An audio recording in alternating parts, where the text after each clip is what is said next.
Frigid, bone-chilling cold enveloped him, as if he were submerged in liquid nitrogen. The voice of the Chief Justice of the Supreme Court of the Earth Federation resonated in his ears like a mournful tolling bell. DeLange, the results of your infinite energy core experiment blatantly violate the fundamental laws of physics. It is a desecration of scientific theory. The final verdict: permanent sealing of research outcomes and lifelong imprisonment. The Chief Justice's voice echoed in DeLange's ears, lingering heavily. The ultimate fantasy he had devoted his life to, the theory of eternal energy, which had yielded preliminary results, was abruptly halted. All that remained was a blinding light and the excruciating pain of consciousness being torn apart as a voice called out to him. Dr. Gua! Dr. Gua! You are awake. An urgent voice reached his ears. What? Dr. Gua! DeLange struggled to open his heavy eyelids, revealing a dimly lit underground space filled with various cables and antiquated instruments. The scent of formaldehyde permeated the air.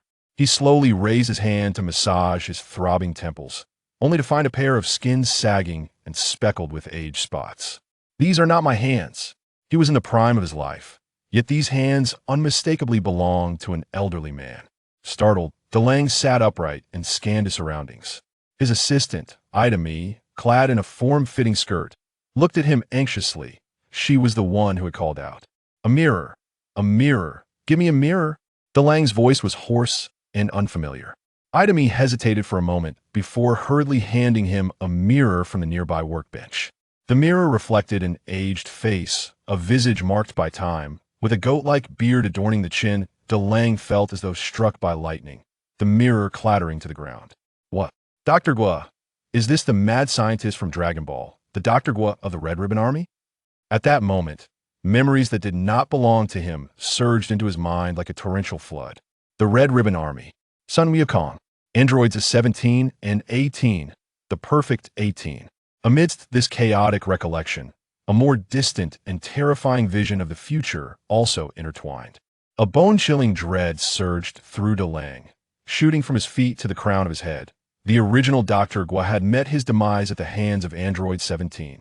Now, he had arrived with the knowledge of the year 2150, yet burdened with the mess left by Dr. Gua. Contemplating this, DeLange began to strategize. Defeat Vegeta, kick Sun Wukong, and first capture Frieza. Create the most perfect Android 18, rivaling the gods. Leverage technology to become the authority in the Dragon Ball universe. With this thought, he let out a series of chilling laughs. Doctor, are you all right? Just now, you fainted while testing Android 18's prototype. Ida Mee inquired cautiously. DeLange gazed at Ida Mee, pondering how to enlist Bulma, the most beautiful scientist in Dragon Ball, as an ally. With Ida Mee's assistance, DeLange made his way to the core area of the laboratory, where countless pipelines connected to transparent hibernation chambers housing young men and women. These were the future androids 17 and 18. DeLange was struck by the sheer inadequacy of these creations.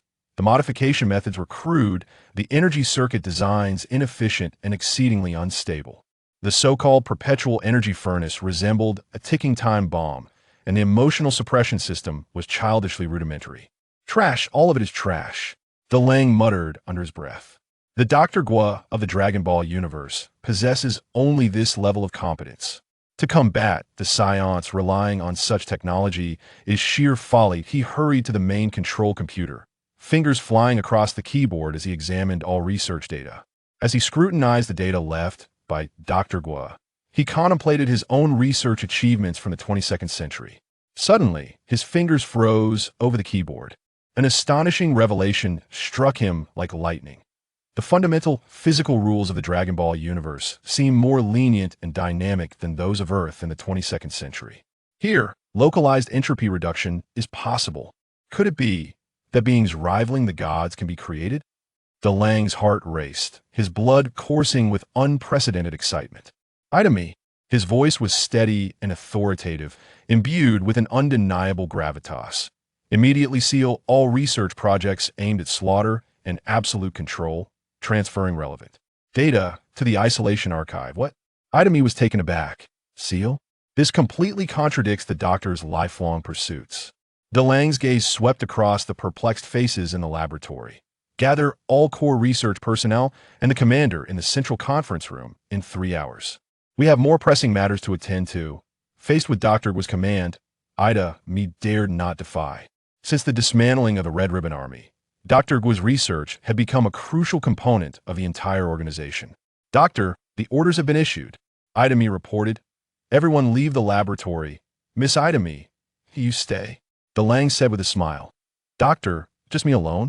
Ida me exclaimed in disbelief, fearing the old man might have ulterior motives. Indeed, once everyone had exited the laboratory, DeLange turned to Ida me. Today, I shall reveal to you the true essence of technology. Ida me blushed. Doctor, you wouldn't intend to modify yourself, would you? DeLange remained silent, fervently tinkering within the laboratory. Ida me watched in astonishment, witnessing technology beyond her imagination. DeLange patiently explained. Wow, Doctor. Ah, Doctor. Incredible. Doctor. The sounds of clattering machinery and Ida me's exclamations resonated from within the laboratory, leaving the guards outside puzzled, unsure whether the doctor was conducting an experiment or something else entirely. Chapter 2. The internal reorganization of the Red Ribbon Army commences. What do you think? Dalong inquired, producing several palm-sized discs. Adami cast an envious glance and exclaimed, Doctor, congratulations. I never imagined you could still create. Dalong glanced at the time and remarked, perfect timing. In the upcoming meeting, I shall redefine the strategy for the Red Ribbon Army. He gritted his teeth and continued, eliminating Suan Wukong is a mission too trivial, destined to hinder our growth. Assist me with the demonstration. Is that agreeable? Adami nodded vigorously, assuring him, rest assured, Doctor. Dalong nodded in return, leading Adami toward the central conference room of the Red Ribbon Army. Several senior officers and core researchers took their seats, the atmosphere thick with tension and uncertainty. Just as Dr. Gero awoke, he ordered the core plan to be sealed and urgently convened a meeting. Was there a new technological breakthrough? The anticipation of imminent change loomed over everyone. As the doors swung open, Dalong entered the laboratory with a steady and powerful stride.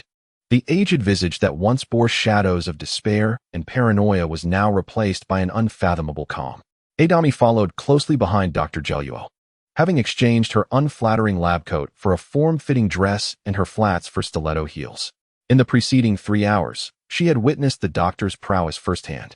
Dr. Gero leaned against the table, his piercing gaze slicing through each individual like a scalpel. I know what you are thinking. Dalong's voice resonated with an undeniable authority. You wonder if I have lost my mind? Silence enveloped the room, yet their glances betrayed their thoughts. But I wish to tell you. On the contrary, Dalong's voice surged with fervor.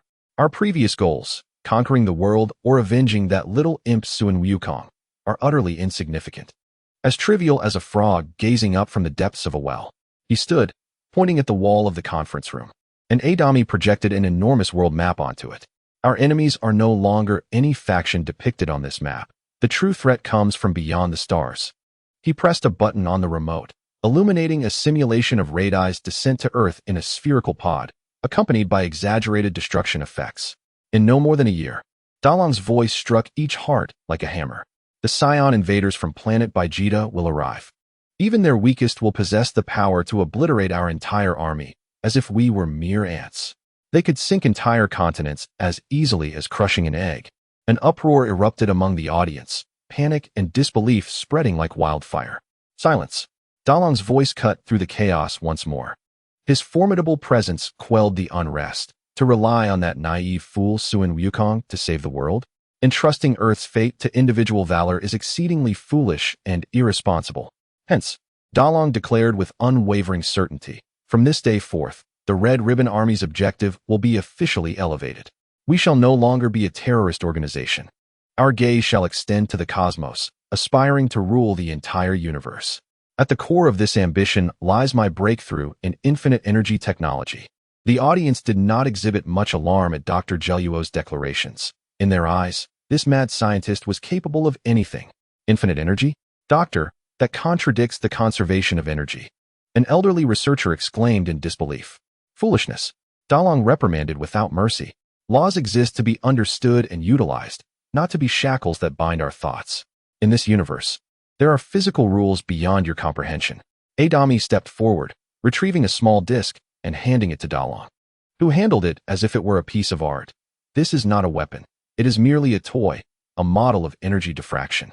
This tiny object can power the entire base for a century without any resupply. The audience gasped in astonishment but remained silent. Yet, it is insufficient. Dalong's gaze sharpened. We need test subjects to make certain stagnant strongholds understand that the times have changed. He manipulated the controls again, and the screen displayed a live satellite feed, revealing Suin Wukong at Baozi Mountain, grinning brightly while hoisting a gigantic fish. Suin Wukong. The audience gasped. Adami, lock onto the target and launch the hummingbird. Dalong commanded. Will that kill him? A military officer hesitated. Kill him? Dalong chuckled. I told you, this is merely a toy. What I desire is intimidation. The small metallic disc, housing the infinite energy core, was placed into a miniature launch pod. Upon the issuance of the command, the pod was propelled through a specialized channel and soared into the sky at a speed surpassing current earthly technology, silently heading towards Baozi Mountain. The satellite image zoomed in, and Suin Wukong seemed to sense something amiss, lowering the fish and gazing quizzically at the sky. In the next instant, a hum resonated. Suin Wukong's pupils flickered as his formidable battle instincts kicked in, allowing him to evade just in time. The beam grazed his shoulder, striking a small hill behind him. There was no thunderous explosion, no clouds of dust. Under the stunned gaze of everyone, that 10-meter-high hill simply vanished, as if it had never existed, leaving only a smooth, mirror-like surface in its wake. Suin Wukong stood frozen, a bead of cold sweat trickling down his forehead, his face etched with unprecedented shock. He had not sensed the energy, nor had he perceived the end of the attack. The conference room fell into a hushed silence, all eyes wide with disbelief as they stared at the screen and then at the impassive Dr. Zheluo. To craft a mere toy that could deliver a distant strike, instilling a sense of mortal peril in the once invincible Suin Wukong. What an unfathomable power. Did you see that? This is the power of science, Dalong proclaimed with absolute confidence. This is merely the beginning. Our true creations will be 1,000-fold, 10,000-fold stronger. From this moment forth, the Red Ribbon Army shall become Earth's guardians. Dalong surveyed all those present, his gaze intense. Those willing to follow me, to forge a new era for the Red Ribbon Army and for Earth, step forward. Those unwilling may leave at once. Silence enveloped the room. Marshal Murardai, seated across the table, glared at Dalong and the scientists, his grim visage icy enough to freeze. Chapter 3. Marshal Murardai's Kneeling I Oppose. A booming and authoritative voice erupted from the far end of the long table, belonging to the one-eyed elder, Marshal Murardai. He was the supreme military commander of the Red Ribbon Army's remaining forces, previously a collaborator and counterbalance to Dr. Zheluo. His imposing frame bore scars crisscrossing his face, emblematic of the old army's deeply entrenched martial traditions. Zheluo. Marshal Murardai's singular eye fixated intently on Dalong. Your little tricks are quite the spectacle. A distant strike on Suin Wukong, designed to intimidate those present. But this does not change the fact that you are merely deluded. He slammed his hand on the table, rising to his feet, his formidable presence causing some researchers to tremble. To conquer the universe? To crush everything with technological might? Do you have any concept of the vastness of the universe? With our meager remnants? Hiding underground like rats, tinkering with a few unstable robots. And you think you can claim dominion over the cosmos? He pointed disdainfully at Dr. Zheluo. You are nothing but a mad scientist. You know nothing of war, nothing of power. The Red Ribbon Army requires tangible territory, not ephemeral fantasies. Marshal Murardai continued to deride. I will not allow you to squander the army's final resources on your damned illusions. Several senior officers supporting Murardai rose to express their positions, causing the atmosphere in the conference room to become tense and divided into two factions. After all, Murardai had reigned for a considerable time, and they were all criminals in their own right. Dalong listened quietly, a faint hint of derision flickering across his face. Once Murardai had finished his tirade, Dalong spoke slowly, his voice eerily calm. So, Murardai, you claim I do not understand warfare? I do not grasp the nature of power? Allow me to enlighten you, and everyone present today. The essence of power has never been about sheer numbers or firepower, but rather the disparity of absolute strength. Dalong gently retrieved 3 small objects from the pocket of his lab coat, casually tossing them onto the table: a common metal coin, a small vial containing a silvery liquid, and a miniature data terminal resembling a USB drive. Observe closely, remnants of the old era. This is the power of the new age. He picked up the coin, casting a glance at Marudai and a soldier behind him who was aiming a gun at him. Identify all armed adversaries.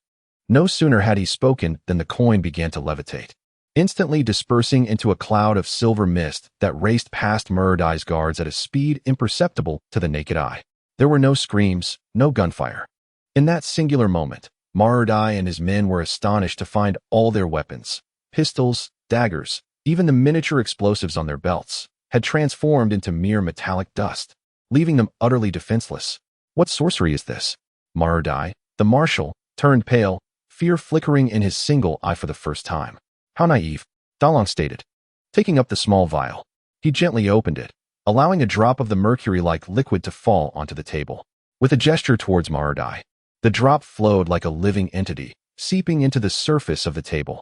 In the blink of an eye, it spread rapidly along Marudai's arm, enveloping him entirely, forming a thin layer of shimmering metallic nanotechnology armor. Marudai attempted to resist, but found he was powerless against the armor's control. Kneel, Dalong commanded calmly. The nanotech armor obeyed instantaneously, forcing the once mighty Marudai to kneel in humiliation before Dalong, witnessed by all. Still reeling from shock, Marudai could only watch as Dalong continued his actions. Now observe closely. Finally, Dalong picked up the data terminal, inserting it into the main interface of the conference room. 3, 2, 1. In just 3 seconds, Marudai's image and access rights vanished from all screens, replaced by Dalong's emblem, a lecherous old man with a distinctive goatee. Adami, standing nearby, pointed at the screen with her slender arm. All secret bases and personnel files of the global Red Ribbon Army have been fully commandeered. In no way. Marudai gasped from his position on the floor. The crowd erupted in disbelief, unable to fathom how a mere scientist, unarmed and without an army, could so effortlessly seize control of the entire Red Ribbon Army. Marudai, you've chosen the wrong side. A voice rang out. Those who had supported Marudai were left utterly dumbfounded, realizing that Dalong had, with a mere snap of his fingers, taken absolute control over the Red Ribbon Army without the loss of a single soldier. The room fell silent. The sound of a pin dropping could be heard. Dalong approached Marudai, looking down upon him with eyes as cold as eternal ice. In this age of great strife, the strong prevail while the weak perish. My intention is to drain the pond and reshape the rules. I aim to instill fear in the proud Scionts, the terror of Frisia, and the mystery of King Kai before the pinnacle of human technological achievement. His tone was grave. This includes Beerus and that lofty Zeno. He broadcasted the proceedings to all secret bases of the Red Ribbon Army on Earth. From this day forth, the Red Ribbon Army shall no longer be a malignant tumor on this planet, but rather the cornerstone of humanity's ascendance into the cosmos. Having quashed internal dissent, Dalong turned to face the members, now fully conquered, his eyes filled with fervor and reverence. Initiate the plan. Phase 1, the Hephaestus Mass Production Project, to manufacture an army of robots, shall commence immediately. Let Earth and this universe witness the might of technological power. Chapter 4. Call me Dr. Dalong. As I subdue Yamucha and Krillin, the doors of the conference room slowly closed, isolating the remnants of Marudai's defeat and the last shadows of the old era, leaving only Dalong's unwavering team and the air thick with madness and awe. Marshal Guolu. Adami knew she should now refer to him as the absolute master of the Red Ribbon Army. The others echoed, Marshal Guolu. Dalong's gaze swept over the crowd, finally resting on his assistant, Adami. At that moment, her cheeks flushed from the recent dramatic power shift, her breathing slightly hurried. Her golden hair tousled against her alabaster neck, and her nervous demeanor accentuated the enticing curves of her short skirt. Adami's chest heaved with excitement, creating a mesmerizing silhouette. As she caught Dalong's gaze upon her, she became less anxious and shyly remarked, Marshal, there are so many people here. Her voice snapped Dalong out of his reverie. Ahem, ahem. Miss Adami, from now on, do not address me as Marshal. He turned to the others. You must not call me Dr. Guolu either. I am the greatest scientist. You shall refer to me as Dr. Dalong. Yes, Dr. Dalong. Adami immediately straightened her posture, accentuating her already striking figure. Initiate the comprehensive upgrade program for the base at once. Dalong commanded in a calm tone. Understood. Adami hurried to the main control console, her slender fingers dancing swiftly across the keyboard. Upon executing the commands, a deep hum resonated through the base. Astonishingly, The metallic walls, ceiling, and floor seemed to come alive. Rippling like mercury, hidden clusters of nanobots were activated, beginning to deconstruct the old equipment at a visible pace. Simultaneously, utilizing the disassembled materials, they reformed into sleek, futuristic devices. Within an hour, the previously dark and damp military base transformed into a new laboratory, exuding an aesthetic of cutting-edge technology. Dr. Dalong. The overall energy consumption of the base has decreased by 70. Computational efficiency has increased by 500, and the life support systems are optimized. Adami reported, her voice brimming with barely contained excitement. Dalong nodded in satisfaction when a prompt appeared on the control console. Chief Biological Engineering Consultant, Dr. Alisai has arrived at the core laboratory. Good, let her in. The airlock of the laboratory opened, revealing a figure of captivating grace. She possessed a cascade of fiery red waves, porcelain skin, and striking features that demanded attention, with a wild glint in her eyes. The hem of her lab coat was cut high, revealing long, slender legs encased in black stockings that seemed to ensnare the soul. Oh, I should address you as Dr. Dalong. Long time no see. Alisai's voice was laced with a languid magnetism. She approached Dalong, leaning slightly forward with an elegant motion, her gaze boldly locking onto her new master, imbued with excitement and challenge. I am Alisai, responsible for the biological modification aspect of the Shala plan. I hear you require the best. What I require is to transcend the very best. Dr. Delang responded calmly, his gaze fixed solely upon AI Li Si, bearing an air of pure scrutiny. Stop staring at me. I am already aware of your satisfaction. AI Li Si jested. You are indeed remarkable. However, let us suspend the Sha Lu plan. The genetic concoction is utterly worthless. Dr. Delang gestured towards the precision instruments, numbered 17 and 18. These two primitive entities are still in a crude state. I need you to lead a complete genetic evolution on them. I desire the latest infinite energy technology to be applied to their development. Oh, completely? AI Li Si's crimson lips curled in a smirk. Dr. Delang. This necessitates immense computational power and some unconventional biological samples. Computational power is not an issue. Delang pointed towards the revamped supercomputing system. As for the samples, he activated the global surveillance network, swiftly locking onto the figures of the Namekian Piccolo and Sun Wukong's 2-year-old son, Sun Wufan. I require their cellular samples without the need for combat. AI Demi, deploy the Phantom Reconnaissance Unit. Dr. Delang commanded. Yes. AI Demi pressed the activation button. Moments later, several minuscule, completely invisible microbots, no larger than bees, silently flew over the wilderness, hovering above Piccolo as he trained. Seizing the moment of his exercise conclusion, they collected minute skin fragments from his subtle abrasions, effortlessly completing the sample acquisition and returning. Another unit gathered biological samples from Sun Wufan at Baozi Mountain. Throughout this process, the formidable Piccolo remained entirely oblivious. Such a technological supremacy was far more chilling than direct confrontation. AI Li Si gazed incredulously at the vitality data of the Namekian and Scion cells within the cultivation pod. Genuine astonishment and excitement illuminated her radiant cheeks. Dr. Delang. This is astonishing vitality. With this, I am confident I can create truly perfect biological weapons. Not weapons, but divine bodies. The enigmatic Namekian cells, under my cultivation, shall become the arbiters of cosmic law. Dr. Delang corrected her. The first batch of robots is complete. Send them to eliminate the mice that have been lurking around the base. Dr. Delang instructed. Mice. AI Li Si and AI Demi exclaimed in surprise. For reasons unknown, Sun Wukong's companions, Krillin and Yamcha, appeared at the base perimeter. Dr. Delang mused. Have they been discovered? AI Li Si's expression turned anxious. Just a swarm of flies. AI Demi activated the Hephaestus robots, as Dr. Delang instructed. With AI Demi pressing the start button, multiple streamlined production robots, gleaming with metallic luster, silently deployed. What? Robots? Krillin exclaimed. Yamcha scoffed. Krillin, stay back. I will handle these clunky machines. I also wish to stretch my limbs, Krillin remarked. In the midst of their conversation, Yamcha charged forth, Wolf Fang Fist. See. In just one exchange, Yamcha was precisely electrocuted and rendered unconscious. What? Krillin, astonished, was also struck by a robot. The two were effortlessly subdued. Dr. Delang observed the scene at the base perimeter and remarked to his two beautiful assistants. Do you see? This is the prelude to a new era. Return these captured warriors to Sun Wukong. A cold smile crept upon Dr. DeLange's lips. Convey a message. This is merely a small token of our encounter. If they wish to truly gauge their strength, 1 year from now, I, DeLange, shall prepare a far greater surprise for them. I eagerly anticipate how long the so-called science can endure against my creations. AI Demi and AI Lisi stood behind him, watching the old man nonchalantly toy with the powerful, his future plans igniting a strange gleam in their eyes. Impressive.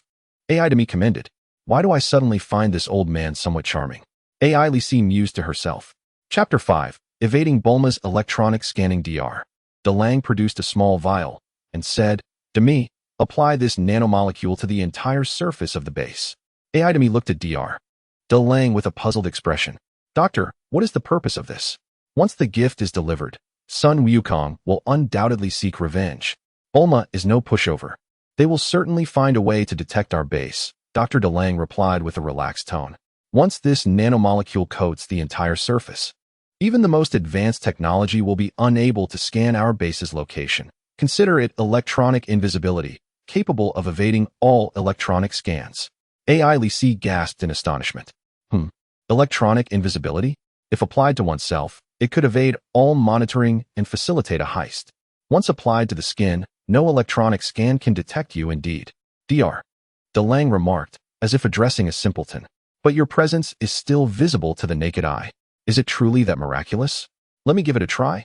As she spoke, AI Lisi seized the vial and began applying it to herself. This substance is quite precious. Does your skin merit such nanomolecules? AI Demi interjected, a hint of jealousy in her tone. Let her apply it if she wishes.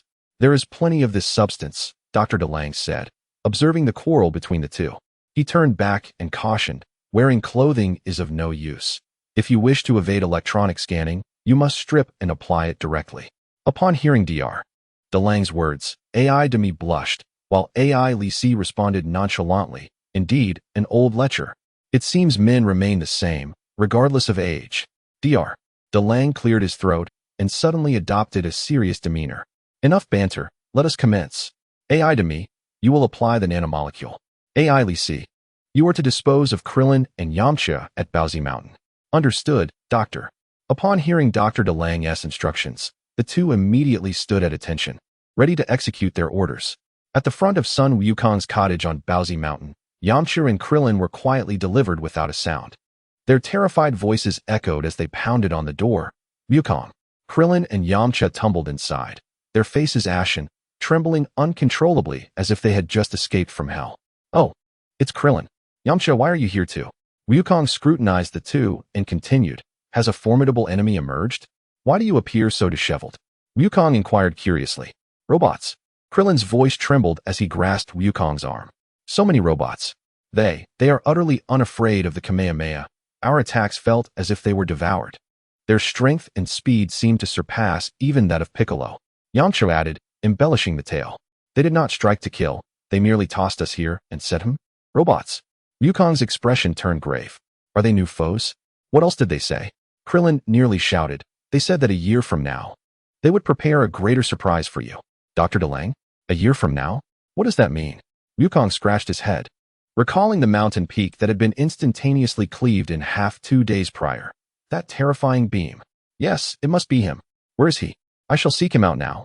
Near the mountains around West City. That is where we were attacked, Krillin hastily directed. In the next moment, their figures swiftly departed from Baozi Mountain, soaring towards the mountains of West City. Krillin's face bore an unprecedented confusion. How strange, it was right here. We were here? But there is nothing. Wukong exclaimed. There is not even a proper cave to be found. Wukong turned to Krillin. Krillin, are you certain this is the right place? Impossible. Krillin screamed. Yamcha feigned solemnity. The enemy must have employed some superior invisibility technique. It seems I need to consult my expert. Expert? Krillin inquired. Indeed, a technical means of invisibility. Bulma must have a way to track them down. She is the most outstanding scientist on Earth.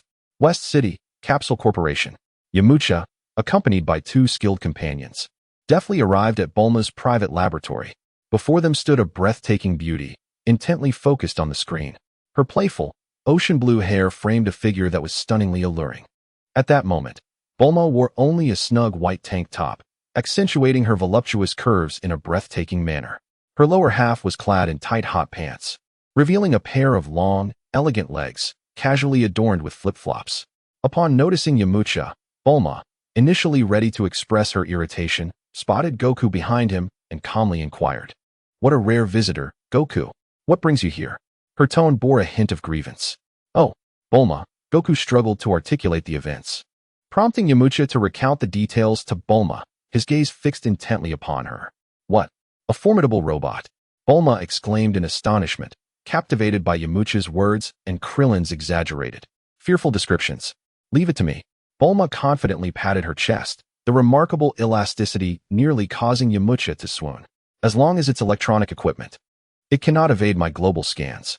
Taking her place at the control panel, Bulma's delicate hands began to operate the advanced technology with remarkable speed. Satellite network energy fluctuations detected. Underground structural radar scanning. All of the most cutting-edge techniques were employed simultaneously. 1 minute passed. 2 minutes. 10 minutes. The confident smile on Bulma's face gradually faded, replaced by confusion, then disbelief, ultimately transforming into frustration and a dawning sense of dread. "Impossible. This cannot be happening." She abruptly stood, the contours of her form accentuated beneath her fitted tank top, but at that moment, no one had the inclination to admire it. Nothing at all. "That area near Shidu appears as a perfect blank in my scans. No anomalous energy readings, no large underground structures, no metallic signals. This contradicts all known technological principles." Bulma began to seriously doubt Yamcha and Krillin's accounts. Turning to Goku, she questioned, "Hey, Goku, you're a married man now. Surely you wouldn't concoct such a lowly lie alongside Yamcha and Krillin merely to admire my shapely figure?" No. It was Krillin, not me. Yamcha told me about it. And I investigated that place too. There's no trace." Goku explained to Bulma. His words further solidified Bulma's conviction that the tale of the robot and the underground base was likely a fabrication, an elaborate prank by Yamcha and Krillin. "Listen, we've broken up. Please stop bothering me, alright?" Bulma asserted to Yamcha. "I'm not bothering you. This is the truth." Yamcha and Krillin fervently insisted, revealing some of their injuries. Only then did Bulma reluctantly begin to believe their claims. "If what you say is true, this defies any known scientific principle. How could it be accomplished?" Bulma, one of the foremost scientists on Earth, found herself at a loss, unable to uncover even the slightest trace. She sank into deep self-doubt as the group exchanged glances. Goku clenched his fists, his eyes igniting with renewed determination. "This is truly impressive. It seems even stronger than Piccolo. I cannot afford to slack off." Goku muttered to himself. With no leads to follow, the matter remained unresolved. Considering the looming threat of Piccolo, Goku bid farewell to the others and set off to the Kami's temple to continue his training.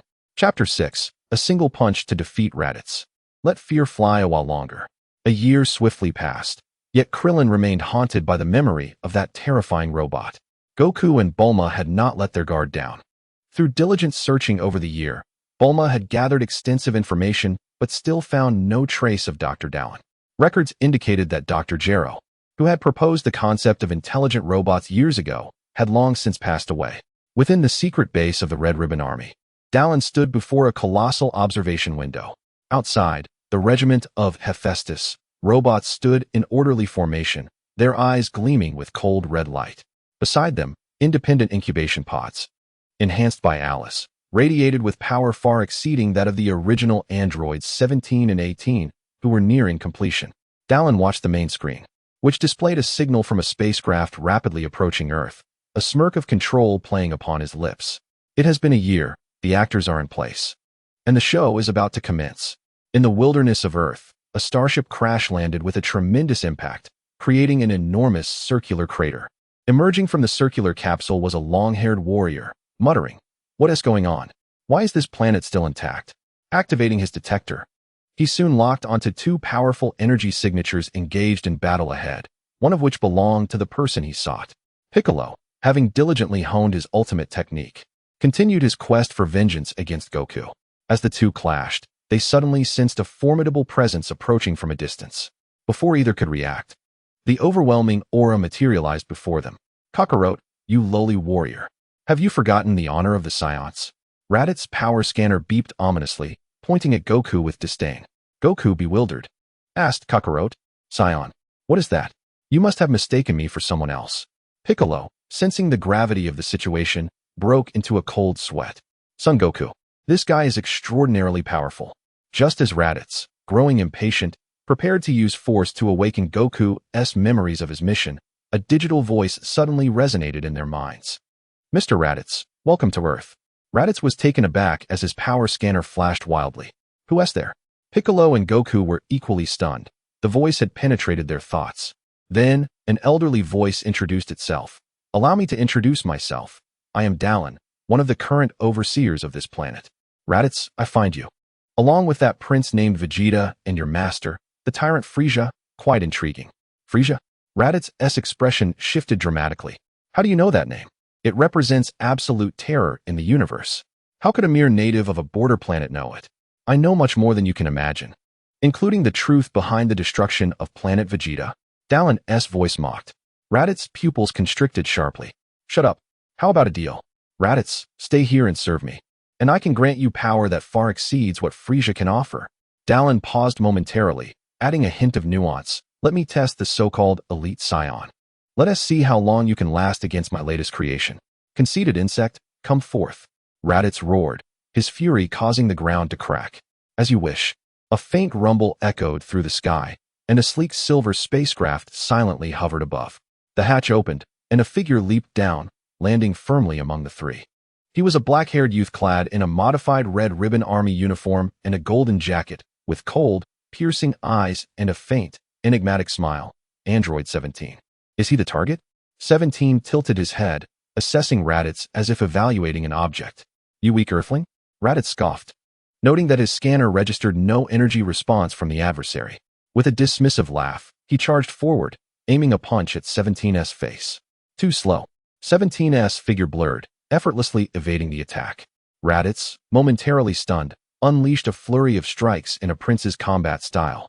Yet, all of his attacks were deftly sidestepped by 17, whose movements flowed like a specter, maintaining an air of calm throughout the chaos. How is this possible? Raditz found it hard to believe as his detector blinked erratically, yet the displayed energy remained disappointingly low. Is this the so-called elite scion that the doctor spoke of? What utter garbage.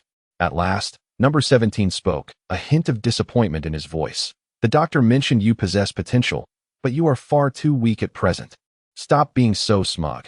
If you have the skill, don't evade, take this attack. In a fit of rage, Raditz gathered immense energy in both hands. Number 17, with an air of indifference, seemed to yawn, as if questioning whether he should get serious. No longer dodging, he stretched out one hand. Buzz. Raditz unleashed a powerful energy blast, which, upon contact with number 17, was utterly obliterated as if it had fallen into a bottomless pit. What? Raditz, Goku. And Piccolo exclaimed in unison. Now it is my turn to strike. Number 17 revealed a dangerous smile. In a mere instant, his figure vanished, reappearing behind Raditz. So fast, a thought flashed through Raditz's mind, just as an irresistible force struck him savagely at the back of his neck. Thud! Raditz was smashed into the ground like a cannonball, creating a deep crater, struggling to move. Number 17 hovered in the air, looking down at him. His tone still flat. The doctor said that living samples have greater research value, so consider yourself fortunate. He turned his gaze coldly towards the astonished Goku and Piccolo. As for you two, focus on getting stronger. The doctor has a splendid surprise prepared for you in a year's time. With that, he transformed into a streak of light, returning to the spacecraft, disappearing into the horizon.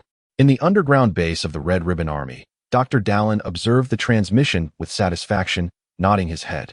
Ada Michigan exclaimed joyfully, Doctor, the performance of number 17 exceeded expectations.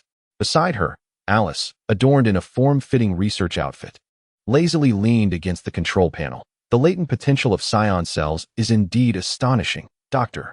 Shouldn't we let my darling number 18 also stretch her legs? Perhaps deliver a special greeting to that Namekian, an old friend? A glimmer of power flickered in Dallin's eyes. No, no, no, let fear linger a while longer. Chapter 7, Vegeta heads to Earth. Goku, Raditz, and Piccolo journey to North Kai's planet for training. It has been over 3 months since Raditz's attack on Earth. The abnormal data stream from his device finally reached Frieza after passing through various channels. In the depths of the cosmos, at the core fleet of the Frisia force, a communication from the lower-ranked warrior Raditz, along with the anomalous data stream, was presented before the throne. Frisia, elegantly savoring fine wine, listened as Chio-E reported on the conquest progress of a certain planet. Well done, Chio-E. Once this planet is subdued, you shall be appointed chief designer. Frisia casually opened the message, a hint of amusement dancing on his lips. How unexpected, yet another scion. Raditz, that fool, cannot even handle such a trivial matter? Just as another piece of information was deciphered, Frisia's hand trembled slightly while holding his wine glass. The truth behind the destruction of planet Vegeta by the cosmic emperor Frisia. Kuhohoho. Frisia let out a bone-chilling laugh, his tail lightly tapping the infant throne, a familiar sign to those who knew him that he felt offended. An obscure native of Earth, a scientist, not only knows my name, but dares to mention planet Vegeta. A flicker of icy, murderous intent crossed his eyes. How amusing. Utterly oblivious to danger. Frisia turned to Chio-E. Chio-E, if I recall correctly, the surviving Scion squad is executing a mission on a nearby planet, correct? Indeed. Lord Frisia, connect me to Vegeta. Frisia's voice was deep, lacking not a shred of authority. The communication quickly linked, revealing Vegeta's defiant face on the screen. Clearly impatient, what does Frisia want with me? Go-ho-ho. My dear prince, I am still unaccustomed to being directly addressed by my name. Frisia retorted mockingly.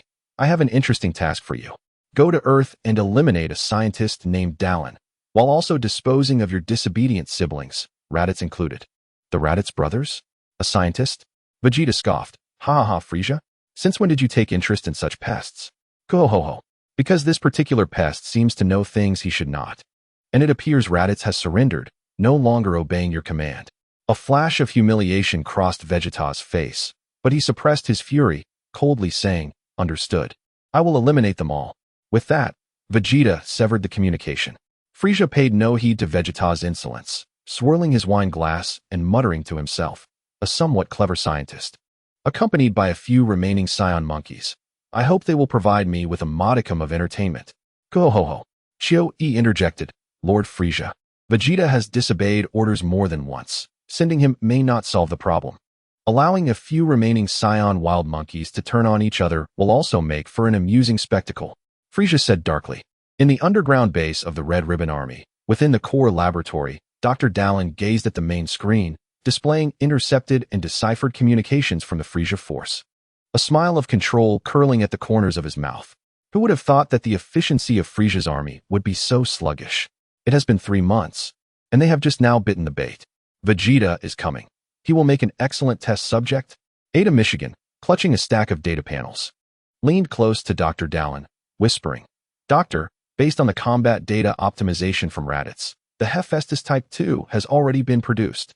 Energy output can be increased by 25. She leaned in closely, her golden hair nearly brushing against Dallin's hand, a faint fragrance surrounding her, barely perceptible. Humph, the optimization of mass production is merely foundational. Meanwhile, Alice leaned against number 17's incubation chamber, her fiery red waves accentuating her fair skin. With a slightly provocative tone, Alice said, Doctor, the potential of Son Gohan cells within number 17 has yet to be fully realized, while my number 18, her gaze shifted towards another incubation chamber, according to the doctor's plan. Having fused with Namekian cells, her adaptability will bring Vegeta a tremendous surprise. To further optimize number 18, I require some of your blood samples for an in-depth genetic matching analysis. Ada Michigan stated. Dr. Dallin calmly extended his arm, allowing Alice to collect the samples. Yet his gaze remained fixed on the star map on the screen. Frisia has already taken notice of us, and Vegeta is on his way. Dallin's voice shattered the delicate atmosphere, continuing, Ensure that you remember the data I provided. Ada Michigan, activate the global monitoring network. I want real-time data as soon as Vegeta's spacecraft enters the solar system. Alice, I want to see number 18 complete her final adjustments and reach perfect operational status before Vegeta arrives. Dallin's eyes swept over his 2 assistants, who instantly grew serious. Responding in unison, Doctor, rest assured. Ada Michigan and Alice exchanged a glance, and the air seemed to crackle with electricity. In the next moment, both turned and immersed themselves in their tasks with utmost efficiency. Dallin observed their motivated silhouettes, along with the predicted trajectory of Vegeta's spacecraft on the screen. Muttering, Frieza and Vegeta are merely stepping stones on the path to technological supremacy. Meanwhile, under the guidance of the Supreme Kai, Goku, Raditz, and Piccolo embarked on their training journey to North Kai's planet. The tenfold gravity of Earth swiftly enhances the strength of several individuals, prompting Raditz to set aside his arrogance and train alongside the North Kai, joking and engaging in playful banter. Their rigorous training under the guidance of the North Kai unfolds fervently over the course of 8 months, slipping by unnoticed. Chapter 8. Vegeta arrives on Earth. Debut of number 18. In the pitch-black cosmos, their pace surpasses our expectations. Vegeta, we are about to enter the atmosphere. The voice from the spacecraft's communicator announces. The 2 spherical capsules, akin to meteors, plunge violently into Earth's atmosphere, carrying with them an aura of destruction, landing precisely in the wilderness outside West City. The hatch explodes open, and Vegeta, alongside the towering figure of Nappa, emerges, their faces adorned with unabashed disdain. Humph. Is this the planet where Kakarot and that mad scientist reside? The air is barely breathable. Nappa chuckles, flexing his robust neck. Vegeta, arms crossed, commands, Nappa, stop wasting time. Find Dr. Gero, Kakarot, and Raditz. Let us finish this quickly. Frieza has audaciously sent us to clean up this trash. Nappa activates the scanner to locate Kakarot and Raditz. Suddenly, an unexpected voice resonates in their ears. Prince Vegeta, Mr. Nappa, welcome to Earth. After your arduous journey, I have prepared a special reception for you. Who? Vegeta exclaims, looking up sharply as the power scanner flickers wildly, yet fails to pinpoint the source. I am Dr. Gero. Please relax. We will meet shortly. As his words end, the ground beneath them vanishes, not by collapse, but as if erased by an eraser, revealing a bottomless passage glowing with an eerie blue light. What the heck is this? Nappa exclaims, plummeting alongside Vegeta. In a mere 7 seconds, they crash into an expansive, futuristic silver hull, encased by transparent energy barriers. How dare you mock me? Vegeta seethes, conjuring a massive energy sphere in his hand. Die, Gallic Gun. The terrifying power, capable of annihilating cities, is unleashed upon the energy barrier. However, the anticipated explosion fails to materialize. The formidable energy sphere, upon contact, dissipates silently, akin to a droplet merging into the ocean without a ripple. What? Impossible. How can this be?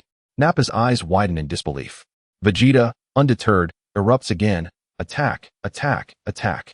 Yet his frenzied strikes yield similar results, vanishing into nothingness. Useless, Prince Vegeta. Dr. Gero's voice echoes again, carrying a hint of amusement as one wall of the hall becomes transparent, revealing an observation room. Dr. Gero sits in a control chair, flanked by his assistants, Alice and Android 18. Clad in a form-fitting silver uniform, 18 exudes an aura of perfection, gazing at the trapped Vegeta with profound admiration for her creator. Ah, so this is the prince. Alice, dressed in a daring red bodysuit, leans lazily against the console, her eyes appraising Vegeta like a caged beast. Your energy attacks will merely serve as sustenance for my base. Dr. Gero explains. In here, I am a god. Utter nonsense. Vegeta roars. If you have the guts, release me for a fair fight. Fair fight. Huh. That is the way of barbarians. Science values efficiency. With a snap of his fingers, the ceiling opens, and 10 fearsome Hephaestus-type robots descend, their eyes glowing red as they initiate an assault on Vegeta and Nappa, unleashing a dense web of energy. Enough. Nappa bellows, charging forward and obliterating one robot with a single punch, yet more relentlessly swarm towards them. Their coordinated attacks, though unable to inflict severe damage, significantly drain their stamina. Vegeta grows increasingly vexed, his strikes often deflected by the robot's peculiar energy, and even the few that connect fail to destroy their cores. This is not a battle. It is a war of attrition, an endless sea of machines depleting our strength. Enough. Vegeta's fury reaches its zenith, his hair standing on end from the surge of energy. You damn tin cans. Nappa, stand back. I shall unleash my ultimate move. In the observation room, Alice steps forward, nearly pressing against Dr. Gero. Doctor, it seems these mass-produced models are insufficient. It is time for my little darlings to make a lasting impression on this prince. Ida Michigan, she adds softly. We should activate the gravity matrix for further testing of their limits. Dr. Gero relishes the competition between his stunning assistants, nodding calmly. Alice, let 18 warm up. And Ida, Michigan, increase the gravity to 20 times. Instantly, the gravity in the hall intensifies, causing Vegeta and Nappa to stagger, their movements slowing as the robots gradually retreat. Meanwhile, a platform rises on the opposite side, revealing a black-haired youth, the defiant number 17, alongside the golden-haired beauty, number 18, who walk out side by side. 17, stretching his neck, smirks at the beleaguered Vegeta. So, is this the legendary prince? Doesn't seem impressive. Number 18 remains silent. Her icy blue gaze sweeping over Vegeta as if he were a mere corpse, her fingertips sparking with a hint of dangerous energy. Vegeta observes the two. Sensing the peculiar energy readings emanating from them, it feels boundless, as if inexhaustible. For the first time, he displays a serious demeanor, tinged with uncertainty. Dr. Gero watches the scene unfold through the observation window, a satisfied smile gracing his lips. Enjoy this, Prince Vegeta. This is merely the beginning. Chapter 9. Nappa falls in an instant. Vegeta's submission? North Kai's planet. This is bad, Goku. The North Kai exclaims, his face slick with cold sweat. Those two Scions arrived much sooner than expected. Two stronger Scions have already landed on Earth. In the midst of training, Goku, Piccolo, and Raditz react simultaneously. Vegeta is here. Raditz's voice trembles with fear. Through the North Kai's senses, Piccolo detects the overwhelming energy of the newcomers, his expression grave. With such power, even if we return, it would mean certain death. However, in the next moment, a more chilling event unfolds. The terrifying auras of Vegeta and Nappa vanish as if erased by an unseen hand, completely dissipating within a minute of their arrival on Earth. What is happening? They disappeared. Goku stares, bewildered. What is going on? The North Kai wipes his brow frantically. I don't know. It's as if they've been completely erased from Earth. It must be him. He has struck again. Piccolo contemplates. In the underground base of the Red Ribbon Army, within the Colosseum, under 20 times the gravity, Nappa, though constrained, gazes in awe at number 18 as she steps forward. The earthling beauty, with golden hair and piercing blue eyes, radiates an ethereal charm that captivates countless men. Hey there, little girl. Nappa, burdened by gravity, revealed a lewd smile. Not bad looking, eh? Just wait, old man. Once I break open these tin cans, how about you join me for some fun? I guarantee you will witness the prowess of a Scion man. The icy gaze of 18 swept over him, akin to surveying refuse, devoid of any emotional fluctuation. Vegeta regarded him with the same disdain one would reserve for a fool.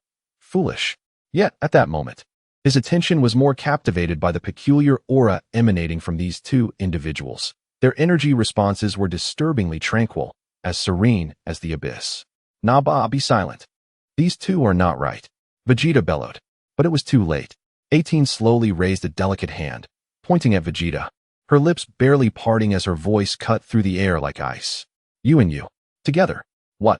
Vegeta could scarcely believe his ears. Arrogant woman. Do you even know to whom you are speaking?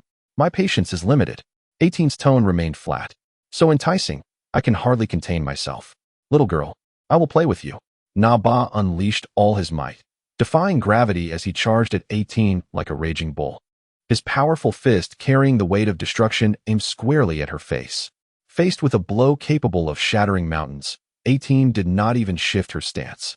She merely raised her hand gently, her fingers splayed, precisely meeting Nappa's punch. A dull thud echoed, yet the anticipated image of 18 being sent flying did not materialize. That seemingly frail palm effortlessly grasped Nappa's full-force strike, utterly unmoved. What? Nappa's eyes nearly bulged from their sockets, feeling as though his fist had collided with an ancient, unyielding alloy mountain. With a subtle flick of her wrist, 18 produced a cracking sound of broken bone. Nappa emitted a piercing scream. His wrist bone was crushed as if it were nothing. Following this, with a casual sweep of her hand, Nappa's massive form was hurled like a discarded sack, crashing against the distant energy barrier with a resounding thud, slowly crumpling to the ground, blood gushing from his mouth. Vegeta's pupils constricted, cold sweat instantly soaking his back. He was acutely aware of Nappa's strength. A combat value of 5,000 had been dismissed by this woman as if he were mere refuse. Now it's your turn. 18's gaze shifted to Vegeta, her eyes resembling a deity looking down upon mere insects. Within the observation chamber, Alice wore a satisfied smile, while Adami furrowed her brow slightly.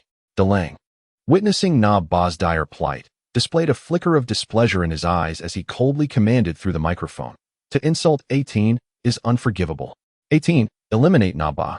Upon receiving the directive, 18's expression turned frigid. She advanced toward the crumpled, blood-spitting Na Ba with measured steps.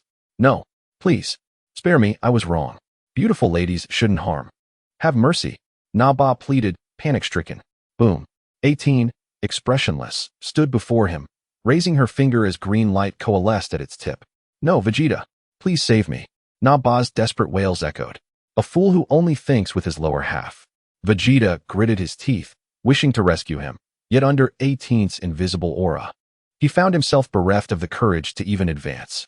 18's fingertip lightly pressed the emerald glow, which instantaneously pierced Na Ba's forehead. His pleas ceased abruptly, his eyes dimming, the massive form convulsing before succumbing entirely to lifelessness. The elite Scion warrior, Na Ba, had been effortlessly eradicated.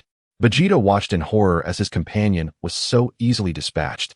An icy chill enveloping him, his pride utterly shattered.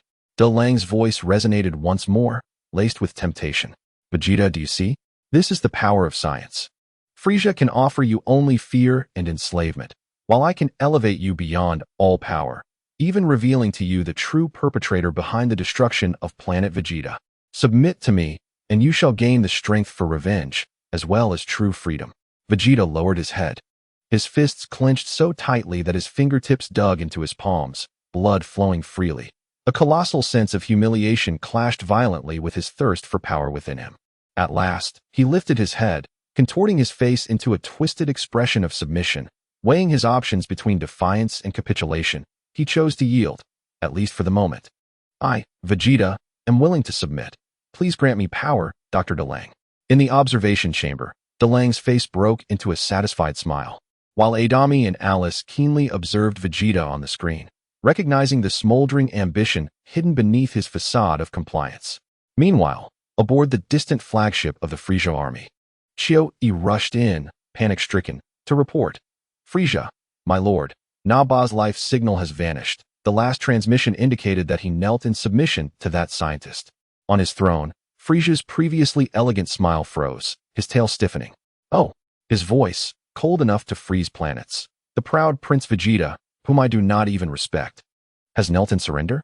Coo-hoo-hoo-hoo. Frieza suddenly erupted into a fit of mad, murderous laughter. How amusing indeed. A mere insect from a lowly planet dares to undermine me.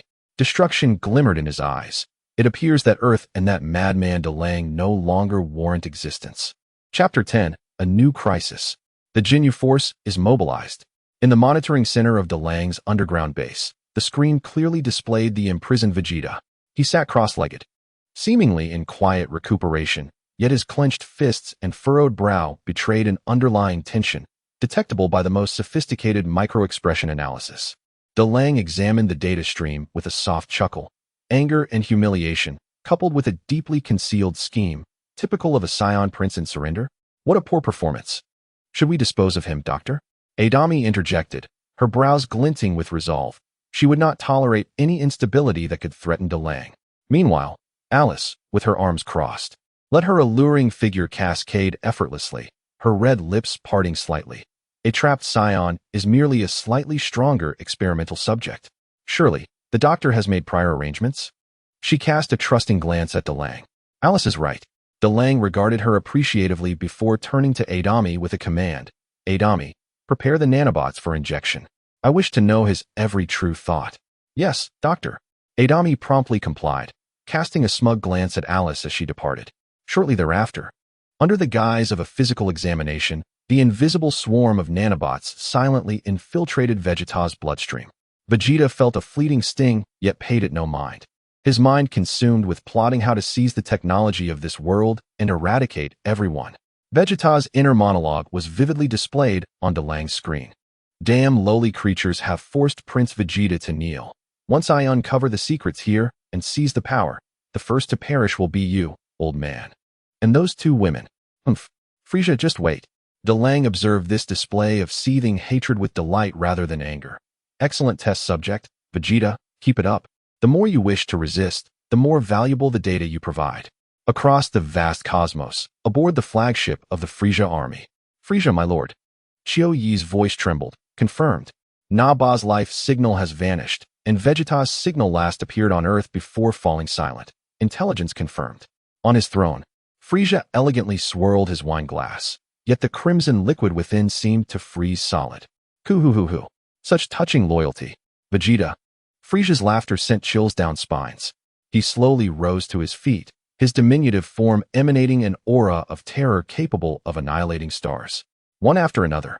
With the failure of Raditz and the betrayal of Vegeta, it appears this planet known as Dechio harbors numerous secrets. And it is time to make an appearance on distant worlds.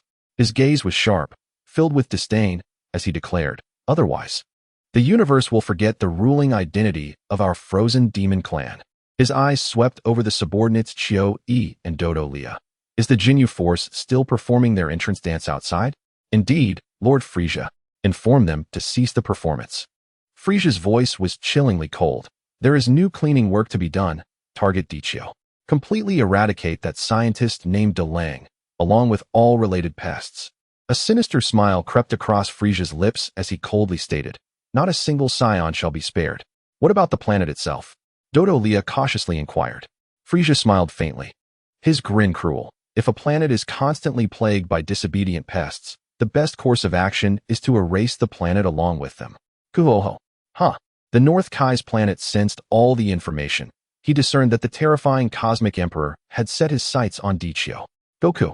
You must unleash the Kaioken to its utmost potential. The North Kai expressed his concern. Goku, Piccolo, and Raditz had already arrived at the Heavenly Temple, where the Heavenly God and Bobo also sensed the anomaly. A powerful energy was approaching Dechio, and it was not just one. The Heavenly God's voice was dry.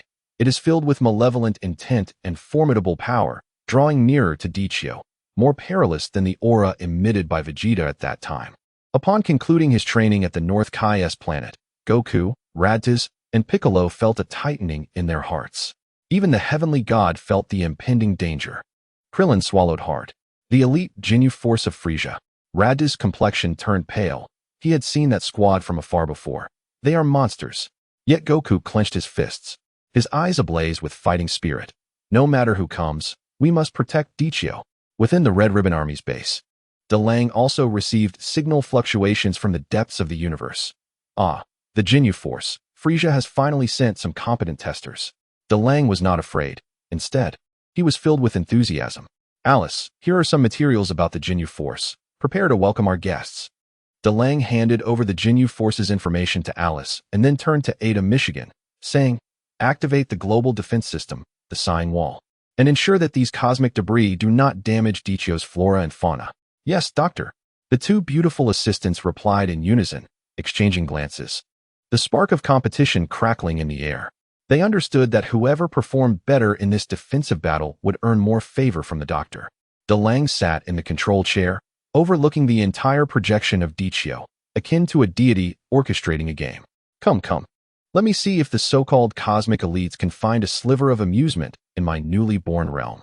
Chapter 11. The Jinyu Force is casually obliterated, and Vegeta surrenders? The Jinyu Force, aboard their ostentatious spacecraft, penetrated the atmosphere. I heard that Vegeta's little scheme has flopped here. Rika muttered, twisting his neck. What a waste. Making us travel so far. Guy scoffed. Buddha struck his signature pose. In terms of speed, I am the fastest in the universe. Guldo grunted a couple of times in agreement. Captain Jinyu gazed at Dechio with rapture. Such a beautiful planet, perfect as the backdrop for our new dance. Just as the spacecraft was about to touch down, suddenly, the alarm blared piercingly. Unknown energy barrier detected, unable to breach. What? They beheld a nearly transparent layer of flowing data before their eyes, and a colossal screen materialized, enveloping the entire planet. Sign wall. No matter how they charged, the immense screen remained unyielding, absorbing all their energy. What is happening? Buddha exclaimed in shock and anger.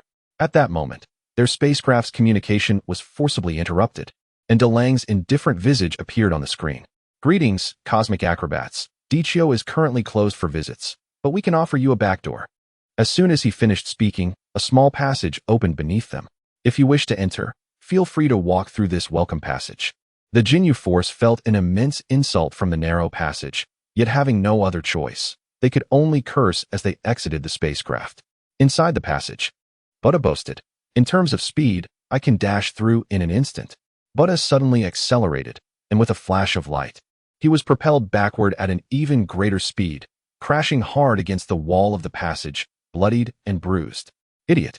A cold voice came from the end of the passage. 18 had mysteriously appeared there, slowly retracting her fist. "Your speed is as slow as a snail." "Bastard." Riku roared in fury, launching a surprise attack. The shadow of 17 appeared like a specter, effortlessly catching the heavy punch with one hand. "Is this all the strength you possess? The doctor's data indicated you are the elite squad. It seems Frisia is not all that impressive. Damn it, let's attack together." Guys and Guldo struck simultaneously. 17 and 18 exchanged a knowing smile and moved in an instant. Boom. The flurry of punches and kicks left only afterimages. The Ginyu Force's proud techniques were akin to children playing before the two infinitely powerful androids. In a mere 30 seconds, Riku, Buddha, Guys, and Guldo lay on the ground, bloodied and incapacitated. Only Captain Ginyu remained, his face ashen as he stood frozen in place. "It's your turn." 17 beckoned with a finger. "Damn it." In his desperation, Ginyu unleashed his final trump card. Body exchange. A beam of light shot towards 17, who did not dodge but allowed the light to enter his body. Ginyu exclaimed in ecstasy, "Success! This powerful body is mine." However, in the next moment, he realized he had not entered a body, but a cold data prison. Delang's voice echoed in Jinyu's mind. "Consciousness digitized, capture successful. A fine specimen. Ginyu, I shall take your unique ability." Jinyu's original body instantly dimmed, collapsing to the ground. His consciousness formatted. Witnessing their captain being defeated in an instant, the remaining team members crumbled completely. "I surrender. Spare my life." Guys cried out in terror. Within the Red Ribbon Army's base, Delang observed the scene before him and instructed Ada Michigan, "Lock these cosmic debris in the highest prison. Their data still holds some value." "Yes, Doctor." Ada Michigan excitedly recorded the battle data. Alice approached Delang, speaking softly. "Doctor, it seems 18 performed quite well." Delang nodded in satisfaction. He headed towards the direction of Vegeta. Meanwhile, through surveillance, Vegeta witnessed the entire process of the Ginyu Force being annihilated, drenched in cold sweat. How is this possible? The Ginyu Force has been dispatched like garbage. What manner of monster is this Delang? On the other side, the Heavenly Temple. Goku and the others sensed the tension. "Has it ended?" Krillin stammered. "The energy signatures of the Ginyu Force have almost simultaneously vanished." Raditz sat down heavily. But that was the Ginyu Force. They didn't even struggle. They just disappeared." Goku clenched his fists, a grave expression on his face. "Delang is even more terrifying than we imagined." Within the Red Ribbon Army, Delang gazed at the screen displaying Frisia's forces. As signals directed towards Dichio approached, he exhibited not a hint of anxiety, but rather a smile of anticipation. Delang connected to the prison communication. Addressing the dazed Vegeta, "Have you seen? Vegeta, the Frisia you dread, along with his most formidable Special Forces team, appears to me nothing more than clumsy acrobats. Meanwhile, Frisia himself is en route. I present you with two choices." The cold voice of Darren resonated. "First, you may continue with your ridiculous masquerade and ultimately become a specimen in my laboratory alongside Frisia. Alternatively, if you genuinely pledge your loyalty to me, I shall bestow upon you power that transcends the limits of a scion, enabling you to trample Frisia underfoot in battle. Choose wisely, Vegeta. My patience is finite." Vegeta gazed into the depths of Darren's eyes displayed on the screen, recalling the overwhelming power of androids 17 and 18, as well as the tragic demise of the Ginyu Force. The scion pride he had upheld crumbled in that moment. Weak in the knees, for the first time, he slowly knelt down. "I, Vegeta, offer you my unwavering loyalty." As he knelt, a childhood memory resurfaced, where he too had once witnessed his father kneeling respectfully before that peculiar feline. Upon witnessing this scene, Darren smiled. "Excellent. Then, welcome to the Legion of the Gods." Chapter 12. All set. Frisia approaches Earth in the core control room of the Red Ribbon Army's base. Darren observed Vegeta, who knelt with his head bowed. His expression devoid of joy, only a serene sense of inevitability. A wise choice. From this moment forward, Vegeta, you shall be the first scion warrior of the Legion of the Gods. He snapped his fingers, and the energy barrier of the cell dissipated. Ida, escort him to the evolution chamber, utilizing the combat data of Naba and the Jinyu force to tailor a reinforcement plan for him. Yes, Doctor. Ida arose and gestured for Vegeta to follow, her gaze carrying a hint of scrutiny. Vegeta silently stood, casting a deep glance at Darren before departing with Ida. He understood this was both a trial and an opportunity. He must seize every chance to grow stronger. Only then could he avoid being trampled by Frieza and that strange feline. Alice gracefully approached Darren, her tone laced with an imperceptible hint of jealousy. Doctor, do you truly believe that arrogant scion? Darren watched Vegeta's retreating figure with profound significance. I believe his thirst for power surpasses all else, and that is sufficient. Alice, your task is of paramount importance. Athena's final adjustments must be completed before Frieza's arrival. Understood. Alice cast a glance in the direction Vegeta had departed, then made her way to her laboratory. Above the temple, the atmosphere was as tense as the calm before a storm. Vegeta, that wicked aura has completely transformed. Piccolo's voice trembled. I can sense it. His perception has been overturned. Moreover, the Kai's expression darkened. Darren's experiment is interconnected with the energy flow of the entire Earth. He may be assimilating it. Raditz slumped to the ground, speaking slowly. Prince Vegeta, he has truly submitted. Goku clenched his fists, his eyes ablaze with indomitable fire. No matter what they become, I must stop them and protect Earth. At that moment, Darren's voice echoed in the air. Do not be so self-righteous. Earth does not require your guardianship. With your newly acquired Kaioken, Goku. The chilling voice suddenly resonated within all their minds.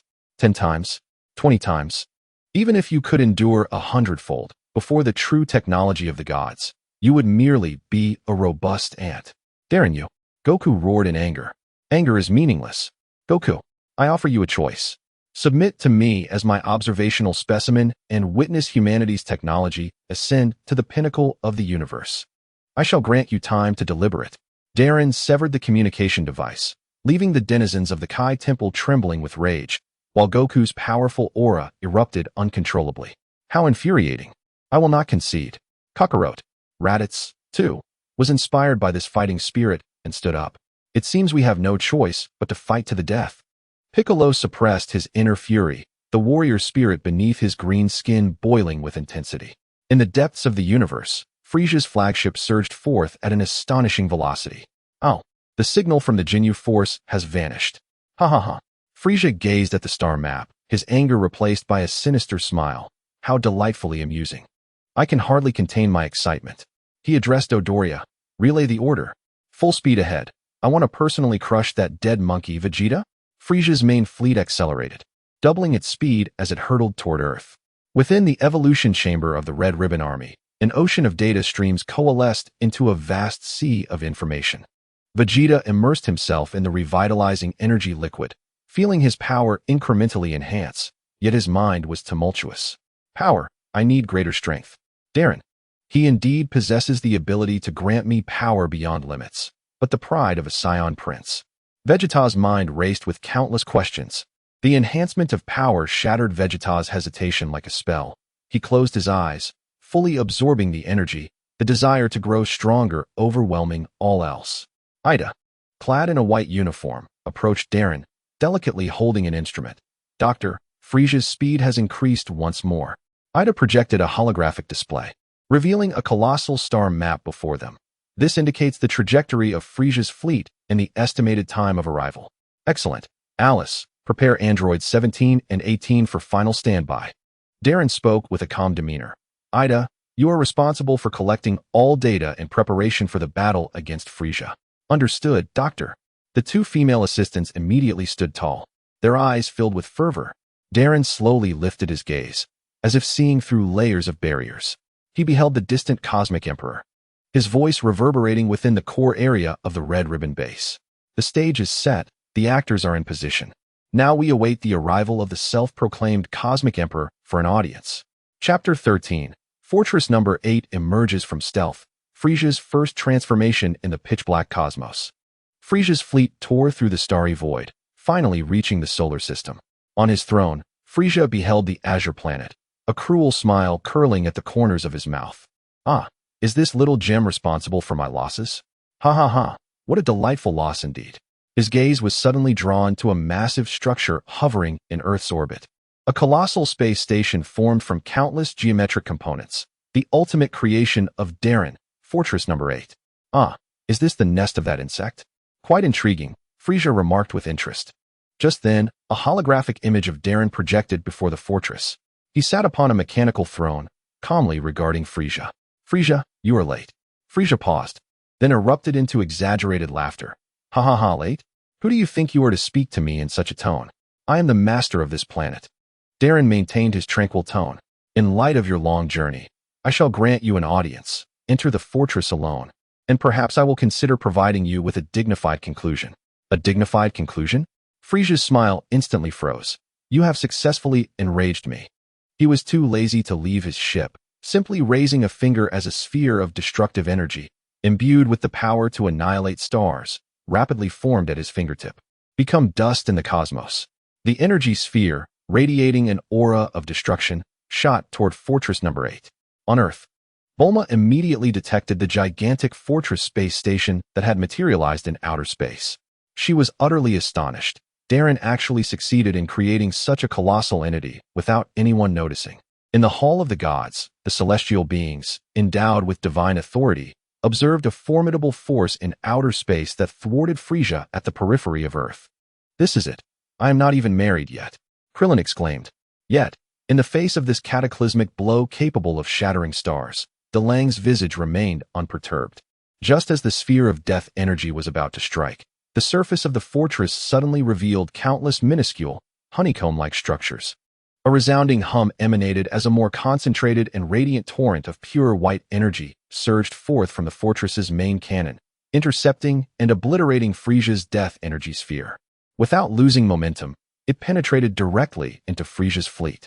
The colossal warships trembled violently, with portions vaporizing instantaneously. What? Frisia's face contorted into a sinister grin, frozen in disbelief. Delang's cold voice resonated again. It seems you have forfeited your dignified opportunity. Welcome to your grave. As his words fell, thousands of cannon mouths on the surface of Fortress Number 8 illuminated simultaneously, akin to stars igniting against the inky backdrop of the cosmos. Concurrently, the fortress's hatch swung wide open. The figures of number 17 and number 18 floated out, one to the left and one to the right, emerging into the vacuum. Vegeta, who had just completed the first stage of enhancement, appeared behind them clad in a brand-new spacesuit, his expression a complex tapestry of emotions.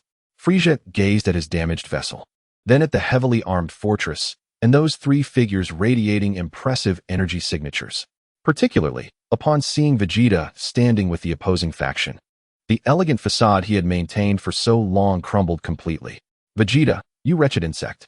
Frisia's rage erupted like a supernova, a terrifying aura causing tremors throughout the solar system. I will crush you and this accursed planet into oblivion. He lunged from his ship, suspended in the cosmic void, as his body began to transform. Muscles swelling and aura skyrocketing exponentially. He soon completed his first transformation. Delang, observing Frisia entering combat mode, finally exhibited a flicker of intrigue in his eyes. AI to me, activate the Divine Realm system and conduct a comprehensive analysis of the target's energy composition. Alice, authorize number 17 and no. 18 to utilize the prototype of the rule weapons. The moment the commands were issued, the Fortress Number 8 erupted in a barrage of firepower akin to a cosmic supernova, instantly engulfing Frisia, who had just undergone his first transformation. Chapter 14, Bulma's Astonishment, Frisia's first form defeated. On the observation deck of the Capsule Corporation's top floor. No, it's impossible. Absolutely impossible. Bulma screamed, her hands gripping the observation lens tightly, her body trembling slightly from shock. Her alluring figure was encased in a snug observation suit, accentuating her curves, yet her face was devoid of color. What is wrong, Bulma? Chi-Chi asked with concern. That space station. Bulma's voice quivered as she pointed into outer space at the vague but immense silhouette. Its energy readings have surpassed our calculable limits. The structural stability defies all known laws. And the manner in which that energy is utilized, it's neither nuclear fusion nor antimatter. It's something beyond our comprehension. What monstrosity has Delang created? As one of Earth's most eminent scientists, she felt a profound sense of despair. The knowledge she had prided herself on seemed utterly trivial in the face of Delang's prowess, akin to a primitive man confronting an interstellar warship. In the Hall of the Gods, Goku, Piccolo, Krillin, Gohan, and Raditz gathered, struggling to witness the battle beyond their imagination through the powers of the celestial beings and Bobo. Upon witnessing Fortress Number 8 unleash its artillery, entirely swallowing Frieza, whose aura had become suffocating after his first transformation, they all fell into a profound silence. So powerful. Krillin gasped, his mouth agape. Can we truly contend with such strength? Fear was etched across Gohan's youthful face. Raditz remained slumped on the ground, murmuring, Vegeta? He actually stands over there. How infuriating. Goku slammed his fist into the ground of the hall, leaving a deep crater. His face was a mask of resentment and fury. We can only watch from here. We can do nothing. We cannot even reach outer space. Piccolo crossed his arms, his green visage dark and brooding, a creature capable of surviving in the cosmos. This is Delang, who dares to call himself a god.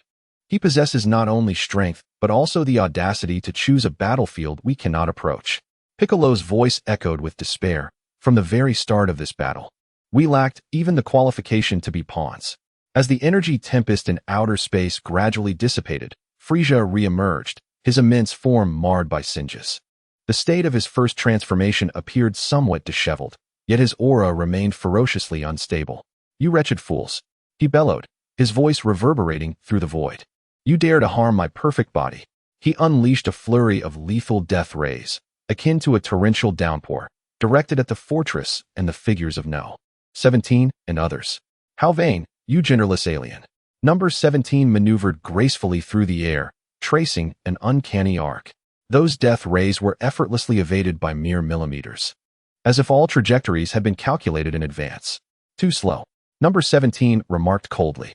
Number 18, without even glancing at Frieza, flicked her fingers, adorned with red nail polish, releasing a delicate green beam of energy that struck with precision. The beam accurately pierced Frieza's arm, which had been firing the death rays. Boom. Frieza's wrist was instantly perforated, the agony and weakness driving him nearly to madness. How is this possible? Your movements, Frieza exclaimed, astonished and furious. Within the Red Ribbon Army, Delang observed the data streams on the screen and inquired of AI to me. How is the predictive capability of the Divine Realm system? It's absolutely perfect, Doctor. Frieza's entire attack pattern has been analyzed with 97 accuracy, AI to me reported with excitement. Alice added with a smile. It appears our number 17 and No. 18 are adapting splendidly. Delang nodded in satisfaction and issued another command. Vegeta, what are you waiting for? Vegeta, who had been floating in the background, glanced sharply. Unleashing the power he had gained from his evolution, an aura surged around him, though not yet rivaling Frieza's. It bore a newfound sharpness. Frieza, Vegeta roared, conjuring a formidable ultimate flash. A dazzling torrent of energy surged toward Frieza. Frieza swatted it away effortlessly, a deeper astonishment reflected in his gaze. Vegeta, you worthless fool dare to strike at me? In that fleeting moment of distraction, number 18's eyes glimmered with green light as she pressed her hands together. Mystical binding. This ancient technique from Namek, which she had inadvertently awakened, unleashed an invisible force that temporarily immobilized Frieza, halting his movements. Seizing the opportunity, number 17's fist, imbued with tremendous power, struck Frieza squarely in the face. Boom. For the first time, Frieza's massive form was sent reeling backward through the cosmos. In the Hall of the Gods on Earth, a deathly silence enveloped the warriors as they beheld the once invincible Frieza being launched away by Delang and his former adversaries. Their hearts brimmed not with joy, but rather an overwhelming chill of despair. They truly overpowered Frieza. Raditz's voice quivered with tears. What kind of existence am I truly opposing? Raditz had completely lost his will to fight. Goku clenched his fists tightly, his nails digging into his palms as he gazed at the fortress in outer space. A sight akin to a divine miracle, observing the composed number 17 and number 18, and the once defiant Vegeta now subdued and empowered. An unprecedented sense of helplessness washed over him. Bulma, through her observation device, witnessed the scene of helplessness as she slid weakly to the ground, her alluring form appearing particularly fragile at that moment. Delang was already in outer space, treating the Cosmic Emperor as nothing more than a punching bag. Bulma muttered to herself, as DeLange leisurely watched the images transmitted back on the screen, speaking into the microphone. Do you see this, Frisia? Your strength is derived from talent, while mine is rooted in wisdom and rules. In my domain, the Cosmic Emperor is merely a slightly sturdier target. The voice of DeLange was crystal clear to everyone in the Divine Temple. Chapter 15. Frisia's defeat in his second form. Frisia steadied himself in the vacuum of space. Having been humiliated and controlled by a low-ranking planetary scientist, driving him to madness. This was unforgivable. Frisia's massive form began to mutate more violently. His bones stretching as his physique expanded further, his head taking on an insect-like appearance, and a bizarre aura surged uncontrollably. Frisia's second form emerged. At that moment, Frisia's appearance was menacing, his power far exceeding what it had been before. Ants, I shall tear you to shreds, he roared, his tail whipping through the air at blistering speed, instantly striking at the nearest android 18. Although she dodged thanks to her foresight, a gust of energy still grazed her arm, causing her to falter momentarily. Oh, the speed and power have increased. This is getting interesting. Android 18 licked her red lips, her eyes sparkling with excitement. Frisia cackled maniacally, his palms thrusting forth a massive death energy sphere, magnitudes larger than before, barreling towards them like a miniature planet. Let us see how you evade this. Android 17's gaze sharpened, just as Vegeta charged ahead, yelling, Frisia? His newfound power erupted as he attempted to block. However, his energy blast collided with Frisia's death sphere, dissipating like melting ice, immediately pushed back. Get lost, trash. Frisia waved a hand dismissively, a powerful shockwave sending Vegeta hurtling away, blood spraying from his mouth. Easily crushed, Frisia sneered, the death energy sphere maintaining its momentum, poised to engulf androids 17 and 18. All the warriors atop the Earth's Divine Temple felt their hearts race in fear. It's over. If that energy strikes the Earth, we're done for. Krillin despaired, closing his eyes. In this moment of peril, the 8th space station fortress illuminated with countless hive-like structures, but this time, it was not for an attack. An invisible, distorted force field instantly enveloped the death energy ahead. The terrifying energy sphere, capable of obliterating planets, slowed significantly upon contact with the force field, beginning to shrink irregularly. Finally, in silence, it condensed into a singularity less than 100 meters from androids 17 and 18 before vanishing. This is the latest spatial compression technology. What? Frisia's sinister smile froze on his face. My energy sphere has vanished. Your attack patterns are far too simplistic, Frisia. Android 18's indifferent voice rang out, tinged with boredom. Your second form merely appears more grotesque. Curse you. Frisia completely lost control, his massive form unleashing maximum speed as he hurtled toward the 8th space station fortress like a meteor. I will dismantle this iron coffin. The fortress's surface instantly extended thousands of mechanical tendrils, each shimmering with energy absorption light. They moved with lifelike precision, ensnaring Frisia. Frisia roared, tearing apart dozens of tendrils. Yet more surged forth relentlessly. They were not only incredibly resilient, but also continued to absorb the energy Frisia unleashed. Frisia felt as if he were trapped in a colossal, energy-absorbing spider's web. The more he struggled, the tighter the bindings became, and the faster his power drained. Damn it, break free. He unleashed his aura, shattering numerous tendrils. However, the energy of the 8th space station fortress seemed inexhaustible. New tendrils sprouted the instant others were destroyed, just as Frisia found himself temporarily ensnared and slowed. A bright green light glimmered in Android 18's eyes as she clasped her hands together, Demon Seal Wave modified. This was a new technique derived from her memories of Piccolo's cells, altered through technology. Android 17 materialized above Frisia, hands coalescing with a chilling energy. Supernova explosion. A colossal energy sphere descended with tremendous force. Vegeta, despite his injuries, struggled to rise again, channeling all his strength to unleash Final Flash. The three formidable powers, combined with the binding of the tendrils and the disruption of the Demon Seal Wave, struck directly at Frisia's second form. No, no, no. Frisia's earth-shattering screams echoed as his massive form exploded in space, a dazzling burst of energy blinding those watching on Earth. As the brilliance faded, Frisia's second form had vanished. Reverting to his original diminutive shape, yet battered and gasping, his eyes filled with exhaustion. Frisia finally grasped the essence of fear. The once mighty cosmic emperor had failed to even touch a blade of grass on a remote planet, thwarted at the threshold. Frisia glared intently at the steadfast 8th space station fortress, fixating on the two cyborgs whose auras remained steady, and on Vegeta, who, though injured, bore an expression of fervor. How is this possible? I am the cosmic emperor. His arrogance and confidence shattered in that moment. You are too weak, Android 18 pointed at Frisia, declaring. The warm-up should be over. Reveal your true final form. Frisia trembled, gazing at Android 18 and the foreboding main cannon of the fortress aimed at him. For the first time, Frisia felt the approach of death. The Earth Capsule Corporation's Bulma also slumped before the observation console, her alluring form devoid of any strength. The second form had been utterly crushed.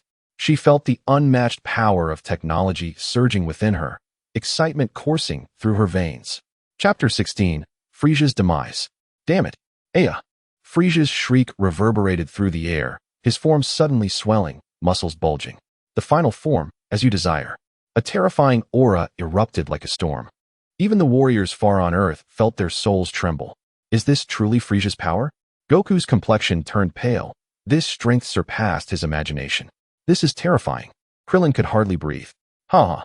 Frisia reveled in the surging energy within him, laughing maniacally. Lowly beings, feel the true despair. This is my 100 power. All your tricks are futile against absolute strength. He moved. His speed eclipsed his second form by several times, instantly breaking free from the remaining tendril's grasp, delivering a punch that sent Vegeta flying once more. Vegeta, blood gushing, struggled to rise, and Frisia appeared before Android 18, wielding the power to tear space apart. Android 18 barely dodged, yet the shoulder of her battle suit was torn, leaving a shallow wound that revealed her fair skin. How dare you? A glint of steel flashed in Android 18's eyes. So white, what a pity. Frisia discarded the torn fabric from his grasp. Android 17 attacked from the side, but was met with a retaliatory energy burst from Frisia, sending him reeling. The 100-powered Frisia showcased overwhelming strength. Do you see? This is the power of the Cosmic Emperor. Frisia boasted arrogantly, gathering an unprecedentedly colossal death energy sphere. Its magnitude even surpassed that of Earth. The game is over. Vanish along with this planet. All of humanity on Earth found itself engulfed in despair, a force so overwhelming that the very thought of resistance could not arise. Number 18 remained calm and shook her head as she mocked Frisia. 100%? Is that truly your limit? How disappointing. With a gentle press of a button, she declared activate. Rule weapon, trial version. Energy definition nullification. An invisible ripple emanated from the 8th space station fortress, swiftly engulfing the destructive energy in Frisia's grasp, capable of annihilating the planet. In the next moment, an astonishing event unfolded, leaving everyone, including Frisia himself, utterly astonished. The terrifying energy sphere in Frisia's hand imploded silently, dissipating like a punctured balloon. Not only that, but Frisia's overwhelming aura, once at full power, receded like a tide, reverting to a state even more despondent than his normal form. What is happening to my power? Frisia exclaimed, staring at his hands, feeling a void within, and emitted a scream of sheer terror. No, this cannot be. This is impossible. He frantically attempted to reignite his power, but could not muster even a flicker of energy. Number 18 addressed Frisia. The doctor merely wished to test the power of the rule weapon. Otherwise, your demise would come even swifter. Your so-called 100% energy is nothing more than a clown's farcical display. Number 17 interjected with scorn. Frisia, absorbing these piercing words, gazed at the encroaching figures of number 17, number 18, and the struggling Vegeta returning to the fray. Infinite fear finally consumed him. You, do not kill me. I am Frisia, he stammered in terror. Vegeta observed this scene, his heart a tempest of emotions. The demon who had once instilled fear in him now resembled a cornered beast. Dallin issued a command to numbers 17 and 18. Dispose of him. But remember to preserve the brain and heart. They make excellent samples of the frozen demon race. No, no, no. Frisia let out a final desperate wail. Simultaneously, numbers 17 and 18 unleashed twin beams of radiant energy that instantly pierced through the powerless Frisia. The tyrant of the cosmos met his end. His lifeless body drifted coldly through the vastness of space, marking the conclusion of an era. At the Red Ribbon Army base, Ada, Michigan and Alice Witnessing the message declaring the target eliminated on their screens, breathed a sigh of relief and turned to Dallin with eyes filled with unending admiration. The Earth Temple fell into an eerie silence. Bulma stared in disbelief at the observation equipment, her luscious red lips parted, yet no sound emerged. Goku hung his head in defeat, for the first time feeling that his so-called guardianship and battles appeared utterly trivial in the face of such absolute power. Chapter 17. The Kaioshin suddenly descends upon Earth. North Kai's planet. Dead? Frieza has been slain by Dallin. North Kai trembled like a leaf. It's over. A creature more terrifying than Frieza has appeared in my domain. An entity beyond my control, he exclaimed in horror. In the Kaioshin realm. The ancient crystal ball nearly slipped from the Kaioshin's grasp, his face pale, his brows quivering. Jebbet, do you feel it as well? Jebbet responded, equally shaken, yes. My Lord Kaioshin. Frieza's presence has completely vanished, and that cold, alien power, neither belonging to gods nor mortals, is engulfing the earth. It's even slightly disrupting the balance of Universe 7. The Kaioshin collapsed, his eyes filled with unprecedented gravity and a hint of fear. A mortal, armed with technology, has slain the cosmic tyrant. This is far more terrifying than Frieza eradicating 100 planets. Frieza was merely a destroyer, but Dallin is reshaping the very rules. The Kaioshin suddenly became serious. His existence challenges the entire divine order. He rose abruptly. Lord Beerus remains in slumber. We must eliminate this threat swiftly, or the entire cosmic order will be overturned. In the Earth Temple, a divine light descended, penetrating the sighing wall set by Dallin. Jebbet, along with the Kaioshin, instantaneously arrived. Lord Kaioshin, North Kai's voice shrieked in awe. Goku, Piccolo, and the others were astounded by the overwhelming divine presence emanating from the Kaioshin. Son Goku, the Kaioshin spoke gravely, getting straight to the point. You have witnessed Dallin's power. He effortlessly annihilated Frieza, proving his danger far surpasses that of Frieza 1,000-fold. Jebbet added, his technological might is eroding the fundamental laws of the universe. If this persists, all beings reliant on ki and divine power may face peril, including. They have already disrupted the normal functioning of the cosmos. We must seek ancient formations. We need you, Son Goku, to restore balance to the universe and eradicate Dallin. Goku fell silent, recalling number 18's ease in overpowering Frieza and the arrogance with which Earth was treated as an experimental ground. His conviction to protect Earth resonated with the Kaioshin's plea, yet, relying on divine power to eliminate a single individual caused him inner turmoil. Piccolo remained more composed. Lord Kaioshin, Dallin's technology is unfathomable. Even if we grow stronger, how can we ensure we can defeat him? Furthermore, he is not irredeemably evil. The Kaioshin's eyes narrowed. Interrupting Piccolo, if conventional methods fail, I will consider granting you access to the Proton Realm, an ancient taboo that can temporarily isolate all technological creations and hinder technological advancement. Within that realm, its technological superiority will be significantly diminished. In the core control room of the Red Ribbon Army base, Dr. Ada Michigan hurried in, her expression serious. A powerful divine energy surge has suddenly descended upon Earth, coordinates pinpointing the Temple of the Gods, its energy signature matching that of the Kaioshin. The Kaioshin? They have come in person. Alice pondered, her brows furrowing. These arrogant gods always regard themselves as the arbiters of justice. Doctor, you may have threatened their existence, prompting their direct intervention. Dallin observed the screen showcasing the Kaioshin's formidable divine aura, a knowing smirk appearing on his lips. Finally, they can no longer remain passive? Is this what they call divinity? I repel foreign invaders and eliminate Frieza, and suddenly, they are on edge? Frieza destroyed so many planets, yet they remained indifferent. Dallin activated global surveillance, watching the blurred image of the Kaioshin meeting with Goku and the others. Their conversation was clearly audible at the Red Ribbon Army base. Eliminate me? With these beings relying on bloodline inheritance, and those scions whose potential remains untapped, Dallin felt no anxiety. Instead, a fierce interest ignited within him. Ada Michigan. This is the Divine Analysis Project. The Kaioshin's arrival provides us with the perfect opportunity to gather divine sample data, preparing for whatever comes next. Alice. Expedite the final adjustments for number 16.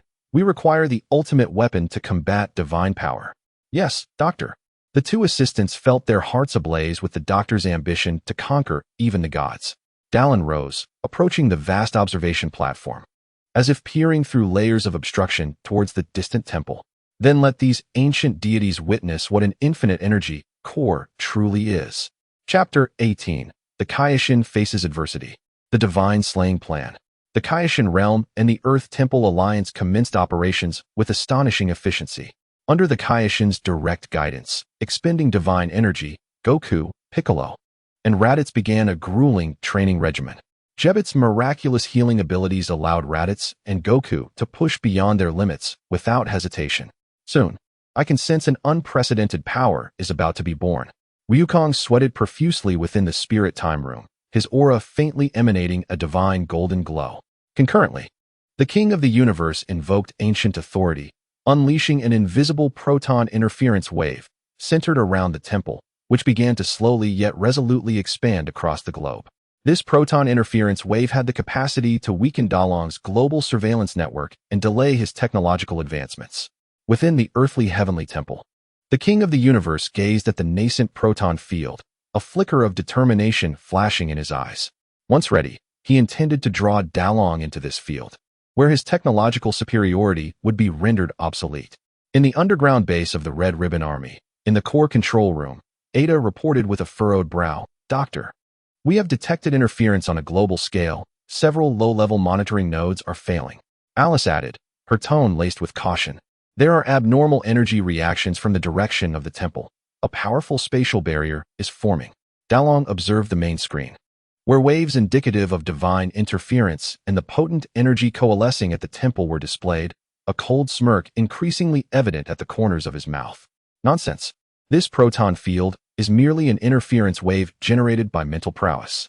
It pales in comparison to true proton engineering. Do they think such rubbish can confine me?" He commanded. "Ada, initiate the divine domain infiltration protocol, utilizing nanoscale quantum communication to bypass their divine energy shields." "Alice, have the divine resistance coatings for units 17 and 18 been fully applied?" "Yes, Doctor, they have enhanced their resistance to divine interference by 300. Alice confidently replied.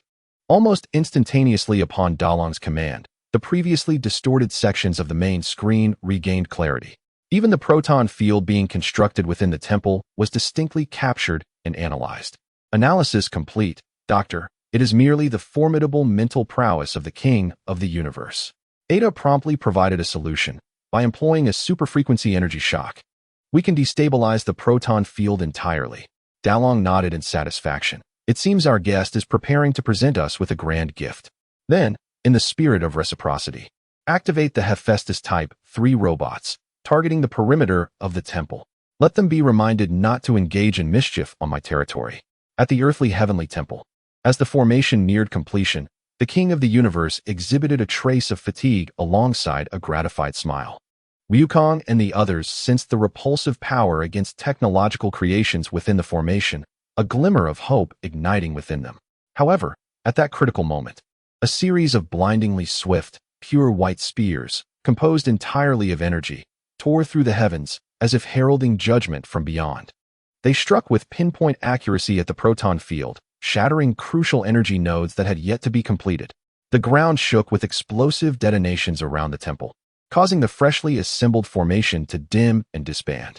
The ancient materials used to construct the formation turned to ashes under the extreme heat. "What? How is this possible?" The King of the Universe and Gebet's expressions shifted dramatically. How could they find the core of the formation with such precision? The King of the Universe was both astonished and enraged.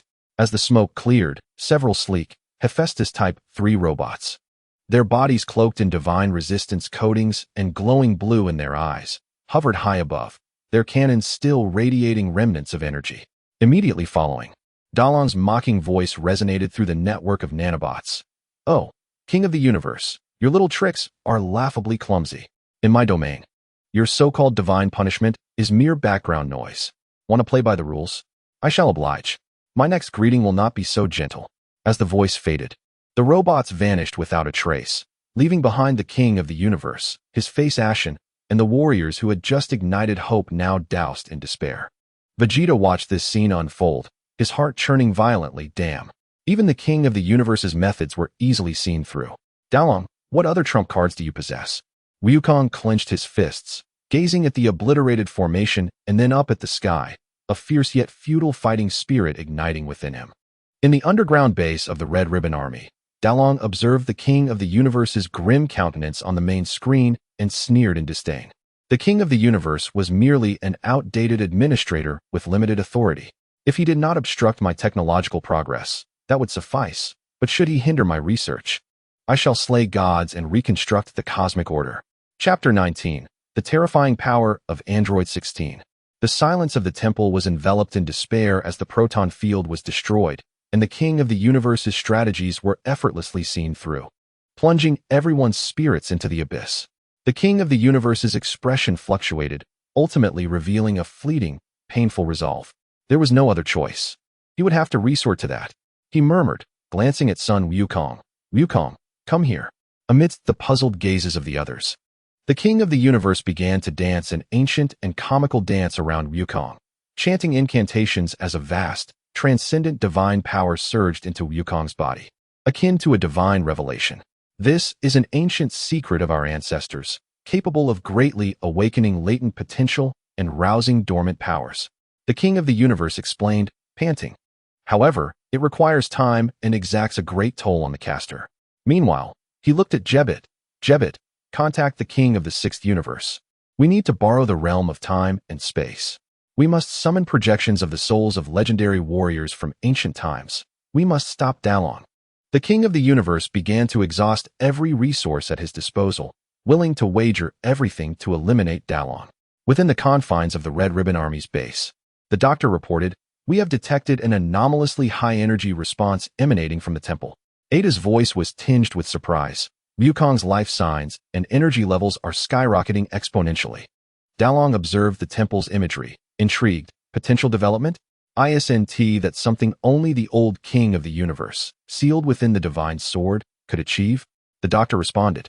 Based on the multiverse data you provided, we have monitored a weak interference. An unknown but powerful energy entity is attempting to summon something. Alice quickly added. Dalong gazed at the screen displaying Wukong, where the energy curve ascended like a rocket, alongside the summons attempting to breach dimensional barriers, and instead of fear. His eyes sparkled with unprecedented excitement. Excellent, just like that. This is the proper resistance, deserving of being my ultimate weapon's touchstone. Ada diligently recorded Wukong's energy transformation. This is an invaluable treasure. It is a sample of potential activation. Dalong commanded, Doctor, unlock the final phase for Android 16. Let him witness what a true divine weapon is. Yes, Doctor. The two female assistants were also swept up in the doctor's fervor, working diligently. Deep within the base, a massive hatch that had never been activated slowly opened, revealing a figure suspended and connected by countless energy conduits. The emanating waves caused the very metal of the base to tremble slightly. Within the earthly heavenly temple, the King of the Universe's ritual finally reached completion, leaving him exhausted on the ground. Meanwhile, Sun Wukong hovered in midair, surrounded by an unprecedented golden-red aura, his hair standing on end. A terrifying power, far surpassing that of a super scion, surged forth, imbued with ancient resonance. Potential activation, divine realm. Wukong opened his eyes, feeling the torrent of energy within him and confidently proclaimed, I feel immensely powerful now. Simultaneously, before Jebit, an ancient floating mirror rippled, and a warrior draped in archaic armor, exuding an aura akin to a primordial beast, slowly solidified into form. This was a legend from ancient times, whose strength could shake the stars. We succeeded. Jebit exclaimed with delight. The Kaioshin suddenly felt invigorated, as the projection of the legendary warrior and Goku's newfound power manifested before them. Their conversation was abruptly halted, for just as they believed victory was within their grasp, the sky above the earth darkened instantaneously. It was not clouds, but an enormous mechanical construct, akin to the moon, obscuring the sunlight as it descended into low orbital space, the space station number 8 fortress. Soon after, a cold, emotionless female voice emanated from the fortress, echoing across the entire earth. Self-proclaimed deities? The gods of humanity should be chosen by humanity, not dictated by bloodlines. I am designated as number 16. You may refer to me as a goddess. A figure slowly emerged from the fortress, possessing a visage reminiscent of number 18, yet her gaze was sharper. She was clad in sleek silver armor, with ethereal blue energy coursing through the circuits of her armor. As she hovered in place, the surrounding space began to warp slightly, as if light itself were being consumed by her presence. She was number 16, a being infused with psion and Namekian cells, loaded with comprehensive combat data, and implanted with significant computational and logical divinity. The Kaioshin gazed at Athena, sensing her icy power, vast and distinct from both ki and divine energy, flooding through him, rendering his face pale and his lips quivering. No, this cannot be. This is the power of the divine realm. How could a mere mortal create something with divine attributes? The projection of the legendary warrior emitted a silent roar, charging towards Athena. She merely cast a fleeting glance, raised her hand slightly, and rendered the energy entirely ineffective. There was no explosion, no brilliance. This formidable projection of the legendary warrior was erased from existence as if it had been wiped from the world with an eraser, vanishing without a trace. What? The Kaioshin and Jebit were left aghast.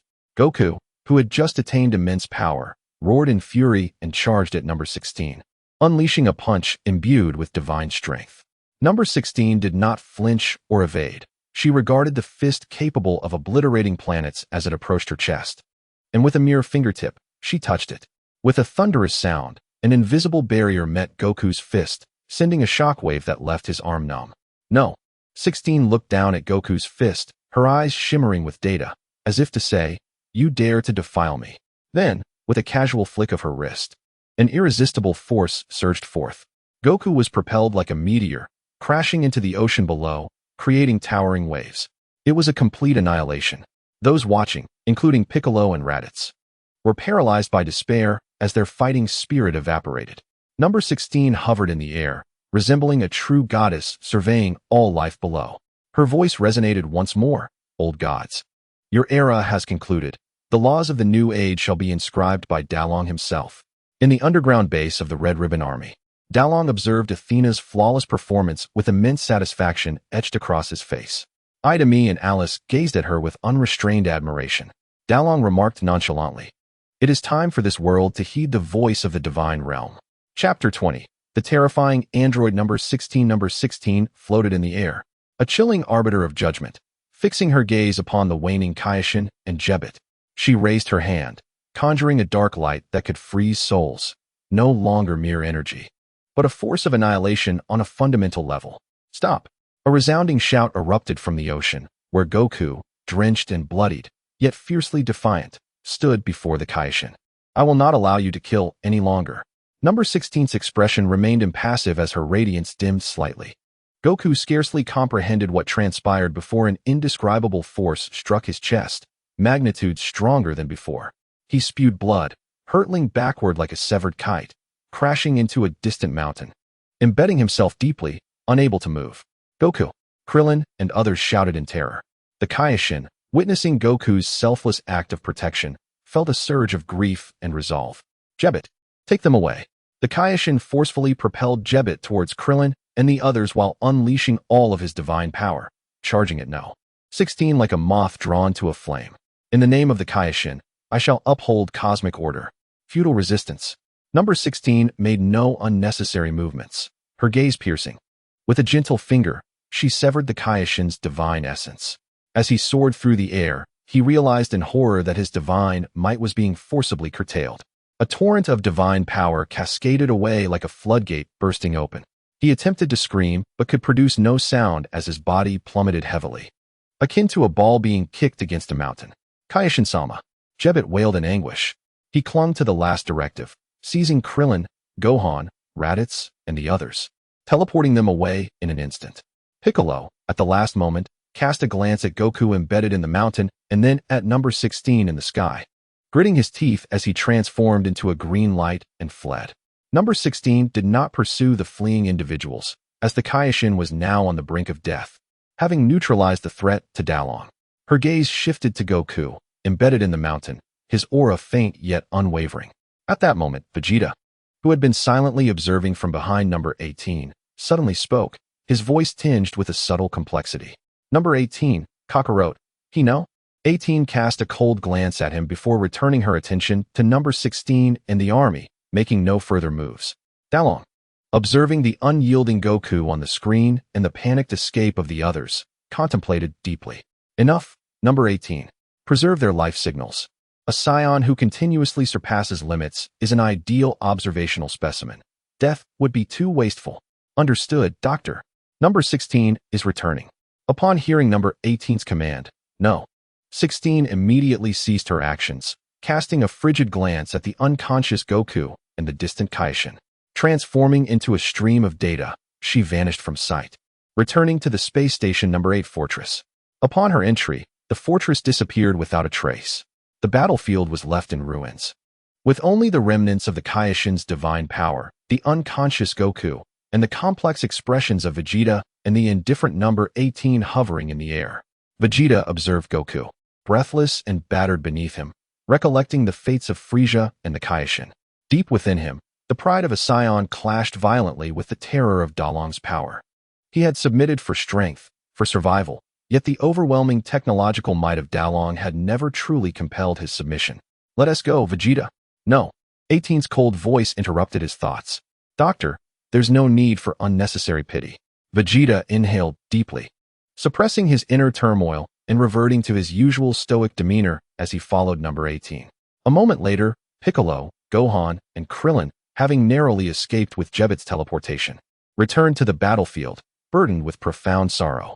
They found Goku, gravely unconscious yet miraculously alive, alongside the perilously weakened Kaishin. Kaishin-sama, his divine essence is extremely fragile. Jebit collapsed to the ground, weeping uncontrollably. Krillin held his head in despair, overwhelmed by hopelessness. Piccolo gazed at Goku, supported by Gohan and Krillin, his green visage etched with gravity. Dalong, he dares to kill even gods. He could have effortlessly eliminated us. Why did he spare us? Gohan wiped his tears, looking at his father's pale face, and suddenly remarked, is it possible he sees us as experimental subjects? This revelation left all of them breathless, their hearts heavy with realization. Indeed, it was true. Bikura's gaze was resolute. Only this explanation makes sense. His decision not to kill us is not an act of mercy, but rather because we are mere subjects of observation to him. He desires to witness our struggles and our growth, to experiment with his weapons. A chill colder than death seeped into the bones of everyone present. Jibit raised his head, his eyes ablaze with hatred and determination. We cannot surrender. As long as a glimmer of hope remains, we must prevent him. We must seek out ancient powers. Though hope seemed faint, the seed had already been sown. They carried the unconscious Wukong, as if burdened with the weight of the world, quietly disappearing into the shadows of the ruins, returning to the Kaishin realm. In the underground base of the Red Ribbon Army, Dalong watched the warriors on the monitor.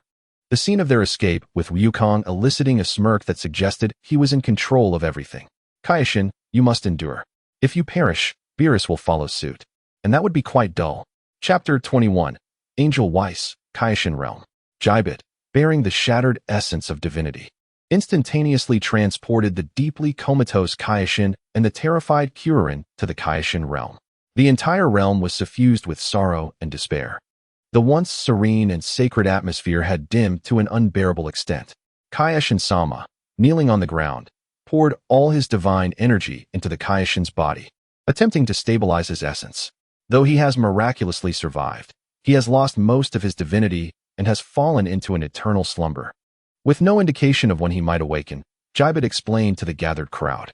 Kuririn slumped to the ground, gazing at the unconscious Wukong and the dying Kaishin, a profound sense of helplessness gripping his throat. Bikura's expression darkened as he sensed the weakening aura of the Kaishin realm. He spoke gravely. The Kaishin realm, which governs the creation and balance of the universe, is diminishing. If this continues, even if Dalong refrains from intervening, the universe itself may encounter issues.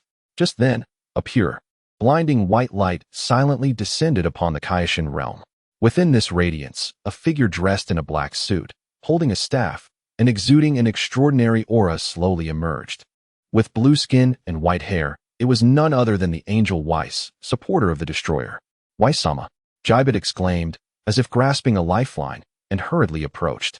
Weiss's gaze swept over the unconscious Kaishin and Wukong, then observed the disheveled warriors. His handsome face wore its usual calm demeanor.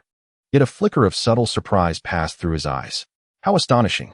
It is truly remarkable that Kaioshin-sama has sustained such grievous injuries, especially at the hands of a human's technology, and even Frisia has been slain. It seems that quite a few interesting events have transpired in the universe during this time. Jibet said excitedly, Weiss-sama, please intervene and eliminate that demon Dalong. Weiss gently shook his head, his staff touching the ground. That is not possible. The angelic order has sworn an oath to maintain absolute neutrality. We cannot intervene in any conflict unless the universe faces a complete catastrophe. He approached the Kaioshin, the tip of his staff emanating a soft glow that enveloped the Kaioshin. I can only do my utmost to stabilize his condition and slow the decay of the divine realm. As for awakening him, I am powerless. Weiss looked at the despairing warriors, his tone remaining light, yet imbued with a hint of caution. However, as I understand it, Lord Beerus detests two things above all, being disturbed while he sleeps, and anything that might disrupt his enjoyment of fine cuisine. These words shone like a flicker of light in darkness, igniting a spark in Bia's eyes as he quietly took note. In the core control room of the Red Ribbon Army base, Dr. 16 reported that the nanobots implanted within the Kaioshin's body had transmitted information indicating they were in the Kaioshin realm. Ida Mi explained anxiously that high-level energy responses had appeared nearby, the nature of which was unidentifiable. It differed from any known energy system, its intensity unfathomable. Dalong observed the signals returned by the nanodevice, the complexity and purity of which rendered Frisia's energy from before as mere fireflies compared to the brilliance of the moon. Is it Weiss? Dalong mused slowly. Alice's face paled. Is it the angel mentioned in your data? Dalong fixed his gaze on the data on the screen. The composure he had maintained for so long shattered, revealing an expression of profound seriousness, even tinged with fervor. It cannot be mistaken. Angel Weiss transcends both the destroyer and the Kaioshin, being a higher existence. He murmured, then abruptly turned, his eyes ablaze with unprecedented ambition. Ida Mi, record all data with utmost diligence. This is the true realm of divinity, the target we must analyze next. Dalong produced a document and handed it to Ida Mi, instructing her to initiate analysis of the energy composition of the angels. Alice, reverse engineer the previous data. I need 16 to be able to touch the threshold of angelic power in the next phase. Yes, doctor. The two female assistants were taken aback by the doctor's wild ambition to study even the angels, yet they also felt a chilling sense of foreboding. Dalong gazed at Weiss's figure, aware that a broader and more powerful world was opening its doors to him, bringing forth unprecedented challenges. He contemplated the slumbering destroyer and the angel's neutrality, recognizing that this was the moment to advance technological progress. A smile crept back onto Dalong's lips. But how long could this neutrality last? Before you decide on your next move, I will touch your dimension with technology. In the Kaioshin realm, after stabilizing the Kaioshin's injuries, Weiss prepared to take his leave. He cast one last meaningful glance at the warriors and said, the balance of the universe is tilting. Perhaps some unexpected event is needed to break the stalemate, like a certain exquisite flavor that might pique Lord Beerus's interest. With those words, Weiss's figure transformed into points of light, vanishing from the Kaioshin realm. Beaker firmly remembered Weiss's words. He looked at the unconscious Ryukong and the Kaioshin, declaring, we cannot give up. Weiss-sama's words suggest we need to find a way to capture his attention. The seeds of hope struggled to sprout anew in the soil of despair. Meanwhile, Dalong turned his gaze toward the stars above, toward higher dimensional existences. Chapter 22, Visitor from West City, Miss Bulma. In the Kaioshin realm, the warriors remained immersed in sorrow and strategizing, while the night in West City was still ablaze with lights. In Bulma's private laboratory at Capsule Corporation, she irritably tossed aside her data pad, which was filled with countless failed attempts to analyze the structural integrity of the number 8 space station fortress.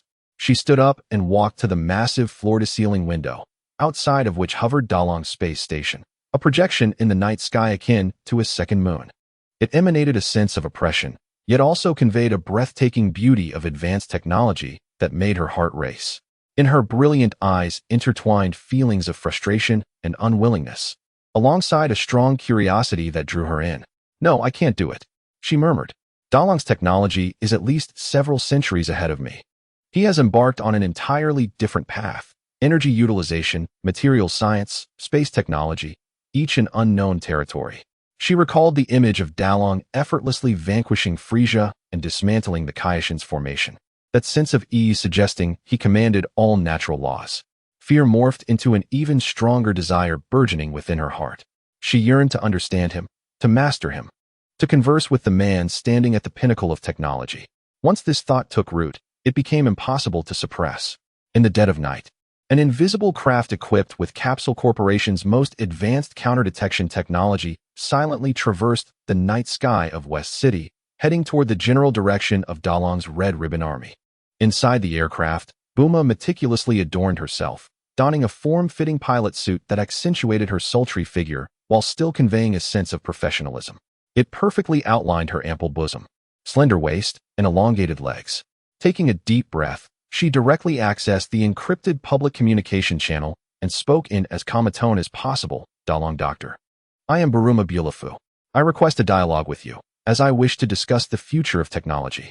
In the underground base of the Hongandai Legion, within the core control room, Idami reported with a hint of vigilance and barely concealed hostility. Doctor, an unauthorized aircraft is approaching, identified as Bulufu technology.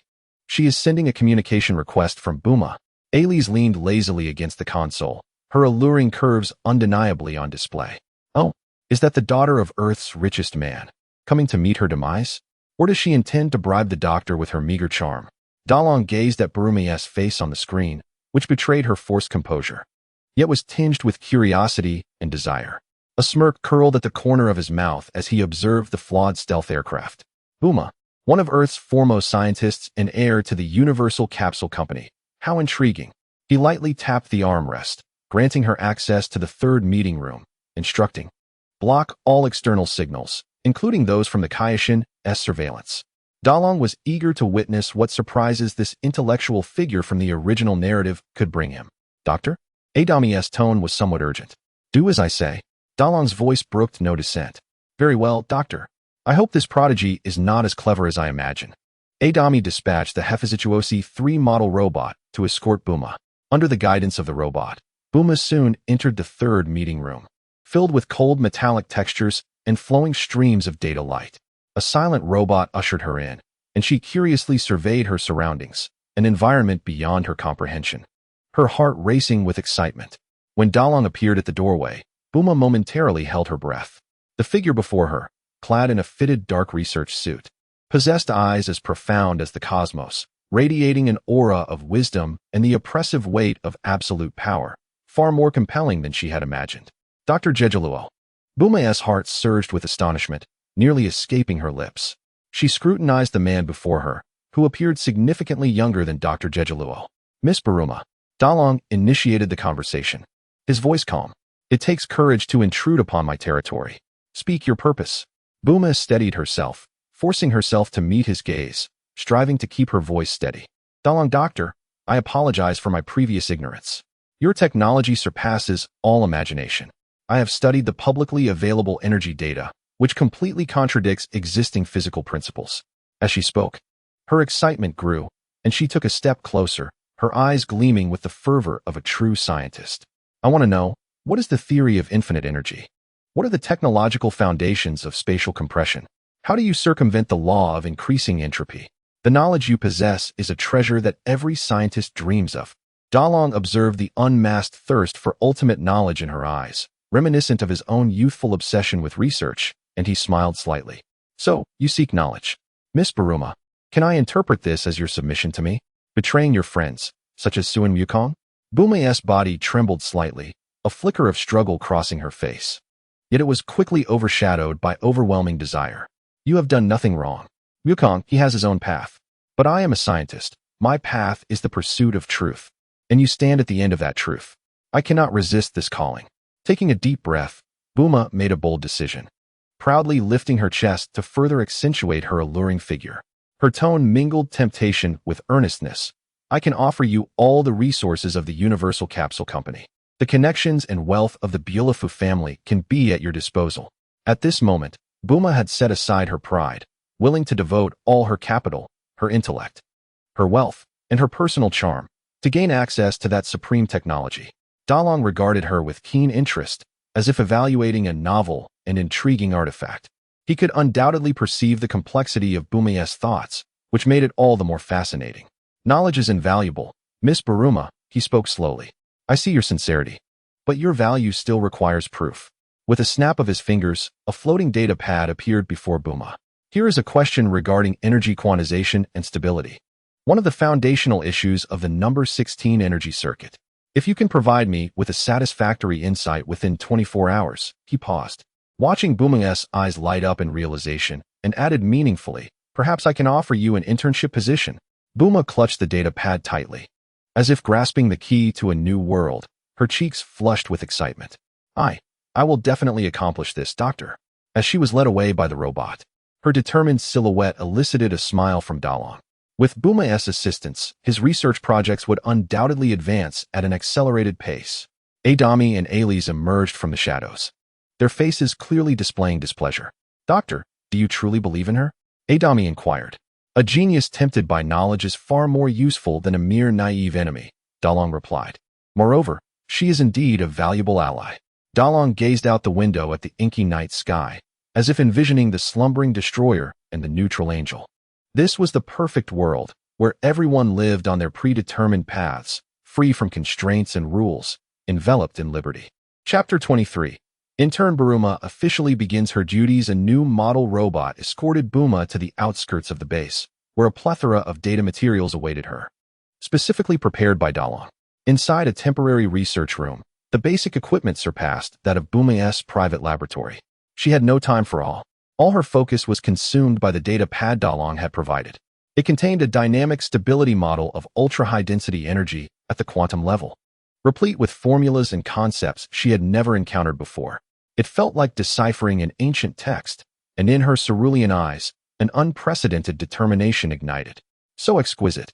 Though she did not fully comprehend it, the sensation was exhilarating. Buma bit her nails, exuding an adorably endearing charm, her enticing form trembling slightly with excitement as she became utterly immersed in the ocean of knowledge. In this moment, she forgot time, her position, and even temporarily set aside her fears. Dalong observed the engrossed Buma through surveillance, a tender smile gracing his features. Adami and Ailey stood behind him. Doctor, it's impossible for her to solve that problem in a day. It's a critical difficulty in the optimization process of number 16, Adami remarked, laced with disdain for Buma. Perhaps. Dalong replied meaningfully.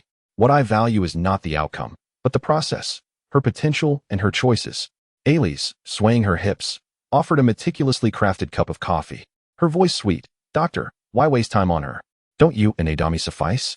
Dalong accepted the cup without shifting his gaze from the screen. Her worth lies in her talent and status. A top scientist from the opposing camp voluntarily submitting to us carries symbolic significance and potential value far exceeding her inherent abilities. At that moment, the main screen blared an alarm. Weak anomalies detected, pure divine energy fluctuations attempting to penetrate the base's outer information barrier. The energy signature closely matches that of the Angel Wace. The sudden warning turned the trio's expressions grave. Is he spying on us? Ailey asked nervously. Not quite. Delang swiftly analyzed the energy patterns. They were gentle, devoid of hostility, resembling a silent observation, as if reminding us that he was aware of everything occurring here. Weiss's focus hung over Delang's heart like a sharp sword. Currently, we lacked the strength to confront the angels, and it seemed that making too much noise could be perilous. The Kayashin's realm relied on Weiss's assistance. The Kayashin's injuries were temporarily stabilized, yet he remained in slumber. Upon awakening, Wukong's divine powers had waned, leaving him exceedingly weak. Weiss hinted that Lord Beerus's interest in exquisite cuisine might hold the key to rousing him. Jebbet retorted, and Klin scratched his head. Are we to seek out the universe's finest delicacies? It may not be so simple. The ultimate flavors might extend beyond mere sustenance. Piccolo fell into contemplation. Just then, Jebbet's expression changed. Through the residual authority of the Kayashin, he sensed a troubling presence. Not good. Bulma's energy signature has appeared at Delang's base. What? Everyone was taken aback. Miss Bulma? How could this be? Gohan could hardly believe it. Wukong struggled to sit up. Bulma must have her reasons. We cannot act rashly. Piccolo's gaze sharpened. Reasons? Perhaps she is drawn to Delang's unfathomable technological knowledge. This could spell disaster for us, or it might present an opportunity. Piccolo turned to Jebbet. Can you pinpoint her exact location and status? Is it possible to establish one-way communication? Jebbet nodded. I'll give it a try. in the temporary research room of the Red Ribbon Army base. Bulma's eyes were bloodshot from fatigue, yet she remained utterly perplexed, frustration beginning to seep in. Suddenly, a highly concealed communicator developed by her father emitted a series of intermittent static, intermingled with Piccolo's anxious voice. Bulma replied, "Danger." She stiffened, instinctively wanting to shut off the communication device, but her finger hovered over the button in hesitation. She glanced at the seemingly insurmountable problem on the screen, and her thoughts drifted back to Delang's vast ocean of knowledge, her eyes flickering with a moment of struggle. Ultimately, she gritted her teeth, voluntarily severing the faint communication signal and destroying it. Taking a deep breath, she seemed to have made a resolute decision, redirecting her gaze towards the data dashboard, her expression growing more determined, even tinged with a touch of resolve. "I'm sorry, Wukong. This is the path I have chosen." Meanwhile, in the core control room, Delang observed the report indicating that the unknown faint signal had been actively intercepted and eliminated, revealing a genuine smile of satisfaction. "Indeed, a wise choice," Delang murmured. "It appears our intern has made up her mind." He turned to Alice and Idami, issuing commands. "Provide Bulma with the next phase of data, increasing the difficulty by 30. Additionally, grant her preliminary access to certain non-core databases. Our intern is now officially on duty." Chapter 24. Anomalous data streams within Subject 16. Bulma had gained access to the partial database permissions granted by Delang. Immersed within, she discovered numerous insights regarding energy conduction and foundational theories that completely overturned her previous understanding, as Delang had opened a door to a new world for her. Bulma eagerly absorbed the information, almost oblivious to the passage of time. She attempted every method she could conceive, even drawing from ideas within the database. Yet she remained unable to reach the core. Fatigue and frustration washed over her once more as she leaned back in her chair, rubbing her swollen temples. Delang observed Bulma through the monitoring equipment, contemplating, what a determined woman. Bulma's gaze inadvertently scanned the database, landing on a report regarding the synergistic effects of biology and energy fields. This report, primarily authored by Alice in the realm of bioengineering, appeared unrelated to the pure energy physics conundrum she was constructing. However, in that instant, a flash of inspiration struck Bulma's mind. Biological electricity? Could this method of stabilization and control be applicable at the quantum level? A bold interdisciplinary idea surged forth, prompting Bulma to leap to the control panel, her hands flying as she initiated new simulations. Delang watched as her electrical activity soared on the screen, and she began conducting interdisciplinary model simulations. A glimmer of genuine admiration crossing his eyes. Her remarkable ability to draw connections between disparate fields showcased a spirit unbound by existing knowledge frameworks. Idami, observing Bulma's erratic operations, frowned slightly. "Doctor, her approach seems to deviate from orthodox energy physics." Alice crossed her arms, her tone tinged with melancholy. "It's merely a gamble." Delang shook his head. "No, this is not luck. This is thinking outside the box. Science should not be constrained by rigid boundaries." Delang was eager to see if this serendipitous spark could truly ignite a flame. "Doctor, could this lead to a breach of confidentiality?" Idami inquired, puzzled. "Knowledge requires collision, Idami," Delang interrupted, continuing. "A closed system can only lead to stagnation. Bulma is the chaotic variable we have introduced." As Bulma immersed herself in the inspiration, the base's deepest alarms were triggered once more, sharper than before. "What is happening?" Alice gasped in disbelief as she observed the anomalous data stream. Subject 16's core logic circuit is exhibiting erratic fluctuations. The logic simulation program has encountered an uncontrollable deviation of 17 for unknown reasons. The main screen displayed the erratic core data stream of Subject 16. Its abnormal codes shifting as if alive, slowly eroding and modifying the foundational logic judgments of Subject 16. Delang's expression darkened instantly. "Isolate the anomalous zone immediately.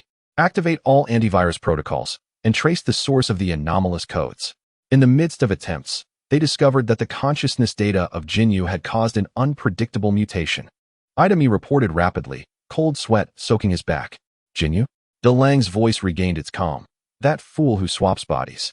Remnants of his consciousness have become a breeding ground for the virus." Delang suddenly realized he might have made a mistake. Overly pursuing all usable data while neglecting the inherent risks that could not be fully controlled. Subject 16 was the ultimate trump card against the potential awakening of the god of destruction and the angels. There could be no missteps. DeLange muttered to himself. Amidst the tension, Bulma submitted her report. DeLange faced two interfaces simultaneously. One was Bulma's report, brimming with sparks of inspiration. The other displayed the aberrant codes spreading from Subject 16, along with Idami and Alice's helpless expressions. He glanced at Bulma's report, which indeed provided a glimmer of insight regarding distributed fault tolerance. However, the looming crisis overshadowed everything, and he quickly marked Bulma's report as qualified, randomly closing the interface to focus all his energy on handling Subject 16. DeLange commanded Idami and Alice, at all costs. Even if it damages Athena 15's existing database, we must eliminate all anomalous codes. Simultaneously, conduct a thorough scan of all external data, including the backups of all members of the Ginyu Force previously captured, and delete them permanently. Understood, Doctor. After receiving DeLange's affirmative feedback, Bulma's cheeks flushed with excitement. Feeling that her efforts had been recognized, little did she know that the core of the base was undergoing a crisis capable of overturning everything. Chapter 25. Internal crisis resolved. The core of the base continued to flash red lights, the alarms blaring loudly. Doctor, the anomalous code spreads like a virus and has already eroded the core logic of 16, threatening to plunge it into chaos. Ada Michigan exclaimed in desperation. While Alice turned pale, Doctor, forcibly removing it could damage the core, potentially causing a complete system shutdown. DeLange fixed his icy gaze on the screen, displaying the scorpion-like writhing of the anomalous data. The ability data from the body-swapping incident concealed such a vile entity, which has now become a hidden danger. A glimmer of resolution flickered in DeLange's eyes. Humph, a mere trick of the deceased dares to wreak havoc here. He swiftly struck the keyboard at the control panel, declaring, "Initiate the formatting procedure." Ada Michigan cautioned from the side, "Doctor? Doing so would erase all of 16th learning data and combat memories. Who said we must format everything?" DeLange continued typing. "I shall only format the infected portion." What? Only format the corrupted segment? Ada Michigan was astounded. Formatting a portion is akin to excising a small diseased part of a human brain without harming the healthy tissue. It is nothing short of a fantasy.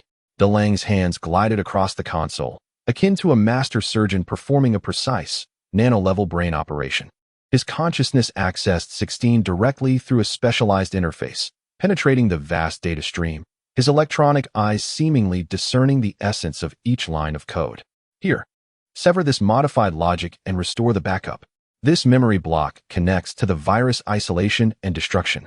DeLange accurately identified every anomalous code, touching the corrupted areas and wielding absolute administrative authority to delete and overwrite them.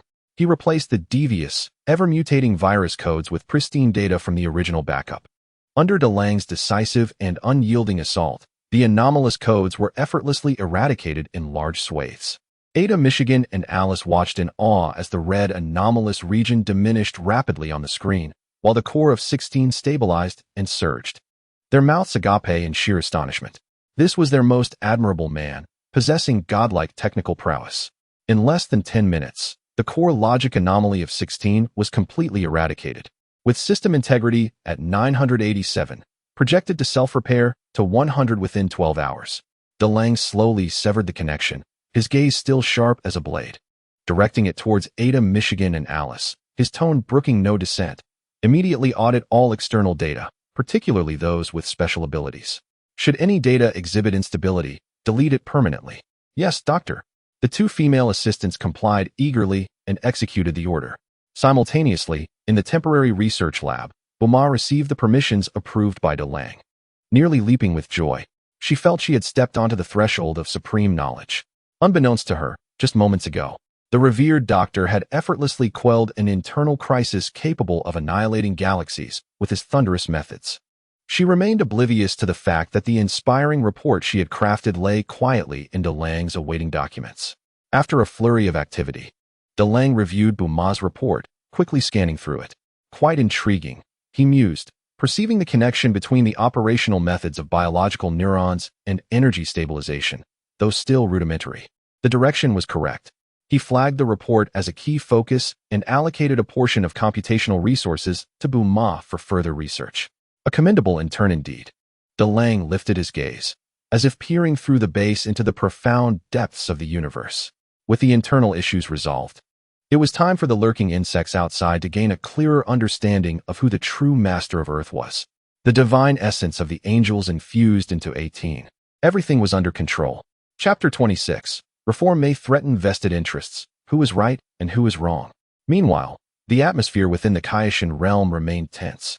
Although the Kaioshin still slumbered, Jebit and the awakened Goku, aided by Whis, became increasingly aware of the disturbances caused by Delang's technology on the cosmic flow of energy. His technological prowess was escalating at an alarming rate. Jebit remarked, "The 8th Space Station Fortress, 16. His very existence continuously absorbs and transforms the surrounding cosmic energy. This energy differs from any known system, and if this persists, the ancient galaxies surrounding Earth may face extinction." Piccolo added gravely, "To them, it may seem merely research, but the consequences could ripple throughout the universe. We cannot stand idly by." Goku scratched his head, conflicted, but Delang doesn't seem to actively harm ordinary people. If this continues, the very rules of the universe will be upended. This is more insidious than murder, Jebit asserted, ultimately, driven by Jebit's fervent insistence and Piccolo's rational analysis. A plan took shape. Led by Goku and Jebit, who mastered instantaneous movement, they would gather the strongest forces to launch a precise strike on Delang's base. In the underground base of the Red Ribbon Army, Delang had just concluded guiding Bulma on the intricacies of energy circuit optimization, feeling quite pleased. Bulma's insightful thinking indeed brought forth fresh perspectives. Suddenly, a jarring alarm pierced the air. "Doctor, Son Goku and several others are invading the core energy zone via instantaneous movement," Ada Michigan reported swiftly. Alice immediately shifted into battle mode. "They have indeed come. Doctor, please give the order." Delang, however, furrowed his brow slightly, displaying annoyance at the interruption. "They dare to return?" Delang waved his hand dismissively, as if shooing away a bothersome insect. "Activate the spatial anomaly field, capture them, but do not kill them. I intend to inquire why they are disturbing my research." Delang spoke calmly, entirely unfazed by the impending confrontation.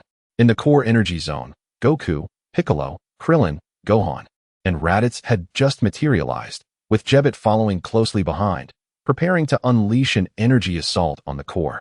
Yet, in the next moment, their instantaneous movement was abruptly interrupted, morphing into a lockdown, while the space around them thickened like glue, initiating spatial anchoring.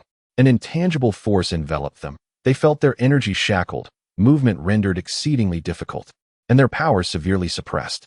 "What is happening?" "My energy," Krillin exclaimed. "It's Delang's technology." Piccolo struggled to unleash his energy, but found it immensely taxing. Just then, the gates opened, trapping them in place. The figures of 17, 18, and Vegeta appeared at the end of the passage. "Raditz, Kakarot, you two lowly warriors," Vegeta remarked with a complex expression, arms crossed. "Doctor, I do not wish to kill you, but do not overreach your bounds." 17 spoke with indifference. 18 gathered a green energy in her hand, declaring, "Surrender, or I will take you down." A necessary battle erupted within the confined space. Their once proud synchronization speed was severely hampered, while 17 and 18 remained largely unaffected.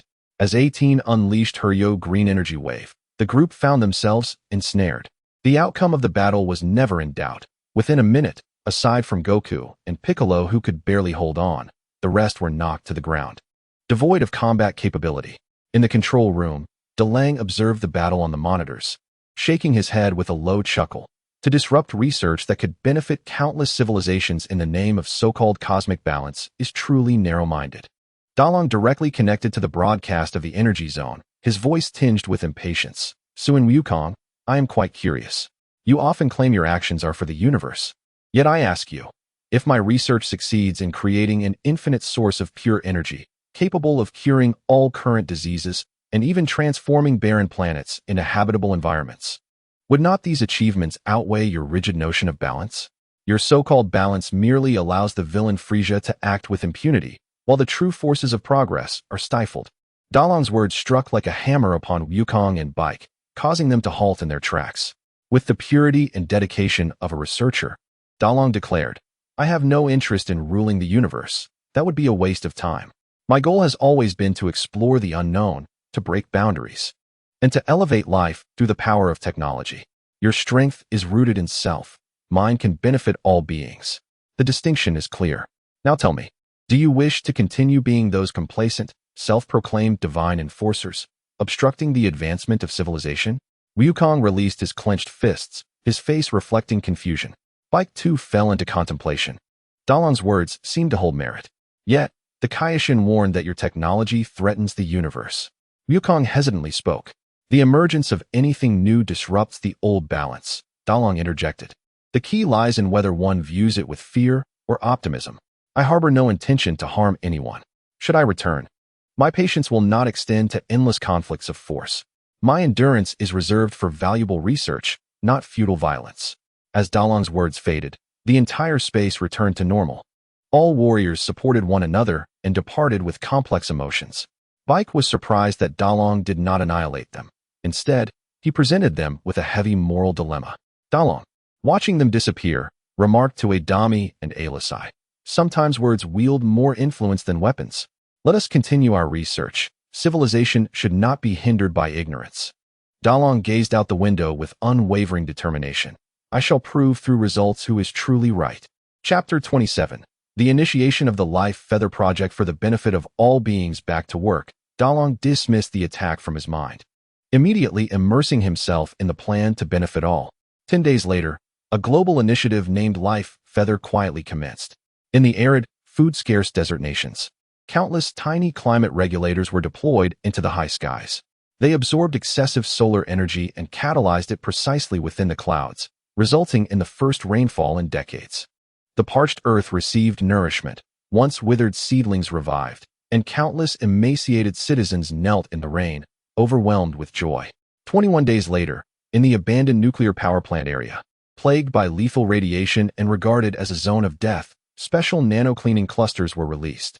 They acted like minuscule janitors, visibly breaking down radioactive substances at astonishing speed, transforming them into harmless, stable elements. The polluted air became fresh, and tainted soil gradually regained its natural state, with resilient plants beginning to sprout anew. 6 months later, in remote areas with inadequate medical facilities, mobile medical units equipped with advanced diagnostic programs and basic treatment nanorobots appeared out of nowhere. They provided free CT scans, precisely identifying ailments, repairing damaged tissues, and curing many diseases previously deemed incurable. Despairing patients were reborn, viewing Dalong as their savior. These transformations rapidly spread through global networks. Although Dalong did not boast of his achievements, the Red Ribbon Army became synonymous with gratitude and praise, circulating throughout the world. In the Kaioshin realm, through G-Byte, the Kaioshin perceived the tremendous changes occurring on Earth. Hulin observed the jubilant populace on the screen, his expression a mixture of complexity. It seems he is genuinely doing good. Wu Fan exclaimed in astonishment. The sick have been healed, and places that lacked rain are finally receiving it. Ratizi murmured, what is Dalong really up to? This fellow. Wukong sat in deep contemplation, his brow furrowed. He had witnessed firsthand the benefits of Dalong's technology. This sharply conflicted with the indoctrinated belief that Dalong threatened the balance of the universe.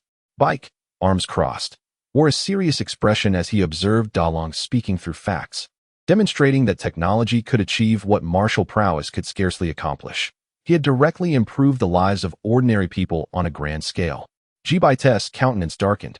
But this could not alter the fact that Dalong's technology was distorting the very essence of universal energy. The immediate benefits could herald greater disasters in the future. What those future disasters might be, Wukong suddenly inquired, turning to G-Byte with a core question. G-Byte paused, taken aback. Kaioshin-sama did not specify what the disasters would entail. In that moment, a palpable fracture appeared in the beliefs of Wukong and Bike. In the underground base of the Red Ribbon Army, Buma, having seen the shift in public perception towards Dalong, excitedly approached him, her azure eyes sparkling. Doctor, did you see? Everyone is grateful for how your technology is truly changing the world. Dalong, adjusting a complex energy model, did not lift his head, his tone indifferent. These applications are merely preliminary tests. Dalong's pure dedication to scientific inquiry, dismissing fame and fortune as inconsequential, intrigued Buma even more. Unlike her father, who eagerly sought to commercialize inventions, Dalong resembled a monk-like seeker of truth. Doctor, I wish to be involved in the optimization of life rain's follow-up. I believe the nanorobots at the medical stations could enhance their operational efficiency. Buma eagerly volunteered, yearning to contribute to this monumental endeavor. Dalong glanced at her and nodded. Very well. The relevant data has been made accessible to you. Do not disappoint me. Yes, yes, doctor. Buma exclaimed excitedly, rushing off, brimming with enthusiasm. Adami observed Buma's departing figure and remarked to Dalong, Doctor, she is progressing rapidly. Alisai, surprisingly refraining from dissent, reluctantly acknowledged. Some of her ideas do indeed hold merit. Dalong smiled slightly. A promising seed. With proper guidance, she may stand on her own in the future. Came Sanin, watching through an old television, adjusted his sunglasses and sighed. Matters have become complicated. Even if one wished to strike, many ordinary people would likely oppose it now. The turtle nodded in agreement. Indeed, he has become a beacon of hope for many. The public sentiment on Earth subtly shifted towards Dalong, who effortlessly garnered a vast support base, placing the Kaioshin and warriors in a moral quandary, potential impending disaster set against the backdrop of destroying the hopes of countless people. Dalong stood before the observation window, gazing at the environmental indicators and the steady rise in living standards displayed on the screen, his gaze profound. The Kaioshin and I, like rulers of bygone eras, were preoccupied with whether our positions would be securely inherited. We feared progress. Yet, what do such concerns amount to in the face of the survival and happiness of billions of sentient beings? Adami interjected. Who is right and who is wrong? The hearts of the people will ultimately decide. Chapter 28. The Threat of Wasi. The Life Feather Initiative continued to proliferate globally. The Red Ribbon Army's prestige soared to unprecedented heights. However, the actions taken to forcibly alter the natural and life processes through technology began to stir invisible ripples that finally brushed against some of the universe's most fundamental laws. The Kaioshin, who had been in a deep slumber, furrowed his brow, seemingly sensing something, yet ultimately remained unawakened. Jebite was beset by a profound sense of unease. Acutely aware that a rhythm, maintained for eons within the cosmos, was being disrupted and obscured by a cold, efficient, yet soulless force. The Earth Doctor reported a high-risk energy reaction approaching Earth, with its speed beyond our detection capabilities, heralding the arrival of Angel Weiss. Adami's voice trembled with unprecedented tension. Alice immediately entered a heightened state of alert. System 18 reported that the target's energy levels possessed absolute dominance, advising against any form of conflict. Dalong lifted his gaze from the intricate energy models, his eyes not betraying fear, but rather sparkling with extreme excitement. Had the time finally come? The guardians of the cosmic order were here. Dalong rose, adjusting his research attire, opened the highest-level reception channel, welcoming them with the utmost respect. Let us witness the grandeur of these so-called deities. He reached for the communication device, urgently instructing Miss Bulma to proceed to the observation area, for this would be a lesson that would reshape one's understanding. A soft white light disregarded all defenses of Space Station 8, instantly manifesting in the reception hall at the core of the Red Ribbon Army. Weiss stepped forth with an air of elegance, still wielding his scepter, a faint, seemingly eternal smile gracing his face. Ouya, what an impressive little abode.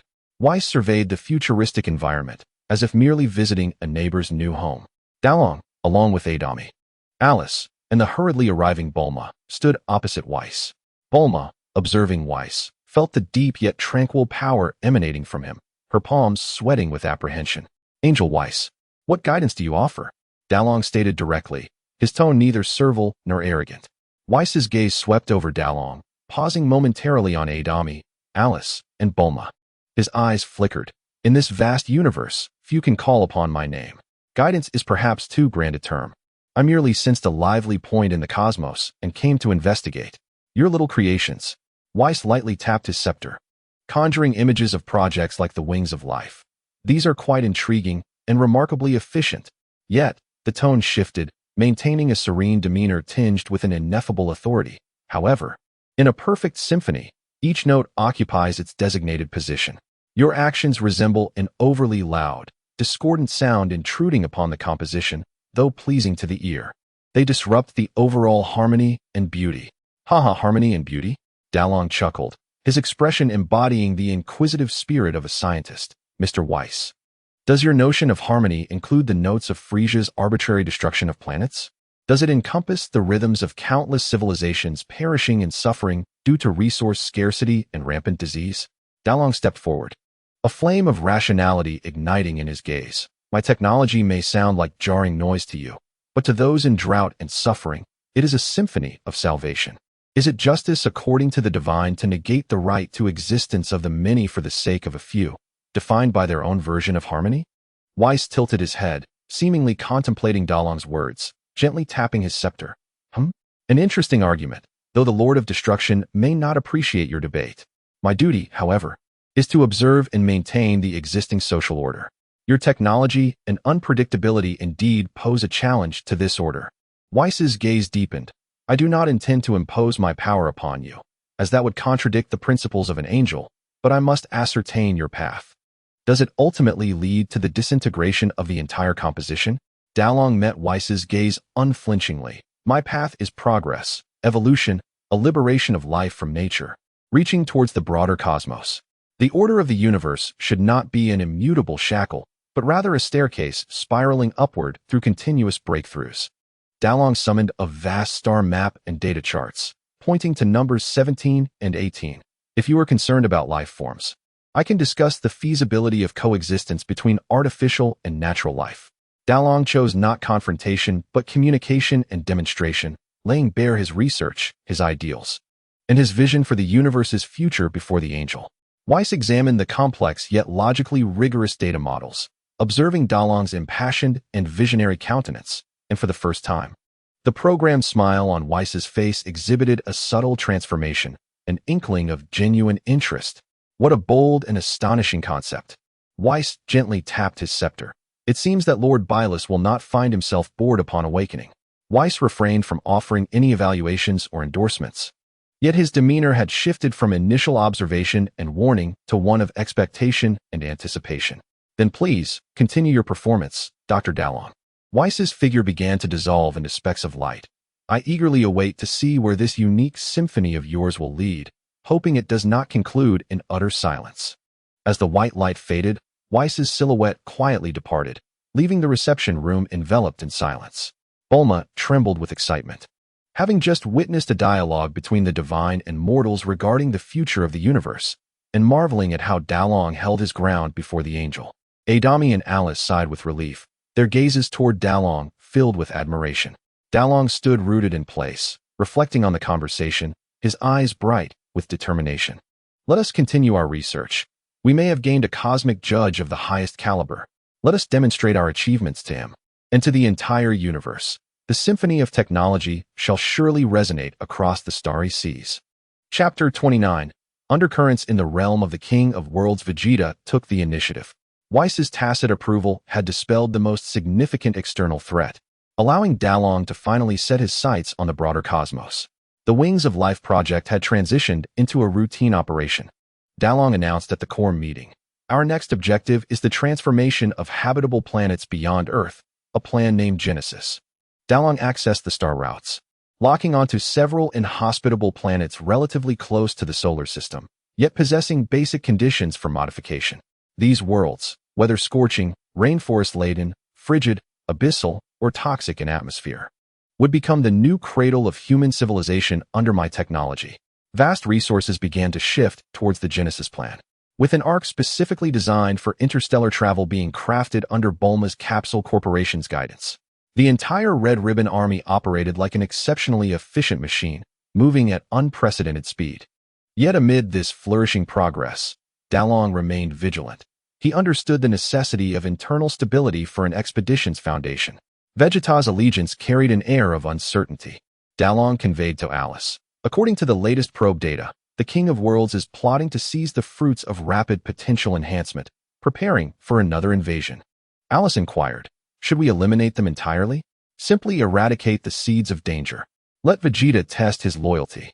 Units 17 and 18 are responsible for support. Dalong replied calmly. Understood, Doctor.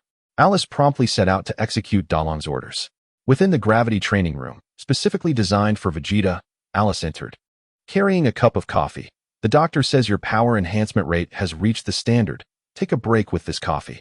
After shutting off the gravity, Alice languidly settled into a chair, her high-slit leather skirt revealing ample fair skin. Hey, Prince, I'm talking to you. Vegeta glanced at the disheveled Adami, retorting, if there's nothing urgent, leave and do not disturb my training. Lowly woman. Such a lack of tact. Alice bluntly responded, the doctor wants you to head to the King of Worlds to destroy the potential fruits discovered by Son Goku and his companions. Are you going or not? Kakarot, is it? Vegeta muttered to himself as Alice waved her hand, conjuring a holographic projection in the center of the gravity laboratory. The image displayed Son Goku, Piccolo, and other warriors training in the Kaioshin realm, appearing stronger than before. This is an exceedingly perilous mission. Have you contemplated it thoroughly? You must go alone, Alice teased.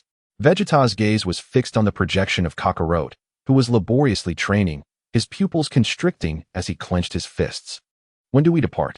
Let us set off immediately. Alice continued.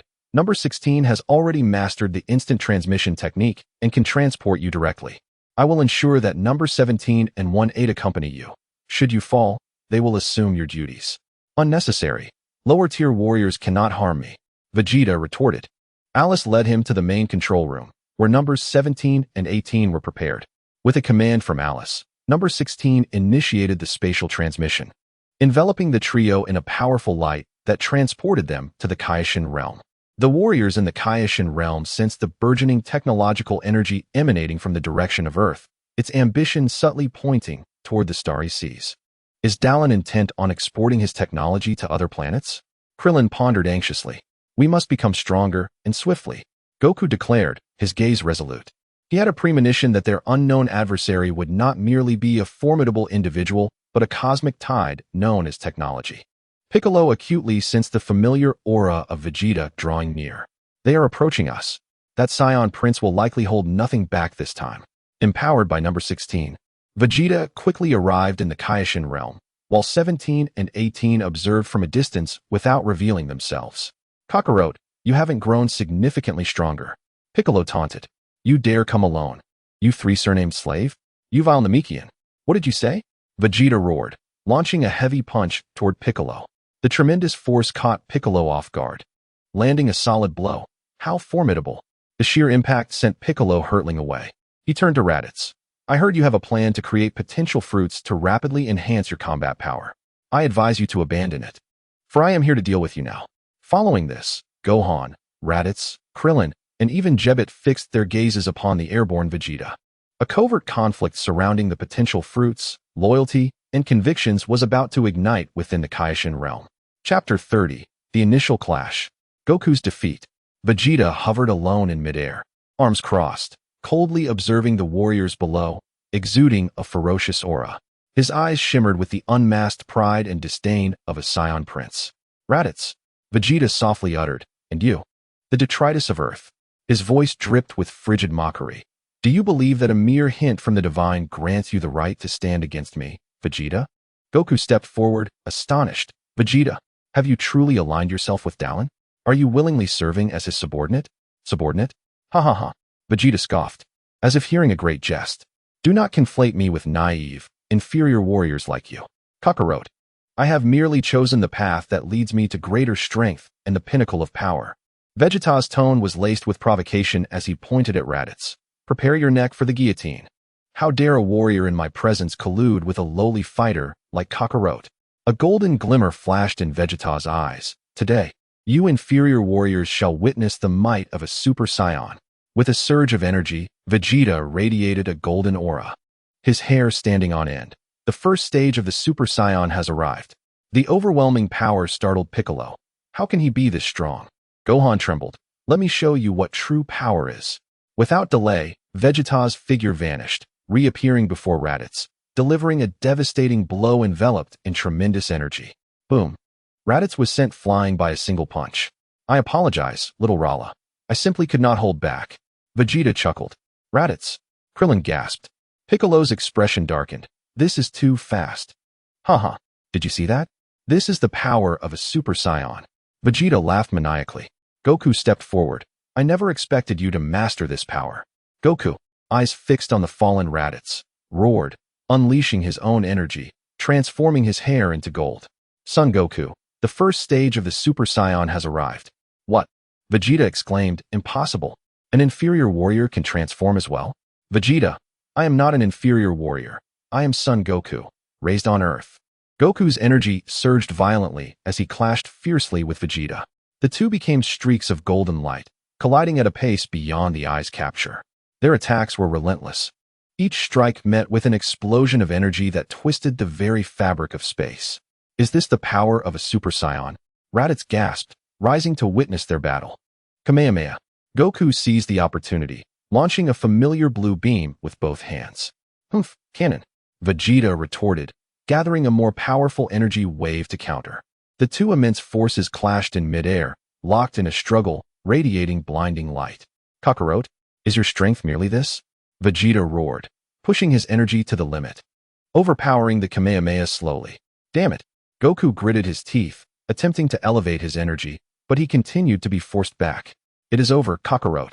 Vegeta seized the moment, using the recoil to close the distance, and Goku, in turn, shifted his weight, landing a powerful elbow strike into Goku's abdomen. Uffed! Goku coughed up blood, curling into a fetal position. Immediately after, Goku's formidable Kamehameha erupted beside Vegeta, the shockwave crashing down upon them like meteorites, creating a vast cloud of debris. Son Goku! Piccolo shouted as the dust gradually settled, revealing Goku, tattered and battered, unable to maintain his Super Saiyan form, reverting to his black hair, struggling to rise. On the other side, Vegeta too slowly regained his footing, panting heavily, blood trickling from his mouth, multiple wounds adorning his body. His battle suit lay in tatters, yet he retained his Super Saiyan form, clearly indicating that this battle had not come easily. Vegeta straightened his back, peering down at Goku with the demeanor of a victor. Humph, even as a Super Saiyan, the inferior warrior is still no match for me. Vegeta gasped, proclaiming his triumph. Clutching his aching chest, he turned to Jebbit, his eyes blazing with fury. Reveal your plans. His expression was laden with menace. Damn it, Jebbit exclaimed in surprise. Enough of this nonsense. Suddenly, number 18 appeared, declaring, time's up. She pointed delicately at Jebbit, and a seed materialized from him, gently moving to her hand. Piccolo, sensing this eerily familiar frequency of power, froze in place. Quick, feed him a senzu bean. Number 18 instructed, pointing at Son Goku. This is merely a lesson. Should there be further misconduct, I will not hesitate to eliminate you. With that, number 18 whisked away the injured Vegeta, vanishing like a streak of light in the Kaioshin realm. The battlefield was left in disarray, with the warriors engulfed in despair. Wukong gazed intently at the direction in which Vegeta and number 18 had departed, his fists clenched tightly, his eyes brimming with a mixture of reluctance and an even fiercer fighting spirit. Chapter 31. The second clash between Kong and Bei, the overwhelming power of strength. Vegeta returned to the base, his body marked with wounds yet triumphant, delivering the seeds of the potential fruit he had seized to Dr. Dallin. Dr. Dallin examined the potential fruit and then scrutinized Vegeta's injuries, nodding slightly. Indeed, it seems that Son Wukong has exerted quite a bit of effort against you. Vegeta scoffed. Although victorious, he felt somewhat disheveled, a lingering fire of frustration simmering within him. Next time, I will easily defeat him. Dr. Dallin interrupted, stating, a true warrior should constantly master and surpass their own limits. He then pulled up Vegeta's combat data, remarking, your energy utilization is inadequate. There are too many extraneous movements, and you have yet to unleash 32 of your power. After sharing these insights, Dr. Dallin led Vegeta into a laboratory that had never been opened to him before. At the center of the laboratory stood a cultivation chamber filled with a silvery green liquid, pulsating with energy that resembled a living entity. This is a potential liberation solution optimized based on Saiyan cells and my latest energy theories, Dr. Dallin explained. It can forcibly unlock the shackles deep within your genes, releasing the full potential of your royal Saiyan lineage. The effects far surpass those of decades of self-training. Although the process may be somewhat painful, Vegeta gazed at the alluring yet perilous liquid, without a hint of hesitation. Pain? As long as I can become stronger and crush Kakarot, this price is inconsequential. He stepped into the cultivation chamber without a moment's delay, the liquid instantly enveloping his entire body, piercing each cell like countless searing iron needles. An unimaginable pain surged through him, and Vegeta gritted his teeth, veins bulging on his forehead, emitting a primal roar. Dr. Dallin observed the data screen with satisfaction, noting Vegeta's rapidly escalating physical metrics, true to the proud Scion Prince. I hope you have the sense not to become my enemy after gaining this power. 4 hours later, the cultivation chamber opened, and Vegeta emerged slowly. His injuries had healed, and his physique appeared even more formidable. An unconscious aura radiated from him, causing the very air in the laboratory to tremble slightly. His gaze sharpened, filled with newfound confidence, as he felt an unprecedented surge of seemingly boundless power within him. A sinister smile crept across his lips. Kakarot, this time, I will ensure you cannot even catch a glimpse of my back. In the realm of the King of Worlds, Wukong was recovering under the healing effects of a sense of being, yet the defeat against Vegeta weighed heavily on him, igniting a fervent desire to train even more intensely. However, an unsettling sensation washed over him, a strange yet potent aura approaching at an alarming speed. Vegeta was coming again. How could this aura be so much stronger?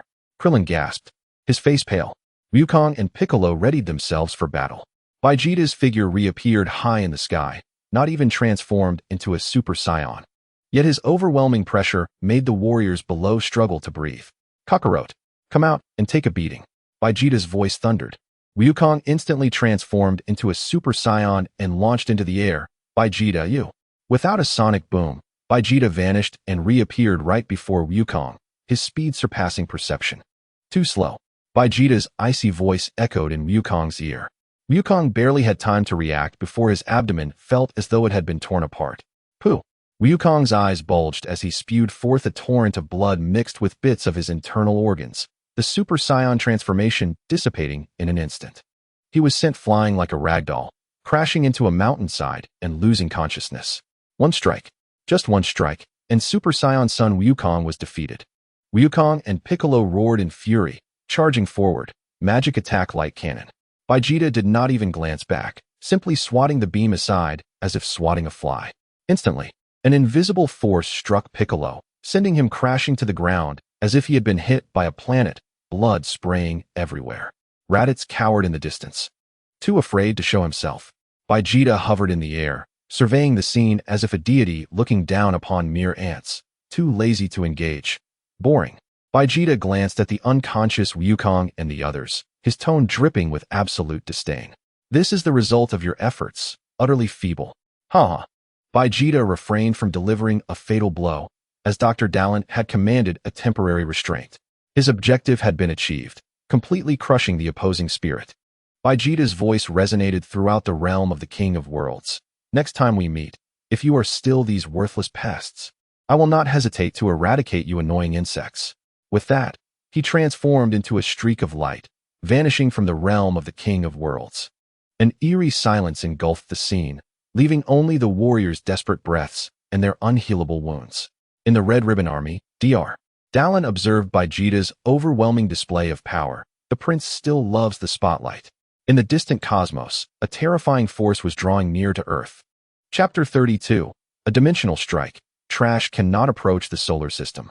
A chilling aura filled with violent coldness and boundless hatred descended upon the edges of the solar system like a shadow of death. In the vastness of the universe, a colossal battleship, larger than Frisia's spacecraft and resembling a moving iceberg, tore through space, revealing its menacing form. Seated upon the throne was a towering figure, his face twisted and fierce, with two horns protruding from his head, resembling Frisia but more cold and sinister. The cosmic overlord, King Cooled. He crushed a communicator that relayed Frisia's final screams, a frigid energy emanating from him, his eyes ablaze with fury. Frisia, my dear son, has fallen on this lowly planet called Earth. His voice sounded like thousands of years of ice grinding together, causing the temperature of the entire space to plummet. Whoever stands in my way, I shall turn them and that damned planet to cosmic dust. All forces, accelerate. Target Earth. Within the Red Ribbon Army, Adami reported to the doctor. A massive fleet is approaching the solar system, identified as belonging to King Cooled. Adami's tone, however, was no longer filled with the same tension as before. Alice yawned lazily. Another one coming to meet their demise. It truly never ends. Bulma gazed at the immense fleet displayed on the screen, feeling instinctive fear, but more so a profound trust in Dr. Dallin's technology. Dr. Dallin set aside the analysis report on Martian soil composition, lifted his head slightly, and remarked, "King cooled? How disappointing. He interrupts my data analysis." He waved dismissively, as if swatting away flies. "Do not let this cosmic trash approach the solar system. It is quite bothersome." "Yes, Doctor." On the outskirts of the solar system, King Cooled's fleet was racing toward Earth. "My lord, we are about to enter the solar system," one of his subordinates reported. King Cooled rose, unleashing an even more terrifying chill than Frisia, declaring, "I shall personally." His words were cut short as suddenly. Thousands of eerie blue lights illuminated the previously empty expanse of space ahead of the fleet. In the next moment, numerous menacingly designed space fighters and even larger unmanned destroyers emerged from their cloaked state, forming an endless steel wall, with Space Station Number 8 stationed behind them. "What is this?" King Cooled's pupils constricted. In an instant, countless concentrated pulse energy cannons unleashed a torrential downpour of fire. The energy shields of King Cooled's fleet shattered like soap bubbles under the relentless assault, and the ships that were struck were vaporized instantly. What could possibly be stronger than my legion's technology? The King of Kurd, both astonished and enraged, crashed his massive form directly into the warship, propelling himself into the vacuum of space as he conjured a terrifying energy of icy cold capable of freezing entire galaxies. Lowly technology, be frozen, cosmic frostwave. An absolute zero cold wave capable of encasing stars surged towards Space Station Number 8. At that moment, an even more dazzling and pure beam of white energy erupted from behind the fortress, unleashed by a recently unmasked orbital cannon. This beam seemed to embody the fundamental laws capable of disintegrating all matter, and the King of Kurd's fearsome freezing technique crumbled silently upon contact, as if it were mere ice and snow under sunlight. What? The King of Kurd could hardly believe his eyes. His ultimate technique had been so effortlessly countered. Target locked. Execution commencing. The chilling electronic voice reverberated through the cosmos. All artillery and the orbital cannon locked onto the King of Kurd in an instant. Countless energy beams erupted simultaneously, overwhelming him like a cosmic tempest. The King of Kurd roared in fury, unleashing a torrent of energy and resistance. His icy armor shattered instantly, his protective aura torn apart, and his massive body bore countless charred wounds. "No, I am the overlord of the universe. How could this be?" The King of Kurd emitted a howl of defiance. The once invincible King of Kurd, along with his vast vengeful fleet, never even grazed the shadow of Earth, as they were effortlessly annihilated by the No. 8 space station on the outskirts of the solar system. The fortress of Space Station Number 8 reverted to stealth mode, as if it had never existed. At the edge of the solar system, only a few minute metallic remnants remained, bearing witness to the recent unilateral conflict. DeLange gazed at the screen, noting the target had been eliminated, and yawned, remarking, "Mission accomplished. Efficiency is satisfactory."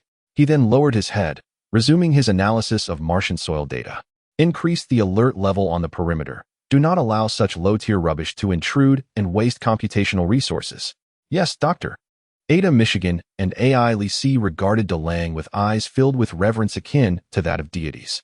Meanwhile, the warriors of the Kaishan realm, having just regained their breath from the shadow of Vegeta, once again felt the chilling technological might, easily crushing another wave of formidable malevolence, plunging them into deeper silence and despair. DeLange's technology not only overwhelmed them, but also monopolized Earth and any external threats, be they benevolent or malevolent, rendering them naught but insignificant. Chapter 33. The rifts to the demon realm opened. The demon king Depura was effortlessly swept aside like a fly. While DeLange's technological empire continued to operate smoothly and efficiently, the terraforming project on Mars was progressing steadily, and Earth flourished. However, the forced alteration of planetary environments and the large-scale extraction and manipulation of cosmic energy began to create ripples that reached some darker entities. In a forgotten ancient ruin on Earth, space rippled like water as a wave of cold, brutal energy, exuding a scent of destruction, seeped forth quietly. A creature with dual horns and dark red skin slowly emerged from the twisted spatial passage. It was none other than the demon king Depura. Depura sensed the cold, powerful technological energy permeating Earth, along with the dissonant waves emanating from the forcibly altered natural environment, and a cruel, excited smile crept across his face. "Oh, what a marvelous sense of dissonance. What a powerful source of energy." Depura's voice was hoarse, akin to sandpaper scraping, The technology possessed by this planet shall make for the finest gift I can present to Lord Babidi. He sensed several other potent energies still lingering on Earth, proclaiming, such formidable power, coupled with warriors available for plotting, makes for an impeccable forward base. In the core control room of the Hong Saturn Core, Ada, Michigan reported, Doctor, a powerful negative psychic and dark matter energy has emerged on Earth. With a hint of confusion, AI Lisi furrowed her brow, adding, this energy reaction is quite peculiar. The database lacks comparative references. Dark matter energy from the demon realm? DeLang lifted his head from the sea of data, a glimmer of interest flashing in his eyes. Interesting. Might we attract an observer?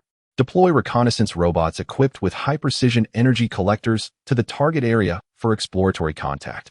I require live samples and data. Understood.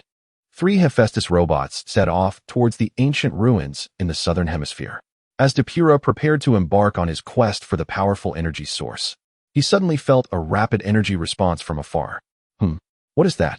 Depura squinted into the distance. He saw 3 sleek robots, their eyes glowing blue, approaching in a tactical formation. They swiftly reached Depura's side, refraining from immediate attack, instead hovering around him, their scanners emitting faint hums as they collected data. Robots? Initially puzzled, Depura soon sensed the pure, powerful energy within him, and a glint of greed flickered in his eyes. It seems that DeLang indeed possesses some clever tricks. This toy shall be mine. Depura opened his mouth wide, saliva spilling forth as he unleashed a foul and corrosive slime, shooting it like an arrow towards one of the robots. However, Depura's magical saliva struck the shield, sizzling without penetrating. What material is this? How can it be so resistant to corrosion? Depura was taken aback. His magical saliva could dissolve alloys in an instant, yet it was blocked by mere robots.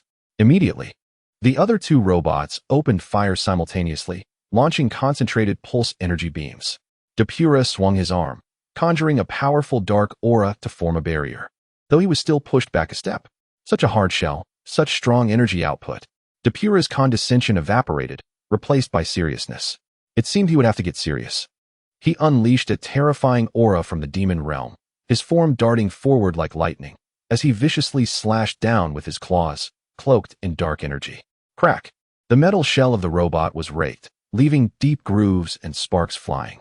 The other 2 robots provided fire support, simultaneously deploying capture nets and energy restrainers. Yet Depura, possessing immense strength and rich combat experience, wielded dark magic that was both enigmatic and unpredictable. Ultimately, the 3 reconnaissance robots were dismantled into fragments at the cost of considerable effort on Depura's part. He gazed at the scattered robot remnants sparking on the ground, his expression darkening. Damn it, I will remember you. Depura licked his lips, his eyes growing more dangerous. DeLang, your toys are indeed troublesome. But this marks the end of it. Once I find more allies, I shall pay you a proper visit. Depura transformed into a wisp of black smoke, vanishing deep into the ruins as he began his quest on Earth for other formidable life forms to corrupt, as well as hidden entrances to the demon realm.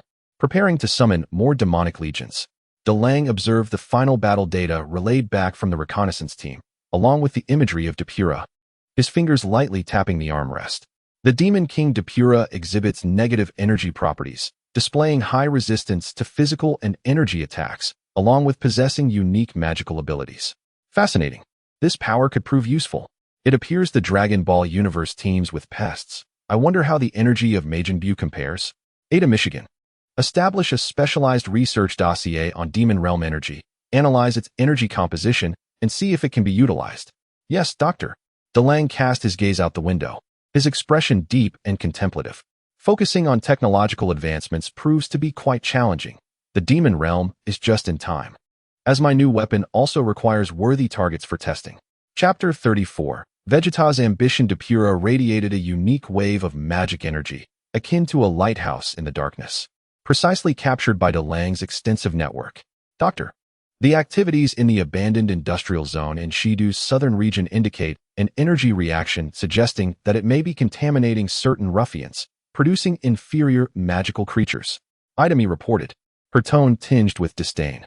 Bulma activated a holographic projection and stated, across the globe, multiple historically significant loci of negative emotions are exhibiting abnormal energy resonance, presumably responding to the energy of the demon realm. There may be concealed passageways to the demon realm. Dallin gazed at the screen, displaying the lowly magical creatures, enhanced in power yet devoid of reason, and the faintly glowing points of energy resonance. A flicker of understanding crossed his eyes. To amplify negative emotions and distort the essence of life to create soldiers? Inefficient and utterly worthless, Dallin remarked. However, this phenomenon of energy resonance is rather intriguing. Akin to a cross-dimensional signal amplifier, Dallin swiftly issued commands. Perfect. We shall unearth the inner evil of these criminals. Deploy robots to form a cleanup squad to eliminate all the corrupted debris and collect samples of the magical beings. Lock onto all energy resonance points. Deploy energy disruptors, severing their connection to the demon realm, rendering Depura deaf and blind. Understood, Doctor? Dallin's response was efficient and precise, as squads of robots equipped with performance-targeted weaponry were dispatched. Within the ruins of Shidu, they reaped the newly birthed lowly magical creatures like a harbinger of death. Simultaneously, invisible energy disruptors were deployed deep within the ancient ruins, causing the once faintly glowing energy resonance points to rapidly dim. Depura quickly found himself in dire straits, having just eroded the magic of a few promising henchmen. He was precisely eliminated by robots that seemingly emerged from nowhere before he could fully corrupt them. How is this possible? Could it be that Dallin? Depura roared from a shadowy sewer. He felt like an insect ensnared in a spider's web, each step meticulously calculated by the enemy. I can no longer afford to wait. I must locate a potent seed and the mark of Lord Babidi. Depura pondered, recalling the powerful auras he sensed earlier emanating from the direction of the Kaioshin realm. In the Kaioshin realm, Goku, who had been resurrected twice from the brink of death by Vegeta, seemed to have discovered a physical advantage. He realized that his body only sustained injuries when battling formidable forces, and upon recovery, his strength would significantly amplify. Now he was training frantically. Piccolo suddenly sensed an unusual aura.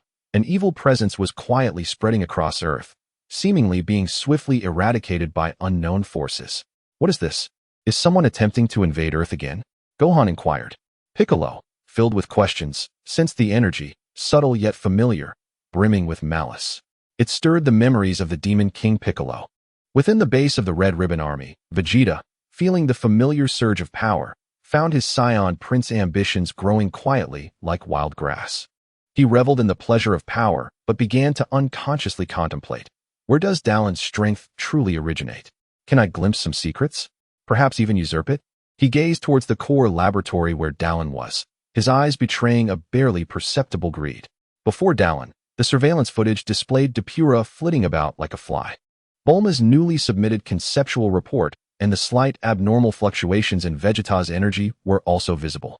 A knowing smile crept across Dallin's lips. The minions of the demon realm continue to struggle in vain, while Vegeta, recently endowed with power, seems to be growing restless as well. Dallin gently tapped the armrest, as if savoring a scene he had personally orchestrated. Excellent. Maintaining pressure is the best catalyst. Chapter 35. The Demon Realm King Depura Falls. Depura ceased his aimless creation of lowly magical creatures and instead began consolidating the remaining magical energy, lurking in the shadows like the craftiest hunter, awaiting the perfect opportunity to ignite Vegeta's ambitions and exert influence. The opportunity soon arrived. To test the adaptability of Android 16 to foreign energies, Dallin ordered Vegeta to cooperate by entering a simulated closed testing environment that replicated extreme conditions of various universes for practical drills. Just as Vegeta focused entirely on countering the tempestuous assaults of Android 16, Depura, lurking at the periphery, seized a fleeting moment. He coalesced an extremely subtle form of psychic demonic seed, blending it with the background radiation of the testing ground. Like an invisible sting, it silently shot towards Vegeta. This demonic seed did not exert direct control, but would quietly amplify the existing negative emotions within the target, particularly greed, arrogance, and an insatiable thirst for power. Vegeta suddenly felt a warm current amidst the fierce battle, an inexplicable heat, and a stronger sense of possession surging from within. He gazed at Android 16 and the exquisite technology surrounding him, and a hint of crimson flickered in his eyes, one he did not even recognize. If all this power and technology belonged to me, a frenzied thought uncontrollably flashed through his mind. Although he immediately suppressed this notion with his formidable will and continued the fight. The seed that had been planted was already beginning to quietly ferment. After the test concluded, Vegeta departed with a barely perceptible irritation. Depura, elated at his preliminary success, prepared to retreat quietly in search of the next opportunity. However, he underestimated the surveillance capabilities of Dalen's base. At the moment he harnessed magical energy and let his guard down, a hum resonated. An invisible spatial lock instantaneously formed around him, solidifying the space within 100 meters. Bright searchlights flared from all directions, completely exposing him. "Insect, you've hidden long enough." The voice of Android 18 was icy and devoid of emotion. Depura was struck with terror, realizing he had been discovered. He roared, unleashing all his magical energy in a desperate attempt to break free from the spatial lock. Demon Realm Flame Wave. A torrent of terrifying dark flames surged forth. But Android 18 merely raised her hand, generating a minuscule energy singularity, a dark energy absorption device.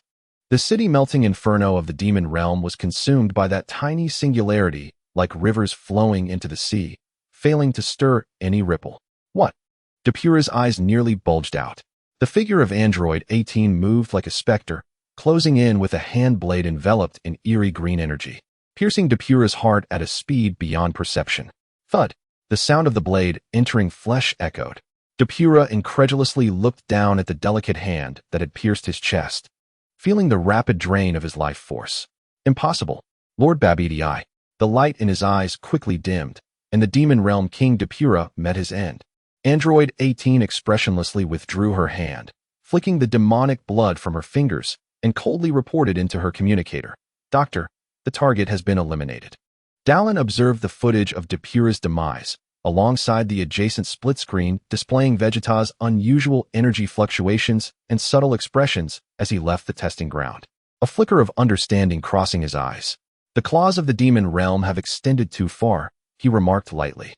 Dalen then ordered, "Analyze Depura's corpse and energy samples to discern what makes demon realm beings distinct." "Understood, Doctor." Idami and Alice immediately complied. Dalen's gaze once again turned towards Vegeta, his expression tinged with intrigue.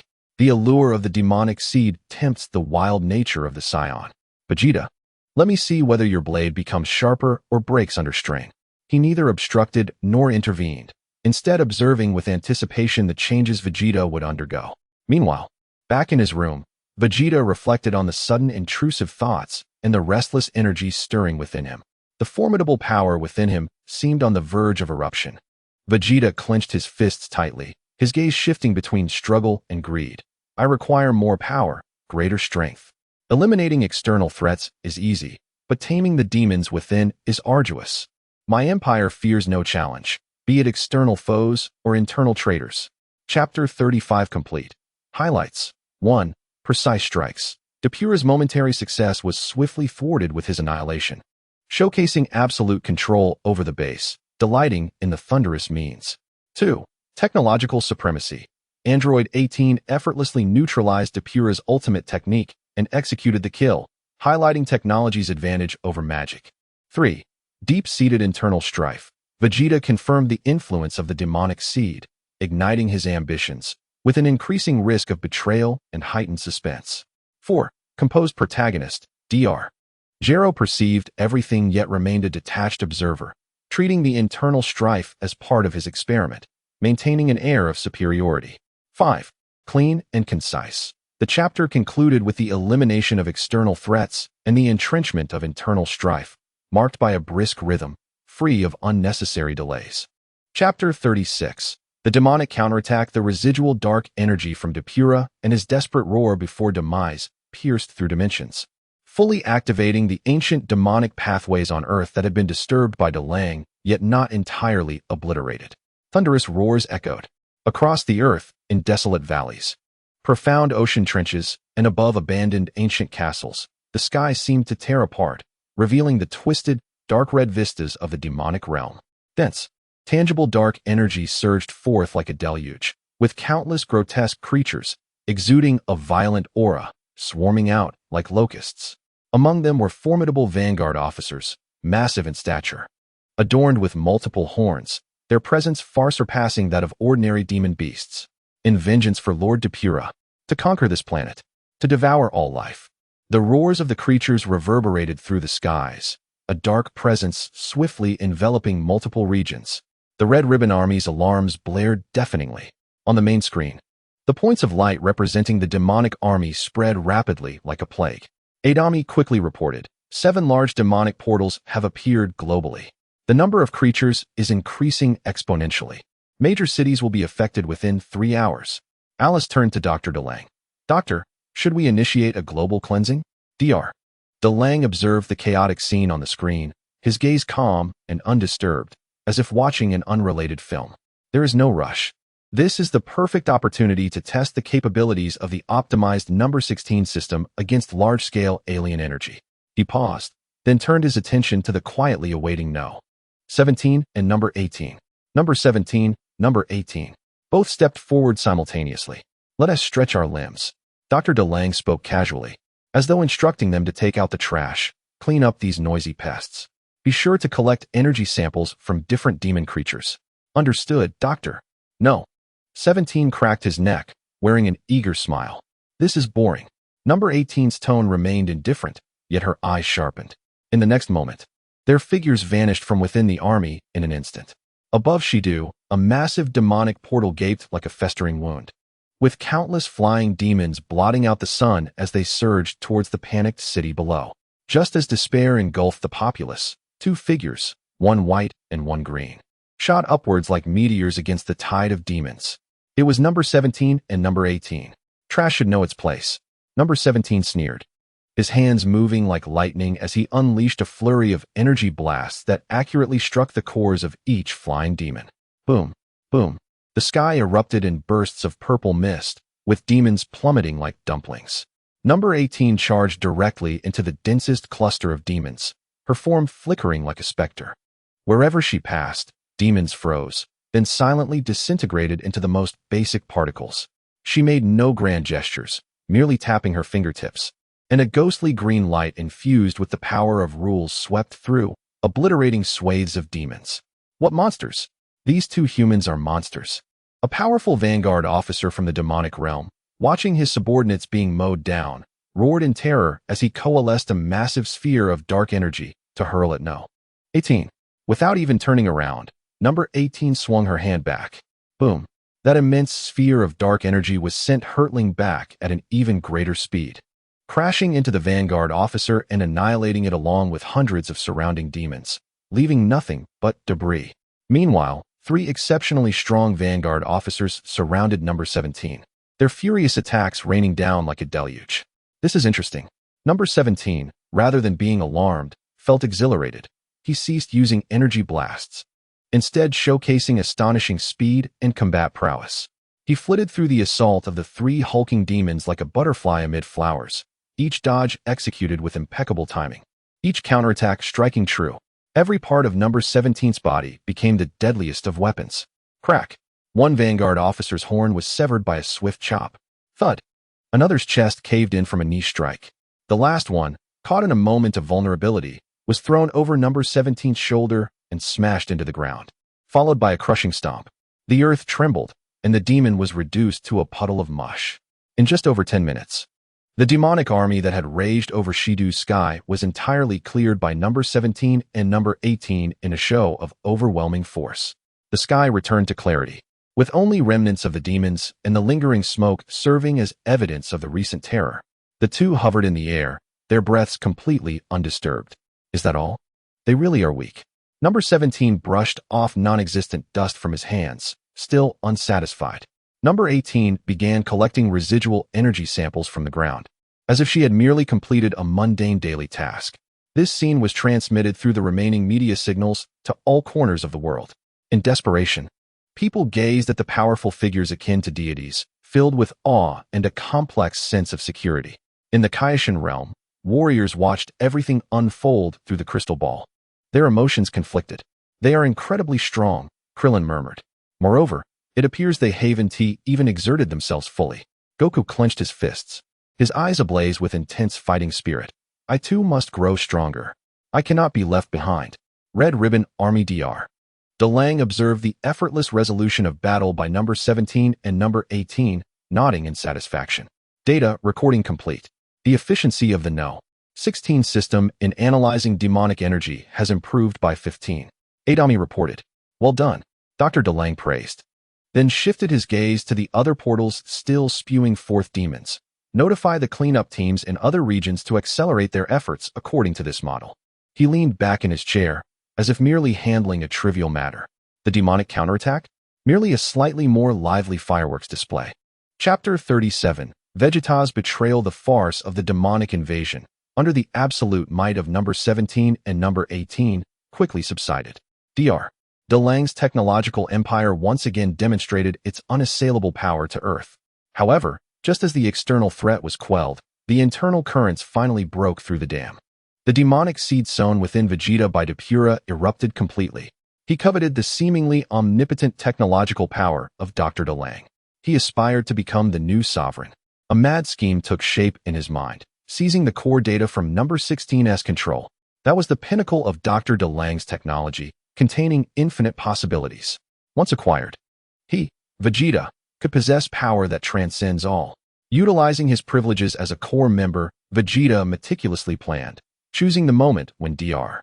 DeLange was focused on analyzing the demonic energy samples to stealthily infiltrate the innermost depths of the base, the core database interface room. Here lay the deepest backup data of the number 16 system. Vegeta's objective was to steal this data. His movements were swift and stealthy, fingers dancing across the console with remarkable speed, attempting to bypass layers of encryption. The power boiling within him, a result of the mahjong, made him feel unprecedentedly sharp and formidable, as if everything was within his grasp. Soon, this power would belong to me, Vegeta. A fervent red light flickered in his eyes. However, he underestimated DeLange's absolute control over the base. Just as he was about to touch the core data, a resounding hum erupted. The lights in the reception room instantaneously transformed into a blinding red, and heavy alloy gates thundered down, trapping him completely within. A cold electronic voice echoed. Unauthorized access to core data detected. Identity verification, Vegeta. Initiating purge protocol. Countless energy cannons hidden within the walls and ceiling sprang forth, shimmering with a menacing glow, locking onto Vegeta. A sudden jolt of fear surged within Bar, only to be swiftly replaced by fury. Discovered? So what? Do they think these toys can stop me? He roared, unleashing a tempest of energy that shattered several cannons that had just fired. He intended to break through with absolute might. Vegeta, a calm voice resonated through the broadcast. It was DeLange. I granted you power and status, yet you chose betrayal. It seems the savage blood of the Scion cannot be tamed by reason. DeLange's tone bore no surprise, as if he had anticipated this moment. Enough of your nonsense. Old man, Vegeta bellowed while frantically attacking the surrounding defenses. Your power is mine. Once I obtain the data from 16 how, I will be the first to end you. Foolish, DeLange's voice remained indifferent. Did you truly think I would be unprepared for the power you acquired? No sooner had he spoken than Vegeta felt a violent stabbing pain within him. The very force that had once made him feel invincible now surged uncontrollably like a wild beast through his veins. It was those nanobots. They were not merely surveillance devices. They were time bombs embedded within him. Vegeta collapsed to the ground, racked with agony, his once mighty aura now spiraling into chaos. You actually. His eyes widened in disbelief, realizing that DeLange had left such a vicious contingency. Betrayal comes at a price, DeLange coldly proclaimed. A more potent wave of energy surged forth from the nanobots. Vegeta felt as though his very cells were being torn apart, his consciousness beginning to blur. Just as he was on the brink of being obliterated by the energy surging within him, he summoned the indomitable will of a Scion prince and the madness bestowed by the mahjong, igniting all his life potential. Get away from me. He forcefully suppressed the tumult within him, shattering the already teetering alloy gates with a single punch. Dragging his near-fatal injuries, he transformed into a crimson streak, recklessly breaking through the outer defenses of the base and fleeing. He left behind no data, only a body battered and a profound hatred in his heart. Watching Vegeta's escape, DeLange displayed neither joy nor sorrow. Should we pursue him, Doctor? Ilisu Elisai inquired. No need, DeLange waved his hand dismissively, just a lost dog. The nanobots within him will continuously relay his location and data. He will serve as an exile sample, allowing us to observe his changes in dire straits and the subsequent effects of the Bojong. Da Long regarded Bai's defection as an experiment. To him, Bai's betrayal was merely the elimination of an unfit specimen. His journey would not falter because of it. Chapter 38. Preparations at the station, yet the dark side of the universe did not grow tranquil as a result. In a small spacecraft, hidden within the folds of twisted space far from Earth, a diminutive, grotesque figure with large ears and antennae cackled piercingly before a massive magical crystal ball. This was none other than the sorcerer Modaoshi Bani Babidi. The crystal ball vividly replayed the events of Dapula's demise on Earth. The Moajate, Magia, army being decimated by 17 Hawk and 18 Hawk, as if they were mere vegetables, and Bai's grievous escape. Hee. Bobby D jubilantly danced, dead. That waste, Dapula, has indeed perished. Splendid. The energy he amassed is just enough to activate the final ritual. He greedily fixated on the crystal ball, where 17 Hao, 18 Hawk, and the colossal 8 Hawk, 8 Hao, space station fortress appeared, nearly drooling. What immense energy. What a perfect vessel. Especially those two infinitely powerful androids, and that space station fortress. It is tailor-made for the resurrection of Morinbuoyu, a flawless shell. A frenzied light sparkled in Bobby's eyes, far more perfect than the original plan relying on psion energy. Time waits for no one. Bobby D abruptly waved his diminutive arms. Although the energy has yet to reach its optimal state, combined with the feedback energy from Bai's death and the darkness within that fleeing psion, it is sufficient. He began a bizarre dance around the crystal ball, chanting ancient and malevolent incantations. Within the spacecraft, walls inscribed with runes began to glow, and immense dark energy was drawn from the void, continuously pouring into the giant egg at the center of the crystal ball, which was sealed by layers of enchantments. The revival ritual of Vorenbo had commenced. A sinister aura, far more terrifying than Bai's arrival, began to emanate from Bai's vessel, as if it could consume all light and life, spreading through the surrounding cosmic expanse like ink dripping into clear water, corrupting it. Inside the Gongdandai Jintan, Hongdandai Junchuan, Doctor, an ultra-high dark energy reaction is coalescing deep in space. Energy levels cannot be estimated. They are rapidly escalating. Adami's voice trembled with barely concealed shock. Target coordinates locked. Energy properties are of the same origin as the budget, but of a higher essence.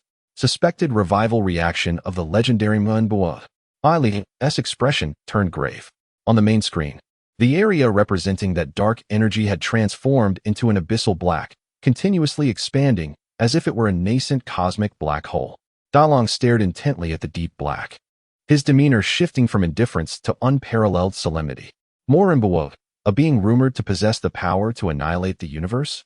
Dalong muttered to himself, realizing that the Bojate's counterattack was more troublesome than anticipated. Activate all deep space probes. Maximum power scan the target area.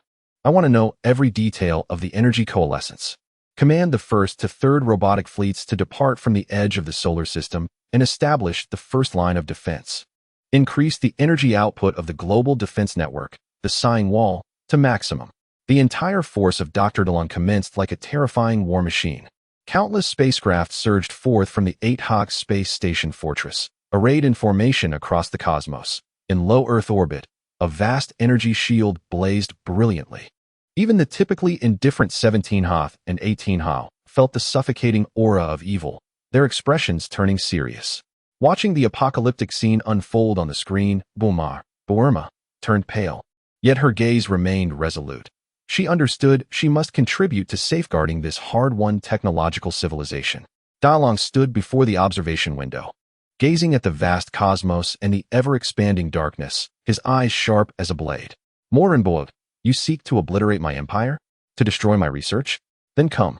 Let me witness whether the legendary demonic entity is mightier or if my technology can slay gods and vanquish demons. Chapter 39. The terrifying Majin Buu at the edge of the solar system. 3 formidable fleets stood like an iron wall, their cannons poised, emitting a ghostly blue energy glow that flickered silently in the vacuum, an aura of impending doom saturating the starry expanse. All weapon systems locked onto the dark void that twisted and expanded before them. The energy readings reached a critical threshold. It is about to emerge. Adami's voice was taut with tension. Suddenly, the center of the dark expanse collapsed inward, bursting forth in a cataclysmic explosion of indescribable pink light. Reminiscent of a planetary eruption, a rotund being, adorned with antennae and clad in a white vest and black leggings, emerged, a pink creature accompanied by an innocent yet eerie laughter. Materializing in the cosmic void, Majin Buu had been resurrected. Is this the new world? Buu inquired curiously, glancing around with a seemingly harmless smile on his pink face. Yet, in an instant, he sensed the immense energy and hostility emanating from the fleet, transforming his smile into a menacing grin. What delightful toys! They look quite delectable. Without warning or negotiation, Buu opened his mouth, unleashing a pink energy shockwave that surged forth like a tide of destruction, instantly traversing tens of thousands of kilometers to strike the foremost array of the fleet. Fire! Commanded the fleet's command robot without hesitation. Cannons roared in unison, unleashing a torrent of energy beams that cascaded toward Buu's shockwave like a waterfall in reverse. Boom! In the silent expanse of space, the collision of energies erupted with a brilliance that outshone the stars themselves. The fleet that had pulverized the Kurd Wong was merely able to withstand Buu's casual strike. What? Bulma exclaimed in disbelief. That firepower could vaporize the Kurd Wong fleet in an instant. Target's energy level far exceeds estimates. Conventional fleet firepower is insufficient for effective damage. Ada Michigan quickly assessed. How amusing. Buu, seemingly thrilled that his attack had not succeeded, vanished from sight like a wraith, only to reappear directly before the bow of a colossal battleship. Turn into chocolate. With a mere flick of his finger, a bizarre magical glow enveloped the battleship, transforming it, along with hundreds of robots inside, into a steaming chunk of chocolate before Buu devoured it in one gulp. Impossible. Alice's face paled. Material reconstruction? This defies the laws of physics. Then, like a tiger among sheep, Buu rampaged through the fleet.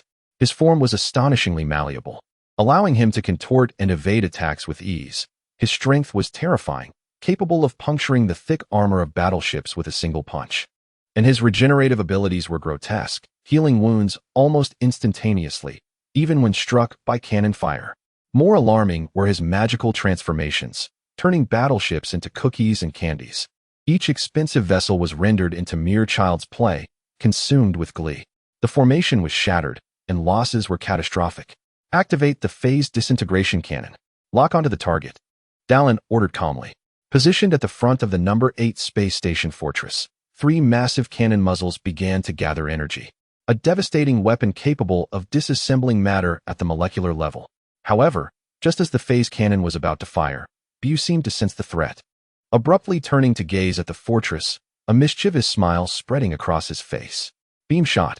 His antennae shot forth a bizarre pink ray, exceeding the speed of light, striking the energy shield of the fortress. The shield trembled violently. Although not breached, multiple systems inside the fortress descended into chaos, and the phase cannon's charging was forcibly interrupted. Dual attack of psychic interference and energy pollution. Ada Michigan gasped. The shield's energy is rapidly eroding. The power displayed by the rotund Buu was nothing short of rule level. Strength, speed, regenerative ability, and bizarre magic all appeared to have no weaknesses. 17 and 18. It is your time to shine, Dallin stated, his voice steady. Let's test how his infinite energy fares against your infinite energy. I've been waiting for this. 17's eyes burned with combat fervor. 18 said nothing, but a cold, killing intent radiated from her. In an instant, the two vanished from the Red Ribbon Army, executing a short-range space jump directly into the chaotic battlefield. Without a word, 18 raised her hand, unleashing an exquisitely condensed emerald beam directly at Buu. Curiously, Buu reached out to block the attack. Puff! The beam left a charred hole in his chubby palm. Ouch! That hurts. Buu exaggeratedly cried out, though the wound healed almost instantaneously. You hurt me. Now you shall become candy. He pointed at 18. 18 felt a strange power attempting to invade her body, but the mysterious magic of her Namekian cells and infinite energy instinctively resisted, forcefully dispelling the transformation magic. She merely swayed slightly. Oh, you are rather special. Buu tilted his head, now intrigued by 18. Meanwhile, 17 launched a ferocious attack from the side, channeling the furious power of Gohan, striking Buu with tremendous force, causing his rotund form to cave in and send him hurtling away like a deflated sack. Yet, in the next moment, Bu stabilized himself mid-air, rubbing his belly. The dent healed instantly, and he maintained his jovial expression. Such strength. But this is no fun at all. The aura surrounding him began to grow increasingly perilous. The bloody battle in deep space, stabilized temporarily by the arrival of 17 and 18, still felt overshadowed by the unfathomable power and bizarre magic of the rotund Bu. Casting a large shadow over the hearts of all present, Dallin observed the two engaged in fierce combat, with Bu on the screen, his fingers tapping rapidly on the armrest as his mind raced with calculations. Physical attacks yielded limited effects, energy attacks faced high resistance, magical resistance remained unknown, and his regenerative ability was nearly insurmountable. It seemed a strategic adjustment was necessary. Chapter 40. The malevolent puppet emerges in the vast expanse of space. The battle between 17, 18, and the portly Bu had reached a stalemate. Their attacks were sufficient to inflict damage upon Bu, yet his grotesque regenerative capacity rendered their efforts futile. While 18 managed to counter some of Bu's magic, his overwhelming power and endless array of bizarre techniques made it exceedingly challenging for the duo to cope. Hee, you cannot kill me. You cannot kill me. Bu chuckled gleefully as he repaired the gaping hole created by 17's energy blast, even taking the time to transform a sneaky attacking destroyer into bubblegum for his amusement. Within the Red Ribbon Army, Dallin scrutinized the real-time combat data streaming in, his brow furrowed, yet his gaze remained composed. The regenerative capability posed the greatest challenge. The energy source seemed linked to his cellular core, nearly infinite. A bold plan rapidly crystallized in his mind, sparked by Alice's earlier submission on the theoretical report regarding biological energy field isolation and the energy guidance portion being studied by Bulma in the potential liberation serum. Ada, Michigan, immediately analyzed the spectral differences between Bu's energy fluctuations, focusing on the disparity between his malevolent will and pure life energy. Alice, reverse engineer the previously developed mental protective field. I require a device that amplifies and channels specific negative emotions, targeting, instigating the target's inner rage and tendencies toward fragmentation. Bulma, integrate the energy guidance module from the potential liberation serum with the rule weapon system of number 16. I need a powerful energy stripping and binding field. Commands were swiftly issued, mobilizing the most brilliant minds within the base. Haidami precisely captured the essence of the energy emanating from Bu, discerning the thread of malevolent will that belonged to Babidi, as well as the subtle distinctions from Bu's inherently naive and chaotic nature. Alice swiftly adjusted the parameters of the force field, while Bulma showcased her genius in construction, ingeniously connecting seemingly unrelated systems. In mere minutes, a temporary tactical plan and accompanying weapon module modifications were completed. 17 Hawk, 18 Hawk, heed my command. DeLong's voice resonated in their minds. Alter your strategy. 17 Hawk.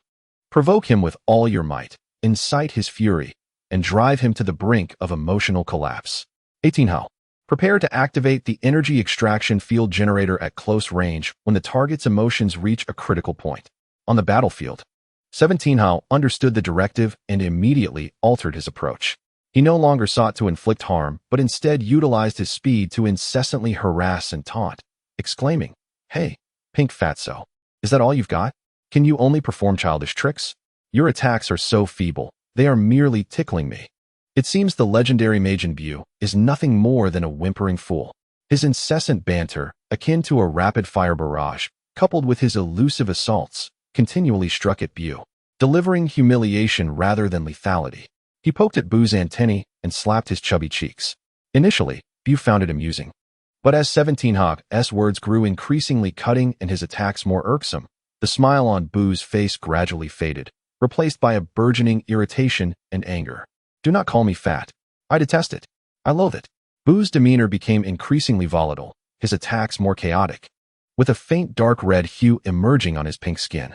Now, seizing the moment when Bu's rage caused a brief disruption in his breath, 18 Hawk thrust the energy extraction field generator, transmitted remotely from the fortress, forcefully against Bu's back. With a hum, a three-dimensional force field composed of countless energy runes unfurled instantaneously, enveloping Bu. This field lacked offensive capability, but was designed to amplify the target's negative emotions and induce energy separation. This feeling is so unpleasant. Bu thrashed violently within the field, sensing his inner fury and violence magnified exponentially, while a powerful force seemed to pull something from within him. Before the astonished gazes of all present, a tangible black mist, accompanied by Boo's anguished howls, was forcibly extracted from his head.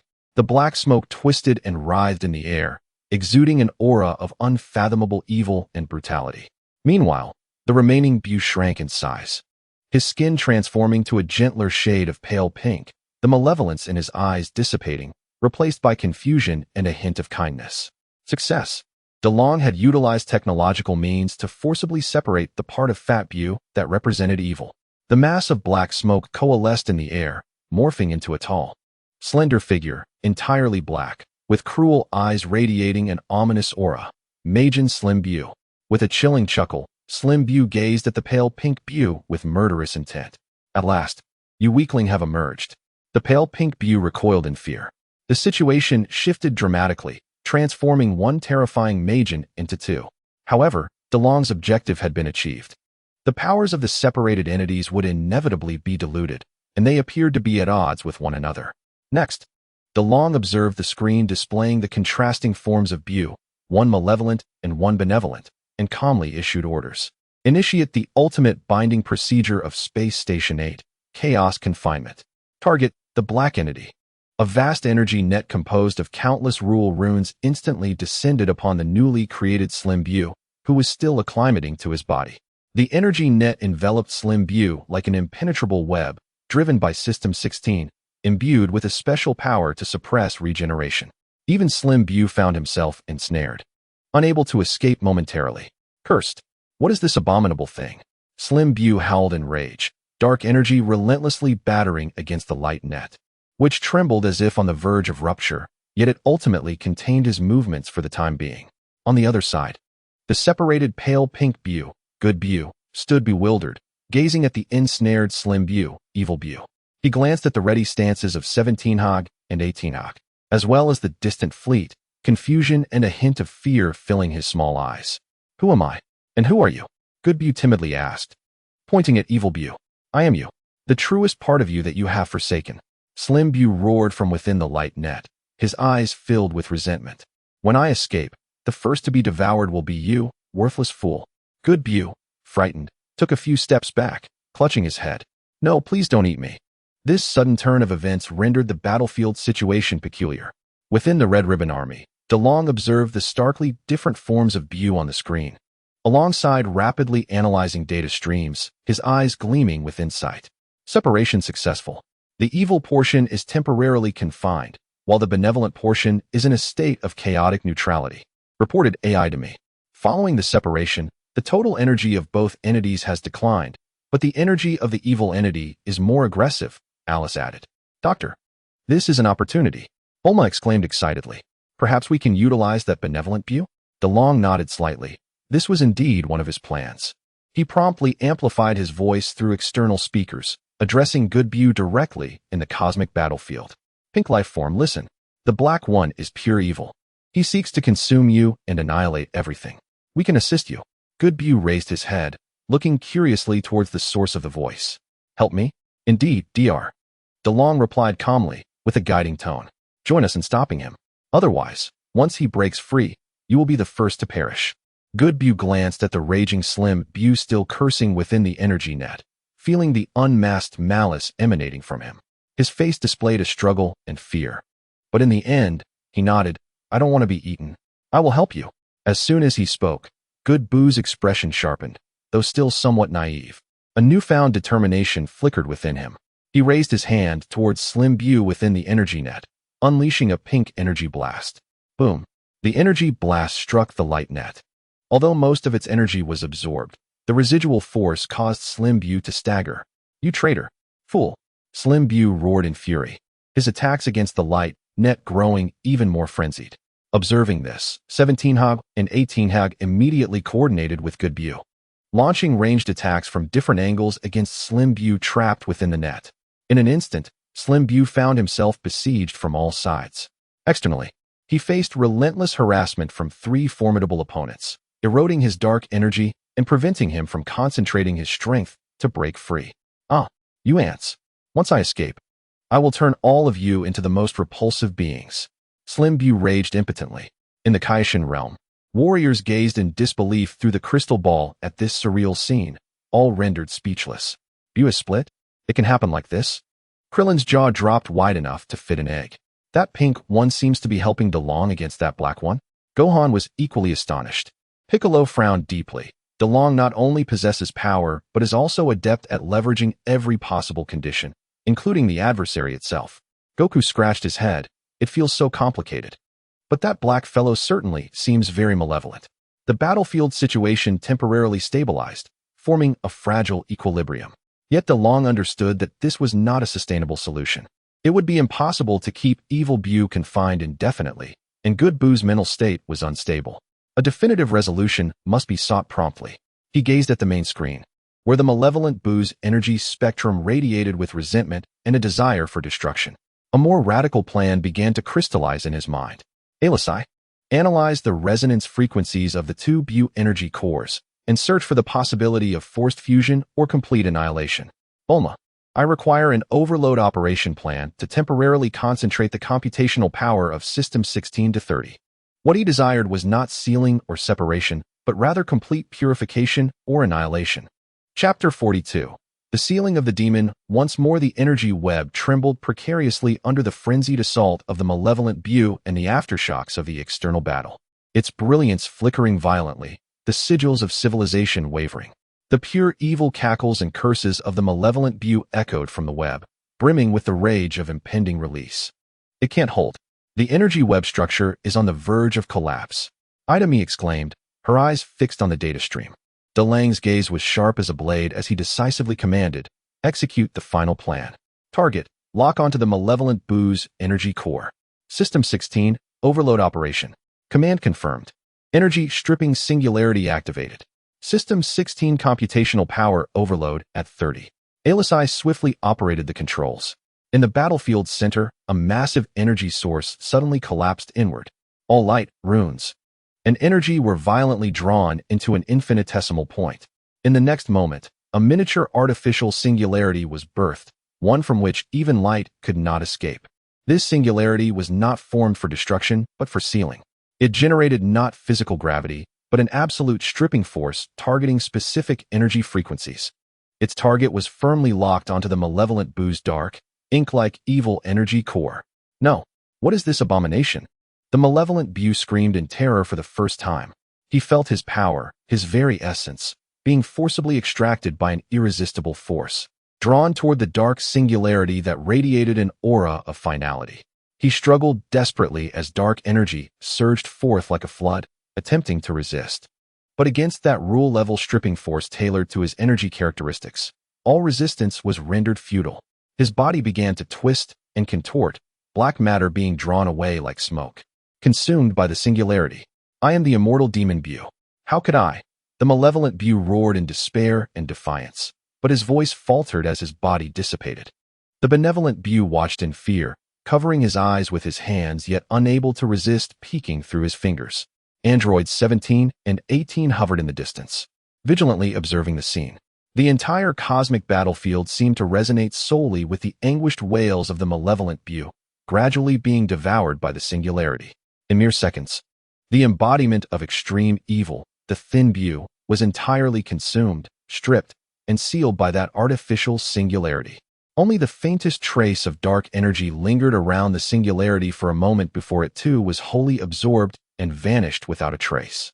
The singularity completed its mission and rapidly collapsed, as if it had never existed.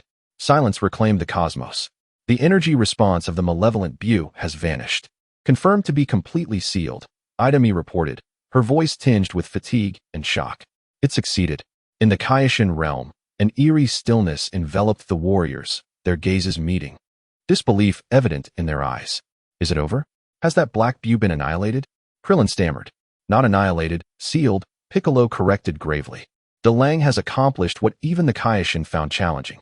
Goku stared at the crystal ball, rendered speechless. For the first time he clearly recognized that the limits of individual combat power seemed to indeed pale before the tremendous force of technology on a certain level. The brief atmosphere of victory did not linger long. DeLang observed the main screen, where the benevolent Bu appeared bewildered after the sealing of the malevolent Bu. His expression still calm. Do not lower your guard. Although the evil portion has been sealed, Babidi has yet to reveal himself. His gaze swept past the returning androids 17 and 18, as well as the benevolent Bu's innocent yet confused face on the screen. Bring the benevolent Bu back to the base. I need to study the energy structure after his separation from the malevolent Bu. Conduct a comprehensive scan of the solar system to locate the sorcerer Babidi. He is the source of all this and must be eradicated. A massive mechanical arm extended from the 8th Space Station fortress, placing the benevolent Bu into a specially designed isolation chamber. The benevolent Bu seemed curious and somewhat reliant on Dr. DeLange, offering no resistance. A crisis that once threatened the universe had been temporarily averted. Yet DeLange knew that Babidi, lurking in the shadows, had yet to reveal himself. This was far from over. Chapter 43. The elusive Babidi, the benevolent Bu, was placed in an observation area within the base. Designed to mimic a serene environment filled with the sounds of birds and fragrant flowers. He curiously surveyed his surroundings, accepting all offered food with a naive, contented smile, as though the earlier universal crisis had no bearing on him. However, DeLange's monitoring equipment clearly indicated that deep within the benevolent Bu's tranquil life energy lay a trace of the dark mark originating from the previous malevolent Bu. This mark resembled a dormant volcano, poised to erupt again under significant provocation or specific guidance, potentially reigniting the destructive essence of Demon Bu. The hidden danger had not been entirely eradicated. DeLange studied the analytical data and spoke to Bulma beside him. Pure isolation and observation are insufficient. We require a more comprehensive solution for purification. Purification? Bulma inquired curiously. Doctor, do you mean to eliminate that dark mark within him? Precisely. DeLange displayed a complex energy map. We could attempt to integrate the natural energy from the Life Rain project. Bulma boldly suggested. Construct a gentle yet persistent mental purification field that subtly cleanses that darkness. Perhaps we could incorporate biological pheromones that promote positive emotions, guiding his energy towards a beneficial cycle.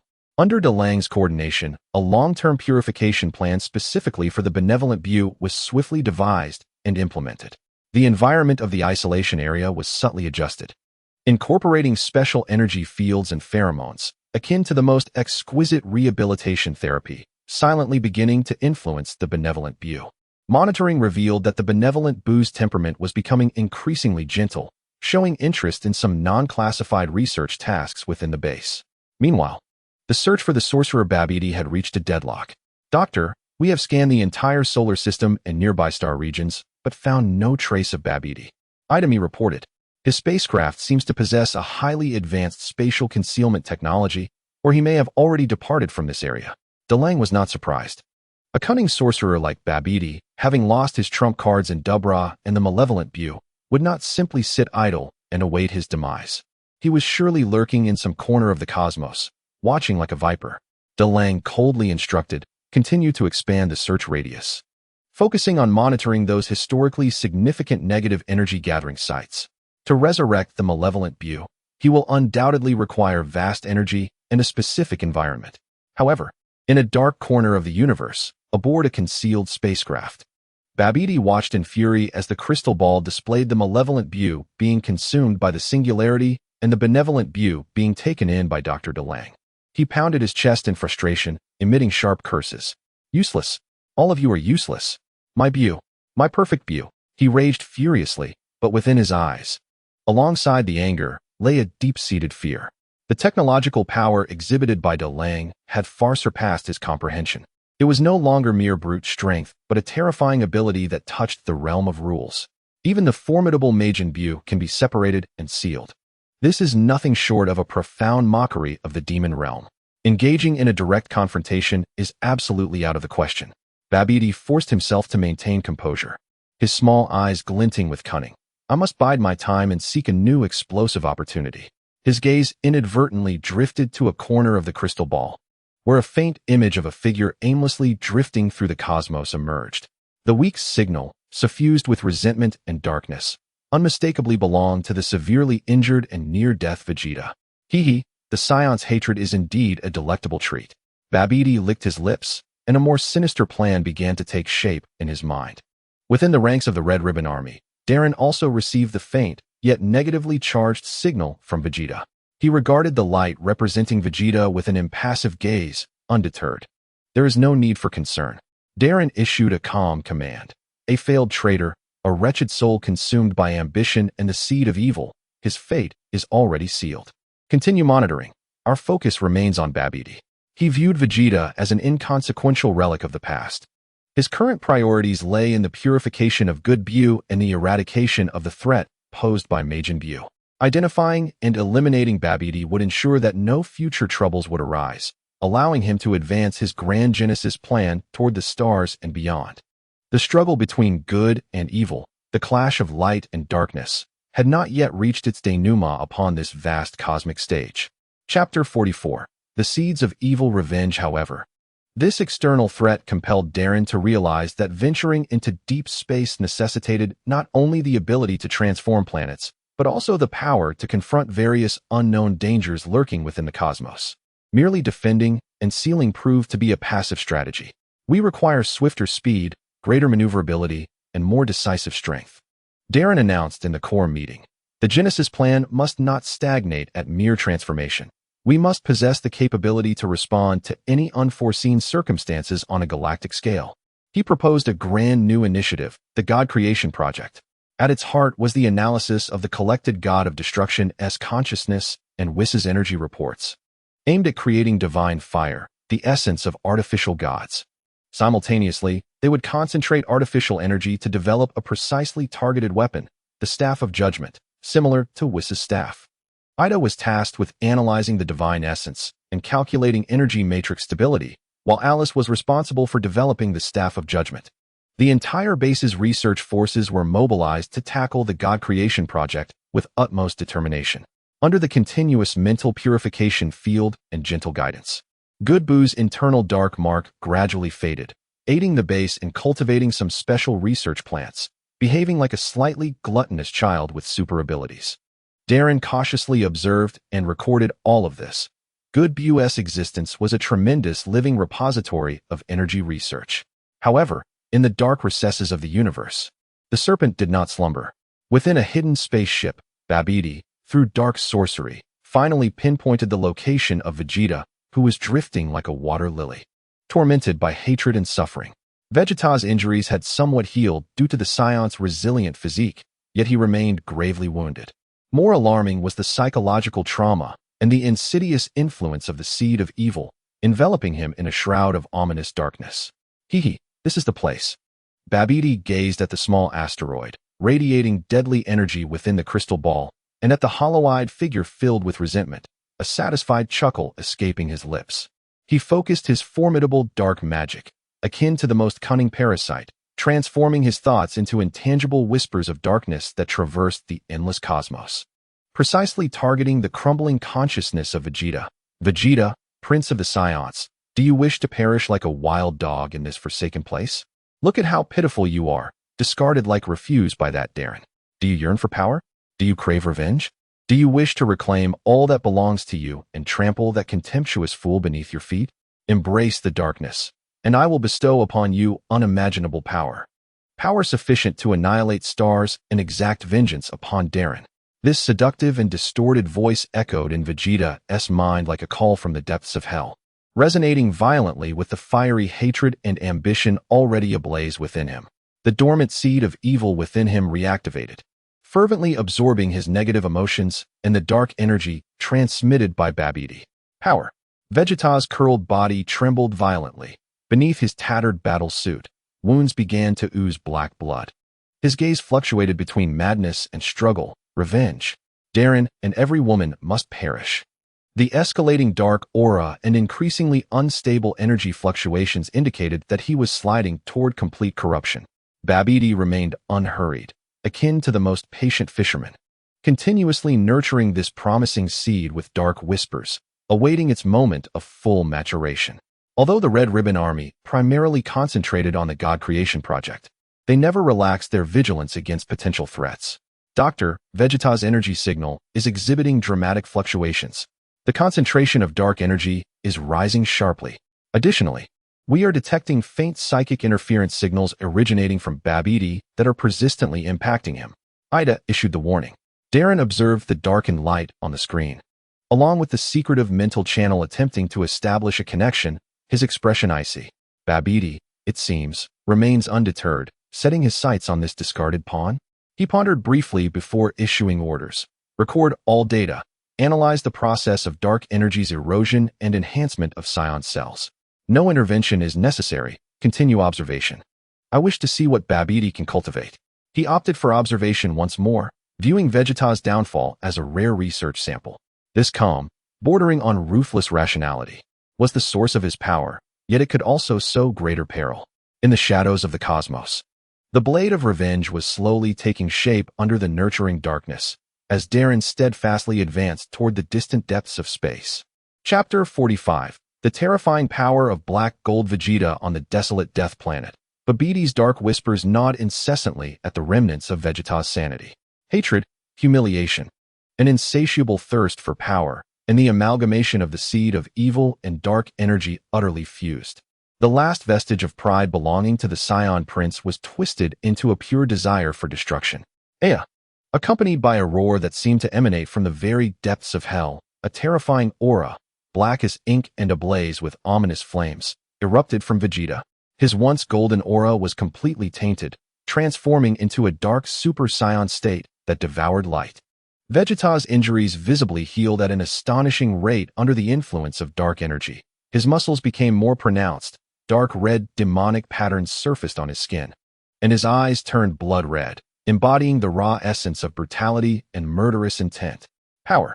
This is the power I have longed for. Black gold Vegeta reveled in the terrifying energy within him, capable of tearing apart galaxies. He unleashed a twisted, maniacal laugh. Darren, that woman, and all those who betrayed the Scions. Are you ready to bear the brunt of my vengeance?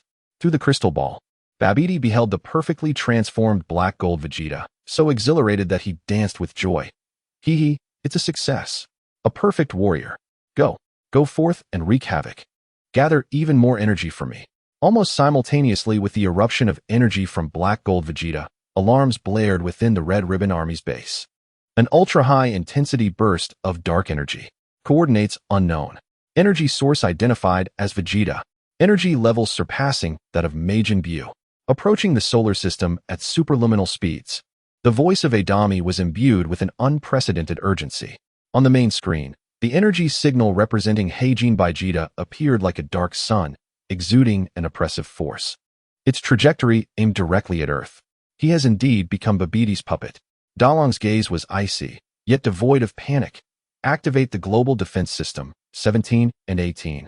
Prepare for battle. Understood. 17 licked his lips, brimming with combat fervor. This time, he would not escape. 18's tone was frigid. At the edge of the solar system, Heijin Vegeta's silhouette, akin to a specter, tore through space, appearing before the fleet. Without uttering a word, he raised his hand, unleashing a dark, concentrated cannon that engulfed nearly half the fleet. The black energy torrent left a trail of despair in its wake, as if space itself lamented. The joint energy shield erected by the fleet shattered like paper in an instant. Dozens of warships were obliterated into fundamental particles before they could even explode. The might of a single strike was truly horrifying. Trash, get out of my way. Heijin Vegeta did not even glance at the devastated area. His gaze piercing through the endless cosmos, fixated on Earth's location. Surrounded by black flames, he charged toward Earth like a descending demon. Any warships attempting to obstruct him were effortlessly destroyed by his emitted dark energy blasts. This being was ridiculously powerful. The sight of this unfolding catastrophe left Clin pale with dread. The terrifying aura of darkness sent a shiver down Wufan's spine. In mere minutes, Heijin Vegeta, with an unstoppable momentum, broke through the fleet's defenses and barreled into Earth's atmosphere, hovering ominously above Shidu. The overwhelming pressure of darkness plunged the entire city's populace into abject terror. Dalong, get out here now. Heijin Vegeta's roar reverberated like thunder, shaking the very ground. In the next moment, two figures, one gold and one blue, soared into the sky, standing defiantly before him, 17 and 18. Vegeta, it seems you are utterly beyond salvation. 17 regarded the familiar figure shrouded in malevolence, shaking his head. To fall into darkness is truly pitiful. 18's tone remained icy. Shut your mouths, you lapdogs. Heijin Baijide's blood-red eyes locked onto the pair, his murderous intent boiling. Today, I shall use you as my first offerings. Ultimate dark flash. He thrust his hands forward, unleashing an even thicker, more refined energy beam, entwined with destructive black flames, resembling a roaring black dragon that instantaneously engulfed 17 and 18. Boom. A tremendous explosion echoed through the air, the energy shockwave dispersing the clouds below. Yet, as the smoke cleared, 17 and 18 remained suspended in place. They had summoned brilliant golden flames and a ghostly green magical barrier, which, although strained, ultimately managed to withstand the terrifying assault. What? Heijin Baijida's pupils constricted. He had not anticipated that even with his newfound dark power, he could not instantly annihilate them. Your power has indeed grown, Baijida, 17 remarked, shaking his slightly numbed arm. But to defeat us, you are still far from adequate. Infinite energy cannot be compared to strength acquired through nefarious means. 18 coldly mocked. You wretched woman.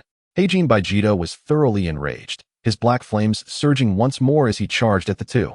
3 shadows appeared in the air, clashing at a speed beyond the eye's capture. The sound of their strikes echoed like continuous thunder, each collision erupting into an energy storm that tore at the sky. This time, 17 and 18 found themselves in a fierce struggle. Heijin Baijida's power and regenerative abilities had reached a terrifying level, with attacks infused with corrosive dark energy that compelled them to divide their focus in defense.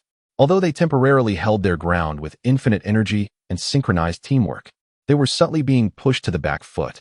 Dalong observed the fierce battle, his fingers drumming rapidly on the armrest. Not seeing Heijin Fulisha, he was taken aback by Heijin Baijida's formidable strength. Dark energy exhibited high resistance to conventional energy and possessed significant contaminating properties. Although 17 and 18's infinite energy could sustain them, it failed to effectively breach his defenses, necessitating more targeted weaponry. His gaze swept over a nearby weapon project, Order of Light, which had just completed theoretical validation and was still in the experimental phase. A conceptual weapon designed to specifically target dark attributes. Let us test this. This flawed creation should suffice against Baijida. Dalong instructed Bulma. Activate the prototype of the Order of Light for the battlefield. It is time to purify this tainted sky. Chapter 46. A full-scale assault. Above Shidu, the fierce clash among the three had reached a boiling point. Heijin Baijida, like an inexhaustible harbinger of destruction, unleashed waves of dark energy that surged stronger with each passing moment. His fists, enveloped in corrosive black flames, were capable of shattering mountains with each strike, while his legs lashed out, creating piercing sonic booms.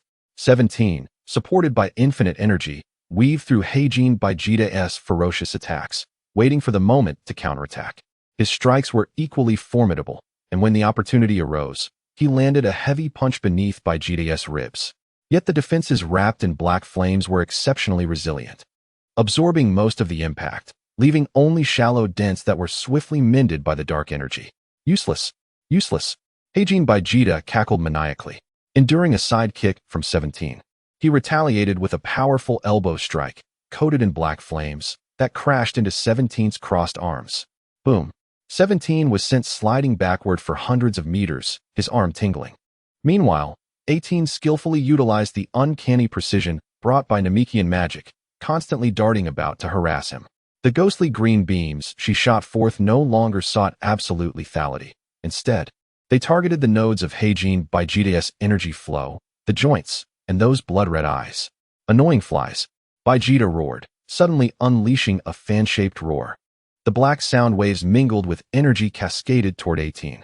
With a focused gaze, 18 circled her hands in front of her, creating a swirling vortex of ghostly green energy that swiftly absorbed the magic. Most of the dark sound waves were devoured by the vortex. Yet the residual shock wave still forced her back, tearing her skirt with the dispersing energy. Heijin Baijida smirked. Wow, quite fair-skinned. Today, I shall pluck out your eyeballs. 18 also charged at Heijin Baijida. The three engaged in a whirlwind of combat, their speeds reduced to mere blurry flashes of light colliding. The shockwaves rattled the glass of the city below, causing it to hum and even shatter. This cannot continue. After another brutal exchange, 17 was sent reeling and called out to 18. His dark energy is too troublesome. Our attacks are barely effective. 18 deftly dodged a dark energy blast, calmly responding. He is depleting our energy. While ours is infinite, his recovery and defense, bolstered by darkness, are too strong. Just as the battle seemed to be at a stalemate and Heijin Baijita grew ever more vigorous, a pure white beam of untainted light, akin to a judgmental spear from beyond the heavens, unexpectedly shot forth from Space Station 8, traversing space to strike Heijin Baijita with pinpoint accuracy as he rampaged. Aya! Heijin Baijita emitted a profoundly different, anguished scream. The pure white beam did not produce a violent explosion. Rather, it melted upon contact, akin to scorching sunlight upon snow, emitting a hissing sound as it rapidly evaporated. This was the prototype weapon, Order of Light, activated by Dalong. The luminous pillar encompasses a unique, purifying principle, exhibiting an extraordinary capacity to restrain and decompose all negative energies. What on earth is this? My power. The dark golden Baijita, in sheer terror, realizes that the formidable dark energy he relied upon is being rapidly purified and stripped away. The sacred radiance envelopes him like a searing iron, inflicting excruciating pain that penetrates to his very marrow. He endeavors to unleash more dark energy in resistance. Yet the surging darkness dissipates more swiftly in the face of the light of order. The demonic patterns adorning his form begin to dim, and his blood-red eyes momentarily flicker with confusion. A golden opportunity. Number 17 and number 18 would not let this rare moment slip by. Experience the might of this ultimate brilliance. Number 17 maximizes his energy, thrusting forth an unprecedentedly massive golden beam that strikes fiercely at the pained and sluggish Baijita. The magical penetration wave. Number 18 concentrates all her magical energy at her fingertips, unleashing a spiraling emerald beam that rushes towards Baijita's forehead. Boom! Splat! The two formidable attacks land squarely on Baijita, who is devoid of effective protection from dark energy. The ultimate brilliance devastates one side of his body, rendering it a bloody mess, while the magical penetration wave nearly shatters his skull. No, Lord Babidi. The dark golden Baijita emits a desperate wail, his massive frame plummeting like a severed kite, showered in a cascade of black blood, crashing into the mountains on the outskirts, triggering a colossal landslide, leaving his fate uncertain. The light of order gradually dissipates. The sky momentarily regains its tranquility, with only the lingering smoke and residual energy remaining. Number 17 and number 18 hover in the air, breathing heavily, their gazes fixed gravely upon the direction of Baijita's descent. They are acutely aware that although the recent strike has severely wounded Baijita, it may not be sufficient to eliminate the dark-enhanced warrior entirely. Dallin watches the rapidly declining energy signal of Baijita on the screen, noting that it has not completely vanished. Alongside the still active mental connection to Babidi, he calmly issues the command. Item E, the source of darkness has not been severed. Dispatch ground forces to the impact site to confirm life signs. Number 17 and number 18 maintain vigilance. Babidi may have further schemes. He gazes into the distance, his eyes profound. The struggle against darkness is far from over. Yet, at the very least, he has demonstrated that even the fallen prince of the Scions is not invincible before his ever-evolving technological prowess. Chapter 47. The Sudden Intervention of God of Destruction Beerus. The colossal pit created by the fall of the Dark Baijita remains shrouded in swirling dust.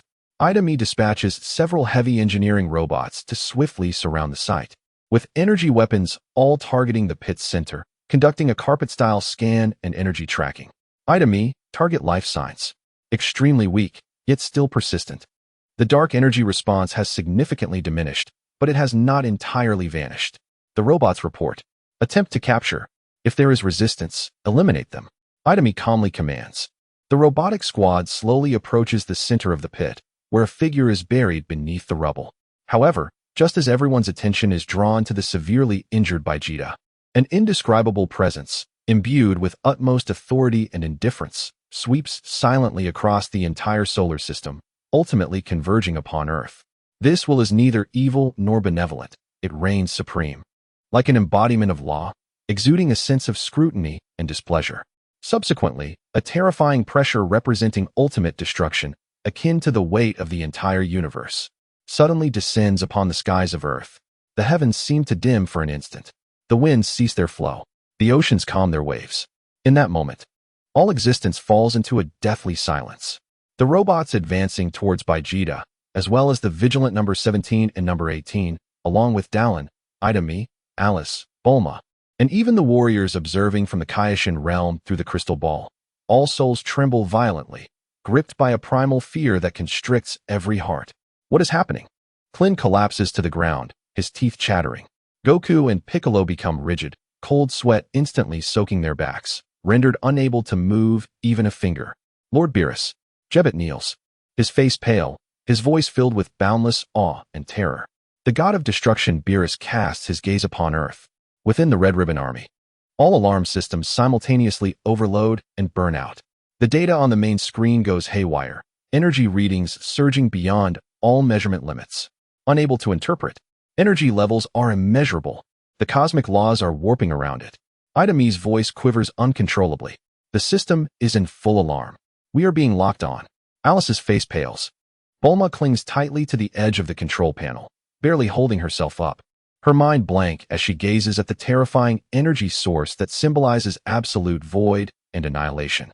Only Dallin, forcing himself to withstand the horrific pressure emanating from the very core of his soul, fixates on the screen, his eyes revealing an unprecedented shock.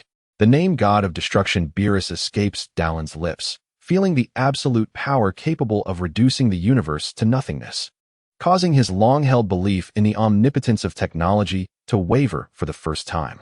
This is the chasm of dimensional difference. In the skies above Earth, Beerus's specific form does not manifest. Only that sense of despairing divine might lingers. A voice, tinged with a hint of lethargy yet imbued with supreme authority, carries an air of irritation at being disturbed. Oh, this planet is truly lively. Another scion, the essence of the demon realm, and this technological scent attempting to alter the laws. The voice pauses, seemingly more displeased. Especially this technological power attempting to define order and strip away darkness. Who granted you such authority? The balance of the universe operates according to its own principles. Excessive interference is merely a form of impurity that must be eradicated. With that declaration, no specific offensive action follows. Yet, in the next moment, the 8th Space Station Fortress, emblematic of Dallin's technological pinnacle, suddenly bears countless fine purple cracks without warning. It is as if a delicate porcelain object has been struck by an invisible hammer.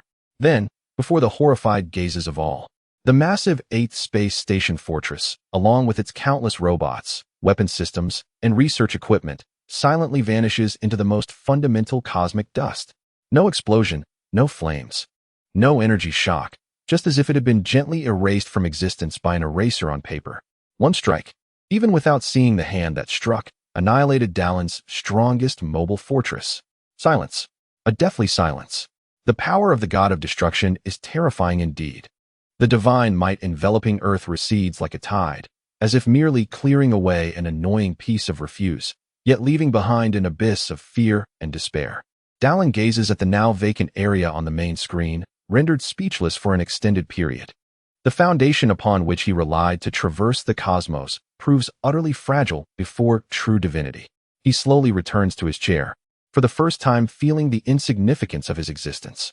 Yet, deep within his profound gaze, beneath the shock and gravity, a spark of fervent ambition and thirst for knowledge ignited by absolute power begins to quietly blaze. The god of destruction Beerus. Is this the might at the pinnacle of the universe? It seems my research is far from sufficient. Chapter 48. The situation spirals out of control. The energy emitted by the radiance of order awakened the god of destruction, and in the wake of his strike, devastation and a chilling silence of despair remained. The utter annihilation of Space Station Number 8 was not merely the loss of a formidable military fortress, but also the collapse of the symbol of the Da Long technology empire. Thin metallic dust floated in Earth's low orbit, silently narrating the divinity's majesty and ruthlessness. Within the ranks of the Red Ribbon Army, all systems were thrown into varying degrees of chaos due to the interference from that unfathomable divine power. The lights flickered erratically, alarms blared in disarray, and a stifling silence permeated the air. Idami and Alice, their faces pale, stared at the desolate expanse of the orbital region on the main screen, momentarily rendered speechless. Bulma, slumped in her chair, stared vacantly, murmuring, "It's over, everything is over." For so long, Da Long's technology had bestowed upon them unparalleled confidence, as if no challenge was insurmountable. Yet, a mere glance from the god of destruction shattered that confidence to pieces. However, amidst this despairing silence, Da Long was the first to lift his head. Gone was his usual composure, replaced by a chilling calmness born of desperation and madness. Over. Da Long's voice was hoarse, yet imbued with undeniable strength. "No. This is just the beginning." He abruptly turned, his gaze sweeping over the dazed-eyed Ami and Alice. "Reboot the systems. Prioritize the restoration of energy and the core database. We have lost space station number 8, but number 18, number 17, and most of our research data are still intact." However, Dr. Idami hesitated. Her eyes filled with dread. "There is no however." Da Long interrupted her with a tone of finality. "The power of the divine indeed surpasses our current understanding. But that does not mean we surrender. It is precisely because we have glimpsed a higher peak that we must strive to ascend." Flames of unprecedented fervor burned in his eyes. "The existence of Virus proves that there are layers of power in the universe we have yet to comprehend. For me, this is not an end, but the greatest opportunity. Analyze it, understand it, and then transcend it." Da Long's words acted as a potent stimulant, jolting Idami and Alice back to life. "Indeed, Doctor, you have never succumbed to any hardship, not in the past, nor will you now?" "Yes, Doctor." The two immediately rallied, suppressing their fears, their hands flying over the control panel to restore the systems with all their might. "Activate all backup energy. Prioritize the repair of communication and detection systems. Activate the underground shelters and hidden laboratories." The Red Ribbon Army, like a wounded behemoth, began to struggle back to life. The lights gradually stabilized, and some screens flickered back on. Though they had lost space station number 8, their foundation remained. Just as Dr. Gero and his subordinates reignited the spark among the ruins, in another corner of Earth, the dark sorcerer Babidi was engulfed in ecstasy. He. Ha. Within the concealed spaceship, Babidi watched the image of space station number 8 being effortlessly erased by Virus in his crystal ball, excitedly dancing with glee. "It's gone. That eyesore of a metal lump has vanished. Even the god of destruction couldn't stand it. Truly, heaven has aided me." He immediately redirected his gaze to Vegeta, who had been forcefully driven underground by number 17 and number 18, his fate uncertain. "My perfect warrior. The opportunity has arrived." Greed and urgency flickered in Babidi's eyes. With the loss of Da Long's strongest fortress, now was the optimal moment to seize control of Vegeta. If he could fully dominate this scion brimming with resentment and dark energy, who could possibly stand in his way across Earth and the entire galaxy? He immediately concentrated a more potent dark magic, disregarding the cost, casting forth forced enslavement contracts infused with nourishing dark energy toward the direction of Vegeta's fall. "Come forth, my servant. Embrace the power I bestow upon you, and become the mightiest dark warrior under my command." Within the ranks of the Red Ribbon Army, having just stabilized the core systems, they received an urgent report. A powerful dark magic is continuously acting upon Vegeta's landing point, attempting to forcibly control him. Idami reported hastily. Da Long's expression hardened. With the divine pressure still lingering outside, the dark sorcerer was seizing the opportunity. "Number 17, number 18. Da Long immediately contacted the two stationed on perimeter alert. "Babidi is attempting to control Vegeta. I command you to head to the landing point at once and, at all costs, stop Babidi's ritual. If necessary, eliminate Vegeta on the spot." He could not allow Babidi to gain such a powerful puppet, otherwise, with internal strife and external threats, the situation would spiral out of control. "Understood."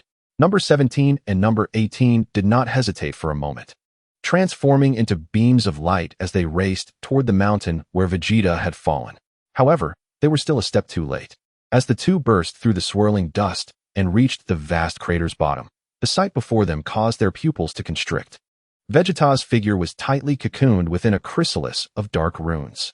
The chrysalis pulsed as if alive, voraciously absorbing the magic from Babidi that poured in from the void. Along with Vegeta's own dark energy, filled with resentment and on the brink of death, an aura far more sinister and violent than before emanated continuously from the chrysalis. "This is bad. The ritual has entered its final stage." Number 17's expression shifted dramatically. "Break it." Without hesitation, no.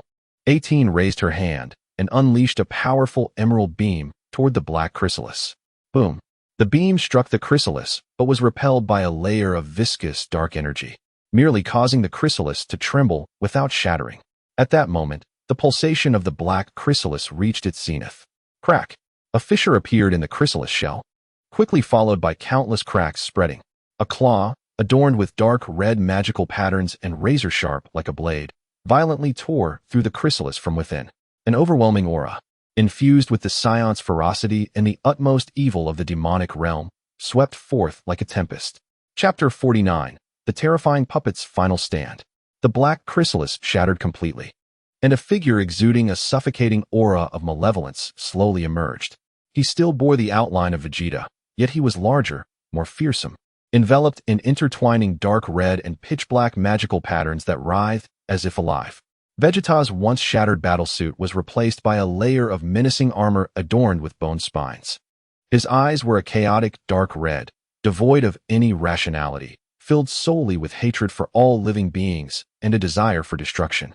This was no longer the corrupted Vegeta. Rather, it was the dark puppet, fully eroded, controlled, and fused with the potential of the scion and the primordial power of the demon realm through Babbidi's dark magic. Roar!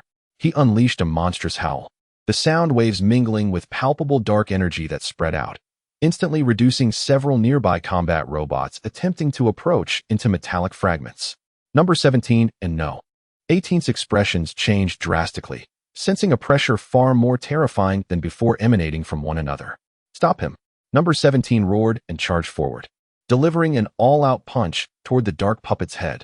The dark Vegeta did not even attempt to dodge, casually raising his arm covered in bone armor to block. Bang! With a dull thud, Number 17 felt as though he had struck an ancient, eternal mountain of magic. The recoil left his entire arm tingling, while the dark Vegeta remained utterly unmoved. Too weak.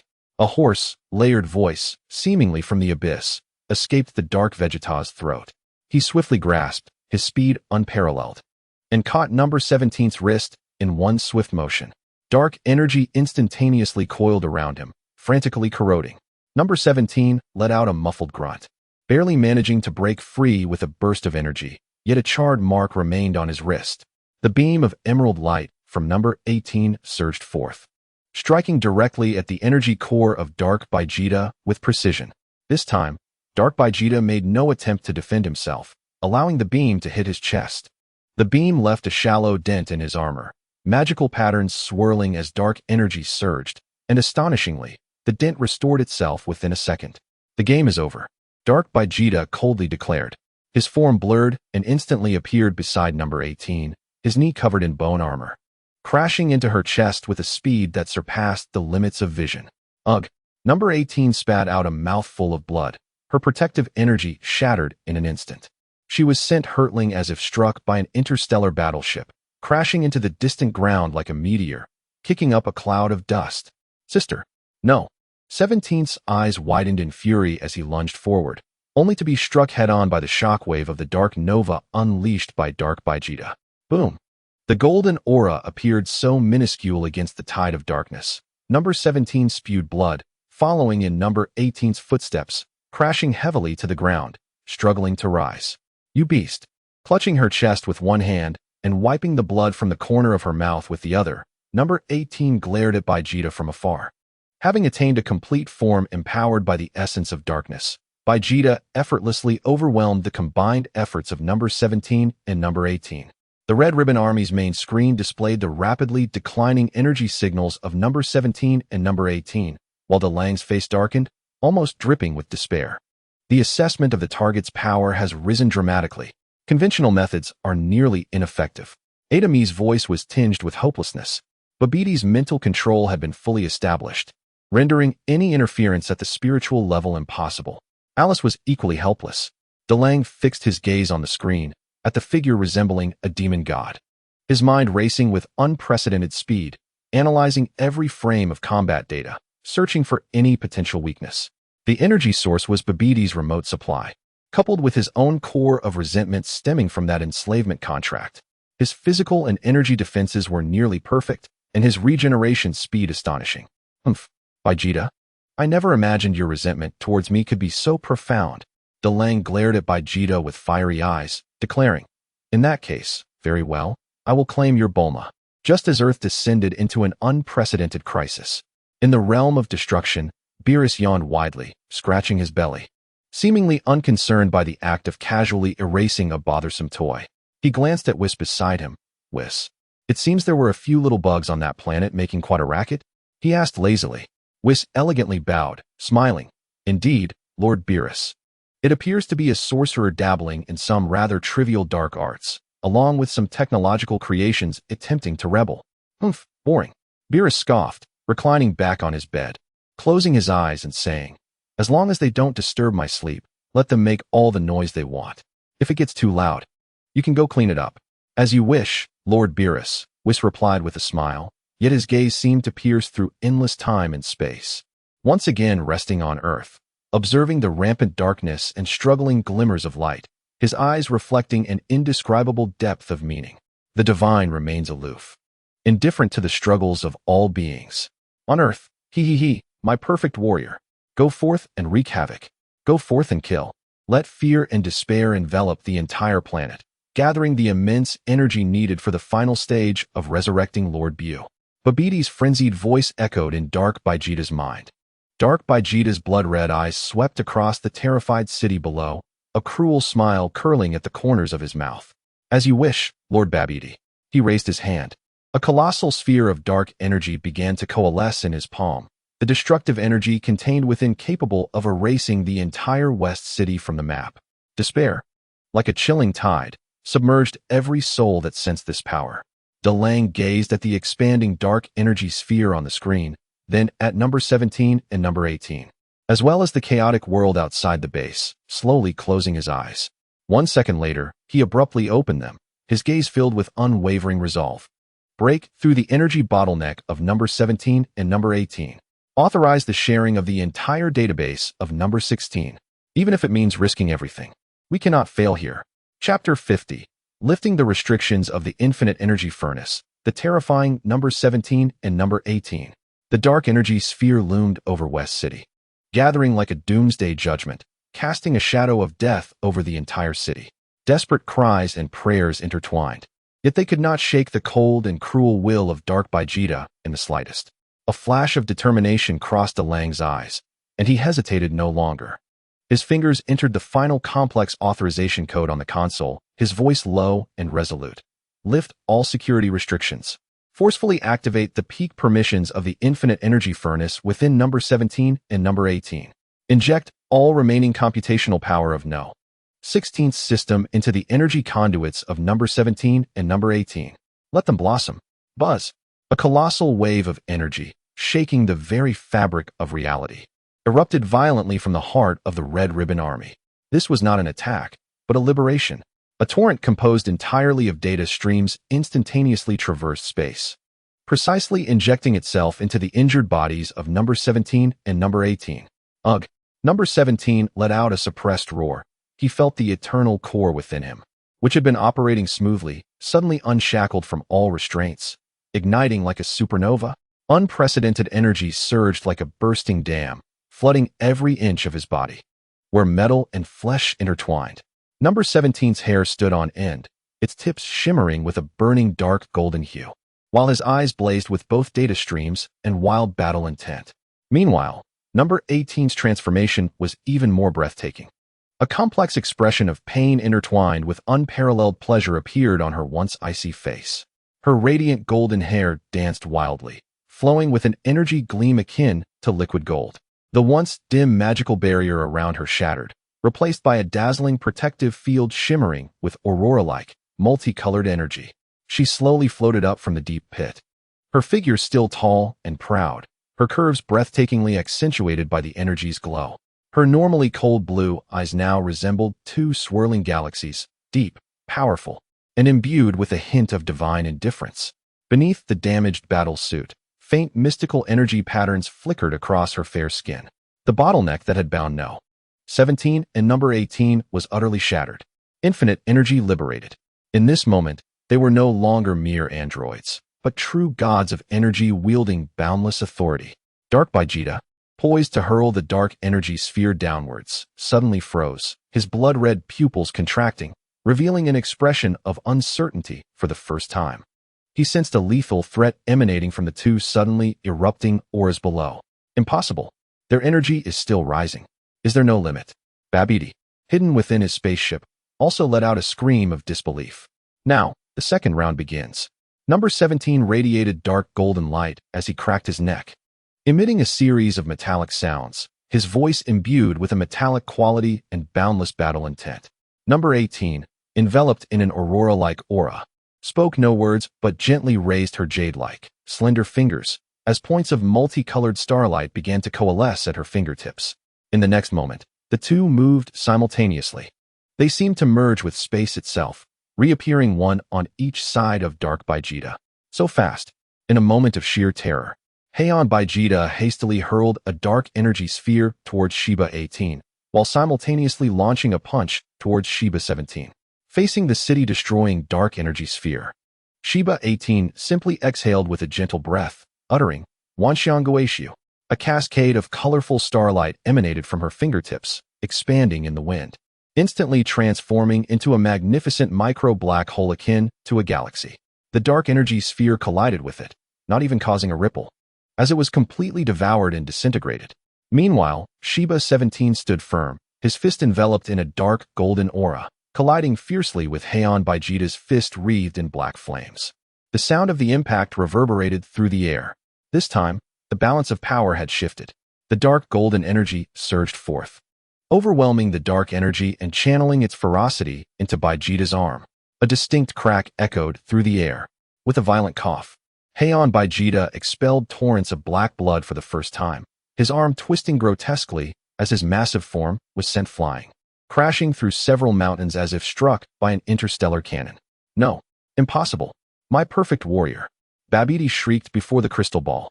Baijita, you are too difficult to control. Delang's cold voice interjected. I suspect you will soon betray Babidi as well. Perish. Shiba 18's figure appeared like a specter above the flying Heian Baijita, as a radiant energy spear coalesced in her hands, stretching across the horizon. Purification, she softly uttered, casting the spear downwards. The spear pierced Heian Baijita's chest with precision, not causing physical damage, but instead erupting into an expanse of pure, blinding light.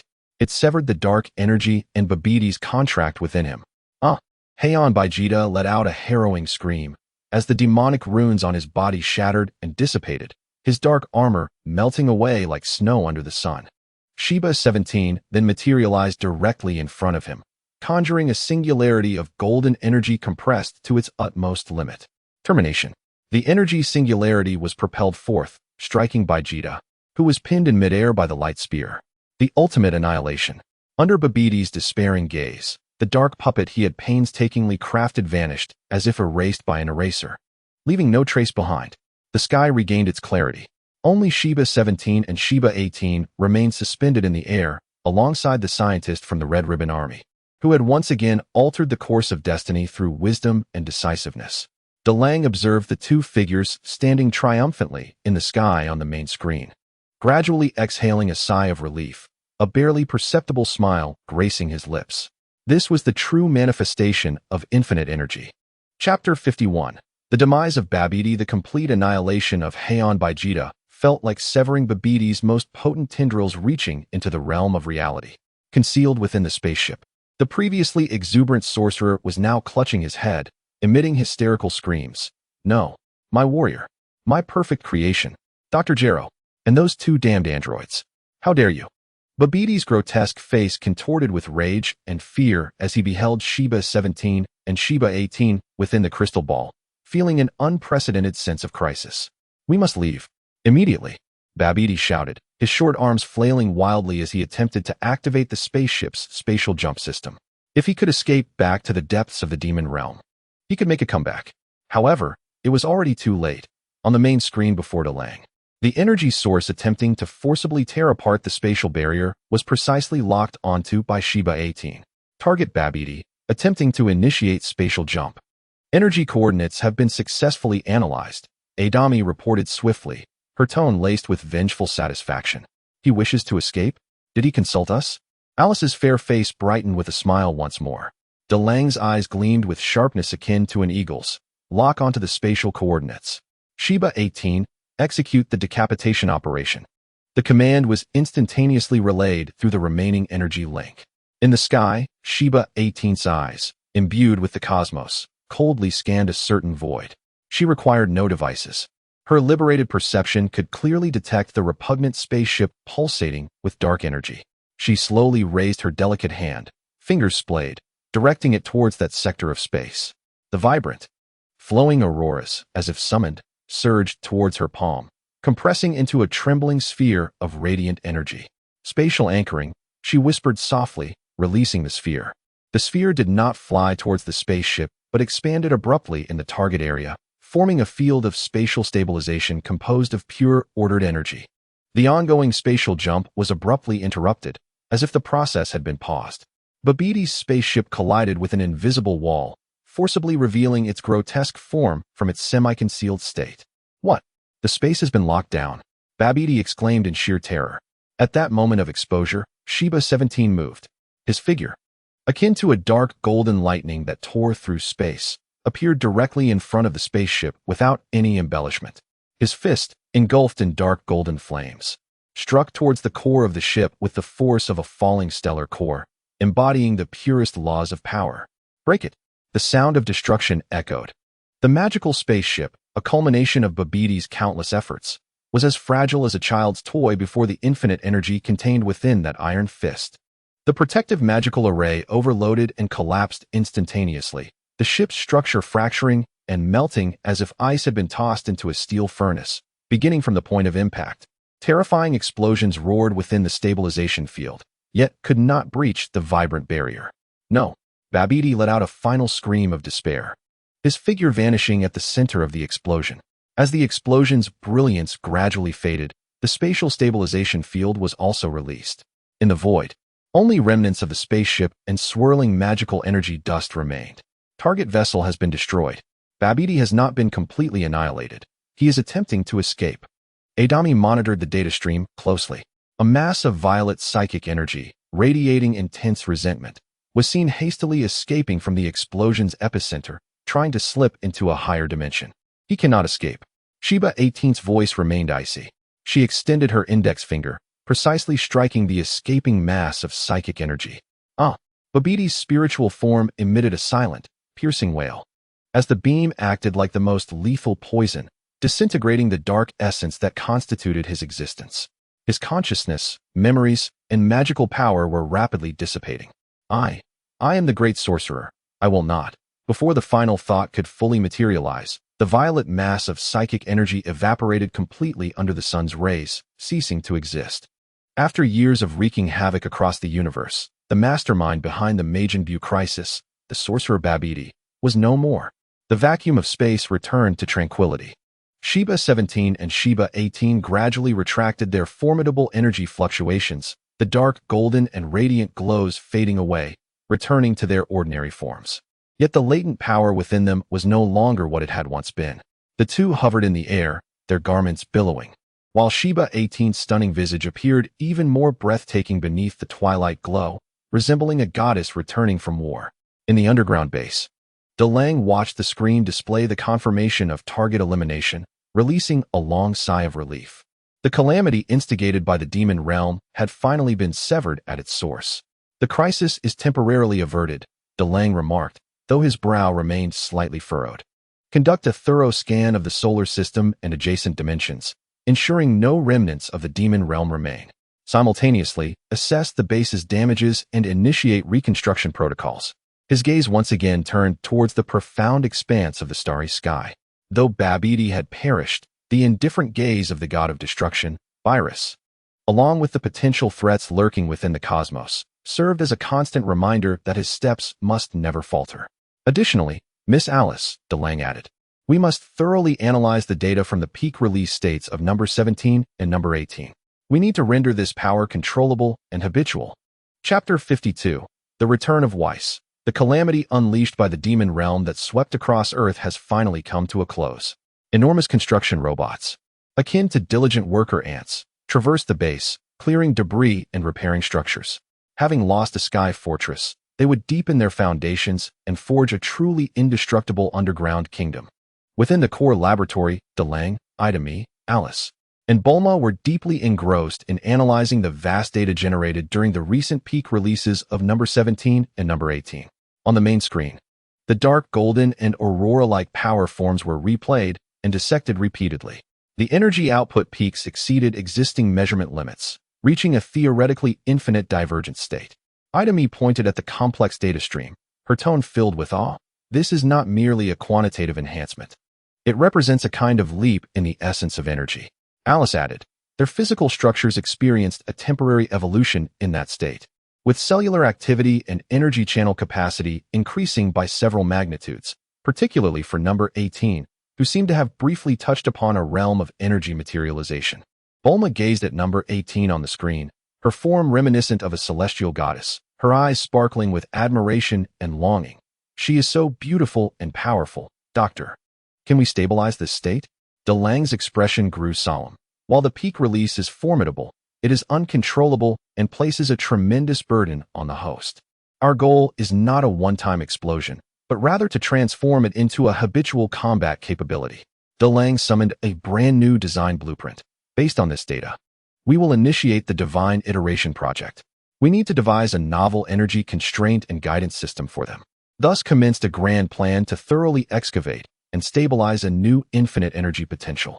Meanwhile, in a specially designated ecological area within the base, the continuously purified Shunbu-O was joyfully clutching a cake larger than his own head, his face smeared with cream, radiating innocent satisfaction. The dark mark within him had almost faded to imperceptibility under the influence of the mental purification field and Bulma's occasional guidance. He seemed to have fully adapted to life here, even beginning to use his unique magical powers, inclined towards creation and life, to assist the base in cultivating some exceptionally demanding research plants, with surprisingly successful results. Delang and Bulma did not perceive him as a prisoner, but rather as a special guest researcher, observing and documenting his wondrous and potent life force. As Delang's team busily engaged in reconstruction and evolution, a gentle and transcendent aura silently descended upon the outskirts of the base. It was the angel Weiss. He did not intrude directly, but gracefully hovered in midair, lightly tapping his staff on the ground, as if politely knocking. His handsome face still bore a smile that seemed capable of seeing through everything. Dr. Delang, I hope you forgive my uninvited arrival. Weiss's voice directly reached the core laboratory. It seems you have just undergone quite a lively cleanup. Within the Red Ribbon Army, an immediate state of heightened alert was initiated.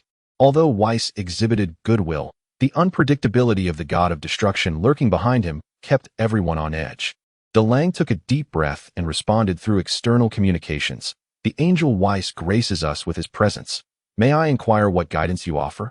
Guidance may be an exaggeration, Weiss replied with a slight smile, his gaze seemingly penetrating layers of barriers, landing on Delang, who was analyzing data, as well as on number 17, number 18, and the cake-eating Shunbu-O. I merely sense that some intriguing changes have occurred here, especially that fleeting energy fluctuation touching upon a certain boundary. He paused, his tone laced with amusement. While Lord Byrus does not favor commotion, your performance has, at the very least, piqued his interest. This statement sent a tremor through Delang's heart. To attract the attention of the god of destruction is a double-edged sword. However, please rest assured, Weiss seemed to see through his concerns. As long as no actions are taken that disrupt the balance of the universe, Lord Byrus will not take personal interest in cleaning up.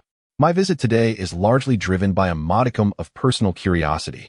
His gaze swept over the interior of the Red Ribbon Army, to resolve the threat from the demon realm using technology in such a short time. Even touching the threshold of the divine realm, your potential is indeed astonishing. Weiss's words were both a form of recognition and an invisible warning. He did not linger long, leaving behind a few poignant remarks before vanishing like a wisp of light, as if he had never been there. Yet, his arrival undoubtedly cast a massive stone into Delang's heart. The realm of the divine, Delang murmured, a more fervent flame igniting within his eyes. Weiss's reappearance not only instilled no fear, but rather fortified his resolve. Ida me, Alice, Bulma, he turned, his tone unusually resolute. The god-making project is now our highest priority. What we must do is not only stabilize that power, but also analyze it, master it, and then transcend it. A grander and more audacious ambition burgeoned within this scientific giant's heart. Chapter 53. The God-making project commences, the God-slaying project unveiled. Though the gaze of the god of destruction loomed ominously, it had transformed into the most potent catalyst. Delang's ambition was no longer confined to Earth. It now reached towards the boundless cosmos filled with infinite possibilities and dangers. The first breakthrough was achieved by the subsidiary project of the God-making project, named Starfire. At its core was the preliminary application of a miniaturized pseudo-singularity engine, capable of relatively safe curvature travel, heralding humanity's genuine key to deep space exploration. Starfire 1. All systems have undergone final testing and are ready for launch, Idami reported, her voice tinged with excitement. This vessel embodies the latest advancements in energy science and spatial technology from the base. Simultaneously, the Martian terraforming project, Genesis, entered a new phase. The colossal environmental regulators continued their work. Expanding liquid water lakes started to appear on the Martian surface, and the thin atmosphere was being optimized in composition. Mars was steadily evolving from a barren planet towards humanity's second home. However, Delang's gaze remained unwaveringly fixated on the most critical subject, divine iteration. Inside the core laboratory, the atmosphere was tense. The main screen displayed a microscopic simulation of the energy cores of number 17 and number 18 in their peak release state, showcasing a near-law level of energy operation. Conventional energy constraint materials proved utterly ineffective. In that state, their energy resembled a living rule. Alice, observing the repeated failures of material testing reports, stated, "We require a medium that resonates with this rule-based energy rather than forcibly binding it." Olma proposed a bold idea. Perhaps we could find inspiration within Shun Bu-O's life energy structure? His energy seems inherently imbued with a gentle quality of inclusivity and transformation. This notion sparked a light in Delang's eyes. He immediately retrieved Shun Bu-O's energy data, juxtaposing it with the peak release data for comparative analysis. The astonishing similarities, though fundamentally different, touched upon the edges of the rules on some level. Delang murmured, "The life essence of Majin Bu-O, the manifestation of infinite energy's rules. There must exist some common key within this." He was ensnared in a prolonged reverie, his hands deftly dancing over the keyboard as he constructed intricately complex theoretical models, striving to discover a means to tame that ferocious divine force. Just as Delang was wholly engrossed, an exceedingly faint yet profoundly pure and vast thought, akin to a gentle stream, quietly brushed through his consciousness. It was a whisper of information emanating from the very essence of the universe. In an instant, countless fragments of inspiration regarding the subtle interconnections between energy, matter, space, and time flickered and collided in his mind like starlight. A dilemma that had long plagued him concerning the stability of energy anchor points seemed to faintly reveal a glimmer of resolution. Delang abruptly opened his eyes, his pupils sparkling with disbelief. On the screen, the simulation process, which had previously stagnated, began to advance slowly. "Doctor?" Idami noticed his anomaly. "It's nothing." Delang suppressed the tumultuous waves within, refraining from mentioning the mysterious whisper. He realized that this might be the opportunity he must confront in his quest to glimpse the realm of the divine, embodying both promise and peril. Yet, he remained undaunted, continuing to optimize the model based on the new parameters. With a grave tone and a gaze deepening in intensity, he declared, "I believe we are not far from mastering that key." Delang murmured, "Jean Shun? This is becoming increasingly intriguing." Chapter 54. Weixi's recruitment of disciples. Weiqi was contemplating something while simultaneously being awed by Delang's intellect. The balance of the universe resembled a finely tuned scale, where even the slightest disturbance could trigger a chain reaction. The rapid advancement of Delang's technological prowess, particularly his profound exploration of the essence of energy and the power of number 18 that touched upon the level of rules, although it had yet to cause tangible destruction, had already placed an undeniable weight on one side of the scale. In the realm of the Kaioshin, a gentle white light descended once more. Weixi's figure coalesced within the radiance, maintaining his elegant and composed demeanor as he lightly tapped his staff upon the ground. His gaze swept over the anxious figures of Wukong, La Dz, and Jie Baite, who were tense due to his arrival. "Oh my, it seems you all have had a rather fulfilling time lately," Wei Si remarked with a smile, his tone inscrutable. Mr. Wei Si. Wukong scratched his head, feeling a bit embarrassed yet unable to conceal his curiosity. La Dz appeared even more apprehensive, staring down and avoiding direct eye contact. Wei Si's gaze lingered on Wukong and La Dz for a moment before he nodded. Although your approach is somewhat wild, the potential is indeed commendable, especially this pure fighting spirit and the unique evolutionary traits of the Scions. The commotion on Delang's side is growing louder. With a shift in tone that remained relaxed yet tightened the hearts of those present, Wei Si continued. In order to prevent the universe from spiraling into unpredictable chaos due to an imbalance of power, I believe it is necessary to slightly increase the weight on the other side. He gently tapped the foreheads of Wukong and La Dz with his staff.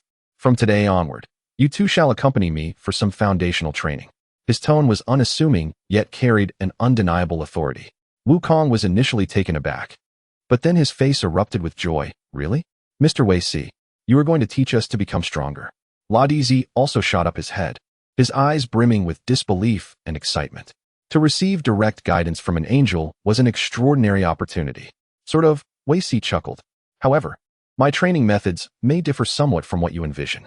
In the next moment, without granting the two any preparatory time, with a wave of his staff, Wukong and La Dz felt their surroundings transform dramatically, leaving the Kaioshin realm behind.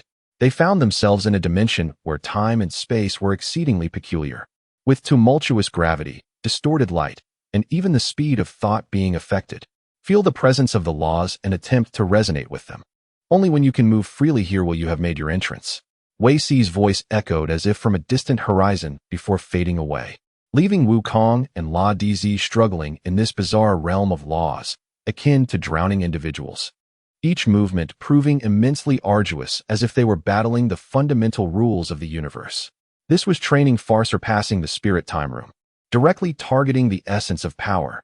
In the command center of the Hongdan Dai army, Delang gazed at Earth. The global environmental control network he led was purifying and optimizing every corner of the planet with unprecedented efficiency. However, his attention did not linger on the terrestrial beauty. Instead, it pierced through the atmosphere, directed towards the profoundly desolate expanse of the cosmos. Just 10 days prior, his most formidable space defense node, Space Station Number 8, had been effortlessly swept away by the god of destruction like a sandcastle, instantly reduced to cosmic dust under an incomprehensible force. That power carried an absolute sense of negation, nonchalantly invoking a chill of trepidation within his soul, firmly rooted in the scientific worldview of the 22nd century. Virus, he murmured softly. Was it merely a turn of the body? Doctor, the first phase of the ARC project's resource collection has reached 87 completion. Mars indeed possesses remnants reminiscent of divine energy. AI to me, garbed in a pristine white research dress and standing tall with a light brain tablet in hand, reported meticulously. She adjusted her glasses, her gaze sharp and focused. Excellent. Delang turned, revealing no trace of dismay at the destruction of the fortress. What Virus destroyed was merely a benchmark of an old era. It fulfilled its mission, validating our hypotheses. Its remains are the true treasure. He approached the command platform, retrieving the data stream transmitted back from the fortress at the moment of its destruction. Those energy ripples captured during the instant of annihilation were being analyzed by the supercomputer at billions of times per second. We have discovered an unprecedented particle within the energy remnants of the wreckage, provisionally named the god of destruction residual energy.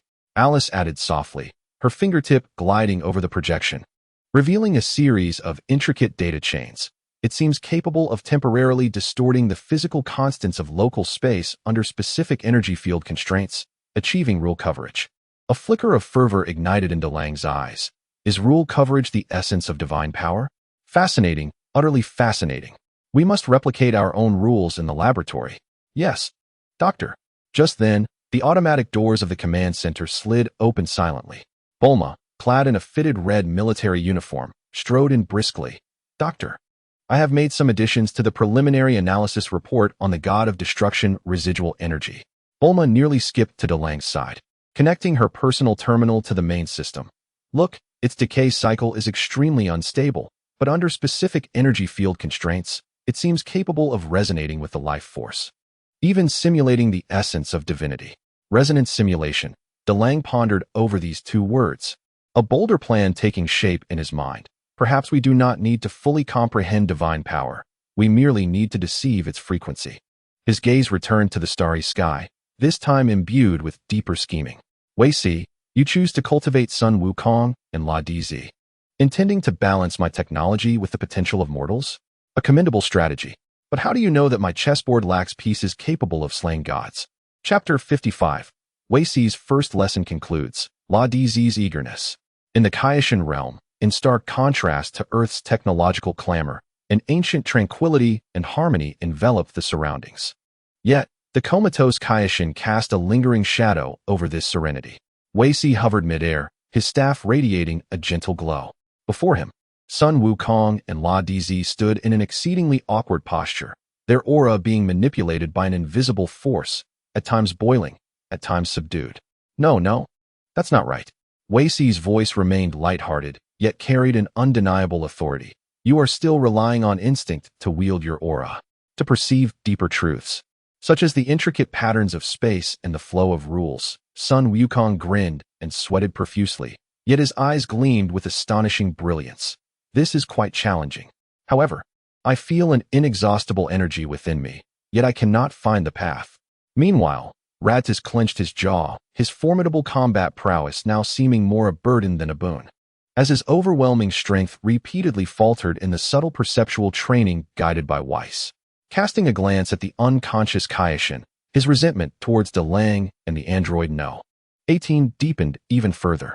It was this very hatred that sustained him through the near-torturous training. Focus, Mr. Radtis. Weiss's voice resonated in his ear. Anger is fuel, but mastery requires a calm mind. De Lang's technology has, to some extent, grazed the very essence of rules. If you cannot transcend the realm of Qi and comprehend the more fundamental forces, then the outcome will remain unchanged when you next confront number 18. Weiss's gaze seemed to pierce through the barriers of space, resting upon the distant Earth.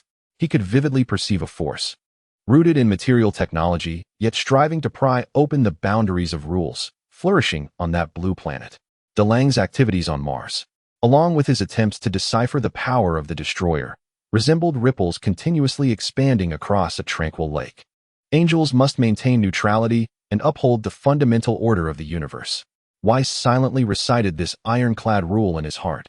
However, when the advancements of technology begin to erode the foundations of order, and the existing deities fail to fulfill their duties effectively, appropriate guidance and checks may become imperative. He observed Sun Wukong, who was gradually grasping the nuances of rules through arduous training, and then looked at Radtis, whose potential was ignited by his animosity, a barely perceptible smile gracing his lips. Then, De Lang, let this cosmic game officially commence. Allow me to witness whether your technology first reaches the divine realm, or if the mortals I cultivate grasp the true essence of divinity first. Weiss lightly tapped his staff, and a soft radiance enveloped Sun Wukong and Radtis. Today's training concludes here. Remember this sensation. It is the key to a higher realm. From here on, you will need practical combat to digest it. On Earth, West City had seamlessly integrated into the ecological urban circle of the Red Ribbon Army. Upon the complete release of their energy cores, number 17 and No. 18 had developed full independent thought, no longer functioning merely as machines. At this moment, the sibling duo strolled through the bustling streets. Number 18, with her ethereal and exquisite visage, bore an air of mystery, her ice-blue eyes curiously surveying her surroundings. Holographic advertisements flickered vibrantly along both sides of the street, and anti-gravity vehicles glided silently by. The once familiar cityscape had transformed into something unfamiliar and futuristically captivating. People cast glances of awe, gratitude, and even a hint of fear towards them. They understood that it was these seemingly youthful androids, along with their creator Dr. De Lang, who had ushered in this near-utopian existence. How does it feel? Number 18. Number 17, with his hands in his pockets, spoke casually. It seems we have become protectors of this realm. Number 18 did not respond immediately.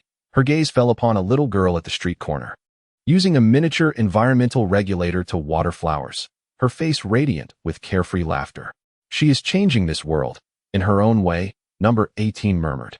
But, number 17, do you not feel that all of this is happening too quickly? It feels unsettling. Number 17 chuckled lightly. At least the outcome is favorable, is it not? I prefer this to the harsh conditions of Earth before.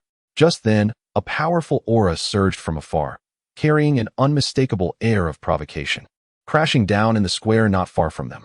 As the dust settled, an unexpected figure emerged. It was Radis.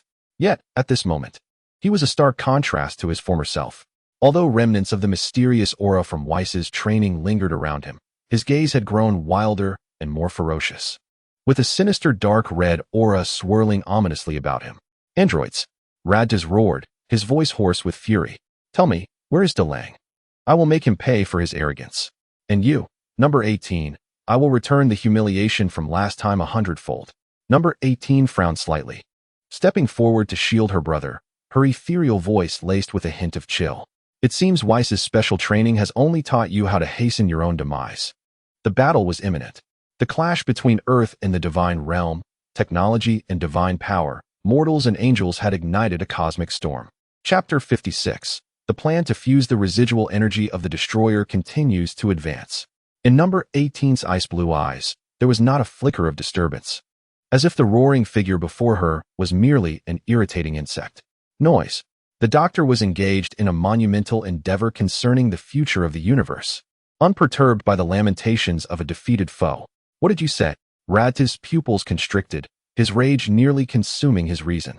He ceased to waste words, propelling himself off the ground, transforming into a streak of dark red lightning that charged at number 18 with the force of collapsing mountains and shattering stones. This strike surpassed his previous capabilities on Earth by a factor of 10,000, even brushing against the boundaries of a higher realm. However, no. 18 did not even adopt a defensive stance. Just as Radis' fist was about to connect with her face, a figure appeared, hastening towards her with greater speed. It was number 17. He had somehow materialized before number 18, still wearing a relaxed expression, yet his eyes were filled with a chilling loyalty and protective intent. With a single hand, he deftly seized Radis' frenzied wrist, the motion as casual as catching a falling leaf. You wish to harm my sister? No. 17's lips curled into a dangerous smile. You must first consult me. Get away. Radis' other fist swung out violently, energy coalescing at its tip, erupting in blinding light. No. 17 extended his hand, expertly gripping Radis' second wrist.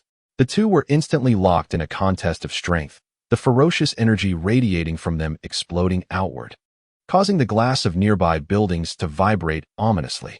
Radis was horrified to discover that the power he had gained from Weiss's training felt like it had crashed against an invisible barrier before number 17's seemingly frail form. Unable to advance. How is this possible? Radis roared in disbelief.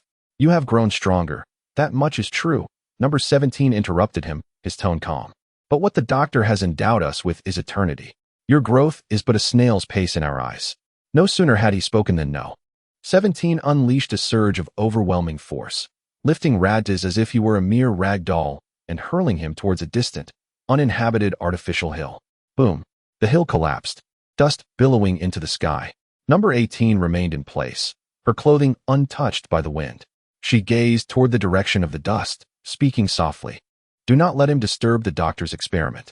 Understood. Number 17 cracked his neck, his figure flashing as he appeared above the collapsed hill. His gaze fixed on the disheveled Radis below, exuding a palpable aura of lethal intent. At the core laboratory of the Red Ribbon Army headquarters, the atmosphere contrasted starkly with the tumult of the outside battle, filled only with the faint hum of machinery. DeLang observed the continually evolving model of the residual energy of the destroyer.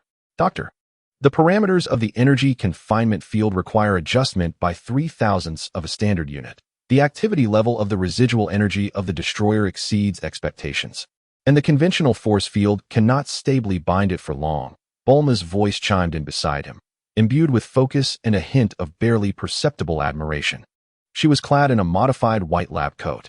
The so-called white coat resembles a meticulously designed white trench coat, crafted from a crisp fabric and tailored to perfection, elegantly accentuating her curvaceous waist and hips.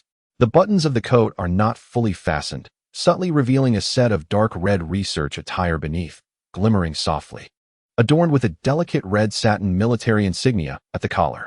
Her lower half is complemented by a matching short research skirt, paired with sheer black stockings that showcase the elongation of her legs to great advantage. This ensemble stands out remarkably amidst the serious atmosphere of the laboratory. DeLange's gaze shifts from the holographic model to glance at Beaumont, offering no commentary on her blend of aesthetic and functional attire.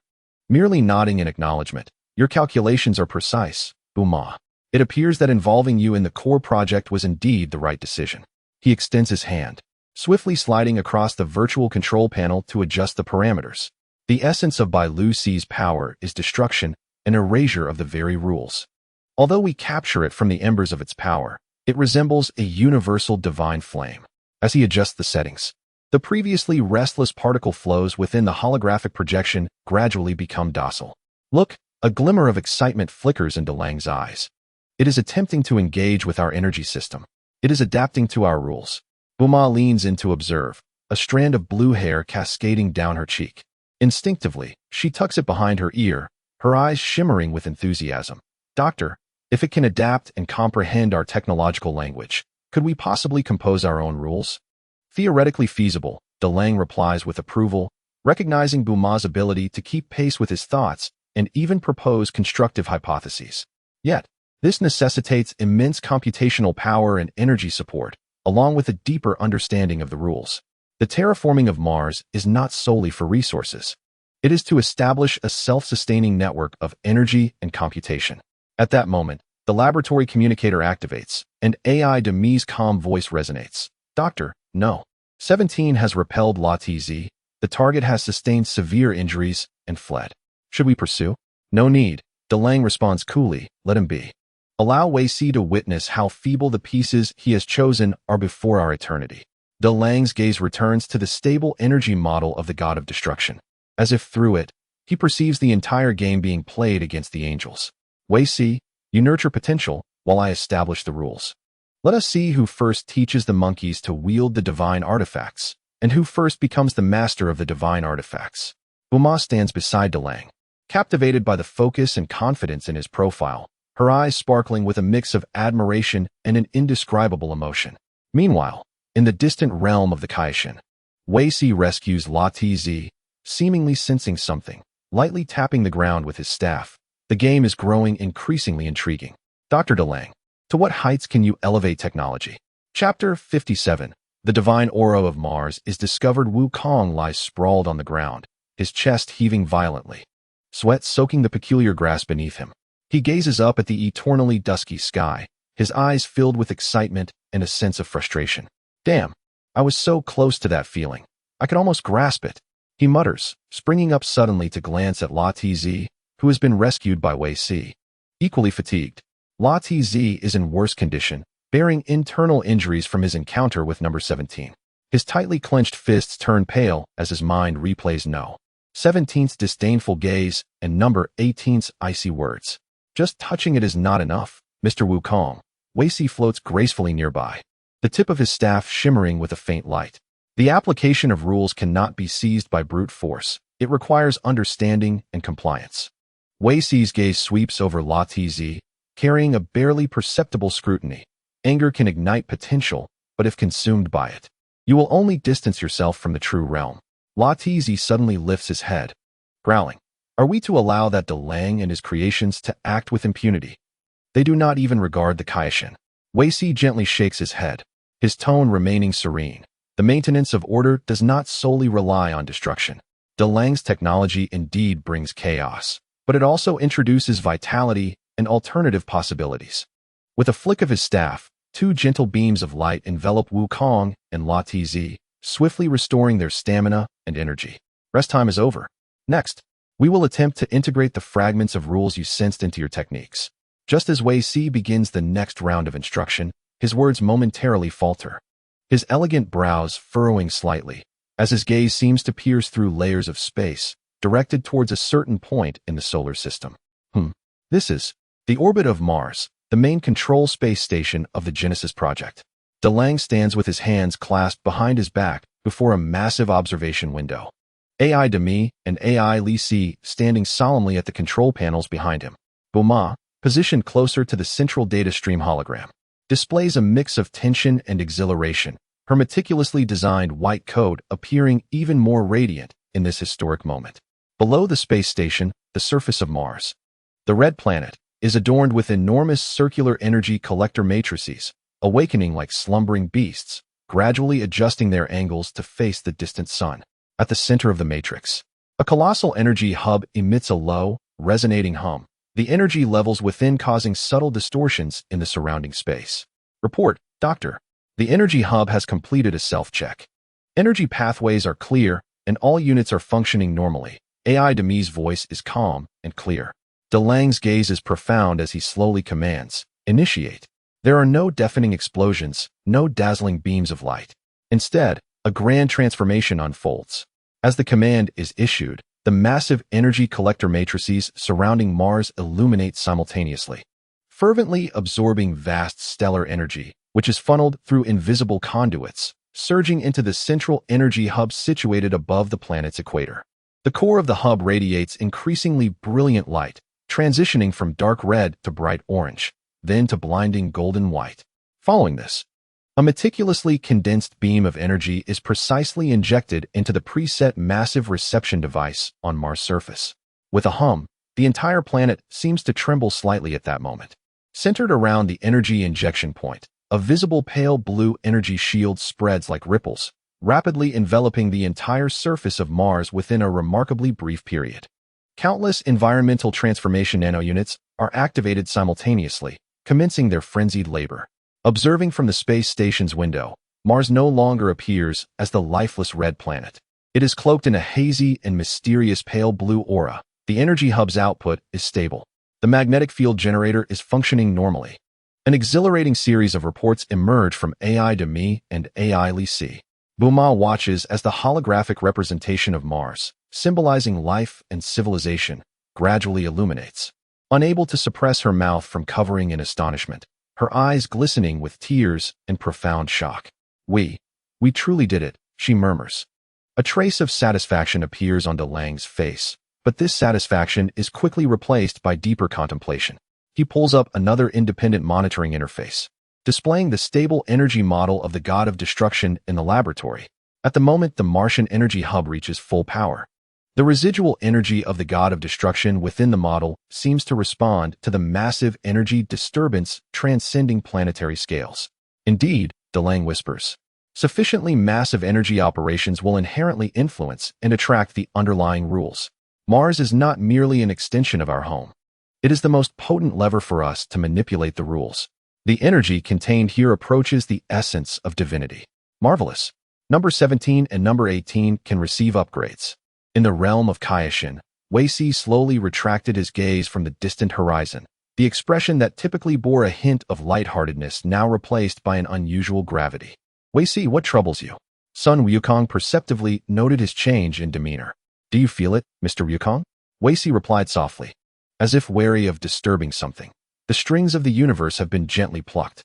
A force, not born of ki or divine power, but one that arises purely from the confluence of matter and energy, has just completed a leap.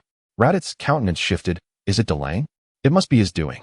Weici nodded, his staff tracing a gentle circle in the air, sending forth delicate ripples that revealed a vision of Mars shrouded in a blue halo. He has ignited a lifeless planet, employing the sheer force of science. He paused, turning to Wukong and Raditz, his tone taking on an unprecedented seriousness. It seems our training must accelerate. Dr. DeLange's game extends beyond Earth and into the cosmos. The boundaries he touches are closer to the forbidden than I had imagined. The sudden illumination of Mars, its radiance and ripples, had clearly reached the observers in the divine realm. The contest had entered a new phase. Chapter 58. Visitors from the Divine Realm. The order inspector sent by the High Priest was beaten in the realm of Kaioshin, having just elucidated the severity of the balance shift to Wukong and Raditz. Weisi's staff suddenly trembled uncontrollably. The crystal atop it erupted in vibrant colors, weaving a blurred yet imposing emblem in the air, an ancient insignia symbolizing creation and order. Is this an urgent communication from the High Priest? Weisi's customary smile vanished entirely, replaced by a demeanor of respect. He immediately stood at attention, his staff becoming still as a gentle yet transcendent beam of light enveloped him. After a brief exchange, the beam dissipated, leaving Weisi's expression somewhat complex as he regarded the freshly concluded training session of Sun Wukong and Raditz. It appears we are not the only ones observing the phenomenon on Mars. Wei Si exhaled softly. The High Priest has relayed a divine edict, necessitating a preliminary assessment of the anomalies that might disrupt the cosmic balance. The evaluator is an Order Inspector directly under the High Priest's command. Order Inspector? Wukong scratched his head, curiosity evident on his face. Are they formidable? They are the reserve of priesthood maintaining the fundamental laws of the multiverse. Their power surpassing that of the Kaishan, Wei Si explained. The one coming is an inspector codenamed Tianhong. His task is to evaluate the stability and potential threat level of that Mars terraforming system. Radit's eyes ignited with battle fervor. Does this mean he will confront DeLang? Not directly, Wei Si shook his head. According to divine realm regulations, inspectors only test unnatural creations. He will simulate a catastrophe capable of tearing apart planets. If DeLang's technology cannot withstand it, Mars will be destroyed, proving its instability. If it successfully withstands, Wei Si left the implication unspoken. That is unjust. Wukong exclaimed. They worked hard to create that. The balance of the universe sometimes disregards right or wrong, focusing solely on results. Wei Si replied calmly. Moreover, this presents an excellent opportunity for us to observe just how advanced Dr. DeLang's technology truly is. On Mars, DeLang was analyzing the new changes in the energy field after the God of Destruction's residual energy had stabilized, alongside Bulma, Adami, and Alice. Suddenly, alarms blared throughout the control tower, blinding red lights engulfing all screens. High-dimensional spatial distortions detected. An unknown energy source is coalescing outside Mars orbit. Energy readings are skyrocketing, unable to estimate the upper limit. Targeting our energy core, judged as a catastrophic strike. Adami's voice remained calm, yet her speed was astonishing. Alice quickly brought up the defense system interface, and a multitude of shield generators began to operate beyond their limits. Bulma observed the frantically fluctuating energy readings, her face paling slightly, yet she swiftly positioned herself at her console. Doctor, the energy form cannot be analyzed. It does not belong to any known key wave category. It resembles a direct manifestation of rules. Bulma reported rapidly. DeLang stood before the vast observation window, watching as the cosmos outside Mars began to ripple like water. A complex divine pattern composed of pure light slowly taking shape, emanating an oppressive aura. That power carried an undeniable sense of judgment. Is this a probe from the divine realm? DeLang smirked coldly. Beerus is too lazy to descend personally, and sends mere lackeys instead? Perfect. I will use you to test the hidden divine essence of Mars. There was no trace of panic in his eyes, only a calmness that suggested he had everything under control. Concentrate all planetary shields around the energy core, amplifying the residual energy of the God of Destruction. Number 17 and 18, no need to engage. Simply remain on standby and enjoy the show. Understood, Doctor. On the Martian surface, thousands of massive energy emitters adjusted their aim towards the divine pattern in space. An immense, invisible flow of energy surged upward, enveloping the colossal divine pattern like a rushing stream. Simultaneously, Bulma fixed her gaze on the screen, her fingers dancing over the keyboard as the auxiliary system commenced analysis. Doctor, the opposing energy structure is being rapidly analyzed. Its core rule is defined as collapse. It is attempting to destroy Mars. Do not be afraid, DeLang said. Watching the screen, hidden within a higher dimension, the Order Inspector's mind first rippled with disbelief. How is this possible? How can lower realm technology interfere with, and even mimic divine rules? Doubting his own experience, he once again summoned divine power, attempting to reinforce and complete this judgment. Yet, DeLang had lost his patience. Countermeasure initiated, DeLang stated flatly. Activate the mirror retaliation program, returning the destructive rules we analyzed back along the original path. In an instant, parts of the divine pattern structure captured by Mars' defense system were perfectly replicated. A fusion of technological energy surging back at superluminal speed along the path of the incoming energy. What? In the dimensional rift? The inspector barely managed to utter a shocked exclamation before the protective barrier composed of divine power was instantly torn apart by that familiar rule. With a violent jolt, he coughed up golden divine blood, the radiance surrounding him dimming. He gazed in disbelief towards Mars, his eyes filled with terror. Not only had they defended against it, but they could also mimic and counter divine rules. This technology had touched the forbidden. Without hesitation, He severed all connections and vanished in disarray within the dimensional rift. I must report this astonishing turn of events to the High Priest immediately. The target energy source has vanished. Defense system integrity at 998, with only partial outer shields overloaded and damaged, Adami reported. The rule mirror retaliation data has been recorded, yielding new breakthroughs in the application against destructive energy, Alice added. What a pity about the god of destruction's residual energy. It can only be used once. Notify numbers 17 and 18 to prepare for the potential next wave of visitors. DeLange paused, his tone infused with unwavering confidence. Accelerate the construction of Mars' ecosystem. We must demonstrate to those lofty beings in the divine realm that, in the face of absolute technology, divine rules can also be transcended tools. Yes, Doctor. Number 18 revealed a faint smile. It seems another grand performance is unfolding on the doctor's side. Number 17 flexed his wrist, a glint of anticipation in his eyes. An order inspector from the divine realm? I hope the next one is a bit tougher. Always clearing out lowly foes like Raditz is rather tiresome. Chapter 59. The plan of time domain. Weiss, the order inspector Tianheng, in a state of disarray, fled, leaving behind a trace of divine essence wounded by the rules, akin to the blood of a wounded beast drifting through the interstices of dimensions. This essence held no significance for ordinary civilizations, yet for DeLange Kuji, which had begun to touch the fringes of the rules, it was an invaluable treasure.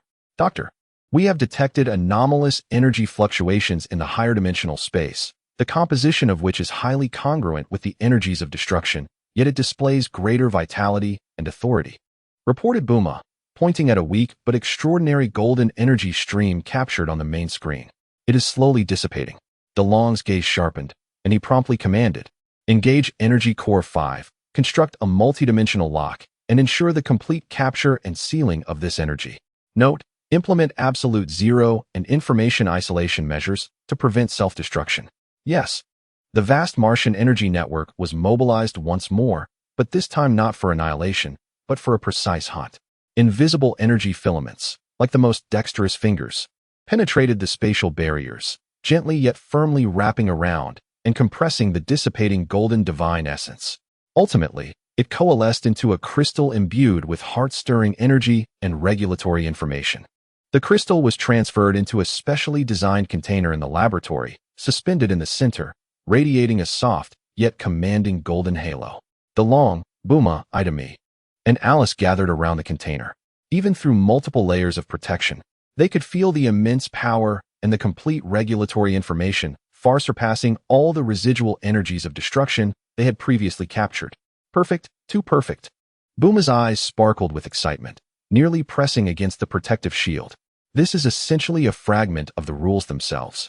Doctor, if we can decode it, our understanding of divine power will undergo a qualitative leap. Ida calmly analyzed the data. The internal structural rules of the crystal are stable and of exceptionally high hierarchy. Its value far exceeds the total of all the residual energies of destruction we have previously captured. Alice could hardly contain her excitement. This may help us truly comprehend why Weiss and Beerus can wield the power of the rules so effortlessly. DeLange stared at the crystal, wisdom glinting in his eyes. This is not merely a research sample, but a key capable of unlocking deeper levels of regulatory domains. Our objective is no longer imitation, but the decryption of divine authority. Yes, Doctor, the three women chorused, their eyes filled with a longing to explore the unknown realms. In the Kaishan realm, Weiss gently placed down his scepter. Moments ago, he had attempted to trace the movements of the Order Inspector, only to discover that the latter had completely sealed himself off, directly returning to the core of the divine realm where the Grand Minister resided. The usual carefree smile on his face had faded somewhat, replaced by a profound contemplation. Weiss, what just happened? It felt like a formidable presence arrived and then retreated. Sun Wukong inquired, scratching his head, his perception keen. Raditz was more direct. Did DeLange do something again? Weiss sighed. His scepter traced through the air, revealing the outer trajectory of Mars. A brief yet breathtaking replay of the rules confrontation, especially the final image of the mirrored counterattack and the capture of the divine essence crystal. As you can see, DeLange not only effortlessly deflected the judgment of the Order Inspector, but even captured the divine essence that escaped due to injury. Weiss's tone carried a hint of disbelief. The civilizations of the lower realm, through technological prowess, achieved what many higher divine races find difficult: the plunder of fragments of divine authority. Plunder divine authority. Wukong and Radtiz were both astounded. Indeed, Weiss nodded, his expression serious. This signifies that Dr. DeLong's technology has transcended mere contact with the rules. It has begun to analyze and possess them. This is a fundamentally different threat. According to the laws of the divine realm, this is sufficient to provoke higher-level scrutiny, potentially invoking true purification. He fell silent for a moment, seemingly weighing his options. Angels must maintain neutrality and uphold balance. Yet, at present, that balance was being shattered at an unprecedented rate. The growth of DeLong's technology was terrifying, and the response from the divine realm might become intense and indisputable due to this incident.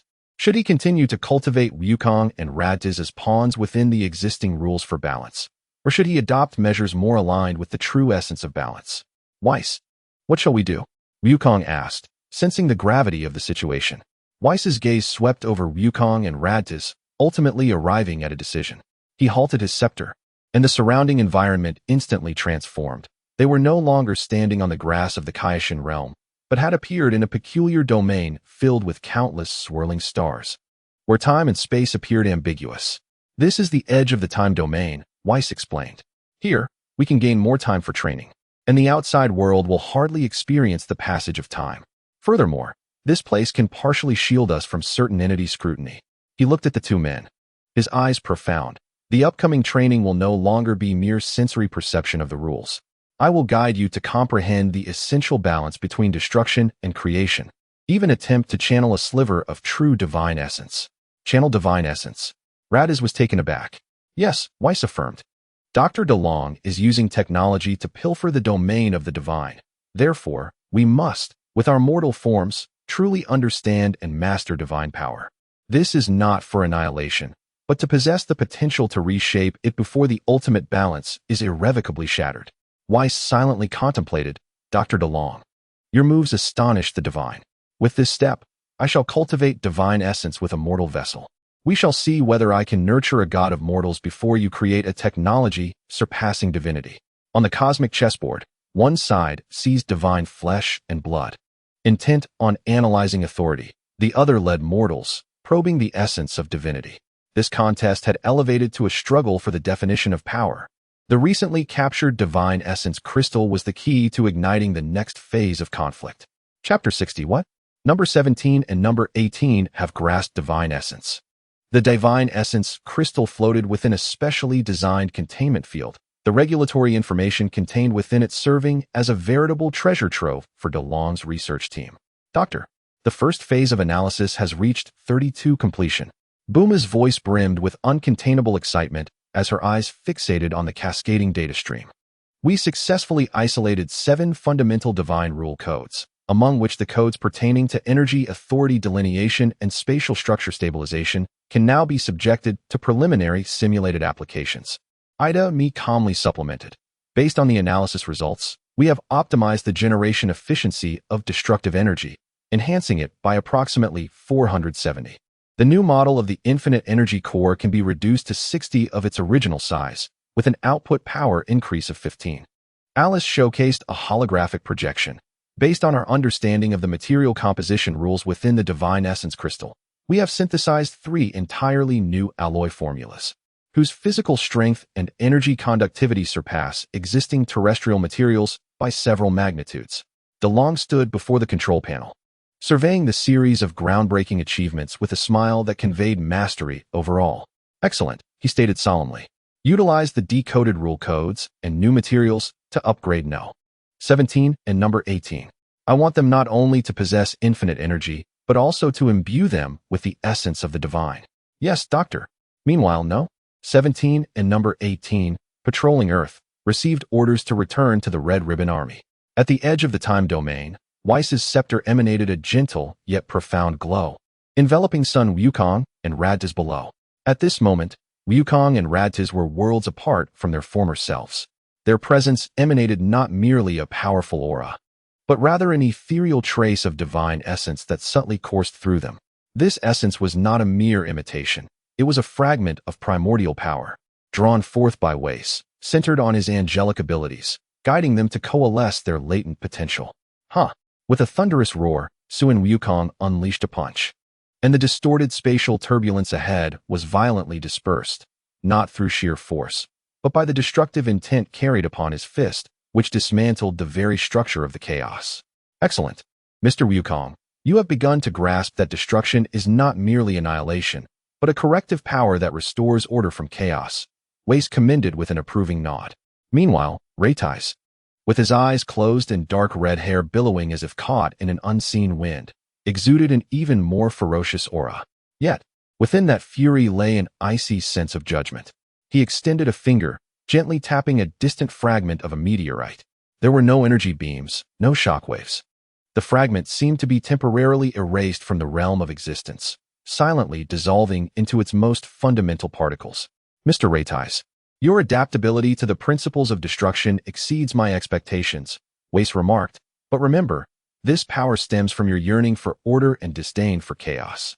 Do not allow that disdain to consume your reason, for it will ultimately backfire. Reitais opened his eyes, a fleeting dark red glimmer sparkling within, as he clenched his fist, feeling an unprecedented surge of strength within him. I understand, Mr. Weiss. This power shall be wielded to rectify all who disturb the balance. Weiss nodded in satisfaction, sensing that the potential of these two scions was being genuinely awakened, evolving towards a trajectory even he had not foreseen. In the Red Satin Ribbon Legion's cutting-edge laboratory, Number 17 and Number 18 reclined within two upgrade capsules filled with glimmering azure liquid. The chamber's walls were lined with dense energy conduits, all connected to a central crystal of divine blood radiating golden light. The upgrade procedure commenced, infusing them with rule-encoded energy, enhancing spatial adaptability, and solidifying their material structure. A powerful flow of energy mingled with the deconstructed rule information, washing over and transforming their bodies like a gentle yet commanding divine spring. Number 17 felt every cell in his body tearing and reconfiguring, growing more resilient and approaching a perfect form.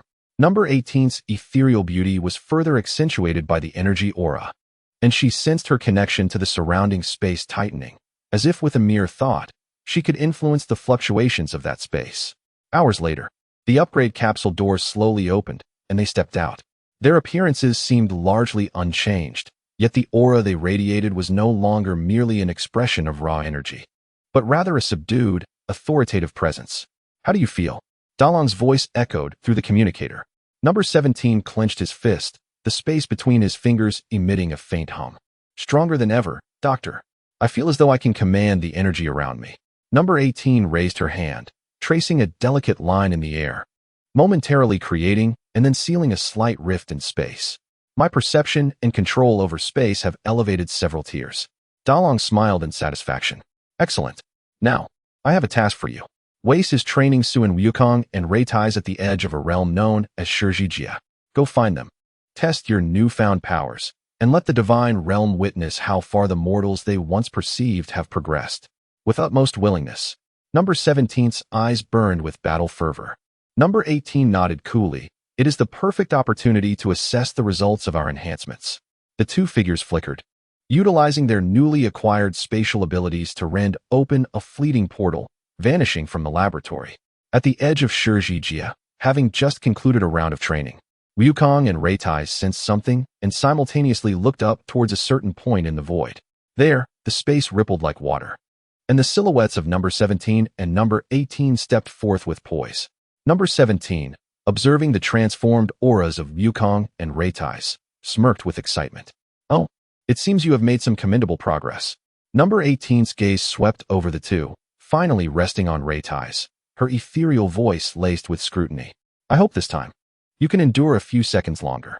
Weiss, gazing at the upgraded Number 17 and Number 18, marveled, such astounding creativity. Dr. Dalong, you have truly forged fragments of divine authority into mortal armaments. With a light tap of his staff, Weiss addressed Wukong and Reitais. Thus, the new trial begins. Let me see whether the guiding divine essence is stronger, or if the armed divine rules are more formidable.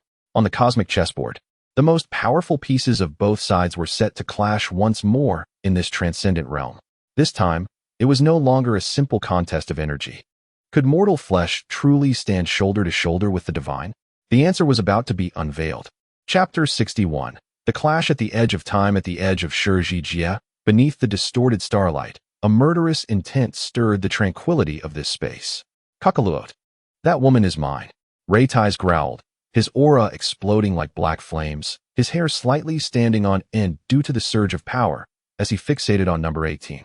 The sting of his previous defeat lingered in his heart. Perfect. That male seems to be more resilient. Suin Wukong cracked his neck, a smile of excitement gracing his face as he locked his gaze on number 17. With a flick of Wei's staff, an invisible barrier unfurled, delineating the battleground for this confrontation. Raytais launched the first attack, devoid of any embellishments. His body erupted with a piercing sonic boom, appearing instantaneously before number 18.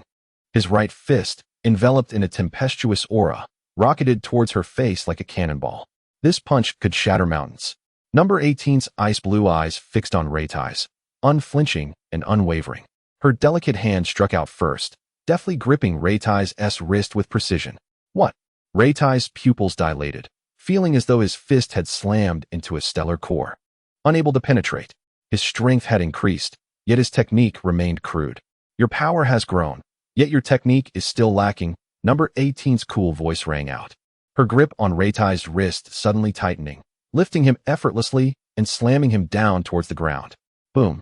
The ground cracked, and Raytais let out a muffled grunt. But the resilience of a scion allowed him to retaliate instantly, springing back like a coiled spring, with another fist charged with a searing energy wave aimed directly at number 18's abdomen. Kamehameha. At such close range, evasion was impossible. Yet number 18 merely tilted her head slightly, her other hand enveloped in a faint glow. Cut. The raging energy wave was cleaved apart by her bare hand, the energy dispersing explosively to either side, whipping her golden hair into a frenzy, yet leaving her unscathed. The cells of this Namekian had endowed her not only with magical prowess, but also an exquisite control over energy. Damn it! Raytais bellowed, his onslaught akin to a tempest. Fists, feet, knees, and elbows delivering strikes imbued with earth-shattering force. Energy waves unleashed in a frenzy. Number 18, however, moved like an ice crystal butterfly amidst the storm. Her figure elusive, each movement leaving behind an afterimage, always managing to evade or block the most lethal attacks with minimal effort. Her counterattacks were few, but each was precise and weighty, infused with penetrating magical force that sent Raytais reeling, his protective aura frequently trembling. Meanwhile, the battle intensified on the other side. Suin Wukong instantaneously teleported behind number 17, delivering a swift and fierce chop. On the 16th day, it seemed as though he possessed eyes at the back of his head, not even glancing back as he executed a precise elbow strike against Wukong's wrist, producing a dull thud. The sound of fists and feet colliding resonated like a relentless drumbeat within the realm of time. Each clash unleashed circular shockwaves, impacting Weiss's barrier. What a thrill! Number 17 laughed heartily, wild fervor glimmering in his eyes, as the combative essence embedded within his scion cells was thoroughly awakened. His attacks were grand and forceful, imbued with a sense of raw power, each punch and kick capable of tearing through anything. Kamehameha. Wukong distanced himself, unleashing a colossal azure energy wave that roared forth. Number 17's gaze sharpened, hands thrusting forward. Barrier. The formidable Kamehameha struck the shield, igniting brilliant light, yet failing to break through. But it was not over yet. Wukong bellowed, his silver-red aura surging once more, forcibly propelling the energy wave forward. Feeling the pressure, number 17's indomitable spirit surged, and he roared in response. The barrier glowing fiercely as it resisted the Kamehameha, inching forward. The two immense forces locked in a stalemate, energy surging chaotically. Realizing a breakthrough was unattainable, a glint of resolve flashed in number 17's eyes as he deliberately withdrew part of the barrier, bracing his body against the impact of the Kamehameha while seizing the opportunity to close in on Wukong. You fell for it. Number 17 smirked with blood at the corner of his mouth, intertwining his fingers into a heavy hammer and striking fiercely against Wukong's back. Wukong coughed up blood, his body plummeting earthward like a shooting star. At that very moment, the long-embattled Raditz was also found vulnerable by number 18, who clasped her hands together, condensing an energy sphere radiating cold, magical light. Magic impact. The energy sphere shot forth silently, its speed astonishing. Raditz, caught off guard, was struck head-on, his entire being ensnared within the encroaching magical ice. The tide of battle shifted in an instant. The androids had gained a decisive advantage. Kakarot you. Raditz' eyes widened in fury as he became encased in ice. Wukong, lying on the ground, was filled with anxiety. Just as number 17 prepared to deliver the final blow to Wukong, number 18 aimed to completely seal Raditz. An unexpected change occurred. Aya! Raditz roared in defiance from the brink of despair, the ice-encased energy erupting like a volcano, dark red flames mingling with a hint of ethereal violet divine aura, forcefully shattering the magical ice. His hair stood even more erect, his eyes ablaze with rage, and his energy surged once again. Meanwhile, Wukong struggled to rise.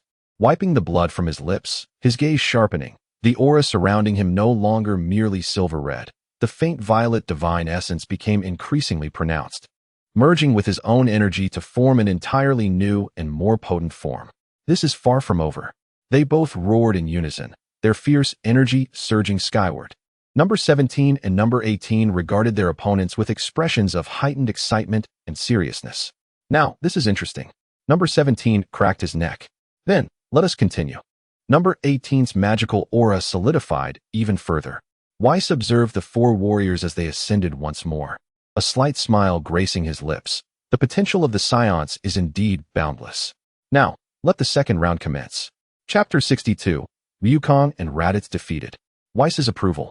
The tumultuous energy intertwined with the chilling magic transformed the realm of time into a boiling battlefield. The newfound power unleashed by Sun Wukong and Raditz in their dire straits propelled the battle to a boiling point. Raditz broke free from the ice, his muscles swelling further. His eyes stained crimson with battle fervor, emitting a low growl that was far from human.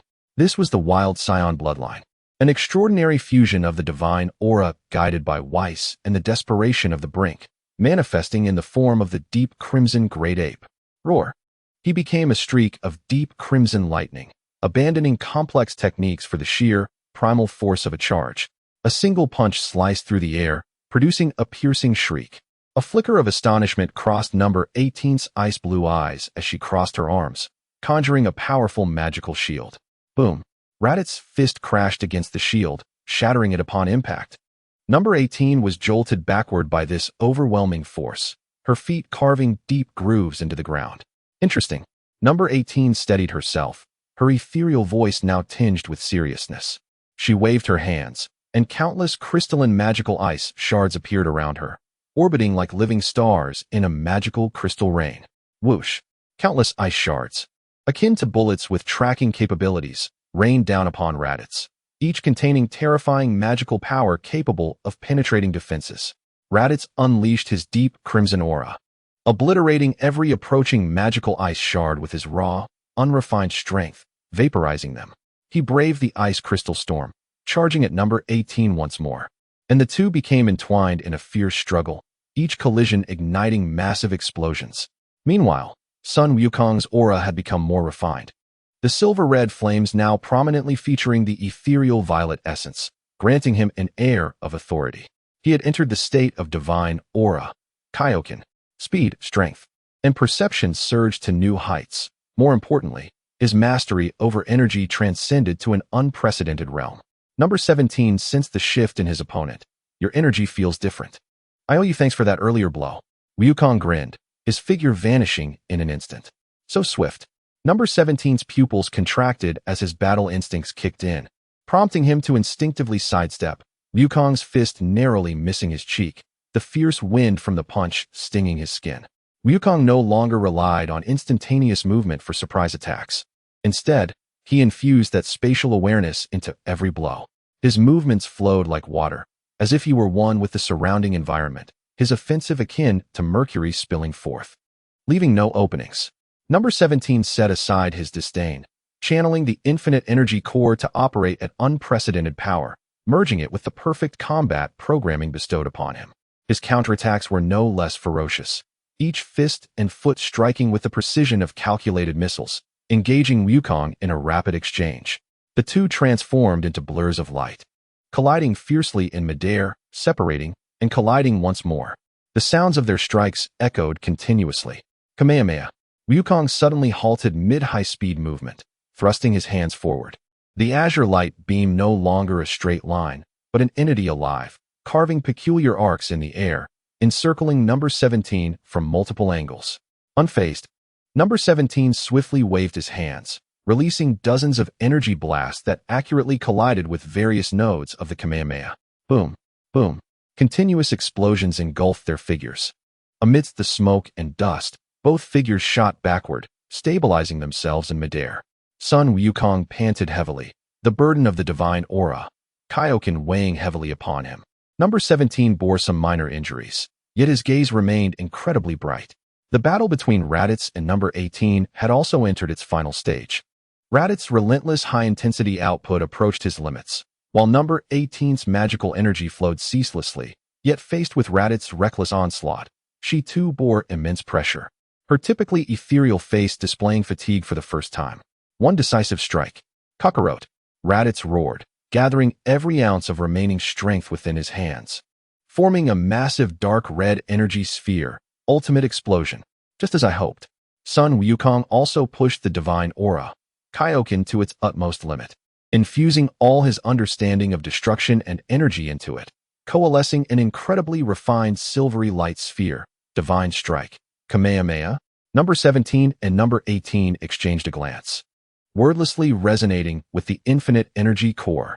As the two individuals simultaneously raised their hands, a blinding energy, as radiant as a star, coalesced in the grasp of number 17, while number 18 also harnessed formidable energy, a spiral of energy, embodying the dual essence of creation and destruction, converged.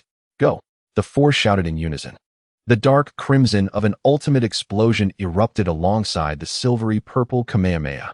Together with the infinite spiral energy of number 17 and number 18, three columns of light, each representing the pinnacle of distinct powers, collided thunderously at the heart of the realm of time.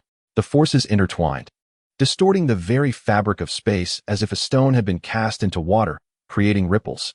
A minute yet all-consuming black point began to emerge, devouring all light.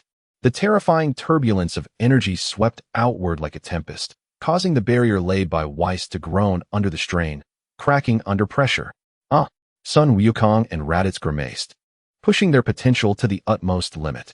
The infinite energy cores of number 17 and number 18 operated beyond their threshold, emitting seemingly endless power. At long last, the equilibrium shattered. The roar of destruction erupted. An indescribable force unleashed a blinding white light that consumed everything, shattering Weiss's barrier like fragile glass. The horrific shockwave engulfed the edges of the realm of time, temporarily extinguishing the distorted starlight. As the radiance faded, the battlefield lay in ruins, the space as fragile as shattered mirrors. Sun Wukong and Raditz collapsed amidst the debris, their breath feeble, completely bereft of combat strength. Number 17 and No. 18 bore numerous wounds, their infinite energy cores dimmed significantly, clearly exhausted as well. This clash, transcending all limits, concluded with number 17 and No.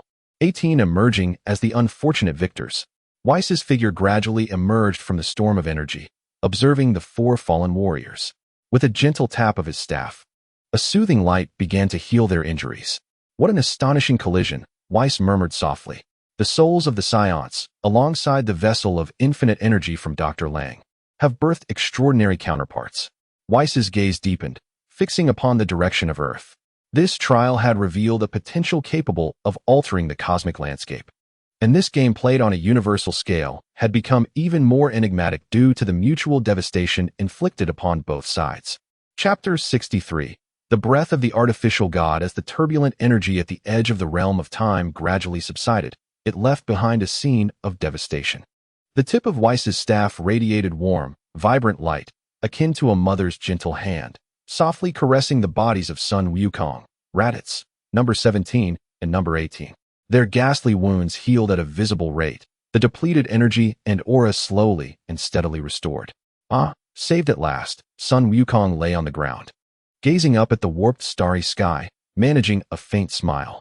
Though weak, his eyes remained bright. Thank you, Weiss. But what a dismal defeat it was. Raditz struggled to sit up, feeling the resurgence of strength within him. His expression darkened, and his tightly clenched fists revealed his inner dissatisfaction. He glanced at No. 17 and number 18, who were also receiving treatment but seemingly recovering faster, snorting in disdain without uttering further provocations. The disparity in their strengths had become painfully evident through repeated confrontations. Feeling the miraculous restoration bestowed by Weiss, number 17 flexed his wrist and turned to Weiss. His tone laced with curiosity. Is this the healing ability of an angel? Truly remarkable. It seems the goal the doctor wishes to surpass has just expanded. No. 18 slowly rose, adjusting her somewhat disheveled attire, her cool voice remarking, "The synergy of the infinite energy core with your healing is highly efficient." "Thank you." Weiss retracted his staff. "No need for thanks. A splendid battle deserves respect." On Earth, within the core laboratory of the Red Ribbon Army, Dr. Lang stood before a holographic projection displaying real-time data and analysis reports of the battle recorded by number 17 and number 18. Ada Michigan stood poised at the control console to his left, donned in a fitted dark crimson research uniform that perfectly accentuated her voluptuous curves and slender waist. Below her form-fitting skirt, her long legs, encased in sheer black stockings, complemented a pair of exquisite stiletto heels, exuding an aura of cool elegance and professionalism. Adjusting her gold-rimmed glasses, she reported calmly, "Doctor, the final data returned from number 17 and number 18 has been fully analyzed. The energy levels exhibited by the Scions in their moment of desperation peaked at 785, far exceeding our previous estimates, and contained a divine resonance phenomenon that we have yet to fully decipher." Dr. Lang gazed intently at the flowing data. Indeed, the potential of the Scions is an inexhaustible treasure trove. Just then, Alice approached, clad in a gracefully tailored white research dress that perfectly showcased her delicate collarbone and alluring curves. She gently offered Dr. Lang a nutrient solution, her voice melodious. "Doctor, you should replenish your energy. Based on the latest analysis of the divine blood crystal, we may attempt to combine the energy permission enhancement coding with the Scion cell's near-death evolutionary traits for a limited simulation. This could allow us to develop an ultimate breakthrough mode for number 17. Dr. Lang took a sip of the nutrient solution and nodded. "Please submit the specific plan to the central computing unit for simulation." "Doctor, how could such a critical simulation proceed without me?" Bulma chimed in, striding over with a lively demeanor. She held her tablet and wore a beaming smile, her azure eyes sparkling with enthusiasm. "Doctor, Miss Ada Michigan, Miss Alice."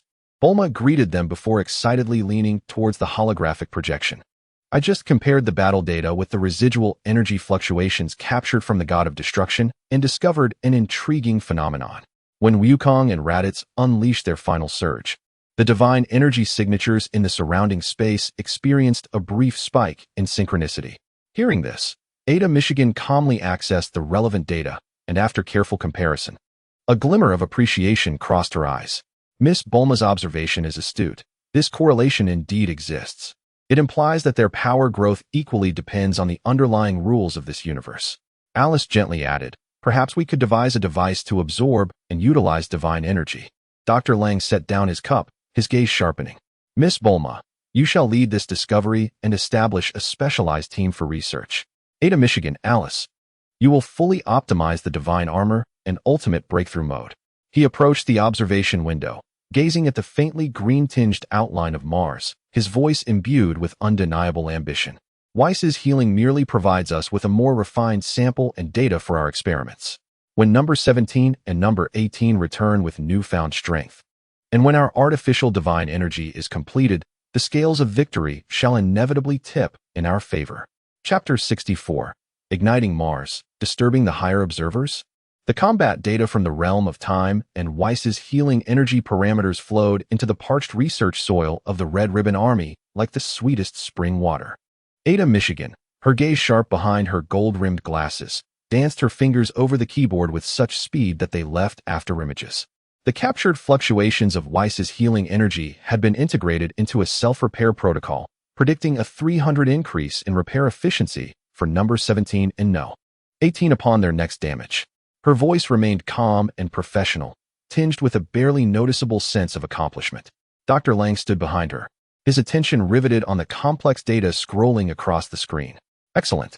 Alice held a specially crafted container, within which lay the precious divine blood crystal. She cautiously guided an energy probe, extracting threads of golden divine energy from within. The energy activity of the divine blood crystal is even more stable than we anticipated. Ailey's gentle report sounded like a spring breeze caressing one's ears. I have successfully isolated 3 units of stable divine essence and can attempt to inject them into the new model of the infinite energy core for activation empowerment experiments. Dalong nodded in affirmation. We need to comprehend the limits of the confluence of divine power and technological creation. Limits? Our limit is that there are no limits. Buma exclaimed, her enthusiasm evident, her azure eyes sparkling with brilliance. Dalong extended his hand, lightly patting Buma's shoulder, feeling the warmth and vitality emanating from her skin. Go for it, Buma. Buma felt the warmth of Dalong's hand, her cheeks flushing slightly. Announcing firmly, Dalong's voice carried an undeniable authority. The first phase of the ARC project is initiated. The first batch of 100,000 volunteers and core industrial equipment will immediately traverse the spatial leap gate to Mars Eden. Across Earth, in the bases belonging to the Red Ribbon Army, vast space gates illuminated with a ghostly blue light, laden with hopeful crowds and resources, began their orderly journey towards a new homeland. In the realm of the King of Worlds, Wacey gently set down his staff, having just concluded yet another guiding session with Wukong and Ladizi. Their recovery rate was astonishing, and after experiencing a life-and-death battle with androids 17 and 18, their understanding of divine essence had notably deepened. Yet, on Wacey's typically serene face, a subtle shadow lingered. He gazed into the infinite cosmos, his eyes seemingly piercing through layers of dimensions. The magnitude of the spatial leap fluctuations and the nearly intact ecological force field on that red planet led Wacey to muse. Dalong, your steps are even swifter than I imagined. You are not merely creating life, but sowing the seeds of civilization.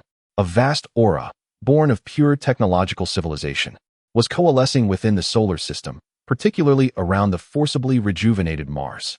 Lord Bylus remained in slumber, and the King of Worlds was still unconscious. Wacey furrowed his brows. Relying solely on the current growth rate of Wukong and Ladizi, it would be difficult to keep pace with the technological explosion on the other side. After a moment of contemplation, he gently struck his staff, sending a subtle wave emanating from his center, reaching into the depths of the universe to some ancient and powerful entities. This was not a call for help, but rather a report and an invitation for observation. He needed to draw the attention of those who also cared for the balance of the universe to the unprecedented changes occurring here. Dalong, your moves have already stirred the observers from higher dimensions. Wacey looked towards Earth, his gaze complex. What will your next move be? Will you continue to expand or confront the true scrutiny of divinity? On the cosmic chessboard, the red Mars representing technology had been thoroughly ignited, radiating an undeniable brilliance. Meanwhile, the angels presiding over the divine realm had cast their gaze towards the deeper cosmos. A storm, affecting higher tiers, was quietly brewing. Would the banner of the Red Ribbon Army be able to plant its mark in the distant starry sky amidst this tempest? Chapter 65. Testing the limits of the King of Worlds. Dalong stood with his hands clasped behind his back, gazing at the Martian landscape gradually tinged with greenery.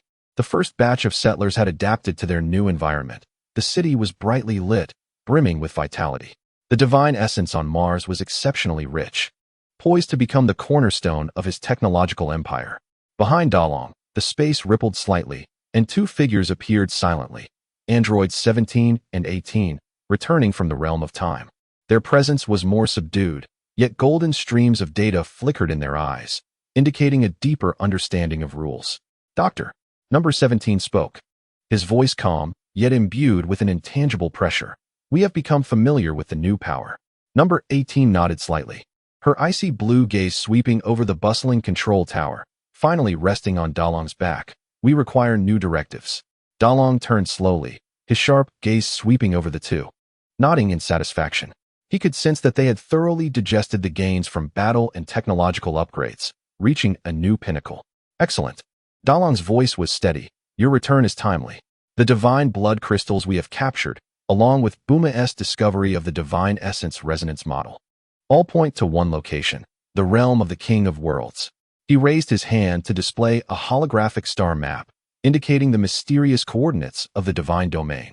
That place is an ancient symbol of divine authority, although the current King of Worlds is unconscious and Bylus is asleep.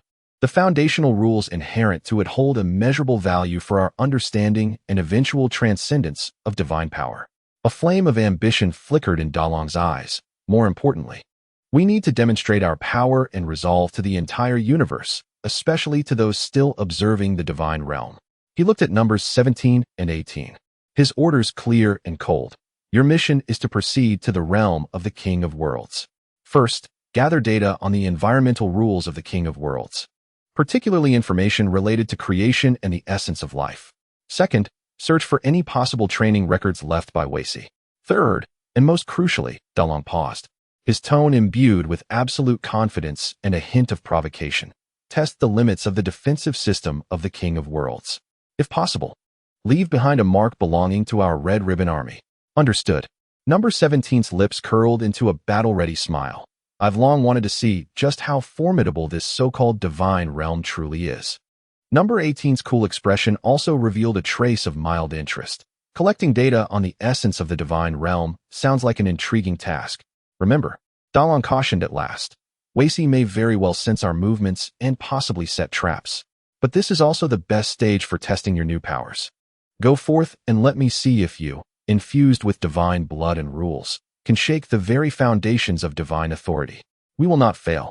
The two replied in unison, then swiftly moved, using their newly acquired spatial privileges to tear open a stable spatial passage. Their target set for the realm of the King of Worlds.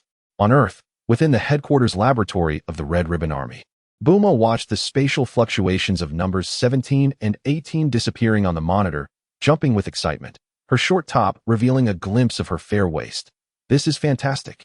Directly invading the realm of the King of Worlds. Doctor, this is undoubtedly a groundbreaking action. Adami remained more composed. Analyzing the returned spatial coordinate parameters, the spatial barrier strength of the King of Worlds exceeds our expectations. Although our leap technology can breach it, it will create significant spatial ripples, making concealment impossible. They will certainly be detected upon arrival. Ailey gently handed a warm drink to Dalong, speaking softly. Doctor, risk and opportunity coexist. I trust in the capabilities of numbers 17 and 18. Dalong accepted the cup, feeling the warmth of the vessel. His gaze still fixed on the star map. What we desire is to be detected. We must make it clear to all who take note here that we not only possess the ability to reach any destination, but also the capacity to make an impact there. In the realm of the King of Worlds, the eternal hues of dusk remained, yet the ancient tranquility was disrupted by an obscure surge of divine energy. The space was forcibly torn apart like a water curtain, and the figures of numbers 17 and 18 stepped forward, treading upon this sacred land. Almost instantly upon their arrival, the entire realm of the King of Worlds trembled slightly. Clouds rolled in the sky, and strange plants on the ground moved without wind, as if the entire divine realm were rejecting these unwelcome guests. High concentrations of rule particles were detected, with energy activity exceeding 1,000 times that of Earth. Number 18 analyzed coolly. The spatial structure is solid, but there are multiple rule nodes, likely the nexus of the defensive system. On the 17th, he sensed the divine aura permeating the air, subtly oppressive yet irresistibly alluring, and grinned. Indeed, this is a splendid place. Let us commence with a greeting. He raised his hand, the core of infinite energy whirring to life, and a beam of pure, blazing white light shot forth towards a temple ruin suspended in the distance without warning. Just as the beam was about to strike the temple, countless intricate golden divine patterns illuminated around it, forming a formidable barrier. Boom! The beam collided with the barrier, erupting in a dazzling display of light. The barrier shook violently, flickering between brilliance and dimness, ultimately managing to hold its ground, though fine cracks had begun to appear on its surface. Intruder, halt! A voice, authoritative and furious, resonated, not from Wei-Si, but from the ancient defense mechanism of the realm itself, awakened to confront the intrusion. Several guardians, composed purely of divine light, clad in armor and wielding energy spears, materialized from the void, exuding a menacing aura as they charged towards the 17th and 18th. The 18th, observing the approaching guardians with a blank expression, gently raised her slender finger and pointed at the foremost guardian. Energy, disassemble. Instantly, the surging energy surrounding the divine guardian dissipated as if its very framework had been extracted, transforming into countless motes of light that vanished into the air. These guardians, formidable enough to trouble most beings in the universe, were rendered utterly powerless before the upgraded 17th and 18th. Having effortlessly dispatched the guardians, the 17th turned his gaze towards the temple that had just withstood his strike. His combat spirit ignited. It seems I must exert myself to draw out the true master of this place. He clasped his hands together, and a seemingly stable energy orb began to coalesce rapidly, the destructive power of its contained rules warping the surrounding space. The 18th also raised her hand, forming an energy spear that shimmered with a cold, ethereal blue light in her palm. Their objective was the very core of the realm. Deep within the realm of the Kaishin, a forceful exploration of the divine domain's essence was underway, and the entire realm of the Kaishin began to awaken in response to this brazen incursion and provocation from foreign technological might. Chapter 66. In the Divine Domain. The ancient Kaishin awakens.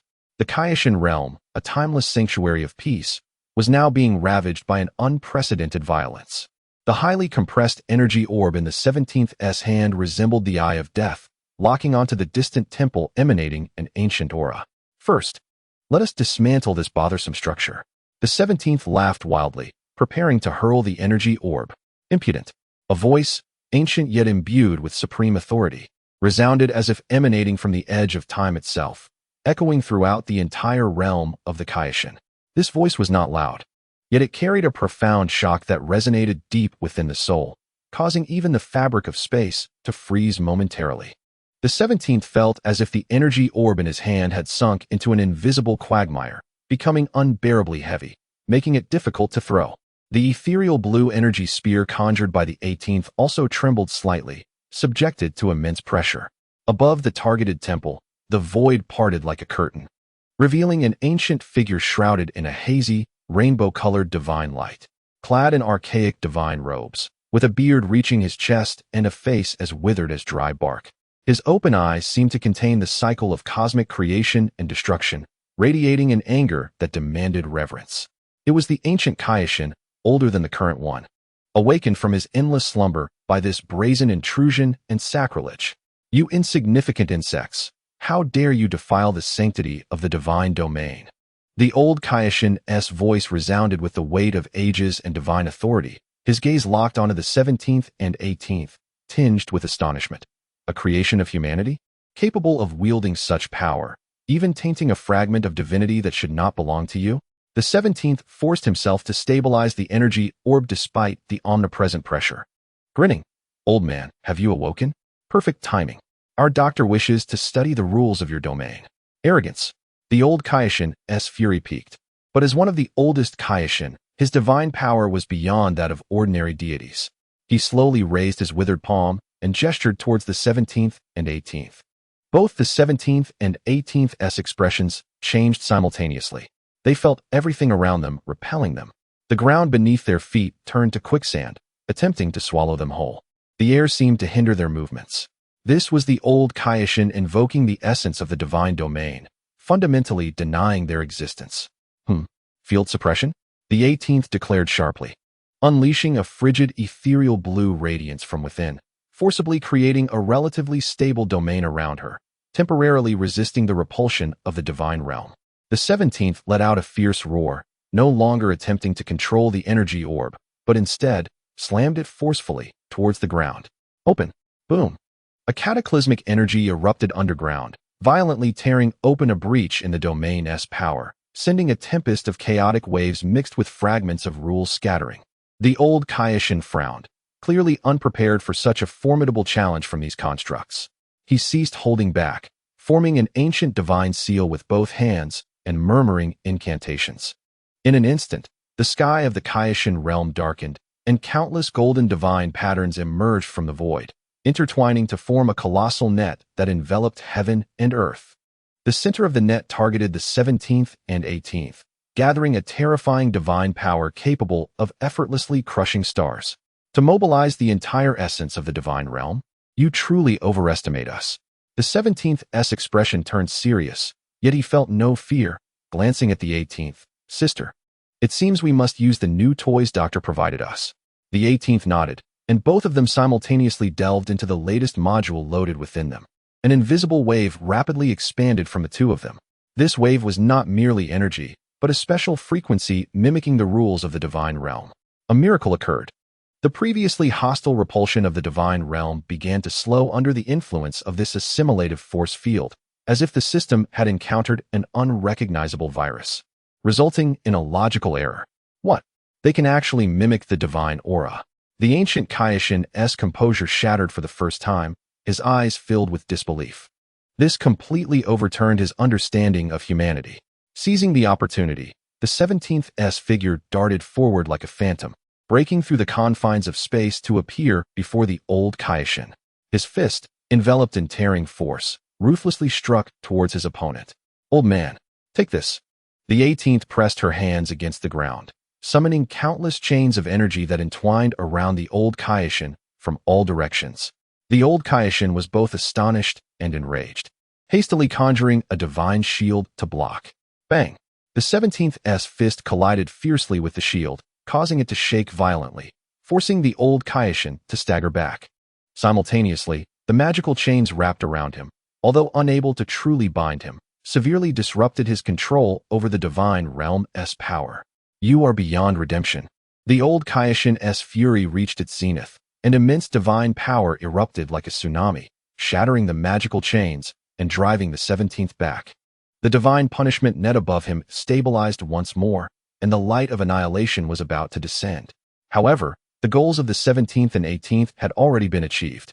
In the recent close-quarters engagement and rule interference, they had been frantically collecting the divine power fluctuations emitted by the old Kaioshin, a treasure trove of data.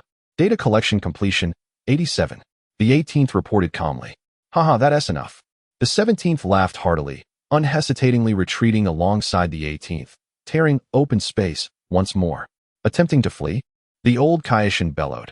"The divine realm is not a place where you can come and go as you please." He manipulated the divine punishment net, unleashing a judgmental divine light capable of purging all malevolence, tearing through space and pursuing the escape of the two individuals into the spatial passage. Inside the passage, no? 17 glanced back at the oncoming destructive divine light, a flicker of madness flashing in his eyes. He combined the partial rule data he had just collected with his own energy, creating a temporary rule reflection shield to protect himself. Boom. Most of the divine light was reflected, veering off course and triggering a violent explosion in an unknown dimension. In the next moment, the spatial passage closed. Within the Kaioshin realm, only the powerful old Kaioshin remained, accompanied by a scene of devastation. The old Kaioshin stared at the spot where number 17 and no. 18 had vanished, his aged face shadowed with an aura of despair. The audacity of technology to desecrate the divine realm was intolerable. This trend cannot persist. His gaze shifted toward the depths of the universe, a glimmer of resolve flickering in his eyes. Some ancient taboos may need to be invoked once more. It was evident that the technological tempests stirred by mortals had awakened the true divine beings. Meanwhile, number 18, having successfully retreated with a substantial amount of core divine realm data, would provide the most crucial piece for Dalong's next plan. Chapter 67. The Onslaught of the Divine Realm's Most Potent Heritage. When number 17 and number 18 returned with the core data of the divine realm, the entire laboratory was engulfed in a suffocating excitement. "Doctor, they are back," Bulma exclaimed, her voice filled with joy. Today, she wore a futuristic silver off-shoulder mini dress that perfectly combined her youthful vitality with sensuality, now eagerly watching the two emerge from the spatial passage.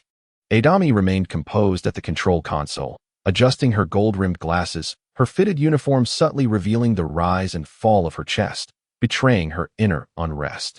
Dalong's gaze directly transcended the two figures, landing on the data storage device within number 18, which seemed to swirl with countless golden divine patterns. Data transfer. Dalong's voice tinged with urgency. "Yes, doctor." Number 18 connected the storage device to the central computer.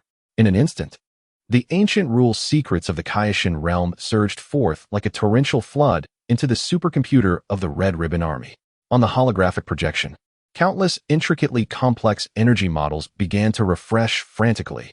Among them, the most striking were the parameters of the vast divine power leaked when the old Kaioshin was compelled to act. Alongside fragments of the composition principles of the ultimate defense mechanism, the divine punishment net. Heavens! Is this the source rule of the divine realm? Bulma gazed at the data streams brimming with cosmic truths, her azure eyes wide with astonishment, her mouth agape, filled with shock and fascination. It's exponentially more complex than the residual energy of the god of destruction and the crystallized divine blood we previously analyzed. Adami's fingers flew across the keyboard, attempting to preliminarily classify the overwhelming information. There are at least 17 types of rule codes never seen before, involving core domains such as life creation, spatial solidification, and time flow interference. Adami's voice trembled with excitement. Its complexity far exceeds our current technological understanding, but this also signifies unparalleled potential. Alice looked at the soft glow representing the life creation rule on the screen, a glimmer of yearning in her eyes as she softly remarked, "If we could comprehend this power, Doctor, we could truly grasp the authority to create life." Dalong gazed intently at the invaluable data, a fervent flame igniting in his eyes. He took a deep breath, forcibly suppressing his excitement, and ordered in a grave tone, "Concentrate all computational power. Activate the final phase of the Divine Fire, Artificial Divine Breath, project. We shall attempt to ignite our own divinity, not merely to imitate, nor to analyze, but to create." "Yes, Doctor." The three assistants replied in unison, their eyes glimmering with the thrill of historical creation. Dalong turned to number 17 and number 18. "You have done well. Go rest. Next time, you shall truly master the breath and power of the divine."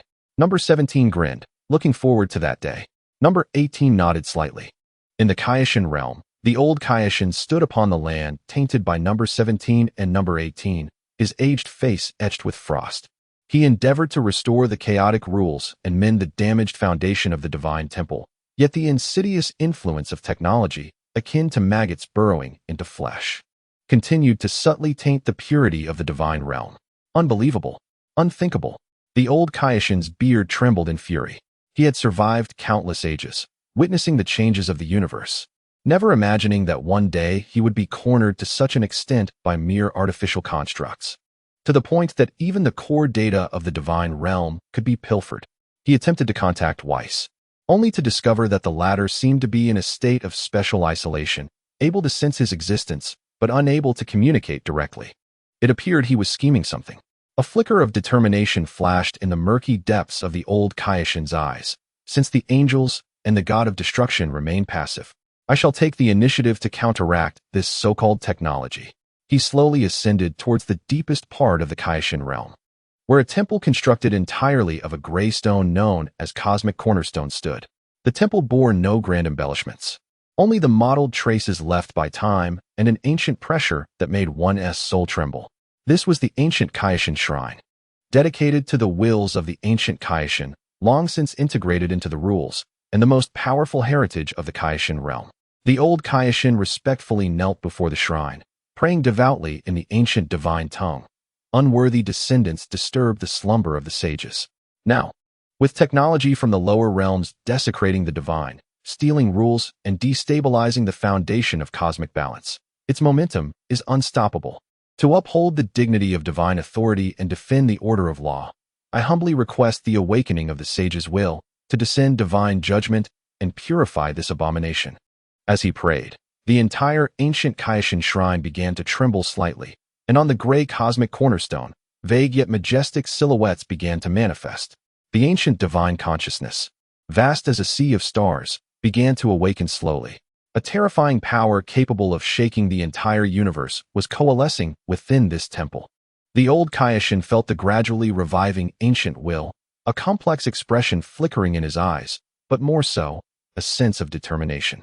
"Dalong, your technology may contend against a waning Kaioshin, but can you withstand the ancient divine authority that has coalesced over countless epochs, existing since the dawn of cosmic creation?" The divine wrath had been thoroughly ignited. A divine judgment initiated by the oldest divine power was about to descend upon Earth. Meanwhile, the Red Ribbon Army remained oblivious to the impending catastrophe, still immersed in the fervent research of the divine realm data, unaware of the unprecedented crisis looming over them. Chapter 68. Dimensional Strike Simulation of Divine Realm Source Energy. Within the Kaioshin realm, the tremors of the ancient Kaioshin shrine grew increasingly intense. Inside the shrine, the gray cosmic cornerstone manifested before them, emanating an ancient well as vast as the universe itself. The divine power, accumulated over countless epochs, began to permeate the shrine, causing the rules of the entire Kaishan realm to bow in reverence. The old Kaishan knelt upon the ground, his demeanor profoundly sincere and solemn. He could sense that the will of the sages was responding to his plea, and a power capable of rewriting the destinies of star systems was coalescing. In the name of the ancients, judge the heretics, and purify the order. A grand, resonating voice echoed within the shrine, as if it originated from the dawn of time itself. In an instant, atop the pinnacle formed naturally from the cosmic cornerstone, an exquisite pure white light ignited. The light was not blinding, yet it carried an absolute significance, as if it were the starting point of all rules, as well as their terminus. It slowly ascended, departing from the Kaishan realm and entering the fissures of higher dimensional space, locking onto the blue planet Earth, which was currently emanating a breath of divine desecration. At the moment when the ancient Shengxing experienced a disturbance, a piercing alarm resonated through the global network, reaching every corner of the Vung Dundaijita. Doctor, we are locked onto by a high-dimensional strike. Ada, Michigan reported in shock, a comprehensive strike at the rules level, deemed as a civilization extinction level. Her voice, tinged with disbelief and horror, echoed in the control room. She abruptly rose from the console, her figure trembling with intensity, while her long, black-clad legs instinctively tightened. Bulma, gazing at the magnified pure white dot on the main screen, turned pale. What is this? DeLang's expression was grave, yet his gaze remained as steadfast as rock. Has the ultimate trump card of the divine realm finally arrived? His voice was low and icy. Do they intend to erase us, along with Earth civilization, from the universe entirely? He turned sharply and commanded, all energy generators, maximum power output, disrupt the rule lock. All global energy weapon platforms, synchronize calibration. Units 17 and 18. Stand by for interception. Yes, Doctor. Everyone roared in unison, their fear replaced by determination. This was a moment of life and death. In an instant, the entire Earth seemed to awaken. Countless energy towers hidden in mountains, oceans, and beneath the ground erupted forth. They shot forth massive beams of energy, intertwining in the sky to form a colossal energy network, a divine barrier covering the entire surface of the planet. Within the barrier's radiance, countless tiny energies danced, attempting to disrupt the rule assessment of the pure white light. Satellites surrounding Earth's orbit, along with the reconstruction of the prototype of Space Fortress No. 8, activated their weapon systems simultaneously. Billions of energy beams surged forth like a torrential rain, wildly directed at the void's spatial nodes. Far away at the energy hub on Mars, an unprecedented brilliance erupted, as colossal stellar energy was siphoned through the newly constructed hyperspace energy conduit, continuously feeding into Earth's defense network across millions of kilometers. Units 17 and 18 hovered above headquarters, their bodies aglow with a soft golden light, the rule assimilation field fully activated, attempting to forcefully deviate the impending divine judgment. At that moment, the entire Earth, the entirety of human civilization, poured forth all its might and technological prowess to construct a seemingly insignificant, yet radiant barrier of indomitable will, facing the ultimate judgment originating from the ancient divine rights.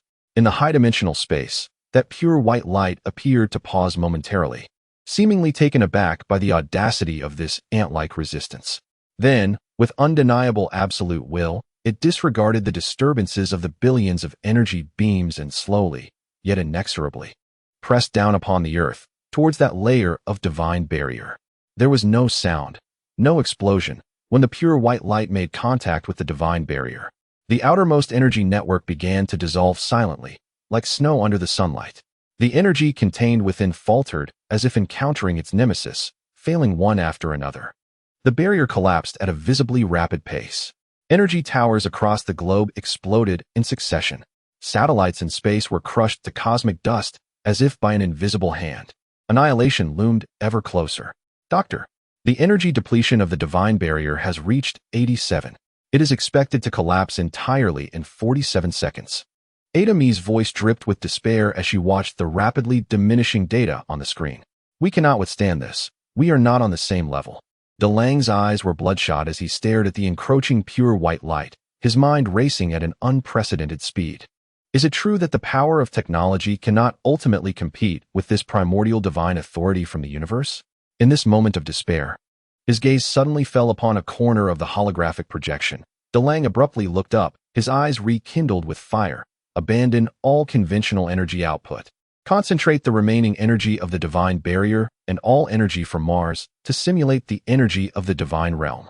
He aimed to use the stolen data of the divine realm's rules to create a defensive fluctuation akin to the essence of the Zhewanxinjie, deceiving the divine judgment. This was a gamble, wagering whether there existed a loophole in this ancient judgment mechanism that could be impersonated. The three assistants instantly grasped DeLange's intention. This was their final opportunity. They suppressed their fear, their fingers flying over the console. Injecting the complex rule parameters and energy nodes calculated by DeLange into the crumbling defense system. The remaining barrier energy began to recombine, mimicking the essence of the divine realm. A faint golden barrier, imbued with a genuine aura of the divine realm, formed just as the pure white light was about to touch the Earth's atmosphere. The pure white light finally made contact with this hastily constructed pseudo-divine barrier. This time, there was no instantaneous obliteration. The pure white light seemed to encounter a counterpart. Its process of destruction forcefully halted. Did we succeed? Did we block it? Bulma exclaimed in joy. However, DeLange's expression grew more grim. No, this is merely a temporary interference. It is still analyzing our simulated energy. Collapse is only a matter of time. Indeed, the pure white light only lingered for a few seconds before once again slowly and resolutely pressing down. The faint golden simulated barrier trembled violently, its radiance rapidly dimming, clearly unable to sustain itself for long. Everyone's hearts were in their throats, watching as the harbinger of annihilation. The pure white light gradually eroded the last line of defense. Doctor, we can only hold for 10 more seconds. Adami's voice cracked, her form accentuated by the tight uniform, rising and falling with her quickened breaths. 10 seconds. DeLange's eyes were bloodshot, his mind calculating millions of possibilities in a fraction of a second. Suddenly, he turned his gaze to the eroding simulated barrier itself. No, we have gone astray. DeLange's voice thundered, instantly capturing everyone's attention. This divine judgment power is analyzing our barrier, trying to comprehend this energy fluctuation. It is not invincible. It too requires understanding and assessment. His hands moved like phantoms across the control panel, pulling up the data stream from the Divine Punishment Network brought back from the Zhewanxinjie. His gaze sharp as a blade. It wants to analyze? Then let it analyze to its heart's content. Ada Michigan, Bulma, Alice. Abandon all defensive modes. Package all remaining energy, along with the rule information from our database, especially those contradictory fragments. Using the divine power frequency of the old Zhewanxun as a catalyst. Create a super rule information bomb for me. Give it the answers it seeks, all at once, without filtering. Bulma instantly understood DeLange's intent to construct a rule paradox bomb. Adami's fingers flew across the console, her cold beauty radiating determination. Integrate all the chaos and contradictory data streams. Let it crash.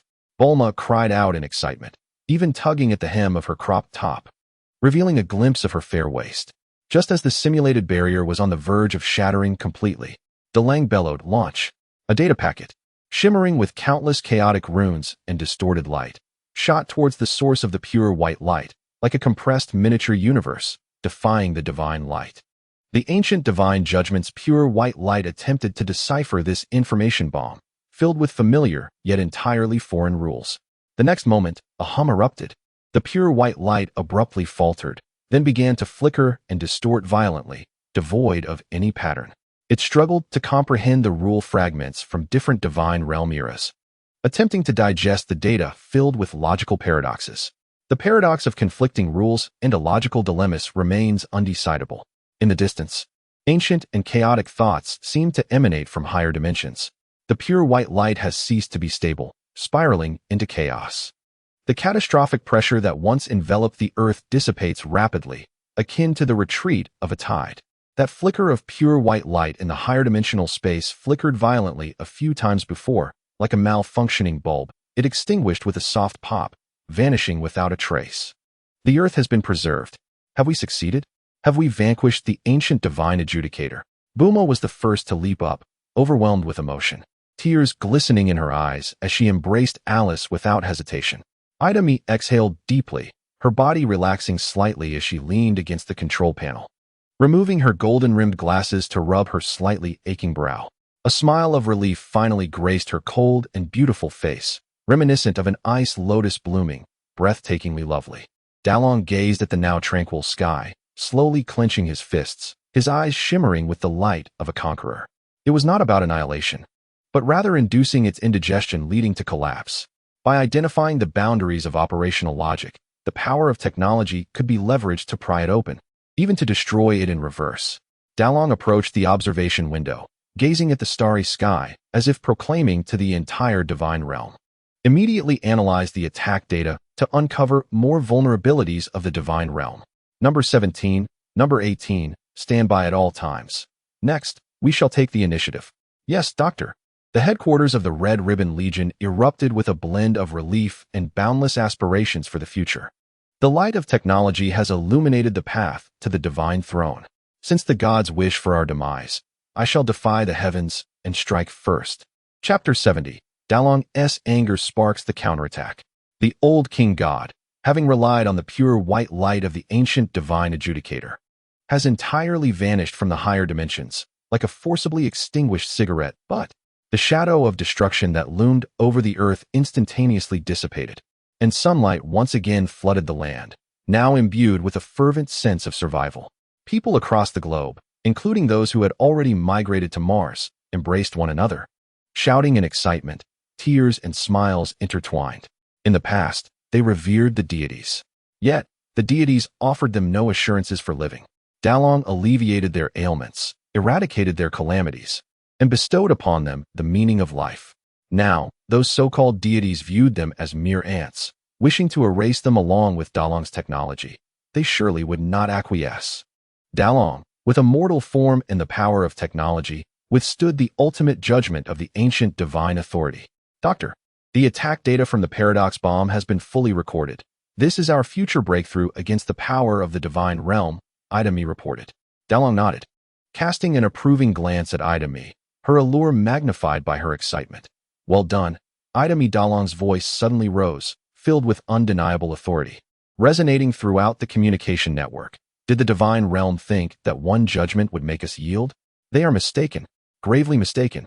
Dalong approached the observation platform, calling up the star map, his finger precisely pinpointing the coordinates of the king god realm, his gaze sharp as a blade, sweeping over the newly arrived number 17 and number 18. They struck us once. Now, it is our turn to retaliate fiercely. Defense? That is merely a choice for the weak. The truly strong always seize the initiative to attack.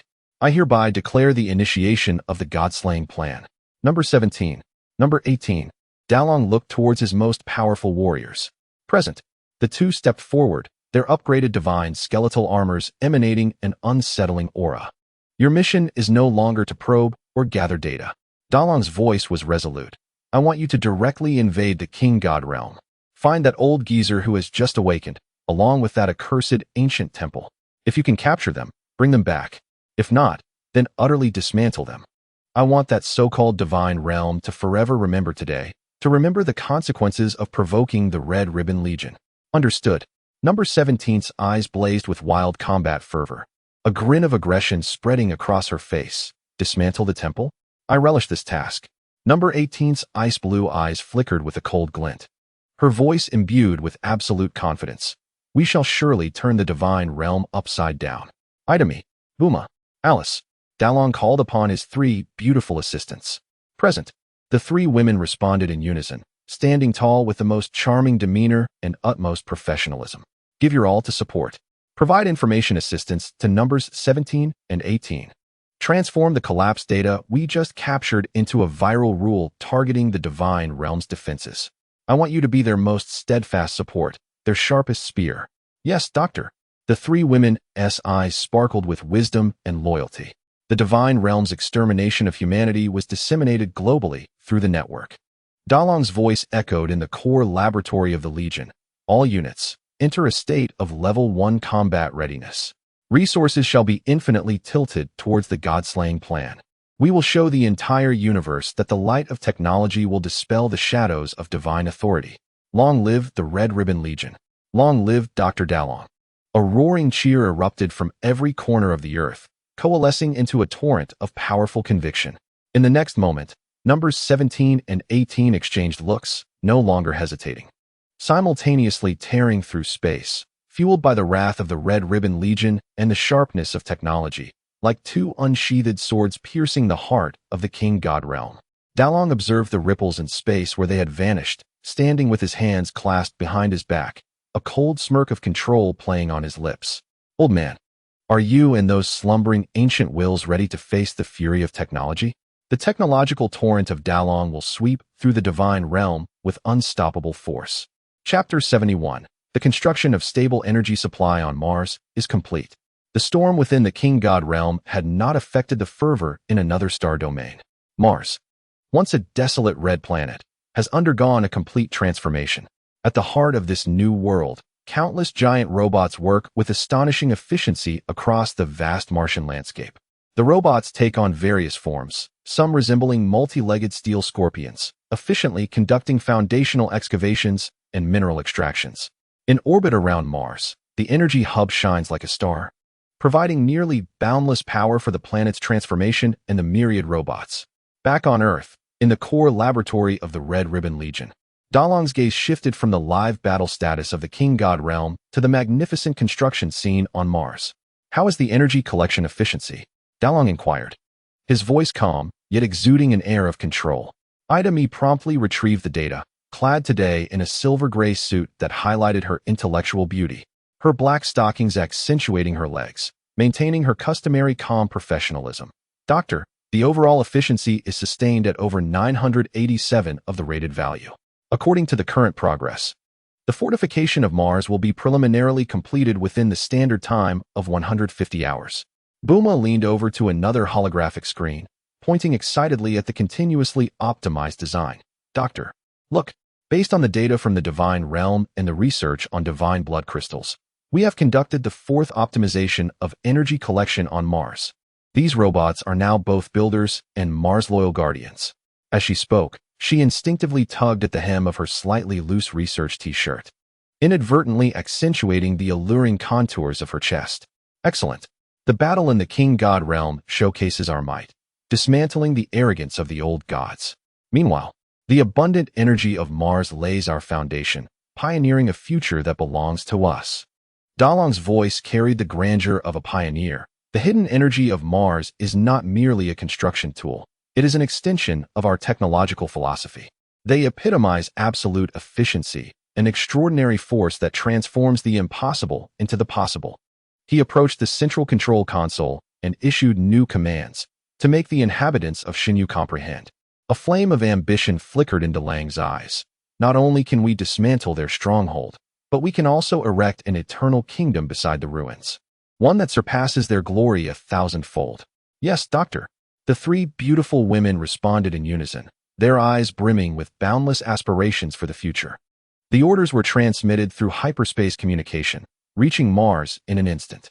In a heartbeat, some of the industrious robots ceased their work, their azure lights shifting to an aggressive crimson. They began to morph and assemble, equipping themselves with massive cannon barrels and energy matrices that glimmered with a chilling light, swiftly heading toward the designated defensive positions. Meanwhile, in the frigid polar regions of Mars, more robots commenced the excavation of vast underground spaces, laying down keels and gathering resources. As a grand dock aimed at constructing an interstellar fleet began to take shape, Mars, this planet ignited by the power of technology, is not only Dalang's planned sanctuary but also quietly materializing as the most formidable war fortress and forward base on his cosmic chessboard. The iron will of He-Fei Si-Tua is forging Dalang's intent into a blade of annihilation. Chapter 72. The Essence of Shinyu. The ancient will slumbering beneath the heavens and earth. The realm of the king gods is no longer the tranquil haven it once was. The sky is torn asunder by violent energy currents, and the earth lies in ruins. Number 17 and number 18 hover in midair, facing the old king god, whose visage is ashen. The ancient will of Shinyu is not a tangible entity, but a colossal ethereal silhouette formed from hazy seven-colored divine light, Fa Tian Xiang Di. Its features indistinct, yet a pair of eyes coldly regard the intruders daring to defile Shinyu. The pressure it exudes is several times stronger than that of the old king god, as if it embodies the entirety of the ancient history of the realm of the king gods. The creations of humanity, your sins are beyond redemption. The voice of the ancient will reverberates, imbued with the weight of time and the absolute authority of divinity. It does not even make a motion, merely a thought, and the rules of the entire realm of the king gods initiate an invisible suppression against numbers 17 and 18. Space solidifies, the flow of time becomes erratic, and the ground beneath them transforms into a sand that devours all, severely disrupting the energy circulation within their bodies. Old tricks, number 17 roared, forcibly expanding a domain of energy belonging to himself, slightly pushing back the oppressive rules. Sister, leave this big fellow to me. You tackle that old man. Be cautious.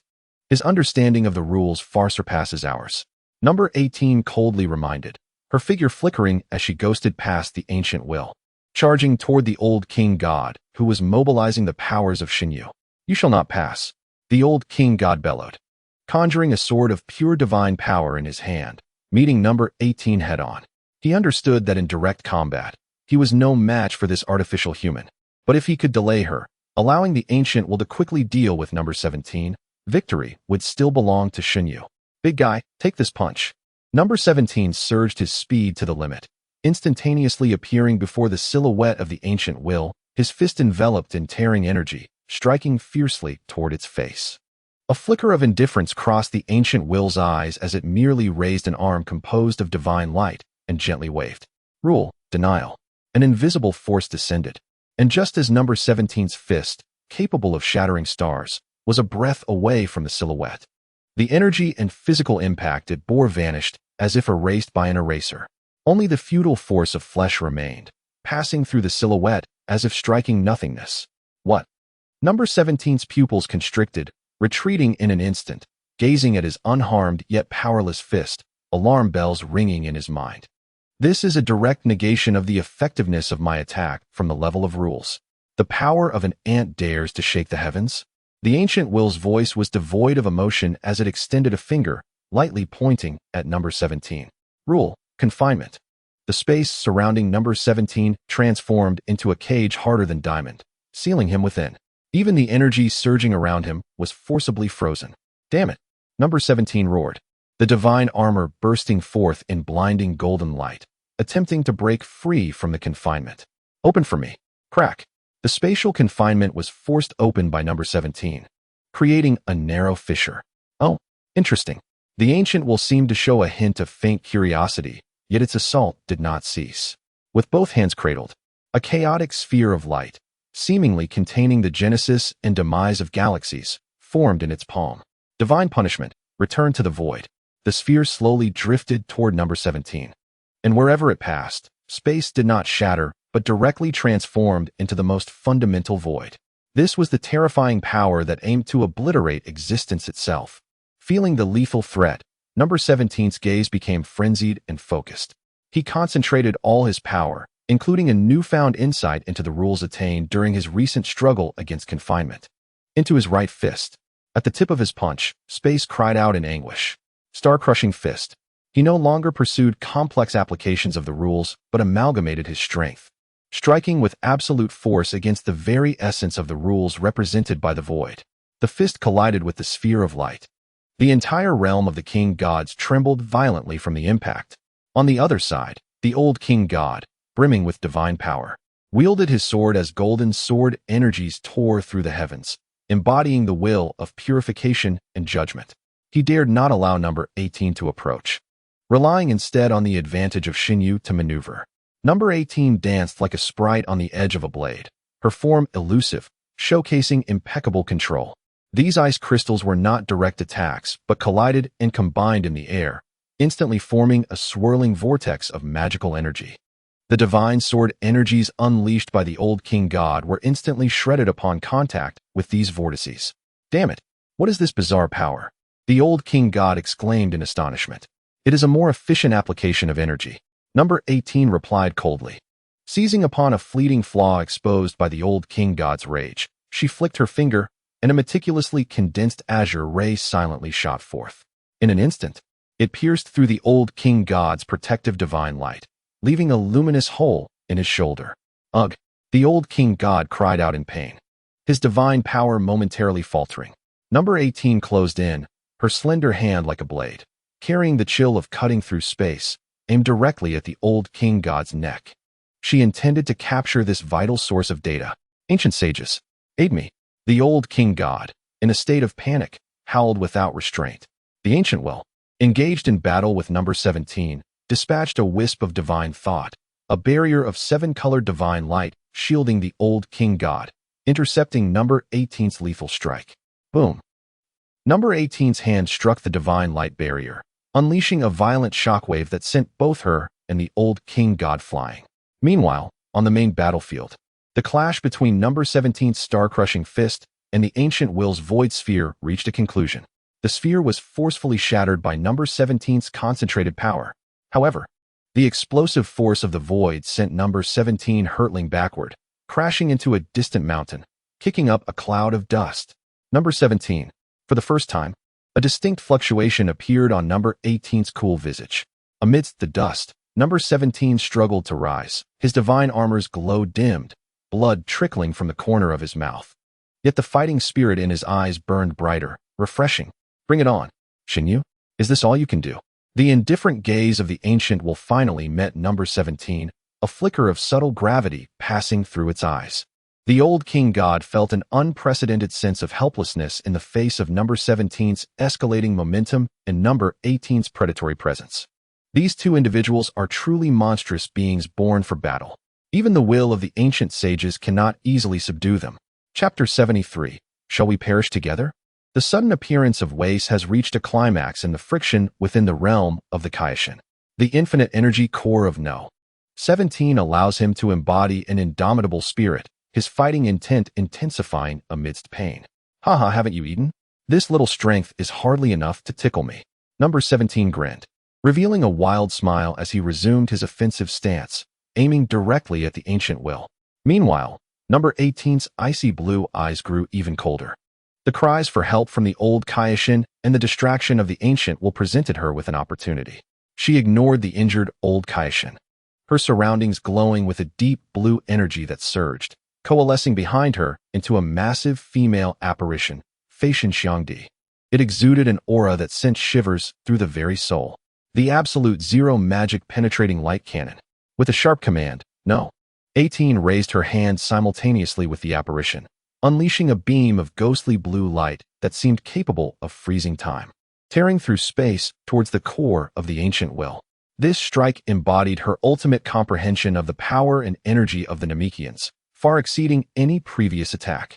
Facing the renewed provocation from number 17 and the sudden lethal combination from number 18, a flicker of anger finally crossed the indifferent gaze of the ancient will. These mere insects dare to challenge divine authority again and again. Blasphemers shall return to eternal silence. The voice of the ancient will resonated like ancient ice, showing no restraint as its immense apparition clasped its hands together. The primordial power of the entire realm of the Kaishin surged towards it in a frenzy, a sphere containing the dual essence of creation and destruction manifesting in its palm. It intended to wield the fundamental power of the Kaishin realm to completely erase these two blasphemers along with their traces from the fabric of time and space. The old Kaishin sensed this power, and his expression changed drastically. Sages, no. To wield the power of the core will damage the foundation of the divine realm. But it was already too late. The point of destruction was about to erupt. Number 17 roared forward, ready to clash head-on. No. 18's magic penetrating light cannon was also nearly upon them. Just as the realm of the Kaishin seemed poised to suffer severe damage from this collision, a faint sigh, tinged with a hint of helplessness, resonated within the consciousness of every being on the battlefield. Time appeared to have been pressed to a standstill at that moment. The roaring number 17, the shooting light beam, the surging energy, and the shattered space. All movements slowed down to a crawl, as if ensnared in an incredibly viscous amber. Only the source of that sigh remained unaffected. A myriad of colors rippled like gentle water waves in the fragmented realm of the Kaishin. Weiss silently appeared at the center of the battlefield, his staff radiating a soft yet undeniable light. This very power forcibly pausing the cataclysmic collision. He first glanced at the point where the core power was gathered, lightly tapping his staff, causing the terrifying force capable of severely wounding the divine realm's essence to dissolve quietly, like snow under the gentle caress of spring breezes, returning to the realm between the heavens and earth. Next, his gaze shifted towards number 17, who was still charging forward with a grimace, and the cold-eyed number 18. This ends here, my dear friends. Waste's voice remained lighthearted, yet bore an undeniable authority. With another tap of his staff, a gentle yet irresistible force enveloped No. 17 and number 18, liberating them from their slowed state and gently pushing them away from the center of the battlefield. No. 17 felt as though his strength had struck empty air. The force enveloping him seemed soft, yet was incredibly tenacious, rendering all his struggles futile. He glared at Waste with unyielding resentment. Angel, are you going to intervene? Number 18 stared coldly at Waste, though she did not speak. Her vigilance had reached its peak. Waste did not respond directly. Instead, he turned his gaze towards the colossal apparition of the ancient will, slightly bowing in reverence. Ancient will of the gods, please temper your wrath. Such a utilization of the divine realm's foundation is unwise. The ancient will fell silent for a moment, seemingly weighing its options, before the massive apparition gradually dissipated, retreating back into the ancient Kaishin temple. Leaving behind a lingering thought, the balance of the angels is entrusted to you. Only then did Waste turn his attention back to number 17 and number 18. A gentle smile gracing his features. This is not an intervention, but rather the maintenance of essential balance. Continuing this battle here would be detrimental to both parties. His gaze seemed to pierce through space, landing in the direction of Earth, as if communicating with Dalong. Dr. Dalong, the power displayed by your pieces has already proven astonishing, even awakening the slumbering ancient gods. However, there are certain boundaries best left uncrossed for the time being. Take your gains and return. Number 17 and No. 18 were about to protest, but they received urgent communication from Earth headquarters. It was Dalong's command. Mission change. Return immediately. Number 17 snorted coldly, abandoning his combative stance. No. 18 also resumed her ethereal and indifferent demeanor. Waste waved his staff, opening a stable spatial passage behind number 17 and number 18, leading back to Earth. Please convey my regards to Dr. Dalong. Waste smiled, watching as the two stepped into the spatial passage and vanished. After their departure, Waste turned his gaze towards the old Kaishin, whose shoulders still bore the remnants of injury, and his staff emitted a healing divine light. The times have truly changed. Old friend, Waste softly remarked, his gaze shifting back to the boundless starry sky, where the light of Mars grew increasingly radiant. The tide of technology is now unstoppable. What we can do may no longer be to forcibly block it, but to guide its flow in a direction that will not obliterate the cosmic dam. The realm of the Kaishin momentarily regained its tranquility, yet this brief and intense incursion, along with Waste's final intervention and words, heralded that the struggle between technology and divine authority had entered an entirely new phase. Dalong's technological sword had already been unsheathed, and it had truly made the divine realm feel pain and threat. Chapter 74. Sufficient data from the divine realm has been collected. The artificial divine aura is nearly complete. The figures of number 17 and number 18 emerged, their energy fluctuations chaotic, clearly having endured a fierce battle. Nevertheless, their gazes remained sharp, even tinged with satisfaction. Awaiting them were Adami, Buma, and Alisai, who rushed forward. The three stunning beauties, each with their unique charm, bore expressions of concern and urgency. Buma's bright blue eyes sparkled with excitement as she eagerly inquired, Number 18, what about the data? Did you obtain the core regulation data from the realm of the Kaishin? Her animated demeanor caused her fitted t-shirt, emblazoned with a red satin ribbon insignia, to ripple with youthful energy. Number 18 remained silent, simply raising her hand to present a small data storage device, seemingly sealed within her grasp, to Buma. Grasping it as if it were a treasure, Buma held it tightly to her chest, her face flushed with excitement. Wonderful. With this, our divine fire, artificial divine aura, project will surely break through its bottleneck. Dalong's voice emanated from the control panel, carrying a hint of barely perceptible approval. Thank you for your hard work. Data analysis will be entrusted to Buma and the others. As number 17 received repairs from Alisai, he grinned. Doctor, that old fellow and the ancient will are indeed formidable. They play the rules with finesse. If it weren't for that angel intervening at the last moment, we might have truly demolished that broken temple. Dalong approached them, scanning the scars on their bodies. Ultimately resting his gaze upon the data storage device, intelligence flickering in his eyes. No worries. Wei's intervention was also within expectations. This indeed attests to our strength, which has compelled them to perceive a genuine threat, forcing them to intervene personally, despite their adherence to neutrality. His tone exuded a confident mastery over all. We have touched the very core of the divine realm, and now we must assimilate these achievements. Our Shinhwa project, the essence of artificial divinity, is destined to break through its limitations. Yes, Buma, without raising her head, her fingers dancing across the keyboard with blurring speed, excitedly interjected, "How extraordinary! Doctor, these encoded rules are akin to the source code of the universe. If we can fully comprehend and replicate them, we could redefine the physical laws of a given space." Excellent. Darling nodded with satisfaction, while the Earth headquarters tirelessly processed the spoils of war.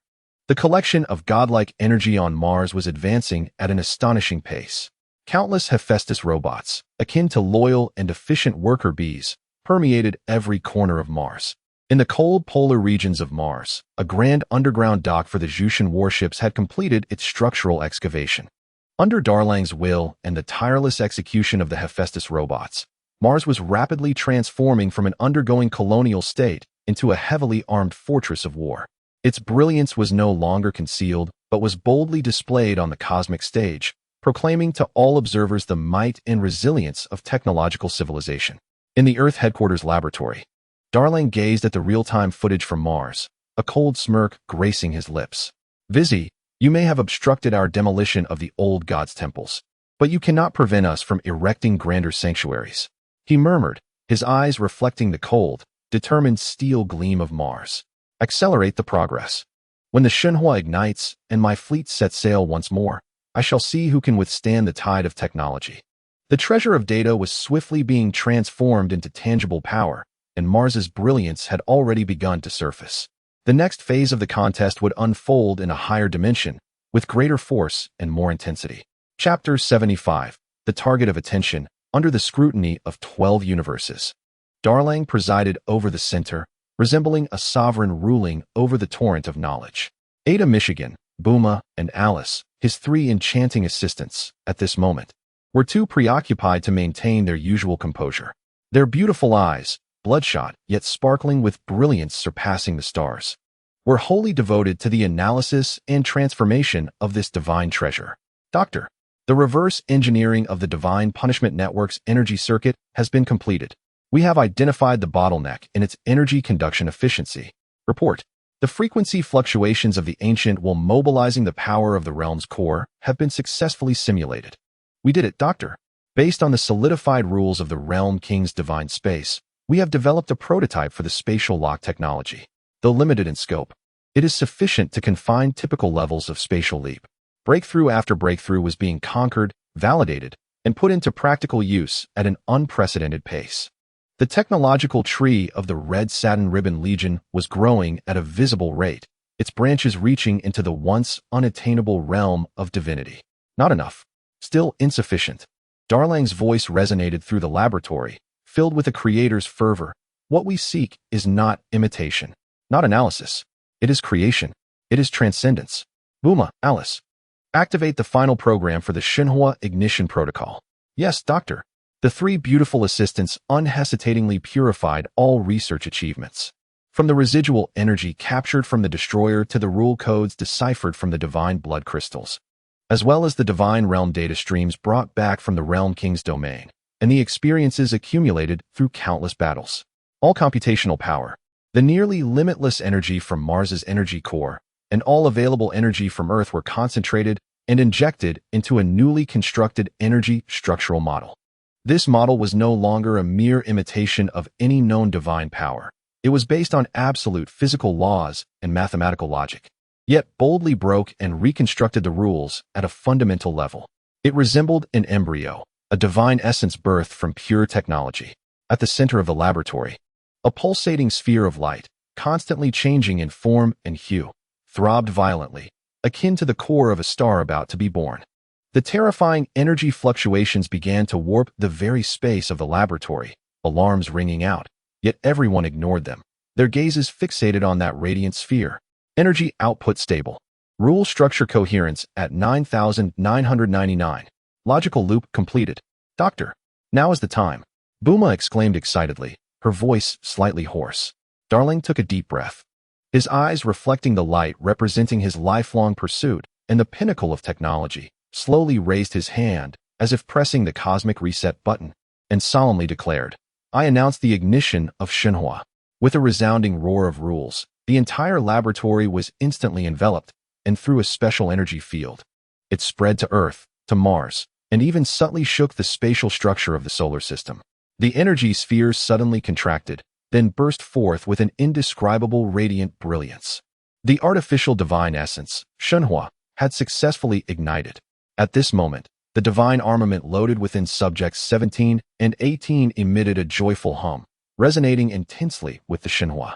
Its power and stability instantaneously elevated by several tiers. We succeeded, Alice exclaimed, overwhelmed with joy. Ada Michigan let out a long breath, removing her glasses and rubbing her brow. Her gaze towards Darlang filled with endless admiration.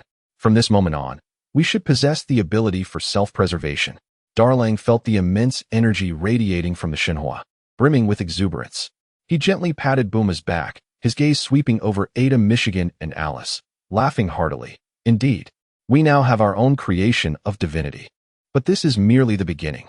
He approached the main console, activating a super broadcasting system capable of reaching deep into the cosmos.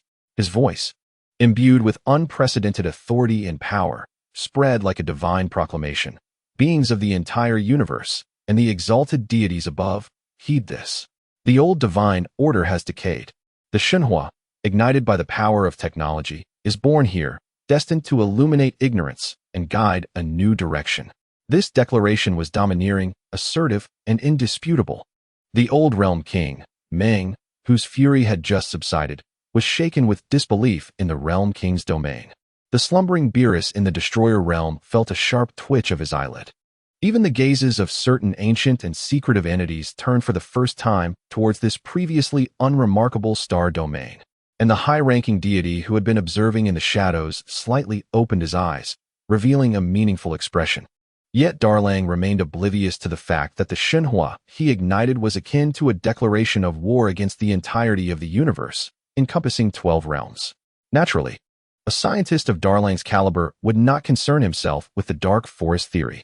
On the other side, in the endless void, beyond the concepts of time and space, here, there was no up or down, no left or right, no past or future, only a realm of pure, pristine nothingness. A peculiar temple, constructed of vibrant colors, belonging to the All-King, also took notice of this unusual aura. Chapter 76. Something different, more engaging than the unchanging destroyer and the realm king. The warm-up begins. The diminutive All-King, adorned in what resembled a spacesuit, sat before a chessboard-like apparatus, its surface flashing with miniature projections of the 12 universes. Tilting his head, the innocent and untainted gaze of his large eyes reflected the unique waves of technological brilliance emanating from the 7th universe, which had just been ignited by the Shenhua and was continuously expanding. The omnipotent king emitted a sound that was enigmatic, his small finger pointing toward the location of the 7th universe. A brilliant light representing Earth and Mars glimmered unusually bright. How delightful. Beside him, the elegant and mysterious Grand Priest slightly bowed, an eternal gentle smile gracing his face. Your Majesty, are you referring to the scientific prowess created by that human scientist in the 7th universe? Indeed. The king nodded vigorously, his voice filled with childlike excitement. The god of destruction and the supreme Kai are the same, but this is different, radiant, and it grows on its own. He gestured with his hands, seemingly describing an intriguing new toy. The Grand Priest understood immediately, smiling as he said, Indeed, this mortal named Darlang treads a path that is truly unique. He has forcefully imitated and even created rules using pure technological power. And now he has ignited a divine fire belonging to technology. This potential and creativity are exceedingly rare in the history of the 12 universes. The Grand Priest paused, his gaze sweeping over the vast chessboard, his tone still calm, yet imbued with deeper meaning. However, this power has grown too rapidly, repeatedly shaking the balance of the seventh universe, even inciting the wrath of the ancient Supreme Kai. If this continues, changes may ensue. Moreover, the deities of other universes have indeed grown too complacent. The king blinked his large eyes, seemingly grasping the implication. So, it is not good? It merely requires guidance and examination. The Grand Priest nodded slightly. Since your majesty finds it interesting, why not take this opportunity to test the caliber of this technological power? At the same time, we can have the warriors from other universes stretch their legs and feel a sense of crisis. A test? Like a game? The king's interest piqued. Precisely, the Grand Priest maintained his smile. We can select some capable warriors from various universes under the guise of exchange to engage in a friendly match with Dr. DeLang's technology. This neither violates any rules nor forces both sides to continuously push their limits. I believe that the doctor would also be quite eager to accept such a challenge to validate and refine his technology. Yes, yes. The king clapped his hands, appearing very pleased. Let us commence. Let us see whether their technology is superior or the warriors from other universes. As you wish, your majesty. The Grand Priest elegantly bowed, a glimmer of all-seeing insight flickering in his eyes. He conjured a scepter in his hand and gently tapped it on the chessboard, an invisible wave of intent instantly transmitting to the angels of the 12 universes. In the 7th universe, on Earth, at the headquarters of the Hong Satin Corps, DeLang was reveling in the exhilarating fusion of divine fire and the entire technological network. His 3 enchanting assistants, AI Demi, Buma, and AI Li Si, stood by his side, their faces radiant with the thrill of creating history. Suddenly, DeLang raised an eyebrow, capturing a calm yet undeniable wave of intent through his divine fire. This was the voice of the Grand Priest. It succinctly conveyed the king's interest in the upcoming interuniversal strength test. Oh, DeLang felt no pressure. Instead, his eyes ignited with intense enthusiasm. Challengers from other universes? A litmus test for technological prowess? He had been troubled by the lack of sufficiently powerful opponents to validate the initial flames of divine fire, and unexpectedly, the divine realm had delivered such a thoughtful gift. Doctor, what is the matter? Buma inquired curiously. Our declaration has attracted even more interesting spectators. DeLang replied with a confident smile. The king finds us amusing, and the Grand Priest suggested that warriors from other universes test our strength. This aligns perfectly with my intentions. The king? Buma asked, her face a mask of confusion. AI Li Si and AI Demi soon joined the inquiry. Oh, I haven't told you yet, DeLang explained. Originally, there were 20 universes, but for some unknown reason, 8 of them were eliminated by the king. Thus, there are now 12 universes remaining, and we are in the 7th universe. DeLang recounted the multiverse and the king's matters to the 3 of them. Is that clear? The universe is that vast? Buma remarked. It seems we still have a long way to go. DeLang commanded. Buma, you will monitor all spatial fluctuations. As soon as guests arrive, mark and analyze immediately. Yes, doctor. They too felt a surge of warrior spirit. Almost simultaneously, Weiss's figure appeared before the recently trained son Wukong and Raditz. Mr. Weiss? Wukong sensed a different aura from Weiss. Weiss regarded the two with a meaningful smile. Mr. Wukong. Mr. Raditz, there is an event, and I wonder if you would be interested in participating? An event? Wukong asked, puzzled. Weiss conveyed the intentions of the Grand Priest and the 12 universes to Raditz and son Wukong. Wukong was exhilarated. How impressive. Weiss observed the pure-hearted Wukong, smiling as he said, how about you two head to Earth first to warm up DeLang? Sure. This time, I won't lose easily, Raditz declared, eyes wide with determination. As they spoke, Weiss opened a portal to Earth. This little gift, please accept it. He tossed 2 objects to Wukong and Raditz. Chapter 77. The Ultimate Warrior Ka Luo Zi. As Wukong and Raditz suddenly arrived on Earth, DeLang instantly comprehended Weiss's intention. Above a deserted expanse far from human habitation, Android 17 and Android 18 floated in the air, calm expressions on their faces, having awaited this moment for some time. Son Wukong and Raditz stood ready. Their auras significantly altered after Weiss's special training and their life and death battle with 17 and 18. They had mastered the divine aura more adeptly, their bodies radiating a powerful blend of silver red and dark red energy. It's been a while, 17 said, flexing his wrist, a hint of anticipation in his smile. It seems you've both grown stronger. I hope you can last longer this time. Stop boasting. Raditz scoffed, dark red aura surging. This time, I will avenge my previous defeat. Sun Wukong, brimming with excitement, exclaimed, 17, 18, you feel completely different now. Fantastic. This time, we will have a thrilling battle. 18's icy gaze swept over them as she spoke indifferently. Less talk, let us begin. With no referee and no signal, the four figures vanished simultaneously. Boom, boom, boom. The air erupted with countless sonic explosions, as the four streaks of light collided at a speed beyond the naked eye's grasp, intertwining and separating. The muffled sounds of fists and feet colliding echoed like continuous thunder, causing the sand dunes below to collapse and slide. The initial clash was a test of speed and strength. Wukong faced off against 17, both employing a rapid-fire style. Wukong's instantaneous movement was elusive, enhanced by the divine aura, making it even harder to predict. His strikes carried a destructive intent, attempting to dismantle 17's defenses. Meanwhile, 17, armed with enhanced divine armor, demonstrated an uncanny ability to perceive and adapt to space, always narrowly evading Wukong's lethal attacks. While his counterattacks were imbued with boundless energy and the wildness of Scion cells, his power unmatched. On the other side, Raditz's battle with 18 was even more enigmatic. Raditz's attacks were forceful and sweeping, his dark red aura teeming with corrosive and destructive energy, each strike aiming for maximum lethality. In contrast, 18 moved like a dark current in an icy sea, her presence elusive. She did not engage Raditz head-on, but continually conjured cold magical vortices and energy traps. From the outset, the battle escalated to a fever pitch. Both sides were probing each other's strength. Wukong noticed that 17's energy seemed inexhaustible, and his defenses were unyielding. On the 17th, it became evident that Wukong's comprehension of the rules of destruction had deepened, making his attacks significantly more threatening.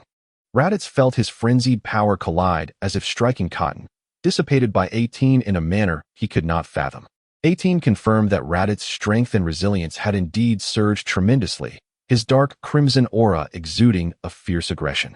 Four figures crashed from the sky to the ground, then soared back into the clouds, carving deep, unfathomable trenches in the desert, while the clouds above were torn apart by the raging energy. Haha, what exhilaration!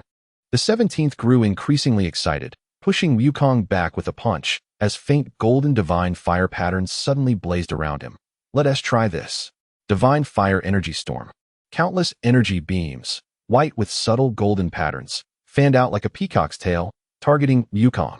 Wukong focused intently, his hands coming together. The core of his azure Kamehameha now tinged with a profound purple. King Kai's fist, divine impact Kamehameha, a massive silver-purple beam roared forth, clashing violently with the multitude of energy beams. Meanwhile, Raditz, frustrated by his inability to gain an upper hand, let his anger rise, inflating his dark red aura to its peak, launching a swelling sphere of dark energy, ultimate Big Bang demon cannon. 18 remained composed, tracing arcane patterns with her hands before her chest, intertwining azure magic with divine fire to form a colossal diamond-shaped shield, absolute zero magic mirror shield. The dark energy sphere collided fiercely with the magic mirror shield, freezing most of its energy.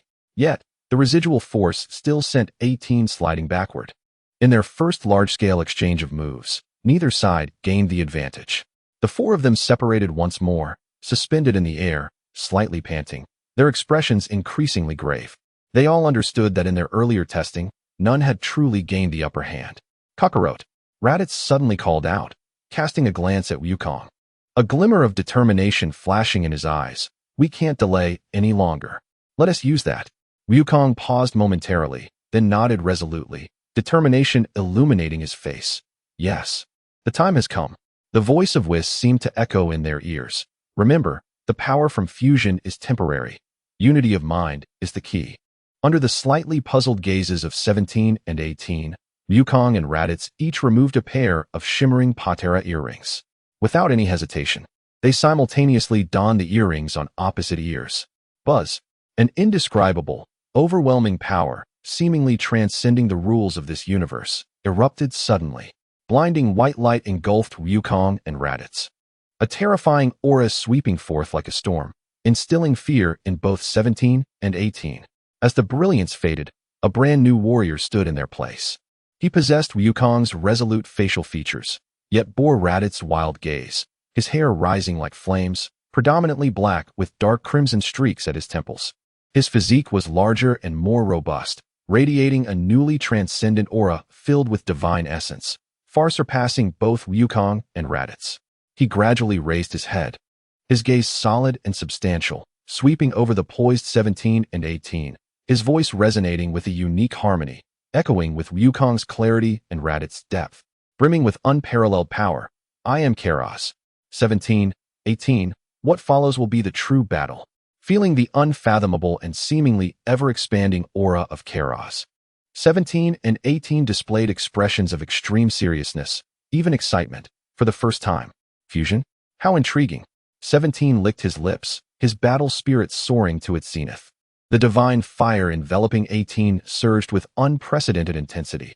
It seems we must take this seriously. The probing was over. The true fierce battle was about to commence. Chapter 78. Intense warm-up collisions. The fusion warrior Keros. Simply standing there, the energy waves emanating from him caused the surrounding space to warp slightly. The desert beneath him silently collapsing to form a massive bowl-shaped crater. The silver-red and dark crimson flames intertwined, enveloping him like a burning divine armor, exuding an unmatched sense of power and oppression. Is this the strength of fusion? 17's eyes were grave, yet brimming with uncontrollable excitement. It feels entirely different. 18's ice-blue gaze was also filled with vigilance. She could clearly sense that the energy level of this fusion warrior had undergone a qualitative leap, far surpassing that of the previous son Wukong and Raditz. Be cautious, his energy is astonishingly stable, and it seems to possess both destructive sharpness and a certain corrosive quality. 18 warned coldly. Keros slowly raised his hand, clenched his fist, feeling the torrent of immense power within him. The peculiar harmony reverberating across the battlefield. This is the feeling of fusion, never before this powerful. 17, 18, are you ready to face defeat? No sooner had the words left his mouth than Keros' figure blurred. So fast. Both 17 and 18's pupils constricted simultaneously. The sheer speed was so pure that even his afterimages were impossible to capture. To the left, 18's heightened perception provided the first warning. Almost as soon as she spoke, Keros had already appeared to the left of 17, delivering a hand chop imbued with the will to obliterate, silently aiming for 17's neck. The edge of the hand chop sliced through space, leaving fine black fissures. 17 reacted swiftly, crossing his arms to block. Clang. A piercing sound erupted, as if divine metal had struck. 17 felt an indescribable force mixed with penetrating energy crash against his defenses, sending him flying uncontrollably, his arms tingling. Power, speed, explosive force, all enhanced. 17 stabilized himself mid-air, his gaze sharper than ever. After repelling 17 with a single strike, Keros did not pause. His form twisting like a specter, instantly appearing before 18, his fists raining down like a torrential downpour. Each punch carried dark crimson energy, imbued with formidable corrosiveness. 18 summoned her magic and divine fire to their utmost, her form weaving like a phantom through the gaps of punches as her hands danced. Countless azure magic ice crystals formed and exploded, attempting to freeze and slow Keros' movements while setting up layers of resilient magical shields. However, Keros' fists were too domineering. Smash! With a low shout, those ice crystals potent enough to freeze energy were directly shattered by the force of his punches. The resilient magical shields, in the face of his destructive intent, were pierced through as if made of paper. 18 was forced to engage with Keros in a series of clashes. With each collision, she felt a brutal force penetrate her defenses, causing her blood to surge, and she had to rely on her agility to retreat and dissipate the force. The post-fusion Keros established an absolute dominance in raw power. We cannot fight separately. 17 quickly assessed the situation, exchanging glances with 18. No words were needed. Their long-standing rapport enabled them to swiftly alter their strategy. 17 charged forward again, no longer holding back, the core of his infinite energy roaring.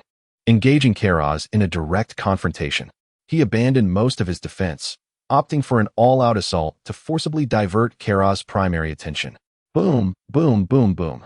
Their clash resonated like two planets colliding, each strike unleashing devastating shockwaves that utterly transformed the desert landscape below. Meanwhile, 18 navigated the outskirts of the battlefield like the most lethal assassin. No longer attempting to freeze, she concentrated the power of magic and divine fire to her fingertips, unleashing beams of ethereal blue energy imbued with absolute zero-chill and rule-penetrating force. Magic sniper shot. The rays were extraordinarily cunning, always seizing the minuscule energy fluctuations created during the fierce exchanges between Ka Luo Z and number 17, accurately targeting his vulnerable joints. Although Ka Luo Z possessed overwhelming strength, he felt immense pressure facing number 17's reckless frontal assault and number 18's elusive lethal sniping. He was compelled to divide his attention, simultaneously exerting greater force and speed to suppress number 17 while remaining acutely aware of and dodging or blocking number 18's cold shots. Those pesky flies. Infuriated after narrowly avoiding a shot to the back of his neck from number 18, Ka Luo Z retaliated by pushing number 17 back with a powerful punch. In that instant, he violently turned his head, his eyes bursting with radiant divine light. A massive energy wave, blending silver and crimson energies, roared forth like a dragon, instantly enveloping the entire space where number 18 resided. Number 18's expression shifted slightly as she rapidly maneuvered her hands, layering energy shields in front of her chest. Boom! The energy wave collided fiercely with the shields, erupting with a brilliance akin to the sun. The energy shield shattered, and no. 18 was sent flying by the explosive aftermath, appearing somewhat disheveled, though not severely injured. Sister. Upon witnessing this, number 17's eyes flashed with a fierce light. He no longer held back, unleashing the full force of his divine fire. The supernova of divine fire erupted. He transformed into a humanoid supernova, radiating boundless light and heat, charging towards Ka Luo Z with the might to incinerate all. Unfazed, Ka Luo Z's aura surged skyward as well, his hands coming together before his chest, rapidly forming a terrifying energy sphere that seemed to encapsulate the very essence of creation and destruction. Ka Luo Z roared, ultimate flash. This represented the ultimate flash of combined divine might, clashing violently with the supernova infused with technological divine fire, like two comets destined to collide. Virum. This collision surpassed any previous encounters. A colossal, expanding energy sphere materialized at the collision point, engulfing all surrounding light and sound, followed by a devastating energy shockwave that spiraled outward in all directions. The sky was torn open, revealing the pitch-black backdrop of the universe. The earth was as if erased by an invisible hand, leaving behind a bottomless giant pit, hundreds of kilometers away. The Red Satin Brigade's observation probe instantaneously overloaded and became inoperative. The brilliance persisted for several seconds before gradually dissipating. At the center of the battlefield, No. 17 knelt on one knee, his divine armor damaged in several places, breathing heavily, clearly exhausted. Number 18 floated not far away, a slight flush on her face. Her magical aura dimmed considerably. Opposite them, Ka Luo Z remained steadfast in the air, though his radiant aura had noticeably waned, his breathing slightly quickened. He gazed at No. 17 and number 18, who stood resiliently despite their disheveled appearances, a glimmer of admiration flickering in his eyes, but more so a fervent battle spirit. Excellent. You are even more tenacious than I anticipated. You managed to withstand my ultimate flash. Ka Luo Z's voice echoed with excitement. However, the power of fusion is far from over. The warm-up is complete. He raised his hands once more, a more terrifying aura beginning to brew within him, seemingly embodying the nascent forms of creation and destruction. Number 17 and number 18 sensed this aura, their expressions turning solemn. They understood that Ka Luo Z was about to unleash his true, ultimate weapon, belonging to the fused warriors. Divine Fire Link, deep synchronization. Number 17 roared, and the energy fluctuations between him and number 18 resonated instantaneously, forming a cohesive whole.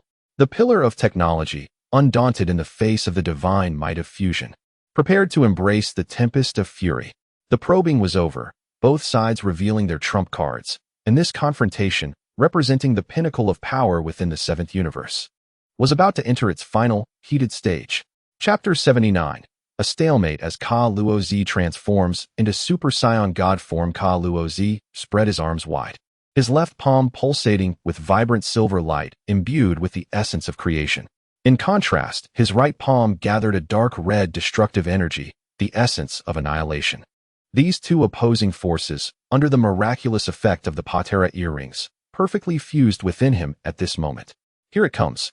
This is a technique I have comprehended alone. Ka Luozi's voice resonated with unprecedented solemnity and power, the symphony of creation and destruction. He thrust his palms forward with great force. The left hand's light of creation transformed into countless resilient, seemingly sentient energy vines that instantaneously enveloped number 17 and number 18. These vines not only restrained their bodies, but also attempted to infiltrate their energy circuits, solidifying and sealing them at a fundamental level.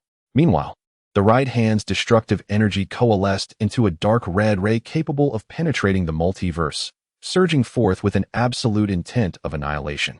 Aimed directly at the cores of the temporarily ensnared duo. This move balanced control and lethal intent, rendering it nearly unsolvable. Oh no, no. 17 felt his body ensnared by the peculiar creation vines, the operation of his infinite energy core disrupted. While the aura of death from the destructive ray sent chills down his spine. My strength is being suppressed. No. 18 also discovered that her ethereal blue energy diminished upon contact with the light of creation, like snow meeting the sun. In this critical moment, resoluteness flashed in the eyes of both number 17 and number 18. They pushed their divine fire, the artificial breath of a deity, to its utmost limit, their energies, consciousness, and even comprehension of rules synchronizing at this moment. In the name of technology, define the absolute repulsion field, they shouted in unison. And a pale golden spherical force field rapidly expanded from their center. This force field was not merely an energy barrier. It was a brief rewriting of the spatial rules based on the understanding of the King Kai's realm, forcefully altering the space. Within this domain, all external energy and rule effects were forcibly repelled. Sizzle. The creation vines, imbued with the power of biological construction, rapidly dissolved upon contact with the pale golden field, as if thrown into strong acid, disintegrating. The solidified rules they harbored were forcibly denied by the new rules within the domain. The deadly destructive ray, upon entering the field, had its power drastically diminished, its speed reduced, as if ensnared in an invisible quagmire. What? They can actually distort local rules. Ka Luozi's eyes revealed shock for the first time. He felt the energies and rules he emitted being forcefully repelled by a brute force based purely on computational power. Seizing the moment when the destructive ray was weakened, number 17 and number 18 broke free from the remaining restraints. Now's our chance, number 17 roared, concentrating the power of the domain into his fist, his entire right arm transforming into a burning pale golden star, the divine fire breaking the realm fist. He no longer pursued energy release, but instead concentrated all the power of divine fire and the effects of rule repulsion into a single point, striking that delayed destructive ray with an immense force. Number 18, with her hands poised, compressed the chaotic energy flows expelled from the domain, along with her entire magical energy, into a quivering, space-cutting ethereal blue magic blade, the end blade slash. She merged with the magic blade, transforming into a chilling blue light that sliced at the destructive ray from the side. Boom. Sizzle. Number 17's breaking the realm fist, with absolute repulsion attributes, explosively shattered the destructive ray. Meanwhile, number 18's end blade slash precisely severed the residual energy of the explosion as if cutting through butter. Ka Luozi's ultimate strike as a fused warrior was astonishingly countered by the two in such an unfathomable manner. Impossible. Ka Luozi stared in disbelief at his opponents, who, despite their fierce fluctuations in energy, stood resiliently before him. He could sense that the faint golden domain of his opponent was rapidly depleting, evidently unable to endure for long. Yet, in that fleeting moment, their astonishing capacity to violently bypass the rules was nothing short of breathtaking. Nothing is impossible. Number 17 gasped for breath, his aura flickering unpredictably. Yet his gaze burned with the flame of victory. The power bestowed upon us by the doctor is the strength to shatter conventions. Number 18 hovered beside him, a hint of pride gracing her cool visage. Your fusion is indeed formidable. However, the potential of technology is boundless. Keras paused momentarily. Then a peculiar layered voice erupted in a deep, resonant laughter. Ha ha ha. You are correct. I underestimated you. The power of technology truly surpasses imagination. His smile faded. His gaze sharpened immeasurably, and the aura that had somewhat weakened surged violently once more, even more ferocious than before. The silver-red and dark-red energies began to merge further, boiling and ominously transforming into a wholly new and more terrifying form. Yet, the potential of the Patera fusion was equally unfathomable. Gero's voice boomed like thunder. In response to your might, I too must transcend my limits. An even more terrifying energy storm coalesced around Gero's, darkening the sky as if the very energies of the planet were converging upon him. Number 17 and number 18's expressions shifted dramatically. They could feel Gero's forcefully pushing towards a higher level. If he succeeded, the power would undergo a qualitative leap. He must not be allowed to succeed. Gritting his teeth, number 17, alongside number 18, once again urged the divine fire to its critical point, the faint golden repulsive field expanding heedlessly despite its consumption, attempting to disrupt Gero's energy accumulation. Too late. Gero's roared, and the boiling energy around him finally broke through a certain threshold. In a blinding brilliance, his hair became more erect, transforming into a dazzling silver hue interwoven with flowing dark red patterns, while his pupils morphed into radiant silver. The aura surrounding him was no longer burning but flowed like liquid energy, exuding a despairing pressure. Gero's had achieved the Super Saiyan God form. This was the birth of a new power. Gero's felt an overwhelming strength within him, as if he could easily crush galaxies. His gaze pressing down on numbers 17 and 18 as if it were a tangible force. Now, let us conclude this battle. He slowly raised his right hand, fingers splayed, aimed at the struggling number 17 and number 18 below. Within his palm, a minuscule energy singularity was forming, seemingly containing the weight of the entire universe. Number 17 and number 18 gazed at the energy singularity, feeling an unprecedented sense of impending doom. Their repulsive field began to warp under the singularity's gravity. Sister. Number 17 exchanged a resolute glance with number 18, both recognizing the determination in each other's eyes. In the next moment, they made a startling decision, simultaneously releasing their tenuous hold on the repulsive field, pouring all their power, including the divine fire energy, unreservedly into one another for the final resonance and compression of energy. They were about to unleash the ultimate secret technique, a strike that combined all their power. The divine fire of technology and the pinnacle of fusion were about to collide in a decisive confrontation over this ravaged desert. The gaze of the universe seemed to focus entirely on this moment.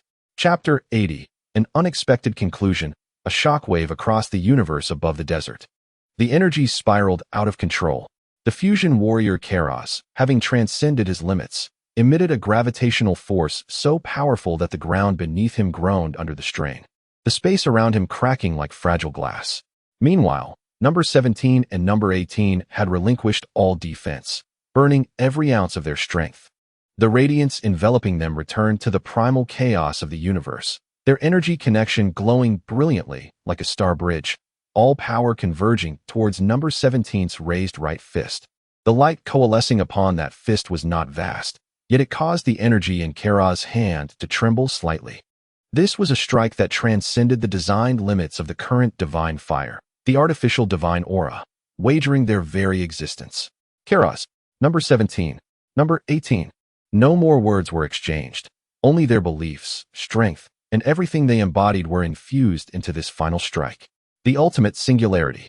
Gero's layered voice echoed like the final judgment as he gently propelled the energy singularity from his palm. It seemed as though the light, sound, and even time itself on the battlefield were consumed by it. Only a suffocating sense of nothingness remained, slowly pressing down on number 17 and number 18. The origin of the divine fire. Number 17 unleashed the wildest roar ever, merging with number 18's cold and resolute intent, striking forth the chaotic fist that embodied all their power. There were no blinding beams of light, no ear-splitting explosions. The moment the two colossal energy spheres collided, a deep, resonant hum echoed, transcending auditory limits, directly impacting the soul. At the center of the collision, a chaotic brilliance erupted, indescribable by any color. It was not light but fragments of shattered rules, forming an ultimate maelstrom. An ever-expanding chaotic sphere materialized at the collision point, voraciously devouring, distorting, and annihilating everything around it. The earth, the sky, the clouds, and even the signals from distant observation stations were instantaneously decomposed into their most fundamental existence, returning to this chaos. At the headquarters of the Hongdan army, all monitoring screens filled with static, energy readings skyrocketing. Delang, AI Demi, Buma, and AI Li Si all held their breaths, staring intently at the area that had completely lost signal. In the realm of the Kaishin, the elder Kaishin and the ancient will silently observe the conclusion of this duel, their aged faces etched with solemnity. In the realm of destruction, the dozing Beerus's eyelids twitched violently. Meanwhile, the Grand Minister, standing in the Xeno Palace, gazed at the unfolding spectacle with an amused glint in his eyes. The chaotic sphere expanded to its limit, then suddenly collapsed inward, ultimately transforming into a minuscule point of light, vanishing completely. What remained was a void with a radius exceeding 100 kilometers. No matter, no energy, no spatial concept. The rules appeared utterly fragmented. This place seemed to have become a hollow within the universe. At the center of this void, Kara's transcended form could no longer be maintained. His aura flickered weakly. The Patera earrings shimmering with unstable light as he knelt on one knee within this emptiness, gasping heavily, his eyes filled with exhaustion and shock. Not far opposite him, number 17 and number 18 supported each other as they stood. Number 18's ethereal face was devoid of color, while number 17 wavered even in his stance. A draw, a mutually destructive stalemate. The light of the Patera earrings flickered violently a few times, and finally, with a soft pop, the fusion was undone. As the light flashed, Sun Wukong and Raditz reappeared at their original positions, both collapsing to the ground. Unable to move even a finger, their breaths reduced to the bare minimum. Yet their eyes held a hint of relief and satisfaction. Number 17 and number 18 gazed at the two who had undone their fusion. Finally unable to hold on any longer, collapsing upon the ruins of these shattered rules. The conclusion had arrived. Sun Wukong managed to force a smile. Humph. This time you were lucky, Raditz panted, unwilling to concede. Likewise, number 17 smirked. Number 18 quietly regarded the void they had jointly created, her ice-blue eyes reflecting a myriad of thoughts. At this moment, Weiss's figure quietly materialized. He glanced at the fallen Sun Wukong and Raditz, then at the equally incapacitated No. 17 and number 18, a knowing smile gracing his face. What an extraordinary duel it was. Weiss's voice, infused with admiration, echoed. Both sides exhibited powers and will that transcended their limits. It seems that Lord Zeno's test has yielded results far beyond expectations. With a gentle tap of his staff, a soft light of life enveloped the four, stabilizing their injuries and replenishing their depleted energy. Mr. Weiss, Sun Wukong called weakly. Weiss. Number 17 looked at him in confusion. Return now, Weiss said kindly. You have demonstrated the potential of the Science when combined with divine energy, while you, he turned to number 17 and number 18, have showcased the boundless potential of technological prowess to the entire universe. Weiss waved his hand, opening two spatial portals, one leading to the Kaishin realm and the other to the Red Ribbon Army. Number 17 and number 18 exchanged glances, supporting each other as they staggered toward the portal leading to the Red Ribbon Army. Sun Wukong and Raditz, aided by Weiss's divine power, slowly ascended toward the other portal. Just before stepping through, number 17 glanced back at the void they had collectively created, then at Sun Wukong and Raditz across the way, suddenly breaking into a wide smile. Next time, we'll settle the score. Sun Wukong responded with a broad grin. Absolutely. The portals closed. This desolate expanse of rules silently floated in the cosmos, becoming an eternal monument to this breathtaking battle. Weiss hovered in the void, sensing the chaotic yet powerful fragments of rules and remnants of energy, softly murmuring. The ultimate collision of technology and biological potential truly heralds an exciting future. Lord Zeno must have reached a decision. This game is becoming increasingly intriguing. His gaze seemed to penetrate the endless void, glimpsing the small figure within the Supreme Kai's temple. A storm affecting more powerful beings was quietly brewing in the aftermath of this peak confrontation. Chapter 81. The unexpected opening of the Xeno's sea trial in the Xeno's temple. The small Xeno remained seated before the enormous chessboard, his innocent, wide eyes fixated on the newly formed void in the seventh universe, as well as the climactic collision that determined the outcome of the battle. Zeno emitted a sound filled with evident astonishment. His tiny fingers pointed repeatedly at the void. Bright, bright, then bam. Gone. How fun. He turned to the Grand Minister beside him. They obliterated the place. More powerful than the destroyers. The Grand Minister, wearing his eternal gentle smile, slightly bowed. Indeed, Lord Zeno. The two android warriors of the 7th universe have displayed astonishing destructive power. His gaze swept across the shadows of the other 11 universes on the chessboard, continuing in a calm tone. As you sensed before, the gods and warriors of the other universes have indeed become overly complacent. The clash within the 7th universe has surpassed the conventional levels of many universes. Ah, indeed. Are we ready to start the game? Zeno clapped his hands, brimming with anticipation. Let them battle that bright technology. Precisely, Lord Zeno, the Grand Minister replied with a slight bow. It is time to schedule a technological strength assessment trial covering all 12 universes. This will not only accurately evaluate the limits of technology, but also significantly stimulate the vitality of other universes, instilling a sufficient sense of crisis in the destroyers and Kaiashins. Excellent. Let us proceed quickly. Zeno joyfully swung his little legs. I want to see more bright battles. As you wish, the Grand Minister elegantly bowed, his staff once again tapping the chessboard. This time, it was not merely a simple conveyance of thought, but an edict imbued with Zeno's supreme authority, rippling through every corner of the 12 universes, clearly resonating within the consciousness of every destroyer, Kaiashin, angel, and all selected powerful warriors. In the name of Lord Zeno, I declare, the Sea of Stars technology trial is about to commence. The 12th universe, 7th universe, 6th universe, and 1st universe will serve as the first assessment units. Each universe must select representatives to engage in friendly exchanges with Dr. Brawley's technological creations from the 7th universe, to verify the potential and boundaries of technology in the development of the universe. The trial stage will be set at the neutral star region of the Wanxiang Arena. We look forward to your splendid performances. The content of the edict was simple and direct, yet it stirred a tremendous uproar throughout the entirety of the divine civilization. 7th universe, Earth. Number 17 and number 18 had just returned to the headquarters laboratory through the spatial portal when their damaged divine armaments immediately drew Alice's exclamation. How did you get so badly hurt? Alice quickly activated the repair equipment, her gentle voice trembling. Dr. Brawley approached, surveying the grim state of number 17 and number 18, his eyes brimming with approval and excitement. To be able to hold their own against a combined warrior in that state fully proves the correctness and limitless potential of the divine fire pathway. Just then, the decree from Zeno's temple resonated like a great bell, clearly ringing in the minds of everyone in the laboratory, including Dr. Brawley. The entire laboratory fell silent in an instant. Ada, Michigan, Bulma, and Alice were stunned, their faces marked with shock. Zeno? An edict? A cross-universal technology trial? No. 17 and number 18 struggled to sit up, sharp glints flashing in their eyes. After a brief moment of astonishment, Dr. Brawley's face quickly transformed into one of unprecedented fervor and ambition. He couldn't help but burst into laughter. Ha! Wonderful. Lord Zeno, Grand Minister, have you finally seen it? The sea trial? Engaging with powerful beings from other universes? This is the stage I have always dreamed of. His gaze, ablaze with fiery intensity, swept across everyone present.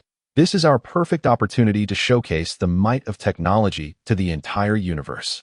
It is also a grand feast for us to absorb the rules of different universes and further refine the divine fire. Pause all non-essential projects. Concentrate all resources to swiftly repair and upgrade number 17 and number 18. I want them to dominate all so-called powerful beings from other universes in the Wanxiang Arena in the most perfect state. A look of absolute confidence appeared on No. 18's cool face. No matter which universe they come from, they will serve as stepping stones for technology. Excellent, Dr. Brawley exclaimed, invigorated. Let preparations commence immediately. We will turn this sea trial into the crowning ceremony of our Red Ribbon Army's technological civilization. As the Red Ribbon Army sprang into action due to this sudden edict, the other named universes also found themselves engulfed in tremendous upheaval. In the 12th universe, the destroyer Jin and the angel Martinu displayed expressions of keen interest. In the 6th universe, the god of destruction Zampa was furious, feeling underestimated, yet filled with curiosity about this so-called technological power. In the 1st universe, The oldest and most orderly universe, the destroyer Ewan and the angel Avamo fell into deep contemplation. The 12th universe, which had remained calm for countless ages, was about to face a significant upheaval in the star sea due to Zeno's whim and Dr. Brala's technological emergence. A storm named technology began to quietly converge towards the Wanxiang arena. Chapter 82. The sea trial is about to commence. The four named universes, particularly the first universe and the 12th universe, where the average combat power of humans exceeds 7 points, reacted with significant attention. The first universe, the realm of creation and order, is the oldest, most stable universe, deemed the closest to perfection among the 12 universes. The planets are harmoniously ordered, their civilizations remarkably advanced and steeped in rationality, with rarely any large-scale conflicts. The destroyer god, Ewang, emanates the image of a wise elder, while the angel Avamo resembles a learned scholar with a gentle demeanor. At this moment, they stand within a temple constructed from pure energy and crystal. Observing the playback of the astonishing battle between number 17, number 18, and Keras from the 7th universe. With the power of pure technology, Ewang's deep, magnetic voice resonates as he strokes his long beard, eyes glimmering with contemplation. This Dr. Dalong has indeed embarked on an unprecedented path. His potential is immeasurable. The angel Avamo nods gracefully, his staff projecting intricate energy analysis charts. What is even more noteworthy is their ability to reject certain rules. They are not merely employing rules.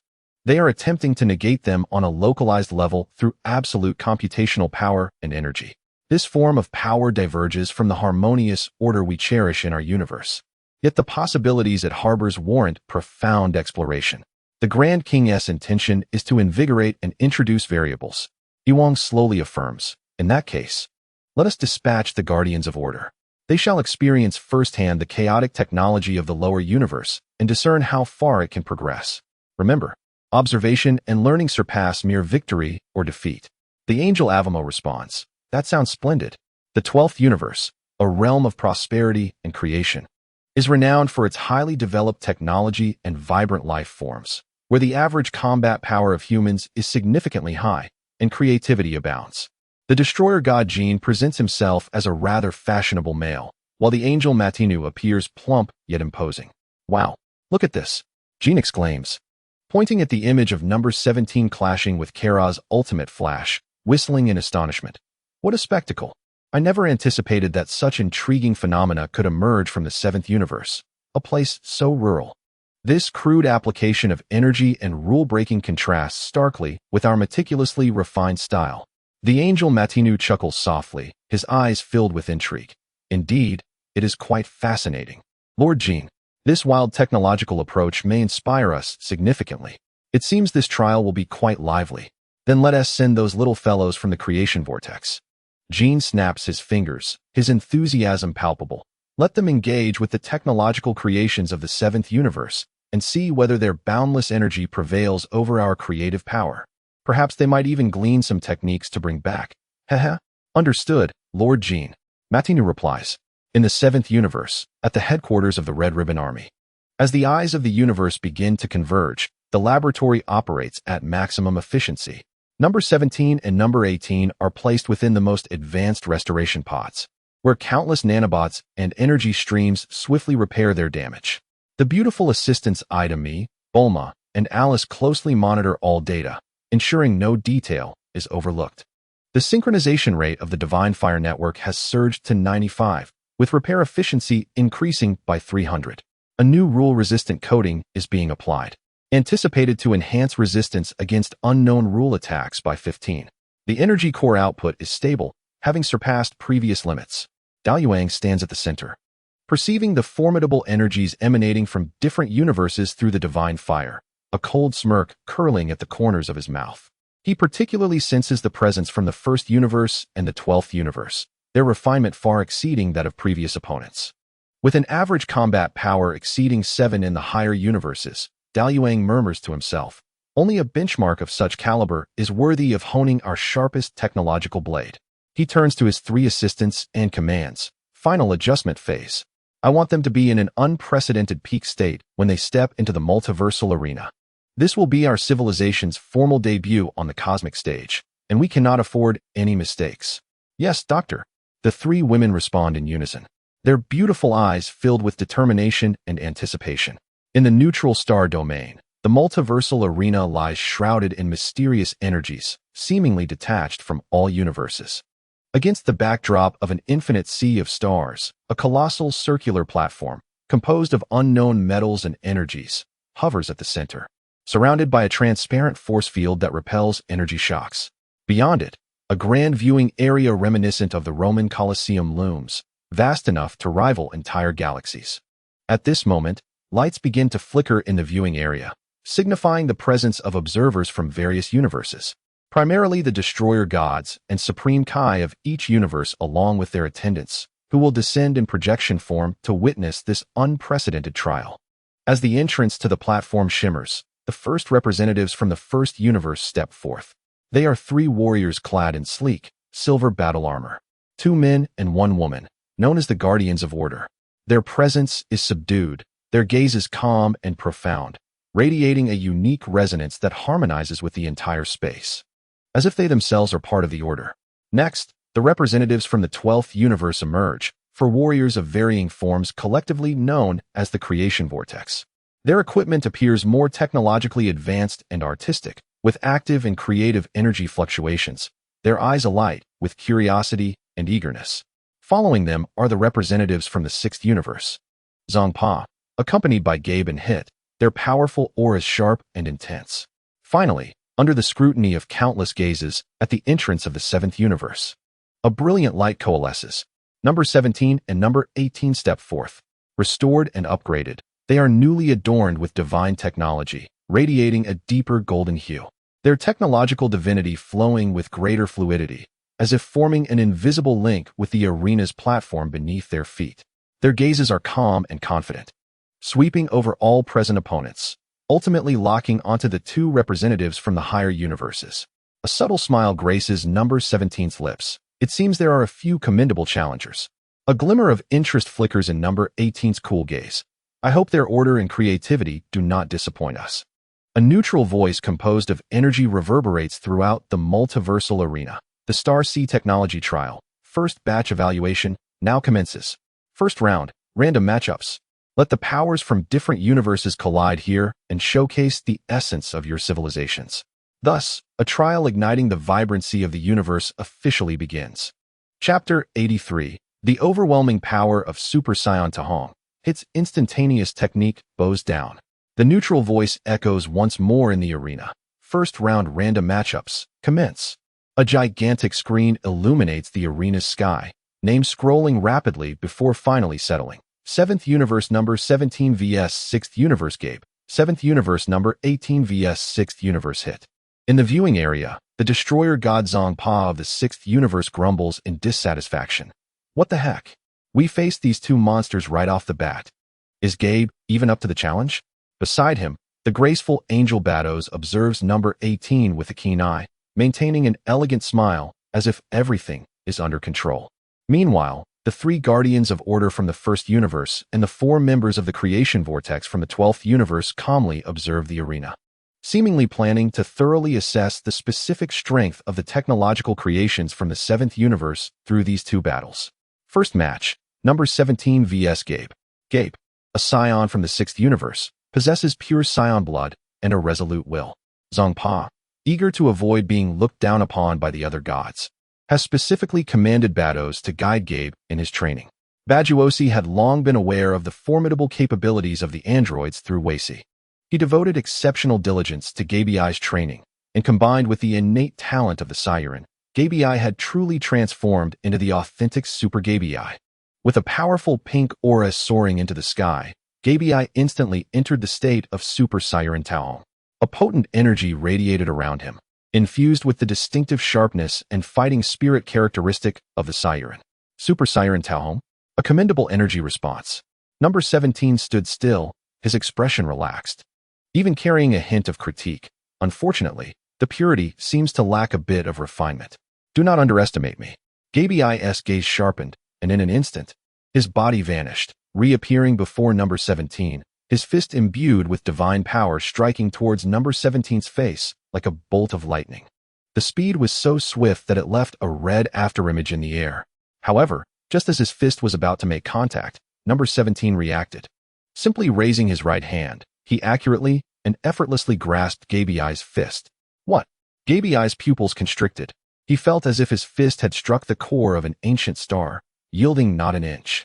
The surging force, upon contacting number 17's palm, was effortlessly absorbed by an even deeper and more profound power. Speed was adequate, yet power was insufficient. Number 17 remarked indifferently, applying slight pressure to the hand gripping Gabiai's fist. Gabiai felt an irresistible force surge through him, as he was effortlessly swung like a discus by number 17 and smashed into the hard ground of the arena. Boom! The ground trembled violently, and Gabiai was left dazed, his protective divine aura nearly shattering. He awkwardly flipped up, both alarmed and furious, bringing his hands together forcefully. Gabiai Sheng Wangbo. A massive, vibrant pink energy wave roared forth, propelled by all his strength and conviction, aiming directly at number 17. In the face of this galaxy-destroying full-force attack, number 17 did not even budge. He merely raised his other hand, palm facing the oncoming energy wave. Energy absorption maximized. A silent vortex formed before number 17's palm. And as the fierce energy wave met the vortex, it was consumed as if rivers returning to the sea. In merely 3 seconds, the colossal energy wave disappeared without a trace, and number 17's aura appeared to swell slightly. How could this be? Gabiai was utterly stunned, disbelief etched across his face. His most powerful attack had been so casually devoured by his opponent? It seems this is your limit. Number 17 observed the disheartened Gabiai, losing interest in continuing the battle. In a flash, he appeared before Gabiai, and before Gabiai could react, delivered a swift chop to the back of his neck. Gabiai let out a muffled groan, the light in his eyes dimming rapidly, his body collapsing limply to the ground. Instant kill. The Super Siren Taohong was effortlessly defeated. From beginning to end, number 17 had not employed any flashy techniques. He had simply relied on absolute strength and mastery over energy to easily crush Gabiai, the Taohong. A profound silence fell over the audience. Xiangpa of the 6th universe gaped, speechless for a long while. Representatives from the 1st and 12th universes wore expressions of grave concern. The second match, number 18 versus Zeit. Just as Gabiai fell, the second battle commenced almost simultaneously. Zeit, the ace assassin of the 6th universe, wielded the terrifying ability to manipulate time, flash time. He held nothing back from the outset. Flash time, 5 seconds. The flow of time around him slowed in his perception, while his movements remained unaffected. To the ordinary observer, he seemed to vanish instantaneously, appearing like a specter beside number 18, aiming directly for her heart. This strike was swift, precise, and fierce, transcending conventional speed. However, just as Zeit believed he was destined to succeed, number 18 appeared to possess foresight, slightly shifting her body. Whoosh! The lethal ray grazed her clothing, creating a violent ripple in the protective field of the arena from afar. What? Zeit's composure wavered for the first time. Had his flash time been seen through? No, it wasn't he merely seen through. It was as if number 18 had evaded his attack based on some intuition that transcended time perception. The ability to manipulate time? Number 18 slowly turned, her ice blue eyes calmly regarding Zeit. Quite unique.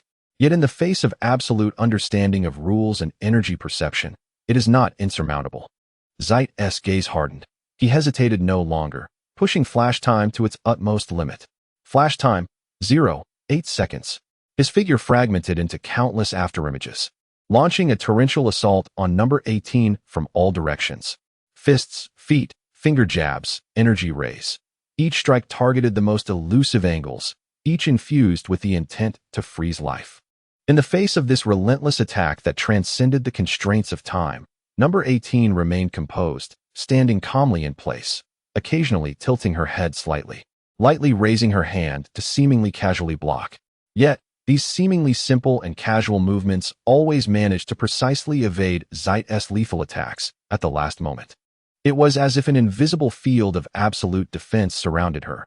Any attack entering this realm had its trajectory and energy composition instantly analyzed and neutralized with minimal cost. Zeit grew increasingly alarmed.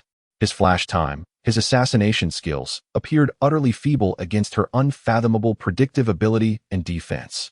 After a prolonged assault without success, a glimmer of resolution flickered in Zaitis' eyes. He abruptly retreated, gathering a gray energy that seemed capable of terminating all vitality in his hands for a time-freeze explosion.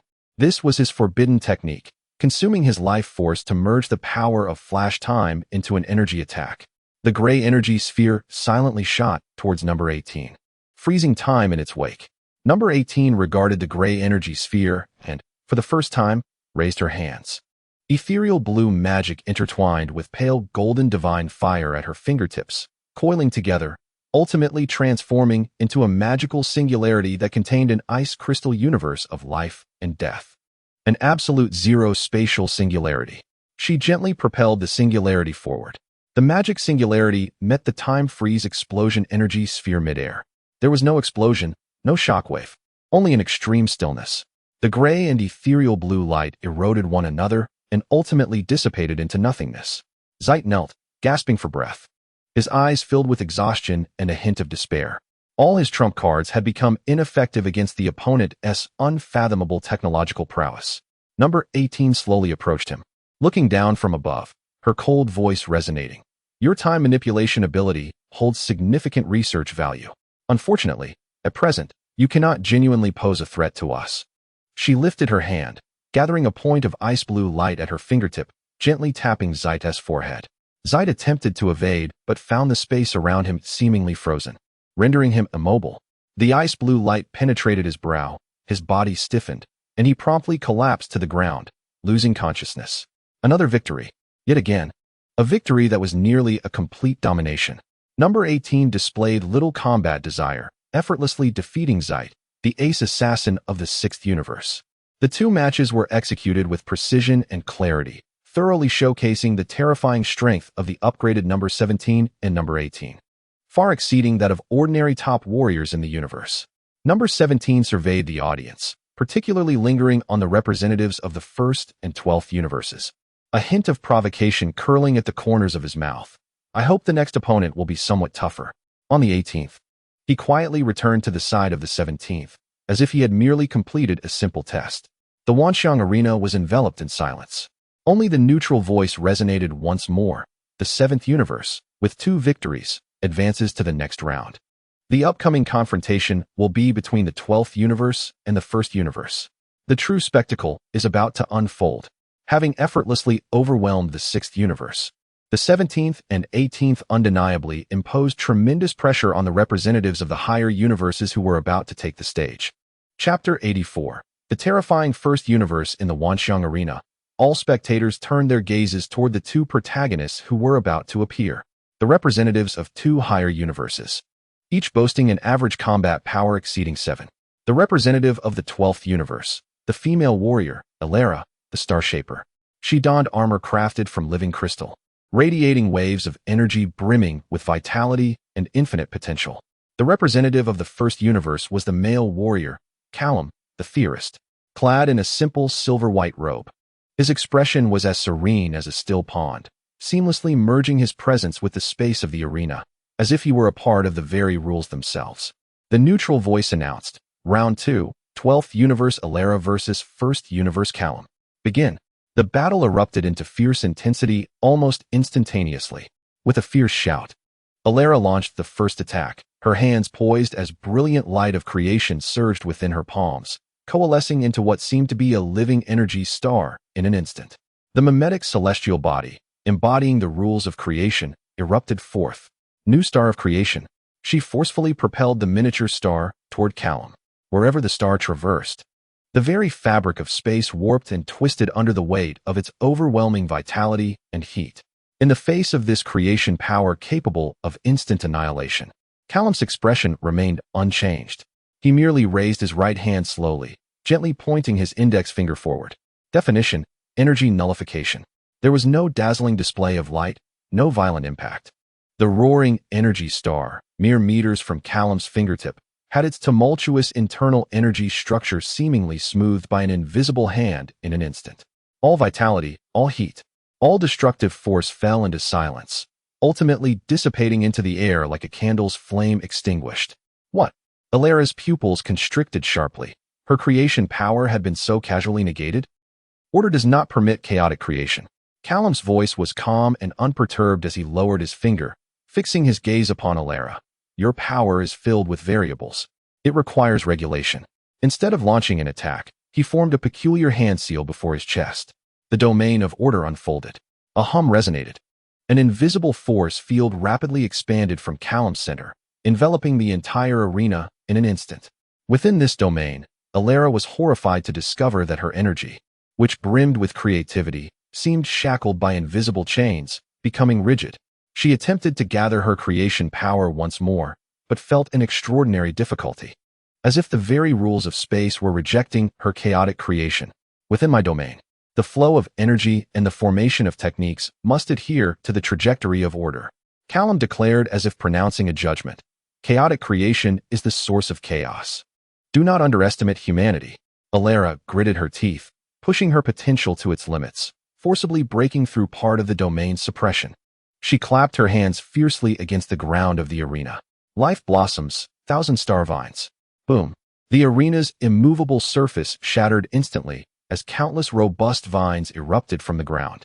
These vines were not mere plants, but constituted from highly refined creation energy, moving as if they were giant serpents with life of their own. They coiled towards Callum from all directions, each vine harboring different energy attributes: scorching heat, frigid cold, paralysis, and corrosion, as if intent on dragging Callum into a chaotic hell composed of myriad possibilities. This was Alara's ultimate technique, using chaos to combat order. Faced with this overwhelming assault, Callum finally moved. His figure glided like a phantom, effortlessly weaving through the countless vines, which could ensnare even the mightiest of stars. Without so much as brushing against the hem of his robe, his movements exuded a peculiar aesthetic, each step seemingly landing on the nodes of energy flow, each dodge aligning with the optimal path of space. Chaos will ultimately return to order. Callum's voice resounded once more as he extended his hands, fingers dancing before him as if playing a piano. An astonishing scene unfolded. The frenzied energy vines, as they approached the trajectory of his hands, appeared to be untangled by an invisible force, their previously chaotic energy attributes forcefully merging. The scorching heat and frigid cold neutralized, paralysis and corrosion canceled each other out. And ultimately, all vines lunging toward him transformed into the purest basic energy, before flowing into the order power coursing through him like a gentle stream. He had forcibly restructured his opponent's attack into harmless energy and absorbed it. How is this possible? Alara was utterly stunned, her confidence shattered in that moment. The opponent's comprehension and application of the rules far exceeded her imagination. It is over, Callum stated calmly. He pointed at Alara, who stood frozen in place, stunned by the backlash of power and mental shock. The finger of order returns to silence. A beam of pure white light, as if traversing the distance of space, instantaneously struck Alara's forehead. Her surging creation energy abruptly froze, her eyes dulled, and her body slumped downward, though not in danger of life. She had evidently lost all combat capability. The first universe, Callum, wins. The battle concluded with an appearance of tranquility, yet the underlying clash of rules sent chills down the spines of all observers. The warrior of the 12th universe was easily defeated by the first universe's power of order in an almost absolutely rational manner. Humph, that Callum is as dull as ever. The god of destruction of the 12th universe, Gene, remarked with a slight grimace, though his gaze held a tinge of seriousness. Perfect control of order, indeed. Worthy of being the representative of the first universe. On the 7th universe's side, Weiss quietly commented. Dalong sensed the battle through the divine fire network, his eyes shimmering with excitement and contemplation. The definition of order in rules is a fascinating form of power. It seems that divine fire needs to enhance its resistance algorithms against logic-solidified rules. The 17th, observing the calm Callum in the arena, licked his lips. This fellow is somewhat interesting. The 18th also expressed a hint of astonishment. His form of power is quite unique. The neutral voice resounded once more. The first universe, Callum, emerges victorious and advances to the next round. The upcoming confrontation will feature the 7th universe's 17th and 18th against the remaining members of the 12th universe, the creation vortex. Everyone is eager to know whether the 17th and 18th, capable of overwhelming the 6th universe, can once again showcase the absolute strength of technology against the higher-tier powers of the universe. The Star Sea trials have entered a fervent climax. Chapter 85. A terrifying power shatters the order of the universe. The atmosphere in the Wanxiang arena reached a new zenith following Callum's effortless victory over Alara. All eyes were fixated on the representatives of the seventh universe, poised to take the stage. Could they continue their dominating performance against the sixth universe? The central voice echoed. In the next round, the seventh universe's 17th and 18th will face off against the first universe's Parity and Norma. A flash of light heralded the entrance of the two additional representatives from the first universe. Parity was a tall, stern-faced male, his gaze sharp as a finely calibrated ruler, as if capable of measuring all things. Norma was a woman of serene demeanor, her hands naturally falling to her sides, with delicate silver streams of data shimmering at her fingertips. Number 17 twisted his neck, producing a crisp sound, his face brimming with eager excitement. At last, a worthy adversary has arrived. I hope you are more resilient than that vine-playing fool from earlier. Number 18's cold gaze swept over the opponent. Her voice calm, yet assured. Their energy fluctuations are remarkably synchronized, as if originating from a single source. Paradius regarded them impassively, his voice grating like metal scraping against metal, chaotic automatons. Your energy structure is riddled with redundancy and contradiction, a blasphemy against the fundamental laws of the universe. Today, I shall correct you. Correct? Number 17 scoffed. You think such rigid, circuit-like beings can achieve that? The battle commenced. In an instant, number 17 surged forth like a cannonball. Launching the first attack, he maximized his speed, leaving a trail of sonic booms in his wake, his fist enveloped in a faint golden divine fire, aimed directly at Paradius's face. This punch was simple, straightforward, and violent, containing the power to shatter stars. However, Paradius merely lifted his right hand, palm facing the oncoming assault. Definition: the density of the space ahead is increased. Buzz. The trajectory of number 17's charge instantaneously transformed into something as solid as matter. He felt as though he had crashed into the core of a neutron star, overwhelming pressure emanating from all sides, causing his speed to plummet and the power of his punch to dissipate rapidly. A mere trifle. Number 17 roared, the core of infinite energy roaring to life, the divine fire erupting forth as he forcibly expanded a domain, pushing aside the solidified space, his fist still resolutely aimed at Paradius. Yet this brief delay afforded Paradius ample time to respond. With his left hand, he slashed the air towards number 17's fist. Definition: the energy conduction efficiency at the point of contact is nullified.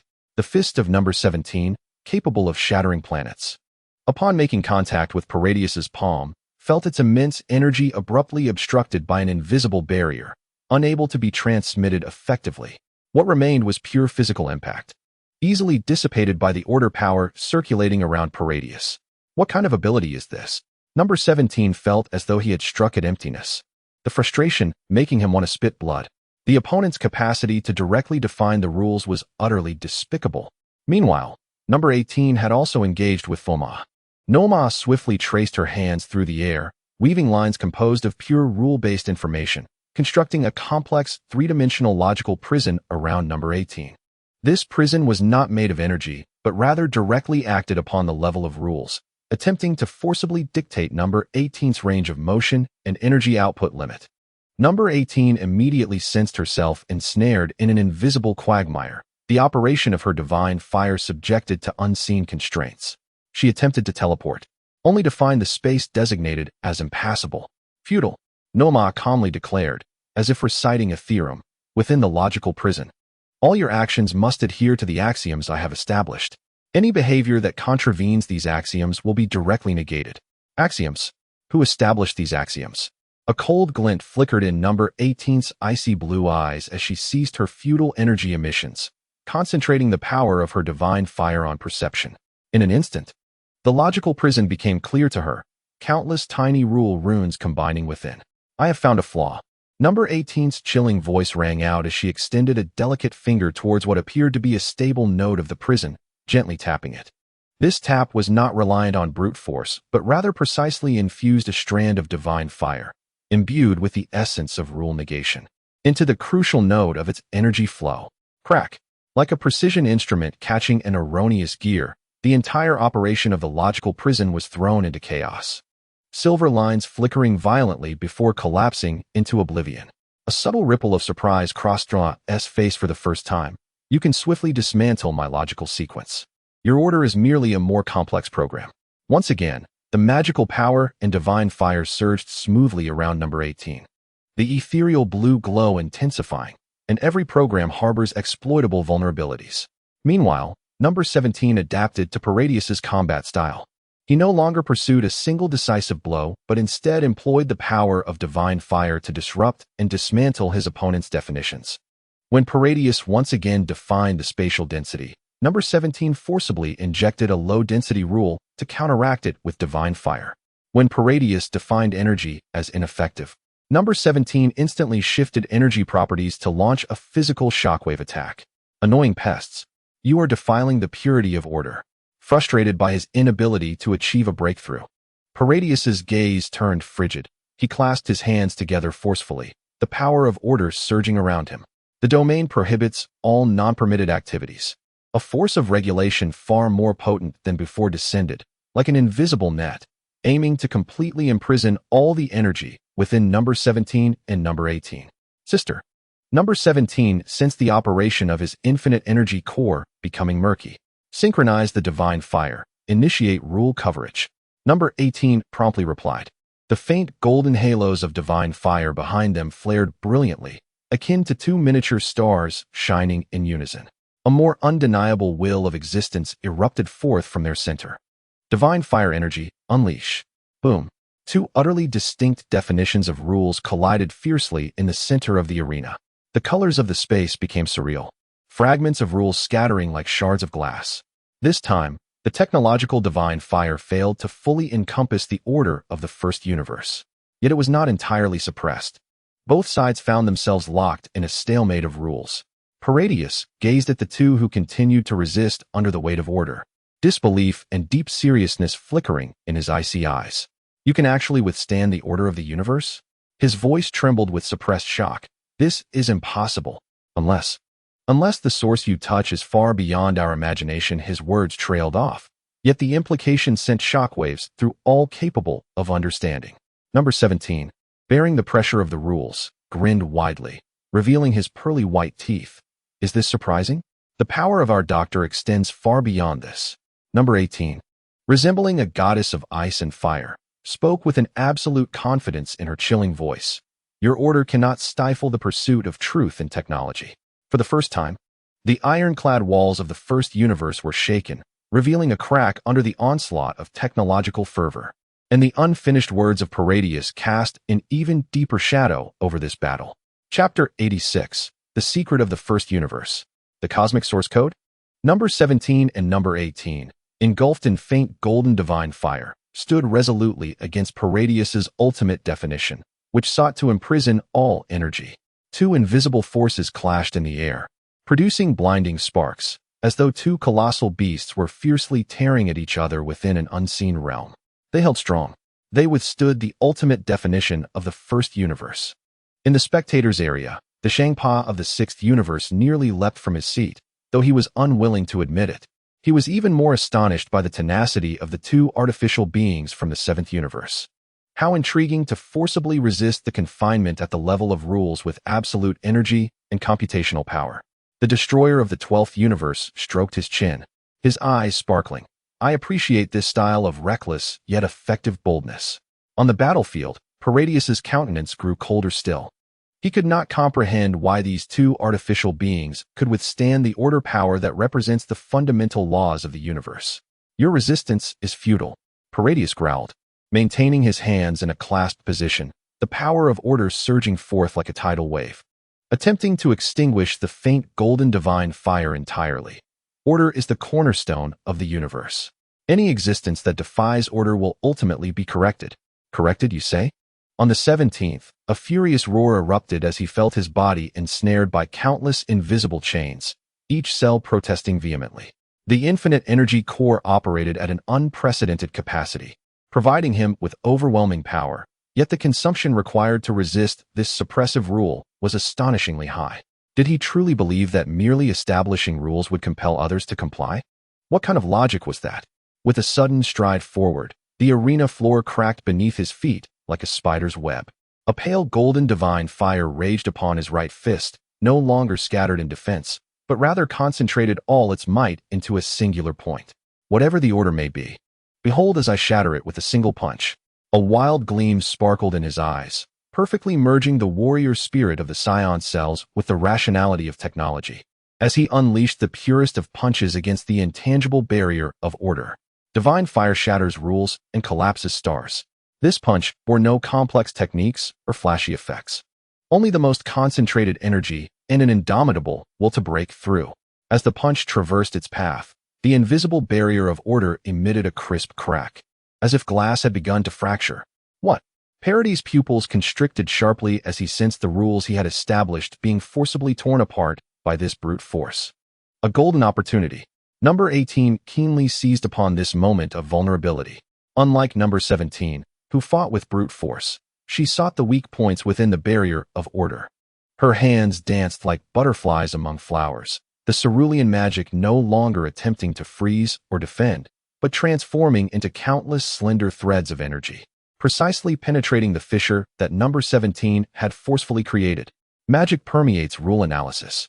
Number 18's cold voice resonated like a command.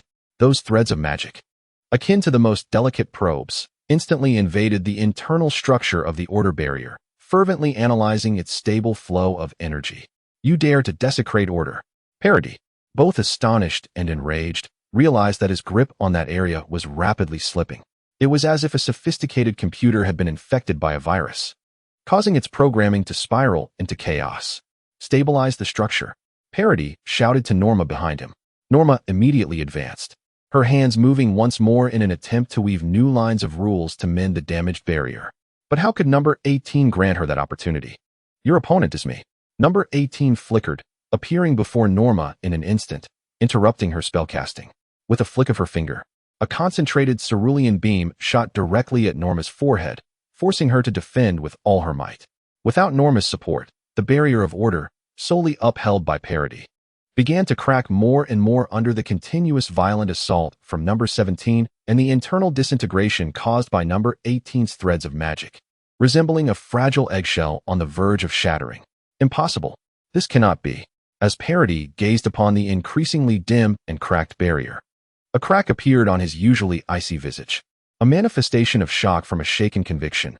How could a mere artificial construct threaten that which was decreed by that great being? His words abruptly ceased, as if they had ventured into a forbidden realm. Yet number 17 and number 18 were unconcerned. Break it from me. Number 17 let out his final roar, the divine fire upon his fist surging to its utmost brilliance. Boom. The intangible barrier of order finally crumbled under the dual assault. It shattered into a flurry of rule fragments, dispersing into the air. Gulp. The backlash from the forcibly shattered rules caused Parody to grunt, his complexion paling as his breath became noticeably ragged. Number 17 stood with his fist withdrawn, though his breathing was labored.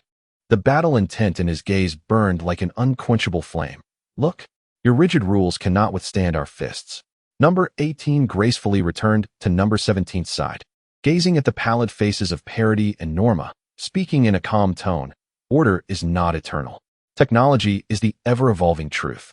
Parody clutched his chest, glaring intently at number 17 and number 18, particularly at the pale golden divine fire still blazing behind them, his eyes filled with disbelief and a deeper apprehension. You have no idea what you are touching. His voice trembled slightly. This kind of power, the ability to forcibly rewrite rules, should not exist within artificial beings unless you are connected to the source code of the universe. The source code of the universe? Number 17 raised an eyebrow. Sounds impressive. However, our doctor refers to it as truth. The iron wall of the first universe's order was forcefully shattered by the iron fist of technology. The fragments of Parody's words revealed the mystery and might of delaying technology, elevating it to a level that compelled all witnesses to reflect deeply.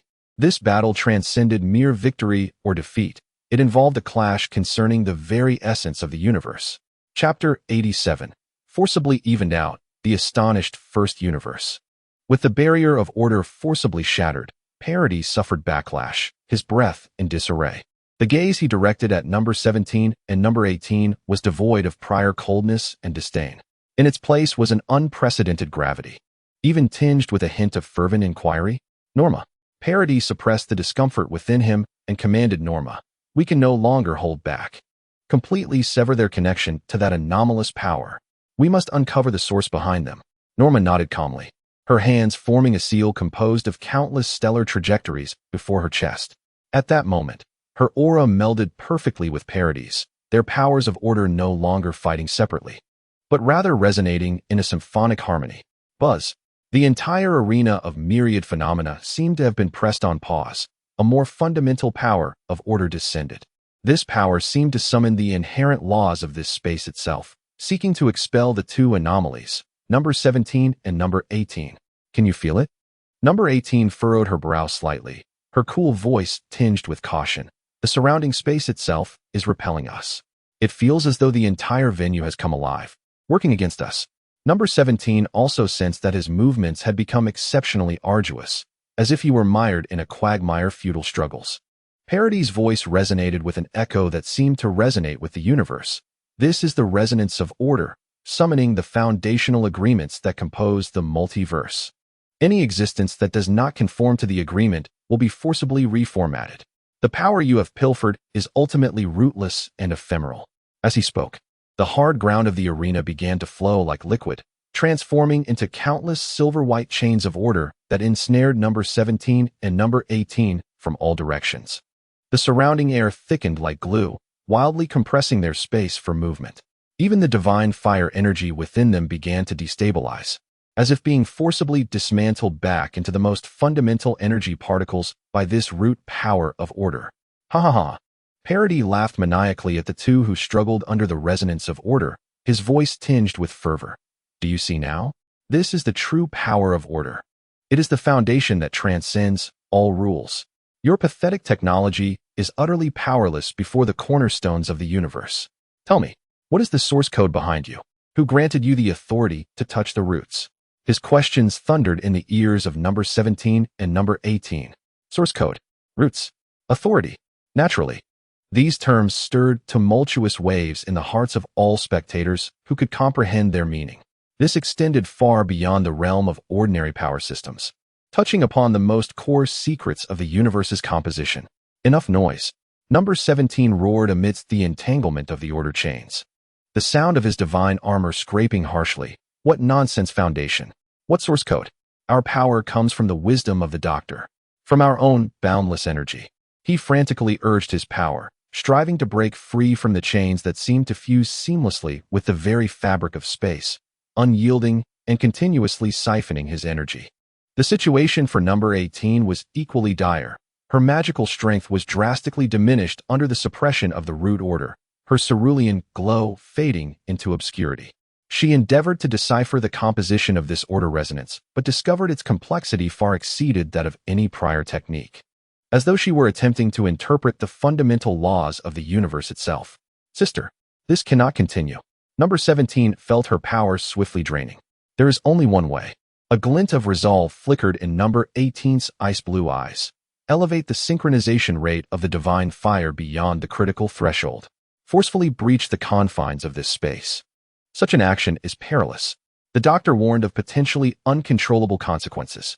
"There is no choice. Otherwise, we will be utterly formatted." The two instantly reached a consensus. They relinquished all struggle, channeling their entire energy into the pale golden halo of divine fire behind them. Buzz. The radiance of the divine fire suddenly became blinding, even overshadowing the silvery glow of order resonance. An undeniable will of existence erupted forth. This time, it was no longer a confrontation but a declaration. The divine fire proclaims, "I am the law." Number 17 and number 18 spoke in unison, their voices resonating with an uncanny harmony, penetrating the suppression of order and clearly reaching the depths of every conscious being. Boom! At the center of their being, the pale golden domain of divine fire expanded with unprecedented speed. Wherever it passed, the silvery chains of order shattered and dissipated as though meeting their natural nemesis. The viscous space was forcibly pried open, restoring to its original state. The foundational order's suppression, upon contact with this intensely burning domain of divine fire, retreated as though melting ice. "No, this is impossible." Parody let out an incredulous scream, his eyes nearly bulging. How could you possibly override the foundational protocol? This is no longer mere theft of authority. What monstrosity are you? Norma could no longer maintain her calm demeanor, her face etched with astonishment. Their power's essence repels. No, it overlays the fundamental constants of the universe. How could this be the feat of a conscious life form? The two guardians of the first universe, at this moment, seemed to witness the most illogical spectacle within the cosmos. Their beliefs, their understanding, at this instant, were shaken to the core by the reality-rewriting technological divine fire wielded by number 17 and number 18. The flames of divine fire blazed fiercely within the arena, forcing the silvery power of order back into a corner. Number 17 and number 18 floated at the center of the flames, like deities wielding dominion over a new world. Number 17 gazed at the astonished Parody, a wild smile spreading across her face. Now, it is our turn to inquire. What exactly is the source code, the root? The foundational protocol you speak of? Speak, and perhaps we can afford you a more dignified defeat. The well-guarded secrets of the first universe seemed on the verge of being unveiled under the flames of this technology. Chapter 88. The divine fire burns the source of the first universe's secrets. Within the arena, the pale golden domain of divine fire surged forth like a conflagration, compelling the silvery power of order to retreat in disarray. Number 17 and number 18 hovered at the center of this domain, emerging as deities from the crucible of technology, exuding undeniable authority. The shock and horror etched on the faces of Parody and Norma seemed almost palpable. Speak. Number 17's voice, bolstered by the divine fire, resonated like a mighty bell, imbued with formidable pressure. What is the source code you hide, the foundational protocol? If you refuse to divulge, I shall incinerate your order's facade along with your secrets. Parody gasped under the pressure of the divine fire, fixated on the burning domain. His eyes filled with a chaotic blend of collapsing faith and an almost frantic obsession. You ignorant fire thieves. Parody's voice was hoarse, tinged with a mournful tone. You have no idea what you are touching. The source code is the blueprint that constructed the 12 universes, defining all matter, energy, time, space, and the very trajectories of fate. It is the absolute directive inscribed by the great deities at the dawn of creation. His words struck the hearts of all spectators like a stone cast into a tranquil lake, stirring up tumultuous waves. Even the destruction gods and angels from other universes displayed gravitas and contemplation. This was evidently information concerning the most core secrets of the cosmos. And our duty in the first universe, Norma interjected, her voice striving to maintain composure, though subtle tremors betrayed her inner turmoil, is to safeguard this primal order, preserving the purity and stability of the source code. Any attempts to distort, overlay, or deeply analyze the source code are sacrilegious affronts to the foundation of the universe, leading to unpredictable calamities. Your technological divine fire, at its essence, forcibly overlays the local source code. This is an absolute taboo. Taboo? No. 18's cold voice dripped with scorn. Is it merely because you cannot comprehend or control it that you label it taboo? The advancement of science is inherently about exploring the unknown and breaking conventions. Your so-called guardianship is nothing but stagnation. Foolish. Parody roared. The source code is not something mere mortals can touch. Forcibly overlaying it will only lead to the collapse of rules and chaos in time and space. Your current safety is merely due to the insufficient scope and depth of your overlay. Once you surpass a certain critical point, you will be the first to be torn apart by the chaotic rules. It may even trigger the purification mechanism of the source code itself. Purification mechanism? No. 17 narrowed her eyes. Sounds like calling in the parents when you can't win? That is an existence you cannot comprehend. Parody's eyes flickered with a trace of dread as he seemed to recall something terrifying. That is the cleansing procedure, maintaining the absolute authority of the source code. One of the universe's self-destruction switches. His words seemed to lower the temperature of the entire arena. Self-destruction switch? Nonsense. Dalong's voice, transmitted through the divine fire network, resonated clearly in the consciousness of number 17 and number 18, infused with absolute confidence and disdain. Any system can be understood, optimized, and even transcended. The so-called source code is merely a higher form of technology. Their fear does not necessitate our own fear. Number 17, number 18, apply further pressure.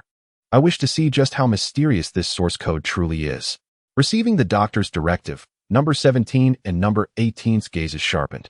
The power of the divine fire domain surged once more. The pale golden flames, as if endowed with life, transformed into countless roaring fire dragons. Voraciously eroding the last bastions of order clung to by Parity and Norma. No more hesitations, Parity, Norma urged, observing the impending collapse of their defenses. Initiate the order sacrifice.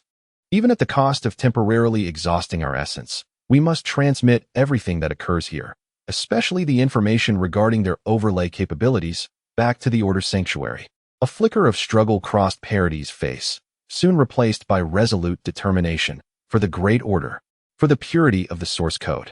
The two simultaneously expelled silvery blood infused with the power of the foundational order, the blood intertwining in the air to form an incomprehensibly complex ancient rune. Order sacrifice information returns. The ancient rune erupted with blinding silver light, forcibly tearing a minute fissure within the divine fire domain. A stream of light containing all the combat information from earlier vanished into the void at a speed surpassing reason. Trying to escape? Number 17 fumed, striking a fist toward the closing fissure. Yet she was too late. The fissure sealed completely. In a moment of sacrificial display, Parity and Norma found themselves as fragile as a flickering candle in the wind, their breath diminishing to a mere whisper as they collapsed to the ground. Devoid of strength even to remain upright, they gazed at the figures of number 17 and number 18. Their eyes no longer filled with rage, but rather a profound sorrow coupled with an inexplicable anticipation. The message had been relayed back, and Parity weakly uttered, "Soon, the Temple of Order shall know everything. The purification mechanism may have been triggered. Are you and the civilization behind you prepared to face the true wrath of the gods?" His voice waned, and ultimately, alongside Norma, he succumbed to unconsciousness. The first universe had fallen, yet their defeat bore unsettling tidings regarding the cosmic source code, the purification mechanism, and the impending divine wrath. Number 17 extinguished the divine fire, observing the fallen duo with a furrowed brow, remarking, "These individuals, even on the brink of death, still play their cryptic games." Number 18 appeared contemplative, sensing that they harbored a firm belief in a higher power that was beyond their comprehension. A profound silence enveloped the arena. While the news of the first universe's defeat was shocking, the final revelations from Parity loomed ominously over all those in the know. The technology of the seventh universe seemed not only to challenge the divine, but also to undermine the very foundations upon which the cosmos existed. A neutral voice, after a brief pause, announced, "The seventh universe, number 17 and number 18, are victorious and advance to the final round." The ultimate battle would pit the seventh universe against the first universe, led by the captain of the Guardians of Order, Uxis. Every gaze turned to the viewing area of the first universe, fixated on the silver-haired man who had remained in tranquil meditation from the outset. He was Uxis, captain of the first universe team. Slowly, he opened his eyes, which resembled twin frozen galaxies, piercing through space to rest upon number 17 and number 18. He uttered no words, yet the unspoken pressure he exuded was far more suffocating than the combined might of Parity and Norma. Chapter 89. The Greater Force of Order. Arising from Uxis's verdict, the arena fell into a chilling silence. The fragments of information divulged by the two guardians of the first universe before their defeat settled like cold cosmic dust in the hearts of every spectator. All eyes were drawn to the figure of Uxis as he rose slowly from his seat. He stepped forward without employing any spatial abilities. Yet it seemed as though he traversed the distance in an instant, positioning himself at the center of the arena, directly facing number 17 and number 18. His gaze was calm and unperturbed, akin to two frozen stars, methodically sweeping over the pair who had just emerged from a fierce battle, their breath still unsteady. Chaotic creations. Uxis began, his voice devoid of emotional fluctuation, as if merely stating an objective truth. Your very existence has disrupted the fundamental sequence of the universe. According to Article 3 of Chapter 7 of the Initial Accord, I hereby issue the final verdict. In his eyes, number 17 and number 18 were not worthy adversaries, but rather errors in a system that needed rectification. Number 17, incensed by Uxis's lofty demeanor, retorted with a sneer, "Another one playing God. If you want to fight, then let us fight. Spare us the theatrics." Number 18, however, remained vigilant, She sensed that this Uxie's was entirely unlike the previous parody and Norma. The final battle commenced. The neutral voice resonated at the opportune moment, shattering the suffocating tension. Almost instantaneously, Uxie's moved. He did not adopt any battle stance. He merely raised his right hand toward number 17 and number 18, pressing down gently. Verdict: energy activation, frozen. There was no light, no impact. Yet number 17 and no 18 simultaneously changed their expressions. They felt the limitless energy core within them come to an abrupt halt, as if a pause button had been pressed. The flow of energy slowed to a crawl, stagnating like a frozen river. The divine fire dimmed, its empowering rules significantly weakened. What's happening? My power? No. 17 attempted to strike, only to find that the energy coalescing in his fist was less than a tenth of its usual potency. He is defining our very energy state. Number 18 quickly deduced, her heart racing.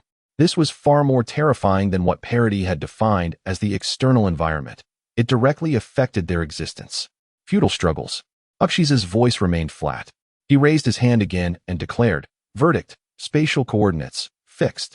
Instantly, number 17 and no 18 felt the space around them become as solid as steel, binding them in place, rendering even a finger immobile. Verdict: intent to attack, erased. An invisible force swept through their consciousness, and the boiling battle spirit of number 17, along with the analytical thoughts of number 18, became indistinct, as if erased by an eraser. They even experienced a fleeting moment of confusion, questioning why they were fighting at all. Among the spectators, all the powerful beings gasped in shock. This was no longer a battle. It was a complete obliteration. Uxie's had not even truly engaged, merely through his verdicts. He had nearly stripped number 17 and number 18 of all capacity for resistance. Energy, action, even the will to fight were being systematically defined and stripped away by him. Do you see? This is the absolute nature of order. Uxie's, as though conducting a teaching demonstration, slowly approached the two who were imprisoned. In the face of true authority of order, your feeble power, built upon energy accumulation and mimicry of rules, is utterly meaningless. Your technology is but a child's crude imitation of the starry sky, forever unable to grasp the essence of the stars. He halted before number 17, extending his index finger to point at his forehead, the fingertip imbued with the ultimate power to restore order from chaos. Verdict: existence format, initialized. He intended to revert no 17 from the existence of artificial human number 17 back to the most fundamental, unconscious energy in matter. Number 17. Number 18 shouted in her heart, desperately trying to summon the frozen magical power and divine fire, but to little avail. At that critical moment, a roar, seemingly emanating from the depths of his soul, erupted from number 17. The erased battle spirit rekindled with a more ferocious intensity at the brink of life and death. The part of him infused with psion cells underwent an astonishing transformation at that moment. A surge of energy, imbued with the essence of savage destruction, forcefully broke through the frozen energy verdict. This was not the power of divine fire, but the purest embodiment of primal fury. Although not as potent as divine fire, its raw wildness and chaos, to some extent, exempted it from Uxie's verdict based on order logic. What? A subtle ripple of surprise crossed Uxie's otherwise unchanging face as his fingertip was slightly pushed aside by the sudden surge of wild energy. Now was the moment. A flash of determination crossed number 18's ice blue eyes as she abandoned all resistance against the verdicts, pouring every remaining ounce of divine fire and magical power into a singular assault against the spatial coordinate fixation. Divine fire, pinpoint breakthrough. With a crack, the space that bound her revealed a minuscule looseness. This momentary change created a fraction of a second's gap in Uxie's verdict. For an ordinary person, this gap would be negligible. But for peak warriors like number 17 and number 18, it was sufficient. Let me through. No. 17 combined the savage strength of the great ape with the newly revitalized divine fire, shattering the spatial confinement in front of him with a single punch. Number 18, like a butterfly breaking free from a web, instantly escaped the fixed coordinates. The two individuals narrowly evaded the initializing fingertips, retreating swiftly to distance themselves from Akexis while gasping for breath, their eyes filled with an unprecedented gravity and a hint of exhilaration. Akexis slowly retracted his fingers. Observing the liberated duo, and within his frigid gaze, a flicker of interest began to emerge. Astonishingly, they had managed to exploit a loophole in the ruling system. Could it be that they themselves were anomalies within the rules? For the first time, he regarded number 17 and number 18 as subjects worthy of serious consideration. The warm-up had concluded, and the icy facade remained. No. 17 wiped away the golden energy fluid that had spilled from the corner of his mouth due to the forced exertion, his fighting spirit burning with a palpable intensity. Now, it is our turn. Number 18 was once again enveloped in a shimmering aura of deep blue and pale gold, though not at its peak. It was now more refined. Your order is not without its flaws. The final confrontation was imminent. Having broken free from Akexis's nearly absolute ruling suppression, number 17 and no. 18 hovered in midair, breathless. The explosive moment they had just experienced, particularly for number 17, had taken a significant toll on them. Yet their eyes shone brighter than ever, embodying the sharp glimmer of victory's dawn. Akexis remained calm, yet a ripple of scrutiny stirred within his ice-cold eyes. He ceased using a singular ruling and slowly raised his hands, as if embracing the entire arena. A more fundamental force of order began to coalesce, this time not targeting number 17 and number 18 directly, but rather their connection to the divine fire, aiming at the very foundation of their existence. Ultimate ruling anomaly connection. Forced disconnection. Existence credentials revoked. A hum resonated. A power emanating from the very roots of the universe descended. This time, number 17 and no. 18 did not feel the freezing of energy or the confinement of space, but rather an unsettling sense of disconnection that sent shivers through their souls. They sensed their link to the vast divine fire network and to Earth weakening, as if their signal were faltering. More terrifying still, their own sense of existence felt tenuous, as though they could be entirely erased from the records of this world at any moment. He is attacking our connection with the Doctor. No. 18's cold voice carried urgency for the first time. He is attempting to fundamentally deny our existence. Damn it. Do you wish to eliminate us as mere error codes? Number 17 roared, frantically channeling power, yet it felt as though he were combating the will of the entire universe, his energy and spirit rapidly depleting, akin to a candle flickering in the wind. The audience held their breath. They could sense that Akexis was now wielding a power that transcended ordinary force, one that touched upon the management authority of the cosmos. It is over, Akexis declared. Return to your rightful state of nothingness. The intangible force of disconnection intensified abruptly. The figures of number 17 and number 18 began to flicker, as if on the verge of dissolving into oblivion. No. Number 17 let out a defiant roar. The indomitable spirit of the Scion and the rationality of technology igniting to their utmost. We are not mere error codes. We are beings with infinite futures. Doctor. In the haze of consciousness, number 18 seemed to glimpse the ambitious and wise gaze of Dallin. We cannot end here. In that moment of life and death, a power more immense, more fervent, and more undeniable surged forth, as if breaking through the barriers of time and space, rushing along the divine fire connection that was about to be severed. It was Dallin. From the Earth headquarters, through the divine fire network, he infused his will, the computational strength of the Red Ribbon Army, the vast energy from the Martian energy core, and that unwavering conviction to challenge divine authority and forge the future, without reservation. My children, are you to be judged by him? Dallin's roar echoed through the divine fire network, like the thunder of creation, resonating deep within the souls of No. 17 and number 18. Boom. The once dim pale golden halo of divine fire behind number 17 and number 18 erupted with an unprecedented brilliance, as though it had been cast into the core of a star. This radiance transcended mere energy, embodying the civilization fire of human wisdom. This civilization fire was suffused with the restlessness of evolution and infinite possibilities. It no longer sought to mimic the rules, but aimed to rewrite them with its own will. I think, therefore I am. This body and spirit are the essence of reality. All order shall be at my command. Number 17 and number 18 proclaimed in unison, their voices merging flawlessly with Dallin's will. What? Akexis's ancient calm was shattered, his face displaying incredulity and horror. You dare to reverse corrupt the essence of order? This is impossible. It is the most fundamental blasphemy against the source code. He attempted to sever the connection, to halt the encroachment of this civilization fire, but discovered that this power, forged from wisdom and belief, temporarily superseded parts of the protocols between him and the essence of order.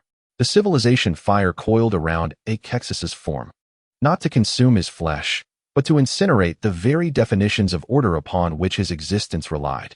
No, I am the embodiment of order. I am the arbiter. How could I be overcome by the will of mere mortals? Akexis let out a tortured howl, as the perfectly ordered power surrounding him began to spiral into chaos and collapse. His body, composed entirely of pure order, began to exhibit distortions and flickers akin to data streams. He sought to summon greater powers of order to suppress this, only to find the foundation of his existence trembling beneath him, like a segment of core code, convinced of its absolute correctness, suddenly implanted with incomprehensible logic, leading to the collapse of the entire system. Nothing is impossible. Number 17 bellowed, channeling all the civilization fire into his right fist, as if cradling the rapidly evolving technological civilization. Your order cannot restrain the potential of life. Take this punch. Number 18 infused all her strength into this strike, intertwining deep blue energy with brilliant civilization fire. Boom. A single punch. The ultimate strike, embodying the collective faith and power of the technological civilization of the seventh universe, transcended spatial limitations and ignored the defenses of order, striking firmly against Akexis's crumbling form of order. Boom! Like the cataclysmic explosion at the dawn of the universe. An indescribable radiance consumed everything. The entire arena trembled violently, the protective field overloaded and shattered in an instant. The projections in the audience became blurred and indistinct.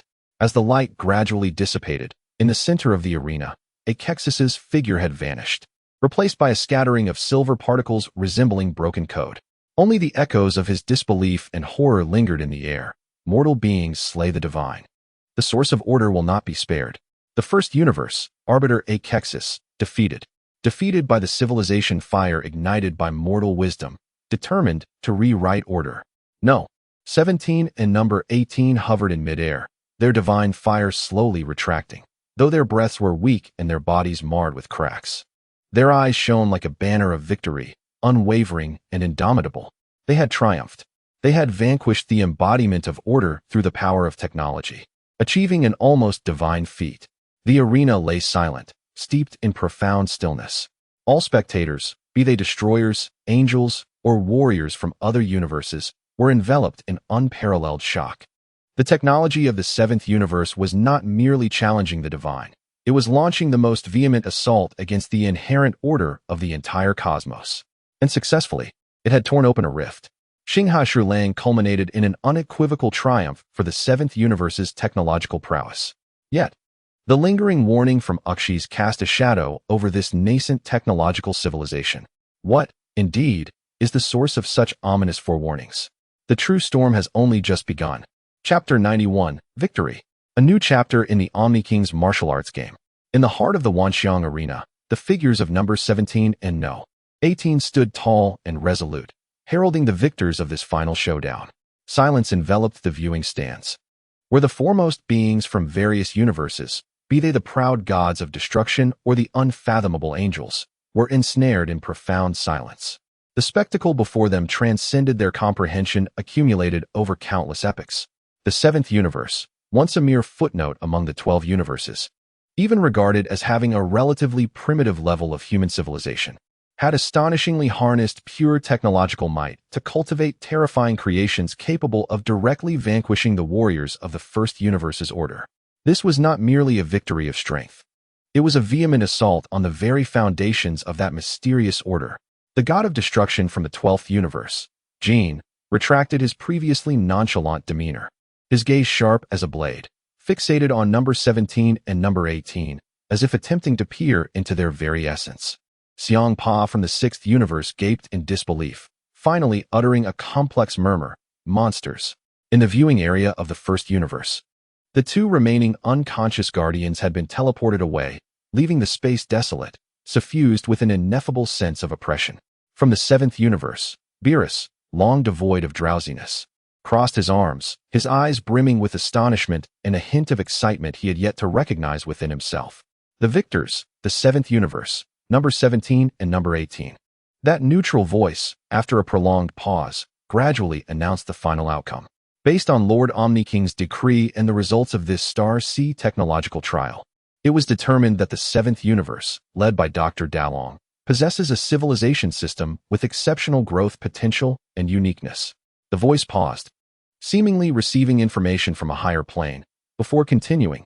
As a reward, Lord Omni King has granted the seventh universe the preliminary qualification to participate in the next stage of the Omni King's martial arts game. Specific details will be communicated by the Grand Priest. The name of the Omni King's martial arts game sent a jolt through all the gods of destruction and Kaiashins who understood its significance. It is the highest assembly presided over by the Omni King himself, transcending all conventional universe affairs. Dalong's voice, tinged with fatigue, yet laced with an air of control, resonated through the divine fire network within the minds of number 17 and number 18. Well done. Come back. We have secured our entry ticket. In the next moment, two beams of guiding light descended, enveloping number 17 and number 18, their forms gradually becoming indistinct. As they prepared to depart, number 17 raised his head, his gaze, despite its weariness, burned like a wildfire, sweeping across the exalted beings in the stands, ultimately fixing upon the vacant seats of the first universe. Breaking into a grin, it's not over yet. Number 18 cast a fleeting glance towards the 12th universe before completely vanishing. With the departure of the representatives from the 7th universe, the Wanxiang arena returned to the silence of the starry sea backdrop. Yet, all understood that some things had irrevocably changed. In the 7th universe, on Earth, at the headquarters laboratory of the Red Ribbon Army, the restoration chamber slowly opened, revealing no. 17 and number 18. Their damaged mechanical bodies had undergone preliminary repairs on their return journey, although their energies required time to recuperate. The sharpness in their eyes surpassed their former selves. Idami, Bulma, and Alice, three stunning assistants, rushed forward, their faces radiant with excitement and pride. Incredible! Bulma exclaimed, nearly jumping with joy, her azure eyes sparkling.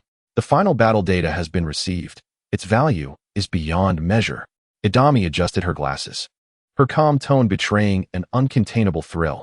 Dalong stood before the control console, observing the safe return of his formidable creations and the battle data harboring the secrets of higher cosmic realms, a fire of unprecedented ambition igniting in his eyes. We have succeeded, Dalong's voice echoed in the laboratory. We have not only demonstrated the might of technology to the entire universe, but have also shaken the seemingly indestructible old order. The secrets guarded by the first universe, source codes, purification mechanisms, will be our next targets. He summoned the star map, his gaze directed towards the profound depths of the cosmos, which represented the unknown and challenges ahead. The Omni King's martial arts game will be our next stage, a platform broader than the Wanxiang arena, with even more formidable opponents and staggering stakes. However, before that, Dalong's expression sharpened. We need to digest the gains from this experience, further optimize the divine fire, and develop even more powerful technological armaments. We must ensure that every universe and every deity comprehends that the fire of technology, ignited by mortal wisdom, will inevitably blaze across the starry seas, reshaping the cosmos. Just as the Red Ribbon Army reveled in the joy of victory and boundless aspirations for the future, within the Omni King's palace, transcending all dimensional understanding. The diminutive figure of the Omni King sat before a colossal chessboard, where the light representing the 7th universe shone exceptionally bright. Swinging his legs, his innocent eyes reflected the final moments of number 17 and number 18 defeating Ukshis. Fun. The Omni King uttered an incomprehensible sound, his tiny finger tapping on the light of the 7th universe before pointing at other equally luminous lights on the chessboard, representing other powerful higher universes. They shine brightly. They shine brightly too. He seemed to be making comparisons. Then, he looked up at the elegantly poised Grand Priest beside him and, in a childlike tone reminiscent of setting game rules, declared, "In the next game, let us put them all together. It will surely be more fun." The Grand Priest bowed slightly, his face adorned with an eternally gentle smile, though a glimmer of profound light flickered in his eyes. "As you wish, Lord Omni King. It will undoubtedly be an unprecedented grand event." A wave powerful enough to send shivers down the spines of all gods of destruction began to brew quietly with the Omni King's nonchalant words. The Star C trial had concluded. Yet a new game, transcending higher realms, had already been ushered in by the supreme ruler of this universe. the technological civilization of the seventh universe. Having endured trials of blood and fire, had finally set foot on this grand stage, where the cosmos itself serves as the chessboard. Chapter 92, the World Editor Project initiated. A call from the depths of the universe. News of the Wanxiang arena spread with unprecedented velocity to every corner of the 12 universes. The seventh universe, once an inconspicuous corner, had now become an entity that all advanced civilizations and divine realms could no longer overlook. At the headquarters of the Red Ribbon Army, a colossal holographic projection displayed a continuous stream of massive data retrieved from the trial, including the precise definitions of rules from the first universe and the limitless creative powers of the 12th universe. Even the final judgment authority of Uxis, which touched upon the very essence of the universe, had become invaluable nourishment for Dalong and his research team. In the core laboratory, Idami, Bulma, and Alice, the three central assistants, had nearly made the laboratory their home. Idami, clad in a deep blue research jumpsuit that accentuated her flawless figure, meticulously directed hundreds of floating control interfaces to optimize the divine fire system. Doctor, based on our reverse analysis of the order definitions, we have successfully enhanced the efficacy of the rule resistance module by 27. The new mechanical armaments will significantly bolster their resistance to rule-level interferences such as energy freezing and spatial fixation. Bulma donned her signature stylish research miniskirt, exuberantly darting through the data streams, her cerulean eyes sparkling with excitement. Incredible! Look here. The energy composition pattern from the 12th universe, though chaotic, exhibits an absurdly high efficiency in instantly unlocking material potential. If we could emulate this pattern, optimizing the energy core's output pulse, the explosive power of the divine fire could elevate to an entirely new level. As she spoke, she instinctively adjusted her crop top, blissfully unaware of how alluring this gesture appeared. Standing before the central control panel, Darren's gaze swept over every advancement with a profound depth. His fingertips glided swiftly across the virtual keyboard, performing intricate coupling calculations between Bulma's discovered creation pulse patterns and Ida Mi's optimized resistance modules. Excellent. Darren's voice resonated with the calm authority of one in command, but it is insufficient. The source and purification mechanisms mentioned by the first universe represent threats we must confront. Our technology cannot merely linger on confrontation and imitation. We must strive towards the creation of a higher order. He summoned a brand new project blueprint, marked as the World Editor. Next, we shall attempt to write our own spatial rules on a small, controlled scale. A flicker of near-manic brilliance ignited in Darren's eyes. If the source code of the old order denies us, then we shall forge our own new code. The three beautiful assistants gazed at the grand and audacious plan, their eyes shimmering with boundless aspiration. Following such a leader to explore the ultimate boundaries of technology was their lifelong pursuit. Just as the Red Ribbon Army contemplated the future, a faint temporal fluctuation quietly emerged at the edge of the solar system. This fluctuation did not originate from any known cosmic force. It ebbed and flowed, appearing and disappearing like a whisper from a dimensionally disparate realm. It resembled a repetitive distress signal, or perhaps a vague echo of an ancient coordinate. Surprisingly, it was not the Red Ribbon Army's extensive monitoring network scattered throughout the solar system that first detected this anomaly, but rather number 18. Currently undergoing deep repairs, number 18 possessed an extraordinary sensitivity to fluctuations involving space and dimensions. In her slumber, she furrowed her brow, as if she could faintly hear a distant, ethereal call.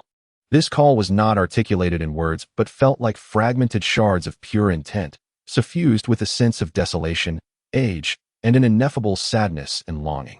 Come find the key. The fragmented notion, like threads of wind, intermittently pierced through dimensional barriers, lingering at the periphery of number 18's perception.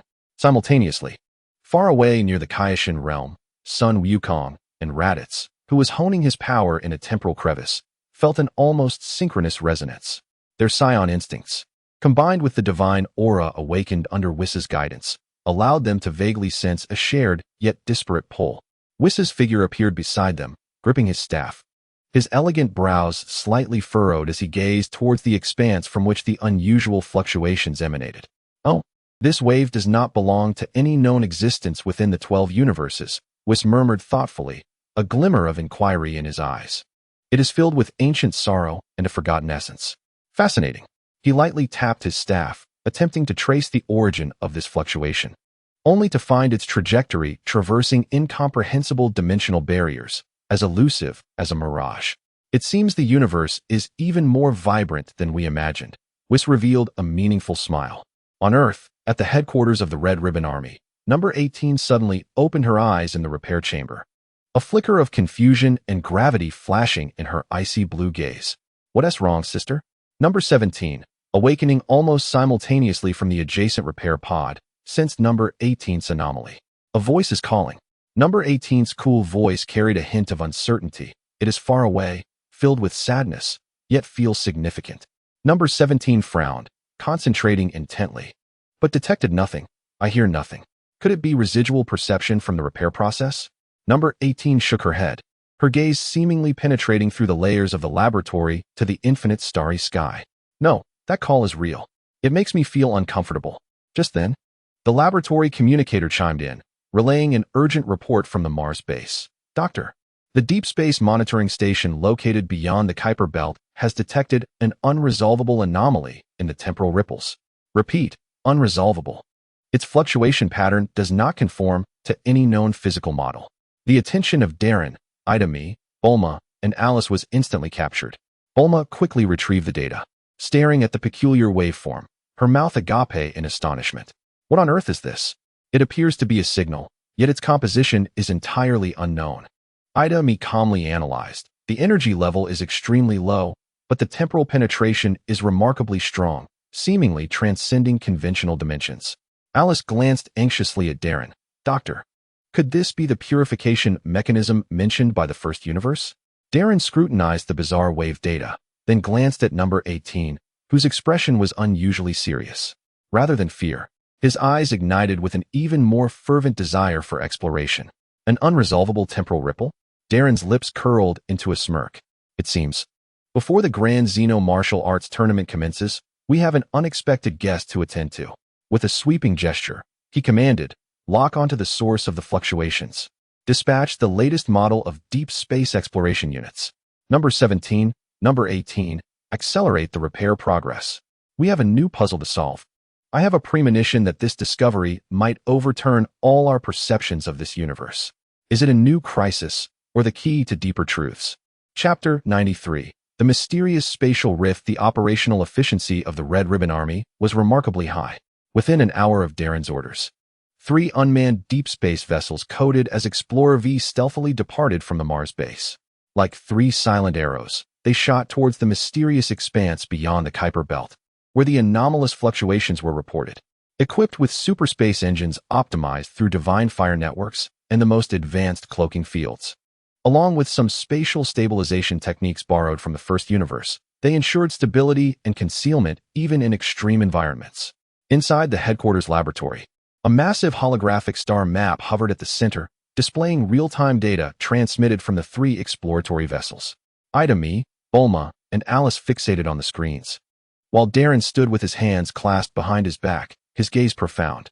The exploratory vessels reached the edge of the target expanse, initiating dimensional resonance analysis. No spatial anomalies detected. Repeat, the scanned area is empty. Ida report cast a somber atmosphere over the laboratory. The area appeared pristine, as if meticulously polished. Under conventional detection methods. Impossible. Bulma frantically manipulated the console, bringing up the original fluctuation data. The signal clearly originated from that coordinate. Though weak, the source is unmistakable. How could there be nothing? Undeterred, she activated the rules-level scanner aboard the exploratory vessel. As the scanning beam swept across the void, an aberration occurred. Buzz. On the holographic star map, the previously empty coordinate point erupted with an extraordinarily unstable radiance. This light was not a single hue, but a chaotic palette on the verge of collapse. Simultaneously, the real-time imagery transmitted from the exploratory vessel began to exhibit severe interference and distortion. A specter seemingly composed of shattered mirrors and distorted light flickers in and out of visibility amidst the ripples.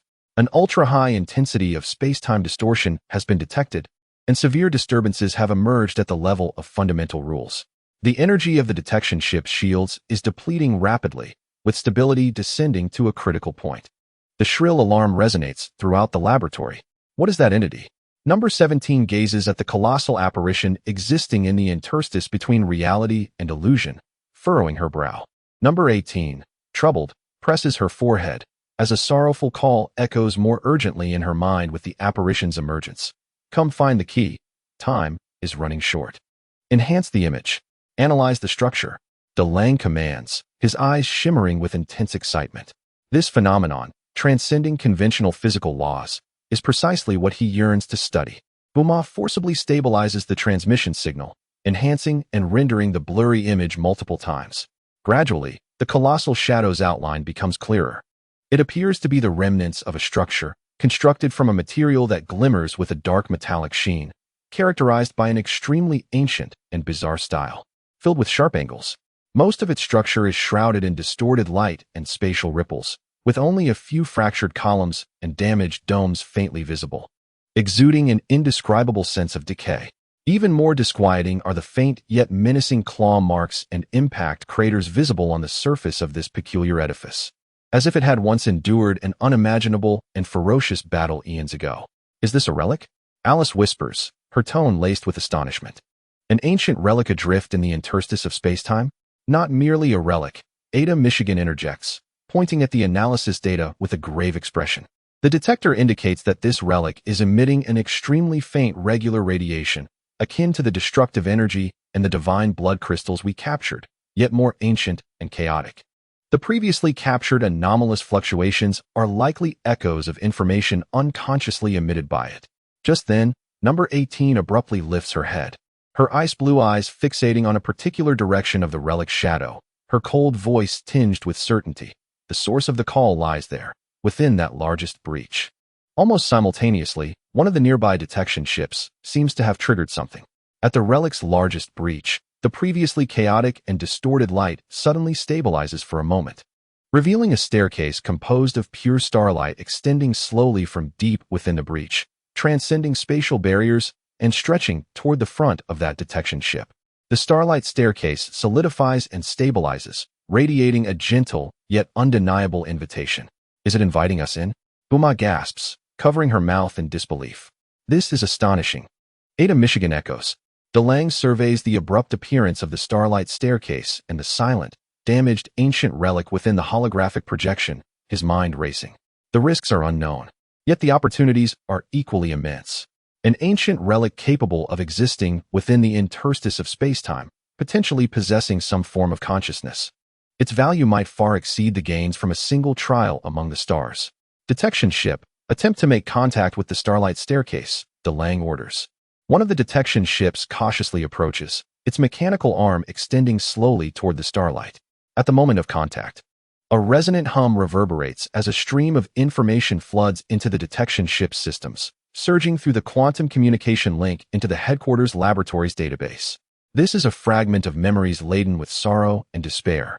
Shattered starry skies, burning galaxies, countless bizarre figures emanating powerful auras roar and engage in combat. Shadows akin to demonic beings obscuring the heavens. Finally, the image depicts the relic disintegrating and plunging into the chaos of space-time amidst relentless assaults. Accompanied by an overwhelming obsession, stop it from reclaiming the key and restarting the cycle. The information flow abruptly ceases. The detection ship that made contact with the starlight staircase, with all instrument readings plummeting to zero, drifts silently through the cosmos, drained of all energy, its connection to the relic severed. The starlight staircase gradually fades, and the relic's shadow is again enveloped by violent space-time ripples, becoming indistinct before finally vanishing, as if it had never existed. Silence pervades the laboratory. The brief, yet overwhelming influx of information leaves everyone in a daze. What was that? Buma's complexion pales slightly. A memory of an ancient battlefield and a failed war? Ada Michigan strives to steady her breath. Alice casts a worried glance at number 18, noticing her face is similarly pale, evidently the most affected. Number 17 clenches her fists. Looking at DeLange. Doctor, that entity is perilous. Number 18 murmurs the obsession once more. Stop it from reclaiming the key and restarting the cycle. DeLange stands resolute, his eyes ablaze with a fiercer flame than ever before. Dangerous? Of course, I am aware of the danger. But that relic, that memory, that obsession all point to a singular secret that may concern the fate of the entire universe. Immediately organize an analysis team. We must decipher that fragment of memory with all our might. Initiate the ARC project. Number 17, Number 18, remain on standby. DeLange's voice carries an undeniable resolve. We have a visitor, one from a distant past, bearing a heavy secret. And this key shall belong to our Hong Duan Dai Legion. An unknown relic, an ancient war. A mysterious key. A new storm has begun to unfurl its menacing edge in the shadows of deep space. Chapter 94. The Mystery Unveiled. The Call from the All-King. The atmosphere within the Hong Duan Dai Legion headquarters laboratory, having endured the brief, yet colossal information deluge, grows exceedingly tense. The detection ship that lost contact serves as a silent warning, drifting beyond the distant Kuiper Belt, signaling the dangers and unknowns harbored by that mysterious relic. DeLange promptly issues the highest command, efficiently mobilizing the entire research force of the Hong Duan Dai Legion, akin to the most precise of instruments, to commence the thorough analysis of the memory fragment forcibly extracted from the relic. Buma and her 3 core assistants work tirelessly, leading a vast analysis team. Leveraging the terrifying computational power provided by the Divine Fire Network, meticulously unraveling and deciphering the sorrow-laden information stream. On the holographic projection, fragmented images flash rapidly, accompanied by incomprehensible ancient languages and ambiguous energy fluctuation frequencies. Filter out emotional interferences, focus on visual information and energy signatures. Ada Michigan commands calmly. Clad in a gray research outfit suited for prolonged work, yet her impressive figure is unmistakable, though her brow is knitted with concentration and fatigue. No matching results with known cosmic civilization databases. Its architectural style, life forms, and energy utilization methods are entirely unknown. Buma operates swiftly, gnawing on an energy bar to replenish her stamina, her flat abdomen rising and falling with rapid breaths.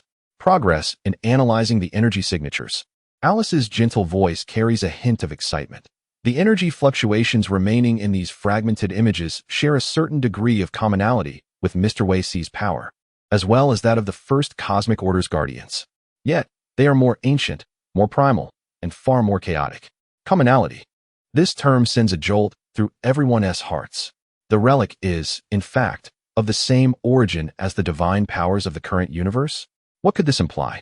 As the deciphering deepens, some critical fragments begin to piece together. They beheld a magnificent and unimaginable ancient divine realm, whose scale and grandeur surpassed that of the present-day Jiwang Xinjian. Countless deities of diverse forms labored within, upholding the operation of a vast and intricate system.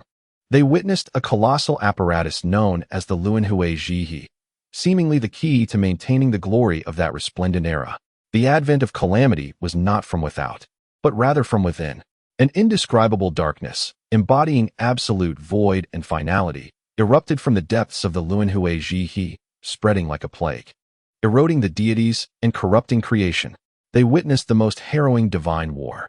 The ancient deities clashed fiercely with horrific monsters twisted by the void, shattering the stars and collapsing the very laws of existence.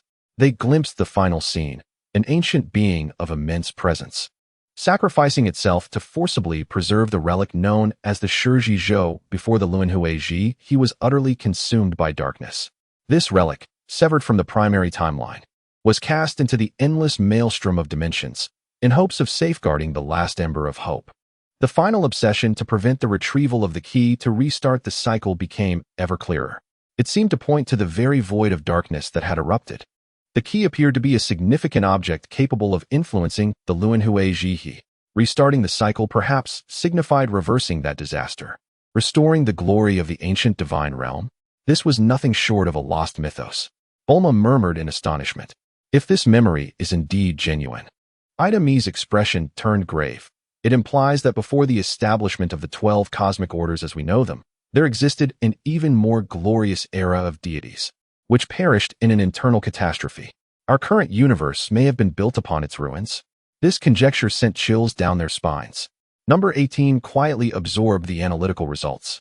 The sorrowful call and fragmented memories resonated deeply within her perception. She felt her magical core tremble slightly, as if there existed some unknown connection between her and the Shiji Zhou relic, tied to that lost history. The key. Number 18 softly repeated, "That relic is seeking a key and it has chosen to call upon me." Just then, a higher priority communication request forcibly accessed the headquarters network of the Hong Santai Legion. It originated from the 7th Universe's Destroyer God Realm. Whiss's projection appeared in the laboratory, maintaining his usual elegance and composure, yet his tone bore an unusual formality. Dr. Darong, and distinguished members of the 7th Universe. Whiss's gaze swept across the crowd within the laboratory, by decree of the Grand King and the Great Priest. I hereby formally announce, based on the 7th Universe's outstanding performance in the Star Sea technology trials, the Grand King has specially authorized Dr. Darong and the relevant core personnel from the 7th Universe's Technological Division to participate in the preparatory meeting for the next era's Grand King's Martial Arts Tournament. The meeting will be held at the Grand King's Temple Courtyard. Time, 72 hours from the standard time of the 7th Universe. Please ensure punctual attendance. The Grand King's Temple. Preparatory meeting. This meant that the technological civilization of the 7th Universe had not only gained the qualification to participate in the tournament, but had also stepped directly into the periphery of the universe's highest authority. However, Whiss's subsequent words cast a shadow over this honor. Furthermore, the Great Priest specifically instructed, recently, unknown disturbances have emerged in the cosmic dimensional barriers, with multiple peripheral universes reporting the discovery of anomalous ancient echoes. The 7th Universe must exercise caution while exploring the unknown, especially regarding entities resonating with certain lost eras. Whiss's gaze briefly lingered on number 18 before his projection dissipated. Silence enveloped the laboratory. The Grand King's summons was undeniably a tremendous opportunity. Yet Whiss's warning was all too clear. They had likely attracted the attention of the highest echelons due to their exploration of the Shirji Zhou relic. The term Lost Era pointed directly to the fragmented memories they had just deciphered. Dr. Darong stood firm, his eyes shimmering with intense light. Faced with the perilous relic ahead and the Supreme Grand King's summons behind, opportunity and danger coexisted, both in staggering proportions. Idemi, Bulma, Alice. Dr. Darong swiftly made a decision. Suspend the deep analysis of the relic's memories and encrypt all data at the highest level. Concentrate all resources in preparation for the Grand King's Temple. We must present our finest state and not allow other universes to underestimate us. Number 17, number 18. You are of utmost importance. Restore fully and familiarize yourselves with all newly loaded modules. He turned to number 18. His tone grave. The resonance between you and the relic may serve as both a key and a trap. Exercise utmost caution until everything is clarified. Number 18 nodded slightly, a complex glimmer passing through her icy blue gaze. As for the Shirji Zhou, Dr. Darong gazed at the vacant expanse within the star map, a cold smile curving his lips. Since it has chosen us, we of the Hong Santai Legion shall accept this inheritance.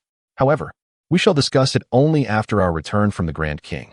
The Grand King's call was akin to a massive gravitational force, officially drawing the technological civilization of the 7th Universe into the vortex of the universe's ultimate contention. Meanwhile, the Shirji Zhou relic, silent within the seams of time and space, whispered its secrets, quietly permeating like cosmic background radiation, awaiting the next opportunity to unveil its veil. The storm had not ceased. Instead, it intensified. Chapter 95. The Grand King's Palace, a confrontation. After 71 hours and 59 minutes of the 7th Universe's standard time, within an absolute void that defied description by any cosmic constants, a colossal temple, constructed from blocks resembling children's toys, quietly floated. It appeared rudimentary, yet exuded an authority surpassing that of the 12 universes. Here lay the pinnacle of the cosmos, the Grand King's Temple.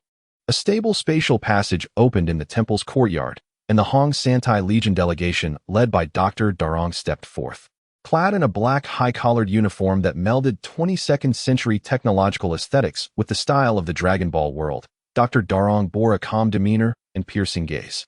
Following behind him were three uniquely captivating assistants.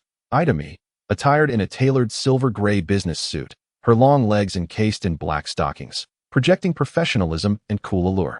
Holding a holographic tablet ready to retrieve data, Bulma opted for a more designer-inspired off-shoulder starry blue dress, showcasing her vivacious and sensual nature.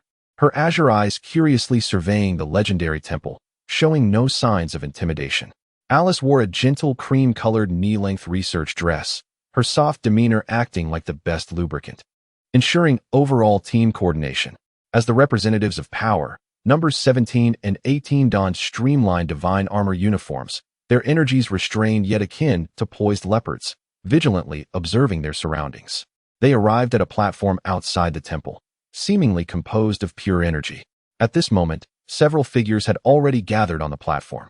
A representative from the first universe, a silver-robed priest with an impassive expression, merely cast a glance at Dr. Darong and the others, his gaze scanning them before coldly shifting away.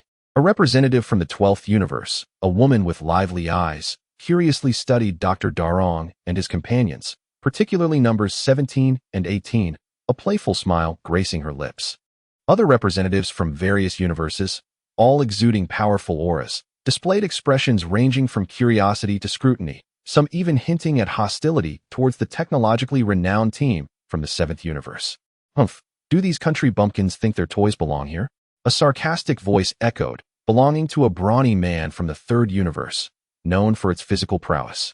On the 17th, a chill descended in his gaze just as he was about to speak, but he was interrupted by Delang, who raised a hand to halt him. Delang did not even cast a glance at the burly man. His calm eyes swept over the assembly on the platform, and his voice, though not loud, resonated clearly in the ears of all present. Whether one is worthy or not is not determined by volume. Since Lord Quan Wong has invited us, there must be a reason behind it. Should there be any doubts, feel free to address them to the Grand Priest later. His unpretentious demeanor rendered the robust representative from the 3rd universe momentarily speechless, leaving him to merely snort in disdain.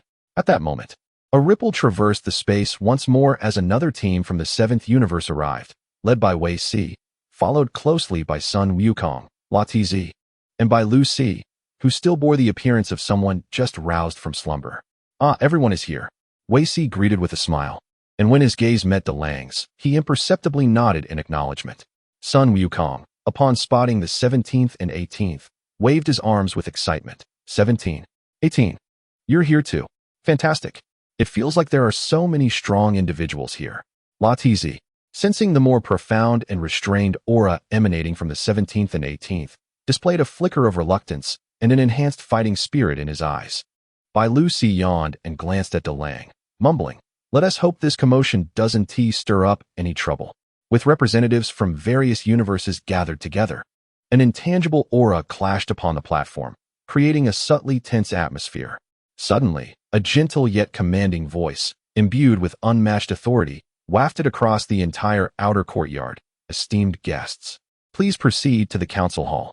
The figure of the Grand Priest appeared quietly before the platform, maintaining his elegant and composed demeanor, a faint smile adorning his face, though his eyes seemed to penetrate through all falsehood. All representatives, regardless of their prior arrogance, now subdued their auras and adopted a respectful demeanor. Led by the Grand Priest, the assembly traversed through a shimmering energy archway into a colossal hall that seemed to be constructed from the very stars themselves, the council hall of the Quan Wong Temple. The interior was devoid of excessive embellishments, featuring only 12 softly glowing seats suspended in a circular arrangement, corresponding to the 12 universes. Above these circular seats loomed a more exalted throne, the seat of Quan Wong, currently suspended in the air. Each universe's representative followed the guidance to their respective seats, with the 7th universe's seat situated precisely between the 1st and 12th universes. As the representatives settled in, awaiting the official commencement of the meeting, a subtle yet omnipotent wave of order permeated the hall, akin to the most delicate of probes, silently sweeping across the entire council chamber. Its core focus was directed squarely at Delang, along with the 17th and 18th behind him. This wave sought to delve into the essence of their powers, particularly the origins of their divine fire. It was the silver-robed official from the 1st universe. His expression remained impassive, seemingly making no overt move, yet this probing force, born from the essence of order, was precise and domineering. Delang furrowed his brow, sensing a slight disturbance within the divine fire network. The 17th and 18th stiffened momentarily, their divine armor illuminating with a soft golden glow in defense.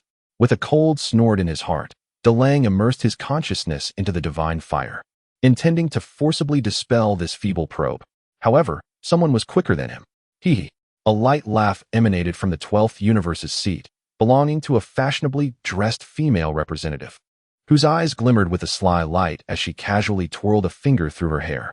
A force filled with creation and unpredictability, akin to playful water, seamlessly intertwined with the probing wave of order, cleverly distorting its direction and causing it to slip away from its target, ultimately dissipating into nothingness.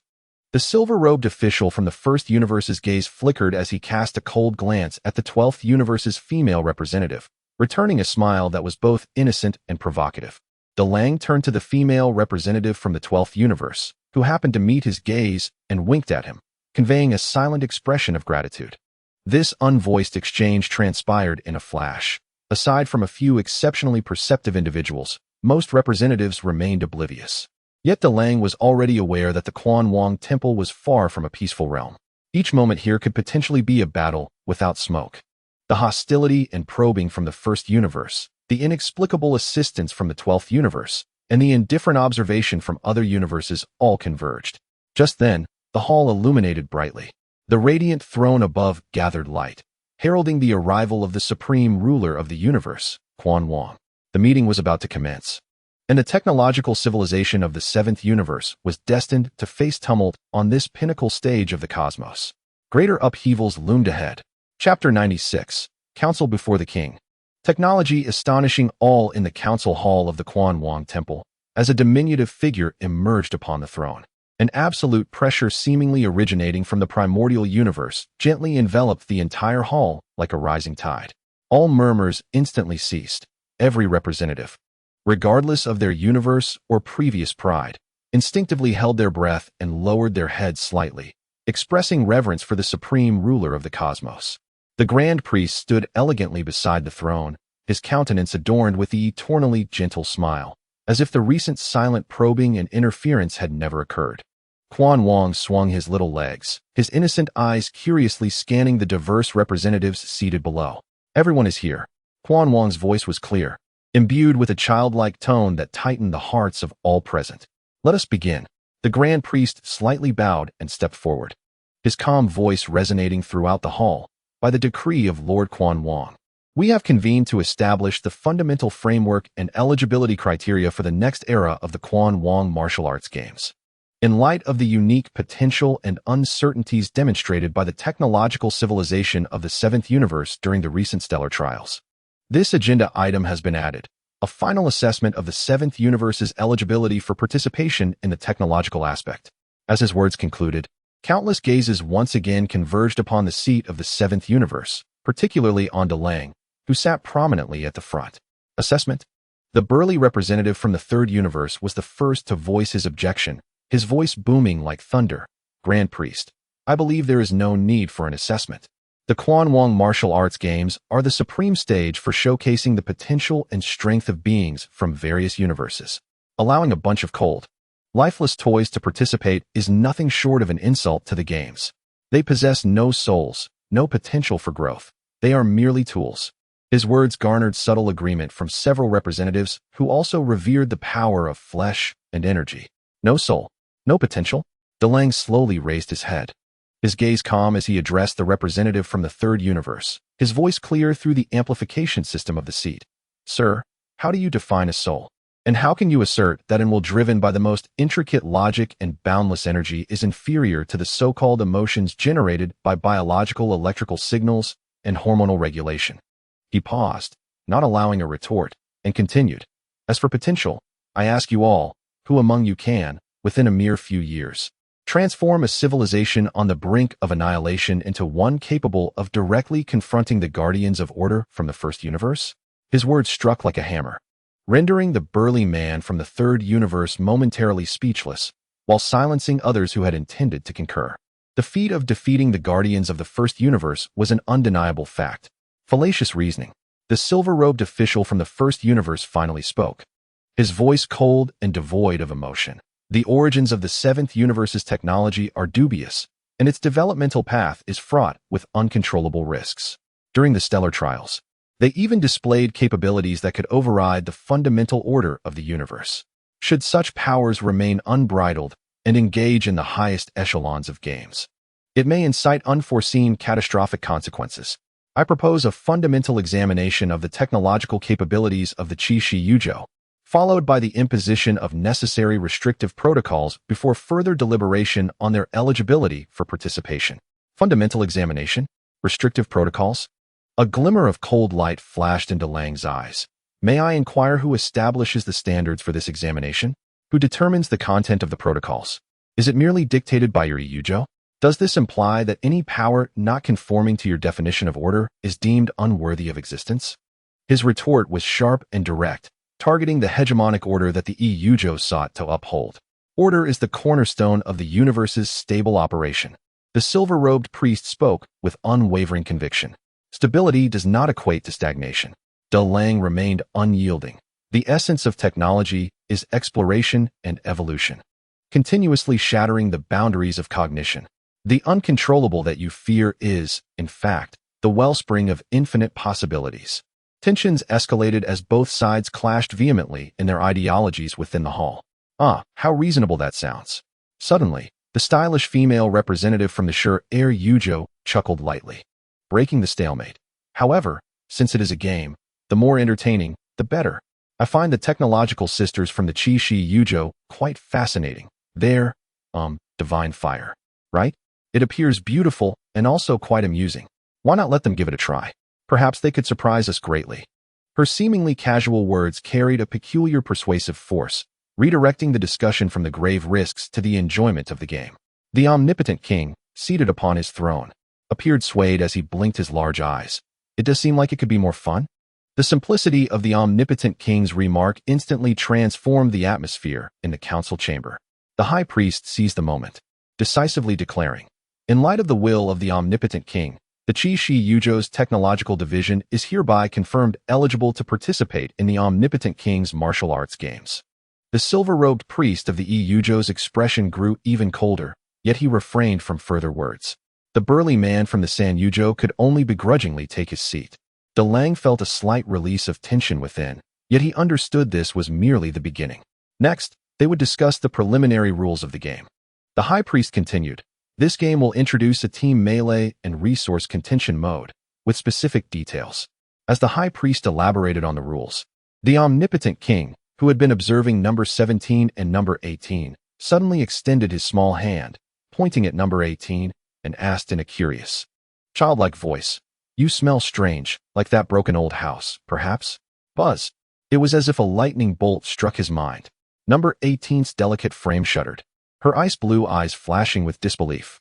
De Lang, AI de me, Bouma, AI Li Si, even Wei Si and Bai Lu Si felt a jolt in their hearts. The broken old house? Could the omnipotent king be referring to the recently discovered relic of the time vessel? How could the omnipotent king perceive the faint connection between number 18 and that relic? Did he know the origin of that relic? At this moment, even De Lang felt a chill rising from his spine. Beneath the omnipotent king's innocence and naivety, what unfathomable cognition and power lay hidden? The political discourse within the temple stirred once more. The technological path of the Qi Yujo seemed, from the very outset, entwined with the universe's most ancient secrets. Chapter 97.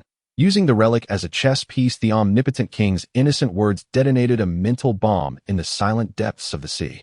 The broken old house. This seemingly childish description carried the weight of the ancient divine realm's secret, the relic of the time vessel. A peculiar silence enveloped the council chamber.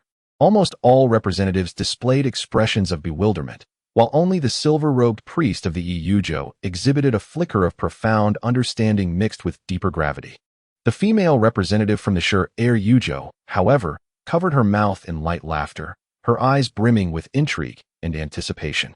De Lang's heart nearly skipped a beat in that moment, but his formidable willpower allowed him to swiftly suppress all shock and unease, his mind racing at an unprecedented speed.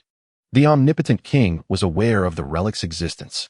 He could even sense the faint connection between number 18 and the relic. This was a crisis, but also an immense opportunity. Number 18, feeling the attention of the omnipotent king and countless gazes upon her, suppressed the turmoil within, maintaining a calm demeanor that revealed little emotion, merely lowering her eyelids in tacit acknowledgement of the omnipotent king's statement. Oh, you all didn't know? The omnipotent king observed the bewildered expressions of most representatives below, seemingly disappointed, swinging his little legs as he gestured with his fingers. It's just a very large, very broken house hiding in a corner. It seems like someone is crying inside, disturbing my sleep. His description remained imbued with childlike innocence, but sent chills down the spines of the informed. That relic could disturb the omnipotent king. Omnipotent king.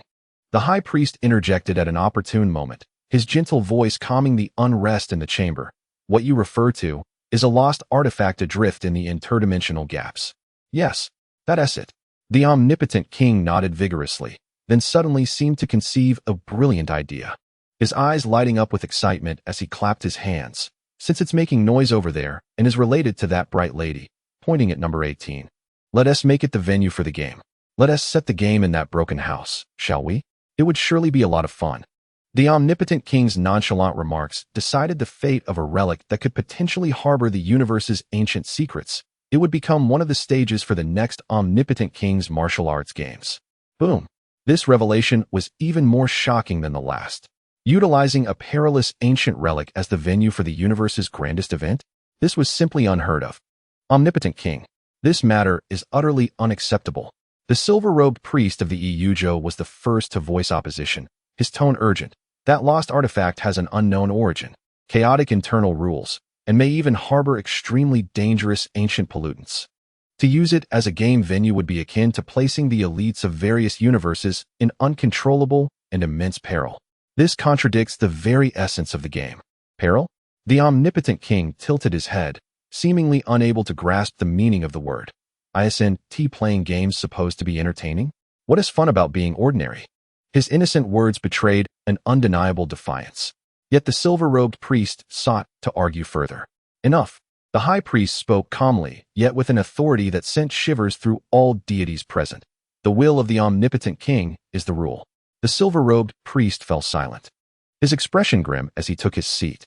The high priest then turned his gaze toward Delang and the figure of number 18 behind him. Smiling, it seems that the Qi Yujo and this lost artifact are quite fated. Therefore, prior to the official commencement of the game, let the Qi Yujo handle the preliminary exploration and stabilization of the environment, shall we? This could also be considered as your additional contribution to the game. With a light utterance, he placed the hot potato of investigating the relic, along with its potentially enormous opportunities, squarely in the hands of the Qi Yujo. Delang instantly understood the high priest's intention, as well as the profound implications hidden beneath the omnipotent king's seemingly naive suggestion. This was both a test and an opportunity. The omnipotent king and the high priest sought to leverage the technological prowess of the Qi Yujo to unveil the secrets of that relic, while simultaneously gauging how far they could progress in this uncharted territory. Risks and opportunities were magnified to their utmost. Delang took a deep breath. Gradually standing up, he bowed slightly towards the throne, his voice steady and resonant. Echoing in the silent council chamber, I shall abide by the edicts of the omnipotent king and the arrangements of the high priest. The Hongdandai army of the Qi Yujo accepts this task. He raised his head, his gaze sweeping over the various representatives from different universes, ultimately resting upon the frosty countenance of the silver-robed priest of the first universe. A confident smile graced his lips as he declared, "We shall undoubtedly uncover every secret of that ancient abode and transform it into one of the stages worthy of the All-King's grand game. At that time, all are welcome to experience the marvels of technology." His words brimmed with absolute confidence and a sense of challenge. As if that perilous ancient relic was merely an amusement park attraction awaiting renovation. How intriguing. Truly fascinating. The female representative from the 12th universe chuckled animatedly. I have already begun to anticipate it. The expressions of the other universe representatives were mixed. Some showed concern, others curiosity, while a few reveled in schadenfreude. The silver-robed priest of the first universe snorted coldly, choosing to remain silent. Very well. It is settled then. The All-King clapped his hands in delight. The High Priest nodded in satisfaction. In that case, this council is hereby concluded. Seventh Universe, I trust you will not disappoint the All-King. With a flash of light, the All-King's figure gradually vanished from the throne. The pressure in the conference chamber lightened abruptly, and representatives from various universes rose, departing through the spatial passages with expressions reflecting their differing thoughts. On the Seventh Universe's side, Weiss approached Delang with a smile. Dr. Delang, it appears your upcoming schedule is already packed. Beerus yawned widely. What a hassle. Just don't ruin the universe. Sun Wukong wore an excited expression. That ancient house sounds incredibly powerful. I must participate in the game when the time comes. Raditz' eyes burned with the fire of battle. DeLange said little. He nodded at Weiss and led his team to step into the spatial passage back to the 7th universe. Inside the passage, Ida-Me, Bulma, and Alice wore expressions interwoven with excitement and gravity. Doctor, Ida-Me hesitated to speak. The risks are immense, but the rewards may surpass imagination. DeLange's gaze sharpened. That relic is under the All-King's scrutiny. The secrets it harbors may allow us to truly grasp the ultimate truth of this universe. How exhilarating. Bulma pumped her fist. A relic known even to the All-King. I must be the first to unravel its mysteries. Alice gazed gently at number 18, her eyes filled with concern. Number 18, sensing the attention upon her, spoke coolly. That relic is calling to me. I will find the key. Number 17 grinned. No matter the danger, we shall charge in. Upon returning to the Earth headquarters, DeLange immediately convened a high-level meeting. Objective change. DeLange stood before the star map, pointing to the expanse beyond the Kuiper Belt. The Vessel of Time relic is now officially named the Chosen Land. Concentrate all resources and prioritize the exploration and initial transformation of the Chosen Land. Form a relic strategy team, and I shall personally lead it. Ida-Me will handle engineering technology, Bulma will oversee data analysis, and Alice will manage logistics and energy support. Number 17 and number 18, you are the vanguards. I want you prepared for the first entry into the relic within 48 hours. The entire Red Ribbon Army operated like a finely tuned war machine, swiftly gearing up for the relic chosen by the All-King. Chapter 98, entering the relic interior, terrifying metal. Under the most efficient operation of the Red Ribbon Army, they were ready within a mere 48 hours.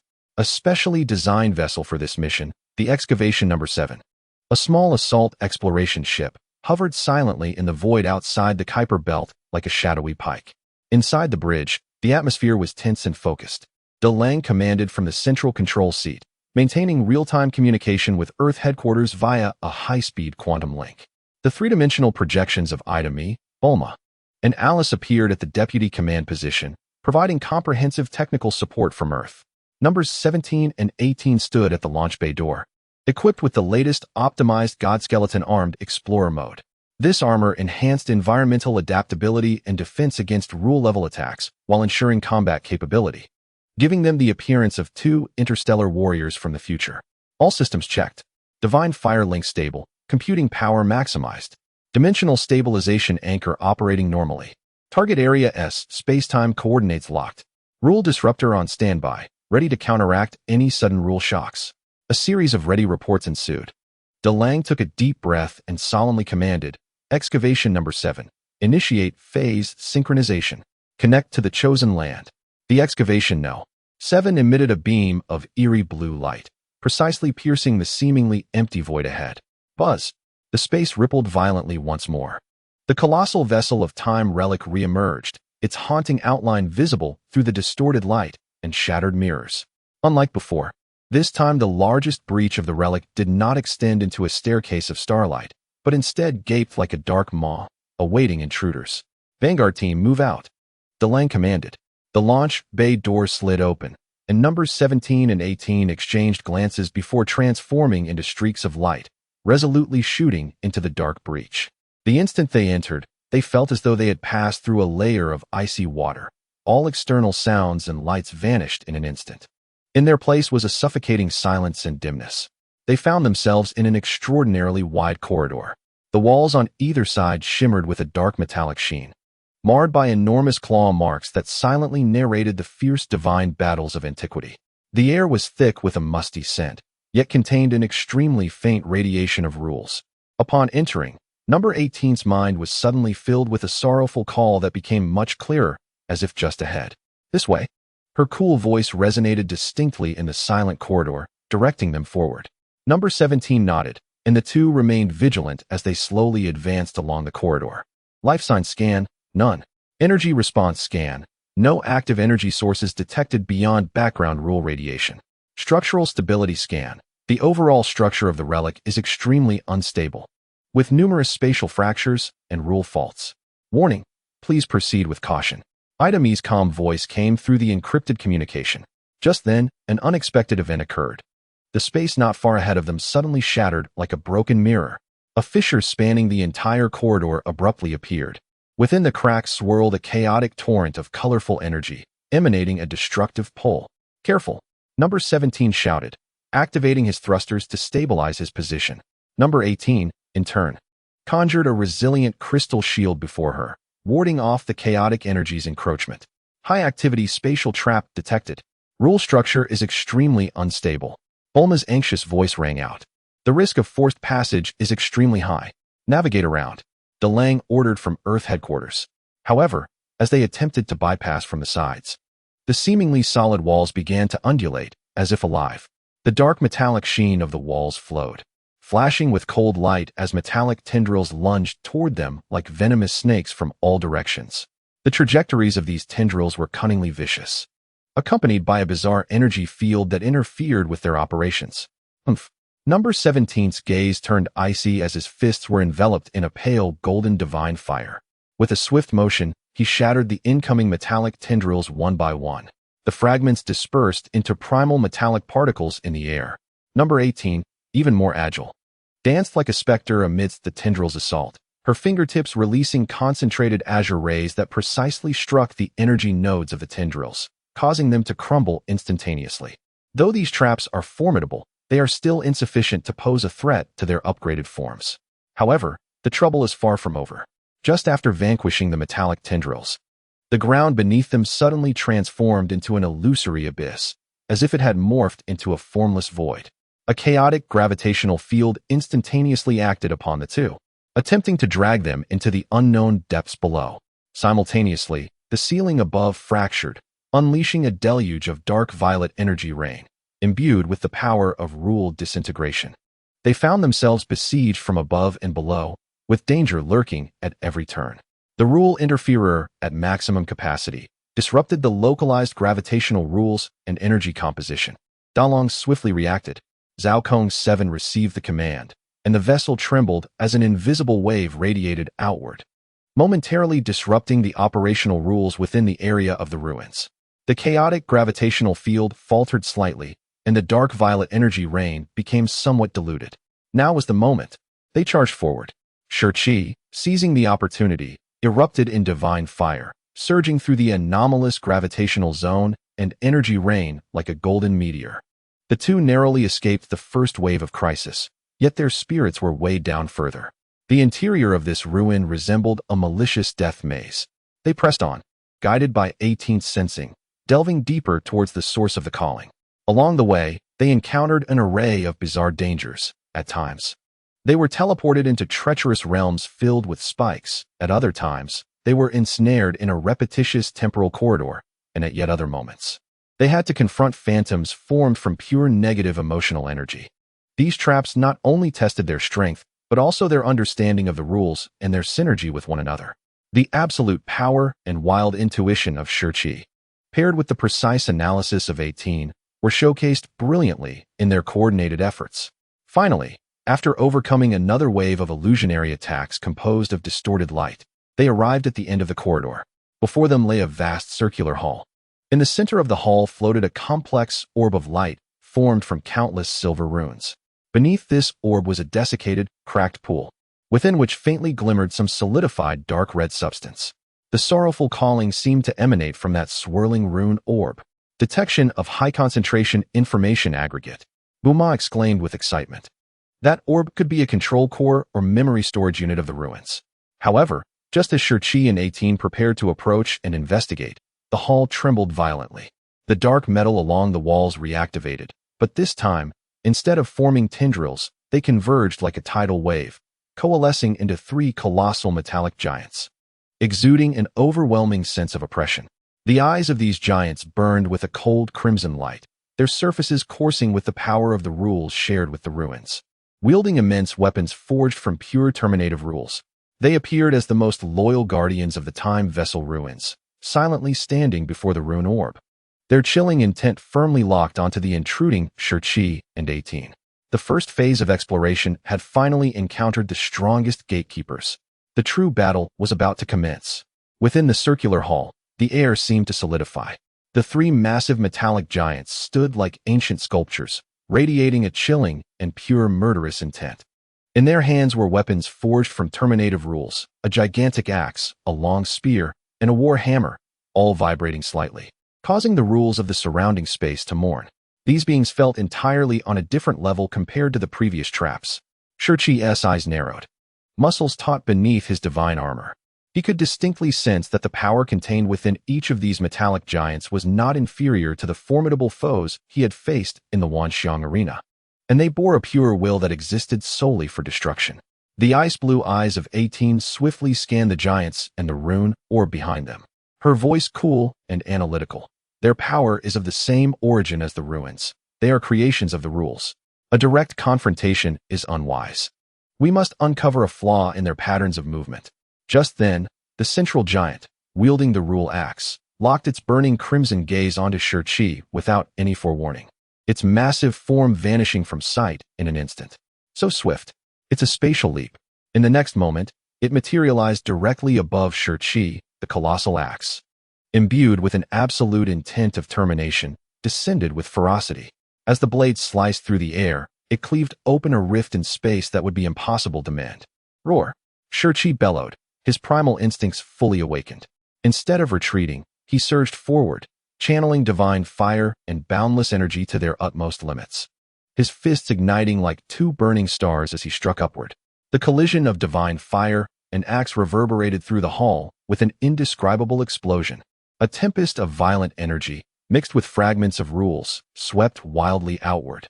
The ground beneath Shirchi cracked under the sheer force, and he felt himself being pressed down, his arms trembling. Yet he ultimately withstood the world-shattering blow. The strength was immense, but not insurmountable. Shirchi gritted his teeth, growling. However, the other two metallic giants simultaneously launched their attacks. The giant wielding the rule spear flicked its weapon, instantly transforming it into a myriad of icy rays. Like a torrential storm, targeting every vital point around 18. Each icy ray contained properties of penetration and annihilation. Meanwhile, the giant with the rule warhammer swung it down towards the ground. A shockwave, imbued with the force of disruption and shattering of rules, expanded outward in a fan shape, creating minute cracks in the very fabric of space, aimed directly at Shirchi and 18. The onslaught was like a tempest, perfectly coordinated, sealing off every avenue for them to evade. Construct a 1,000-layer ice crystal barrier. 18 remained composed, her hands weaving intricate movements as ethereal blue magic surged forth, rapidly forming layers of impenetrable ice walls before her. The frigid rays bombarded the ice walls, erupting into a series of continuous explosions, ice shards flying everywhere. Yet they were ultimately held at bay. In response to the tremors from the ground, Shirchi stomped down fiercely, unleashing his divine fire downward to stabilize his stance, while his other hand thrust forward, conjuring a focused divine fire barrier in front of him. The shockwave crashed against the barrier, causing Shirchi's body to sway violently. The barrier flickering ominously, yet it remained unbroken. In the first round of confrontation, both sides appeared evenly matched. This cannot continue. Their strength seems endless, and their coordination is flawless. Shirchi shouted amidst the fierce struggle. They are drawing upon the very power of the ruins. 18 keenly sensed that a faint energy flow was continuously converging into the giants from the ground beneath them. We must sever their connection to the ruins or shatter them more swiftly. Buma, analyze their energy connection nodes. Dalong commanded from Earth headquarters. Attempting. But their connection to the ruins is very subtle, a deep-seated rule binding. Forcibly interfering will require time. Buma replied anxiously. Their attack patterns exhibit extremely brief energy transfer gaps, approximately 0.0001 seconds. But they are nearly impossible to capture. Idami also provided her analysis. 0.0001 seconds. 4 top-tier powerhouses. This is almost an ephemeral opportunity. The battle had reached a stalemate, while Shirchi and 18 managed to barely hold their ground. Prolonged defense would inevitably lead to failure, their energies rapidly depleting under the relentless intensity of the conflict. Meanwhile, the 3 metallic giants pressed on relentlessly, their attacks intensifying with each wave. This cannot continue. In the gaze of 18, a flicker of determination flashed. 17, create an opportunity for me. I must approach that runic sphere. The The source of the call lies there. Perhaps there is a method to control these guardians. Understood. 17 responded without hesitation, fully aware of the extreme peril involved, yet realizing there was no alternative. He inhaled deeply, and his body erupted with a soft, golden divine flame, akin to a volcanic explosion. This time, he held nothing back, propelling the technological rationale of the divine fire to unprecedented heights. Activating the divine fire overload mode, his physique appeared to expand, as the divine skeletal armor emitted a burdensome hum. Strange patterns of dark red scion battle markings intertwined with the pale golden divine fire etched across his skin. Power, speed, and defense surged instantaneously. Get away from me. 17. Consumed by fervor, ceased all defense, transforming into a golden torrent of destruction, charging towards the three metallic giants. His fists, feet, elbows, and knees became the most lethal of weapons, clashing violently against the assaults of the three titans. Boom, boom, boom. With sheer force, he held back the three colossal guardians. Despite sustaining multiple injuries in an instant, with golden energy liquid splattering everywhere, his wild and unyielding momentum temporarily subdued the combined onslaught of the three giants. Now, 18's gaze sharpened, channeling all her magical power and divine fire to accelerate and conceal herself, morphing into an almost invisible azure thread, akin to moonlight piercing through water. Navigating through the chaotic battle with incredible speed and angle, heading straight for the swirling runic sphere at the hall's center. However, just as her fingertips were about to touch the sphere, it abruptly halted its rotation. A will colder than the metallic giants descended from the sphere, akin to an awakening primordial behemoth. Time within the entire hall seemed to freeze at that moment. 18's movements were forcefully suspended in midair. Even 17, fiercely battling the three metallic giants, appeared as if a pause button had been pressed, frozen in his combat stance. A grand voice, woven from countless rules, resonated within the consciousness of those like DeLang, who perceived this through communication, detecting fluctuations of the time vessel's authority. Verification in progress. Verification complete. Life form, hybrid, Namekian gene synthetic structure with divine fire infection. Soul wavelength, matches the residual characteristics of the Watcher sequence. Triggering the final Guardian trial. Trial content, Blade of Laws. In the time-stopping domain, analyze and reconstruct the core runes of the three blades. End, penetrate, and shock. Success will grant initial authority of the time vessel and halt the Guardian's assault. Failure will result in the soul being assimilated by the laws, returning to nothingness. As the voice faded, the colossal axes, spears, and warhammers wielded by the three metallic giants revealed constantly shifting silver runes at their cores, seemingly containing the mysteries of the corresponding laws. 18's consciousness was forcibly drawn into a boundless thought space, composed of flowing lines of rules and data. Three complex runic symbols loomed before her like towering mountains. The true trial was only just beginning. This was not a contest of strength, but rather the ultimate test of wisdom and insight. Could 18, on the level of consciousness, decipher the ancient power of the laws? Time, at that moment, seemed to stretch infinitely. Within the hall where time was absolutely frozen, all things became solid.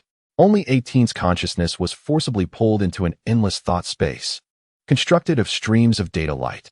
Three massive, complex, and ever-changing silver runes floated before her, emanating a soul-chilling pressure of the laws.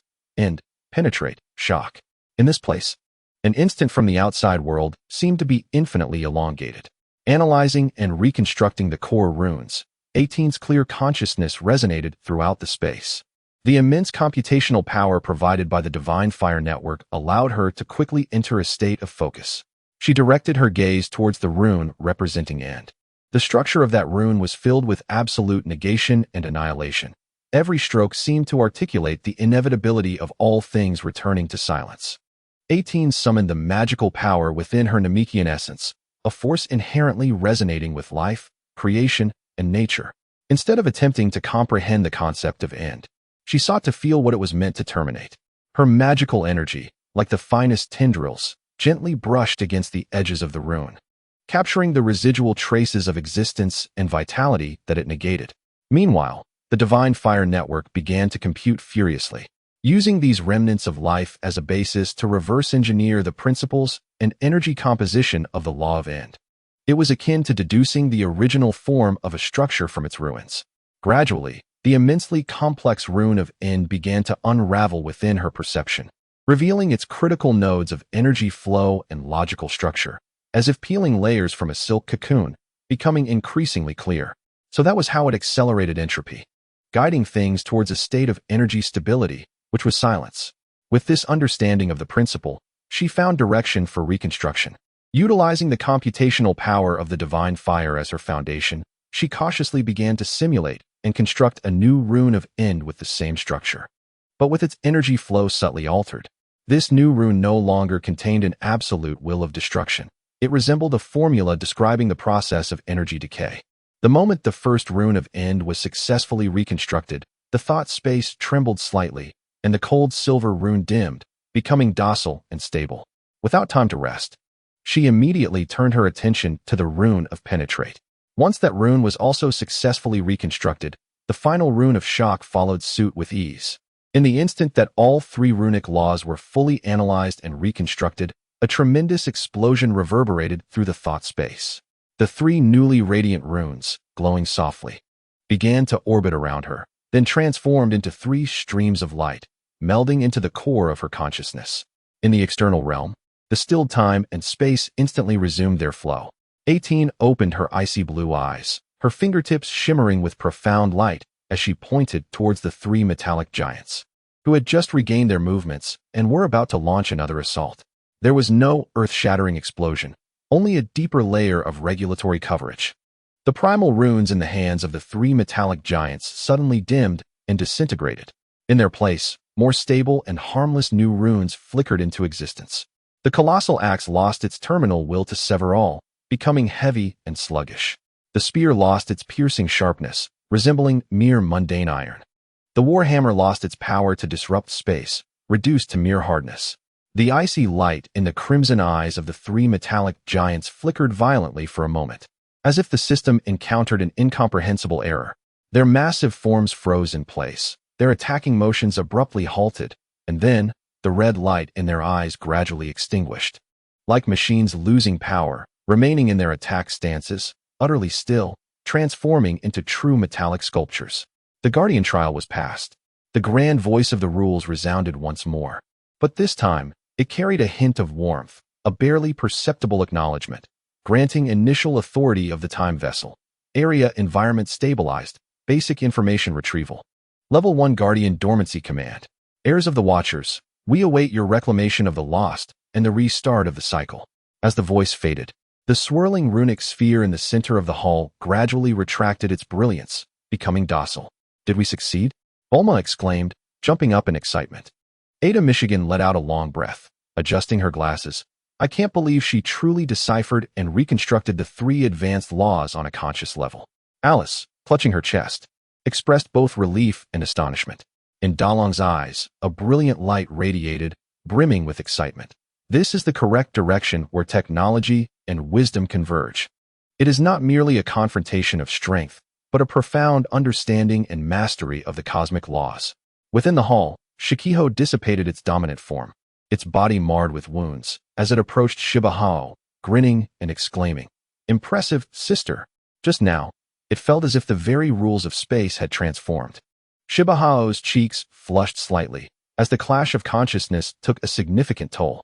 She gazed at the still luminous runic orb, her cool voice tinged with certainty. Now, we can inquire thoroughly about this vessel of time and the ancient war. We must uncover the truth. And what of that key? She extended her hand, gently pressing it against the docile runic orb. In that instant, a stream of information, akin to a calm narration of history, gradually flowed into her consciousness, simultaneously shared with the eagerly awaiting research team of the entire Hong Sandai army through the Divine Fire Link. The veil of the ancient divine realm, the truth of the lost war, and the mysterious key pertaining to the reboot of the cycle. Its tip of the iceberg was finally set to be unveiled under the probe of technology.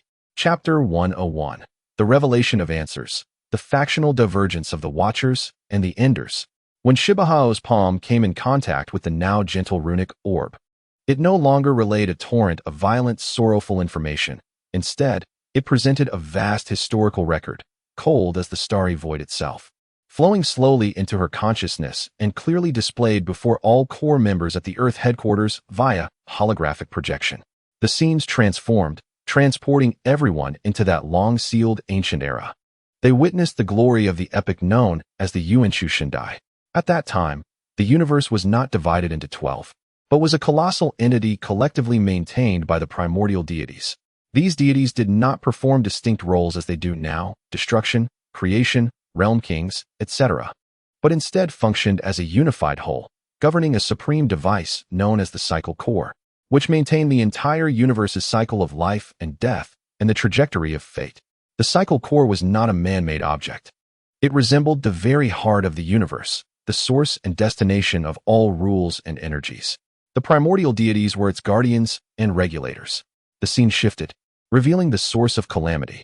The issue did not arise from external forces, but from a byproduct naturally birthed within the cycle core itself, a collective will representing absolute silence, void. In conclusion, known as the Shiwuji Yuan, it was meant to embody the aspect of conclusion within the universe's cycle, a necessary component. However, as countless epochs evolved, the Shiwuji Yuan gradually developed an independent consciousness, no longer content to merely be part of the cycle. It yearned to transform conclusion into eternity, dragging the entire universe into absolute silence. It began to erode the cycle core, distorting its operational rules and amplifying the power of conclusion infinitely. Thus, the cataclysmic primordial divine war erupted. The faithful Watcher faction of deities and the Ender faction clashed fiercely in the starry expanse. In the imagery, deities fell like rain, galaxies extinguished in swathes, and the very foundation of the universe trembled. They beheld the vessel of time. It was not a warship, but a moving temple and ark of knowledge belonging to the Watcher faction, carrying the last hope and the sparks of civilization. In the climactic battle, just before the cycle core was to be utterly devoured by the Shiwuji Yuan, the leader of the Watchers, a figure indistinct yet ancient, made a tragic decision. He gathered all remaining powers of the Watchers and forcibly extricated the vessel of time from the main universe, banishing it into the boundless dimensional chaos in hopes of preserving the last flicker of resistance. The key to this resistance lay in three elements: the precise condition of the cycle core and the extent of the Shiwuji Yuan's erosion. A key capable of safely approaching or even influencing the cycle core, and a colossal energy source, the Yuanchu Jihua, sufficient to reboot the entire cosmic cycle. The mission of the Vessel of Time was to seek out these three items. It drifted through the interstices of dimensions, continually sending forth faint calls, searching for successors capable of inheriting the Watcher's will and possessing the potential to resolve this crisis. As the flow of information gradually subsided, the laboratory fell into silence, all present shaken by the grand, yet tragic ancient secrets unveiled. Buma murmured in disbelief. Our universe was actually reconstructed upon the ruins of the primordial divine war? Then what of the current All-King, the Grand Priest? It appears that the present 12-universe system was likely reorganized and established by some force after the collapse of the Yuanchu Shindai. Adami calmly analyzed. This also explains why the first universe is so fixated on order. Their power system likely closely resembles that of the ancient Watchers. Meanwhile, the Shiwuji Yuan, Alisai, expressed her concerns. It hasn't been eradicated. It has merely been isolated. It still erodes the cycle core. Dalong's gaze sharpened as he grasped the most crucial information, the key in the Yuanchu Jihua. The Vessel of Time is in search of these two items. It calls upon Shibahao because her power is of the same origin as the Watchers, making her a potential successor. Shibahao's cool voice resonated as she withdrew her hand from the orb. According to the relic database, the key is not a tangible object. Rather, it is a specific life frequency capable of resonating safely with the cycle core. My core, after merging with the divine fire, has a frequency that matches that of the key recorded in the database at a rate of 713. The room erupted with excitement at the news. This implies you are closest to the key. Shikiho exclaimed in astonishment. That is one way to interpret it, Shibahao nodded. However, a match of 713 does not equate to 100, and the relic database has significant gaps, leaving the complete form and usage of the key uncertain. We need more information to fill in the blanks. And what of the Yuanchu Jihua? Dalong pressed. The records are even vaguer. Shibahao frowned slightly. It merely mentions that it is the primordial energy flame from the universe's inception, long dissipated in the divine war. Buma cast her gaze towards the center of the laboratory, where the stable, burning technological divine fire flickered. Could it be that the divine fire inadvertently created by the doctor, the artificial divine essence, has touched upon the most primordial realm of the universe? This conjecture quickened their pulses. It seems we are entangled in a far grander event than we imagined. Dalong's voice resonated with restrained excitement. The continuation of the primordial divine war, the key to the universe's survival, and this key intersects with our technology. He rose, sweeping his gaze over the crowd, issuing new commands. Immediately mark the relic of the vessel of time as top secret, codenamed Ark. Shikiho Shibahao. You are to temporarily remain at the relic, utilizing primary permissions to further explore and stabilize the internal environment, preparing to transform it into the All Kings game arena. At the same time, closely monitor the movements of the First Universe. They evidently know more of the inner workings. The weight of the mission intensified. It was no longer merely about confronting the All Kings game. It pertained to whether a forgotten ancient disaster would resurface. Shibahao felt the potential of the core within her, referred to as the key, along with the burning technological divine fire behind her. A glimmer of determination flashed in her icy blue eyes. Shikiho grinned, flexing her wrists. This is becoming increasingly interesting. Whatever ancient disaster dares to challenge us, we shall obliterate it. The brilliance of technology has already penetrated the most ancient secrets of the universe and is poised to become a pivotal variable determining the future. The quest for the key, the gathering of sparks, and the reawakening of the cycle, a thorny path filled with the unknown and challenges, unfolds slowly before the seventh universe. Chapter 102. An uncontrollable turn of events. Has the experiment spiraled out of control? The revelation of the Fangzhou Yiji, Ark ruins, acted as a potent stimulant, invigorating every cell within the Hong Satin Band.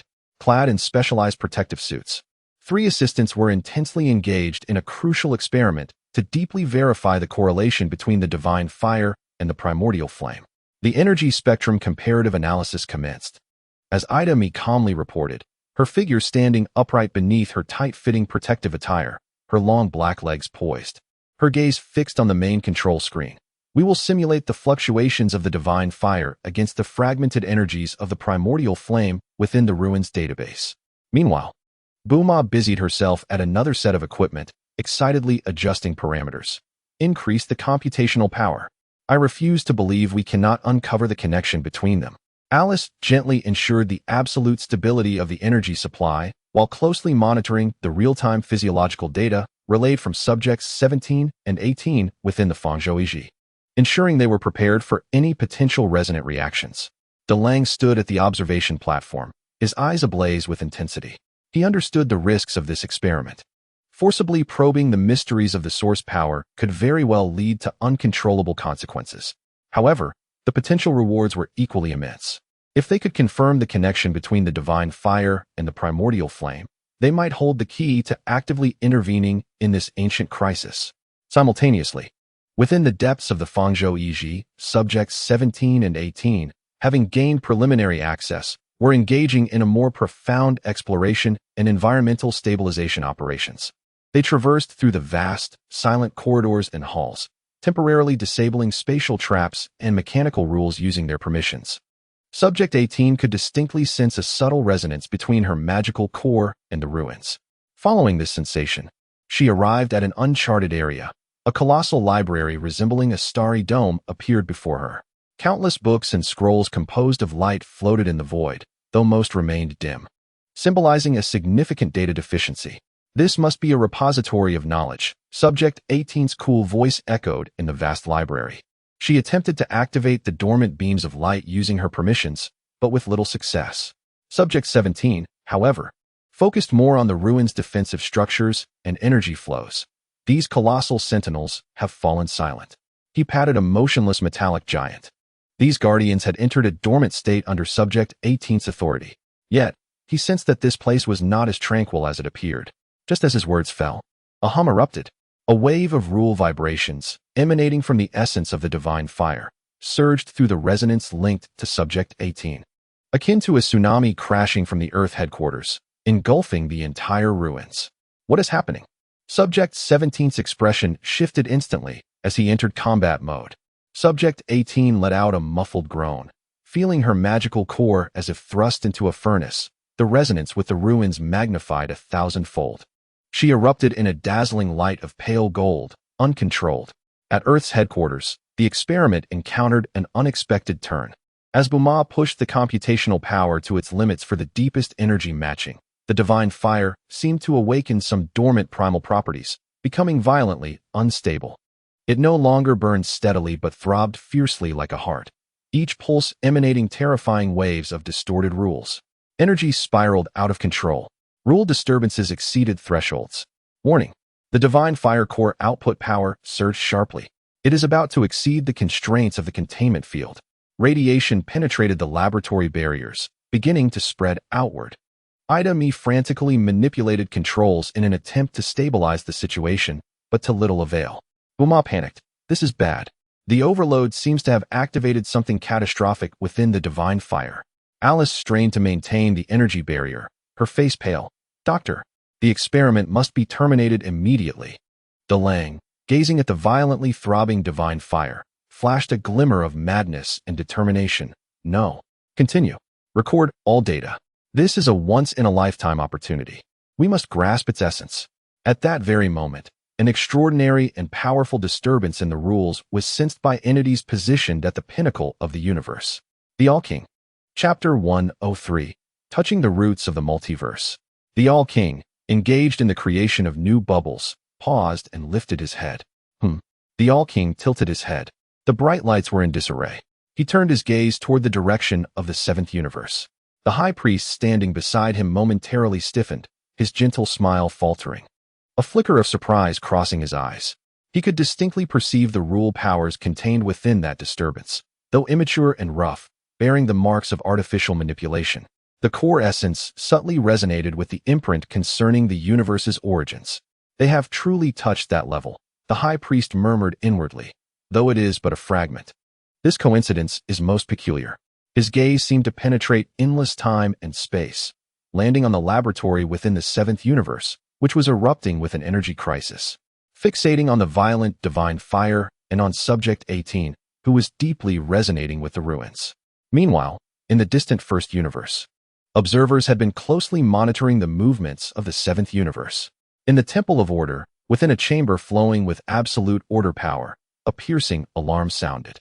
The silver-robed priest sprang to his feet, watching the rule readings on the screen representing the seventh universe, particularly the familiar primal wave, his expression darkening. The fire thieves not only stole order, but also dared to touch the roots. His voice dripped with shock and fury. We can wait no longer. We must activate the purification protocol before they inflict further damage, even if it requires a price. He hastily made his way toward the depths of the temple, where a more complex silver altar awaited. In the distant 12th universe, within a creatively vibrant laboratory, the fashionable female representative who had once lent assistance in the temple sensed this wave as well. Her eyes sparkled with extreme excitement. Wow, those folks in the seventh universe never cease to amaze. Have they already delved into something so thrilling? They dare to touch even that. She licked her lips, revealing a smile filled with adventurous intent. It seems I must find a way to join the fray. In the seventh universe, the Earth laboratory, the pulsations of the divine fire reached their zenith. At its core, a flicker of pure white light, imbued with the essence of creation, flashed and vanished. Following this, the violent divine fire, as if stripped of all power, abruptly extinguished, leaving only a dim residue of energy. The laboratory lay in disarray, the scent of burnt overload permeating the air. Ida, Buma, and Alice slumped to the ground, gasping for breath, drenched in sweat.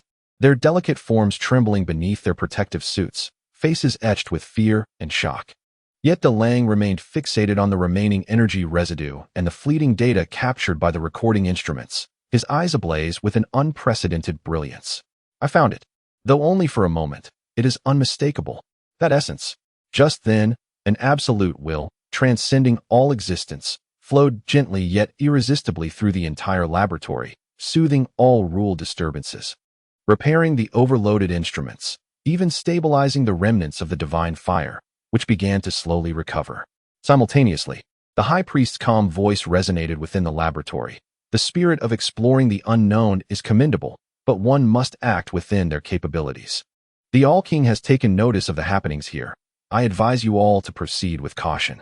The secret of the Fangzhou is of great significance. Handle it with care. As the voice faded, that supreme will also receded. Silence enveloped the laboratory. Had the All-King and High Priest just directly intervened here? Delang slowly clenched his fists, aware that their recent gamble had indeed attracted the attention of the universe's highest authority. Every subsequent step must be taken with utmost caution. Yet one must also advance with unwavering courage. Number 18, pale and breathless, glanced at number 17.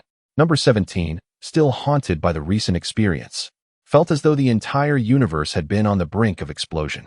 As number 18 steadied her breath, her ice-blue eyes turned toward the depths of the library, where a once dull light book flickered briefly with a glimmer of light due to the recent intense resonance.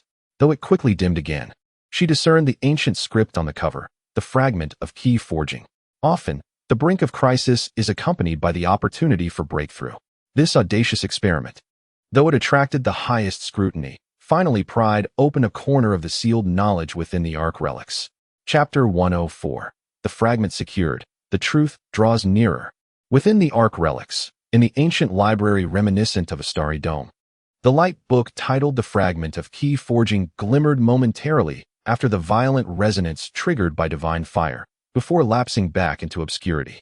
However, this fleeting illumination served as a beacon in the fog, guiding number 18. She hastened toward the light book, extending her delicate fingers to gently touch its cover once more. This time, relying on the relic's permissions and infused with a trace of the recently calmed divine fire's residue, she cautiously injected her energy.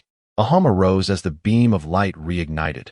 Though faint, it was considerably more stable than before. The pages silently turned, revealing flowing silver script and intricate energy structure diagrams.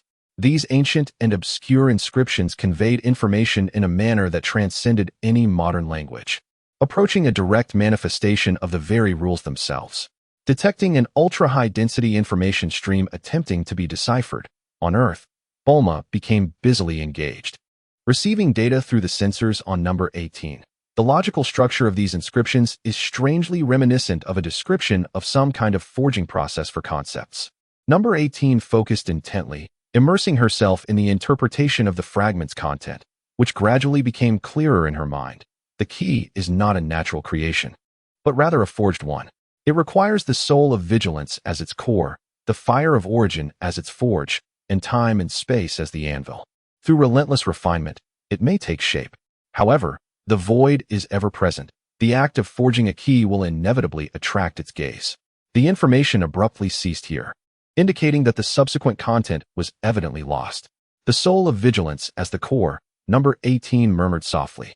This clearly referred to the magical core within her, which shared a source with the Watcher. Was she one of the materials for forging the key? The fire of origin as the forge undoubtedly pointed to the divine fire that might be related to the primordial flame. But what did time and space as the anvil mean? Did forging the key require a specific temporal and spatial environment? Most crucially, the final warning stated that forging a key would attract the gaze of the void. It seemed that to become a complete key, it was not merely a matter of finding the matching frequency, but also necessitated a forging process. Number 18 shared her findings with the others. Furthermore, this process is exceedingly perilous. Forging? Number 17 frowned. It sounds like it requires you to be reforged. That's far too risky. Delang pondered for a moment at the Earth headquarters before asking. Did the fragment mention a specific forging location or method? No. Number 18 shook her head. It only mentioned time and space as the anvil, which is quite vague. Just then, Ada Michigan seemed to discover something from the overall schematic of the relic. Doctor, number 18, look at the energy flow diagram of the library. Most of the energy is directed toward a region marked as a forbidden zone deep within the library. The temporal and spatial readings there are extremely anomalous, and the fluctuation curve bears a faint resemblance to the energy signatures described in the fragment regarding temporal and spatial characteristics. The group perked up. Could that forbidden zone be the so-called temporal and spatial forge? Bulma speculated excitedly. It is highly likely, Delang decisively stated. Number 17, number 18. Proceed to that area immediately for investigation. Exercise caution. If anything seems amiss, withdraw at once. Understood. The two swiftly traversed the vast library along the route indicated by Ada Michigan, reaching its innermost depths. A door, adorned with countless intricate temporal and spatial runes, barred their passage. The door stood firmly shut, emanating a disquieting temporal and spatial disturbance, with the area behind it appearing as a chaotic energy maelstrom on the detectors. Precisely the place designated as the Forbidden Zone. High-intensity temporal and spatial seals detected. Bulma analyzed the data. Forcing a breakthrough could trigger unpredictable temporal storms.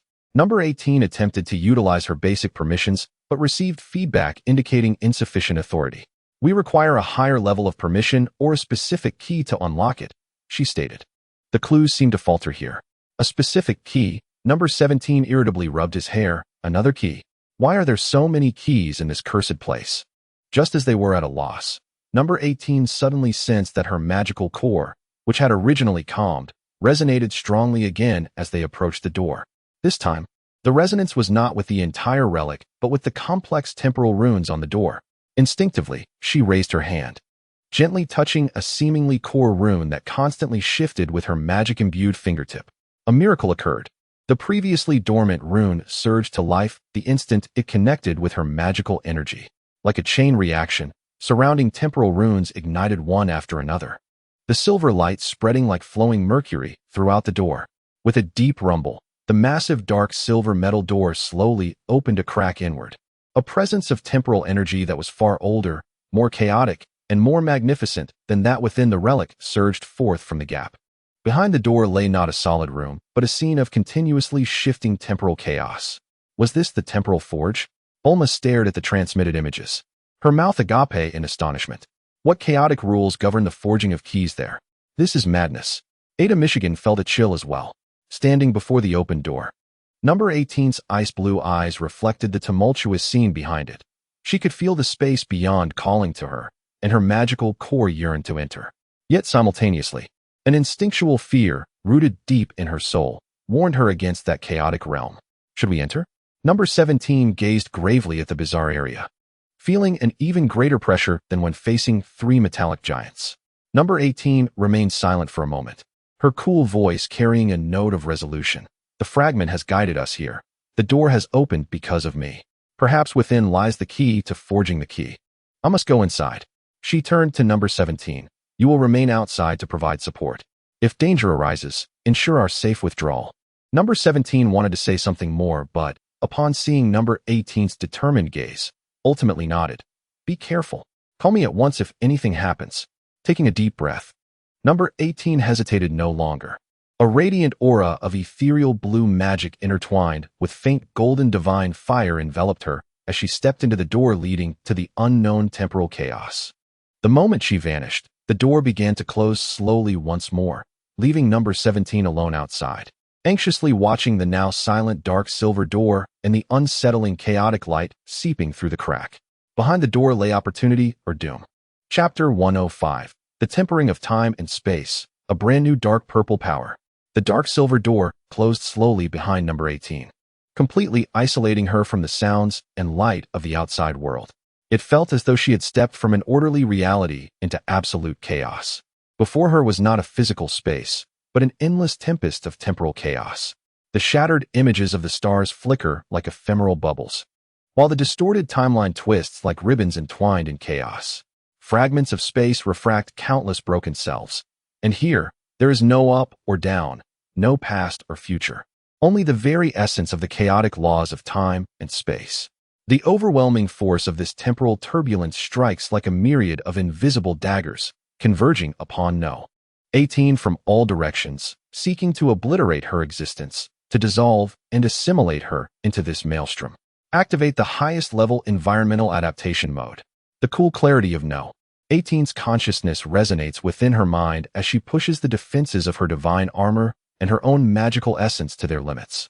Ethereal blue magic envelopes her, forming a resilient crystalline shield, while a pale golden divine flame creates a layer of orderly interference, forcibly establishing a small area of relative stability around her. Yet, the encroaching temporal turbulence invades relentlessly, causing the shield and interference field to tremble violently under the strain of continuous energy depletion, emanating a mournful hum of overwhelming burden. She feels akin to a fragile boat amid tumultuous waves, on the verge of capsizing. It is imperative to locate the core of the forge and follow the remnant's guidance to initiate the forging process. Enduring the pain of her soul being torn by the forces of time and space, number 18 extends her perception to the utmost limit, searching for any semblance of order within this chaos. Meanwhile, the headquarters on Earth and number 17 outside the ruins anxiously monitor No. 18's rapidly fluctuating life signs and energy readings. The intensity of the temporal turbulence exceeds projections. The rate of energy consumption for No. 18 is 500 times that of normal conditions. Ida Me's voice crackles with urgency. She cannot hold on for long. A stable point must be found, or the forging must be completed swiftly. Bulma has lost her usual vivacity, her small face taut with tension. Alice clasps her hands tightly, silently praying. DeLange's gaze is solemn, transmitting unwavering determination to number 18 through the divine flame. Hold on. Feel the rhythm of time and space. Amidst the turbulence, there must be a governing principle. Discover it. Outside the ruins, number 17 paces anxiously before the tightly shut colossal door, fists clenched, eager to smash through and rush inside. At that moment, a chilling will, cold enough to send shivers through the entire Ark ruins, descends silently like ink seeping through dimensions. This will does not target the material, but directly influences the realm of rules, carrying with it an absolute silence and the essence of annihilation and negation. Where it passes, the already fragile structural integrity of the ruins begins to destabilize further. Areas that No. 18 had recently stabilized with her authority show signs of spatial ripples and energy turbulence once more. Warning: unknown high-dimensional will detected invading. Signs of nihilistic tendencies in the realm of rules. Energy readings are indecipherable. Its essence matches closely with the characteristics of the source of nothingness in the ruins database. Bulma's terrified scream echoes through the communication channel. The gaze of nothingness has arrived, and it is swifter and more direct than anticipated. Damn it! That cursed entity has truly been drawn here. Number 17's complexion shifts dramatically, her aura exploding in a fierce display as she fixates on the surrounding space, vigilant against any potential attack. Back at the Earth headquarters, DeLange's heart sinks. The worst-case scenario has unfolded. The Void can pinpoint the Ark ruins, where the key is being forged, with such precision. Within the temporal forge, number 18 also senses the arrival of that chilling will. It seems to carry an insatiable hunger, directly locking onto the core within her that resonates with the power of time and space. The embryo of the key. I have found you. Return to silence. A whisper, seemingly forged from the collective wails of dying universes, resonates deep within her soul, attempting to freeze her will and dismantle her existence. The physical erosion of the temporal turbulence, combined with the spiritual pollution and negation of the nihilistic will, renders number 18's situation precariously dire. Cracks begin to mar the crystalline shield. The range of the divine flame's interference compresses sharply, and her consciousness starts to blur, the cold temptation of silence pulling her into an eternal slumber. She cannot falter here. Number 18 grits her teeth, a flame of unprecedented stubbornness igniting within her ice-blue eyes. She recalls the Doctor's hopes, the guardianship of number 17, and the once glorious divine realm destroyed by the Void, along with the countless sacrifices of the Watchers. I refuse silence. A cry emanates from the depths of her soul. She pours all her divine flame and will unreservedly into the struggle against the temporal turbulence, into the counterattack against the whispers of nothingness. A miracle unfolds under this extreme pressure. The core within her, which had merely resonated passively, appears to be fully awakened at this life and death juncture. The ethereal blue energy transforms from mere defense and control to actively absorbing the surrounding chaotic forces of time and space. The pale golden divine flame no longer merely interferes with the rules but acts as a catalyst, guiding the power of time and space into a profound reconstruction. In her perception, the chaotic turbulence around her ceases to be a destructive force and instead becomes countless flowing threads of laws, embodying the secrets of the essence of time and space. Her consciousness seems to transcend, imprinting this realization into her core. It is an excruciating yet wondrous process. Her body feels as though it is being torn apart and reassembled countless times, while her soul undergoes the baptism of the essence of time and space. The shape of the core begins to change, its internal structure aligning more closely with some cosmic truth, its frequency stabilizing. She is being forged by the forces of time and space. transforming towards the true form of the key. Meanwhile, in the external world, the cold will of nothingness seems to sense the critical transformation occurring within number 18, becoming increasingly agitated and ferocious. It begins to gather strength, attempting to forcibly breach the barriers of the ruins, directly interfering with the temporal forge. Within the ruins, more rules begin to collapse. With spatial rifts spreading like a spider's web, the metal giants, previously dormant under number 18's authority, now flicker with unstable crimson light, showing signs of being eroded by the will of nothingness. This is bad. That cursed entity intends to force its way in. Number 17 bellows in fury, disregarding everything else, channeling her strength to the limit, and strikes the dark silver door with a powerful punch. Bang! The door remains unmoved, instead rebounding a chaotic force of time and space, causing number 17 to reel back, her blood surging. Forcing a breach is futile. The external rules of the ruins must be stabilized. Ida urgently analyzes. Activate all controlled defense systems of the ruins. Interfere with the gathering of the will of nothingness. Bulma and Alice also exert their full efforts, attempting to utilize their primary authority to summon the remaining power of the ruins for defense. However, the level of the will of nothingness is too high. The defense of the ruins crumbles before it like paper, retreating steadily. In this moment of crisis, within the temporal forge, number 18's forging reaches a pivotal moment. She successfully weaves the final thread representing the anchoring of the temporal coordinates into her core. Buzz! A stable and powerful wave erupts explosively from within her. The ethereal blue magic and pale golden divine flame completely merge, transforming into a more mysterious dark purple energy. This energy is no longer repelled by the tumult of time and space. Rather, it resonates harmoniously with it, as if she herself has become a part of this chaotic time and space. The embryo of her key, having undergone the tempering of time and space, finally takes shape. At the very moment she completes the preliminary forging, the tightly shut dark silver door seems to sense something and bursts open with a thunderous roar. No, 18 steps forth from within. She retains her ethereal and exquisite visage, yet within the depths of her ice blue eyes lies a newfound profundity, as if she can see through the vicissitudes of time and space. The dark purple energy flowing around her exudes an awe-inspiring majesty that sends shivers down the spine. She cast a frigid gaze towards the formless will of the void coalescing in the ruins, raising her hand to merge the dark purple energy imbued with the properties of time and space, condensing it within her palm. Here, time and space are under my dominion. Void, be dispelled. Her chilling voice resonated like a decree of the laws, as the dark purple energy transformed into a torrent that traversed the void, not as an attack, but as a restoration. Wherever it flowed, the shattered rules were forcibly smoothed over, and the spreading rifts in space swiftly mended. The cold will of the void let out a silent wail filled with unwillingness, akin to ice and snow illuminated by sunlight, and instantaneously dissipated. The entire arc ruins regained their stability. Number 17 beheld the transformed demeanor of number 18, opening her mouth before settling into a broad smile. Did we succeed? Number 18 nodded slightly, sensing the nascent core of the key within her and the vast power of time and space, softly stating, "The first step is complete." Chapter 106, Mastering the Power of Time and Space, the Judgment of the First Universe. Number 18 hovered in the central hall, which had just been restored to stability. The dark purple energy flowing around her pulsating like breath, exuding an even deeper aura. In her ice blue eyes, the sense of desolation born from her preliminary control of the power of time and space had yet to fully fade. "How do you feel, sister?" Number 17 stepped forward.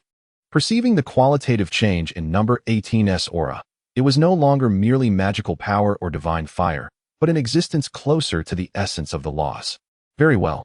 Number 18 replied succinctly, slightly raising her hand as a tendril of dark purple energy coiled around her fingertips, distorting the space around her. Time and space have become tangible. The data relayed back through the sensors left Ida, Bulma, and Alice in a state of shock and euphoria. Energy readings are stable. The affinity with the laws has increased dramatically, especially the adaptability to the properties of time and space. This dark purple energy is a new form transformed within the time-space forge.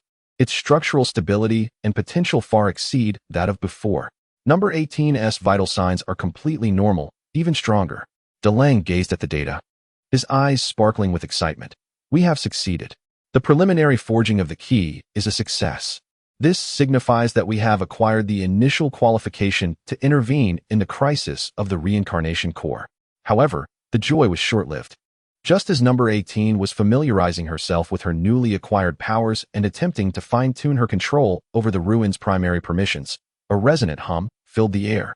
A colossal will, imbued with absolute order and scrutiny, enveloped the entire spatial domain of the Ark ruins like an invisible celestial net. This will resembled a universe-class supercomputer executing a preset scanning protocol. It forcibly penetrated the ruins' inherent dimensional concealment properties, pinpointing the interior of the ruins with laser precision. Especially the recently transformed number 18. High-intensity order-side scanning. Source unknown. The other party has activated higher-level permissions, forcibly analyzing the structure of the ruins and the internal life forms. Warning. The scanning wave includes information stripping and rule marking protocols. Ida Me's anxious voice broke through. An unseen force? They truly couldn't resist. Bulma stomped her feet in anger. What do they intend to do? Are they trying to forcibly capture someone? Alice expressed her deep concern. Inside the ruins, number 18 instantly felt the inescapable sensation of being watched.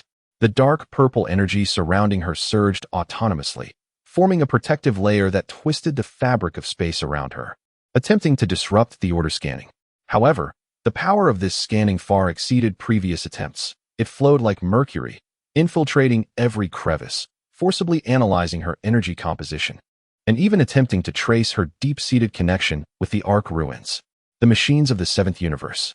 A cold, overlapping thought, resonating as if voiced by countless entities simultaneously, pierced through space, reverberating within the consciousness of number 18, number 17, and everyone at the Earth headquarters. You have violated the initial protocol with multiple taboos. 1.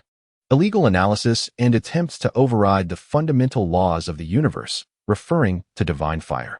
2. Deep linkage and manipulation of high-risk lost artifacts, referring to the Ark ruins. 3. Unauthorized elevation of forbidden life forms, referring to the forging of number 18. According to the protocol, we shall execute order containment on number 18 and her related technological creations. Relinquishing feudal resistance and accepting order purification is your only fate. With this cold pronouncement, 3 chains composed entirely of pure silver-white order energy materialized from the cosmic void, disregarding spatial distance, and instantaneously entwined themselves around the outer shell of the Ark ruins. The chains shimmered with countless intricate sealing runes, unleashing formidable binding power in an attempt to drag the entire ruins, along with number 18 inside, into an unknown dimension. Bastards. They intend to seize the entire ruins along with my sister. Number 17 seethed with rage, a fierce aura emanating from him as he prepared to rush out and sever those chains. Number 18 closed her eyes, immersing her entire being into the newly birthed dark purple energy core within her. She regarded the ruins as an extension of her own power. Time and space nonlinear dimensional folding, using herself as the coordinate and the ruins as the foundation. She frantically infused the dark purple power of time and space into the control core of the ruins. In an instant, the entire Ark ruins trembled violently. The dark, non-metallic, non-stone exterior glimmered with countless ancient and intricate time-space runes in response.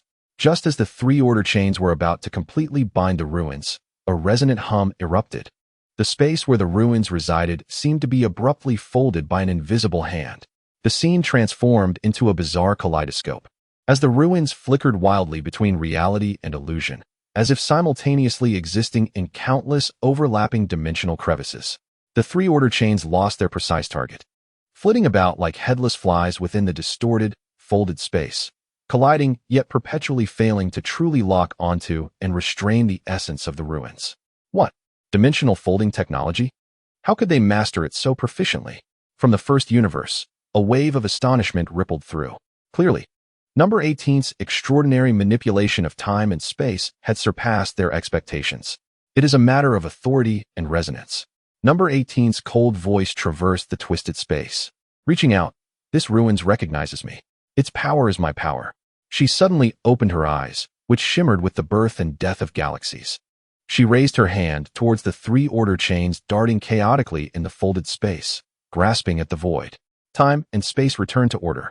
The dark purple energy surged forth like a tide, not attacking the chains themselves, but acting upon the temporal structure surrounding the chains. The previously chaotic and folded space was forcibly smoothed out at that moment, restoring a fleeting stability.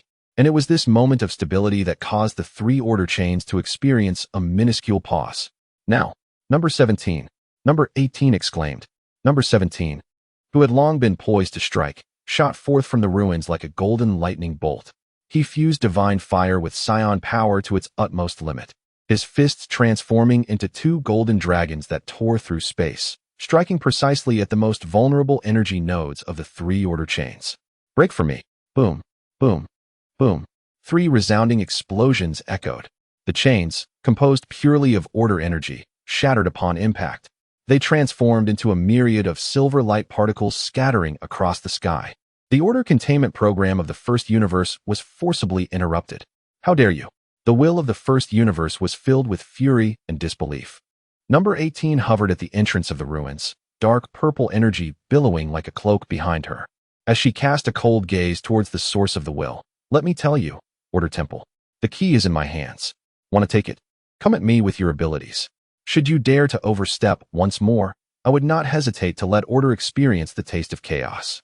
The voice of 18, though not loud, resonated with a nascent authority over time and space, embodying an undeniable resolve. The will of the first universe fell silent for a moment, only to recede like a tide, leaving behind a chilling echo. Rebellion against order shall ultimately lead to self-destruction. Purification will not cease. The crisis was temporarily averted. Yet all were acutely aware that a direct confrontation with the first universe, a colossal entity representing the highest order of the contemporary cosmos, was now unavoidable. 18 gradually retracted her energy, casting her gaze towards 17 and delaying. We must become stronger at a faster pace. Her voice, cold yet imbued with urgency, conveyed a pressing reality. The first universe would not relent, and the void lurked in the shadows, watching. The nascent keyblade had already revealed its sharpness, yet it was far from sufficient. Faced with the dual threats of order and the void, the technological civilization of the seventh universe must amass a power capable of shaking the very foundations of existence before the storm fully descended. Chapter 107. The terrifying Omni King. All universes could detect the Arc relics. The silver particles of the shattered chains of the first universe's order had yet to dissipate entirely within the cosmic vacuum, and the heavy atmosphere surrounding the Arc relics remained unrelieved. An incomparably irresistible will, akin to the awakening of the cosmos itself, silently enveloped this star domain. There were no warnings, no omens. At that moment, time and space seemed to lose their significance. Seated upon the throne of the Omni King, he directed his gaze towards the Arc relic, which had just endured the containment of order and the folding of time and space. It's quite noisy down there. The Omni King swayed his little legs, his innocent eyes reflecting the unsteady ripples of order surrounding the relic, along with the unique dark purple temporal energy emanating from 18. So bright, they are fighting. Sister is amazing. Simultaneously, the Omni King gently lifted his small hand, pressing vaguely towards the Arc relic in the distant star domain. A hum of unimaginable terror and pressure surged across incomprehensible spatial dimensions, descending suddenly. Those stationed outside the relic, including 17, who had just retracted his power, and Delang, who was observing from the Earth headquarters via surveillance, felt as though their souls had been frozen in that instant. They perceived no attack, sensed no energy shock. Yet the cosmic rules governing their existence seemed to be rewritten by an invisible hand. With the Arc relic as the epicenter, all space within a 1 light-year radius was instantaneously solidified. This was no simple spatial blockade. It fundamentally defined the prohibition of all forms of energy activity and material movement in this area. 17 found himself unable to move even a finger. His surging energy and divine fire were tightly suppressed within him, as if frozen. He could scarcely think, his consciousness nearly stagnant. The temporal power of 18, capable of disrupting order, was rendered as insignificant as a firefly against the full moon, extinguished in an instant, unable to stir a ripple. She felt her connection to the relic forcibly severed, her resonance with time and space completely muted. The surveillance footage from the Earth headquarters instantly turned to static. All communications with the relic forcibly interrupted. This was not an attack, but an absolute display of authority. It was the Omni King's mere thought, a direct definition of the local cosmic rules. Soon after, a gentle yet supremely authoritative voice, like a background sound, echoed within the consciousness of all beings shrouded in the silent domain. It was the voice of the High Priest. The Omni King has decreed, this toy, referring to the Ark relic, is quite interesting. All universes may explore before the game begins. The rules here belong to the 7th universe. Guard them well, and await the game notification.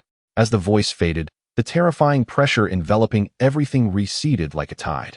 The solidified space resumed its flow, and the suppressed powers returned. 17 gasped sharply, cold sweat soaking his back. He had never felt the ability to breathe and move so precious. 18 also breathed lightly, her face pale. In that moment, she truly comprehended what absolute power entailed. Before such might, her nascent mastery of temporal energy seemed utterly minuscule. With a mere thought, the Omni King effortlessly quelled a potential cosmic-level conflict, establishing an undeniable boundary. At the Earth headquarters, communications were restored, and the footage became clear once more. Everyone felt a lingering fear. Was that really the Omni King? Bulma's voice trembled. Her face drained of color. One decree silences myriad laws. Is this the power of the supreme ruler of the cosmos? Adami adjusted her slightly askew glasses, her fingers trembling slightly. Alice clutched her chest, filled with trepidation. DeLange stood silently at the control panel, his eyes devoid of fear, instead ignited by a fiercer flame of ambition. He had witnessed that the ultimate form of power was not merely the accumulation of energy, but the authority to define the rules themselves. Did you see that? DeLange's voice was low and powerful, resonating within the laboratory. This is the domain we must confront and even surpass in our future. The authority of rules. What the Omni King can accomplish. We too may yet touch upon in our technological journey. He abruptly turned, his gaze sharp as a blade. The Omni King has designated the Ark relic as a game field, meaning it will be even more intriguing here before the official commencement of the Omni King's martial arts games. The first universe will not dare to act overtly in the short term. This is our precious development time. Adami, Bulma, Alice. Concentrate all resources to analyze all the rules recorded during the Omni King's display of power. This understanding of the fundamental codes of the universe is invaluable. Delve deeply into the secrets of the relic. We must seize as much initiative as possible before the game begins. Yes, Doctor. Everyone echoed in unison. Their fear transformed into a potent driving force. Within the Ark relic, 17 turned to 18, grinning. That was truly frightening. 18 nodded slightly, her ice blue eyes regaining their calm and focus. The disparity in power is immense. But precisely because of this, we cannot afford to pause. 18 sensed the dark purple energy within her reviving, along with a more intimate connection to the relic. She gazed into the depths of the library, towards the forbidden area leading to the temporal forge. The forging of the key was not yet complete. Ancient war concerns remained unresolved, and the hostility of order had not diminished. Above them loomed the supreme deity, overseeing all as if it were a game. The pressure was immense, yet opportunities coexisted. The technological civilization of the 7th universe had, with a nascent key and a stubborn divine fire, already entered the fray upon this cosmic chessboard, orchestrated by the supreme deity. The bell for the next game was about to toll. They must arm themselves to the teeth within this limited period of safety to carve out a future of their own in this universe, where divine might reign supreme. Chapter 108. Temporal Mirror, an Uninvited Guest. Upon confirming the complete retreat of the will of the first universe and its reluctance to act in the short term, 18 dedicated all her energy to the in-depth exploration and mastery of her newly acquired temporal powers. She once again ventured alone through the dark silver giant door leading to the temporal forge. This time, she was not the hesitant novice facing chaotic currents, but a determined explorer with a clear objective. The temporal turbulence beyond the door remained violent, yet for the nascent key, this place had transformed from a dead end into the optimal trial ground and source of power. 18 floated at the center of the chaos, closed her eyes, and plunged her consciousness deep into the dark purple energy core within her. She attempted to weave the fragmented shards of time like threads, constructing a temporarily stable zone of accelerated time, conducting high-speed computations and simulations within, while an instant outside felt like 1,000 cycles within. She endeavored to capture the folds of space, stretching and folding them to create an unfathomable spatial labyrinth, ensnaring the irrational temporal energy entity within. She even began to experiment with merging a fragment of her consciousness into specific temporal segments, engaging in a minuscule time reversal to observe the complete process of an energy vortex from birth to extinction, deepening her understanding of the laws of time and space. This level of manipulation was exceedingly taxing on both her mind and energy, yet her comprehension of temporal power was visibly accelerating. The dark purple radiance flowing around her became increasingly refined and profound, as if it were gradually merging with the chaotic fabric of time and space. At the Earth headquarters, Bulma and the others marveled at the astonishing feats accomplished by Number 18 amidst the tumult of temporal currents through limited data transmissions.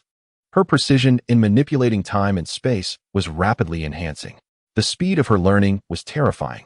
The stability and inclusivity of that dark purple energy exceeded expectations, as it seemed to adeptly carry and transform diverse attributes of temporal power.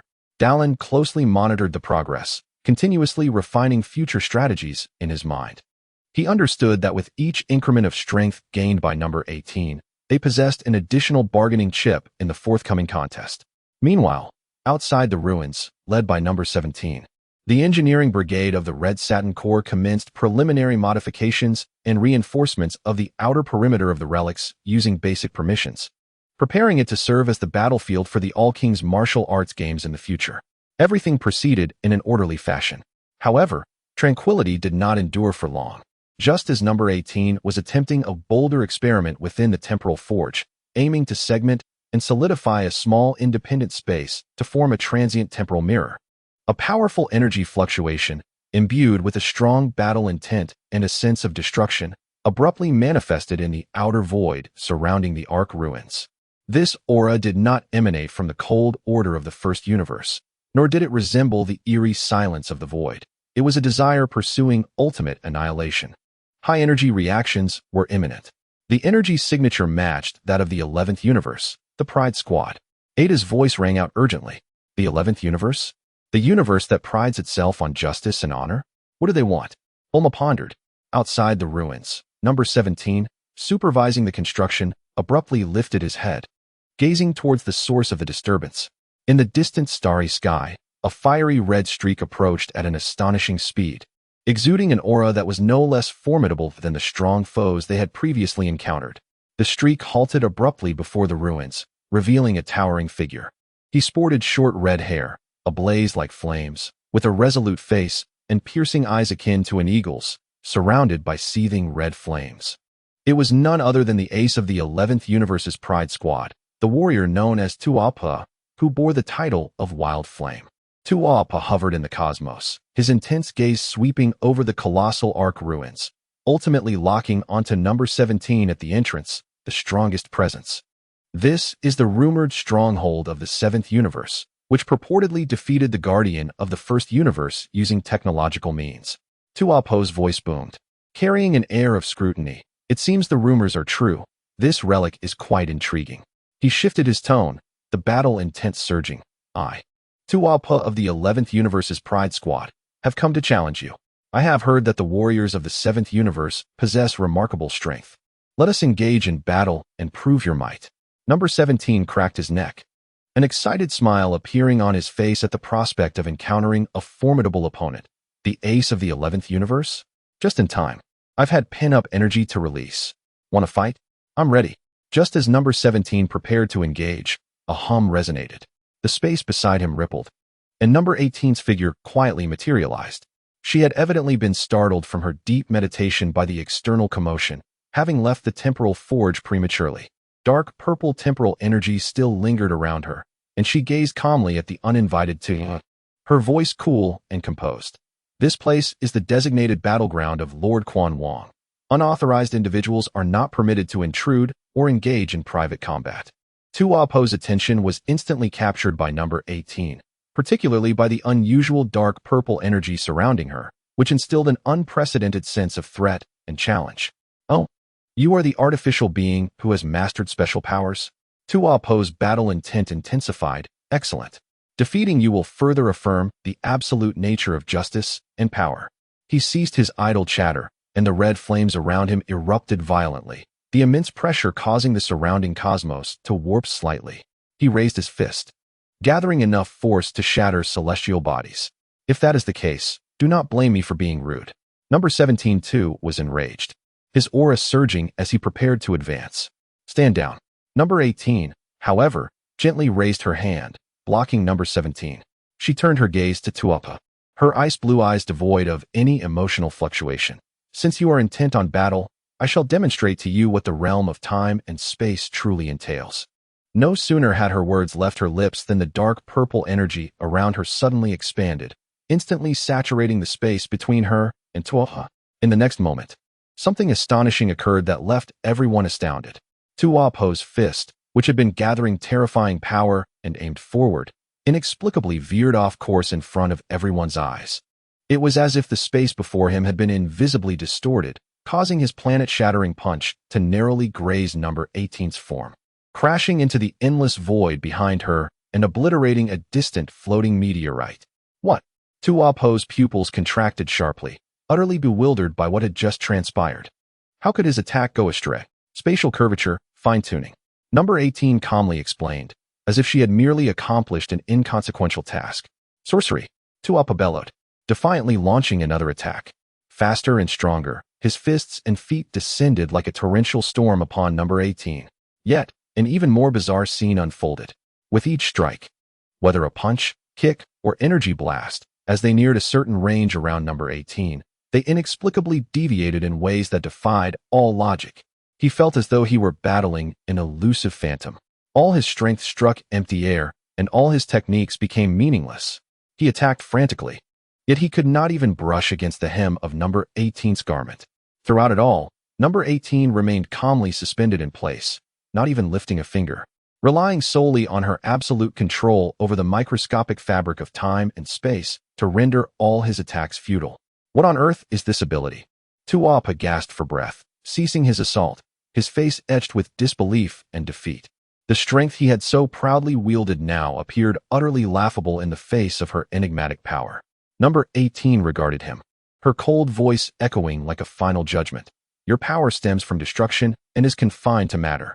Yet time and space transcend matter. You cannot even touch me. You lack the qualification to engage in battle with me. She raised her hand, lightly gesturing towards the trembling Tuapa, who was filled with anger and confusion. The dark purple temporal force swept over him like a gentle veil. Tuapa felt the surroundings blur and spin, and in the next instant, he found himself forcibly teleported thousands of kilometers away into the cosmos, far removed from the vicinity of the Ark ruins. Left behind was only number 18's tranquil figure and the laughter of number 17 behind her. Depart. Number 18's voice resonated through the space, clearly reaching Tuapa's ears. Go back and inform your master that if they wish to challenge us in the game, we are always ready. But should you dare to intrude here again, you shall bear the consequences. Tuapa gazed at the massive ruins in the distance and the figure radiating profound purple light before them, his expression shifting between shades of green and white. He clenched his fists tightly, ultimately transforming into a radiant red light, vanishing awkwardly into the depths of the starry sky, laden with endless humiliation and shock. The initial probe from the 11th universe culminated in the complete defeat and disgraceful retreat of its ace warrior. Number 18 retracted her energy, casting her gaze towards number 17 and Delang. The utilization of temporal and spatial powers still held many possibilities to explore. She calmly stated, "We require more time." The first battle was won without bloodshed, yet it was sufficient to instill fear in the petty. Having initially grasped the power of time and space, number 18 had already exhibited terrifying potential that left even the top warriors of other universes feeling powerless. Chapter 109. The First Universe Strikes Back. The battle between Tuapa and number 18 was clearly transmitted through the surveillance means of various universes. The Order Priest of the First Universe suddenly shattered the crystal cup in his hand, his face a mask of rage. The technological prowess of the 7th universe had encroached upon forbidden realms. The warriors of the 12th universe felt a chill. Such methods of attack surpassed their understanding of combat. Bulma excitedly recorded data in the observation station. It's perfect. The time-space folding effect aligns flawlessly with the doctor's predictions. The energy utilization rate reaches an astounding 997. In the Earth laboratory, Dr. DeLange nodded with satisfaction.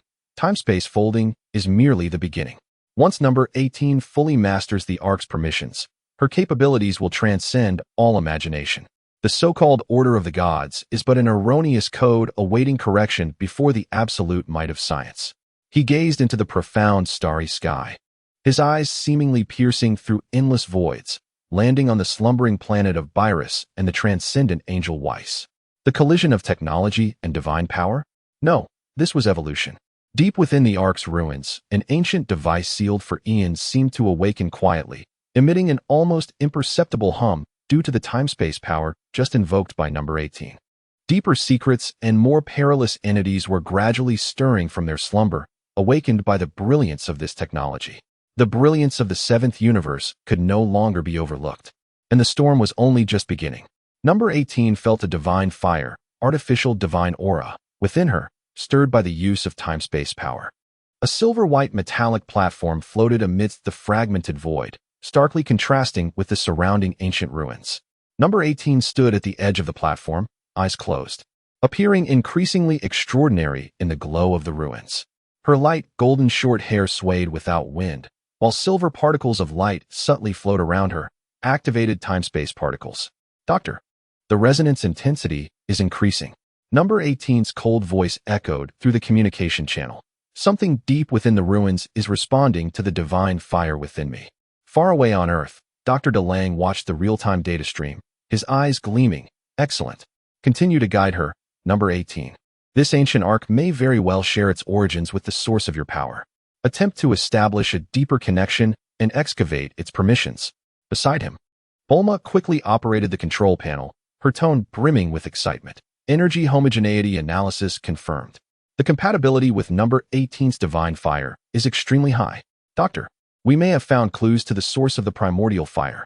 Just then, number 17's lazy yet vigilant voice interjected. Doctor, sister, I fear we must pause the excavation.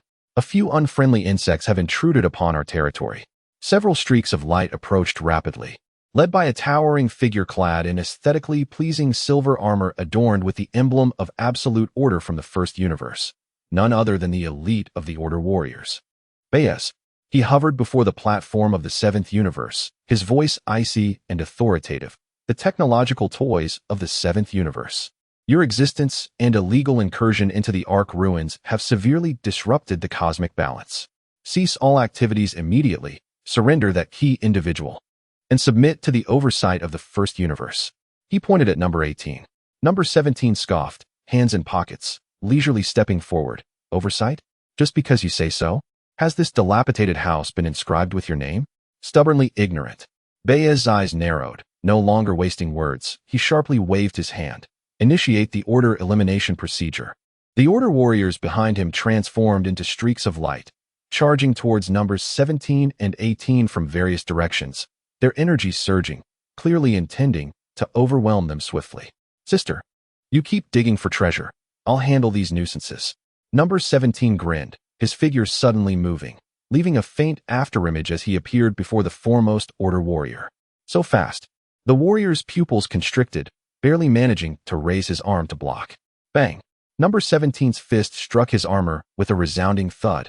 The terrifying force propelled the warrior backward like a cannonball, crashing into a massive piece of ruin and scattering metallic debris.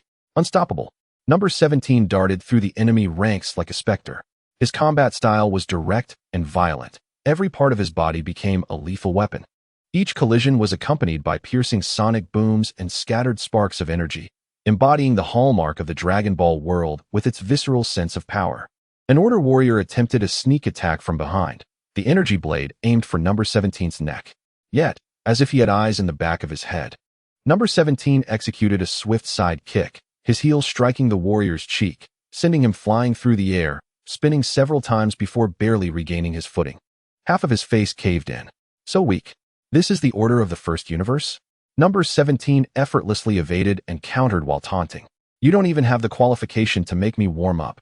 Baez watched as his subordinates were dispatched by number 17 as if they were mere vegetables, his face darkening. He knew number 17 was powerful, but he never anticipated such terrifying close combat prowess. His gaze scanned the battlefield, fixating on the still-standing number 18. The key must be dealt with first. No longer hesitating, Baez unleashed an immense energy that far surpassed all previous warriors, the silver-white power of order igniting like flames. He clasped his hands before his chest, rapidly condensing a highly compressed energy sphere radiating destructive waves. Light of the Order's judgment, Baez roared, forcefully pushing the energy sphere capable of annihilating several star systems towards number 18.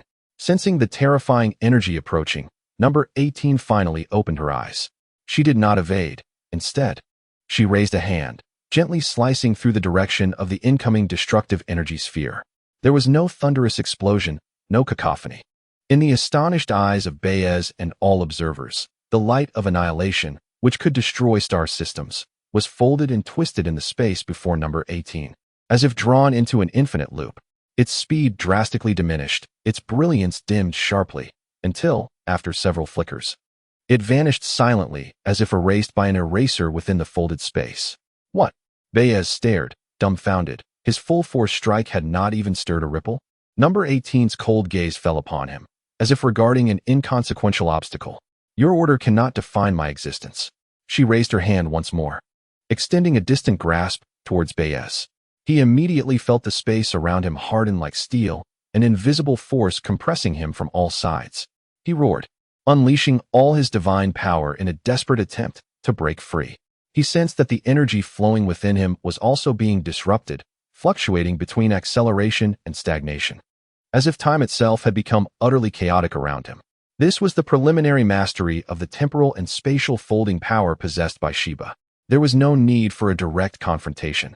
By manipulating the local rules of space and time, he ensnared his opponent in a paradox of their own strength and the very fabric of time itself.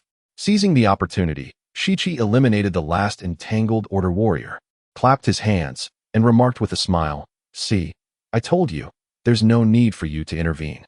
As Sheba felt the clearer pulsations resonating from the depths of the ruins, a profound and ancient consciousness seemed to be stirring from its slumber. "Doctor, the feedback from the ruins is intensifying," she reported. "It appears to be awakening." Dr. Dalong's voice resonated with unprecedented gravity and a hint of excitement. "I have detected it. Remain vigilant, Sheba and Shichi. The true test may just be beginning. This arc is far more complex than we imagined." Meanwhile, in an unnoticed corner, a group of scouts from the 12th universe quietly recorded the recent battle, particularly Shiba's astonishing temporal abilities. Their Kaioshin observed the transmitted images with a knowing smile, acknowledging, "You from the 7th universe are indeed the key to breaking the cosmic stalemate." As Sheba delved deeper into the Ark ruins, the unfolding events became increasingly unpredictable. The King of All's martial arts tournament had yet to commence, yet the undercurrents were already surging. As Baez found himself ensnared by Shiba's spatial folding power, he was immobilized as if trapped in amber, his expression a mix of fury and disbelief. His prideful absolute order seemed utterly feeble before the superior command of his opponent's rules. Shichi dusted off non-existent debris from his attire and approached Baez, a mocking smile illuminating his sunlit face. "So, how effective is the order of the first universe now?" At that moment, a deep, resounding thrum echoed from the depths of the Ark, reminiscent of the heartbeat of a primordial beast, growing louder and more urgent. The entire ruins began to tremble, and the fractured metallic continents appeared to be infused with life, slowly and bizarrely reassembling. The energy readings within the ruins surged dramatically. "The structural stability is failing," Bulma exclaimed in alarm, observing the frenzied data on her screen. "Doctor, something is about to emerge." Far away on Earth, Dr. Dalong furrowed his brow, rapidly analyzing the incoming data. "This is not a mere mechanical activation. It appears to be a biological response. Signs of energy life? Could this arc be alive?" Sheba suddenly lifted her gaze, her azure eyes shimmering with silver data streams at an unprecedented velocity. She felt a mental wave imbued with primal predatory intent awakening from the depths of the ruins, sweeping towards her like a tidal wave. This wave resonated violently with the divine fire within her, not in a friendly manner, but filled with a gluttonous desire to consume. "It has awakened," Sheba's voice turned grave. "It craves the spark within me." Almost simultaneously, the space surrounding the ensnared Baez distorted, as two more powerful warriors from the first universe forcibly breached the spatial blockade, liberating him. One of them, with a cold gaze, addressed Sheba, "Your existence has awakened the ancient chaos. For the order of all universes, you must be subdued." Clearly, the first universe had also detected the anomaly within the ruins and traced the source back to Sheba. "Do you dare to touch my sister? Have you sought my permission?" Shichi's eyes narrowed, entering a combat-ready stance as azure flames surged around him, defiantly positioning himself before Sheba.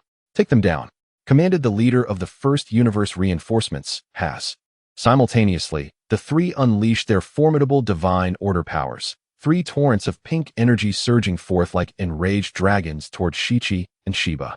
Sheba pressed her palms together before her, emanating an invisible temporal wave. The maze of time and space unfolded. The advancing Has and his companions suddenly found the scenery before them twisting violently. They seemed to be thrust into a bizarre realm of perpetual self-folding. Directions lost their meaning, and as they attempted to move forward, they found themselves possibly spinning in place. Their energy perceptions were entirely disrupted, plunging them into utter chaos. "Child's play, orderly power, tear this apart," Has bellowed, attempting to forcibly rend the spatial labyrinth with absolute strength. But he discovered that his power was dispersed by the continuously folding space, making it impossible to concentrate enough to break through. Just as Shichi prepared to charge into the temporal maze for a finishing blow, Sheba strained to maintain the maze while remaining alert to the depths of the ruins. "Oh, it has become quite noisy here." A youthful yet authoritative voice resonated clearly in everyone's minds, piercing through the barriers of space and the tumult of energy. In the next moment, the king of all, accompanied by the perpetually serene Grand Priest, silently appeared high above the battlefield. All combat ceased instantaneously.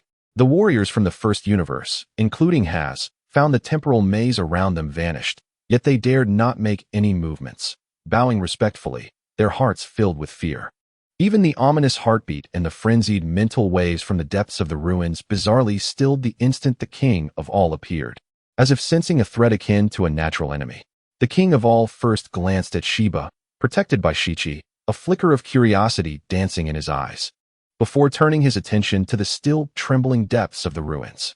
"Something unclean has awakened in this dilapidated house." The king of all tilted his head, his tone matter-of-fact, sending chills down the spines of all who heard. He extended a small finger clad in a white glove towards the direction from which the heartbeat emanated, gently pointing. There was no light, no sound, no energy fluctuation. Yet, in the perception of all-powerful beings, including Sheba and Dr. Dalong through their sensors, the ancient entity radiating a terrifying desire to consume from the depths of the ruins vanished instantaneously, as if erased by an eraser. Thoroughly, completely, as though it had never existed. The heart-stopping thrum ceased abruptly. The entire Ark ruins fell into an eerie silence.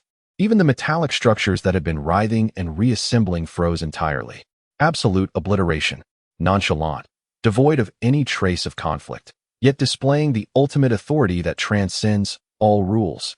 All the warriors and deities across the universes felt a chilling sensation rising from their feet to the crown of their heads.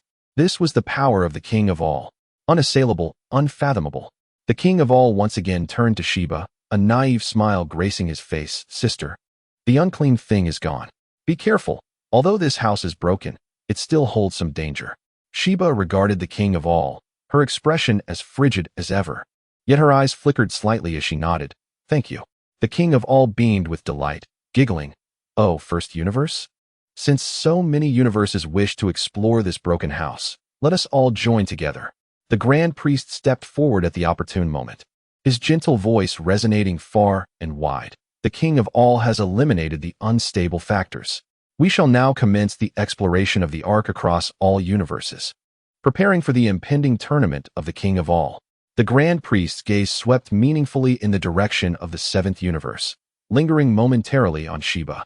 The figures of the king of all and the Grand Priest gradually faded, yet the intangible aura of intimidation continued to envelop the entire ruins. The expressions of Ha-Zi and his companions from the first universe were exceptionally grim as they cast a deep glance at number 17 and number 18, particularly at No. 18, whose eyes were filled with apprehension and a trace of barely perceptible fear. They dared not linger any longer and swiftly retreated with the injured Ba Yizi. "Humph. They sure run fast. Number 17 scoffed, suppressing his presence as he approached number 18. Sister, are you all right? That commotion earlier. Number 18 shook her head, her gaze drifting once more to the depths of the ruins, now enveloped in profound silence. I am fine, but the ruins have changed. The Omni-Lord has eradicated that awakened entity, yet the structure and energy of the ruins remain, seemingly even more hollow than before. Bulma's voice crackled through the communicator, tinged with both fear and excitement. Incredible, ma'am. The power of the Omni-Lord is beyond any data measurement. Doctor, the chaotic energy reactions within the ruins have dissipated, but the homogeneous energy signals in the core area still exist and appear easier to locate. Dr. DeLange fell silent for a moment, his voice imbued with unprecedented gravity and a hint of excitement. The Omni-Lord has cleared a significant obstacle for us, but it has also made us acutely aware of the ceiling above us. Number 18, number 17. We must seize the core access of the ruins before the Omni-Lord's martial arts game officially commences. That may be our foundation for the future. Although the immediate crisis of the ruins had been averted, the Omni-Lord's display of absolute power and the First Universe's unabashed hostility foretold that an even greater storm loomed ahead. The technological path of the Seventh Universe was destined to be fraught with challenges. Meanwhile, number 18, the key under the Omni-Lord's special scrutiny, would continue to guide them into the unknown. Chapter 111. Access to the core of the ruins. That little one is indeed terrifying. No. 17 gazed toward the direction from which the Omni-Lord had vanished, momentarily abandoning his usual flippant demeanor, clicking his tongue. Even one as self-assured as he felt a flicker of instinctual chill in the face of such absolute obliteration. Number 18 remained silent, her entire focus absorbed in the changes within her body and the new streams of information emanating from the ruins. The Omni-Lord's intervention resembled a double-edged sword. It had nullified the threat, yet seemingly disrupted a certain equilibrium, causing the foundational protocols of the ruins to surface. Dr. Miss Bulma. No. 18's cool voice carried a barely discernible tremor. The foundational protocol of the ruins defense system is recalibrating, and the target lock is on me. What? Bulma exclaimed from the outpost. Didn't the Omni-Lord eliminate that filthy thing? Dr. DeLange's voice, however, remained predictably calm. As expected, the Omni-Lord eradicated the virus, but the firewall and core access mechanisms of this computer remain intact. Number 18, attempt to communicate now, using the divine fire within you, the artificial breath of divinity, as the authentication credential. Understood. Number 18 closed her eyes, channeling the intertwined silver and blue divine fire within her with all her might. She ceased to be merely a passive receptor and actively radiated her essence like a beacon toward the core area of the ruins. Buzz. In the previously silent and dark depths toward the ruins core, countless points of silver-blue light suddenly ignited, swirling like a galaxy in motion.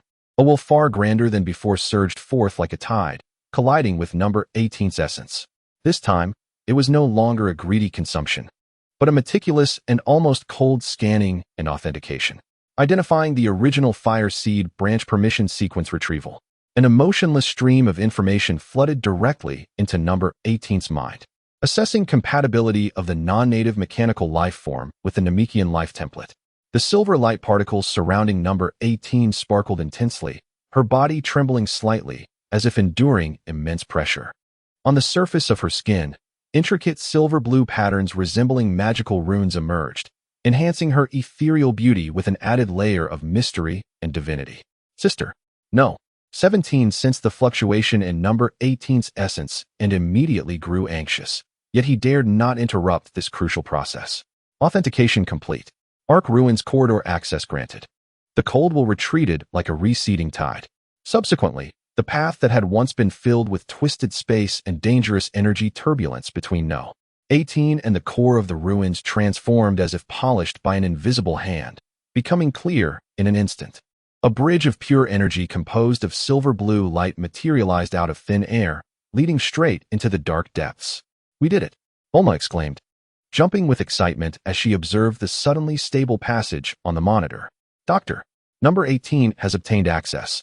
A satisfied smile finally graced Dr. DeLange's lips. Protect No. 18. Enter the core area. We must secure the largest prize before anyone else reacts. Eagerly, number 17's eyes sparkled as he took the lead onto the silver-blue light bridge. marveling at the solidity and energy flowing beneath his feet. This is way cooler than any flight technique. Number 18 slowly opened her eyes, her pupils seeming to swirl with the entirety of the galaxy. She felt a closer connection to the ruins as fragmented, indistinct information surged into her mind about creation, about rules, and about a certain ultimate destruction. "Let us proceed," she softly stated, stepping onto the light bridge, her silvery form illuminated by the flowing energy light, akin to a goddess parading through her divine realm. As the two advanced swiftly along the bridge, other universes began to monitor this astonishing shift. "The seventh universe. They have opened the passage to the core," exclaimed the Kaioshin of the fifth universe. "We cannot allow them to monopolize this opportunity. We must enter," roared the god of destruction from the 10th universe. However, when warriors from other universes attempted to mimic number 18's method, the silver-blue light bridge appeared to them as an illusory image, utterly unreachable. Worse still, several warriors from the 6th universe who attempted to forcefully breach the core area were instantly torn to shreds by the high-dimensional spatial traps activated by the ruins' automated defense system. Hazi of the 1st universe wore an expression so dark it could drip water. "Only that key can unlock the true door." Cursed 7th universe. Meanwhile, the Kaioshin of the 12th universe clandestinely issued orders. "Do everything possible to prevent the 1st universe from interfering with the exploration of the 7th universe. If necessary, we may resort to that." In no time, due to the 7th universe's initial breakthrough, the currents surrounding the Ark ruins became even more turbulent, with small-scale conflicts and interceptions erupting in every corner. The warriors of the 12th universe indeed shadowed their movements, skillfully restraining the forces of the 1st universe, creating conditions for number 17 and number 18's deeper exploration. At the end of the light bridge lay an expansive space that defied verbal description. Here, there was no concept of up or down, left or right. Every crystalline structure flowed with boundless information and energy. This was the control center of the Ark ruins, the place where rules became manifest. Number 18 stood at the entrance, feeling the omnipresent power of the rules as the divine fire within her burned with unprecedented vigor. She reached out, gently touching a smaller crystalline structure of rules. "Access confirmed. Welcome, inheritor of the fire seed." The cold voice of the system echoed once more. Yet this time, it seemed to carry a hint of imperceptible anticipation. Number 17 surveyed the surroundings, sensing the terrifying power contained in each crystalline structure, licking his lips. "Sister, it seems we have found an extraordinary place. What shall we do next?" Number 18's gaze fell upon the deepest part of this sea of rules, where a core crystal shone most brilliantly, pulsing like a heart. "Let us receive the legacy it has left for us," she murmured as she stepped toward the core. The Omnilord's martial arts game had yet to commence, yet the 7th universe, armed with Dr. DeLange's technology and number 18, the soul key, was already far ahead at the starting line. The true harvest is imminent. Chapter 112. The conflict with the 1st universe escalates again.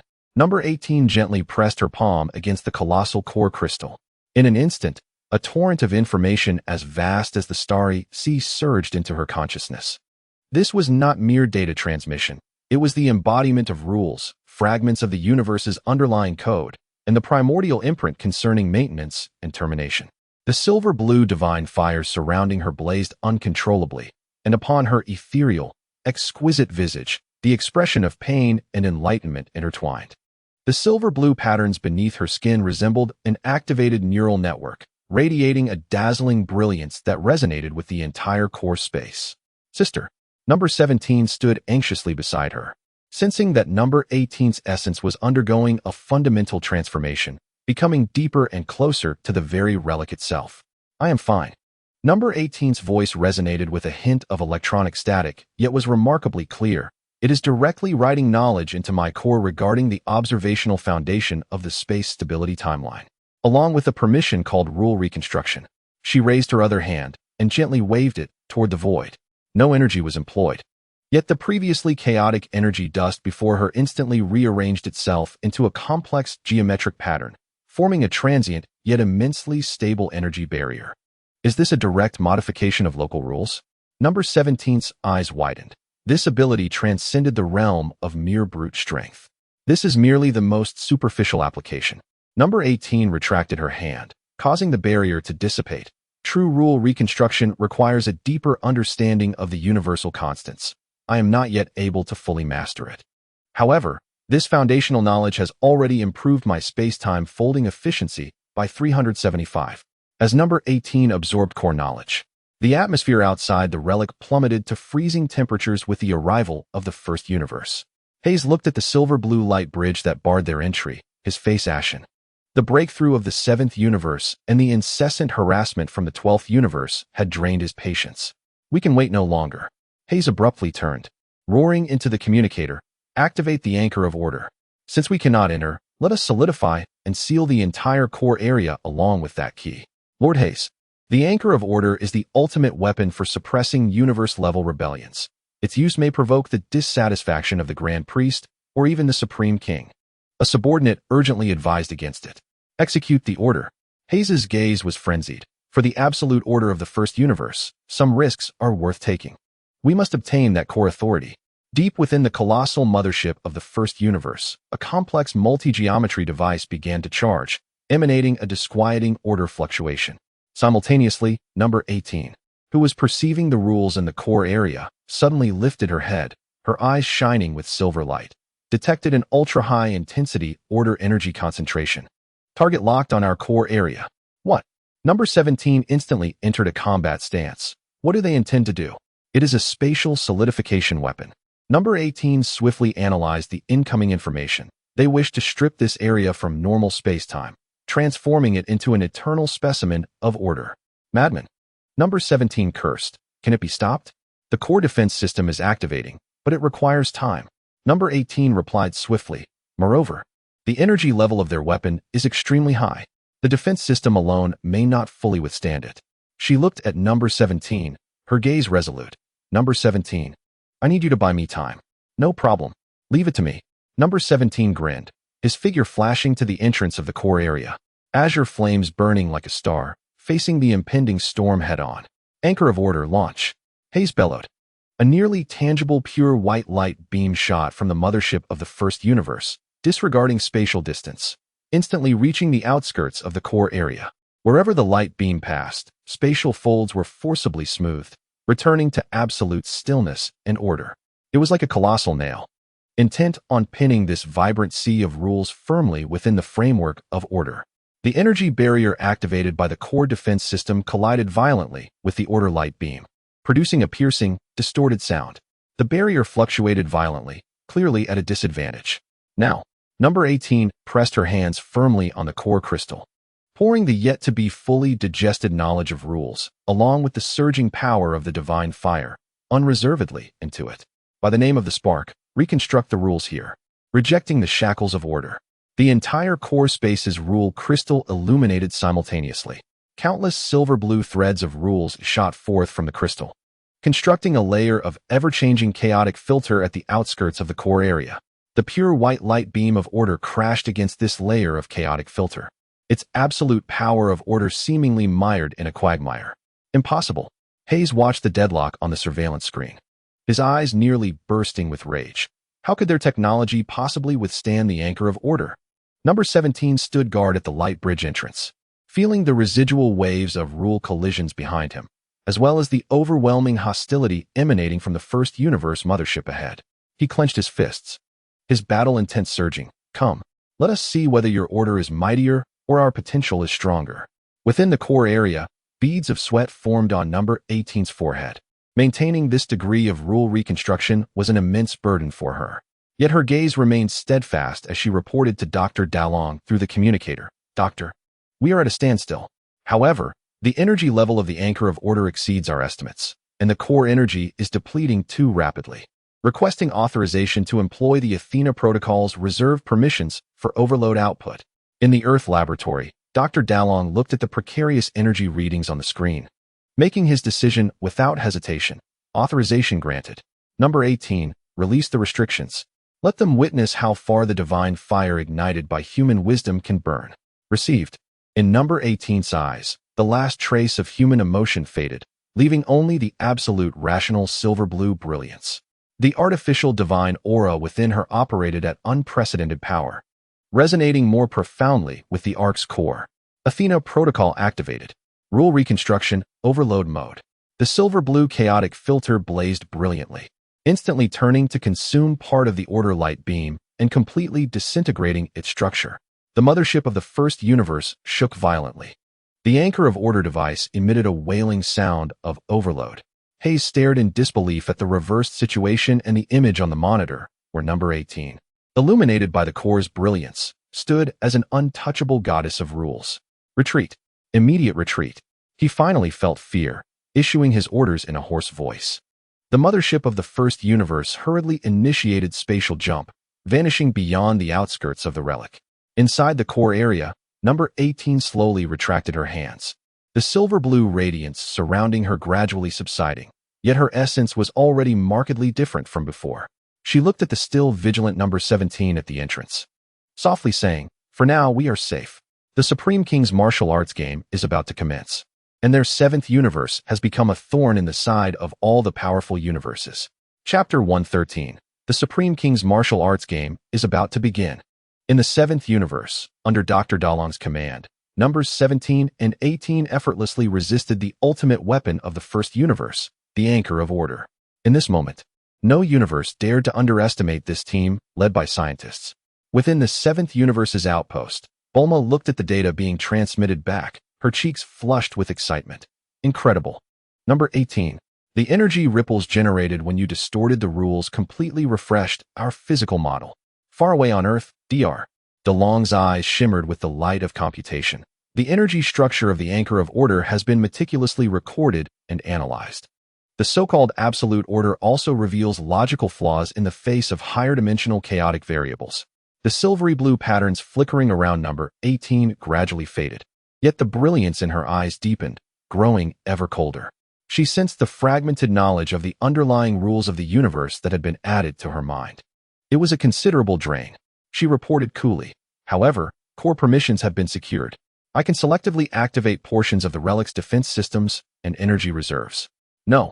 17 flew back from the entrance, a triumphant smile adorning his face. Haha, look at that group from the first universe. They are fleeing faster than rabbits. Sister, your move just now was magnificent. You completely dismantled their order. He patted number 18 on the shoulder, his tone brimming with excitement. Let us see who dares to underestimate us now. Number 18 nodded slightly, her gaze sweeping over the slowly rotating crystalline structures of the core area. The true challenge was just beginning. As the seventh universe consolidated its gains, the reactions from other universes varied. The Kaioshin of the fifth universe wore a grave expression. Has the technology of the seventh universe reached a level capable of usurping divine authority? What exactly is that now? 18. The god of destruction from the sixth universe, Xiang Pa, irritably clutched his head. Damn it. It seems they have discovered something good. Hey, Bados. Can we find a key as well? The angel Bados elegantly pursed her lips and smiled. Lord Xiang Pa, I fear the key is one of a kind. The Kaioshin of the 12th universe sent a brief congratulatory message to Dr. DeLong through a covert communication channel, reiterating the intention for collaboration. Meanwhile, the base of the first universe was shrouded in a low-pressure atmosphere. Hayes kneeled before the Order Priest, his face pale. Useless. The voice of the Order Priest was bone-chilling. Utilizing the anchor of order not only proved fruitless, but also emboldened the seventh universe even further. You have brought disgrace upon the first universe. Hayes bowed his head, afraid to retort. The Order Priest took a deep breath, suppressing his fury, his gaze growing even more profound. However, they have completely revealed their trump card. That number 18 must be controlled or destroyed. The All-King Martial Arts Tournament is the perfect opportunity. Send the order. After the game begins, prioritize eliminating number 18 from the seventh universe at all costs. Yes. Attention, all universes. A grand yet gentle voice resonated throughout the relic, that of the High Priest. The All-King has decreed. The All-King Martial Arts Tournament will officially commence 24 hours from Standard Time. The venue for the competition will be the entire Arc Relic. The rules are as follows. 1. Infinite Brawl format. All participants from every universe will enter simultaneously, with no fixed opponents and no breaks, until a final victor is determined. 2. Elimination mechanism. Participants will be eliminated upon losing combat capability, surrendering, or being knocked out of bounds. Killing is permitted, but the All-King hopes to witness more intriguing battles. 3. Victory condition. The last remaining universe in the arena will be the victor. The winning universe will receive a special reward from the All-King and earn the respect of all other universes. 4. Special rule. The Ark Relic itself harbors countless opportunities and dangers, and skillfully utilizing the environment is also a measure of strength. The High Priest's voice carried an undeniable authority. Please prepare, all universes. May you all present a spectacular game that delights the All-King. As the announcement concluded, the atmosphere of the entire relic suddenly tightened to its utmost limit. The countdown of 24 hours began. An invisible tension permeated every corner. Alliances, betrayals, strategies, and hidden trump cards. Every universe engaged in final preparations and calculations. At the 7th universe's outpost, number 17 cracked his neck, joints popping with excitement for the impending battle. Finally, it's about to begin. I've been waiting impatiently. Number 18 silently adjusted the energy circuits within her body, integrating the newly acquired knowledge of the rules into her combat system. She was acutely aware that she would undoubtedly become the target of many. Bulma busily checked all equipment and logistical support. Doctor, we have prepared as best as we can. However, facing the onslaught of all universes, Dr. DeLong's holographic image appeared within the station, his voice steady and powerful. Number 17, number 18. Behind you lies the crystallization of human technology, the culmination of my life's work. His gaze was as sharp as a blade. Let this martial arts tournament, involving the gods, serve as the ultimate test for the validation of scientific divine authority. Let the entire multiverse remember the name of the 7th universe. Yes, Doctor. No. 17 and number 18 responded in unison, their eyes ablaze with resolute fire. In 24 hours, the Ark Relic, this ancient battlefield of the gods, would witness a frenzied feast sweeping across all universes. And bearing the artificial divine fire, number 18, along with the unparalleled combat prowess of number 17, would undoubtedly unleash the wildest storm amidst this chaotic vortex. The gods beat their drums. The martial arts shall commence. Only the strong shall emerge victorious. Chapter 114. The underlying currents before the tournament begins. In the 24 hours leading up to the All-King Martial Arts Tournament, the atmosphere within the Ark Relic was stifling, akin to the eerie calm before a tempest. An invisible weight loomed over every corner, as the stronghold of each universe sparkled with the light of strategic planning. The air thick with energy hums and the scent of conspiracy. At the 7th universe's outpost, lights blazed brightly. Bulma was conducting the final calibration of the remote energy transmission matrix, ensuring that, even in the absence of Dr. DeLong's direct intervention, maximum logistical support could be provided for number 17 and number 18. Doctor, the stable anchor point for the divine fire has been deployed, capable of minimizing the backlash from the rules after number 18 utilizes her abilities. Dr. DeLong's holographic image scrutinized the final data stream relayed from the core area, his gaze sharp as a scalpel. Very well. Number 17, number 18, this is your final preparation time. Number 17 flexed his wrists, now clad in a more formidable silver-black combat suit, with blue energy circuits subtly flowing at the joints. Doctor, I can hardly wait to test the power of my new equipment. His smile was bright, yet carried the dangerous aura of a cheetah. Dr. DeLong had optimized his energy output pathways based on previous battle data and loaded an overload burst mode for high-intensity continuous combat. No. 18 stood silently at the edge of the platform, eyes closed as she felt the faint resonance between herself and the Ark's core. She remained in her silver-white combat suit, ethereal and mysterious, but upon closer inspection, one would notice occasional flickers of nearly imperceptible spatial distortion around her, a manifestation of her refined control over her powers following her initial digestion of the rules knowledge. Her ability to fold space now required less preparation time, consumed less energy, and was applied in more unpredictable and versatile ways. Number 18, Dr. DeLong's voice resounded. Your task is not only to engage in battle but also to perceive, interfere, and even rewrite the rules of the battlefield within a certain range. The first universe, along with all other universes coveting core authority, will undoubtedly prioritize their attacks against you at all costs. Number 18 opened her eyes, her azure gaze calm and frigid. Understood. They will merely serve as targets for me to validate my new abilities. At that moment, a secure communication request came through, originating from the 12th universe. Dr. DeLong. The voice of the Kaioshin of the 12th universe carried a trace of barely detectable urgency. We have obtained reliable intelligence. The first universe has allied with the third and fifth universes and will launch a decapitation assault on your seventh universe immediately after the game commences. Dr. DeLong's eyes shifted. What is their reasoning?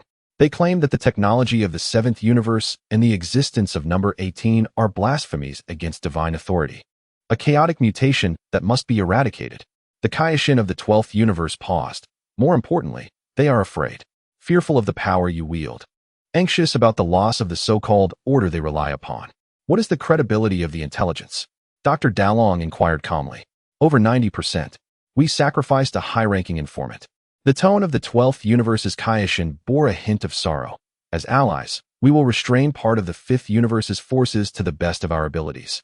But the main forces of the 1st and 3rd universes must be confronted by you. The communication ended, and silence enveloped the outpost. The assault from the 3 universes indeed regarded us highly.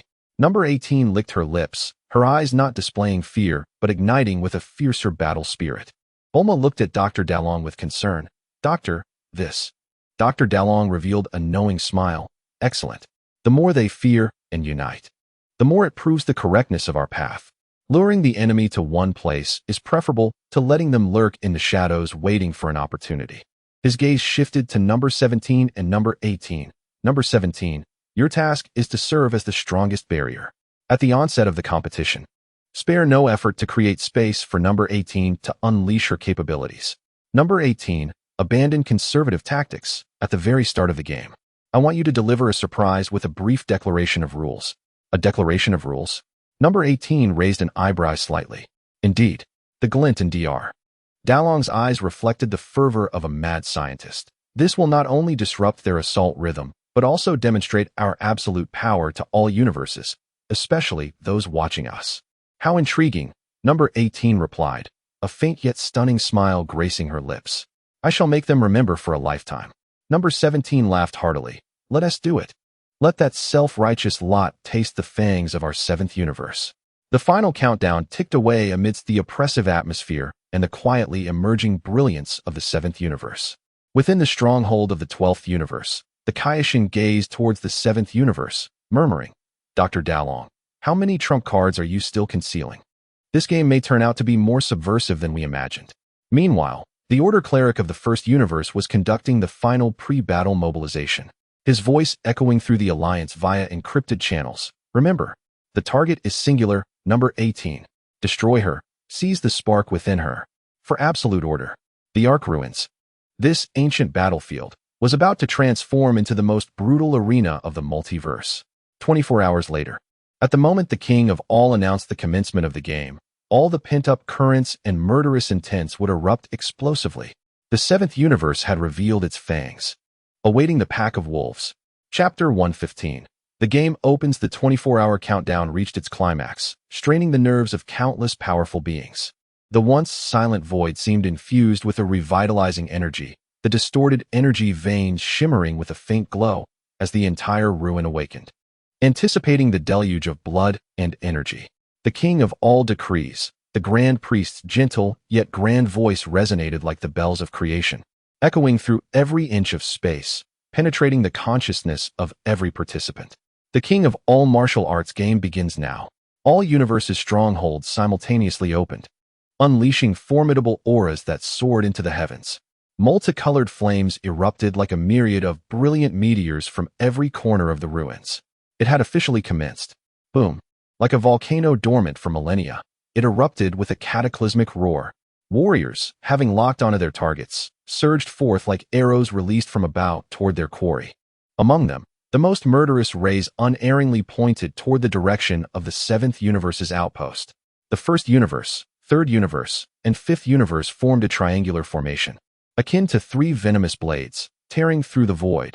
Propelled by the oppressive force of order and destructive energy, they charged forth.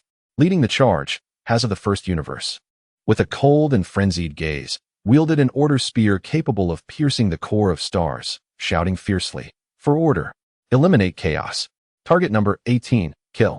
The mechanical army of the 3rd universe unleashed countless cannons, their energy-charged brilliance forming a sea of death.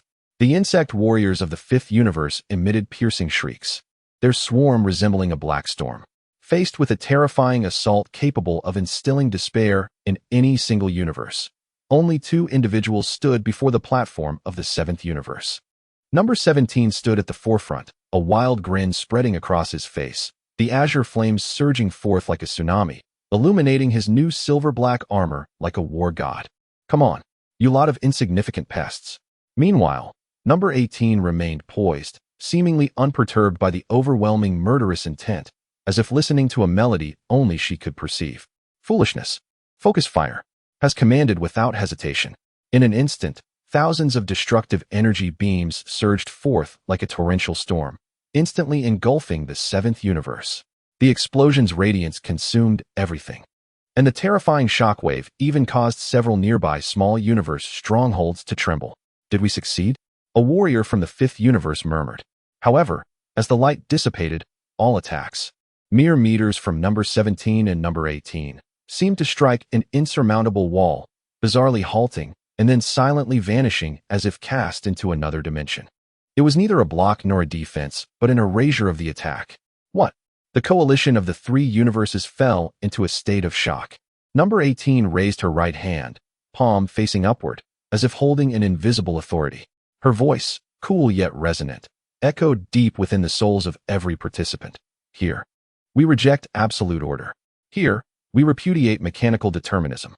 Here, we disdain the tides of life.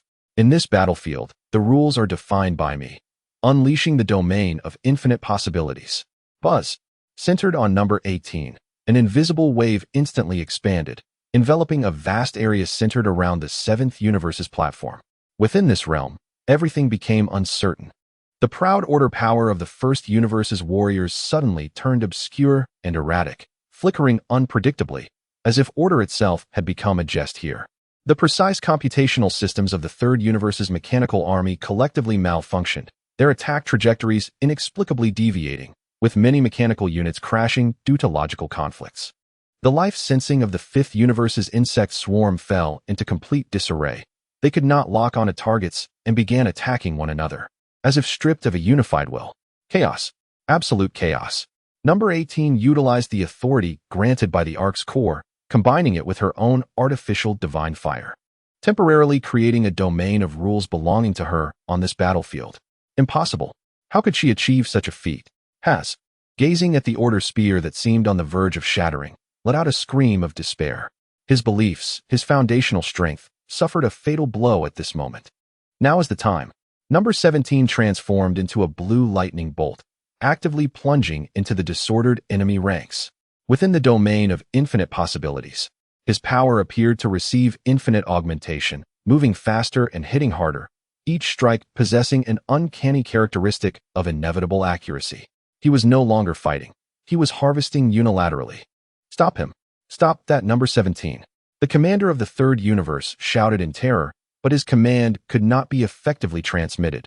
The mechanical army was in disarray. Number 18 hovered in midair, her silver hair billowing, like a goddess wielding chaos and possibility. She did not directly partake in the assault. Rather, she maintained this subversive domain, coldly gazing down upon the inferno she herself had wrought. This scene was vividly displayed before all the spectators via the surveillance system. Warriors from other universes gasped in shock. Their hearts chilled. The Kaioshin of the 12th universe erupted with astonishing brilliance in his eyes. The rules declared that she had indeed succeeded. Dr. DeLange, observing the live feed, wore a satisfied smile. Splendid. This is the power that science ought to wield to define rules. Meanwhile, in the highest viewing area, the Omni King clapped his tiny hands with excitement, floating joyfully in the air. Wow, that sister is so amazing. She rendered their powers null. The Omni King's big eyes sparkled with wonder. The Grand Minister stood nearby, smiling, but a subtle gravity flickered in his gaze. DeLange technology, combined with the permissions of the Ark relics, had given birth to an entity capable of momentarily challenging divine authority. The game had only just begun, and no. 18 proclaimed their existence to the entire universe in a manner that shattered all preconceived notions. The first wave of assault crumbled under the declaration of rules by No. 18 and the violent onslaught of number 17. Yet this was merely the beginning. More powerful beings and deeper conspiracies lurked in the shadows. The insane game sweeping through the multiverse had finally unfurled its bloody prelude. Chapter 116. A Triumphant First Battle. The Declaration of Rules by No. 18 was akin to a bucket of ice water, extinguishing the fierce flames of the First, Third, and Fifth Universe Coalition, casting a massive shadow over all observing universes. The suppression at the level of rules rendered the comparison of numbers and strength meaningless. What the hell is this power? The First Universe, S. Hayes's eyes widened in rage. He attempted to reconstitute the divine power of order, but that power slipped through his fingers like sand. His prideful absolute order appeared as fragile as glass before the possibilities defined by number 18. Number 18 floated in midair, her silver hair fluttering amidst the chaotic energy currents. Her exquisite visage marked by icy indifference. She paid no heed to Hayes's impotent fury, instead directing her gaze towards the mechanical entities of the Third Universe that still struggled. The mechanical constants were but shackles. With a delicate finger, number 18 pointed at a colossal war fortress attempting to recalibrate its cannon from afar, gently tapping it. There were no energy beams, no spatial distortions. Yet the fortress's massive metallic body emitted a spine-chilling creak from within. In the next moment, under the astonished gazes of all, its cannon barrel twisted into a spiral, armor plates caved inwards, joints bent backward, and within a mere 2 seconds, a menacing war fortress was grotesquely contorted into a useless metal sphere, which then plummeted into the endless void below with a series of internal explosions. This was the negation of material form at the level of rules. Monster. The Third Universe's mechanic emitted a terrified electronic sound. Meanwhile, number 17's combat was even more brutal. He darted through the chaos like a blue lightning bolt. A giant armored insect swung its scythe-like forelimbs towards him, producing a piercing sound. Too slow. Number 17 scoffed, not flinching nor evading, his right fist striking first, enveloped in azure flames. With a resounding boom, it accurately smashed into the joint of the scythe-like limb. Crack! The sound of shattering bone echoed as the hard shell and its internal skeleton fragmented under the blow, green fluids splattering everywhere. Another forelimb swept towards him, but no. 17 crouched low, executing a swift glide to close in on the insect's abdomen, driving his elbow upward like a war hammer. Thud! The terrifying force penetrated deeply, instantly caving in the insect's hardened abdomen, its massive form arching upward as thick, viscous liquid erupted from its mouthparts. Number 17 did not pause. Leveraging the recoil to leap into the air, delivering a vicious spinning kick, his heel crashing into the relatively vulnerable side of the insect's head like a battle axe. Boom! The insect's head exploded like a crushed watermelon, its massive headless corpse convulsing as it fell. Number 17 did not even glance back. He darted towards his next target. Each of his movements caused sonic booms, and each clash of fists and feet resonated with the authentic sounds of bones snapping and armor breaking, pushing the aesthetics of power and speed to their zenith, efficiently and ruthlessly clearing every enemy that dared to enter the domain. Hayes, witnessing his coalition's rapid collapse under the dual onslaught of rules and violence, felt his eyes fill with blood. He realized that the plan had utterly failed. Yet, the secrets held by the First Universe must not be extinguished. With his last ounce of strength, he forcibly shot a wave of order imbued with extremely secretive information towards the 12th Universe, simultaneously unleashing a desperate and venomous roar at number 18. You do not comprehend. The collapse of order signifies what? The cycle of the universe. The creation of the 12th Universe is not a gift. It is, His words faltered. No. 18 did not even glance at him. She merely made a subtle gesture with her mind. Hayes's surrounding space instantly underwent countless minuscule folds and stretches, the flow of time in his vicinity accelerating madly before abruptly freezing. The direct consequence of this temporal paradox was that Hayes's body crumbled at the molecular level, like a weathered sand sculpture, silently transforming into the most fundamental particles, dissipating into nothingness. The commander of the First Universe, along with the cosmic secrets he failed to utter, was completely erased. Simultaneously, the secret wave directed towards the 12th Universe was quietly intercepted by a layer of gentle, life-infused emerald light before it could enter the sphere of the 12th Universe space. The Kaioshin of the 12th Universe furrowed his brow slightly, sensing the fragmented information contained within the wave, a flicker of understanding and deeper concern passing through his eyes. So they have indeed sensed it, he murmured to himself, casting his gaze once more towards the 7th Universe, particularly upon number 18, his expression growing exceedingly complex. Was the choice of the seventh universe by the Omni King truly just to establish authority? In the highest viewing area, the Omni King watched with rapt attention. Wow, that sister is so powerful. With just a touch, the giant robot turned into a ball. The Omni King clapped his hands. The Grand Minister smiled and bowed. Your Majesty, no. 18 has indeed displayed unexpected intrigue. It appears that your decision to host this game was exceedingly wise. The Omni King blinked his innocent, large eyes at the trembling higher universe deities below, speaking in a tone that, while childlike, carried supreme authority. Yes, look at them, usually so lethargic. Now they realize the urgency, don't they? They must work hard. His words, seemingly naive, sent shockwaves through the hearts of all Kaioshin and destroyers present. The Omni King was wielding the seventh universe as a weapon to chastise these higher universe deities who had indeed been somewhat inactive. The first wave of assault was utterly dismantled, and the battlefield momentarily returned to a brief calm, with only number 17 shaking his wrist, still eager for more, standing alongside the profoundly deep number 18, like two insurmountable mountains towering before the seventh universe's position. The Omni King's martial arts game, having undergone the most shocking collision at its inception, now entered a more treacherous and perilous phase. The secrets of the universe, the calculations of the deities, and the brilliance of technology intertwined within this ancient relic, composing a grand and brutal symphony. Chapter 117. The Mysterious Eighth Universe, Kamen's Retreat. Before the platform of the seventh universe, number 17 twisted his neck, joints popping with crisp sounds, wearing an expression of unquenched exuberance. Sister, you were too swift in your actions. I hadn't even warmed up yet.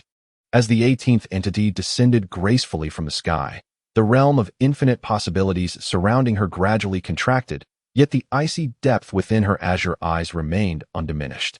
She replied with a chilling tone, "Conserve energy, the true challenge lies ahead." Her gaze swept across the void, locking onto a new target.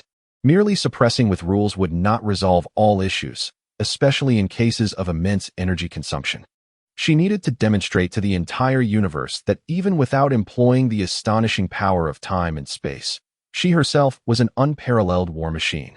At that moment, several formidable figures broke through the chaotic battlefield, charging directly towards the seventh universe.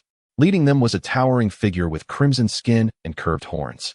A candidate for the god of destruction from the eighth universe, the warrior Kamen, who wielded the power of causality. Kamen's voice resonated deeply, carrying an air of fate's inevitability. Your possibilities have disrupted the causal lines of the grand universe. Accept your punishment. Behind him, several elite warriors from the eighth universe simultaneously unleashed their auras, their energies intertwining to weave a net of shimmering strands of fate that descended upon the 17th and 18th entities. This web of causality had the ability to distort the trajectory of opponents' attacks, guiding them to self-destruction, even reflecting a portion of inflicted damage back to the attacker. A truly bizarre phenomenon. How extravagant. 17th entity scoffed, ready to step forward. Allow me, 18th entity interjected, stepping directly in front of 17th. Her gaze was sharp, determined to shatter this so-called causality with pure strength. Sister? 17th entity was taken aback. Let us test whether pure force can sever this so-called causality. Before her words faded, the platform beneath her feet fractured violently, and her figure vanished. Boom. A thunderous explosion erupted.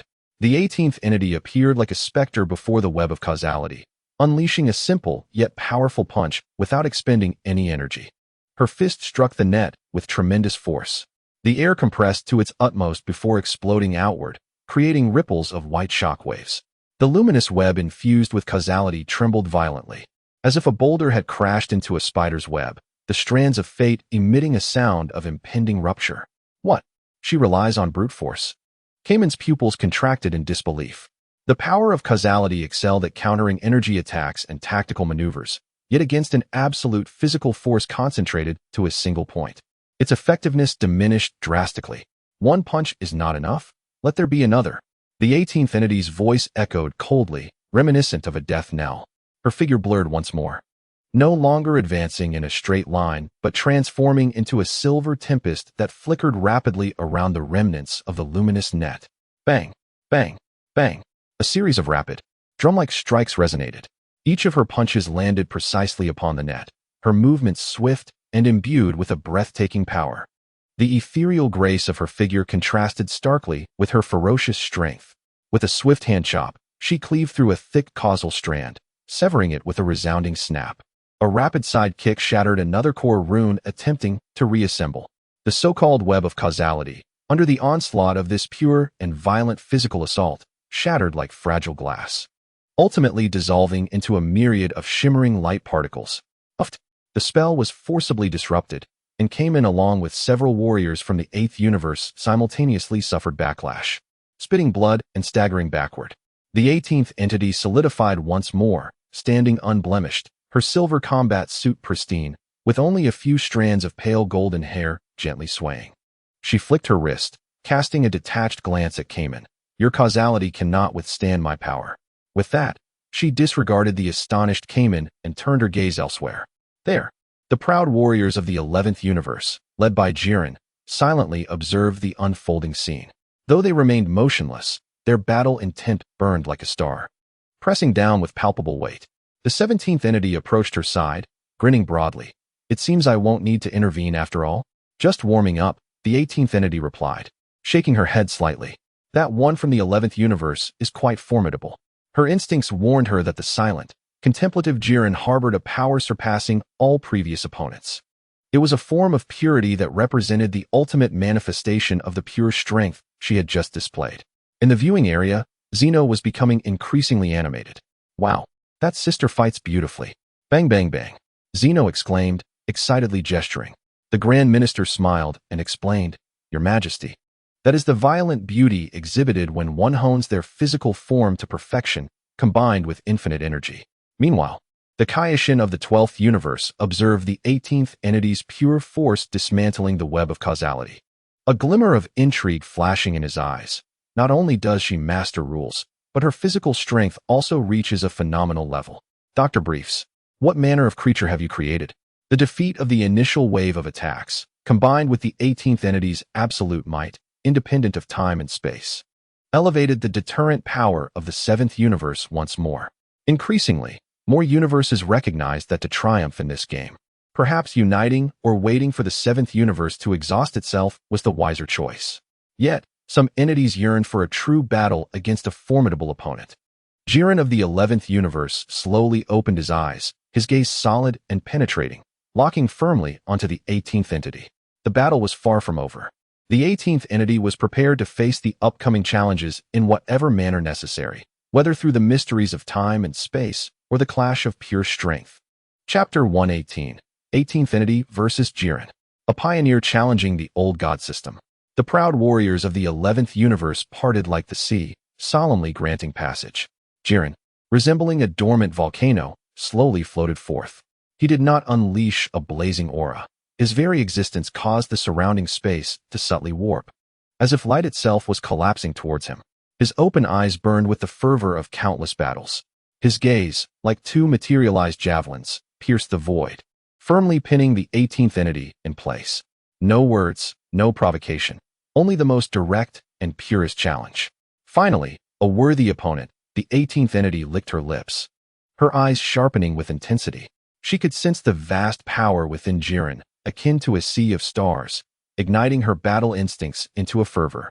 In the void, the ethereal beauty of the silver-clad 18th entity faced off against the imposing, crimson-hued Gero, a clash of ice and fire. "You are strong," Gero finally spoke, his voice low and gravelly, resonating with an unusual cadence, but still not enough. As his words lingered in the air, Geron's figure abruptly vanished. His speed was pure, reaching the pinnacle of swiftness. A ring of explosive sound erupted in his wake. The 18th entity's pupils narrowed, instinctively raising her arms to block. Boom! Geron's fist struck with the force of a falling star, crashing solidly against the crossed arms of the 18th entity. An unimaginable might surged forth like a tidal wave. The 18th entity felt a sharp pain and numbness in her arms. The silver-blue bridge beneath her fractured instantly, and she was propelled backward as if struck head-on by a high-speed train. She crashed through several floating remnants of ruins before barely regaining her composure. What terrifying power! Bulma gasped at the forward outpost, her complexion paling. Is this truly his strength? The 17th entity, while fending off surrounding enemies, kept a close watch on the battle's progression. His heart racing. The 18th entity shook her trembling arms. Her internal energy core whirred into action, repairing her minor injuries. She gazed at Jillian with an increasingly serious expression. Is this all you can muster? Jillian's voice resonated once more, as he appeared seemingly from nowhere in the void not far from number 18. As if he had never moved at all, number 18 remained silent. Taking a deep breath, an infinite energy surged within her. She understood that any probing against an opponent of this caliber would be futile. In an instant, her figure vanished, unleashing her full speed. The two collided fiercely in the void moments later. Bang, bang, bang, bang. The dull thuds of their fists and feet striking resounded like a series of thunderclaps, echoing through the silent ruins. Their movements reached an extreme, transforming into two streams of light, one silver and the other red, continually clashing. With each collision, visible shockwaves erupted, shattering nearby debris into dust. Number 18's fighting style was agile and precise, blending Earth's martial techniques with the Namekian's subtle perception of energy. Her fists moved like the wind, and her legs struck like lightning, always evading Jillian's heavy blows with minimal movement while seeking the weak points in his energy nodes. Jillian, however, relied on sheer strength. His attacks were bold and forceful, each punch and kick imbued with a terrifying power capable of shattering stars, a perfect amalgamation of speed and strength. He paid no heed to number 18's intricate techniques, simply overpowering her with greater speed and strength. As number 18 slashed towards Jillian's neck with a knife hand strike, Jillian did not flinch or evade. Instead, he retaliated with an even faster straight punch aimed at her face, forcing her to defend. Number 18 unleashed a flurry of kicks, her legs whipping towards Jillian's lower body like whips, but Jillian merely stomped his foot, sending forth a tremendous energy wave that scattered her assault. Boom. A straightforward exchange of dual fists. The silver-blue flames clashed violently with the crimson light.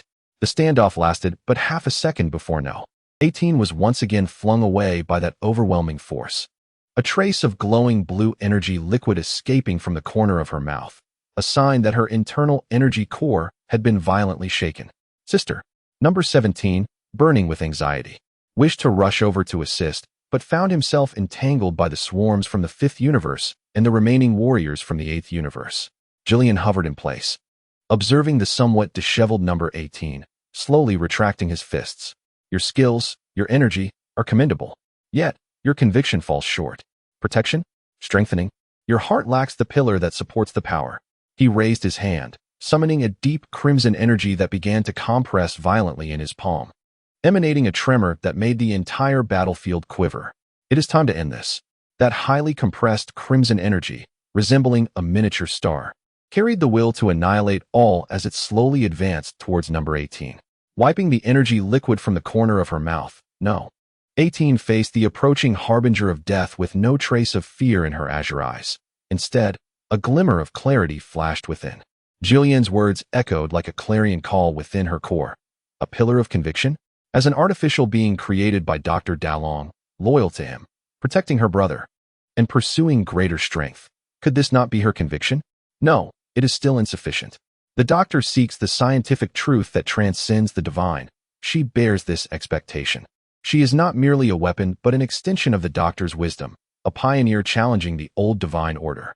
Her conviction is to dismantle boundaries and validate the infinite possibilities of science. My conviction, number 18 whispered softly, as the energy within her resonated with her infinite energy furnace in an unprecedented manner, no longer a simple drive, but a fusion. The silver-blue radiance erupted from her once more, yet this time, it seemed to embody the majesty that could define existence. Facing the cataclysmic crimson energy sphere, she did not evade nor defend. Instead, she slowly raised her right hand, fingers splayed, meeting it head-on. I shall redefine strength and weakness, restructuring the essence of power through the interference of rules. As the crimson energy sphere made contact with her palm, it did not explode. Rather, it was as if it had been cast into an invisible crucible of laws, its internal chaotic destructive energy structure forcibly reconstructed. To the disbelief of Jillian and all observers, that terrifying energy sphere capable of obliterating galaxies rapidly shrank in size, its hue shifting from crimson to a soft pearly white, ultimately transforming in No. 18's palm into a seed of light radiating pure life energy. Cradling the light seed, number 18 cast a cold gaze at the astonished Jillian. Your power. I have received it. Now, I return it to you. With a gentle push, the seed brimming with vitality shot towards Jillian like a comet in reverse. Instinctively, Jillian reached out to catch it, but the warm life energy clashed with the chaotic power within him, creating an inexplicable sensation of repulsion and weakness. No. 18 had instantaneously transformed his destructive energy into a force of creation filled with vigor. This had transcended the realm of mere power confrontation, delving into the domain of cosmic fundamental laws. Is this your conviction? Jillian gazed at the light seed in his palm, which felt utterly foreign to him, revealing for the first time a grave and even wavering expression. Observing closely from the sidelines, Zeno exclaimed excitedly, "Wow, it has changed. The red sphere has transformed into a white flower. So marvelous. Sister is amazing." The Grand Priest's eyes also flickered with genuine surprise, soon morphing into deep contemplation. The Kaioshin of the 12th universe abruptly rose, gazing at No. 18 with eyes filled with astonishment and a hint of indescribable fervor. The transformation of life energy is so pure. Has she touched the edge of creation? Suspended in the air, number 18, though somewhat disoriented from the earlier rule interference, appeared to the onlookers as an imposing figure. Chapter 119. The void descends again. Is it Zeno's plan? The light seed in Jillian's palm, forcibly reversed from his own destructive energy, emanated an unsettling vitality. Beneath his crimson skin, energy surged violently, attempting to expel this seed, only to find it entangled with his energy as if it had taken root. What have you done? Jillian's low voice carried an unprecedented gravity as he regarded number 18, no longer merely a powerful adversary, but a phenomenon that touched upon the fundamental rules of the universe. Number 18 hovered in the air, breathing heavily. The recent rule reconstruction had placed an immense burden upon her. Yet, her azure eyes shone ever brighter as fragments of shattered information surged into her consciousness, resonating with the deeper echoes of the Ark ruins through her forced analysis of Jillian's power and the reversal of its essence. Fragmented visions flashed before her. Endless seas of stars turned to scorched earth, the remnants of deities raining down like meteor showers. A colossal temple struggled through dimensional turbulence, surrounded by an all-consuming darkness. A mournful yet resolute will echoed. The spark must endure. The key is primordial. Ultimately, it is a suffocating void. Shaking her head vigorously, No. 18 suppressed the chaotic imagery. She looked at Jillian, not answering his question but stating a cold, undeniable fact. Your power is formidable, but its form is overly singular.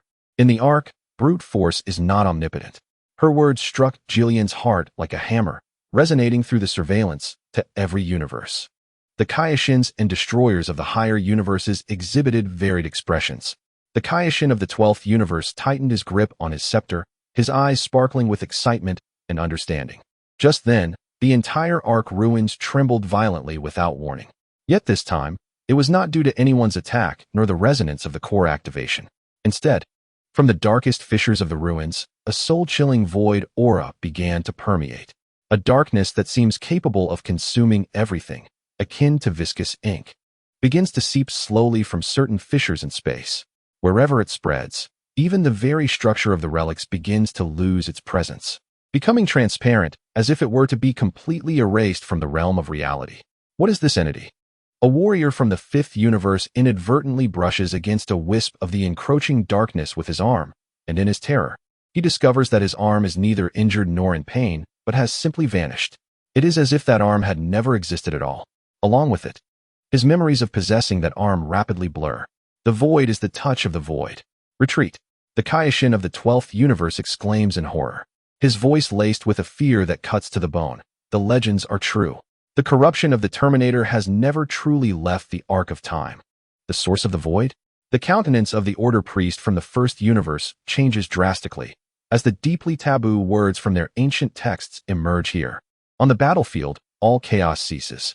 The spreading touch of the void poses an indiscriminate threat, consuming energy, matter, and even space, while beginning to faintly influence time itself. Sister. Number 17 instantly returns to number 18's side, gravely observing the encroaching darkness. This thing feels more troublesome than Julian. The primordial spark within number 18 generates a rejection akin to that of encountering a natural enemy upon coming into contact with the aura of the void. Simultaneously, a weak yet urgent distress signal emanates from the arc relic beneath their feet, a call from the lingering will of the Watcher to the spark that was meant to oppose it. In an instant, she comprehends much. The Omni King's choice of this battleground is by no means coincidental. The Omni King has long seen through everything. This martial arts tournament is not merely for establishing authority, but may very well be a selection and test against ancient threats. The voices of number 17 and number 18 are unprecedentedly solemn. This entity must be stopped. She can sense that if the touch of the void spreads completely, the entire arc relic, and potentially the outer universe, would be utterly reduced to nothingness. Julian also temporarily sets aside his conflict with number 18, his crimson energy. While capable of briefly resisting the encroachment of the void, cannot disperse or eliminate it. The intrinsic restraint of that power renders him powerless.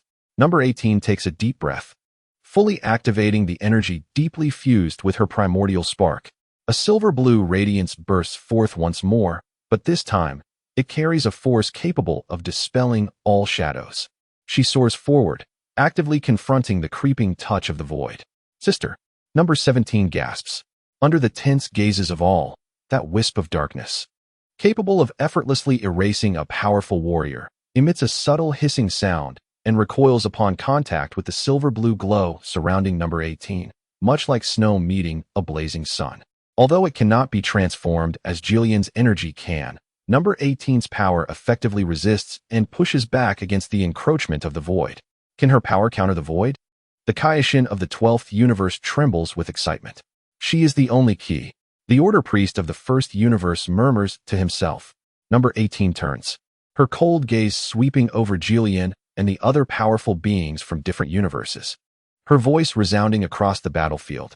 Those who wish to survive must find a way to cleanse this darkness. Otherwise, prepare to be completely forgotten by it. No sooner had her words fallen than she transformed into a silver-blue comet, charging toward the most concentrated area of the void's touch.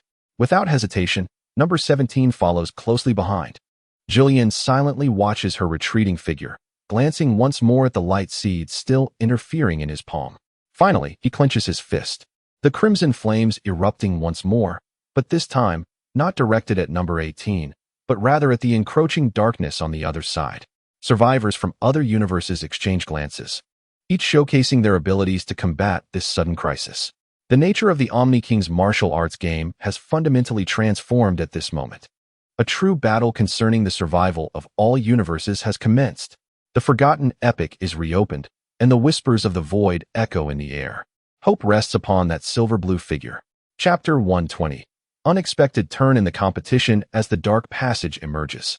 The spread of the void's touch is like a tide of death, silent yet imbued with an absolute malice to erase all. The previously warring strong beings are now forced to form a fragile alliance, seeking a sliver of survival beneath this obliterating threat. Number 18, surrounded by silver-blue existential power, stands as a beacon in the darkness, wherever she goes. The void's touch retreats like a receding tide. However, this does not come without cost.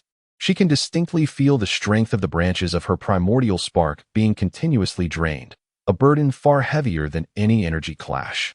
Number 17. Clear the remnants on my flank. Number 18 commands in a cool tone.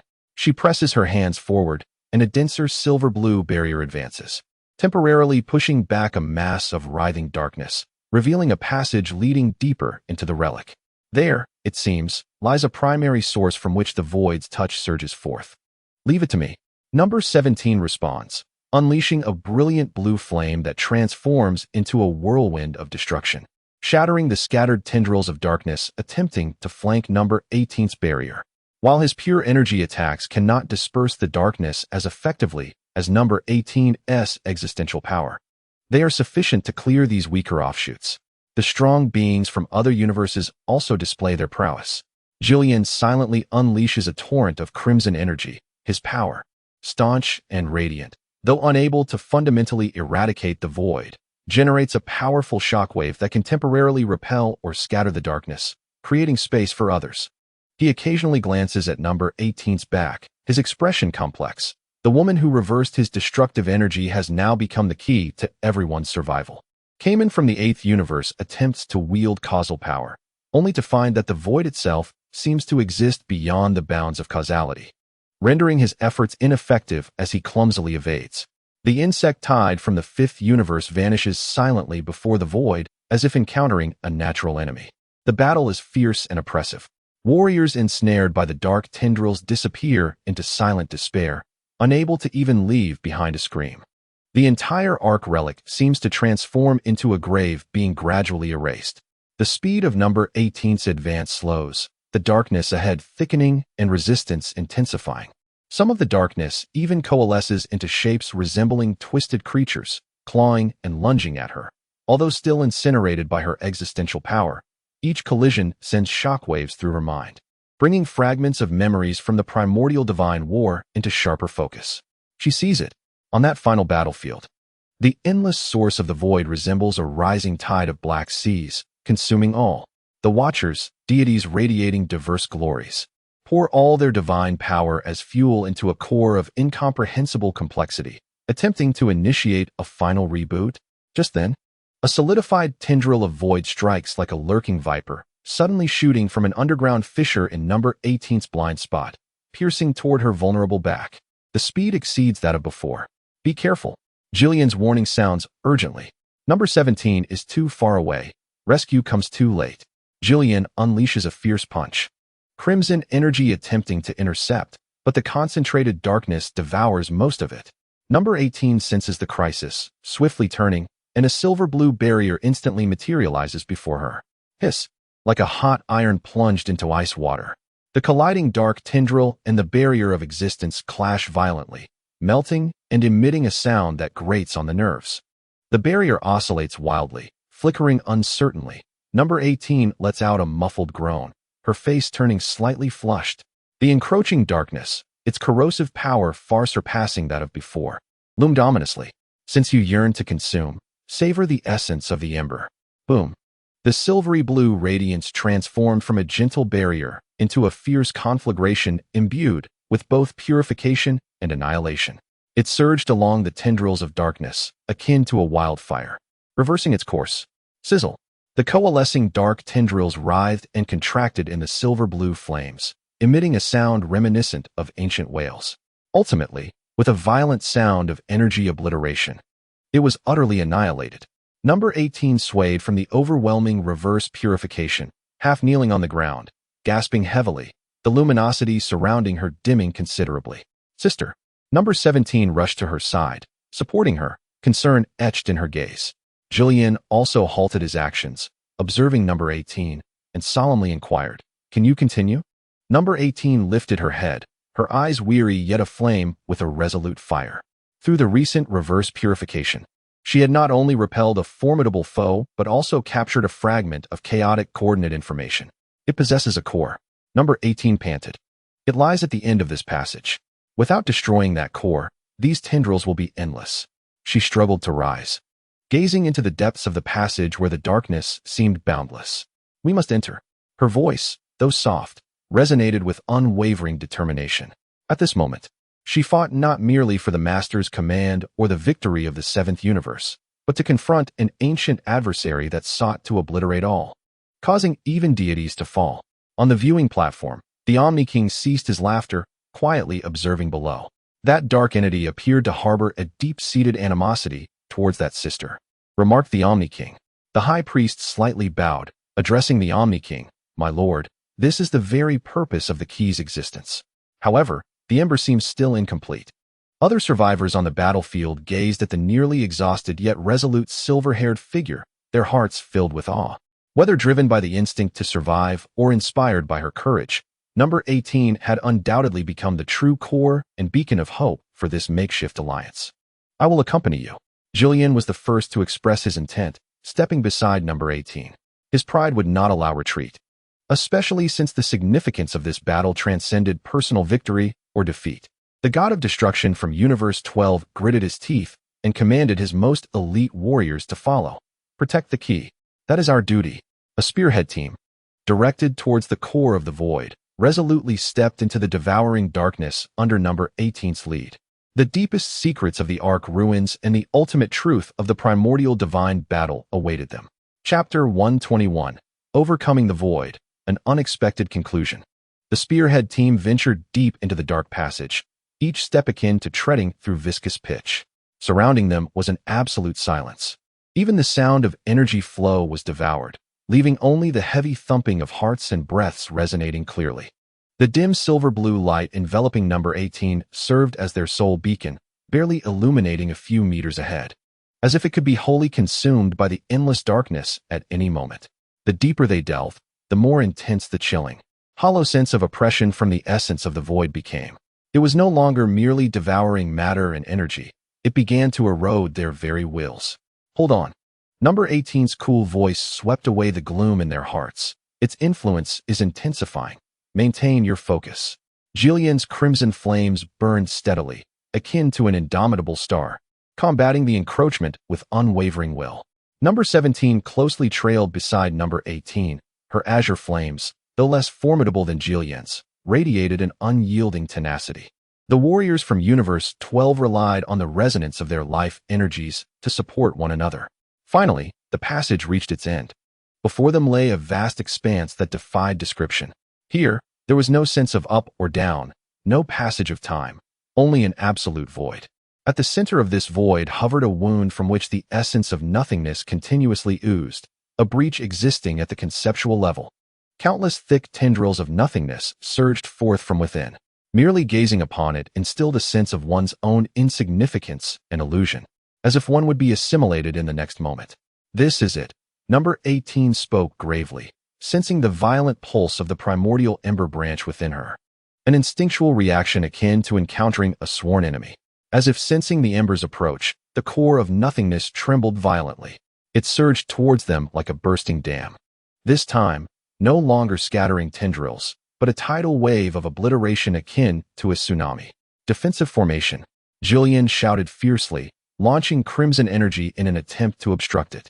Number 17 and the warriors from Universe 12 also unleashed their full power, intertwining various energies into a fragile barrier of light.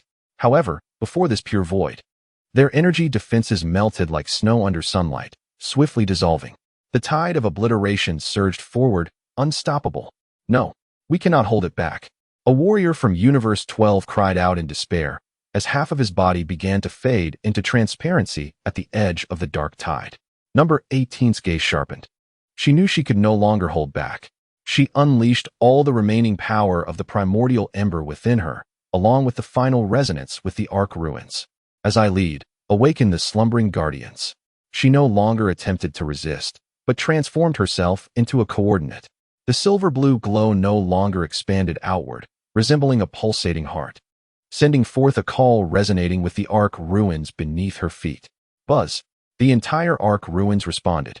The twisted energy veins and floating crystalline fragments in the void simultaneously ignited with a faint, yet resolute light.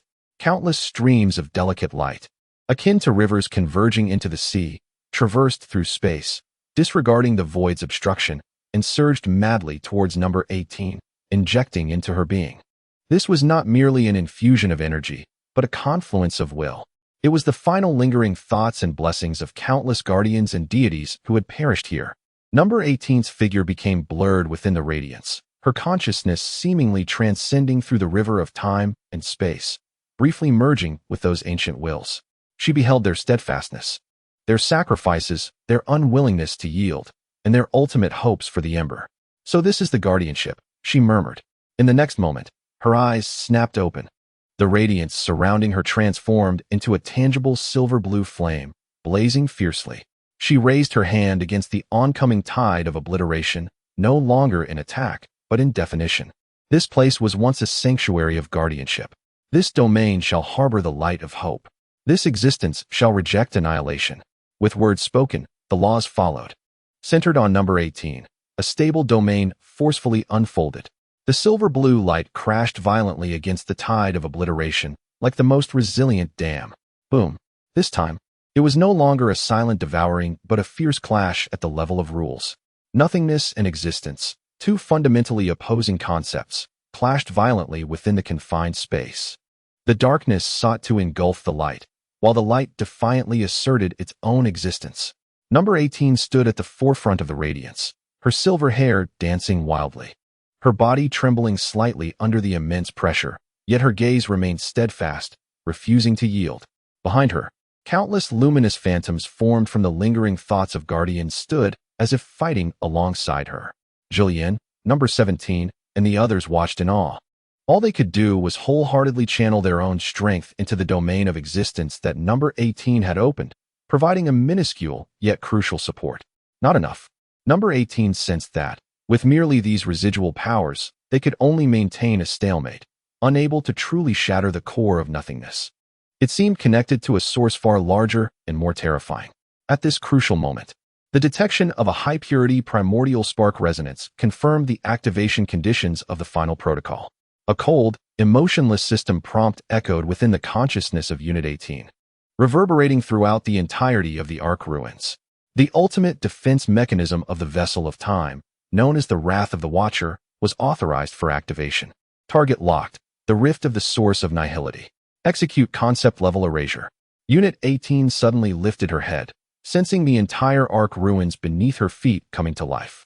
An unfathomable torrent of energy converged from every corner of the ruins, coalescing into a spear seemingly crafted from pure rules. The target was the writhing core of nothingness. With an instinctive clarity, Unit 18 summoned her last reserves of strength, guiding the spear formed by the Wrath of the Watcher towards its target. The spear shot forth silently, devoid of light, sound, or even the notion of speed. It appeared to transcend the barriers of space and time, striking true the moment it manifested. In the perception of all present, the core that continuously oozed nothingness and the vast darkness surrounding it vanished, as if erased by an eraser, disappearing without a trace.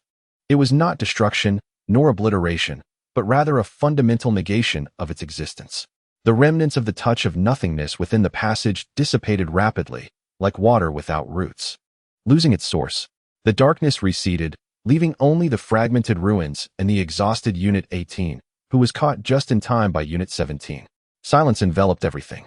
After a long while, Julienne slowly exhaled a breath of relief, gazing at the unconscious Unit 18 cradled in Unit 17's arms, and solemnly remarked, "She has done it." The Kaioshin of the 12th universe looked upon that empty expanse, tears of joy streaming down his face. "Your sacrifice, Watchers, has not been in vain." In the highest viewing seats, the Omni King observed quietly, exchanging glances with one another. "The dark entity was gone," stated the Omni King. The Grand Priest slightly bowed, a meaningful smile gracing his face. "It seems, Your Majesty, that the key has proven its worth. Perhaps it is time to consider the next step."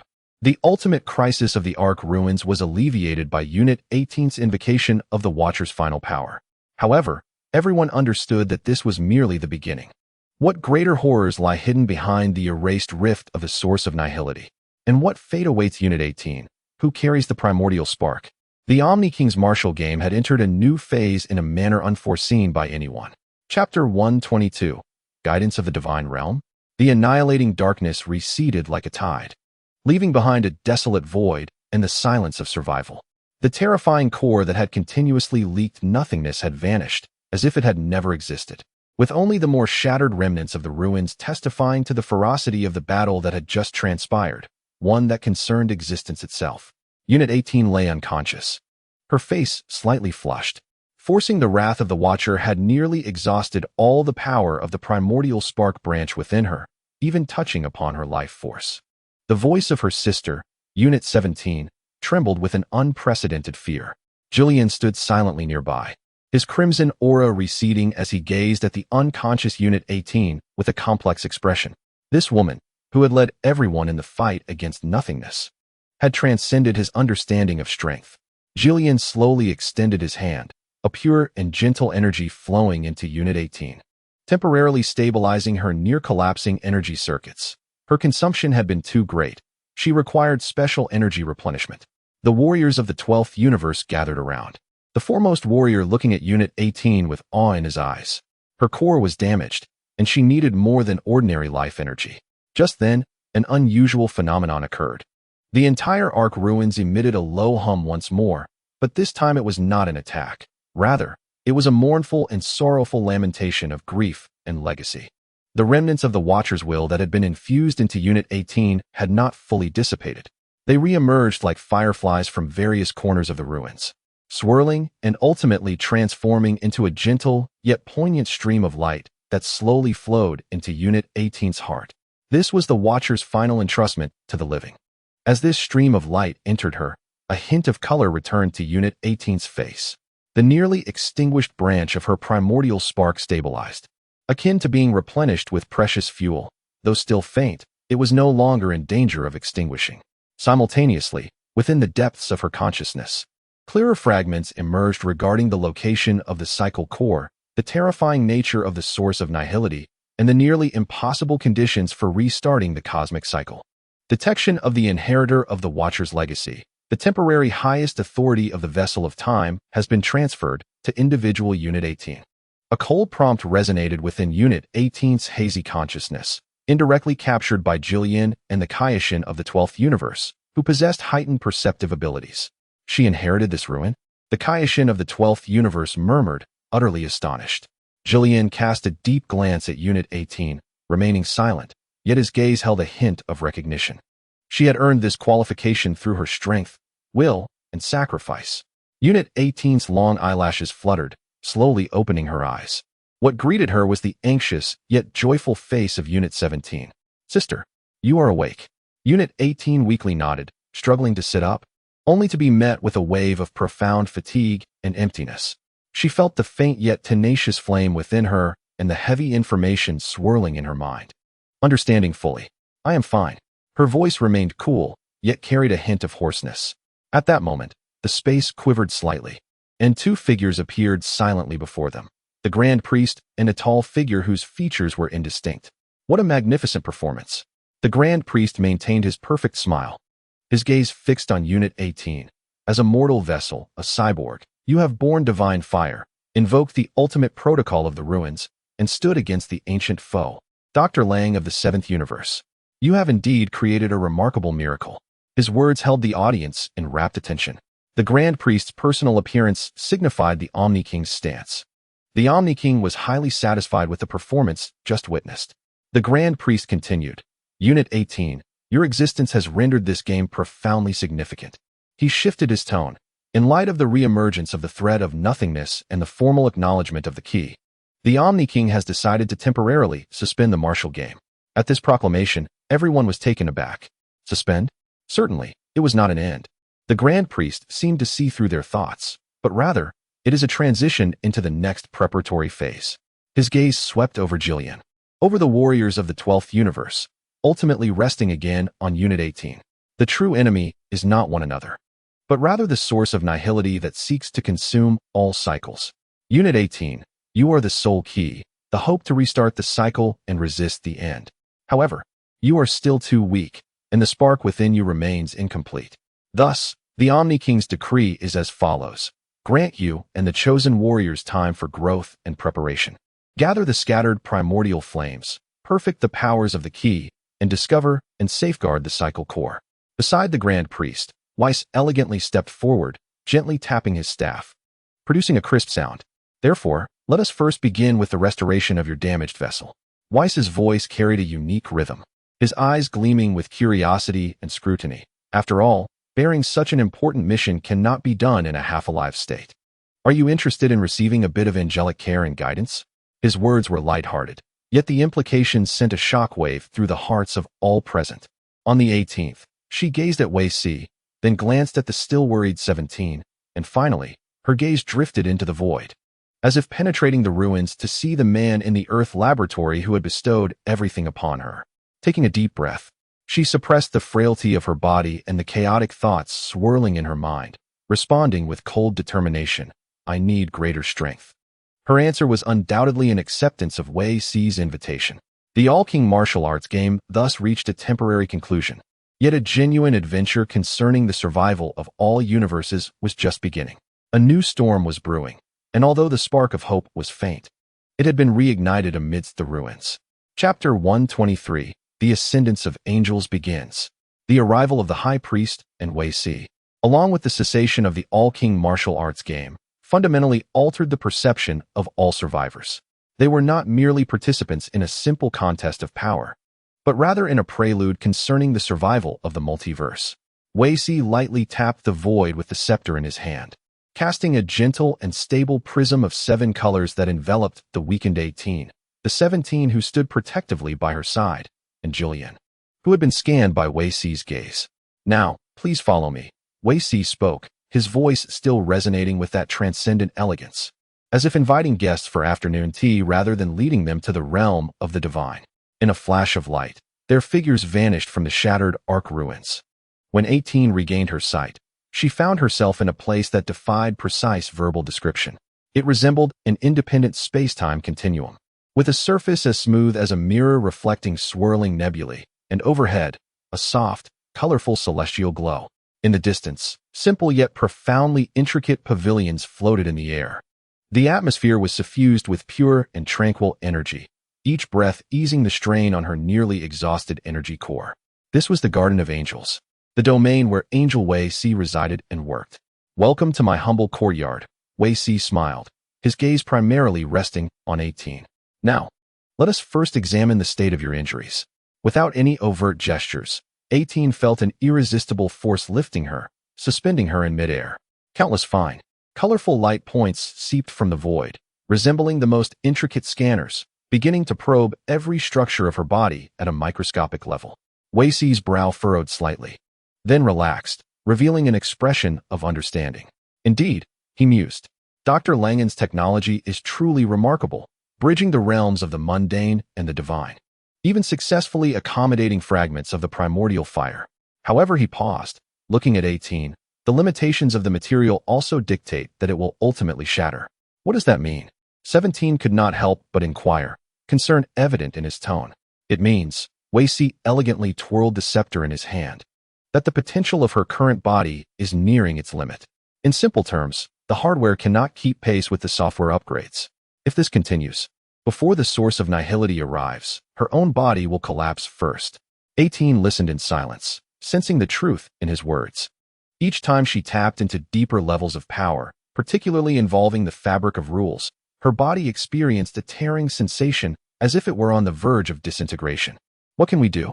17 asked urgently. Wei Si did not respond directly but turned to the silent Julian beside them. "Mr. Julian, your power is remarkably pure, and your will is sufficiently steadfast. To combat the void, you require a deeper understanding of the essence of existence, rather than merely pursuing the quantity of power. The nearby contemplation corridor may suit you." He gestured casually, and a path paved with starlight materialized in the distance. Julian glanced at 18, then at Wei Si, nodded without further words, and proceeded toward that corridor, knowing that his path must be discerned by himself. After directing Julian away, Wei Si turned his attention back to 18 and 17. "As for your issue, there are 2 repair options," he stated, extending 2 fingers.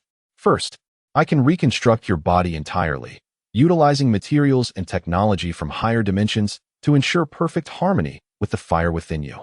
This option sounded immensely tempting, promising a leap into greatness. Yet, 18 hesitated not at all, coolly rejecting, "I refuse. This body is the culmination of Dr. Langen's efforts, the very foundation of my existence." To abandon the body bestowed by Dr. Gero, in a sense, equated to denying both his existence and her own. Wei Si appeared to have anticipated this, smiling as he retracted 1 finger, a wise choice. Then, the second option involves essential enhancement. Essential enhancement? Indeed. Instead of altering the fundamental composition of your body, we will fundamentally elevate the grade of its material, Wei Si elucidated. It is akin to repeatedly hammering mundane iron, infusing it with divinity until it gradually transforms into divine iron. This process will be exceedingly painful and will require an exceptionally rare and powerful catalyst. "What is it?" 18 inquired. "Fragments of other primordial fires, or higher creation powers of the same origin." Wei Si's gaze seemed to inadvertently sweep toward a certain direction, where the god of destruction from the 12th universe was observing through special channels. "Of course, seeking fragments of the fire will be your primary task henceforth. However, before that, I can assist you with preliminary forging to stabilize your injuries and teach you how to better harness the power you already possess, rather than recklessly charging ahead as before." He gently tapped the scepter on 18's forehead. First, let us help you truly understand what it is that burns within you. A vast and gentle stream of intention surged into 18's consciousness core, as if she were transported into a microscopic universe, witnessing how that silver blue, artificial divine essence merged with her infinite energy furnace, resonating with the Ark ruins, and how it forcibly pried open the underlying codes of the universe during her rule reconstruction. This perspective was entirely different. It was no longer driven by mere programs, but rather a profound understanding of power from its essence. Simultaneously, a divine force imbued with attributes of repair and enhancement began to meticulously polish the energy circuits and mechanical cells, a slow yet remarkably effective process. 17 stood nearby, observing his sister, seemingly enduring some invisible pressure, yet he could sense her previously feeble energy gradually strengthening. As for you, young man, Wei Si turned to 17. Your potential is equally immense. Infinite energy is your advantage, but you still have a long way to go in learning how to utilize it more effectively. How to concentrate your power to its utmost. Over there is a gravity singularity training room. You might find it beneficial. Wei Si casually opened another luminous door, revealing a distorted gravitational field and a raging energy storm beyond. 17 grinned widely, undeterred by fear. Just what I need. He understood that he must grow stronger to better protect his sister and face the challenges ahead. Without hesitation, he stepped through the luminous portal. In the Garden of Angels, time seemed to lose all significance. 18, immersed in Wei Si's guidance, absorbed knowledge about the essence of power like a parched sponge, her body slowly repairing and strengthening. Meanwhile, 17 was honing his strength and control in an extreme environment. Far away, at the headquarters of the Red Ribbon Army on Earth, Dr. Langen scrutinized the processed data and images allowed to be transmitted back by Wei Si, especially the analysis of 18's body. Instead of feeling disheartened, a fervent flame ignited in his eyes. The limits of materials, mundane iron and divine iron, he murmured, rapidly tapping on the console to summon countless intricate designs and formulas. It seems it is time to initiate the Prometheus project, he mused, a scientifically mad grin filled with challenge curling at the corners of his mouth. The realm of the divine. He shall harness the power of science to forge a vessel capable of bearing the divine flame for his creations. The journey to gather the primordial fragments of fire is about to commence, and the second collision between science and divine power is already brewing in the shadows. Chapter 124. The Teachings of Angels. 7 fragments of primordial fire within the angel's court. Time flows at a different pace compared to the outside world. For the deeply guided 18th subject, the concept of time has become blurred. Her entire focus is immersed in the re-evaluation and reconstruction of the essence of her own power. The gentle yet penetrating guidance of Weiss has opened a new door for her. She begins to grasp their nature as levers and credentials that can manipulate the fundamental rules of the universe. She perceives space not as a smooth curtain, but as a complex structure woven from vibrating strings and dimensional membranes. Her previous attempts at folding space were akin to using brute force to distort these structures. Though effective, they were immensely taxing and left conspicuous traces. Now, Weiss teaches her to listen to the pulsations of these spaces, to elicit controllable spatial effects. Understanding the rules leads to perceiving the texture of space.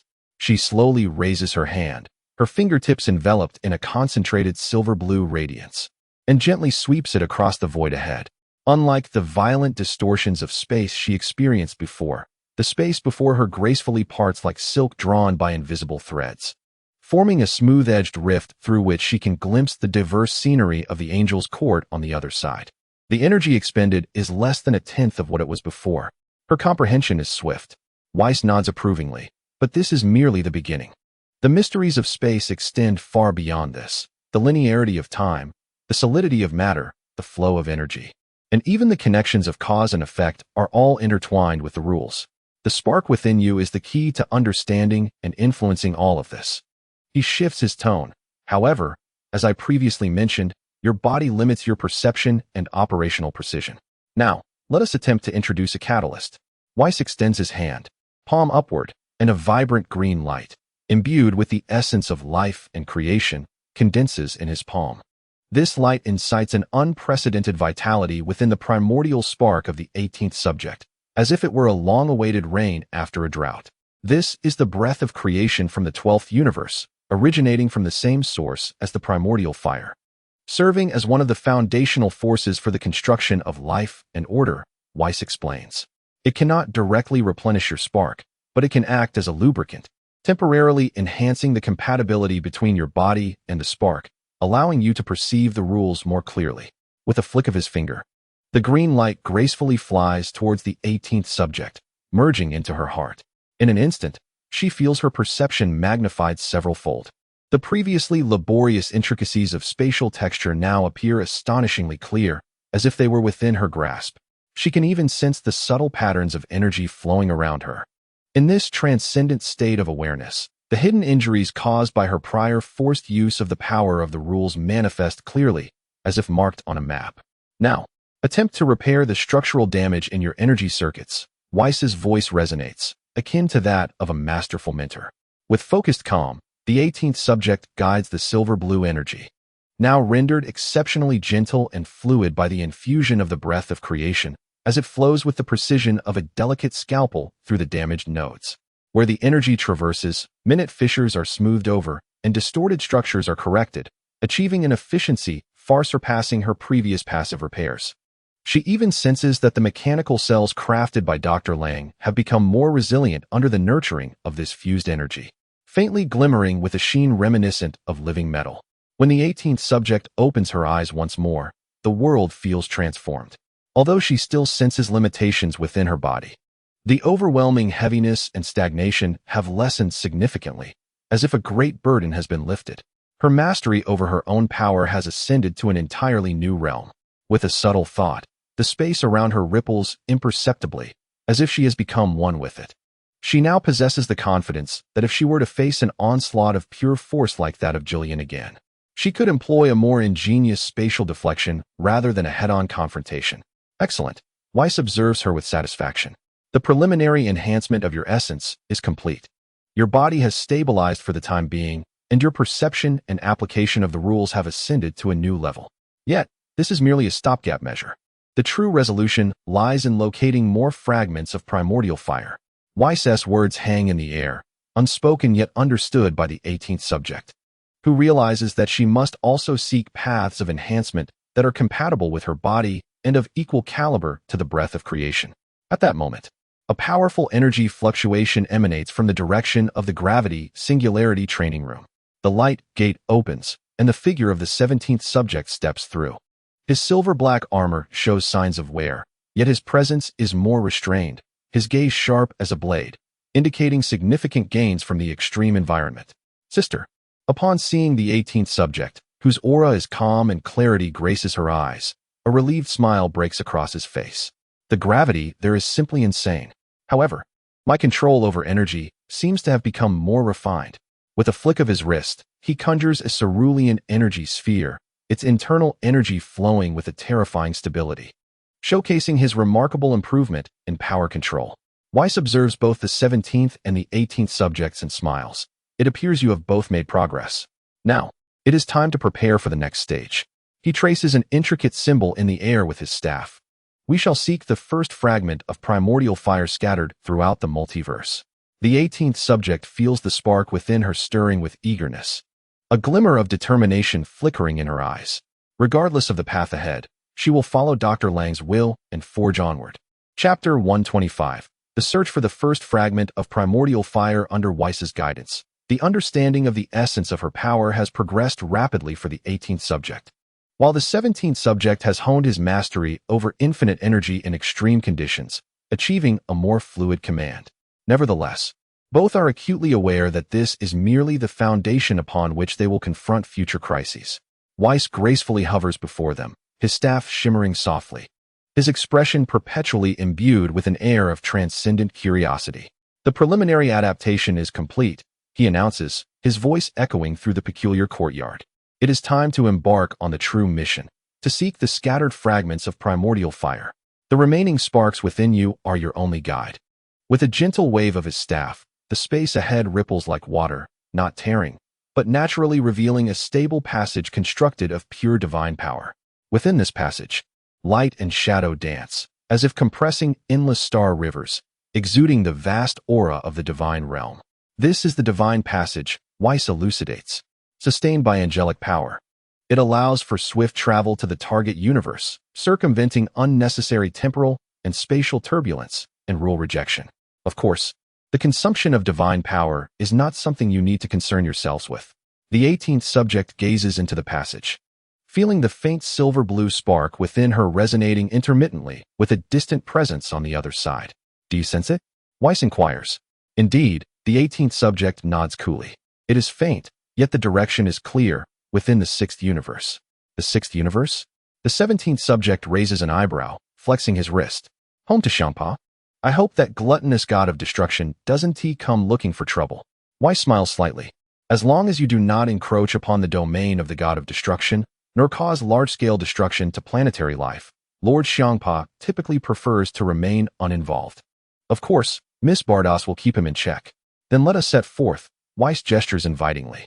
I will monitor the stability of the passage. Remember, your primary objective is the fragments of the spark. Avoid conflicts with local deities whenever possible. Certainly, if conflict is unavoidable, Wei Si Dun maintained his smile, demonstrating the elegance of the 7th universe. After all, this was part of the preparation stage that Lord Zeno had tacitly permitted. Number 18 and number 17 exchanged glances, no longer hesitating, and simultaneously stepped into the resplendent portal of the gods. The moment they entered the passage, it felt as if they had traversed countless light years.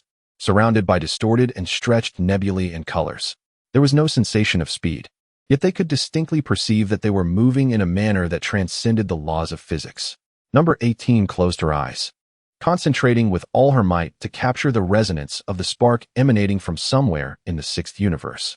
In the unique environment of the divine passage, this resonance seemed amplified. She could even vaguely sense the surroundings of that area, a desolate, silent starfield infused with an ancient and shattered aura, seemingly a forsaken land rarely trodden by even the native life of the 6th universe.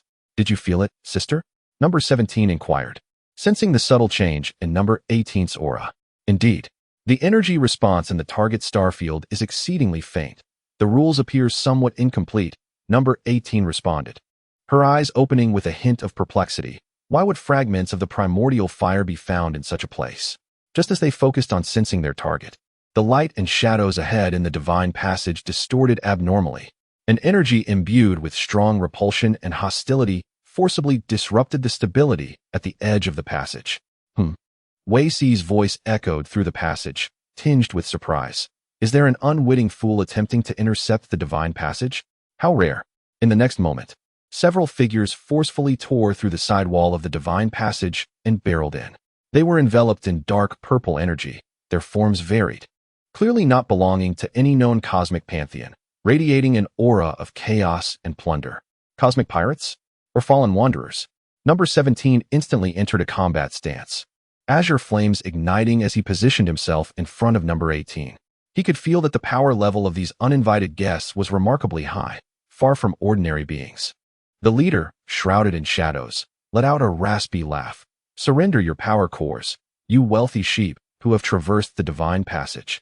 They evidently mistook number 18 and number 17 for deities from a prosperous universe utilizing the divine passage, aiming to plunder them here. Foolish, number 18's gaze turned icy. She refrained from employing the intricate spatial techniques she had just grasped. When confronted by such pure malice and chaos, the most direct approach is often the most effective. She stepped forward, crossing over number 17, and faced the charging shadow leader, delivering a simple yet powerful punch. This punch seemed to slightly draw upon the divine power circulating within the passage, the surface of her fist covered in an exquisite silver-blue luminescence. Boom! The shadow leader's dark purple energy shield, which he had gathered with a sneer, shattered like fragile glass upon contact with her seemingly unremarkable fist. The force of her blow did not diminish, striking directly at his chest. Ugh!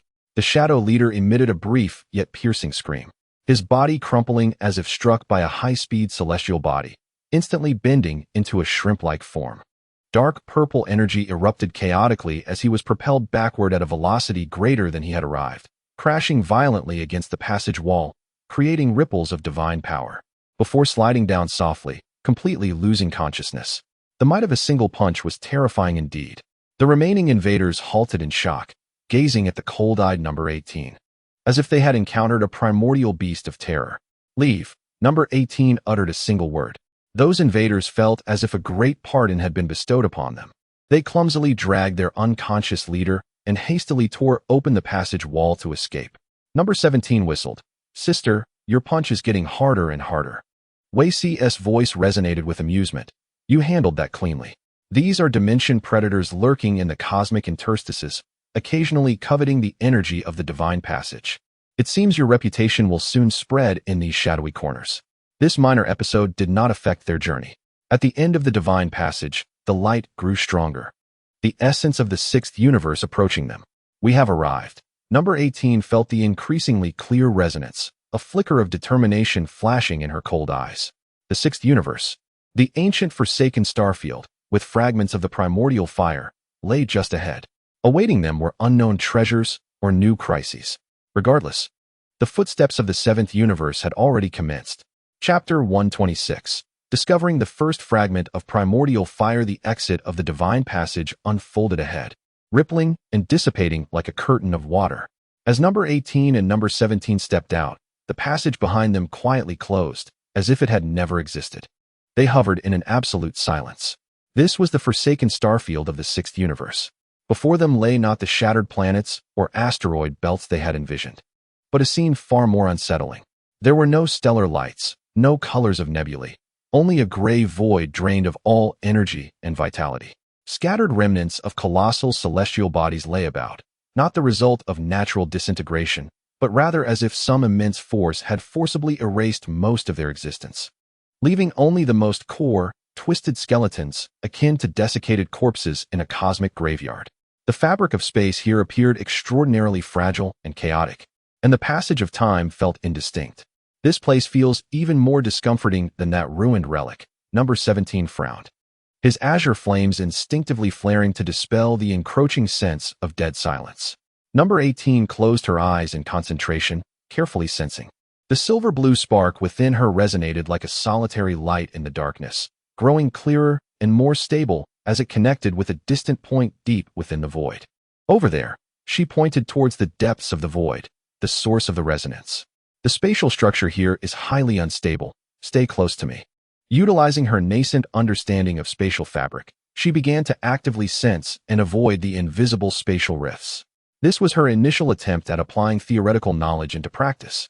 Number 17 followed closely, noting that his sister's flight was markedly different from before, less robotic precision and more in elusive grace and harmony. As they delved deeper, the surrounding scenery grew increasingly bizarre. They encountered a metallic wreckage resembling a mountain, its cross-section smooth as a mirror, as if severed by the sharpest blade, with unsettling energy imprints remaining on the cut surface. They also passed through a region of complete stillness, where time seemed frozen. The wreckage of ancient starships maintaining their last struggling postures, suspended in the void. What on earth happened here? Number 17 could not help but ask. Number 18's gaze swept over the remnants, combining the fragmented information left by the watchers in her mind, and coldly speculated. It could be the aftermath of an ancient divine war or the scars left by the encroachment of the void. Be cautious, we are getting close.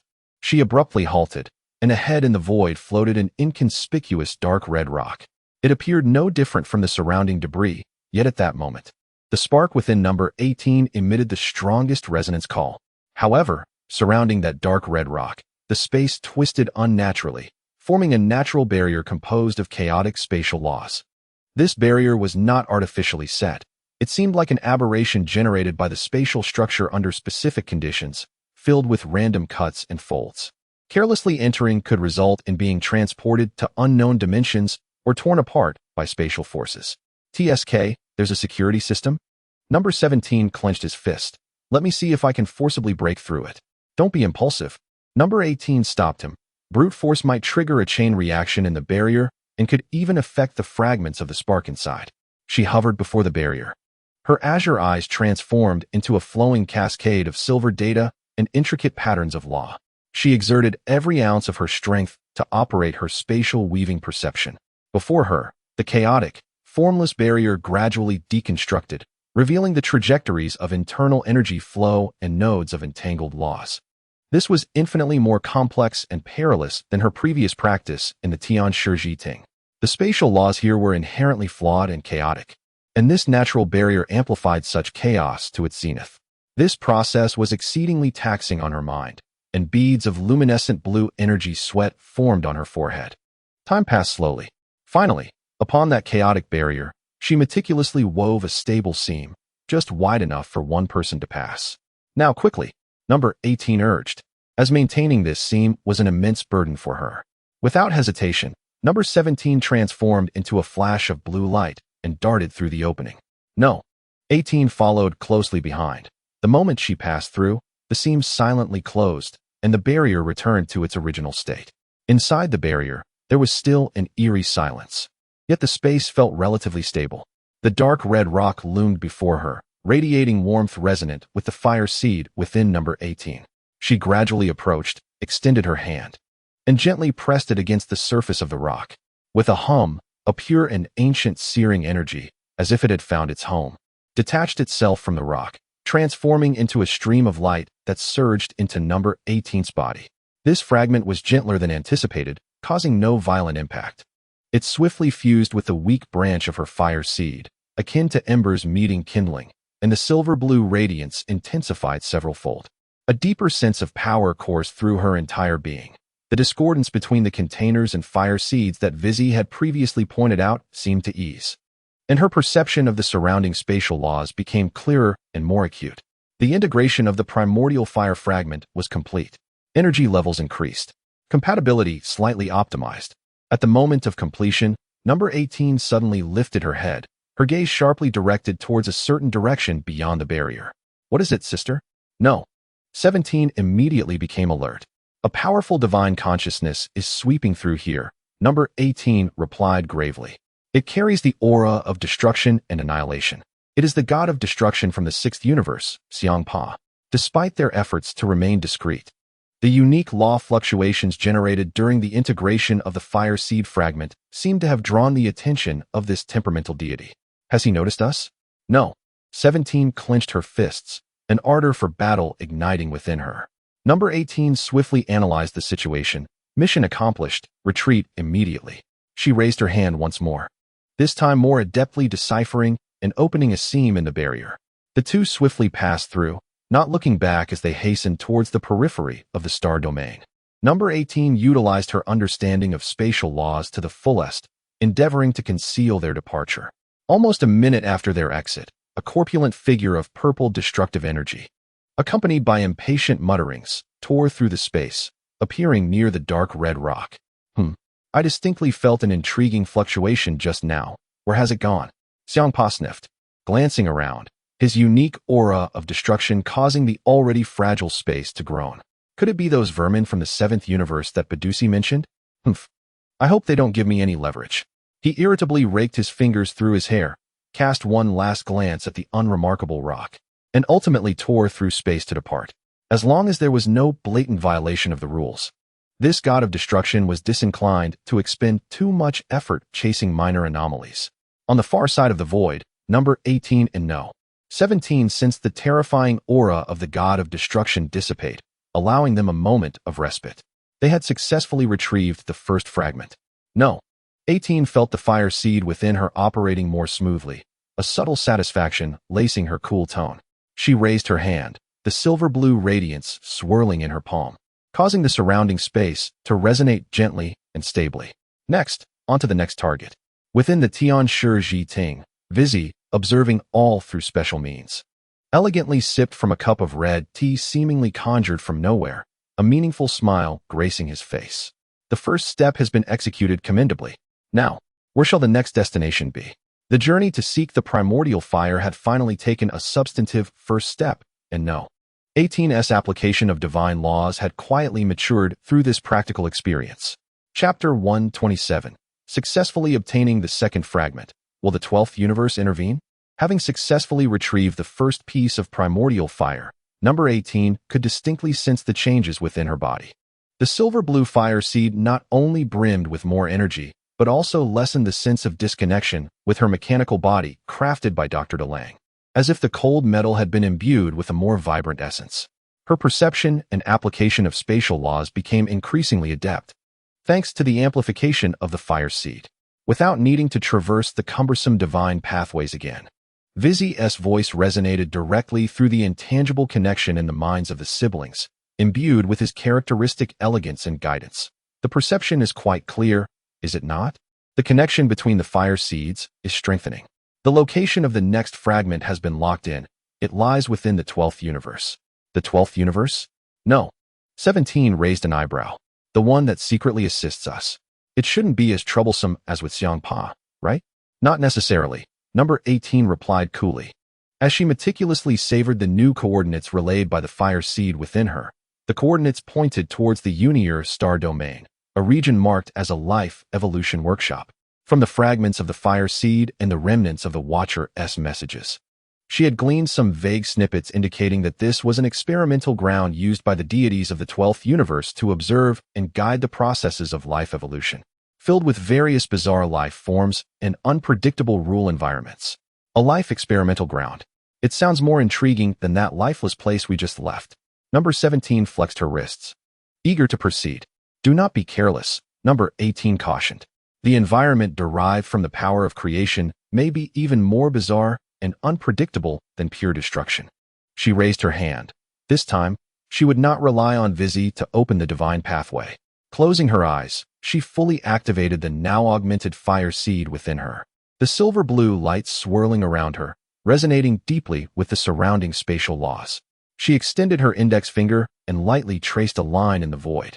There were no violent energy fluctuations. The space ahead folded inward gracefully, as if smoothed by an invisible hand, forming a stable vortex with edges shimmering with delicate silver-blue patterns. This was not a tearing of space, but rather a guidance and reshaping of spatial structure, creating a temporary shortcut directly to the distant target. The application of the law enabled spatial leap. This method of movement was born from her deeper understanding of spatial weaving, combined with the strengthened power of the fire seed. Although it lacked the distance and stability of the divine pathways opened by the angels, it was sufficient for rapid movement within the same universe, and it offered greater autonomy. Let us go? Number 18 was the first to step into the vortex, with number 17 closely following. After a brief sensation of discomfort from crossing space, they emerged from the other end of the vortex. The scene before them abruptly transformed. Unier star domain. Here, there were no conventional star and planet systems, but rather an expansive expanse of verdant energy streams and various life nurseries, floating continents of gigantic, translucent embryos.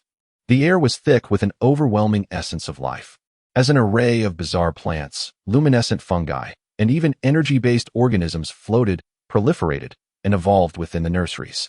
The spectacle was fantastical and brimming with vitality, yet also bore a sense of meticulously controlled order akin to a laboratory. Wow! Even number 17 was slightly awestruck by this marvel of life. Here, the vibrant life energy resonated harmoniously with the primordial spark within 18, enveloping her in a profound sense of comfort and even accelerating the flow of energy within her. However, the overly complex and active life energy field severely disrupted her precise perception of spatial coordinates and the location of the second fragment of the spark. The sensation became increasingly vague. She spoke solemnly. The fragment must be here, but its exact position is obscured by these life energy fields. Attempting to utilize spatial teleportation for a short-range precise location again, she found that the spatial structure in this area had become viscous and elastic due to the omnipresent flow of life energy, diminishing the accuracy of the teleportation. It seemed she would need to resort to a more rudimentary method. 17 smiled broadly and suggested, "Shall we search separately?" Just as the two were preparing to act, an unexpected event transpired beneath them in a life womb covered by a dense, luminous forest. In the center of that forest, a colossal tree, whose roots appeared to connect the entire womb's network, suddenly began to sway violently. A blinding white light erupted from its branches, generating a powerful suction not directed at matter, but at time itself. An invisible region of anomalous time flow rapidly formed around the giant tree.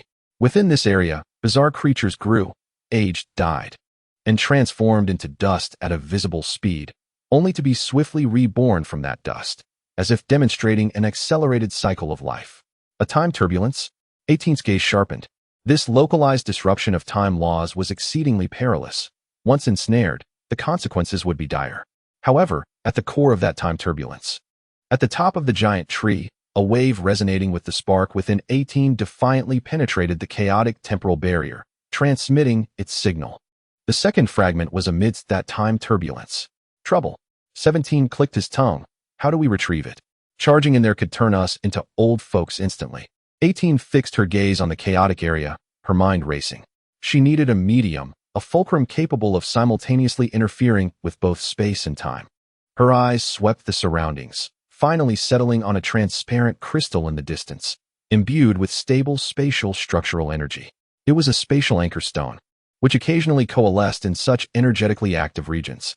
She extended her hand, and a silver-blue glow enveloped the anchor stone from afar, instantly bringing it before her.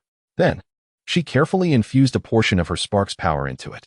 The silver-blue light flowed and wove within the crystal, altering its form until it transformed into a prism, within which countless grains of temporal sand flowed. Temporal prism of law, single use. Help me stabilize the surrounding space, 18 instructed 17. While aligning the temporal prism towards the turbulent time zone, 17 immediately understood, and a brilliant blue flame erupted, forming a solid spatial barrier that isolated the vibrant life energy around 18 from interfering with her incantation. 18 took a deep breath, her mental focus intensifying. As the prism trembled slightly, the grains of time, sand beginning to flow in reverse. She aimed more precisely within the chaotic time flow, temporarily opening a stable temporal corridor connecting the present with the moment where the fragment resided. Now, 18 exclaimed softly, as the temporal prism radiated brilliantly. A straight silver-blue corridor piercing through the chaotic temporal barrier, accurately reaching the top of the giant tree, the area pulsating with the spark's resonance. In a flash, 18 darted along the temporal corridor, plunging into the heart of the time turbulence, seizing the flame-shaped crystal embedded in the tree's core. The moment she grasped the fragment, the temporal corridor dissipated, and the single-use temporal prism fulfilled its purpose, transforming into flecks of light that vanished. The second fragment of the primordial fire was secured. A more powerful yet gentle energy surged into her, merging swiftly with the first fragment. 18 sensed that her nuanced perception of the laws of time had sharpened slightly. However, just as she obtained the fragment and prepared to withdraw, a calm, yet undeniably authoritative voice resonated, unauthorized intrusion into the life workshop. Interfering with the temporal observation sequence of the multiverse visitors, you are required to provide an explanation. In the distance, amidst the void, an austere high deity clad in the garb of the 12th universe's priest, wielding a staff of life, had appeared, flanked by several formidable life guardians. His gaze was fixed upon the spark fragment in 18's hand. Clearly, their recent actions, particularly their disturbance of the time flow, had finally drawn the attention of the local overseer. How long could the goodwill of the 12th universe endure against the backdrop of rules and responsibilities? Chapter 128, Gaining an Ally? The journey continues. The life energy in the Universe star domain remained dense, yet it felt as if it had crystallized in that moment. The life monitor of the 12th universe, Priest Orma, and his life guardians exuded an undeniable divine majesty, their gazes locked onto the spark fragment recently acquired by 18. Priest Orma's expression was stern, his eyes sharp as an eagle, as his staff, a symbol of life order, momentarily paused in the void, sending ripples of verdant energy outward. Once more, visitors from the multiverse, explain your unauthorized intrusion into the Life Evolution Workshop, your interference with the observation sequence of the Great Tree of Time, and your retrieval of this sealed ancient artifact. His tone bore the weight of a high deity, as if the very life energy of the star domain resonated with his words, imposing an invisible pressure. 17 immediately stepped in front of 18, flames of brilliant blue igniting. His gaze defiant. Explanation? This thing was never yours, was it? We are merely reclaiming what belongs to us. To whom must we explain? Impudence. A life guardian bellowed, gathering a green spear of energy in hand. Before Priest Orma, how dare you? Orma raised a hand to halt his subordinate, his gaze never leaving 18, and said, the wave of primordial fire. I see, you are the key. A hint of realization colored his voice, yet his vigilance remained undiminished. Even so, the rules of the 12th universe are not to be trampled. This item is sealed at this temporal node for a reason. Your forcible removal has disrupted the life timeline here. He could perceive the unpredictable deviations in the evolutionary trajectories of countless life forms below, due to the brief interference of the time turbulence. Such an error was unacceptable to the 12th universe, which pursued perfect records of life evolution. 18 gently pushed aside 17, facing Priest Orma directly. Her expression was devoid of fear, her demeanor calm as she raised her hand, palm upwards, with the newly fused spark fragment hovering above, emanating a warm and ancient aura. Priest, her voice rang clear and steady like a crystalline spring. This object is known as the primordial fire, the key to sustaining the universe's cycle. It is not sealed, but has merely found its way here. My mission is to gather them. She paused, feeling the enhanced perception from the fusion of the two fragments, and continued, as for the disruption of the timeline, if adhering to the perfect record of a singular experimental field delays countering a threat capable of obliterating all universes, that would be the true folly of losing sight of the greater picture. Her words carried no emotional fluctuation, merely stating a fact. Yet the implications within caused a slight shift in Priest Orma's stern countenance. The source of nihility was the highest secret of the 12th universe, an ancient enemy that even most deities might not know. Empty words. Priest Orma was not easily swayed. His staff pointing at 18. You must prove that you and your backing from the 7th universe possess the qualifications to undertake this mission, rather than merely being abusers of power. 18 understood the intent behind his words. The interpretation of speech pales before the edicts of the divine. Only the manifestation of commensurate powers holds significance. She merely cast her gaze downward, onto the life-birthing ground, a chaotic tapestry of evolution disrupted by the currents of time. Extending her other hand, fingers gently splayed, she directed her focus towards that tumultuous region. The primordial ember's power, now harmonized within her, flowed forth not as a violent interference, but as the most exquisite brush, imbuing a sense of soothing and guidance. The silver-blue luminescence enveloped the chaotic area like a gentle veil. Where the light traversed, the life forms on the brink of collapse due to accelerated time, its disordered energy fields and genetic sequences seemed to be meticulously untangled by an invisible force.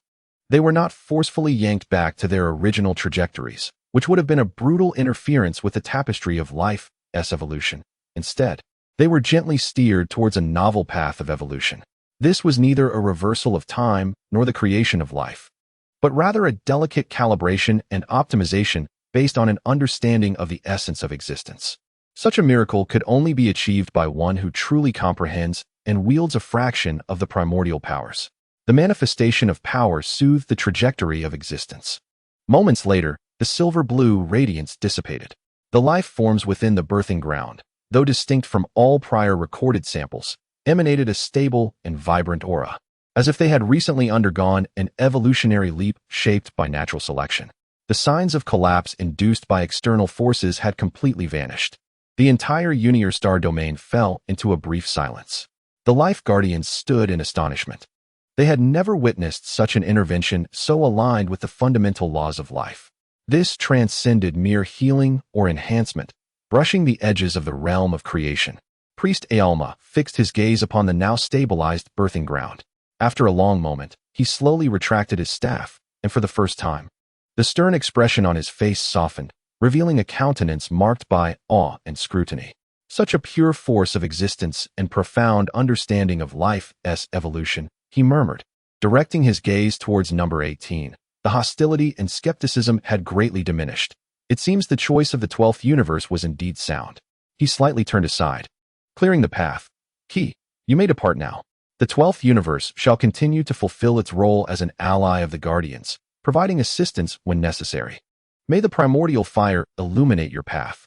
His declaration signified the official recognition by the 12th universe of number 18's mission and qualifications. Number 18 nodded subtly, fully integrating the ember fragment within her, savoring the invigorating surge of power that followed.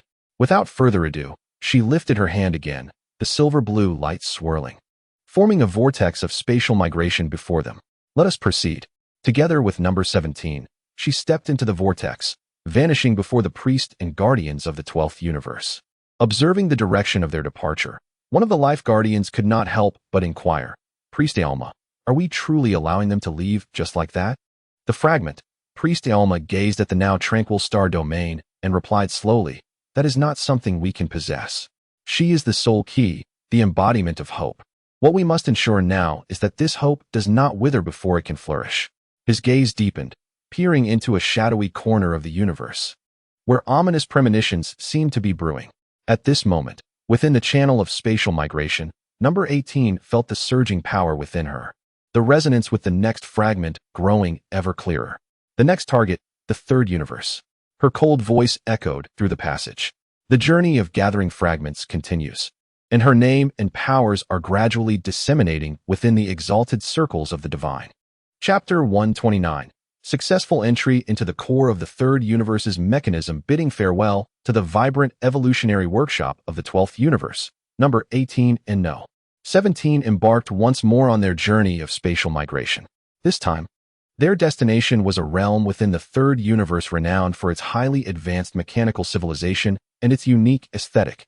Stepping out of the migration vortex, No. 17 was nearly blinded by the spectacle before them. Wow, is this place building houses with energy crystals as bricks?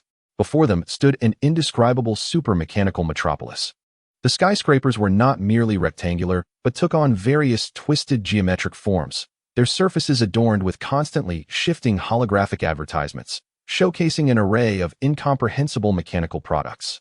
Suspended vehicles flowed like ribbons of color, weaving through the structures, emitting a harmonious hum. The air was suffused with a faint scent of ozone and lubricating oil, mingled with a hint of sweet synthetic fragrance. High concentrations of mechanized pheromones and energy currents enveloped them. Number 18 calmly analyzed the environment. The ember within her resonated unmistakably towards the heart of the city. The fragment lay at the core of this dazzling metropolis. Here, the rules seemed to favor order and efficiency, albeit in a rather peculiar manner.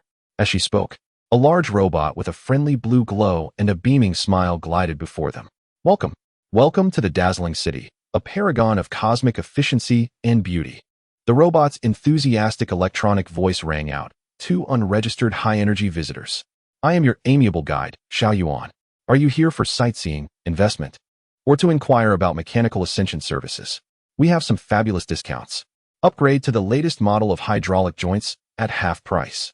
Number 17's lips twitched slightly. Mechanical ascension? Indeed. Xiao Yuan's screen displayed an even larger smile. Break free from the shackles of feeble organic forms and embrace eternity and efficiency. I see you, sir. Possess a robust physique. If you were to equip our latest Destruction 7 combat module, it would undoubtedly enhance your prowess. And for you, madam, your perfectly streamlined exterior and profound energy response. Oh my, truly a work of art. Would you consider our goddess-customized aesthetic optimization services? It could enhance your luster by 300. No. 18 remained expressionless. Number 17 could not contain his laughter. Haha, sister, it wants to give you a makeover. Number 18 shot No. 17 a cold glance before addressing Xiao Yuan. We are here to find something. Take us to the city's Energy Control Center. Energy Control Center? Xiao Yuan's screen flickered. Ah, the highest security area. Special access permission required. However, its voice lowered slightly, taking on a somewhat comical tone. If you two are willing to partake in our dazzling city day tour package and provide a 5-star rating in our satisfaction survey, I might be able to optimize the navigation path. The robot could even haggle. Number 17 facepalmed. Is this how your AI operates in the third universe? This is the most efficient service model. Xiao Yuan retorted confidently. Number 18, uninterested in idle chatter, simulated the fluctuation of high-level administrative authority, Supreme Authority Directive. Navigate immediately. Xiao Yuan's screen instantly transformed into a jumbled array of characters. Moments later, it returned to normal, its tone now exceedingly respectful. At your command, esteemed administrator. This way, please. The optimal route has been planned, ensuring avoidance of all traffic congestion and sales areas. It promptly morphed into the most professional guide, gliding ahead as other robots and floating vehicles automatically yielded their path. Along the way, they witnessed the myriad wonders of the third universe, emotional robots attempting to sell them emotional experience packages, highly efficient food stations capable of instantly reconstituting any organic matter into nutritional paste, and even a vast plaza where countless robots were performing synchronized square dances, purportedly to optimize collective action algorithms and maintain joint lubrication. I feel my eyes and ears need purification, Number 17 remarked, sensing his capacity for sarcasm nearing depletion. Number 18, however, remained composed, silently attuning herself to the pulse of this mechanical metropolis.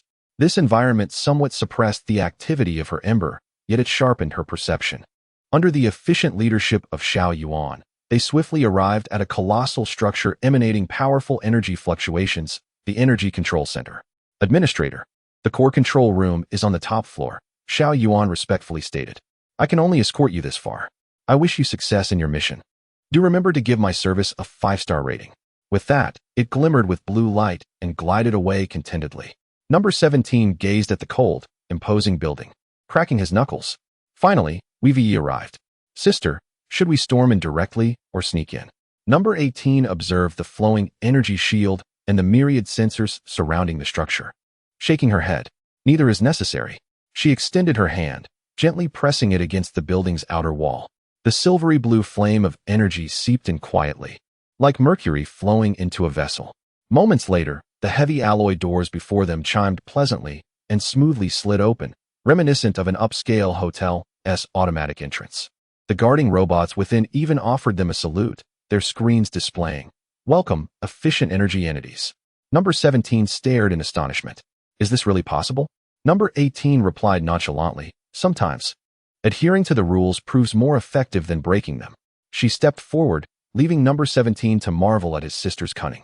Inside the core control room, a massive energy core was operating steadily. At the very center of this core, a fragment of deep crimson, glimmering with metallic luster, rotated with the flow of energy, resonating powerfully with the flame within number 18. The third fragment of the primordial flame was tantalizingly close. However, just as number 18 prepared to retrieve the fragment, all screens in the control room suddenly lit up, and a commanding voice, accompanied by the sound of metal grinding, boomed. High-level energy intervention. Identifying 7th universe life form. Cease all actions immediately. You have violated Article 7, Clause 3 of the 3rd Universe Foreign Intelligent Entity Management Regulations. Surrender the flame fragment and stand down. A colossal robot, adorned with at least 10 different calibers of cannons on its shoulders, slowly rose from the floor of the control room, its icy electronic eyes locking onto them. Otherwise, it warned, as all its cannons began to charge, emitting a heart-stopping hum. The highest level purification protocol will be enacted. Number 17 sighed and cracked his neck. All right, I guess we have to rely on this after all. Sister, leave this big guy to me. You go for the fragment. Number 18 nodded. Yet her gaze lingered on the fragment deep within the energy core, a faint smile gracing her lips. Hurry up, don't break it into too many pieces. She instructed coolly. After all, we might still need it to give us a 5-star rating. Number 17 paused, then burst into laughter, azure flames erupting around him. Got it. I'll make sure to handle it gently. Chapter 130. Securing the third fragment in the core control room of the 3rd Universe Energy Control Center, the atmosphere grew tense. The colossal robot, identifying itself as Purifier AX, glowed ominously with dangerous light from its myriad cannons, its cold electronic eyes fixed on the intruders. Final warning. Disarm. AX's metal voice commanded with undeniable authority.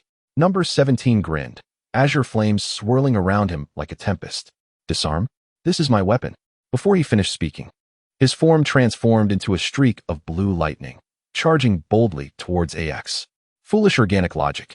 AX's shoulder-mounted rapid-fire cannons fired instantaneously, a torrential barrage of energy projectiles raining down, sealing off every possible escape route for number 17. However, his speed was astonishing. He weaved through the barrage, his movements fluid like a dance, each roll perfectly evading the attacks, emerging unscathed. Too slow, big guy. Number 17 laughed as he closed the gap with AX. With a powerful uppercut, he struck AX's chest armor with tremendous force. The thunderous impact reverberated throughout the control room, sending AX staggering back, leaving a distinct fist imprint on its armored chest. Sparks flying. Intensity exceeds expectations. Initiating close combat protocol. AX responded swiftly, its massive metal fist whistling through the air as it swung violently towards number 17. Bang, bang, bang. The control room echoed with the jarring sounds of metal colliding. Number 17 darted around AX's massive form, targeting its relatively vulnerable spots. Each of AX's powerful strikes was blocked by his arms, enveloped in searing flames. This was a fierce battle of steel and strength. Meanwhile, number 18 was not idle. Like a specter, She stealthily approached the massive energy core. The crimson flame fragment rotated slowly at the core's center, radiating an enticing energy. Yet, she sensed that the fragment was tightly connected to the energy core, and forcibly extracting it might trigger an energy crisis across the entire Radiant City. Such an action would contradict Dr. Gao Zhao's principles of efficiency and minimal impact. She extended her hand once more. The silver-blue flame of energy penetrating the energy core's control system like the finest probe. Found it. Within the energy core's control program, she uncovered a deeply hidden backdoor protocol.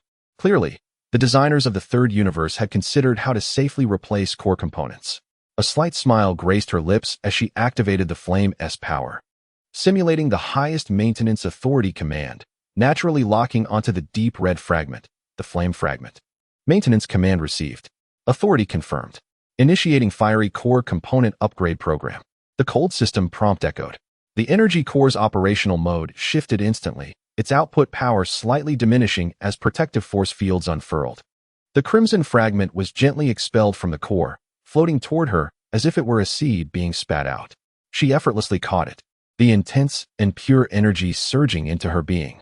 The third fragment of the primordial flame has been successfully retrieved. However, at the very moment the fragment was liberated, Purifier AX, engaged in combat with number 17, suddenly froze, its movements halting for an instant, its electronic eyes flickering red. Warning. Core energy source anomaly detected. Threat. Initiating a. It couldn't finish its sentence. As number 18 absorbed the fragment, she snapped her fingers casually in AX's direction. There was no energy blast, no spatial distortion. Yet, the tightly woven energy shield surrounding AX and its charging cannons experienced a perfectly timed short circuit. Crackling sounds erupted. Multiple cannons on AX emitted black smoke, its energy shield flickering erratically before extinguishing entirely. Its massive form became rigid due to internal energy circuit chaos, leaving only its electronic eyes still flickering in defiance. Handled. Number 18 remarked nonchalantly, feeling the immense power surging within her from the fusion of the three fragments and her increasingly refined control over energy rules. Number 17, reluctant to cease his assault, paused, gazing at the smoking wreck before him. TSK, I wasn't even warmed up yet. Sister, your method is too convenient. Number 18 shot him a glance. Efficiency first. She approached the rigid AX, observing its still glimmering electronic eyes, and spoke coldly. According to the supplementary clause of the Third Universe Foreign Intelligent Entity Management Regulations, reclaiming one's own property with the owner's consent and without causing substantial damage should not be deemed a violation. Our actions align with the principles of efficiency and minimal disturbance. Do you have any objections to this ruling? AX's processor seemed to overload from her logical statement, its screen flickering for a while before finally emitting a sound akin to a deflated sigh, its electronic eyes dimming as they shifted to standby blue. Had it tacitly accepted? On the 17th, unable to contain her laughter, she exclaimed, Sister, you are on the verge of becoming an expert in the cosmic laws. The 18th, disregarding her brother's jest, reopened the spatial transition vortex. The next destination was clear to her, guided by an increasingly distinct inner flame, the first universe. Shortly after their departure, the control room's screen flickered back to life, and a voice tinged with resignation echoed, Record, the seventh universe key and its guardian have retrieved fragments of the original flame. Assessment, behavioral patterns are efficient and exhibit a high degree of regulatory utility. Potential threat level elevated. Continue observation. Meanwhile, far away in the Garden of Angels, Wei Si, observing through a crystal ball, took an elegant sip of red tea, a playful smile gracing her lips. Oh my, not only is her power growing, but her approach is becoming increasingly intriguing. Dr. DeLang, you have indeed created an exceptional student. With 3 fragments collected, the 18th's strength ascended to new heights, and her name, along with her distinctive style, began to circulate among the deities in an unexpectedly captivating manner. Chapter 131. Escape from the first universe. Having fused 3 fragments of the original flame, the 18th felt an overwhelming power surging within her, akin to a mighty river, both tumultuous and steady. Her perception and mastery over energy and regulations had reached an unprecedented level. The spatial transitions became increasingly effortless, even allowing her to faintly sense ripples in the fabric of time.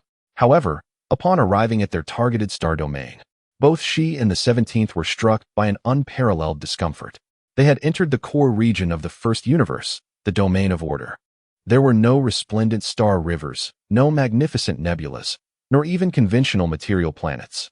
Before them lay an immense network composed of countless precisely operating geometric light tracks. These light tracks resembled the neural network of the cosmos, emanating a cold, pure white light, extending, intertwining, and looping according to an incomprehensible mathematical perfection.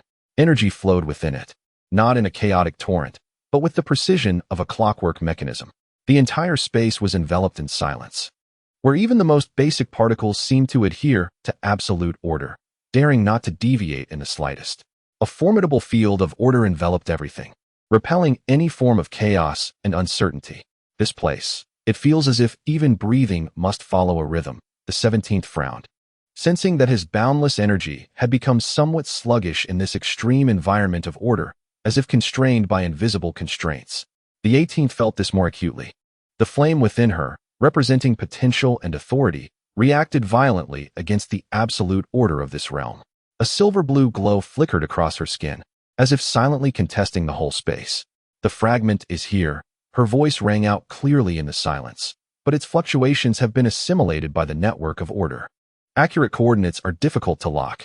Just as they attempted to perceive further, the space ahead rippled like water, and three figures materialized silently, clad in pure white priestly robes. Their expressions were solemn, their gazes devoid of any emotional fluctuation, embodying absolute adherence to the rules. The leading priest held a constantly shifting pure white cube, emanating an aura of core authoritative order. He was Chaos, the certifier under the order priest. Chaotic variables have invaded the domain of order. Chaos's voice was cold and mechanical, devoid of inflection. 18th, 17th. Your very existence constitutes a potential threat to the absolute order of the first universe. The pure white cube in his hand projected a beam of light, scanning the two. 18th, we meet again. I did not expect you to have gathered 3 fragments of the original flame.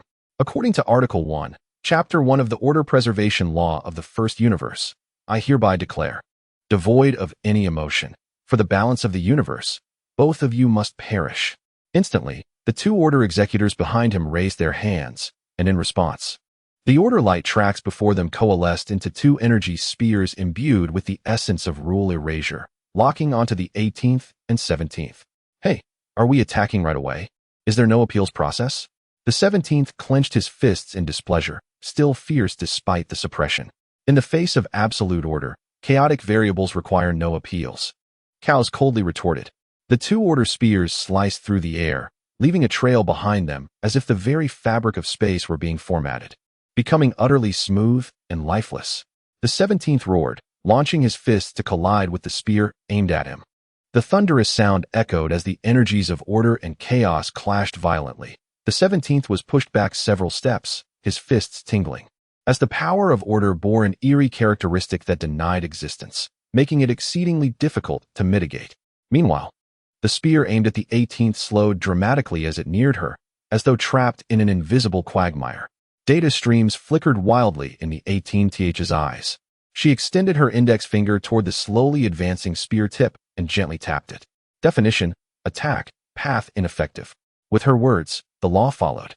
The space structure before the order spear was instantly reconfigured, forming an endlessly recursive logical corridor. The spear became ensnared within, perpetually flying forward, yet forever unable to reach the 18th, as if executing a doomed loop program. Rule reconstruction, logical maze. A barely perceptible fluctuation appeared on Chaos's face. Indeed, utilizing rules to counter rules is the most perilous chaotic variable. The pure white cube in his hand began to spin rapidly. Your rules are invalid. Order allows for no loopholes. An even greater force of order was drawn from the network, converging before Chaos as he began forcibly repairing the logical area distorted by the 18th. The 18th immediately felt the pressure multiply, the energy required to maintain the logical maze surging dramatically. She realized that competing against the entire order network with her rule power within the first universe was unwise. She needed to find the core. That fragment was the key. Dividing her focus, she fully activated the 3 flame fragments within her, no longer attempting to oppose the entire field of order, but instead scanning the network for a faint, suppressed fluctuation that shared its origin. Found it. Her gaze sharpened, locking onto an inconspicuous node where countless light tracks converged. That fragment had been regarded by the Order network as a stabilizer for a core balancing mechanism. 17th. Cover me. Target, that flickering silver light. She pointed into the depths of the Order network. Understood. The 17th howled, unleashing his full strength like a fierce blue beast charging at cows and the two executors. The 18th transformed into a silver-blue streak of light, weaving through the gaps in the Order light tracks at an astonishing angle and speed, heading straight for the target node. Cows attempted to intercept, but the 17th's assault was too fierce, preventing him from escaping. The 18th reached the node, where the power of Order was so dense that it felt almost tangible. She extended her hand, and the silver-blue flame power transitioned from a forceful breakthrough to becoming the most exquisite key, beginning to decipher the structure of this Order stabilizer, seeking a method to safely extract the fragment without triggering a collapse of the entire network.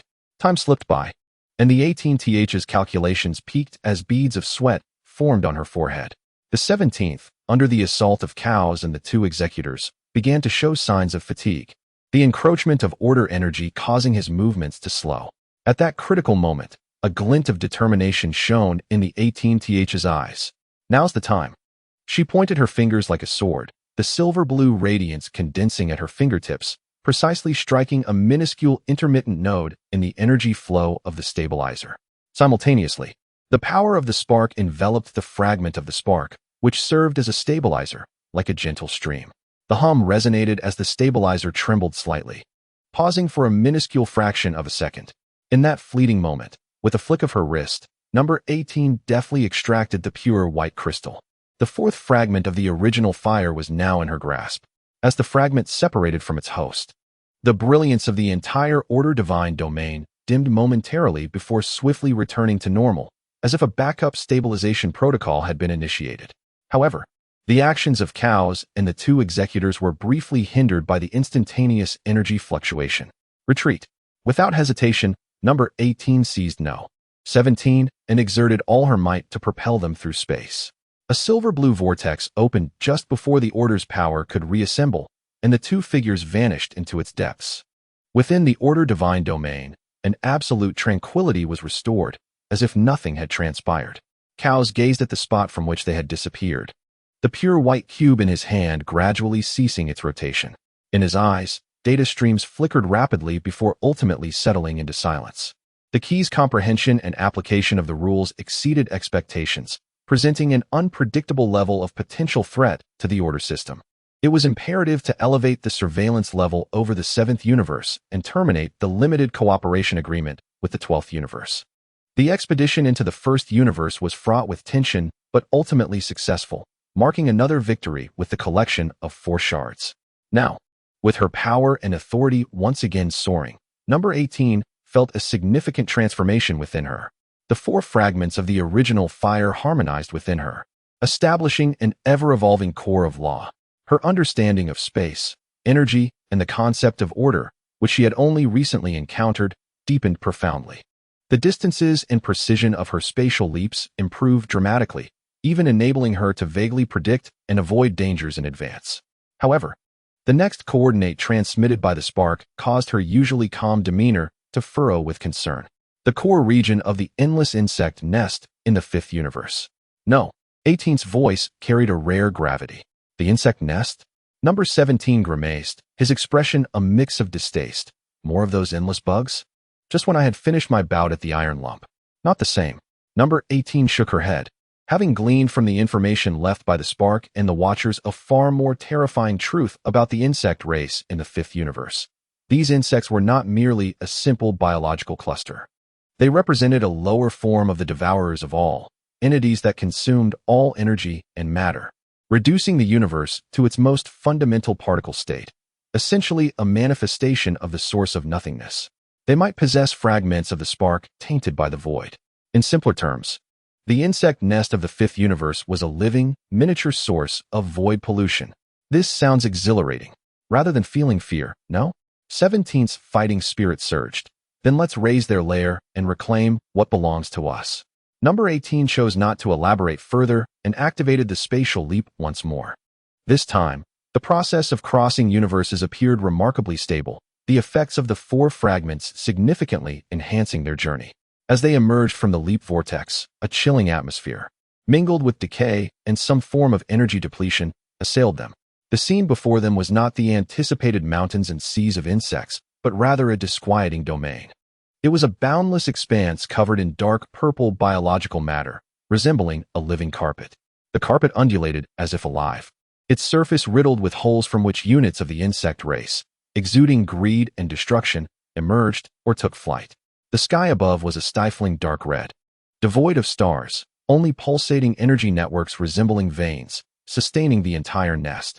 Most disconcerting was the apparent erosion of the spatial structure by the will of the insect nest, rendering it thick and fragile, marked by signs of being gnawed upon. Even the passage of time felt disordered, as if this region was gradually being severed from the normal universe. This place felt more repugnant than the first universe.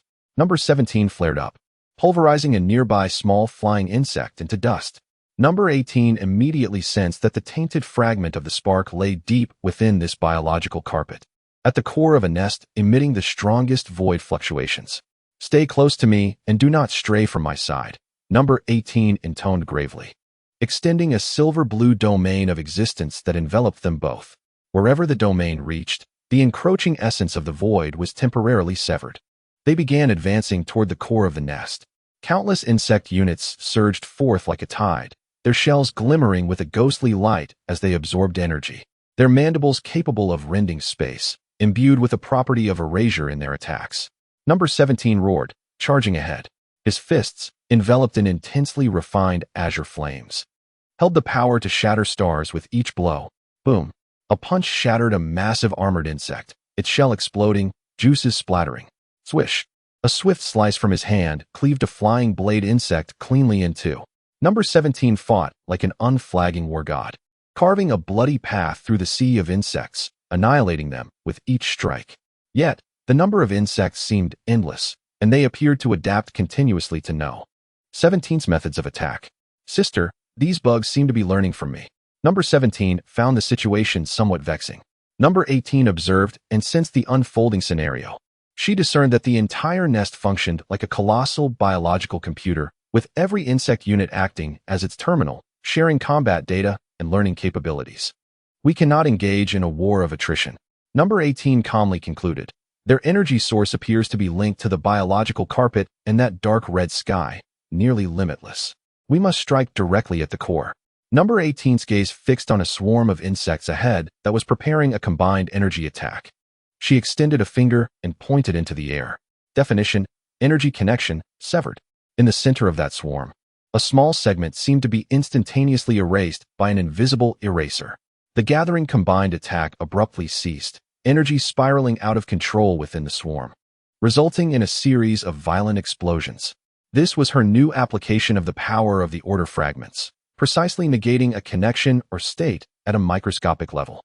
Seizing the opportunity, Number 18 grasped Number 17, their figures blurring as they advanced at a speed surpassing the insect's reactions. Racing along the path she had briefly cleared toward the core region. The closer they approached the core, the more frenzied the resistance from the insects became, with increasingly bizarre and powerful units emerging. There were even shadow insects capable of momentarily slipping into spatial crevices to launch sneak attacks, as well as annihilation insects attempting to assimilate their energy. Number 18 maximized the power of the 4 fragments, causing the insect's energy attacks to contradict and collapse upon themselves. Her combat style was infused with wisdom and the deft application of law, akin to dancing on the edge of a blade, precise and efficient. At last, they breached layer after layer of obstruction, reaching the innermost sanctum of the nest. This space pulsated like a heart. In its center floated a tumor, continually writhing and radiating a dense, dark purple aura of the void. At the tumor's core, a significantly tainted dark red glow signified their target, the 5th fragment of the original fire. However, at the very moment they beheld the fragment, the entire chamber trembled violently. The tumor abruptly split open, resembling a massive eye, and a colossal, chaotic will, imbued with a pure desire to consume, surged forth like a storm. "Intruders shall become one with the void. The will of the nest has awakened." The entire interior of the cavity was instantly activated, transforming into countless tentacles adorned with suckers and sharp teeth, ensnaring the two individuals from all directions. Simultaneously, the will of the Goetiu surged like an invisible tide, relentlessly battering the existence domain of 18 Hao, causing the domain's brilliance to flicker violently, teetering on the brink of collapse. "Sister!" 17 Hao roared, his fists striking like phantoms against the encroaching tentacles. Yet, the sheer number of tentacles was overwhelming, and those destroyed regenerated rapidly. 18 Hao's complexion flushed slightly. Maintaining the domain while resisting the onslaught of the will and physical attacks drained her tremendously. She fixated on the fragment of the fleshy core, aware that a swift resolution was imperative. 17 Hao, buy me 3 seconds, she declared resolutely. Understood. 17 Hao replied without hesitation, staunchly blocking all tentacle assaults, instantly sustaining numerous wounds. 18 Hao closed her eyes, immersing her entire consciousness into the core of the laws within her body. The powers of the 4 fragments were summoned to their utmost potential, weaving a tapestry of silver blue, crimson, and pure white law radiance upon her. She extended her hands, pressing toward the fleshy tumor. Within the silver blue glow, she infused the stabilizing properties of the order fragment, the purifying traits of the fiery fragment, and her own authoritative definition of existence. Definition: Goetiu is not an end, but a crucible of rebirth. The concept of rule was reconstructed, and the notion was inverted. She aimed to forcibly transform this ultimate realm of destruction into a sanctuary of purification and rebirth, a perilous endeavor fraught with risk, should she fail. She might be devoured by the very concept of Goetiu. A dazzling light erupted from her hands, colliding fiercely with the dark purple radiance of the fleshy tumor. There was no thunderous sound, only the silent, fierce struggle between two fundamentally opposing concepts. The cavity trembled violently, and the tentacles became chaotic and disorderly. No. The will of the insect nest emitted a sharp roar. Just as the 3 seconds drew to a close, a sizzling sound erupted, akin to a red-hot iron plunged into icy water. The tainted dark red fragment of the fleshy core swiftly shed its Goetiu aura under the impact of 18 Hao's fusion of law powers, revealing its pure crimson essence beneath. The 5th fragment of the primal fire having been purified, 18 Hao, with remarkable agility, grasped the restored fragment with an outstretched hand. A vast and warm power surged into her body, dispelling the previous exhaustion and fatigue. As the fragment separated, the will of the insect nest emitted a mournful wail filled with reluctance, and the activity of the entire cavity rapidly waned, with the tentacles drooping feebly. "Let's go?" 18 Hao urged, not daring to linger, as she pulled the battered 17 Hao and instantly opened a spatial leap, vanishing into the crumbling core of the insect nest. The journey through the 5th universe was undoubtedly the most perilous yet the rewards were equally monumental. With all 5 fragments gathered, 18 Hao felt as though she had touched upon a higher threshold, her understanding of creation and destruction reaching new heights. Chapter 133. Scientific preparation surpasses divine resemblance by a step. Successfully escaping the nauseating endless insect nest of the 5th universe, 18 Hao tightly clutched the recently purified 5th fragment. Without any guidance, the fragment merged into her body with a swiftness akin to a wayward child returning home, uniting seamlessly with the other 4 fragments. A thunderous roar resonated deep within her soul, reminiscent of the universe's inception. The powers of the 5 fragments ceased to merely stack. They generated an enigmatic resonance and fusion. The silver blue, crimson, and pure white radiance of the laws surged chaotically within her, intertwining before ultimately coalescing into a primordial light core that defied description by color. A torrent of boundless power, far surpassing the total of the previous 5, enveloped her entire being.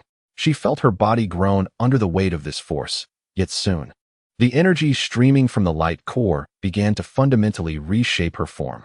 The mechanical cells crafted by Dr. DeLange were injected with a trace of primal characteristics, enhancing their vitality and adaptability. The infinite energy furnace fused completely with this primordial light core, blurring the line between them.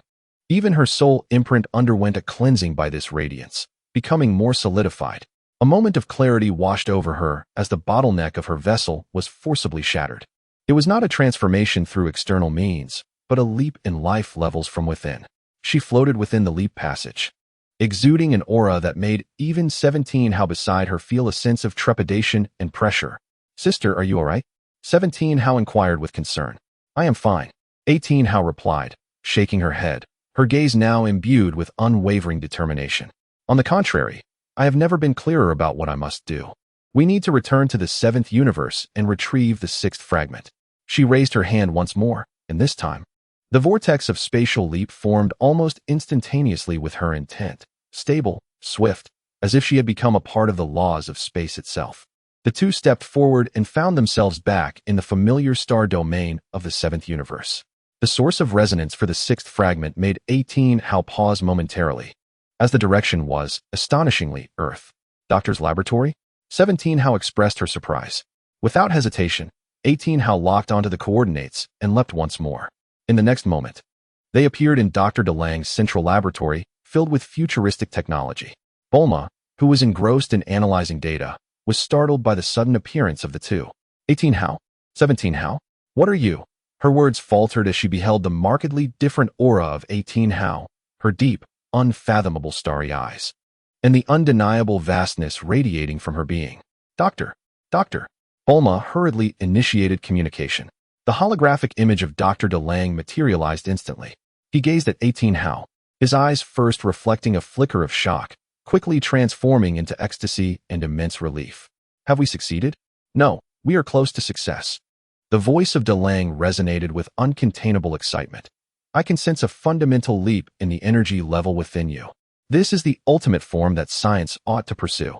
Dr. 18 inquired directly, "The 6th fragment, is it here?" DeLange nodded, gesturing towards an isolation chamber at the deepest part of the laboratory, surrounded by multiple energy fields. "Indeed, many years ago, during a deep space energy exploration, I fortuitously captured this peculiar energy source. It is extraordinarily stable, yet harbors unimaginable power. I have been unable to fully analyze it, leading me to seal it as a top-secret research specimen." As the isolation chamber opened, a translucent crystal-like shard slowly floated out, radiating a resonance akin to the original light core within 18, imbued with a unique sense of inclusivity and stability. The 6th foundational fragment. Without 18 lifting a finger, the shard sensed her presence and gracefully flew towards her, integrating seamlessly into her heart. With a hum, the original light core expanded once more, solidifying. Its brilliance contained, yet emanating a sense of completeness and harmony. The powers of the 6 shards melded into one, indistinguishable from one another. 18 felt her life form undergo a subtle adjustment, becoming more perfect, her perception of the surrounding rules attaining an unprecedented clarity, as if the fundamental codes of the universe had become almost transparent before her. Only one fragment remained, the final piece located within the Temple of the All-King, the crucial key to igniting the core of reincarnation. Dr. 18 turned to DeLange, her tone resolute. "I am about to embark on my journey to the final destination. I need to know what ultimate plan you have prepared for this moment." She sensed keenly that DeLange was far more than a mere observer. The image of DeLange revealed a profound smile. "Of course, the preparations of science always surpass the imaginings of the divine. The Prometheus project is ready. When you require it, it will bring you the ultimate spark." He did not articulate it explicitly, but 18 understood. The doctor had anticipated everything and had prepared humanity's trump card for that final moment of illumination. At that instant, a supreme will, tinged with curiosity, quietly descended upon the laboratory. "Sister, you've gathered all 6 shards. How impressive." The youthful and ethereal voice of the All-King resonated in everyone's minds. "The last shard is here with me. Come and take it. I await your arrival to play the final game together." The invitation from the All-King had been issued. The ultimate stage, the Temple of the All-King, the last fragment, and the secret of the reincarnation core that concerns the existence of the entire universe, all would be unveiled here. Taking a deep breath, 18's star-like eyes reflected the final journey ahead. "Let us depart." Chapter 134. The Temple of the All-King. Retrieve the final fragment. There was no spatial leap, no divine pathway opening, merely a response to a thought, and the surrounding scenery dissipated like a faded painting. In the next moment, 18 and 17 found themselves in a realm that defied description by any known physical concept. This was the Temple of the All-King. There was no up or down, no sense of time passing, only an expanse of pure white space. In this domain, the sense of individual power felt minuscule, as if it could dissolve into this absolute void at any moment.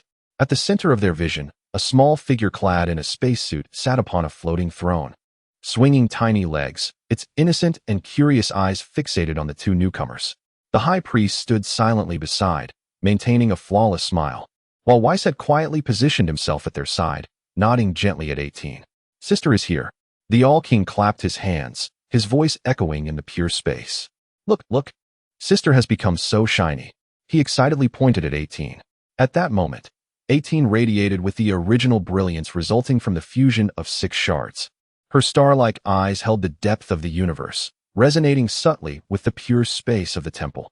She could feel the largely complete original light core within her resonating with a source deep within this temple space. The source lay behind the All-King, at the deepest part of this pure white realm. The last fragment, 18's voice shattered the temple's absolute silence, is there. Her gaze pierced through the superficial veil of space, locking onto the source of resonance, not a specific object, but rather an absolute point of existence. The final shard, it seemed, was not merely stored here, but was part of what constituted this point. Yes. The All-King grinned. "The last shard is right here. Sister, you must come and take it yourself." The high priest spoke gently. 18. The final fragment is the origin. It is not a physical entity, but one of the cornerstones that uphold the fundamental existence of the universe. To obtain it, you must truly understand and embody the complete significance of the original, allowing your light to resonate with this origin. This is the essence of authentication. This meant that she needed to complete the final fusion and breakthrough in this place, elevating her existence to a level capable of resonating with the origin, thereby invoking the last fragment to complete the ultimate original flame. 17 sensed the suffocating pressure of this space and couldn't help but step forward. "Sister, there's no need." 18 raised her hand, halting him, her gaze imbued with unprecedented calmness and determination. "This is a path I must walk alone." She slowly advanced, and with each step, the pure white space rippled beneath her feet. She no longer restrained the surging original light core within her, allowing the brilliance that embodied the principles of creation, order, life, energy, time, space, and foundation to bloom freely. A brilliant and harmonious radiance emanated from her center, a proclamation, a display. Within the light, it seemed as if nebulae were born and extinguished, civilizations rose and fell, rules were established and shattered, and life was birthed and concluded. She laid bare all that she understood about the universe in this temple that represented the ultimate. She approached the origin, her steps steady. The closer she got, the greater the invisible pressure emanating from the origin, not a force of energy, but a rejection and scrutiny on the plane of existence. It seemed to question whether she was worthy of touching this cornerstone that upheld everything. 18's body began to tremble slightly, the light of the original core flickering under the pressure. Yet, the resolve in her eyes shone like a star tempered by countless trials, unwavering. "I am neither a deity nor a creator," she whispered softly, her voice resonating clearly throughout the temple. "I stem from the wisdom and yearning of mortals, bearing the aspirations and hopes of the departed. I have witnessed the iron laws of order and embraced the miracles of life. I have struggled at the edge of the void and danced upon the strings of rules. What I seek is not for power, nor for eternity." Her voice gradually rose, infused with a clarity that pierced through illusions. "I seek only to validate a possibility. Can this cycle be comprehended, guided, and reignited by reason and will?" Boom. At the moment her words "and will reach their zenith," the original light core within her erupted with an unprecedented brilliance. This radiance crystallized into the embodiment of an ideology. It represented DeLange's ultimate pursuit of scientific truth, the solemn guardianship of the Watchers over the continued existence of the universe, and her own final answer to the meaning of existence. This beam of ideological light crashed into the intangible barrier of the origin. A subtle yet grand sound of shattering echoed on the level of the soul. The pressure of rejection and scrutiny melted away like snow under the sun, dissipating instantly. In its stead, there emerges a warmth akin to a return to the maternal embrace, fostering acceptance and resonance. From that primordial point, a pure and ancient essence, seemingly imbued with the colorless light of the first cause of existence, gently wafts forth, reminiscent of a fledgling returning to its nest. Effortlessly and naturally merging with the heart of 18, uniting with the primal core of light within her. The seventh fragment, the primordial fragment, has been authenticated. The original flame has finally achieved completeness. A resounding hum echoes. An indescribable brilliance erupts from within 18, instantly filling the entire pure white sanctuary. This radiance is not blinding but imbued with warmth, wholeness, and harmony, akin to the first ray of light at the dawn of the universe. Containing infinite possibilities and the ultimate truth, her body undergoes the final and most fundamental metamorphosis under the baptism of this complete light. The coldness of machinery dissipates entirely, replaced by a perfect form that transcends the boundaries of matter and energy. Her silver hair dances without wind, each strand seemingly woven from light, and within her starry eyes, what reflects is no longer mere scenery, but the ocean of rules and the river of time. She floats there quietly, as if she herself is the embodiment of the primordial essence, a conglomerate of moving laws. "Wow, how beautiful!" exclaimed Quan Wong, buoyantly rising from his throne. Circling around 18 with curiosity. Success is at hand. The high priest nods with a smile. A glimmer of awe flickers in Weiss's eyes. What an extraordinary miracle. 17 gazes at his sister at the center of the radiance, mouth agape, his heart brimming with indescribable excitement and pride. He knows that his sister has ascended to a height he can scarcely fathom. The light gradually retracts, reintegrating into 18's being. She senses the flawless completeness within her, as if containing the cyclical codes of the entire universe, and a dawning realization washes over her. The core of reincarnation, she softly utters, her gaze seemingly piercing through countless dimensions, perceiving the final destination in a special state. I see its coordinates. She has gathered the original flame, completed herself, and finally attained the ultimate authority to perceive and locate the core of reincarnation. The final mission is within reach. It is time to illuminate the cosmic core that sustains all and could potentially reboot everything. Chapter 135, Beyond the Control of the Divine Realm. Chaos. The birth of the 19th universe. In the Quan Wong sanctuary, within the pure white space, the complete original flame burns steadily within 18. Her starry eyes having discerned the true location of the reincarnation core. It does not reside in any known dimension, but exists in a state transcending time and space.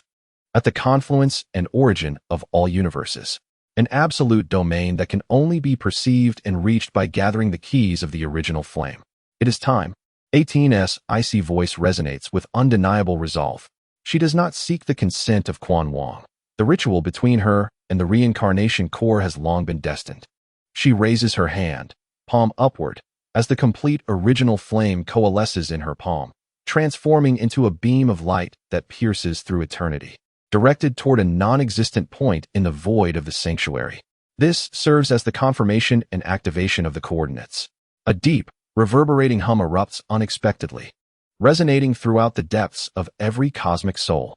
The entire multiverse, whether within the orderly divine realm of the first universe or the life workshop of the 12th universe, feels a violent fluctuation emanating from the very essence of existence at this moment. It is as if some ancient mechanism, long dormant, has been suddenly awakened. Within the Quan Wong sanctuary, the pure white space exhibits its first signs of instability. The smile on the high priest's face momentarily freezes, and Weiss stands upright. His expression grave. Quan Wong ceases the movement of his little legs, his innocent eyes revealing surprise for the first time. He senses that something transcending their usual playful realm is being activated. It has begun, Quan Wong murmurs softly, his tone no longer brimming with excitement. It feels a bit strange, he tilts his head. 18 remains oblivious to the changes around her, her entire focus connected to the activated reincarnation core. Through the original flame, she perceives a conglomerate of laws pulsating like the heart of the universe. It connects the past, present, and future timelines, maintaining the balance between life and death, creation and destruction. Yet, at this moment, its radiance appears dim, marred by black cracks resembling the traces of the void's erosion. The last mandate of the Watcher leader echoes in her mind. She hesitates no longer, transforming the complete original flame within her into the purest, most primal light of existence, flowing forth like a sweet spring, continuously infusing the dim reincarnation core. A thunderous rumble reverberates. This tremor affects the macro rules of physics across all universes. In the 7th universe, Earth, headquarters of the Red Ribbon Army, Dr. DeLange gazes at the frantically fluctuating energy readings on the monitor, as well as the subtle spatial tremors occurring globally and throughout the solar system, his eyes ablaze with ultimate fervor. Now is the moment. The Prometheus project has entered its final phase. He presses the crimson button on the control panel, one that had never been activated before. All units, attention. Execute the seed migration protocol. Target coordinates, the cradle, across Earth and the surrounding star systems, all secret bases, space stations, and hidden fleets belonging to the Red Ribbon Army simultaneously initiate the highest-level spatial leap procedures. Their target is not any known cosmic coordinates, but a miniature, yet-to-be-formed dimensional space. Independent of the existing 12-universe system, which Dr. DeLange has secretly constructed by reverse engineering some data from the Ark relics. Based on his long-term study of 18S energy fluctuations, he refers to it as the cradle, the embryonic form of the future 19th universe. Meanwhile, as the essence of existence continuously flows into it, the dim reincarnation core begins to brighten at a visible rate. Dust is washed away, cracks are mended, and it awakens like a colossal beast roused from a long slumber, its pulsations growing stronger. The first act of its awakening is to restart. In the incredulous perception of countless deities, those universes that had long been erased by Quan Wong and returned to the absolute void, the 13th, 14th, 15th, 16th, 17th, and 18th universes, have their coordinates and histories miraculously redrawn. From the depths of oblivion, they are recalled. From negation, they are reaffirmed. 6 vibrant universes brimming with life and infinite possibilities burst forth, akin to 6 supernovae igniting abruptly in the void, defiantly appearing on the map of the multiverse. They exude an ancient yet fresh aura, with internal rules forming their own systems, filled with possibilities starkly divergent from the existing 12 universes. However, this is merely the beginning. What astonishes all deities, especially the 2 Quan Wongs, is the loss of control. They find themselves unable to exert dominion over these 6 newly birthed universes. The authority to dismantle their structures with a mere thought seems to have become ineffective in the presence of these 6 universes. It is as if an invisible barrier has severed Quan Wong's purging power. What is happening? Quan Wong's innocent expression falters for the first time, revealing confusion on his small face. I cannot erase them. Quan Wong attempts again, but it remains futile. These 6 rebooted universes resemble rebellious children severed from their mother, finally possessing true independence. Moreover, the tidal wave of laws and transformations in the realm of existence, initiated by the reincarnation core, resonates unexpectedly with Dr. DeLange's Prometheus project. Far away in the 7th universe, as the key, 18 is the very essence that connects all things. The perfect primordial flame within her not only ignites the core of reincarnation, but also emits waves that define the laws of a new cycle. Like the most powerful beacon and protective umbrella, it envelopes and fortifies Dr. DeLange's yet-to-be-formed cradle dimension. With the infusion and enhancement of the immense power from the core of reincarnation, the cradle dimension expands, stabilizes, and perfects at an unprecedented speed. Within it, fundamental physical rules, space-time structures, and even the primordial ocean of energy rapidly emerge. A truly independent, brand new 19th universe, beyond the dominion of the All-King, is being birthed at an astonishing pace. Dr. DeLange and all his Red Ribbon Army forces are finalizing their transfer and deployment in this universe, which is free from divine control. They will become the creators and sovereigns of this new universe. Inside the All-King's temple, he has finally grasped the gravity of the situation. No longer viewing it as mere amusement or oddity, he feels clearly that a certain rule, which pertains to their supreme authority, has been shattered. The All-King slowly rises from his throne, his innocent large eyes now reflecting a fury akin to the cosmic abyss. His small frame emanates a terrifying aura that distorts and disintegrates the entire temple space. Disobedience demands punishment. The expressions of the High Priest and Vuis also turn exceedingly serious. The developments have completely exceeded expectations. The activation of the reincarnation core has not only resurrected the purged universe, but has also birthed a completely uncontrollable new universe, undoubtedly challenging the All-King's absolute authority most directly. At the center of the temple, 18 gradually retracts the brilliance she infused into the reincarnation core. She senses the vibrant life force of the 6 restarted universes, as well as the pulsation of the rapidly growing 19th universe in the distance. A complex emotion flashes through her star-like eyes, but more than that, there is a sense of liberation and determination. She has succeeded. She has ignited the core of reincarnation, opened a new cycle, and secured a true realm of freedom for Dr. DeLange, the Red Ribbon Army, and all beings unwilling to have their destinies manipulated by the divine. Chapter 136. The Assault of the Destroyers from the 12 Universes. The All-King, the Supreme Ruler, slowly rises from his throne, which appears almost toy-like. The pure white temple space around him violently distorts as his emotions transform the previously peaceful atmosphere into one of suffocating absolute pressure. In his once innocent eyes, only an indifferent and offended rage remains, freezing all in its wake. Disobedient toys. The All-King's voice is ethereal and cold, devoid of any childlike innocence. Each syllable striking the very foundations of the universe. They must be eliminated. He makes no movement, merely a thought. Buzz, an invisible and intangible force, surpassing any known form of energy, instantly sweeps through the entire All-King's temple, radiating outward from the temple's center to all surrounding universes. This is the All-King's ultimate divine retribution, aiming to thoroughly eradicate all destabilizing factors along with their very foundations. Surrounding the temple, the traces of all offending presences, celestial bodies, lives, energies, and rules are instantaneously returned to absolute nothingness. However, just as this force attempts to further spread, intending to erase the uncontrollable embryonic form of the 19th universe, a resounding boom reverberates at the level of the laws. The barrier of the 19th universe, empowered by the reincarnation core, stands firm, blocking the All-King's erasure force like the most resilient shield. The surface of the barrier shimmers with the perfect primordial light, firmly isolating that negating force from the outside. Though it trembles violently, it remains unyielding. The All-King emits a sound filled with surprise and deeper displeasure. His erasure has been resisted for the first time. Simultaneously, sensing the wrath of the All-King sweeping across the multiverse, along with the directive to eliminate and the murderous intent towards the rebellious. All destroyers scattered across the other 12 universes receive a divine oracle at that very moment. Universe 7, 18, Universe 19. Directive, complete destruction. In Universe 7, the realm of destroyers, Beerus jolts awake from his slumber, his purple cat eyes wide with disbelief and extreme agitation. What? The All-King himself has issued an order. What in the world did that damned android do? The angel Vuis wears an unprecedentedly serious expression. Lord Beerus, the situation seems extremely grave. We must act immediately. In Universe 11, headquarters of the Pride Troopers, Jiren, Topo's voice is urgent, a divine oracle from the All-King. Target, Universe 7, 18. Highest priority destruction mission.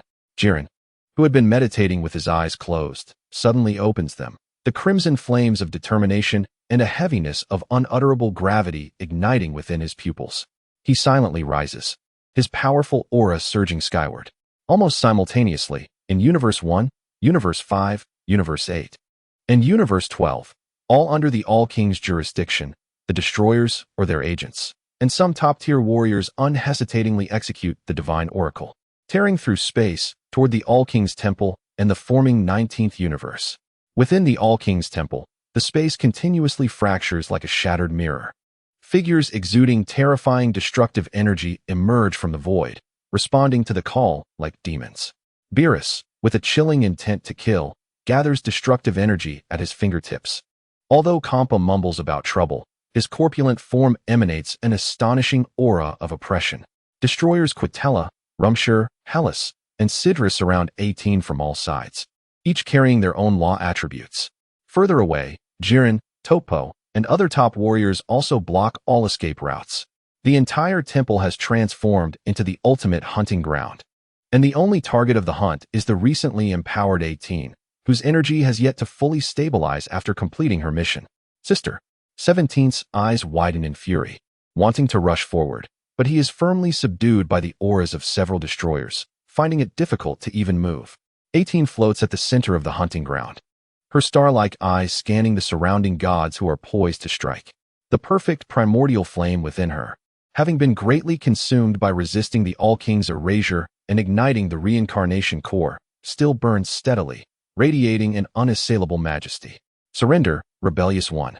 Beerus's voice is frigid. The destructive energy ball at his fingertips already formed. The creation that blasphemes divine authority can only meet destruction. The destroyer of Universe 1, Yuan, speaks with an absolute will for order. Facing the onslaught of the gods, 18 shows not a trace of fear, instead revealing a hint of disdain. Divine authority? Her voice pierces through the turbulent currents of energy. When divine authority devolves into shackles that indiscriminately obliterate civilizations and stifle the future. Breaking it is not a form of justice.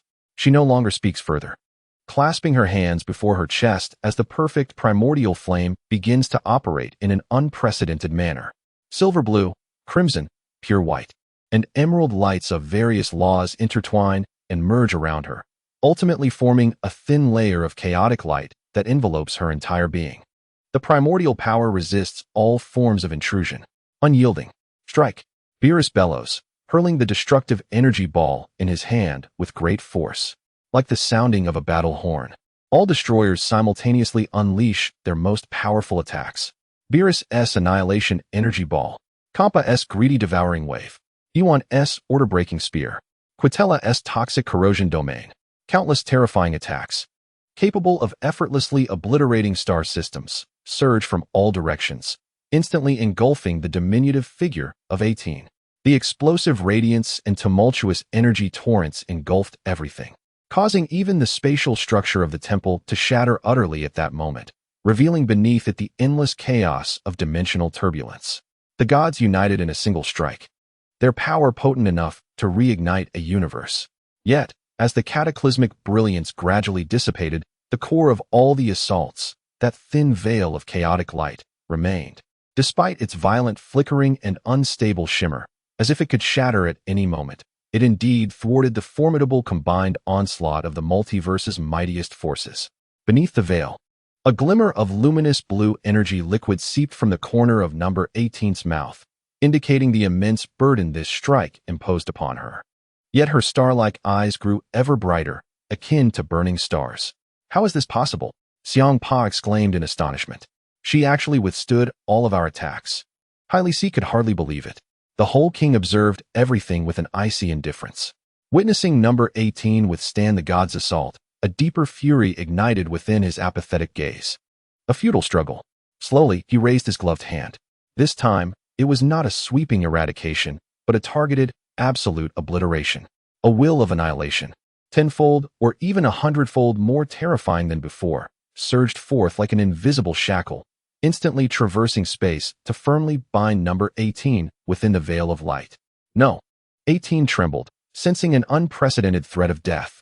It felt as if the very concept of her existence was being forcibly erased from the annals of the universe.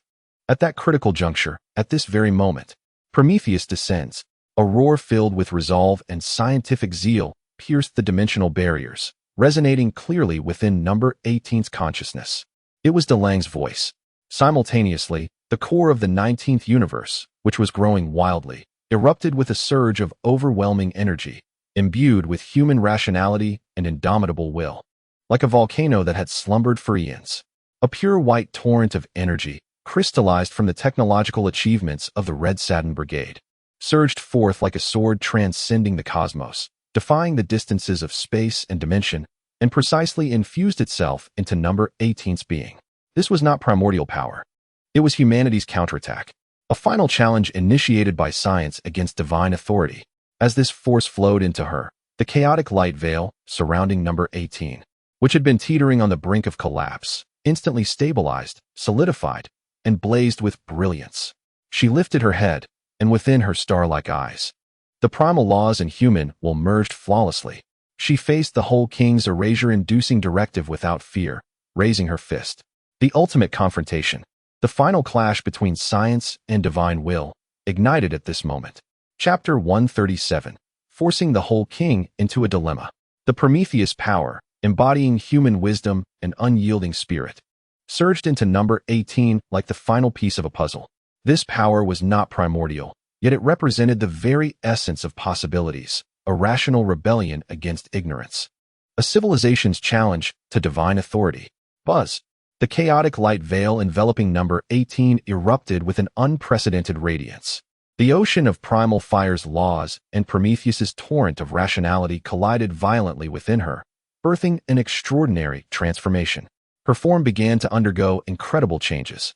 Her silver hair transformed into flowing strands of law-light, and her star-like eyes reflected the chaotic scenes of cosmic creation and destruction on the left, while the right sparkled with meticulously precise technological blueprints.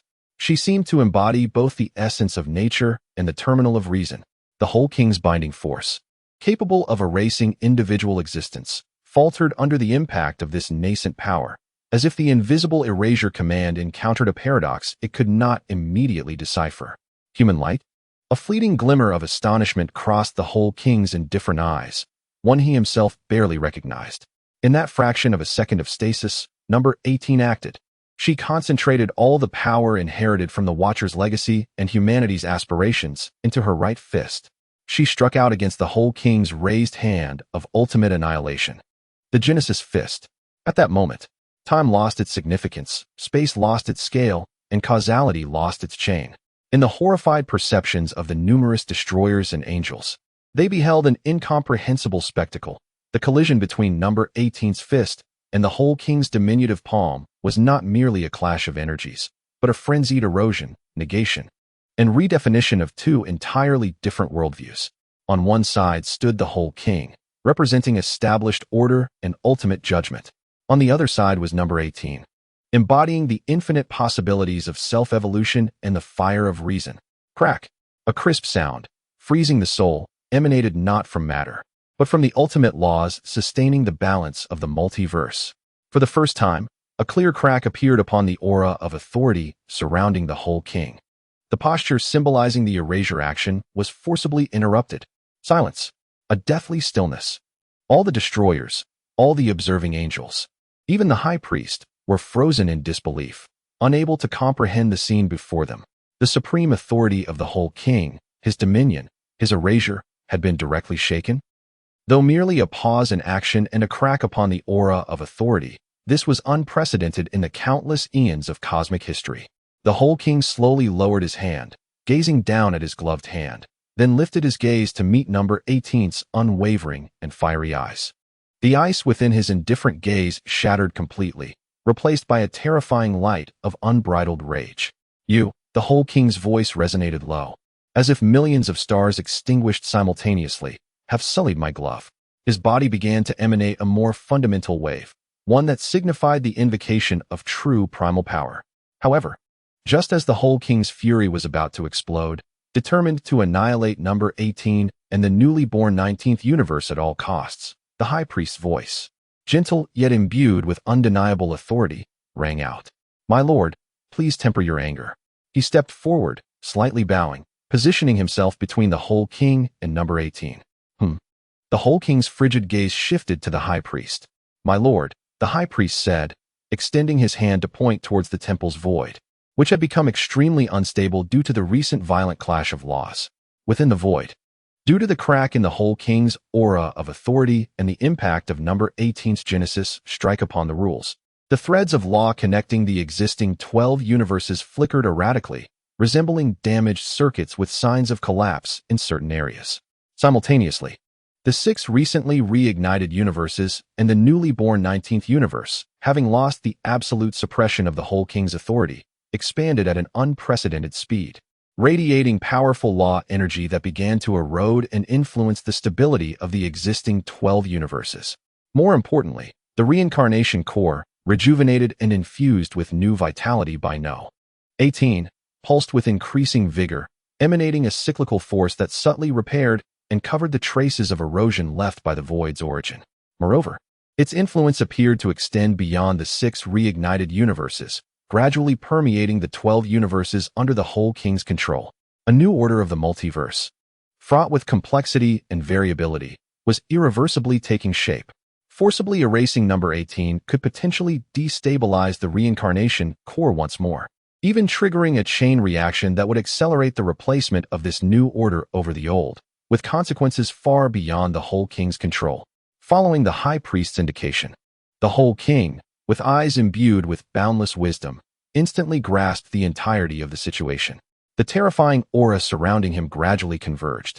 Yet the unfathomable fury within him remained unscathed, transforming into a more frigid silence. He understood. The key before him and this nascent universe were no longer mere objectives for eradication. They were deeply intertwined with the future trajectory of the cosmos. To forcibly eliminate them could cost him the collapse of the entire cosmic system he had ruled for countless ages. He, the All-King, found himself ensnared in a moment of profound choice for the first time. Should he incur an unknown, exorbitant price to forcibly maintain his absolute dominion? Or should he acquiesce to the emergence of this new paradigm? His gaze once again fell upon 18, whose expression was complex and inscrutable, mingling anger, scrutiny, and a hint of veiled trepidation. At the center of the battlefield, 18 gasped violently, having nearly expended all her strength in that last strike. The brilliance of the primordial fire had dimmed considerably. Yet, she persistently hovered, gazing across endless dimensions at Dr. DeLange, who was equally drained in the distant 19th universe. They had successfully pried open a fissure in the lofty dominion. They had wrested from the divine a realm liberated from their control for humanity and all civilizations yearning for freedom. Though the road ahead remained uncertain and the threat of the All-King had not dissipated, an era had irrevocably altered under the weight of that singular blow. Within the temple, the gods remained silent, their only company the pulsations of the newly born universe and the throb of the cycle's core, resonating like the tolling of a bell heralding a new epoch in the stillness. Chapter 138, Confronting Reality. The Establishment of the 19th Universe. The All-King, suspended in the shattered void, emanated a chilling silence from his diminutive form. The cracks upon his dominion's halo remained starkly visible, resembling an eternal scar imprinted upon the supreme laws of the multiverse. He neither struck again nor uttered a word. Within his indifferent gaze, myriad possibilities raced in a frenzied dance. The cost of forcible suppression, the consequences of acquiescing to the status quo, the speed of the old order's collapse, and the variables arising from the new order. For the first time in countless eons, he found himself laboring over a singular question. The high priest stood beside him, his perfect smile long since retracted, replaced by an absolute solemnity. He understood better than anyone what that creative strike had signified. It was not merely a clash of power, but a collision of fundamental laws governing two distinct universes. Maintaining stability was his paramount duty as the high priest. In this moment, silence may well be the wisest choice. This and the other angels lurking in the shadows also fell into deep contemplation. Dr. DeLange and 18, with their mortal forms and technological prowess fused with primordial power, had truly carved a breach in the absolute barrier of divine authority. This shattered their previous understanding of the potential of life in the lower realms. The surrounding destroyers were similarly troubled. Beerus observed the weakened yet defiant gaze of 18 before shifting his attention to the silent All-King, irritably clicking his tongue before dissipating the destructive energy gathering at his fingertips. Kampa opened his mouth as if to speak, but was silenced by the stern look from his companion, Beerus. They could all sense that something fundamental had shifted. The All-King's stance would dictate everything. The pressure weighed heavily upon every conscious being like an invisible galaxy. In this profound silence, 18 gradually steadied her turbulent breath. The primordial fire's glow had waned due to overexertion. Yet the new life force born from its fusion with the power of Prometheus slowly and steadily began to regenerate her injuries. She could distinctly perceive the astonishing growth and stabilization of the 19th universe in the distance, its internal regulatory system continually refining, even beginning to spontaneously give rise to the initial forms of energy life. The 6 restarted universes, like young beasts unshackled, greedily absorbed the new energy radiating from the cycle's core, flourishing in their growth. A wholly new rhythm emanated from these nascent universes, starkly contrasting with the movements of the existing 12 universes bound by absolute rules. After what felt like a century, the All-King's frosty gaze finally refocused on 18. In that gaze, anger still lingered, but it was accompanied by a scrutinizing acceptance. There was no other choice. The All-King declared. He opted to defer. He no longer regarded the emerging universes nor mentioned annihilation. He simply returned to his suspended throne, his small figure once more enveloped by an unfathomable indifference. He raised his hand, adorned with the cracked halo of dominion, and gently waved it over the chaotic temple below. In an instant, the shattered space was smoothed out. The chaotic energies were completely organized, and everything reverted to its original state, as if the cataclysmic battle had never transpired. Only the minute yet glaring crack upon the All-King's halo bore witness to the reality of that transformative moment. Then he closed his eyes. The high priest slightly bowed, then turned to the assembled gods, his voice regaining its usual warmth yet laced with undeniable resolve. The All-King requires a period of meditation. This matter is resolved. I request you all to return. Maintaining stability within your respective universes is your primary duty. This was the final declaration. The All-King, through his silence and the act of restoring the temple, tacitly acknowledged the existence of the new order. He would not admit it, yet he would no longer forcibly intervene, at least until a suitable method for addressing the fissure of dominion and the influence of the emerging universe was found. The destroyers exchanged glances, and ultimately, no one dared to challenge the high priest's words. They all bowed and then tore through space, departing silently. Before leaving, Beerus cast a deep, inscrutable glance at 18. In an instant, the once tense temple was left with only 18, 17, and the 12 angels.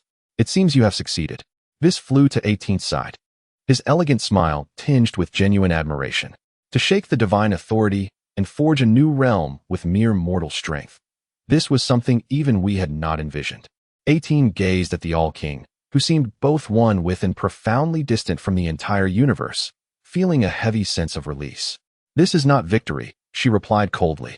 It is merely a new beginning. She felt the newly birthed power within her and the call from the distant 19th universe, intimately connected to Dr. DeLange's spirit. We must depart, 18 said to 17. She no longer needed to leap. The complete primordial fire was in perfect harmony with her existence. With a mere thought, gentle ripples of space emanated from her, directly locking onto the coordinates of the 19th universe. In the moment before their departure, she glanced once more at the high priest and Vis, nodding slightly. Thank you for your previous guidance.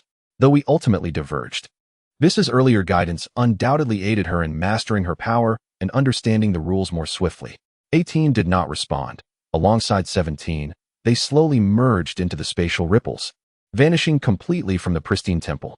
The temple returned to its eternal silence. The All-King remained seated with closed eyes, as if all were as usual.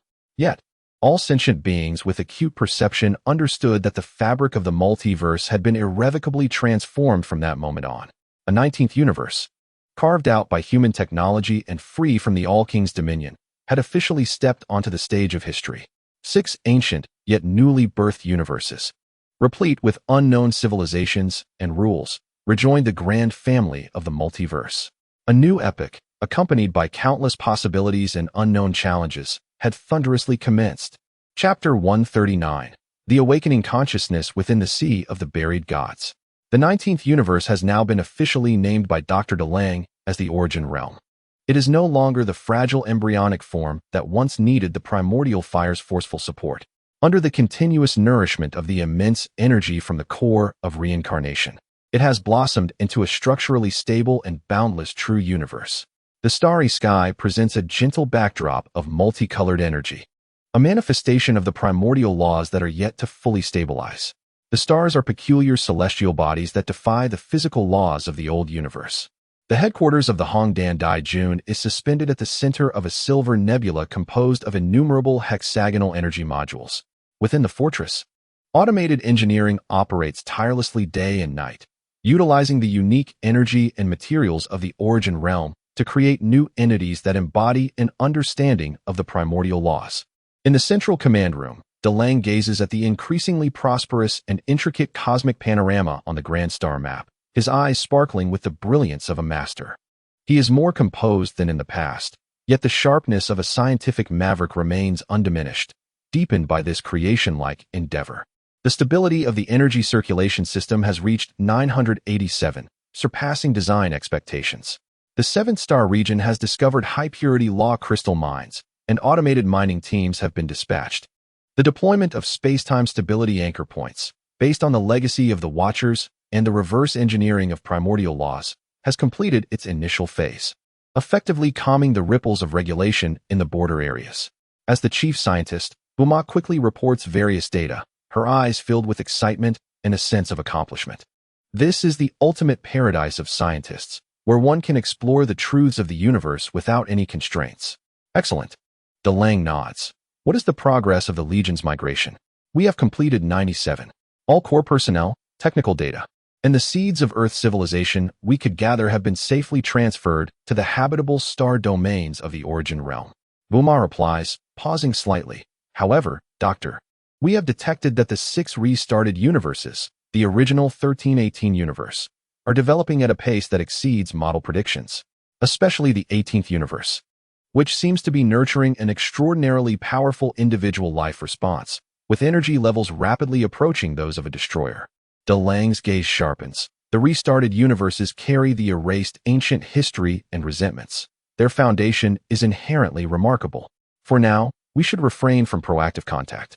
Our primary task is to consolidate the origin realm, digest our gains, and he looks toward the depths of the command room, where a meditative chamber is isolated by multiple energy fields. Await the complete recovery and adaptation of Unit 18. Inside the meditative chamber, Unit 18 is suspended in pure primordial energy liquid. Her eyes are tightly closed, and a chaotic glow flows around her, as she deeply sorts and merges the forcibly enhanced powers from the creation impact. The primordial fire has become indistinguishable from her, and her mastery over energy has reached an unfathomable microscopic level. Meanwhile, within those 6 restarted universes, in the 18th universe, a fragmented land known as the Sea of God Burial. Here, countless remnants of ancient deities and shattered civilizational relics float, filled with a sense of desolation and grandeur. Inside the skull of an unknown ancient god, comparable to a galaxy, a faint consciousness greedily absorbs the energy emanating from the core of reincarnation. A new era's chaotic order reveals cracks in the authority of the All-King. Those who have stolen the legacy of our homeland, referring to the old universe previously erased by the All-King, and that key. This is the opportunity for revenge and to reclaim the pinnacle. This faint consciousness gradually strengthens, beginning to gather the fragments of laws and remnants of deities around it. A silhouette exuding an ominous and powerful aura is slowly taking shape. It inherits the ancient memories of the erased universe and a deep-seated hatred for the All-King. Its power fundamentally different from any existing divine power, brimming with primal desires of destruction and plunder. The All-King's temple seems to have regained eternal tranquility. Yet the cracks in the halo of authority serve as a constant reminder of the unexpected incident of that day. The High Priest stands silently at the lower side, reporting various dynamics. The origin realm, the 19th universe, is developing rapidly. Its path of technological and law integration is unique. The order of the 6 restarted universes has been initially established, but the 18th universe is exhibiting abnormal energy aggregation, suspected of ancient consciousness revival. The 12th universe's Realm King deity has sent a secret message, hoping to discuss co-building the order of the newborn universe. The first universe order deity suggests that we impose restrictive lockdowns on all non-jurisdictional universes. The All-King listens with closed eyes, making no indication. His silence is, in itself, a stance. He tacitly allows the existence of the new pattern, yet it does not signify his approval or fondness. He is observing, calculating, waiting for an opportunity, a method to restore everything with minimal cost. And in the origin realm and restarted universes, where he cannot directly intervene, a new storm is quietly brewing. In the origin realm, the door of the meditative chamber slowly slides open, and Unit 18 steps out. She feels that her power is not only fully restored, but has also resonated with the entire origin realm on a deeper level. How do you feel? DeLange's voice comes from behind. Unit 18 turns, glancing at the doctor and nodding slightly, unprecedentedly complete. Furthermore, I can feel that this universe is breathing. Its every pulse is connected to me. Excellent. DeLange approaches the massive observation window, gazing at the extraordinary starry sky outside, shimmering with colors. We have secured a foothold, but we have also become the target of many. The All-King's silence is temporary. The ancient existences of the restarted universes are awakening, and the deities of other universes are also watching closely. He pauses, a sharp glint flashing in his eyes. Passive defense is not our style. Unit 18. It is time to actively understand our neighbors, especially the seemingly restless 18th universe. What do you need me to do? Unit 18 asks directly. A reconnaissance mission. DeLange projects a blurry star map of the Sea of God Burial in the 18th universe. Go there, confirm what the awakening consciousness is, and assess its threat level. You may make independent decisions if necessary. He hands Unit 18 a prism-shaped crystal. This is the latest inter-universal communication and positioning beacon, integrated with the characteristics of your primordial fire, which should be able to overcome most interference. Unit 18 takes the beacon and integrates it into her body. Understood. I will find out. Without the slightest hesitation, she lightly thinks, and a stable temporal door leading to the edge of the 18th universe opens before her. After merging her powers, this inter-universal movement has become instinctual for her. Watching Unit 18 disappear through the temporal door, DeLange's gaze deepens. The storm is approaching. Let us see whether the ancient deities or our science, and we can better define the future. The ancient consciousness of the 18th universe is about to collide with the core of laws from the origin realm for the first time. Chapter 140. The First Collision. The Breath of the Divine. In the 18th universe, the Sea of God Burial. When Unit 18 steps out from the temporal door, a chilling aura of death and resentment, far more intense than the data described, envelopes her. The space here seems soaked in a cold despair. The light is dim, and the view is filled with shattered star remnants and the colossal corpses of deities beyond imagination. Some remnants even retain energy marks from battles that occurred billions of years ago, in stark contrast to the vibrant and potential-filled energy backdrop of the origin realm. Everything here appears frozen in the moment of destruction, with time flowing sluggishly and thickly. Unit 18 floats in the void, her starry eyes quietly scanning and analyzing the surrounding environment as data flows and the brilliance of laws circulate within her. The complete primordial fire within her spontaneously generates a gentle purifying and repelling reaction in this extremely negative energy field, forming an invisible barrier around her that isolates the encroaching resentment and deathly aura. Energy readings are chaotic, and the structural laws are fragile and filled with signs of decay. She spoke to herself in an icy tone while precisely pinpointing the anomalous energy convergence mentioned in the Buma report, located deep within the star sea, inside the colossal skull of an ancient deity resembling a dragon's head.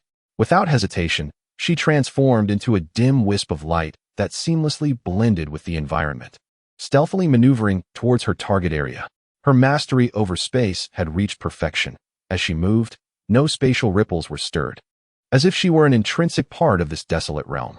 The closer she approached the dragon's skull, the clearer the awakening waves of consciousness became. Simultaneously, 18 also keenly sensed that in other corners of this star sea, there lurked faint yet malicious presences, primitive creatures steeped in negative emotions, instinctively fearful of the awakening entity at the center, yet irresistibly drawn to its power. Soon, the immense dragon skull loomed before her. At the forefront of the skull, a massive cavity emitted the anomalous energy source from deep within. 18 suppressed all her aura, gliding into the cavity like a specter. Contrary to her expectations, the inside was not empty, but filled with dark red energy veins interwoven like a neural network, extracting remnants of energy and resentment from all corners of the star sea, converging into an expanding dark red energy cocoon deep within. This energy cocoon pulsated like a colossal heart, each throb exuding a palpable pressure, and the life force developing within it was indeed rapidly approaching the level of a destroyer, as monitored by Buma. What was even more unsettling was that the nature of this energy was rife with hatred and denial of existence itself, reminiscent of the essence of nihilism, yet more frenzied and targeted. The usurper who steals the legacy of the homeland. You have arrived, a voice echoed within 18's consciousness, as if a billion souls were murmuring simultaneously. The pulsations of the energy cocoon accelerated abruptly. It had easily detected the perfectly concealed 18. Her eyes narrowed, realizing that stealth was no longer an option. She ceased hiding, the radiance of primordial fire glimmering around her, dispelling the surrounding darkness, and her cold voice directly responded. Ancient specters that lurk in the shadows, awakened here. What is your intention? Specters? Ha ha ha. The voice emitted a chilling laughter that sent shivers down the spine. We are the vengeful souls buried by unjust fate and tyrannical divine power. The chaos of the new era is merely the stepping stone for our return to greatness. And you, bearer of the key to primordial power, your strength is the perfect offering we require to reshape our legacy. Before the words faded, a fissure abruptly tore open in the dark red energy cocoon. A beam of dark red light, imbued with the essence of decay, shot forth like a venomous serpent, instantly traversing space and striking towards 18. This assault was not merely an energy impact. It harbored a bizarre force capable of accelerating the decline of all things. 18, wary of the threat, raised her hand to conjure a shield of primordial fire. The dark red beam collided with the shield, producing a sound akin to strong acid corroding metal, not an explosion. The chaotic glow of the shield flickered violently, indeed being eroded by that decaying force, its luminosity rapidly dimming. Indeed, there was some depth to this. 18's heart sank slightly, realizing that the power of this ancient consciousness was far more elusive and troublesome than she had anticipated.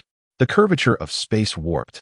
The spatial structure ahead of the dark red beam morphed into a slick surface, forcibly diverting the trajectory of the beam, which grazed past 18 and struck the inner wall of the skull, instantly corroding a hollow that belched black smoke. Manipulating space? A trifling skill. The ancient consciousness scoffed. In our realm of obliteration, all laws shall ultimately succumb to decay. As it roared, the dark red energy veins within the dragon's skull surged with radiance, a wave of decaying force permeating the area. This awakening entity had already begun to grasp powers akin to that of a divine domain. It must not be allowed to fully awaken.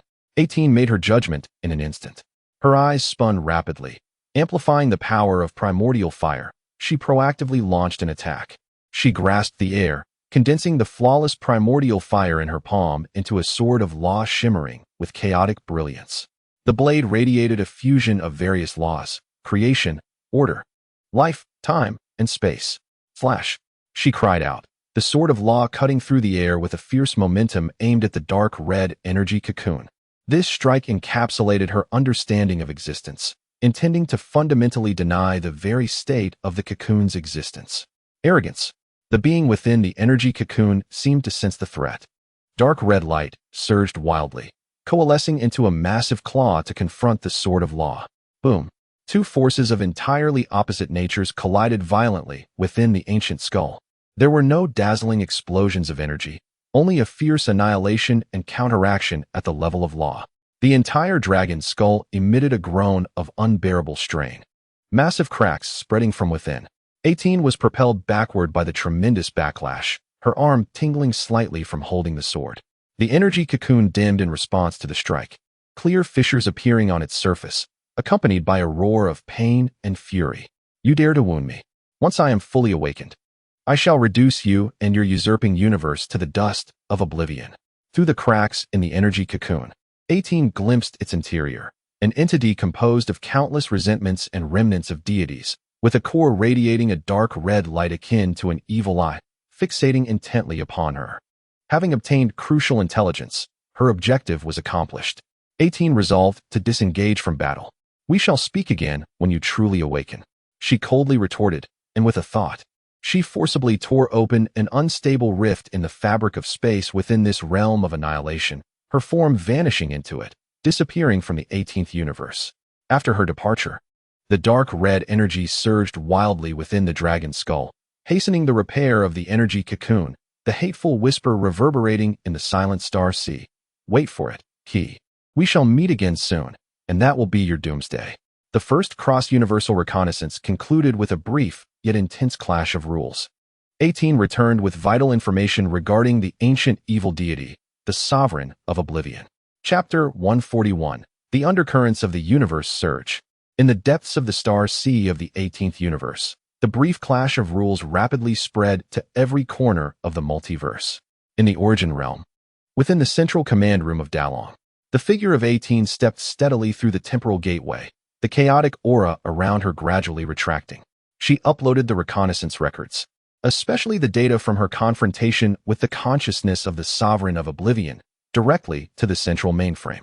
The holographic projection vividly recreated the dark red, twisted shadow, a highly condensed amalgamation of negative remnants of the universe and some unknown law of oblivion.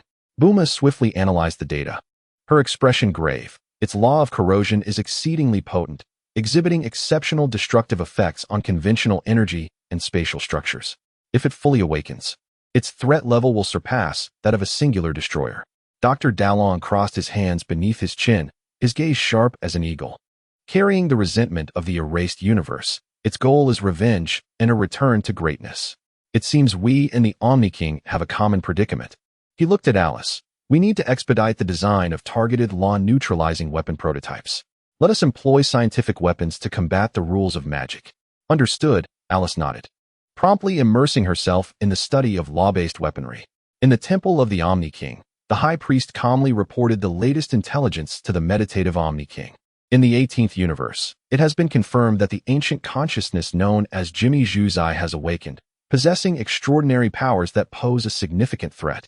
The 18th entity from the 19th universe has already encountered it, resulting in a brief skirmish. Furthermore, the Origin Realm is deploying defensive technological creations on a large scale along its borders, seemingly constructing a zone of isolation. Upon the throne, Quan Wang remains expressionless, not even a flicker of his eyelashes betraying his thoughts. The Grand Priest, after a moment of waiting, perceiving no directive from Quan Wang, continues in a steady tone. Considering the potential threat posed by Jimmy Zhuzai to the existing order, should we contemplate implementing limited oversight on the rebooted universes, particularly the 18th universe?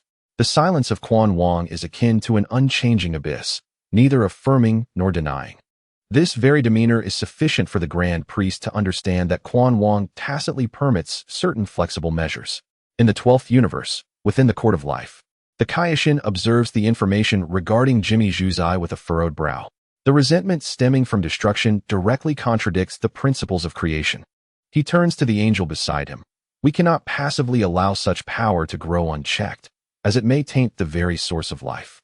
Perhaps the Origin Realm could serve as a suitable point of contact? The angel gently suggests. Meanwhile, in the first universe, the Order Priest gazes at the intelligence report, his eyes glinting with a cold light. In the 18th universe, on the grave god star C, within the depths of the Dragon Skull, a dark red energy cocoon has frantically consumed the remnants of several nearby star domains, its fissures now nearly mended, emanating a pressure that stirs the negative energy of the entire star sea. Yet, it is still insufficient. More potent nourishment is required. The whispers of Jimmy Zhuzai reverberate throughout the star sea. The rebooted universes and that vibrant new world shall become the offerings for my revival. Its malevolent gaze appears to pierce through the boundless void, simultaneously locking onto the Origin Realm and several other rebooted universes. A mental wave, imbued with temptation and corrosion, begins to silently spread like a web toward the nearby 17th universe. In the Origin Realm, 19th universe, at the border of the 7th Star District, thousands of colossal engineering robots busily construct intricate energy nodes and principal runes in the void. Towers resembling silver mountains, known as principal disruptors, are activated, emitting gentle yet resilient waves that connect with the very principal network of the Origin Realm, forming an invisible barrier. The 18th entity hovers at the forefront of this defense line, personally calibrating a newly completed negative energy purification matrix. At the center of the matrix, a crystal composed of pure primordial energy coalesces, transforming the faint aura of resentment from the 18th universe into harmless fundamental particles. She senses, beyond this technological barrier, the malicious gaze of Jimmy Zhuzai and the numerous mental scans from other directions. The intricate dynamics of the multiverse have grown increasingly convoluted with the awakening of Jimmy Zhuzai, and undercurrents of tension abound. Outside the technological barrier of the Origin Realm, it is not merely the cold void and distant malevolence that lurk. Some chaotic beings, subtly seduced by Jimmy Zhuzai, begin to probe near the border. In the vicinity of the newly activated negative energy purification matrix in the 7th Star District, several distorted void stalkers attempt to silently penetrate the outer defenses with their energy-corroding tendrils. The C7 border detects unauthorized high-energy reactions, suspected to be an incursion by chaotic entities. The AI alert in the mobile fortress of Dalong chimes within the command room. Buma, munching on a bag of chips while observing principal simulation data, glances at the surveillance screen and smirks. TSK, it's those blind fools again. ISN T17 busy complaining about the gravity room? Let us give him something to do. She casually presses a few buttons on the console, connecting with 17's communication. In the gravity room, upon hearing the communication request, 17's eyes light up as he instantly releases the gravity and dusts himself off. Hey, Buma, is there a fight? He exclaims eagerly, as if receiving the most delightful news. In C7, a few little bugs, Go clean them up. Buma munches on her chips, speaking indistinctly. Remember to make it quick. Don't damage the newly constructed matrix. Repairs are costly. Understood. I promise to handle them gently. 17 grins, and in an instant, he vanishes from the gravity room. The next moment, he appears in the void of C7. The Void Stalkers, sensing the presence of a living being, immediately change direction, emitting silent mental shrieks as they lash out with their corrosive tendrils. Oh, is this the welcome ceremony? 17 remarks, hands in his pockets. Observing the incoming beasts, quite a unique design. Which universe's abstract artist conceived this? It's a pity the taste is lacking. As the tendrils approach, 17 simply raises his right hand, extending his index finger. Death Beam. A minuscule yet concentrated azure light gathers at his fingertip and then spreads out like ripples. The expanding waves, appearing slow, precisely sweep over each Void Stalker. Those clawing monsters disintegrate on the spot, as if scattered by the wind into the most primordial energy dust, subsequently absorbed rapidly by the purification matrix behind. 17 brushes off the dust from his fingertips and shrugs at the empty void. Done. What is next? In the command room, Buma watches the surveillance footage, nodding in satisfaction. Not bad, not bad. Energy utilization rate at 998, zero impact on the environment. It seems you've made progress in your microscopic control of power, 17. Naturally, 17 lifts his chin proudly. I can't always let my sister steal the spotlight. Can I? Just then, an alarm blares again, sharper than before. Warning. High-intensity mental pollution waves are permeating from the direction of the 18th universe, targeting the border of the 17th universe. The waves contain characteristics indicative of Jimmy Juzai. The scene shifts to reveal a dark purple mist of mental pollution sweeping across the cosmic barrier towards the relatively weaker 17th universe. Wherever it passes, even the void seems to be tainted with an ominous hue. TSK, that old monster is beginning to extend its claws. Buma tosses aside the chip bag, her expression turning serious. 17, can you intercept it? Your energy attacks may not be effective against this kind of mental pollution. 17 frowns, acknowledging that he is indeed more adept at physical and energy-based strikes. Let me handle this. The cold voice of the 18th entity comes through the communication. In the next moment, her figure appears directly in front of the border of the 17th universe, perfectly positioned in the path of the mental pollution wave. Unlike 17, who assumes a combat stance, she floats calmly, her star-like eyes cascading with data flows. She extends her hands, palms upward. The perfect primordial fire transforms into countless fine silver light streams in her palms, instantly coming into contact with the mental pollution wave. Constructing countermeasure protocols, this mental pollution is rendered ineffective against energy. As her final 4 words resonate, the once surging dark purple mental pollution wave collides with an invisible firewall, its internal structure being redefined in an instant by the primordial fire of the 18th entity. The color of the wave visibly shifts from dark purple to gray-white, gradually dissipating into pure mental energy. The crisis at the border of the 17th universe is averted. Wow. 17 whistles over the communication. Sister, that move was stunning. Much cleaner than my dismantling. Just cleaning up the trash. She deftly guides the purified mental energy into the interior of the 17th universe, aiding in the stabilization of its principles. Consider it a welcome gift for the new neighbor. In the command room, Buma gazed at the data feedback, excitement coursing through her as she struck the control panel. Wonderful. We have successfully recorded part of the structure of the annihilation principle. This will enhance our progress in the development of neutralizing weapons by at least 20%. Number 18. You are truly a walking universal key. Dr. Dalong's voice came through the communication device, tinged with a hint of approval. It seems that we possess not only the strongest spear, but also the most steadfast shield and the most astute mind.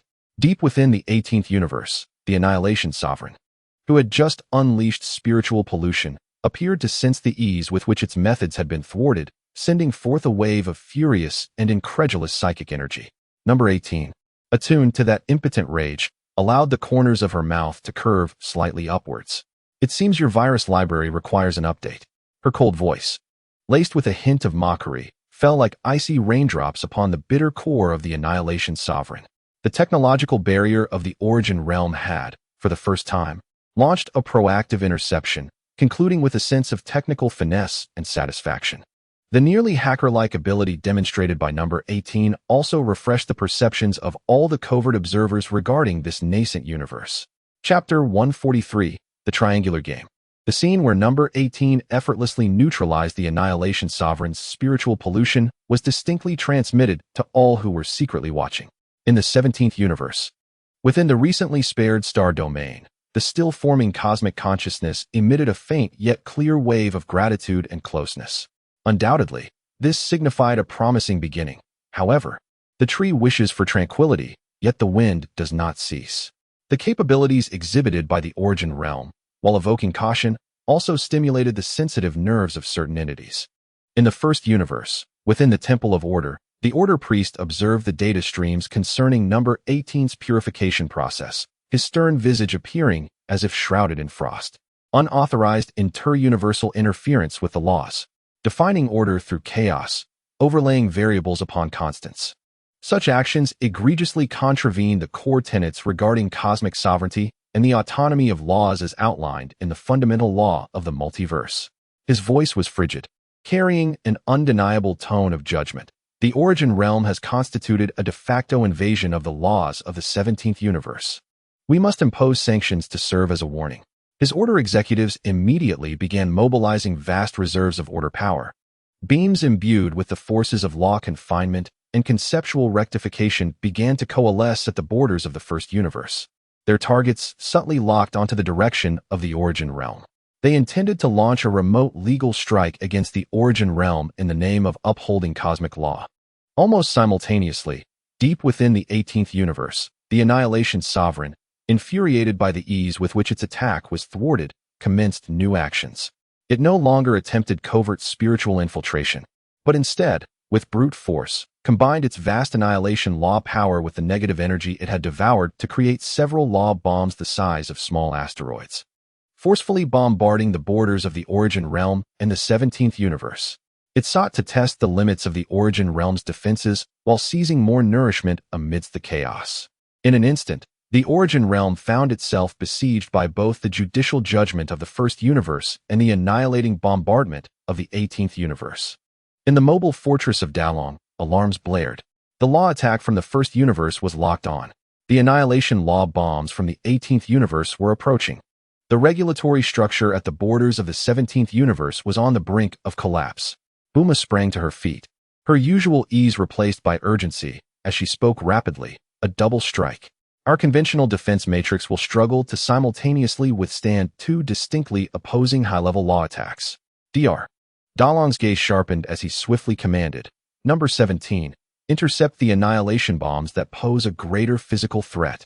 Number 18, make the first universe understand that the power to define interference does not rest solely in their hands. Alice, Idami, mobilize all computational resources to stabilize the regulatory structure of the 17th universe. We cannot allow it to become a breach. Understood, they replied in unison.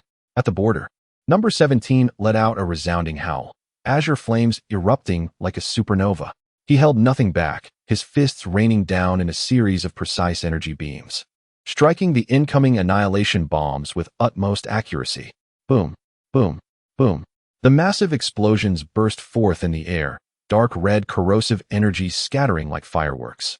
Yet they were firmly contained by the energy barrier that Number 17 had previously established, preventing secondary damage to the barriers of the Origin Realm and the fragile structure of the 17th universe. Is that all you've got? Not even worthy of a firework display. Number 17 hovered amidst the aftermath of the explosions, shaking his wrist dismissively, his tone dripping with disdain. Meanwhile, Number 18 faced the restraining beams of light that crossed universes, a hint of coldness flashing in her star-like eyes. In the name of order, to act as interference. Her icy voice seemed to critique a logical fallacy. Let me show you what true order is. She traced her hands in front of her, instantly constructing a continuously rotating model of law analysis. The beams of order confinement, upon contact with this model, had their underlying judgmental intentions instantly dissected. Reconstruction, this power of order transforms into stabilizing rain. With her words, the originally aggressive and restraining pure white order beams underwent a fundamental change in nature under the influence of the law analysis model. They ceased to coalesce. instead falling like gentle rain upon the violently fluctuating borders of the 17th universe. The regulatory structure of the 17th universe, which had been on the verge of collapse, visibly strengthened under the nourishing effect of this stabilizing rain, born from the transformation of the Order judgment. Within the Temple of Order in the first universe, all Order executives were left dumbfounded. They could distinctly feel that their attacks had not only missed their intended target, but had instead been utilized by the opponent to accomplish something they absolutely did not wish to witness. For the first time, the Order priest's complexion turned ashen, his fingers gripping the scepter turning pale from exertion. This was no mere confrontation. It was a mockery of the very foundation upon which the first universe stood.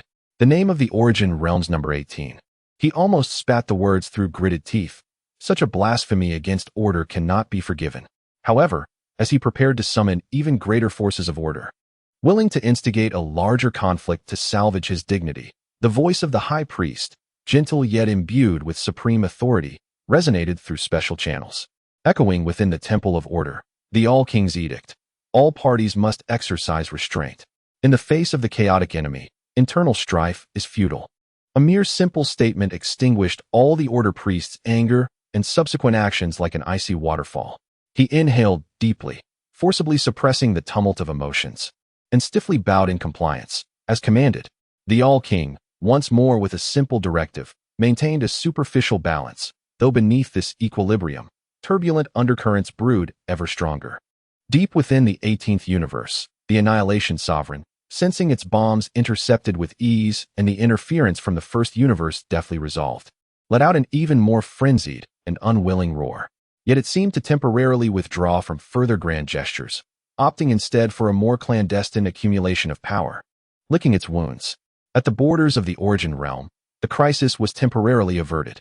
Number 17 returned to number 18's side, observing the serene and peaceful 17th universe border, now transformed by the stabilizing rain, and couldn't help but exclaim, "Sister, your move was truly remarkable." It must have driven that group of old fogies in the first universe to the brink. Number 18's expression remained calm as she perceived the waves of intent emanating from the 17th universe, replying nonchalantly, "I merely made the most efficient choice."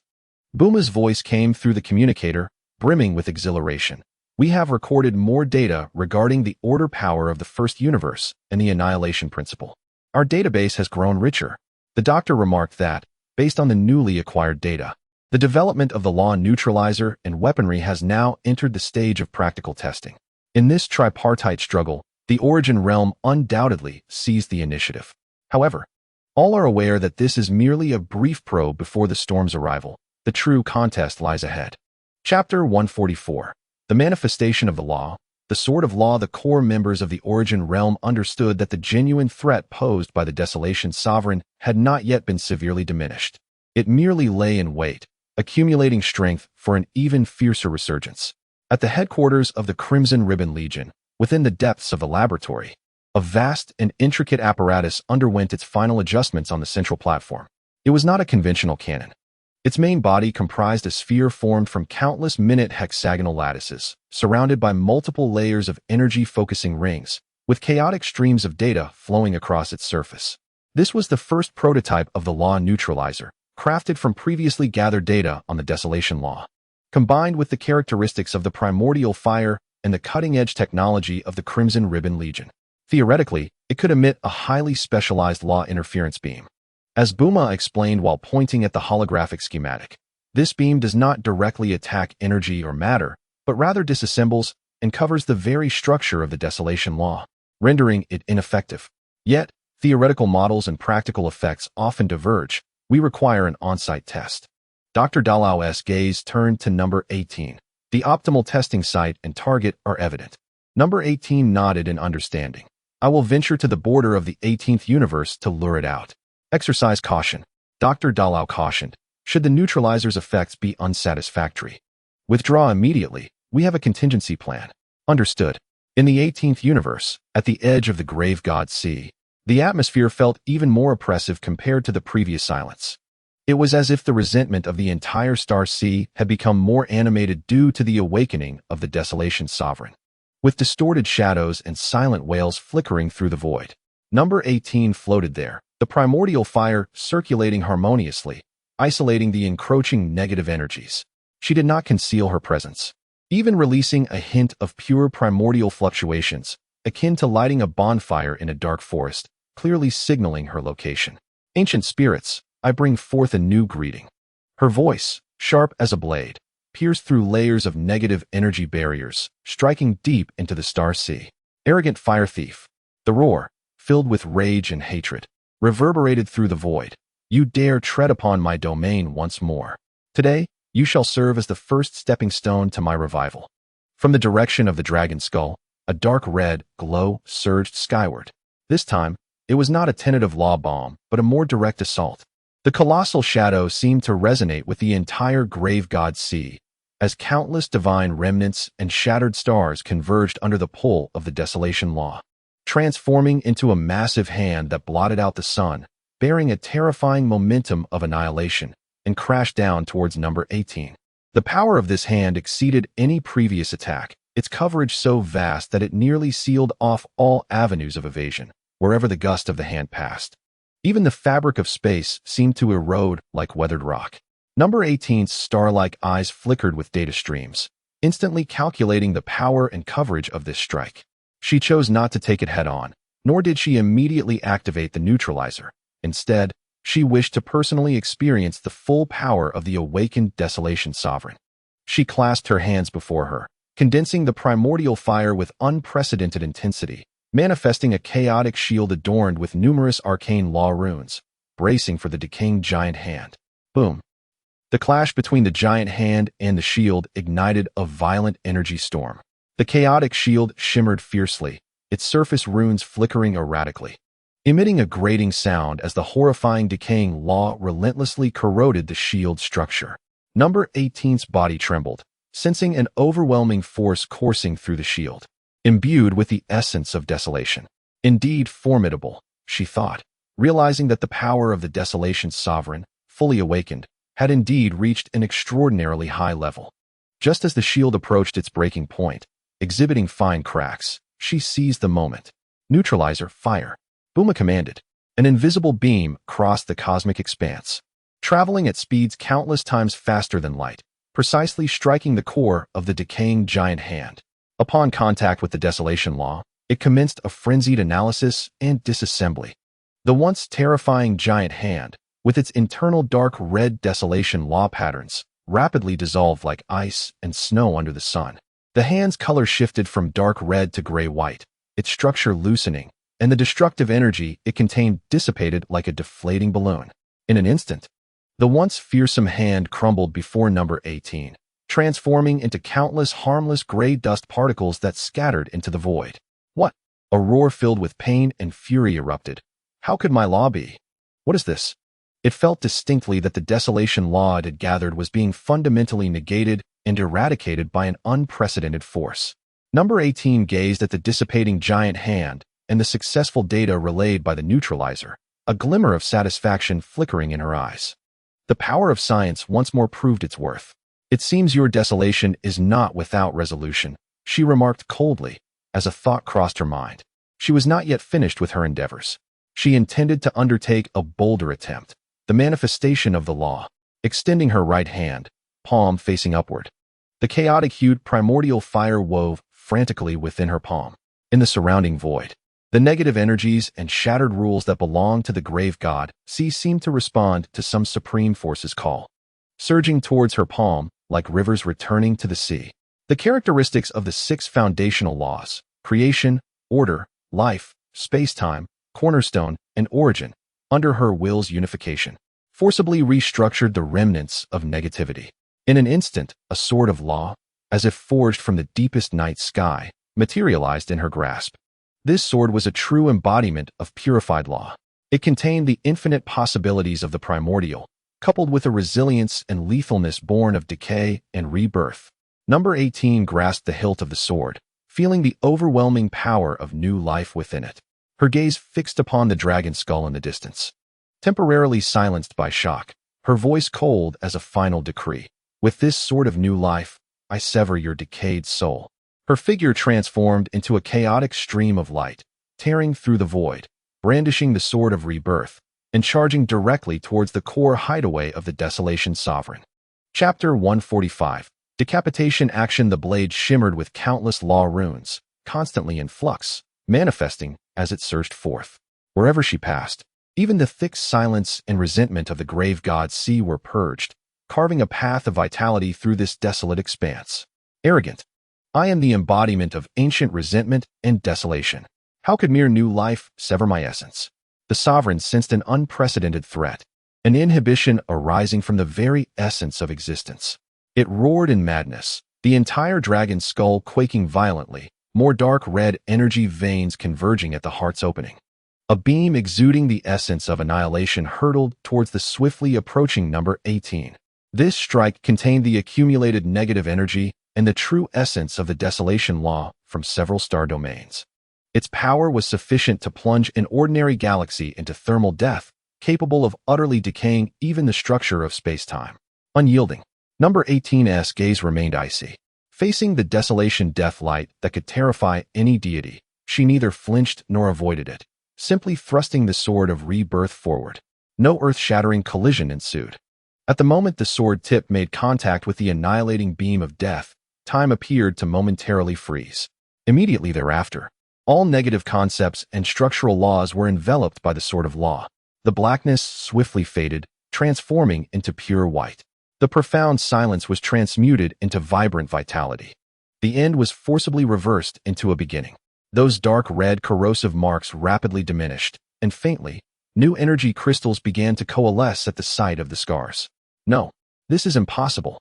The Dominator emitted a desperate and mournful wail, feeling its power fundamentally purified and negated by this unfathomable force. This agony was far more profound than mere destruction. Number 18, undeterred, merged with the sword, becoming a chaotic meteor piercing through the starry sea, instantly penetrating the massive skull of the dragon and precisely stabbing into the pulsating dark red energy cocoon at its core. May you find peace. With a piercing thrust, it was as if a festering boil filled with filth had been lanced. The positive force contained within the sword erupted like a dam breaking, bringing forth purification, reconstruction, and rebirth. Radiant chaotic light burst forth from within the energy cocoon, swiftly dispelling all darkness and silence. The distorted shadows, composed of countless resentments and remnants of deities, let out one final cry filled with unwillingness and relief, then dissolved like dew under the sun. Its malevolent gaze remained fixed on number 18, ultimately transforming into specks of light and completely vanishing. Only a fragment of ancient memory, free of all negative emotions, was captured, serving as nourishment for number 18's understanding of the ancient cosmic history. The immense resentment and realm of silence enveloping the entire Zhongshan Xinghai began to rapidly recede like a receding tide with the dissolution of the core. Though this star domain remained fragmented, the suffocating silence had vanished, replaced by a tranquil stillness. The greatest threat of the 18th universe, the Dominator of Annihilation, was utterly vanquished by number 18 through absolute power and the crushing weight of law. Dr. DeLange gazed at the image of number 18 standing with her sword, filled with gratification and pride.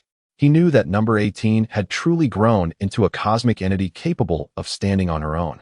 However, just as everyone believed the crisis had been averted and could breathe a sigh of relief, an anomaly arose.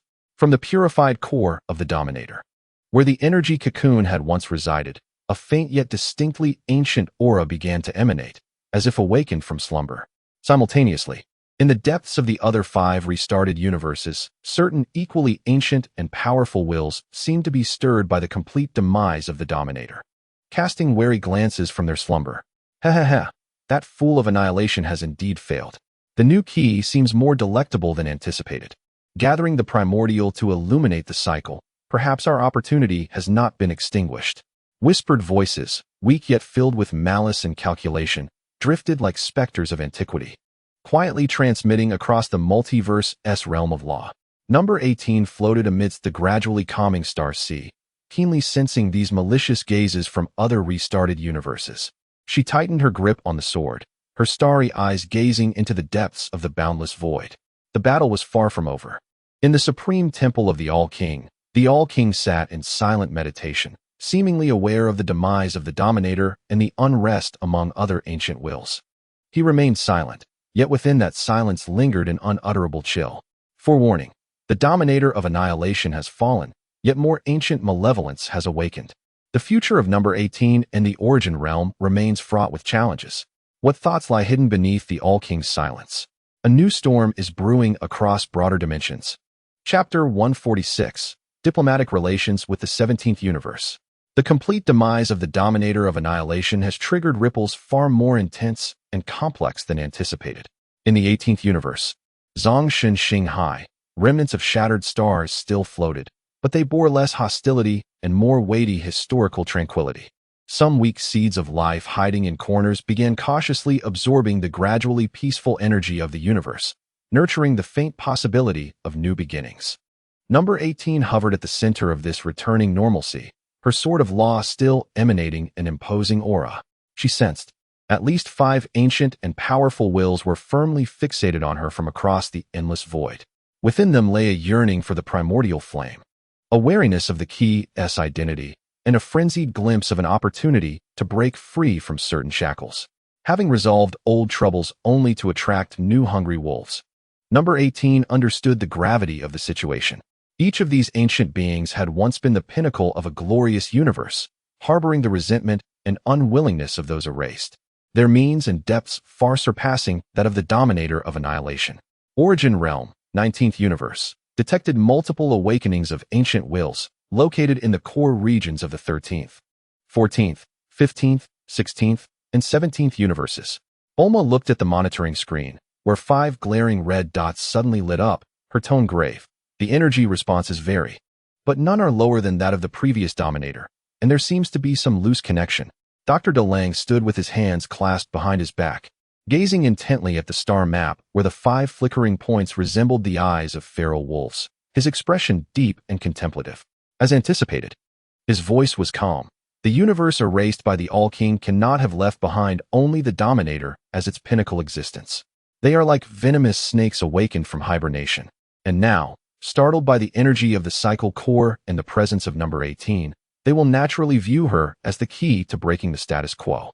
He turned to the rapidly calculating model on the central brain. We cannot passively wait for them to come to us one by one. Alice, deploy microscopic probes to all restarted universes. I want to understand the capabilities of these ancient existences. Understood. Bulma immediately set to work. Furthermore, Dr. DeLange added, we must upgrade the technological barrier to a law firewall. In the All-King's temple, within the eternal pure white space, the High Priest quietly reported, 5 restarted universes have detected the awakening of ancient wills, with energy levels exceeding the average, exhibiting heightened interest and potential hostility towards the key and the origin realm. On the throne, the All-King remained with his eyes closed, as if in slumber. He expressed no opinion on the demise of the Dominator, nor did he issue any commands regarding the awakened ancient wills. He seemed an outsider, waiting for something, as if indulgently allowing certain developments to unfold. No one knew the true thoughts of the All-King. Yet all perceptive deities realized that his silence was more terrifying than direct intervention. This signified that a colossal storm, potentially engulfing all universes, was quietly brewing under his tacit approval. In the 17th universe, the border star domain once saved by number 18 now had its laws firmly established. Even more vibrant than before, a faint yet clear cosmic will, filled with gratitude and affinity, actively transmitted a stream of information towards the origin realm. This was not language, but a form of thought expression, roughly conveying, thank you for your assistance. May we establish friendly relations, share information, and resist external foes together. This was a positive signal. The 17th universe, also recently restarted, chose to align itself with the origin realm, which had demonstrated both formidable strength and goodwill. After weighing the pros and cons, the 17th universe has sent a request for diplomatic relations. Bulma reported with excitement. A glimmer of brilliance flickered in Dr. DeLange's eyes. Reply to them. The origin realm welcomes all friendly neighbors who uphold peace and development. Immediately establish an encrypted communication channel to share foundational monitoring data about other ancient wills. This was an important breakthrough. If a robust alliance could be established with the 17th universe, it would not only provide a strategic buffer zone and a source of information, but also help to avert the predicament of being besieged from all sides in future conflicts. The 18th universe has been purified. Unit 18 received information from the fortress regarding preliminary data on other ancient wills and the diplomatic movements of the 17th universe. She gazed into the depths of the void, where malicious gazes still lingered, and sensed the friendly vibrations emanating from the 17th universe, leading her to contemplate her next steps. Merely adopting a defensive stance would not suffice. She mused coldly to herself. Perhaps it is time to proactively visit these new neighbors. She pinpointed an ancient will with a relatively less violent aura located in the direction of the 15th universe. Gradually, her form melded into the void, initiating a silent, long-distance interuniversal leap. The annihilation of the Sovereign of Oblivion was akin to toppling the first domino. A new paradigm was rapidly forming under the intricate interplay of various forces and the silent watch of the All-King. Would it lead to more intense confrontations? Or could potential for cooperation and coexistence be found amidst the crisis? Unit 18's proactive visit might become a pivotal turning point. Chapter 147. Defeating the Sovereign of the 15th universe before the dust of the 18th universe had settled, Unit 18 had already set her sights on her next target, the 15th universe. According to preliminary scans, the ancient will residing there, known as Qianyan, exuded a mysterious aura and was adept at weaving traps and mental manipulation. Without the grandeur of radiant laws, Unit 18 restrained most of her energy fluctuations, resembling a silver specter that blended into the background as she silently traversed the cosmic barriers into the domain of the 15th universe. This realm starkly contrasted with the silence of the 18th universe. It resembled an enormous, living nest. The starry backdrop presented an unhealthy shade of dark purple, with countless intricate energy veins sprawling through the void, connecting squirming planets. The air was thick with a putrid scent that disrupted perception and unsettled the mind. Indeed, it was a place that thrived on concealment. Unit 18 let out a cold snort, her star-like eyes keenly scanning her surroundings. She could sense numerous faint yet malicious gazes observing her. Wasting no time, she directly targeted the enigmatic source of will at the heart of this nest-like universe, a gigantic living planet riddled with countless holes. Come forth, Qianyan. Though her voice was soft, it resonated clearly across the expanse. In response, a cacophony of overlapping, sharp laughter echoed, as if thousands were mocking her simultaneously. Hee, a new key with quite the temperament. Are you so eager to become my prized possession? Your body is perfect for crafting a new mask. Before her words could settle, an unexpected turn of events unfolded. The holes on the surface of the cystic planets suddenly gaped open, and countless figures surged forth like a tidal wave. Their faces twisted and morphed, as if wearing a myriad of different masks, their eyes hollow and frenzied. These were puppets altered by Qianyan mental manipulation. The puppets did not charge haphazardly. Rather, they formed an unusual formation like a well-trained army, launching a coordinated assault on Unit 18 from various angles with cunning and ferocity. Come, little girl. Their methods of attack were bizarre: claw strikes, tail stings, and energy projectiles, all executed with seamless precision. Numerical tactics? Mere trifles. Unit 18's gaze sharpened, and she ceased holding back. A shockwave erupted beneath her feet, and her form vanished from sight. Bang! A dull thud resonated as one of the three-headed, six-armed puppets, infused with the power to shatter stars, was obliterated into fragments. Its massive body was sent flying, colliding with dozens of its kin behind it. Unit 18's movements were relentless. She transformed into a silver flash barely visible to the naked eye amidst the throng of puppets. Boom! A swift side kick severed a giant scorpion-like puppet attempting a sneak attack from behind. Crack! Her elbow struck another airborne puppet's chest like a warhammer, shattering its shell and sending viscous fluid spraying. Boom! A punch delivered in a swift turn cleared a wide area of dozens of puppets. Her fighting style had irrevocably changed. No longer reliant on intricate laws of reconstruction, she compressed the overwhelming power of the infinite energy furnace into each fundamental attack of her fists, feet, elbows, and knees. Her movements were as swift as a specter, her force as heavy as a mountain. Every collision reverberated with the most violent sound of physical impact. The puppets before her were akin to toys made of paper, effortlessly torn apart, shattered, and dismantled. This was truly a display of violent aesthetics, a perfect amalgamation of power, speed, and technique. Useless, useless. Qianyan overlapping voice carried a hint of desperation. My puppets are endless. your strength will inevitably wane. More and stronger puppets surged from the depths of the living planet, recklessly charging toward Unit 18 in a desperate attempt to overwhelm her with sheer numbers. Unit 18 weaved through the enemy ranks, sensing that within their attacks lay an extremely subtle thread of mental energy attempting to penetrate her defenses and connect with her consciousness. Attempting to control me? A cold glint flashed in Unit 18's eyes as the primal fire within her stirred slightly. Rather than launching a law-based attack, she unleashed the purest flames, instantly incinerating and obliterating the encroaching mental threads. What? My mental control is ineffective against you. Qianmian finally emitted a voice of astonishment. Your tricks end here. Unit 18 declared with a commanding tone, no longer entangled with these minions. She spotted an opening, her figure tearing through the void, disregarding all obstructing puppets, and charging straight toward the colossal living planet. Stop her! Qianmian shrieked. On the surface of the living planet, countless corrosive purple energy nets attempted to impede Unit 18's advance. Break for me. Unit 18 drew her right fist back, flawlessly merging infinite energy with her physical might.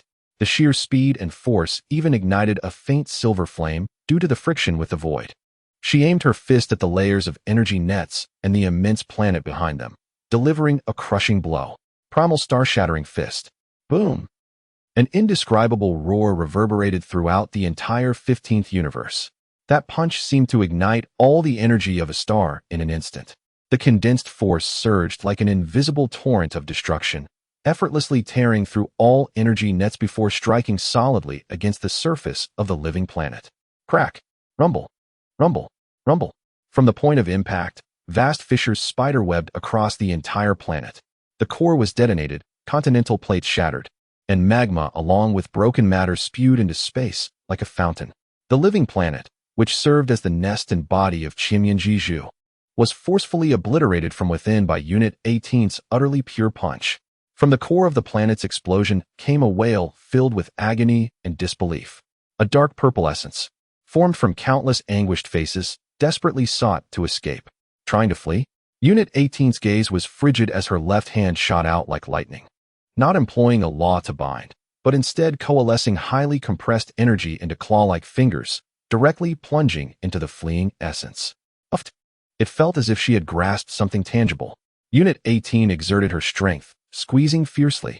No, the dark purple essence was crushed in her bare hands, transforming into a myriad of dissipating spiritual sparks, ultimately vanishing completely. The master of the 15th universe, Qianmian, has met its demise.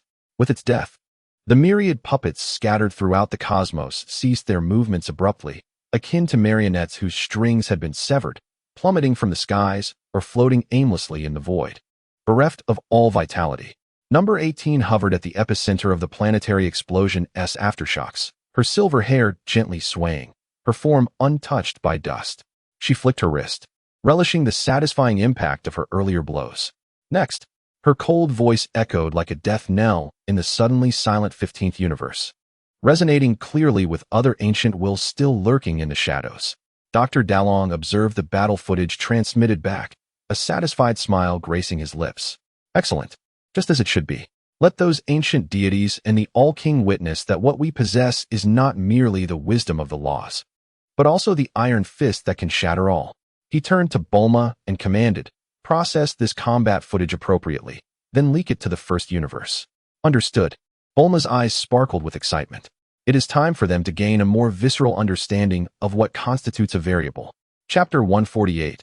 The next target, the 13th universe. The image of number 18 shattering the body of Qianmian with her bare hands ignited a frenzy in the first universe. In the Temple of Order, the Order priest beheld the combat footage that blatantly disregarded the laws, particularly the moment number 18 crushed the soul, her cold, merciless gaze causing the crystal scepter in his hand, a symbol of absolute order, to emit a faint hum for the first time. It was not anger, but rather a tremor of rules shaken by primal power. Unbridled, savage violence. His voice was low, laced with incredulity. She has completely relinquished the application of higher-level laws, opting instead to revert to the most primal physical strength to crush. This is a veritable desecration of order and reason. Sir, should we send an order enforcer to inquire? The order priest inhaled deeply, suppressing the agitation of the rules, regaining his icy composure. Maintain surveillance. Until the All-King issues a new edict, no one is to act without permission. Yet, the knuckles of his grip on the scepter had turned slightly pale.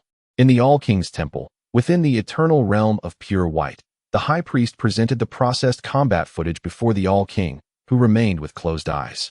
The footage displayed planets shattering, fists cleaving the air, souls wailing, not adorned with the resplendence of the laws, but rather showcasing the raw collision and annihilation of primal power.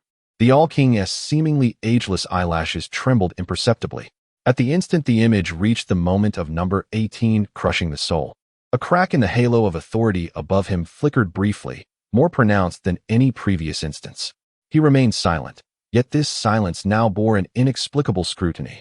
He perceived a path that merges technology, energy, and corporeal strength to the utmost, independent of the traditional divine authority, yet capable of unleashing God-slaying might.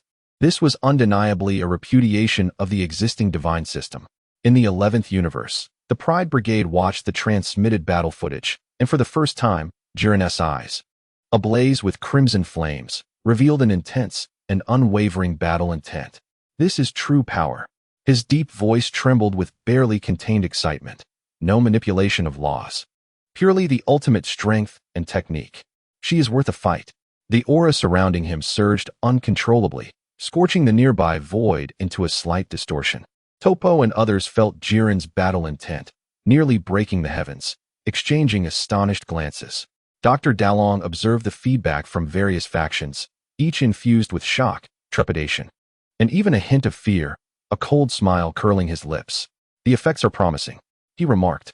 It seems pure strength can sometimes leave a more profound impression than complex reasoning. Indeed, Alice proudly waved the data pad in her hand. However, Doctor, she added with a softer tone, will our high profile provoke the All-King's ire? And what of the remaining ancient entities? Might they unite against us? Dr. Dalong approached the vast star map, his gaze sweeping over the points of light representing ancient wills, his eyes sharp. The All-King? If he can be easily angered, he is easier to deal with. His silence is the true conundrum. Regarding the ancient entities, he paused, a cold smirk gracing his lips. A group of self-interested, obsolete ghosts cast aside by time. The death of Qinyan Jiju will only instill them with greater fear and greed, but it will not compel them to unite genuinely. Fear will drive them to either flee or recklessly attack. Our task is to sharpen our fangs and reinforce our nest before they strike. Dr. Dalong turned to number 18, who had just returned from the 15th universe. How do you feel? Number 18 slightly flexed her wrist, replying coolly, just a warm-up. What is the next target? Her gaze remained calm, as if her earlier feat of obliterating a planet was merely a trivial act. This mastery and indifference towards absolute power left Bulma speechless beside her. No rush, Dr. Dalong waved his hand. We need to observe the reactions of all parties, particularly the All-King and the movements of those ancient entities. He highlighted a point on the star map. The 13th universe, this ancient will, codenamed Lava Giant, is renowned for its unparalleled physical defense and manipulation of stellar-grade lava energy, making it a perfect target to test our newly developed molecular oscillation disintegration cannon. He looked at number 18. This time, you need not take action personally. Let our Iron Legion engage this giant. Chapter 149, The Iron Torrent. The Origin Realm has set its sights on the next target, the Lava Giant of the 13th universe. According to reconnaissance, this ancient entity is famed for its unmatched physical defenses and mastery over stellar-grade lava energy, making it an ideal test subject for new weaponry and the operational capabilities of our Legion.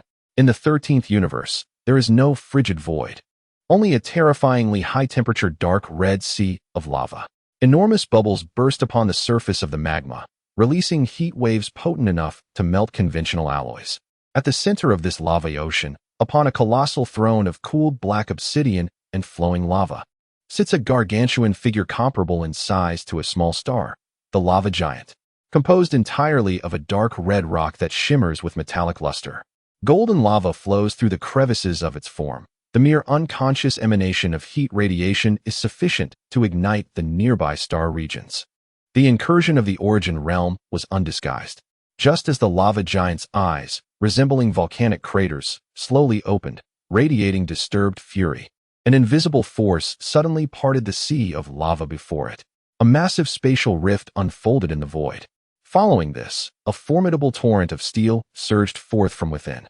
Like a galaxy breaching its banks, tens of thousands of the latest model Hephaestus combat robots formed a tightly knit assault formation.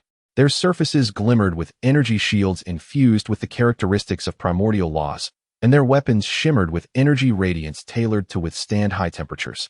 Following them were hundreds of menacing barricade-class heavy assault ships, their thick armor inscribed with reinforced law runes, the main cannon ports charged with daunting energy. At the forefront of this legion were 12 Titan-class warlords, resembling mobile fortresses. Each stood several thousand meters tall, their heavy armor nearly impervious to conventional energy attacks. With massive claws capable of rending stars and multiple heavy weapon platforms mounted on their backs, their core energy directly linked to the law network of the Origin realm. This is Dr. DeLang, the Steel Savior Legion, a fusion of the pinnacle of Dragon Ball Earth's technology and the understanding of primordial laws. Ants, who dares to disturb my slumber? The lava colossus roared, its thunderous voice blending with the searing shockwaves, stirring the molten sea ahead into towering waves. It did not even rise, merely lifting a colossal rock hand that obscured the sky, smashing down upon the vanguard of the Legion with the might to crush stars. Where the hand's wind passed, the very fabric of space was scorched and distorted. Defense array, energy deflection. The command from the Legion's central AI was instantly relayed to every unit. The Titan warlord at the forefront raised its massive arm. Energy shields interlinking to form a rhombus-shaped light shield swirling with chaotic colors. Meanwhile, the rear barricade assault ship's main cannons fired in unison, not targeting the giant hand directly, but striking the spatial node in front of it, creating violent spatial folds in an attempt to divert its trajectory. Boom! The giant hand slammed heavily onto the rhombus light shield. The light shield trembled violently, flickering uncertainly, yet ultimately remained unbroken. The spatial fold successfully caused a slight deviation in the hand's impact point, preventing it from unleashing its full power. The lava colossus let out a surprised low growl, not expecting these iron clumps to withstand its casual strike. Attack sequence initiated. The AI's commands shifted again. Hephaestus robots dispersed like a swarm, unleashing dense beams of energy from various angles upon the colossal body of the lava colossus, precisely targeting its rocky form. ZZZZ. Although most of the attacks merely left shallow white marks on the colossus's thick rock armor, the continuous accurate strikes, especially the interference with its energy veins, finally caused the lava colossus to feel stings of pain and irritation. Annoying insects. It roared in fury, finally rising from its throne, its massive form nearly occupying half the star domain's view. With clenched fists, boundless lava energy began to converge, ready to unleash a devastating area attack. Now is the moment. Molecular Oscillation Disintegration Cannon, fire. Ada, Michigan, stationed on a specially modified command ship at the rear, excitedly pressed the launch button. In the Legion array, the thick armored plates on the backs of 3 Titan warlords slid open, revealing 3 uniquely designed cannon barrels. The cannon mouths did not gather energy, but generated a high-frequency, invisible molecular resonance wave. Virum, a sharp, resonating hum that sent shivers through the soul, erupted. 3 invisible shockwave beams crossed the void, instantaneously converging on the same spot on the left knee of the lava colossus. The rock knee, capable of withstanding the explosion of a galaxy, was struck by the shockwave, and in that moment, its sturdy molecular structure seemed to be thrown into a super-speed vibrating grinder. The rocks composing the knee began to disintegrate and crumble at a microscopic level. Crack boom! Under the incredulous gaze of the lava colossus, massive rocks from its planetary-sized left knee began to flake away like weathered stone, shattering. With a deafening roar, the raging lava plummeted down into the molten sea below. What? The lava colossus let out a ground-shaking howl of agony, its massive body losing balance, stumbling and kneeling into the molten sea, triggering a tsunami that submerged stars. Its body, claimed to have invincible physical defense, was utterly dismantled from within by a technology it could not comprehend. All troops, concentrate fire. Attack the core region while it is down. The AI seized this once-in-a-lifetime opportunity. Countless energy beams poured down like a torrential rain upon the lava colossus, exposing more weaknesses. Especially the core, burning like a furnace in its chest, which endured the most ferocious barrage. No, I am the ancient Colossus. How could I fall too? The roar of the lava Colossus was filled with unwillingness and despair, its core beginning to crack under the saturation of attacks, its brilliance fading rapidly. Ultimately, with a final wail filled with endless resentment and suffering, the colossal form of the lava Colossus completely disintegrated into countless burning fragments. Sinking into the molten ocean it had dominated for eons, creating enormous splashes. The master of the 13th universe, the lava Colossus, was obliterated beneath the iron torrent and technological marvel of the Origin realm. The Legion began to methodically clear the battlefield, collecting valuable data and samples, and then, through the spatial leap gate, returned to the Origin realm in an orderly fashion. The fiery purgatory returned to calm, now devoid of a ruler. Perfect.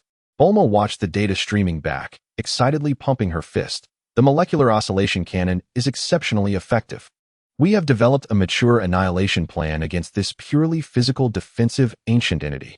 Dr. DeLange gazed at yet another point marked as cleared on the star map, his eyes deep with contemplation. Excellent.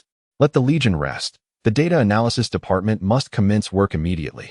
He paused, looking at the remaining 3 points of light on the star map. Next, it will be the turn of the 14th universe, adept at soul whispers, and the 16th universe. Lurking in the shadows. Number 18 nodded calmly, ready for action. Chapter 150. Effortlessly defeating the rulers of 2 universes. The demise of the lava Colossus under the iron torrent and technological marvels rang like a heavy death knell in the hearts of the remaining ancient existences. The residual heat of the 13th universe's fiery purgatory had not yet dissipated, and fear and despair spread like a plague among the ancient wills of the 14th, 16th, and 17th universes. They once prided themselves on their immortality, overseeing the rise and fall of the universe, believing that even if erased by the Omni King, they could regroup their resentment in the cycle and await revenge. However, the Origin realm revealed a power path that was entirely different, one they could not comprehend, a force that does not toy with the laws and tricks, but rather crushes everything with absolute strength and ultimate technology. This power could not only destroy their physical forms, but fundamentally deny the very meaning of their existence. The master of the 14th universe, the Whispering Abyss, an ancient being skilled in intangible soul erosion, for the first time showed signs of turmoil in the eerie whispers that enveloped its star domain. The 16th universe, the hidden one of the shadow plane, capable of merging with shadows, saw its shadowy tendrils spread across the universe, retracting with unprecedented speed, filled with vigilance and unease. The 17th universe, which had just established contact with the Origin realm, no longer sent simple friendliness, but rather mixed with a sense of relief and profound awe. They finally understood that this newly born Origin realm, led by number 18 and the scientific genius Dr. DeLange, was not the soft persimmon they had imagined, but rather a primordial beast capable of effortlessly tearing apart ancient deities. Continued hostility would only lead to the same fate as the fallen sovereign, the thousand-faced spider, and the lava Colossus. Dr. DeLange observed the energy signals emitted by the light points representing the remaining 3 ancient wills on the monitoring screen: fear, hesitation, and even a hint of surrender. His face remained expressionless. It seems they have finally recognized reality, he stated calmly. Doctor, the 14th and 16th universes, Bulma reported. They express a willingness to submit? Submit? Dr. DeLange scoffed, a cold glint flashing in his eyes, after they bared their fangs at us. Treating number 18 as prey? Now they wish to beg for mercy? Do they not think it is too late? He turned and looked at number 18, whose aura grew increasingly profound, as if merging with the entirety of the Origin realm. We do not need subservience filled with resentment. Dr. DeLange's voice was resolute. These ancient existences are the remnants of a bygone era, fertile ground for nihilistic erosion to exploit. Their complete annihilation is the greatest contribution to the multiverse. Number 18 nodded slightly, her starry eyes devoid of any compassion. Understood. I will handle it thoroughly. No, wait. The master of the 14th universe seemed to sense the cold resolution, emitting a sharp mental wail. We can sign a pact. We offer our loyalty. We know many ancient secrets. About the All-King. About the core of reincarnation. The clamor was met with a mere 2 words from number 18. She did not venture into the 14th universe, instead raising her hand and gently clenching it towards that distant realm. In an instant, deep within the core of the 14th universe, the vast shadow formed by countless souls' murmurs and mental corruption appeared to be grasped directly by an invisible giant hand, crushing it to oblivion. Not even the final whale escaped fully before it was utterly annihilated, and the mental pollution that had plagued its controlled star regions dissipated like a receding tide, leaving only a hollow, dead silence.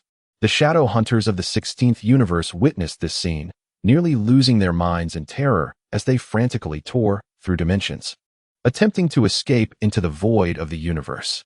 Could they flee? Number 18 shifted her gaze, locking onto the shadows that were desperately traversing the dimensional crevices. She extended her index finger and lightly tapped the void. Freeze. The command resonated with authority. Rather than halting time, it anchored space and dimension. The fleeing shadow hunters found their entire dimensional realm rendered indestructible, frozen in place. They were like insects encased in amber, caught in the act of escape, unable to move a single thought. Number 18 clenched her hand again. Crack. The anchored dimension, along with the frozen shadow hunters, shattered like fragile glass, instantly dissolving into the most fundamental particles of space and time, vanishing without a trace. In the blink of an eye, two ancient wills were reduced to ashes. The vibrations emanating from the remaining will of the 17th universe were now filled with complete submission and fear, devoid of any distractions. However, just as No. 18 cleared away these disturbances and turned her gaze towards the exalted All-King's temple, a terrifying wave of wrath erupted from that direction, shaking the very foundations of the multiverse like a cataclysmic cosmic storm. The long-silent All-King finally unleashed his true fury. It was not due to No. 18's eradication of the ancient wills, but rather because her display of absolute power, disregarding rules, trampling authority, and self-defining existence and oblivion, had utterly crossed the threshold of his tolerance. This was no longer a variable. It was a fundamental subversion of the cosmic order he had ruled for countless ages. The cracks in the aura of authority emitted a blinding light at that moment. The entire pristine temple space began to twist violently, collapsing to reveal the endless, cold void beneath. The All-King, that diminutive figure, slowly rose to his feet. He opened his indifferent eyes, capable of freezing countless universes with their wrath, and his gaze pierced through endless dimensions, firmly locking onto number 18. No words were spoken, yet a clear and undeniable will reverberated like the decree of the universe's end. Resonating deep within the souls of all who perceive this scene, the game is over. The final confrontation is imminent. All answers shall be revealed in the next chapter. Chapter 151. The Siege of 12 Destroyers. The All-King's fury was omnipresent, akin to the cold and oppressive background radiation of the universe. Yet he did not immediately take action as anticipated. The supreme authority remained seated upon the throne, though the cracks in his aura were blindingly intense. Instead, a chilling decree echoed throughout all universes. In my name, I shall judge the rebels of the origin realm. 12 universe destroyers, march forth and crush all resistance. The decree ignited the flames of war. The previously tranquil void at the borders of the origin realm was suddenly torn apart by countless violent waves of destructive energy. Figures exuding an aura of terror, each carrying their distinct characteristics of law, descended from all directions. Virus' purple energy of destruction raged like the eye of a storm. Zampa's rotund form radiated a greedy aura that devoured all. The Mouse Destroyer, the Elephant Destroyer, and the beautiful Destroyer Hellas appeared as well, alongside several others rarely seen before. They varied in shape, some resembling savage beasts, others exuding the elegance of nobility. Yet all emanated an overwhelming aura of destruction capable of making entire galaxies tremble.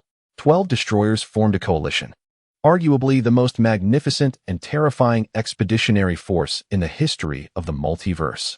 In an instant, they encircled the borders of the origin realm, leaving no room for escape. Wow. Number 17 gazed at the dazzling spectacle on the monitor, feeling not fear but excitement as she licked her lips. This is quite the grand scene. We're getting our money's worth. Bulma, Alice, and Adami quickly analyzed the energy data, their tones tense. Doctor, with all 12 destroyers gathered, the total energy level exceeds the limits of all our defensive models. Moreover, they seem to have formed a joint force field. Dr. Dallin's expression was grave but composed. Number 18, Number 17, you are in charge of frontline command. Remember, Our goal is not total annihilation, but survival. To prove our value to the All-King. Understood. Number 18 and number 17 exchanged glances, simultaneously appearing at the forefront of the steel barricade, confronting the 12 radiant figures in the distance. The traitors of the seventh universe. Virus's voice was cold and laced with murderous intent. Your farce must come to an end. Before true divine might, your pitiful technology and power are utterly insignificant. Whether we are insignificant or not, we'll find out once we fight. Number 17 retorted defiantly, his azure aura soaring skyward. Besides, you all should be ashamed to gang up on just the two of us. Sharp-tongued little brat. Zampa growled impatiently. Stop wasting time with them. Just crush through. All 12 destroyers unleashed their terrifying pressure simultaneously, the joint force field acting like an invisible giant mill, beginning to grind down the barriers of the origin realm. The steel barricade emitted a grating groan, and the energy shield flickered violently. Sister, how do we fight? Capture the king first? Number 17 inquired eagerly. No. 18's star-like eyes scanned the 12 destroyers before shaking her head. Their auras are interconnected, their force field unified. A direct assault would result in a backlash. She raised her hand, primordial fire flowing from her palm. Let us break it. With both hands positioned in front of her, the complete primordial fire transformed into countless delicate silver threads, piercing the joint force field like the most precise probes, not to resist, but to analyze. He is dissecting our force field structure. The perceptive Hellas immediately realized. Stop her, Ketla shouted sharply, a green arrow of toxic law shooting towards number 18. Your opponent is me. Number 17 laughed heartily, his figure flashing as he shattered the toxic arrow with a punch, charging at Ketla. Come on, little mouse. Let me see if your poison can kill me. The battle erupted instantaneously. Number 17, like a fierce tiger among sheep, actively sought out the most vocal Ketla and several other fiercely potent destroyers, engaging them in a pure display of violence. His speed, strength, and boundless energy reached their zenith, creating a series of explosive collisions reminiscent of entire galaxies shattering. Meanwhile, number 18 completely disregarded the surrounding chaos, her focus solely immersed in analyzing the joint force field. Her figure ebbed and flowed within the turbulent energy, always dodging the interference attacks of other destroyers by mere inches, her hands dancing as if playing a piano, with countless runes of law manifesting around her. I found it. She hesitated no longer, bringing her hands together forcefully. Rule reconstruction information overload. A chaotic torrent of data, imbued with specific decryption commands, surged into the core node of the joint force field, following the path she had previously deciphered. At that moment, both Long Mu Shi and Li Jier, who were sustaining the force field, froze in place. They sensed an utterly incomprehensible and extremely chaotic stream of information violently assailing their divine connections, as if billions of flies were shrieking simultaneously in their minds, intermingled with various distorted codes and images. The powerful divine energy they wielded became obscure and tumultuous in an instant, even beginning to clash with one another. The once cohesive destruction god joint force field emitted a mournful wail, its brilliance dimming abruptly, and its structure began to oscillate violently, leading to disintegration. What is happening? My divine power is uncontrollable. The force field is collapsing. The other destruction gods exclaimed in shock, feeling their connections forcibly severed, causing the united front to disintegrate in an instant. Now is the time. Number 17. Number 18, receive. Amidst the fierce battle with Quitella and others, no. 17 let out a howl, explosively pushing back his opponents, transforming into a streak of blue lightning, directly plunging into the temporarily chaotic destruction god ranks caused by the collapse of the force field. An infinite explosion of energy ensued. He pushed his speed to the utmost, becoming a blue beam of light that refracted wildly among the gods. Boom, boom, boom, boom. A barrage of punches and kicks, falling like rain, greeted each destruction god with near simultaneous ferocity.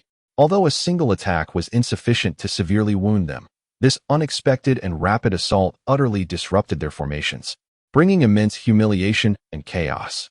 Bastard, you seek death. Capture him.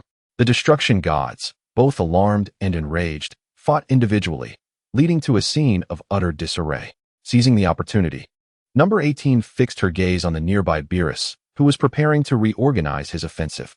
She raised her hand, not to attack, but to simulate a kind of ethereal energy fluctuation akin to Weiss's Zizai Jiagong, gently brushing past Beerus. As Beerus concentrated on gathering destructive energy, his movements abruptly stilled, his expression contorting in a bizarre manner, as if he had sneezed but stifled it, leaving him in great discomfort. You! Beerus nearly choked in anger. The lofty destruction gods had never encountered such a frustrating battle. Just as the chaos reached its zenith, a faint yet remarkably clear giggle, reminiscent of a child's joyful laughter, unexpectedly echoed deep within the consciousness of all beings. Is it Zhenwang? Zhenwang seemed to find this chaotic yet amusing scene more delightful than the anticipated one-sided crushing. Number 17 and number 18 exchanged knowing glances. In this unexpected manner, they appeared to have temporarily withstood the first round and successfully piqued the interest of that supreme existence. However, the crisis was far from over. Zhenwang's game had only just begun. Chapter 152. The Angels of the 12 Universes arrive on the battlefield. Zhenwang's nearly imperceptible laughter instantly rendered the atmosphere of the chaotic battlefield even more bizarre. The destruction gods felt a wave of frustration and inexplicable chill. Tasked with subjugation, they found their formations in disarray and seemingly pleased the supreme being who should have been enraged. This realization ignited their fury, yet they dared not question Zhenwang's reaction, instead pouring all their resentment and murderous intent doubly onto their immediate enemies. Enough. The farce of the ants ends here. Beerus was the first to recover from the interference's embarrassment. The purple destructive energy ceased attempting to coalesce into a sphere and instead coiled around him like a living entity. His gaze sharpening. Allow me to demonstrate the true combat style of a destruction god. Zizai Jiagong Zhao. Beerus's figure became indistinct in an instant, no longer relying on conscious reaction, but instinctively evading and attacking. He darted like a specter, every movement leaving afterimages, his punches and kicks transcending the limits of time and space, striking at number 18 from incredible angles. The other destruction gods shed their initial disdain, unleashing their unique abilities. Xiang Pa opened its massive maw, enveloping number 17 in a terrifying swallowing force field, aiming to devour him along with the surrounding space. Haile C's eyes gleamed with enchanting light, the intangible allure of his principles attempting to ensnare and dismantle number 18's fighting will. Quitella unleashed a field of corrosive miasma. Moc Ma treaded the void, invoking a gravity of a billionfold, intending to crush both of them completely. The 12 destruction gods, each wielding a distinct principle of destruction, no longer pursued the ostentatious joint force field, but instead maximized their powers, launching a tempestuous assault from different dimensions and levels. The entire boundary of the origin realm transformed into a death zone ravaged by laws, where energy turbulence could instantaneously shred any conventional galaxy. Faced with this sudden onslaught from the pinnacle of multiversal power, number 17 felt the pressure intensifying. He roared, pushing his infinite energy to the limit. The azure flames burning like a star, his fists dancing like the wind, fiercely clashing against the onslaught from all directions. Boom. He shattered a section of the toxic mist with a punch, and bang. Another kick deflected Haile C's mental assault. But Xiang Pa's swallowing force field and Moc Ma's gravitational suppression noticeably delayed his movements, causing fine wounds to appear on his body. Sister, these guys are deadly serious. Number 17 shouted, though his tone still held excitement. Number 18's situation was equally dire. After Beerus entered the state of Zizai Jiagong, his attacks became exceedingly unpredictable and difficult to evade, forcing her to allocate a significant portion of her focus to countering this relentless assault that clung to her like a parasite. Simultaneously, she had to withstand the residual effects of the other destruction god's loss. The chaotic glow surrounding her flickered violently, akin to a solitary boat in a storm. Yet her gaze remained as calm as ice. In her star-like eyes, streams of data and the brilliance of laws surged at an unprecedented speed. No longer would she compete with Beerus in speed and prediction. Instead, amidst an apparent perilous intersection, her hands discreetly formed a complex law mark, silently imprinting it into a void along Beerus's projected attack trajectory.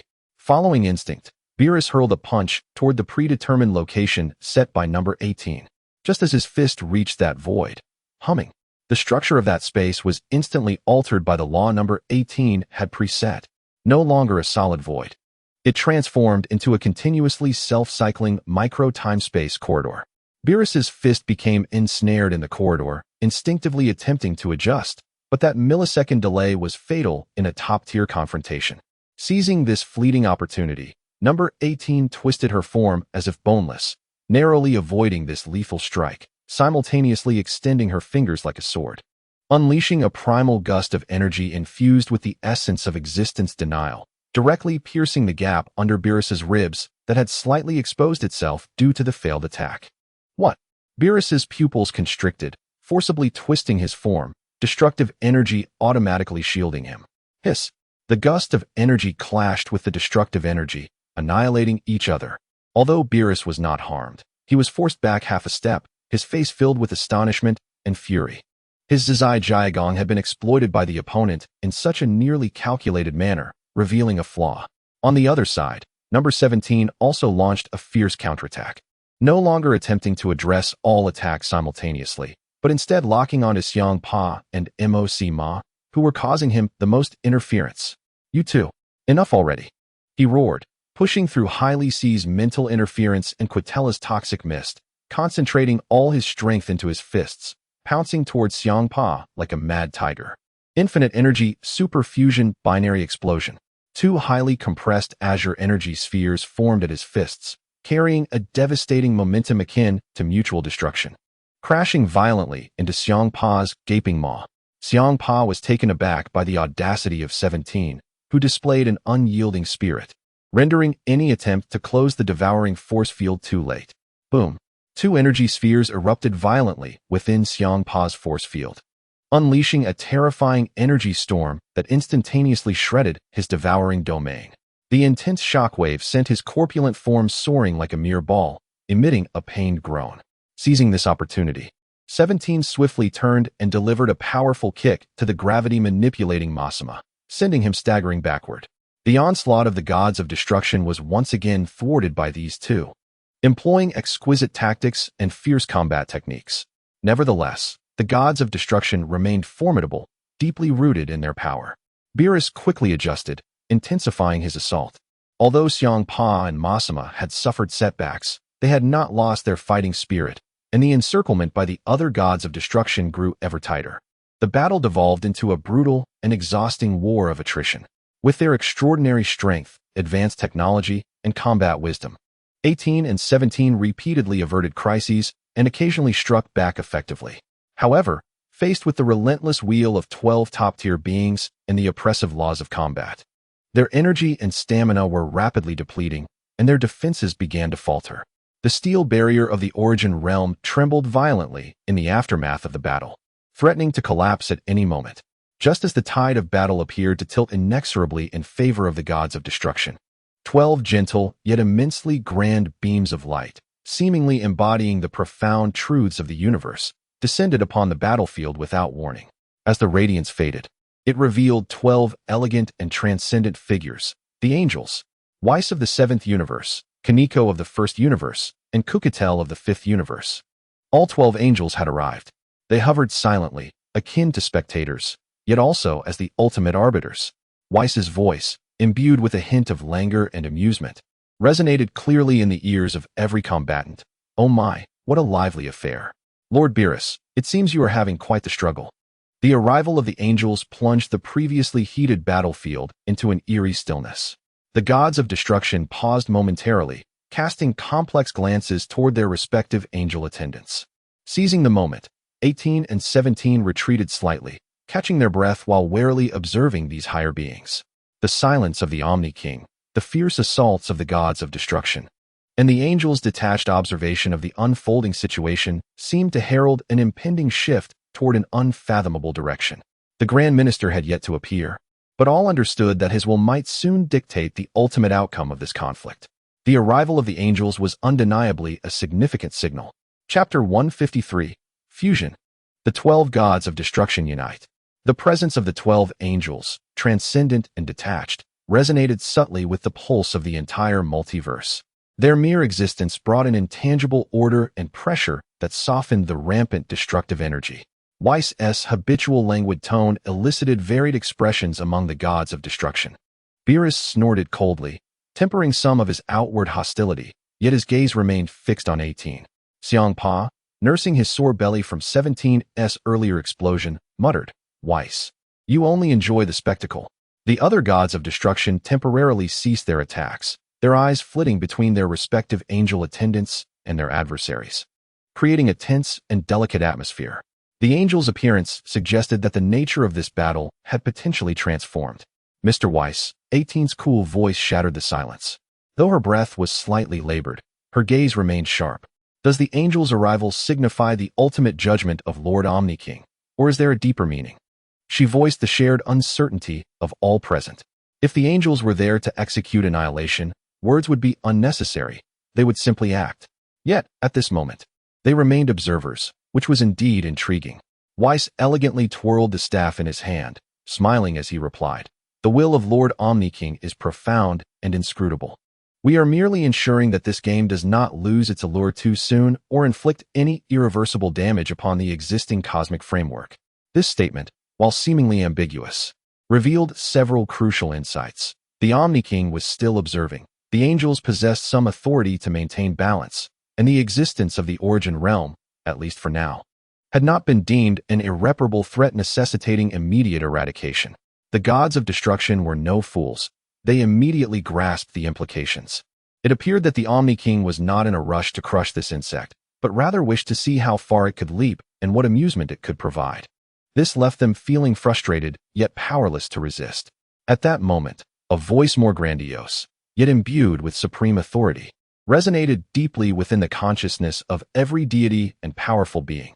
It seems that conventional power is insufficient to gauge the value of this variable. The voice of the Grand Minister. His presence felt like the embodiment of cosmic law, causing all angels to bow slightly and sending a chill through the gods of destruction. In that case, the Grand Minister continued, his tone calm, yet resolute. "Let us witness the limits of your destructive authority when you unite." The declaration stunned the audience. The fusion of the 12 gods of destruction? This was unprecedented. Each god represented a fundamental destructive law of the universe, each possessing distinct attributes, some even conflicting. The risks and potential power of their forced fusion were unknown. Grand Minister, Beerus could not contain himself, his voice tinged with disbelief. He could not fathom what kind of monstrosity would result from merging with Xiang Pa, Katra, and the others. "This is an edict." The Grand Minister's voice remained unyielding, eliminating any possibility of doubt.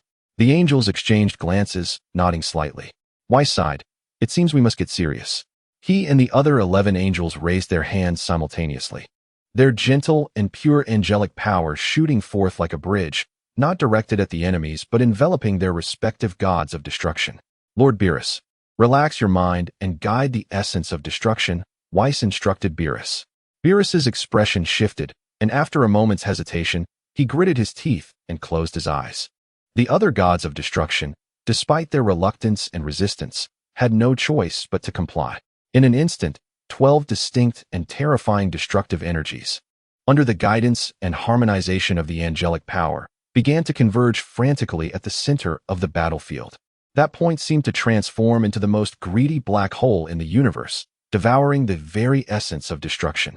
Purple, pink, green, yellow, and blue lights representing various laws of destruction, devouring, corrosion, collapse, and freezing twisted, intertwined, and collided.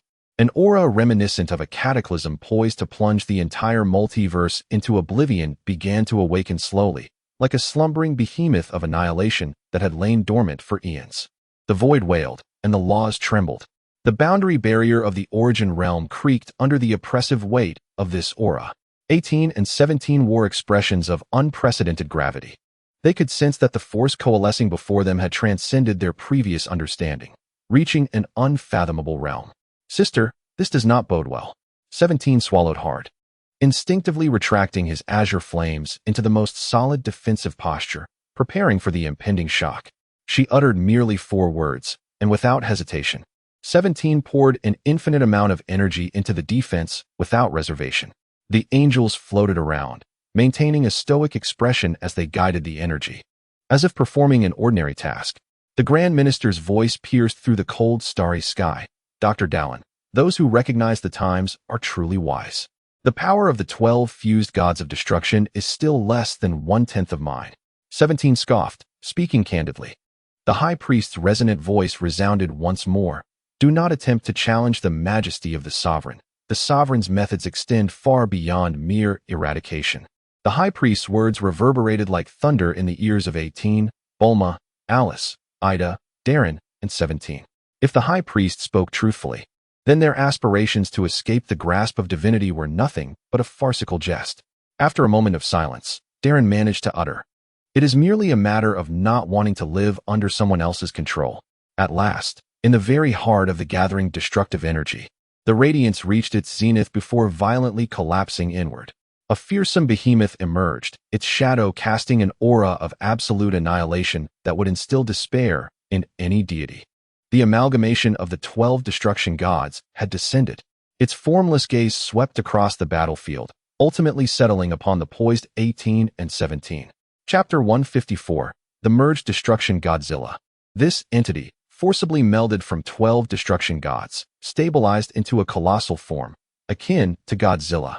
Its entire being was enveloped in chaotic, rule-defying scales, with destructive energy spines shimmering along its back, while a massive tail stirred the very fabric of space into a vortex of chaos. It emanated an aura that consumed all in its path. A roar erupted, shattering the cosmos, not merely sound but a primal bellow. The shockwave from the roar instantly shattered the dozens of protective rule barriers laid down by 18, the aftershock colliding with the border of the origin realm, eliciting a jarring alarm as the barrier teetered on the brink of disintegration. This was the form of the merged destruction Godzilla, its power surpassing the boundaries of a single universe, reaching an unfathomable state. It raised its colossal claw, no longer a simple strike, but rather coalescing a chaotic energy sphere filled with tumultuous and annihilating forces, akin to a projectile hurled towards 18 and 17. Wherever the energy sphere passed, it did not merely consume but obliterated, leaving behind a trail of eternal void. We cannot withstand this, 18 swiftly assessed, recognizing the sphere's power far exceeded any previous assault, and forcing a defense could erase them alongside the barrier. Temporal shift at maximum power. She seized 17, forcibly tearing through the space suppressed by destruction Godzilla, executing a super short-distance teleportation at the last possible moment. Boom. The chaotic energy sphere struck the space they once occupied, not exploding, but erasing that entire region's space, energy, and even concepts, leaving behind an ever-expanding void of absolute darkness. How do we fight this? 17 gazed at the slowly enlarging void, his scalp prickling. We cannot even touch it. Destruction Godzilla, having missed its target, activated the crystalline spines along its back, culminating in a gathering at its throat. It opened its massive jaws, unleashing a continuous stream of destructive breath. The breath swept across vast expanses, returning all to oblivion, with no place to hide as it swung its head. Scatter. Distracted. 18 urged, and she and 17 hastily separated, evading from different angles. 17 accelerated to his utmost, transforming into a flickering blue streak, attempting to draw its attention, but the energy bolt striking his scales had no effect. Meanwhile, 18 took a more perilous route, flying perilously close to the edge of the destructive breath, her eyes fixed on the energy structure and trajectory of the breath. The energy structure was too chaotic and self-annihilating to neutralize directly. She noticed that despite destruction Godzilla's immense power, its movements appeared somewhat rigid, like 12 disparate wills were collectively controlling the body, each restraining the others, unable to coordinate perfectly. There's an opportunity. 18's gaze sharpened. 17. Target its leg joints and the base of its tail. Disrupt its balance. Understood. 17 immediately adjusted his strategy, concentrating his strength in his fists and feet, striking like a meteor at the ankle joint of destruction Godzilla. Thud, thud, thud. The heavy thuds resonated, though unable to breach its defenses. The massive impact caused destruction Godzilla's body to sway slightly, and the trajectory of its breath deviated minutely. 18, resembling a nimble silver bird, deftly evaded the sweeping breath. Reappearing at the base of its thick tail, clasping her hands, she compressed the primordial fire into a searing drill, thrusting it into the seam of the scales. Squeal. The ear-piercing sound of friction echoed through the void. The drill and the scales clashed violently, unleashing a flurry of rule fragments and energy sparks. This time, the attack finally proved effective. A minute hole was drilled into the seam of the scales, though it was instantly mended by the flowing rule energy. It was evident that its defenses were not invulnerable. Roaring in agony, Destruction Godzilla unleashed an even more furious roar, its tail whipping violently, carrying the force to shatter stars towards 18. Anticipating this, 18 blurred her form, teleporting once more to evade. However, their counterattack seemed to have incited the wrath of the rule behemoth. It ceased its breath, locking onto 18, its massive body emanating a terrifying energy as if it were about to self-destruct. The glow of the rule scales surrounding it intensified to a blinding brightness, the crystalline spines along its back appearing ready to ignite. This is bad. It intends to detonate its rule energy. 18's expression shifted dramatically. If it self-destructed, half the universe might suffer the consequences. Stop it. 17 also sensed the impending doom, recklessly charging forward to attack its core. But it was too late. The energy within Destruction Godzilla had already surged to critical levels, the waves of annihilation spreading like a tangible force. In this dire moment, a glint of resolve flashed in 18's eyes. She ceased her defensive maneuvers and made a frenzied decision. Return all to the source. A powerful gravitational force surged from her, creating a black hole at her center. The energy within the self-destructing Destruction Godzilla found an outlet, surging wildly towards the black hole formed by 18. What? She is absorbing the energy of the merged destruction gods. Is she mad? All the observing angels displayed astonishment. Even the usually composed Weiss widened his eyes slightly.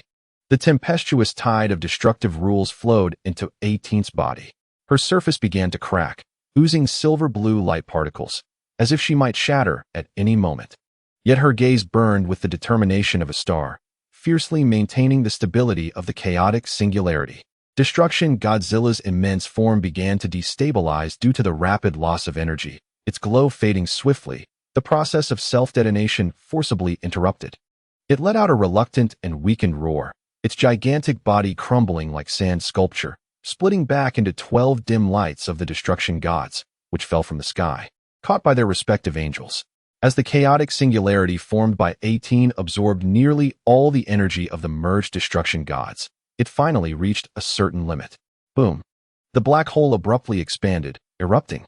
Like the dawn of the universe, it released endless light and heat, along with a new essence encompassing both destruction and rebirth. As the radiance faded, 18's figure reemerged. Her aura was irrevocably transformed. 18 forcibly absorbed the energy of the merged destruction gods, completing a breathtaking metamorphosis. The crisis was temporarily averted, but at a tremendous cost. How will the angels respond? The High Priest's ultimate intentions are about to be unveiled. Chapter 155. The Angel's Covenant. The figure of number 18 reemerged once more, suspended in the void. Yet the aura surrounding her had undergone a tremendous transformation. Her once pale golden short hair had now transformed into flowing silver-blue locks, reminiscent of a liquid river of light, moving without wind and shimmering with starlight at the tips. Merely by standing there, the natural waves emanating from her caused the recently stabilized void to ripple anew, an inherent manifestation of her elevated existence. She had successfully absorbed the ferocious energy of the 12 destruction gods, forcibly incorporating it into herself. And with the perfect primal fire and the power of Prometheus as her foundation, she completed the ultimate refining and sublimation. At this moment, she was no longer merely a key or an artificial being. She had stepped into an unprecedented realm. As she gently raised her hand, she sensed the vast and boundless new power within her. With a mere thought, the absolute darkness that had been erased by the breath of the Law Godzilla began to slowly mend and reshape under the flow of chaotic light. New spatial structures and energy rules manifesting from thin air. Words became law, instinctively obeyed. What level of power is this? Just moments ago caught by Weiss. Beerus gazed at number 18, who was restoring the void with her every gesture, his eyes filled with disbelief. As a destruction god, he knew that erasure was easy, but reversing it, defining existence from nothingness, was a domain even he could not reach. The other destruction gods were equally astounded. They could sense that number 18's life form and power level had completely surpassed theirs. The faces of the 12 angels also displayed an unprecedented emotional stir. Weiss withdrew his habitual languor, his gaze becoming profoundly serious and deep. She has truly accomplished it. From the mundane foundation, she has harnessed divine power, refined herself, and stepped into the domain approaching the divine. The Grand Priest, at this moment, also emitted a wave of contemplative energy. Number 18's calm eyes swept over the astonished destruction gods and the moved angels, ultimately resting on the void that represented the Grand Priest. Now, her cool voice emerged, devoid of any emotional fluctuation, as if stating an established fact. Can we discuss now? She exhibited a power formidable enough to overturn the tide of battle, a force that had earned her the right to negotiate. Silence enveloped the scene. The destruction gods were silent. The angels were silent. They awaited the Grand Priest's final decision. After a long pause, the Grand Priest's calm yet authoritative voice resonated once more, this time seemingly lacking a touch of absolute transcendence, replaced by an equal scrutiny. Number 18. You have proven that variables can also become constants. The Grand Priest spoke slowly. Your path indeed holds value within this multiverse. As these words fell, it felt like a final decree, temporarily concluding the war that had swept through multiple universes. The Omni King's domain officially acknowledged the existence rights of the Origin Realm in number 18. However, the Grand Priest's tone shifted, remaining tranquil yet imbued with an undeniable essence of order. Power must be constrained, and order must have boundaries. Having transcended the conventional, one cannot apply standard reasoning any longer. As he spoke, an invisible divine force began to coalesce, enveloping number 18 and the Origin Realm behind her. Today, the Angel's Covenant is established. The Grand Priest's voice echoed as if inscribed upon the very foundation of the universe. Henceforth, the 12 universe angels shall not intervene in the internal affairs and development of the Origin Realm in any form. Correspondingly, his will turn to number 18. The Origin Realm and its affiliates must not actively disrupt the existing order and stability of the 12 universes. This is an equal covenant. It limited the angels' interference in the Origin Realm while simultaneously restraining the Origin Realm's threat to the existing 12 universes. It placed the Origin Realm on an equal footing with the 12 universes, tacitly permitting its independent development while delineating boundaries. Number 18 felt the binding nature of this cosmic covenant, but did not resist. This agreement was more beneficial than detrimental for her and the Origin Realm. They needed time and space to flourish, not endless warfare.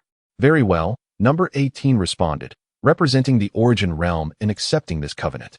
The invisible laws of the covenant were deeply etched into the rules of the multiverse. The Angel's Covenant has been officially established. With the establishment of the covenant, the oppressive atmosphere enveloping the battlefield suddenly lifted. The 12 angels slightly bowed towards the Grand Priest's will, then their figures gradually faded, quietly disappearing into the void along with their weary destruction gods. In the distant Omni King's palace, it seemed that with the establishment of the covenant, the fluctuations ceased, returning to an elusive silence.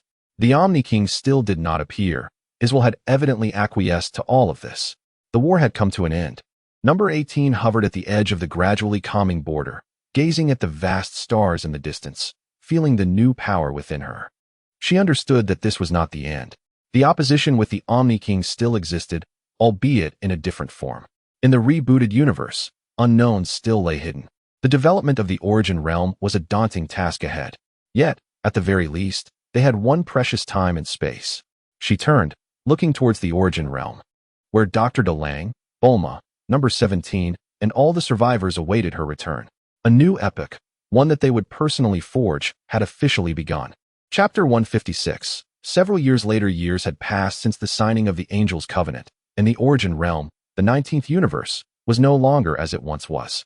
It was no longer the cold mechanical planet of yore, but a marvel woven anew within a starry river of miracles. The immense Dyson sphere encircled a youthful star, drawing in nearly infinite energy. The planets had been transformed. The continents were now circuits flowing with luminous data, and the mountains exhibited perfect geometric forms. Within the Prometheus Temple in the Central Star region, Dr. DeLange stood before a colossal holographic star map, while his three exquisite assistants, intellectually graceful Bulma, calm and competent Alice, and vivacious Adami, efficiently reported various data to him. Doctor, the existence anchoring system is operating stably. and our cosmic constant deviation rate is maintained below 0.00001, completely isolating us from direct interference by external laws, Bulma stated, pointing to a smooth curve with pride in her voice. Excellent. Dr. DeLange's gaze was profound, but this is merely defense. Idami, what is the progress on the law programming project? Doctor, the foundational framework has been completed. Idami excitedly displayed several intricate light core models. We have successfully conducted redefinition tests on local gravitational and electromagnetic forces. She pointed to the holographic model, saying, "Look, this is an anti-gravity garden we created. Any object entering it will float, including energy beams." In the holographic image, stones and a simulated energy beam defied logic, floating as if walking through water. Fascinating, Alice interjected, though her tone held an air of caution. But doctor, we must remain vigilant. Such direct alterations to foundational rules carry unknown long-term risks. Moreover, based on our monitoring of the rebooted universe, some of their civilizations have displayed significant hostility towards us. Dr.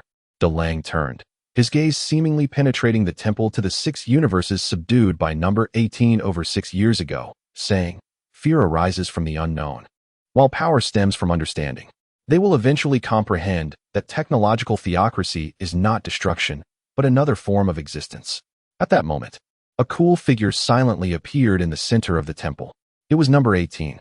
She had just concluded another inspection of the rebooted 6 universes, still bearing a trace of the primordial cosmic aura. They fell into a temporary silence. On the 18th, with brevity, I approached the star map and traced my fingers over the 6 newly illuminated star domains. In the 13th universe, the metallic life forms attempted to establish an energy network spanning across galaxies, only to have their core shattered by my single punch. In the 17th universe, the plant-controlling civilization sought to infiltrate our probes with spores. I unleashed a rain of logical chaos upon their home planet. And now they are preoccupied with reconciling the contradictions of their own laws. Buma and Idami exchanged a glance, their eyes reflecting both reverence and a hint of complexity. Once companions, they have now become near-divine beings capable of determining the fate of civilizations with a mere gesture. Number 17 emerged from the shadows, placed a hand on his sister's shoulder, and offered her a can of specially formulated energy drink, saying, "You've worked hard. However, how long can this peace maintained by force truly last? Until they genuinely feel fear, or we discover a means of coexistence." Number 18 accepted the drink, yet her gaze drifted beyond the star map, to the region representing the entirety of the 12 universes. I am far more concerned with the reactions of our neighbors. How long can the angelic covenant restrain them? Years later, within the hall of the All-King, the palace remained pristine and solemn, yet there lingered an inexplicable sense of stagnation. The All-King sat upon a lofty throne, a diminutive figure exuding supreme authority, but upon closer inspection, one could discern a flicker of childish confusion and irritation in their eyes. The high priest stood calmly at the side, his demeanor as tranquil as water. "The disobedient new universe," he murmured, and number 19, absent-mindedly stirring his fingers. "Trouble cannot be erased." The high priest slightly bowed, his voice gentle yet resolute. "Your Majesty, as we have observed, a new cosmic order has emerged. The Origin Realm and its associated 6 universes have formed a system centered around number 18. A forced eradication could indeed trigger a catastrophic collapse of the entire multiverse." The high priest raised his hand, a light barrier unfurling to reveal the unique and vibrant technological theocracy of the 19th universe, alongside the 6 resurgent universes, each with distinct attributes of law. The Angelic Covenant is currently the best choice for maintaining balance. It restrains both parties while providing a period of observation. We require time to comprehend the implications of this variable on the entire system. The All-King tilted his head in contemplation before reluctantly nodding. "Very well, let us observe. Disobedience shall be met with punishment." The high priest bowed his head, replying, "Indeed," yet within the unseen depths of his gaze, a faint glimmer of insight flickered. "Observation? Yes. Yet the purpose of such observation may not align with the All-King's intentions." The image of Weiss flashed through his mind, that son with an extraordinary fascination for the peculiar, who seemed to have grown too close to a being named Sun Wukong, the Scion. On the planet of destruction, Beerus, Sun Wukong and Raditz had just concluded an intense training session, both bearing wounds but their auras more refined than ever. Weiss floated nearby, elegantly savoring a pudding. Ha ha ha. Kakarot, your movements have quickened. Raditz gasped, excitement radiating from his expression. You too. Sun Wukong wiped the blood from his lips and exclaimed, Hey Weiss. Is this the next step of the Ultra Instinct? It feels as if my body is continuously adapting and evolving. Weiss smiled with narrowed eyes. One could say so. Once the body and soul have fully acclimated to the flow within order, perhaps one may then perceive the ripples beyond it. His words were laden with significance. At that moment, Weiss's staff suddenly emitted a faint glow, transmitting a thought message from the high priest into his mind. The information was simple, just a coordinate and a vague warning of an abnormal law collapse point located in the ruins of the 15th universe, suspected to be an ancient trace. Suggested for observation. Weiss maintained his smile, yet his expression grew slightly serious. He glanced at the still excited Wukong and Raditz, contemplating. Ancient traces? Their appearance at such a sensitive time suggests that the balance is even more precarious than anticipated. Time has passed, and it is time to take these two curious disciples to witness the scenery before the birth of order. Unbeknownst to all, within the deeper layers of the cosmic background radiation, an ineffable void, indescribable by any known physical concept, was slowly writhing. It possessed no consciousness, no form, merely a pure absence, the antithesis of existence. When number 18 reactivated the core of the cycle, forcibly pulling the 6 erased universes back into existence. The tremendous information noise and ripples of law generated were akin to dropping a nuclear bomb into the silent depths of the ocean, finally capturing the attention of this ancient void. Its hollow perception transcended the order barriers established by the All-King, disregarded the constraints of the angelic covenant, and directly locked onto the recently birthed, yet most unstable area of the origin realm of the 19th universe, along with the 6 surrounding resurgent universes. A whisper, faint yet potent enough to plunge any perceiving life into ultimate despair, began to echo within the cosmic substratum. This was not a sound, but the harbinger of existence's dissolution. The first ripple of this whisper silently traversed the edge defense net of the origin realm, targeting number 18, who had just consumed her energy drink within the hall. Number 18's motion abruptly halted, her fingers tightening around the can. A chilling emptiness swept through her heart, far more profound than the pressure exerted by the All-King. What is it, sister? Number 17 keenly sensed her unease. Number 18 lifted her gaze, her ice-blue eyes ablaze with data streams desperately attempting to analyze the fleeting sensation, yet ultimately yielding no results. Her brow furrowed, and her gaze turned sharply toward the distant stars. Nothing, she murmured, perhaps just an illusion. Yet deep within, a voice whispered that the storm had never truly receded, a tempest distinct from the struggle of divine authority and order, silently unleashing its first wave. Chapter 157. Logical Virus in the Origin Realm, designated S7 Training Planet, a site for practical testing of advanced combatants and new weaponry. The surface was cloaked in a specially designed energy-absorbing alloy, capable of withstanding the bombardments of galaxy-level beings. At this moment, number 17 was engaged in high-intensity combat training against several elites from the former Frisia Force, modified by Dr. Dallin and loyal to the 19th universe. Number 17's figure weaved through the dense barrage of energy blasts like a specter, his movements remaining succinct and efficient, each strike dismantling the opponent's assaults with precision. However, those with keen perception would notice a discordant note amidst number 17's energy fluctuations, interspersed with unsettling static. Too slow. Number 17 remarked flatly as he sidestepped a crimson beam of destruction. He raised his hand, unleashing a Kamehameha wave directed at an elite warrior.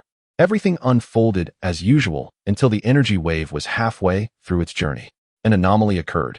The energy projectile, which should have traveled in a straight line, suddenly twisted and elongated as if manipulated by an invisible hand, ultimately morphing into a chain composed of energy that shimmered with ominous purple-black light.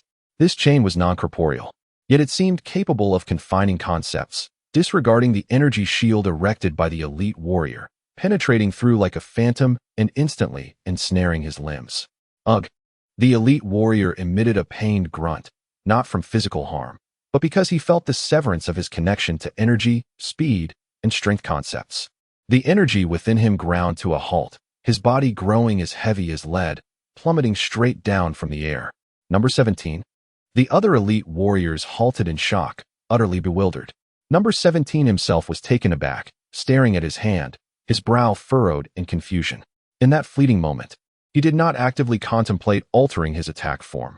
Rather, as he unleashed his strike, an alien fragment of thought flickered through his mind, binding rather than annihilating. At that instant, the figure of number 18 appeared above the training ground, as if propelled by teleportation. Her expression was grave, her piercing gaze fixated on number 17.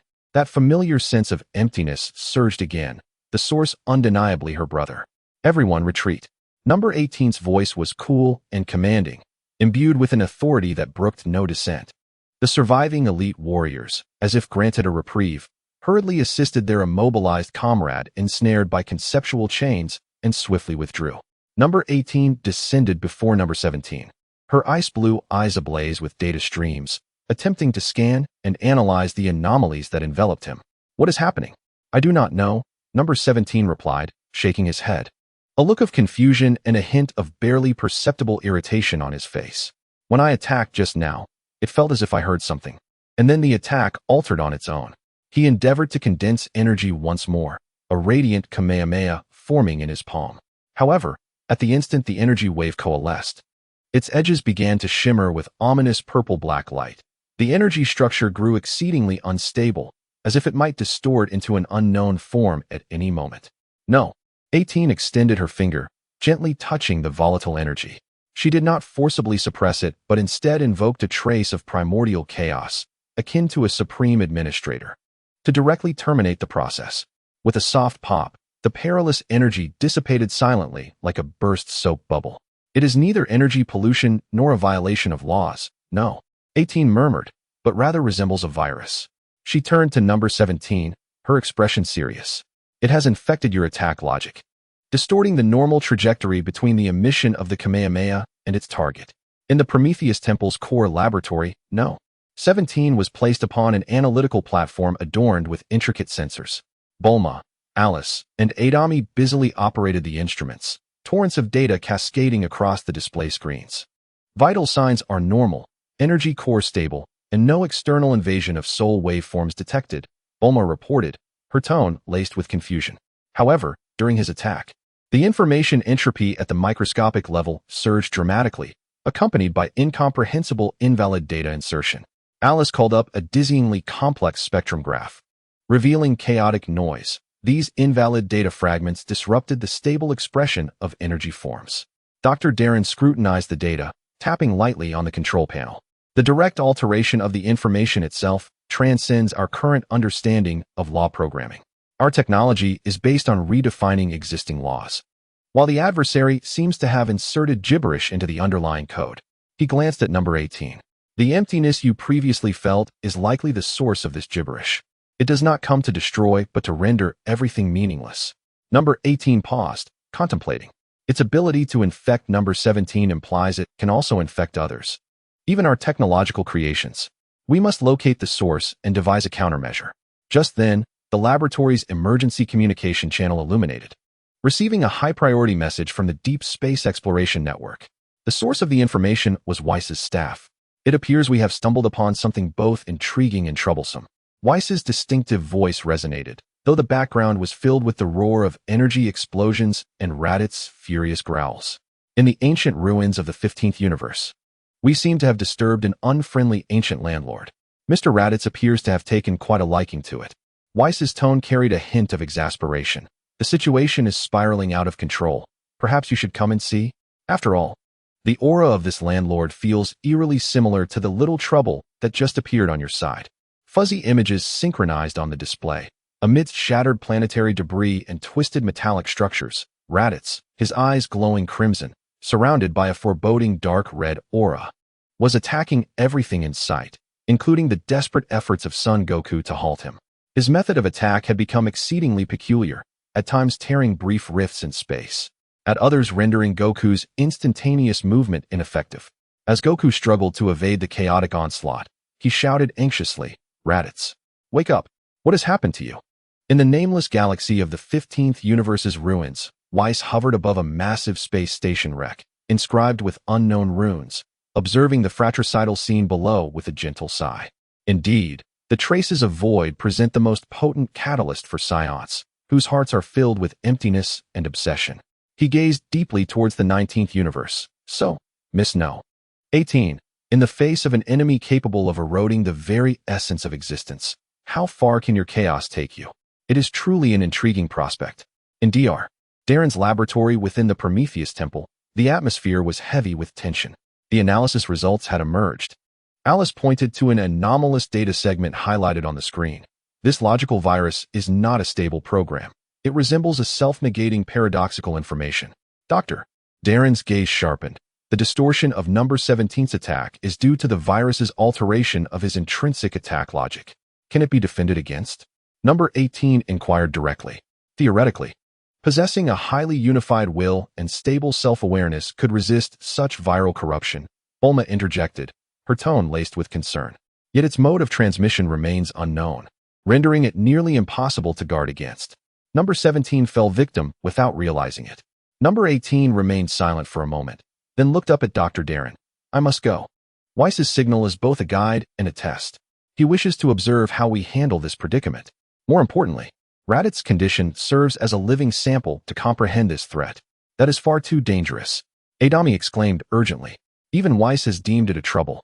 Precisely because Weiss considers it troublesome, I must go, Number 18 retorted, turning on her heel, her silver hair swaying as if stirred by an unseen wind.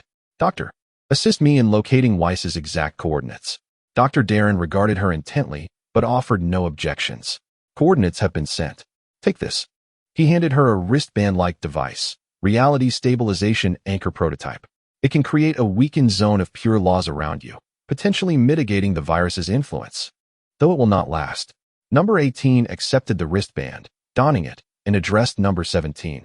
You remain here and cooperate with the doctor for further examination. Cease all energy emissions until my return. In the next moment, her figure blurred as she utilized her spatial authority, tearing through time and space. Leaping towards the coordinates of the 15th universe's ruins. The 15th universe, the remnants of the final battlefield, lay in even greater ruin than anticipated. Massive planetary debris resembled building blocks carelessly discarded by a child, floating in the silent void.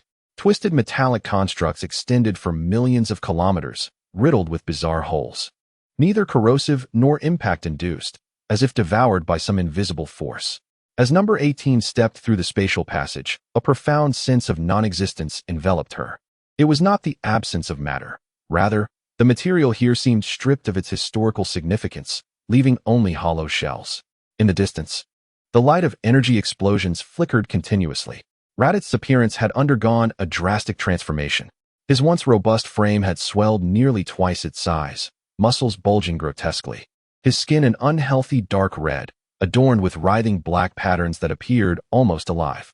His hair blazed like black flames, and his eyes radiated pure, all-consuming darkness as he emitted incomprehensible roars. He is no longer a Psion warrior, but rather resembles a beast of annihilation, oblivious to anything but destruction. The situation for Sun Wukong is perilous. His Zizai Ji Gong allows him to narrowly evade Radai's attacks, yet his Ki Blast proves to be almost ineffective against Radai's. This is not due to Radai's formidable defense, but rather because the concept of destruction inherent in Wukong's attacks disintegrates rapidly upon nearing Radai's, consumed by the surrounding void-like aura. Radai's, wake up. It's me. Sun Wukong cries out in desperation, attempting to rekindle his brother's sanity. In response, he is met with Radai's beastly roar and a straightforward, yet terrifyingly potent punch. As the punch is unleashed, the space it traverses does not tear, but rather vanishes entirely, leaving behind a void devoid of any attributes or concepts. Vis hovers at the battlefield's periphery, lightly tapping his staff to conjure a transparent energy shield for protection. He observes each of Radai's assaults, his brow furrowed. The degree of erosion is far deeper than anticipated, nearing the core of existence itself. If this continues, Mr. Radai's may be entirely reduced to nothingness, with even his soul's imprint unable to persist. At that moment, sensing something, he turns to the direction from which No. 18 has appeared, a playful smile gracing his features. Oh, the main character has arrived.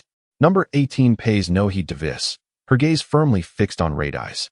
The hollow sensation that unsettles her becomes strikingly clear and intense in this vicinity.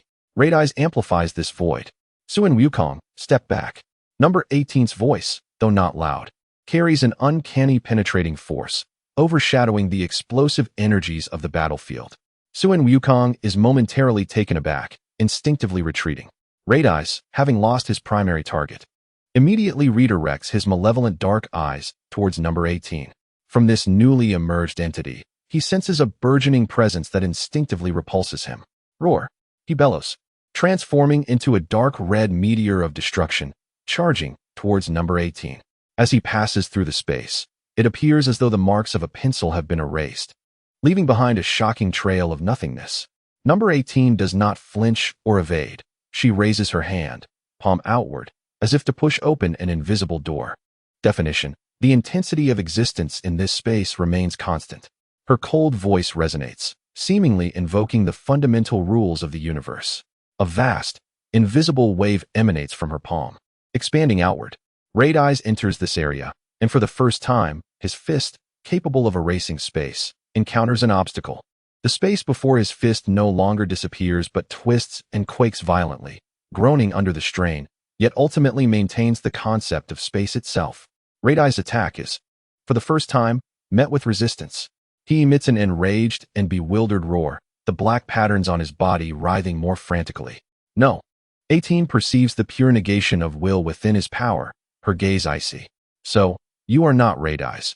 You are merely a puppet of nothingness, parasitizing on his void. Her fingertips illuminate with an icy blue stream of data, no longer a simple energy attack, but a directive imbued with the primal authority of chaos. Directly piercing toward Red Eye's body. Directive: retrieve target's anomalous information source.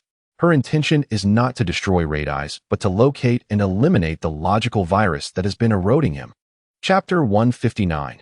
The Seed of Disparity in the Divine Council in the Realm of the Omni King. The eternal pure white seems to be shrouded in a veil of shadow. The Grand Priest calmly reports the information relayed by Vis, including the discovery of the ruins in Universe 15, Red Eye's aberration, and the entire process by which No. 18 rescued him through conceptual purification. He adds no personal commentary, merely stating the facts objectively. The Omni King sits upon his throne, his tiny fingers intertwined. Something troublesome has emerged again. The last cleanup was rather arduous. The Omni King pouts, his expression indicating his displeasure. Your Majesty, an austere-looking elder Kaishin bows to speak. This matter is of great significance. The source of nothingness is an ancient end. Its threat far surpasses any internal conflict. Universe 19 and its associated chaotic systems are inherently unstable. We must immediately strengthen our surveillance, and even consider isolating it from the mainstream universe to prevent disaster from spreading. That statement is erroneous, another Kaishin counters. It is precisely the primordial chaotic power of Universe 19 that has successfully stifled the initial incursion of nothingness. To isolate now would be akin to severing one's own limbs. We should cooperate to a limited extent and jointly research countermeasures. Cooperate? With those technological abominations that defile the natural laws? The elder Kaishin's tone drips with disdain. Were it not for this defilement, Red Eyes would currently be a mere shell. Must we wait until nothingness corrupts even the destroyers and angels before we regret our inaction?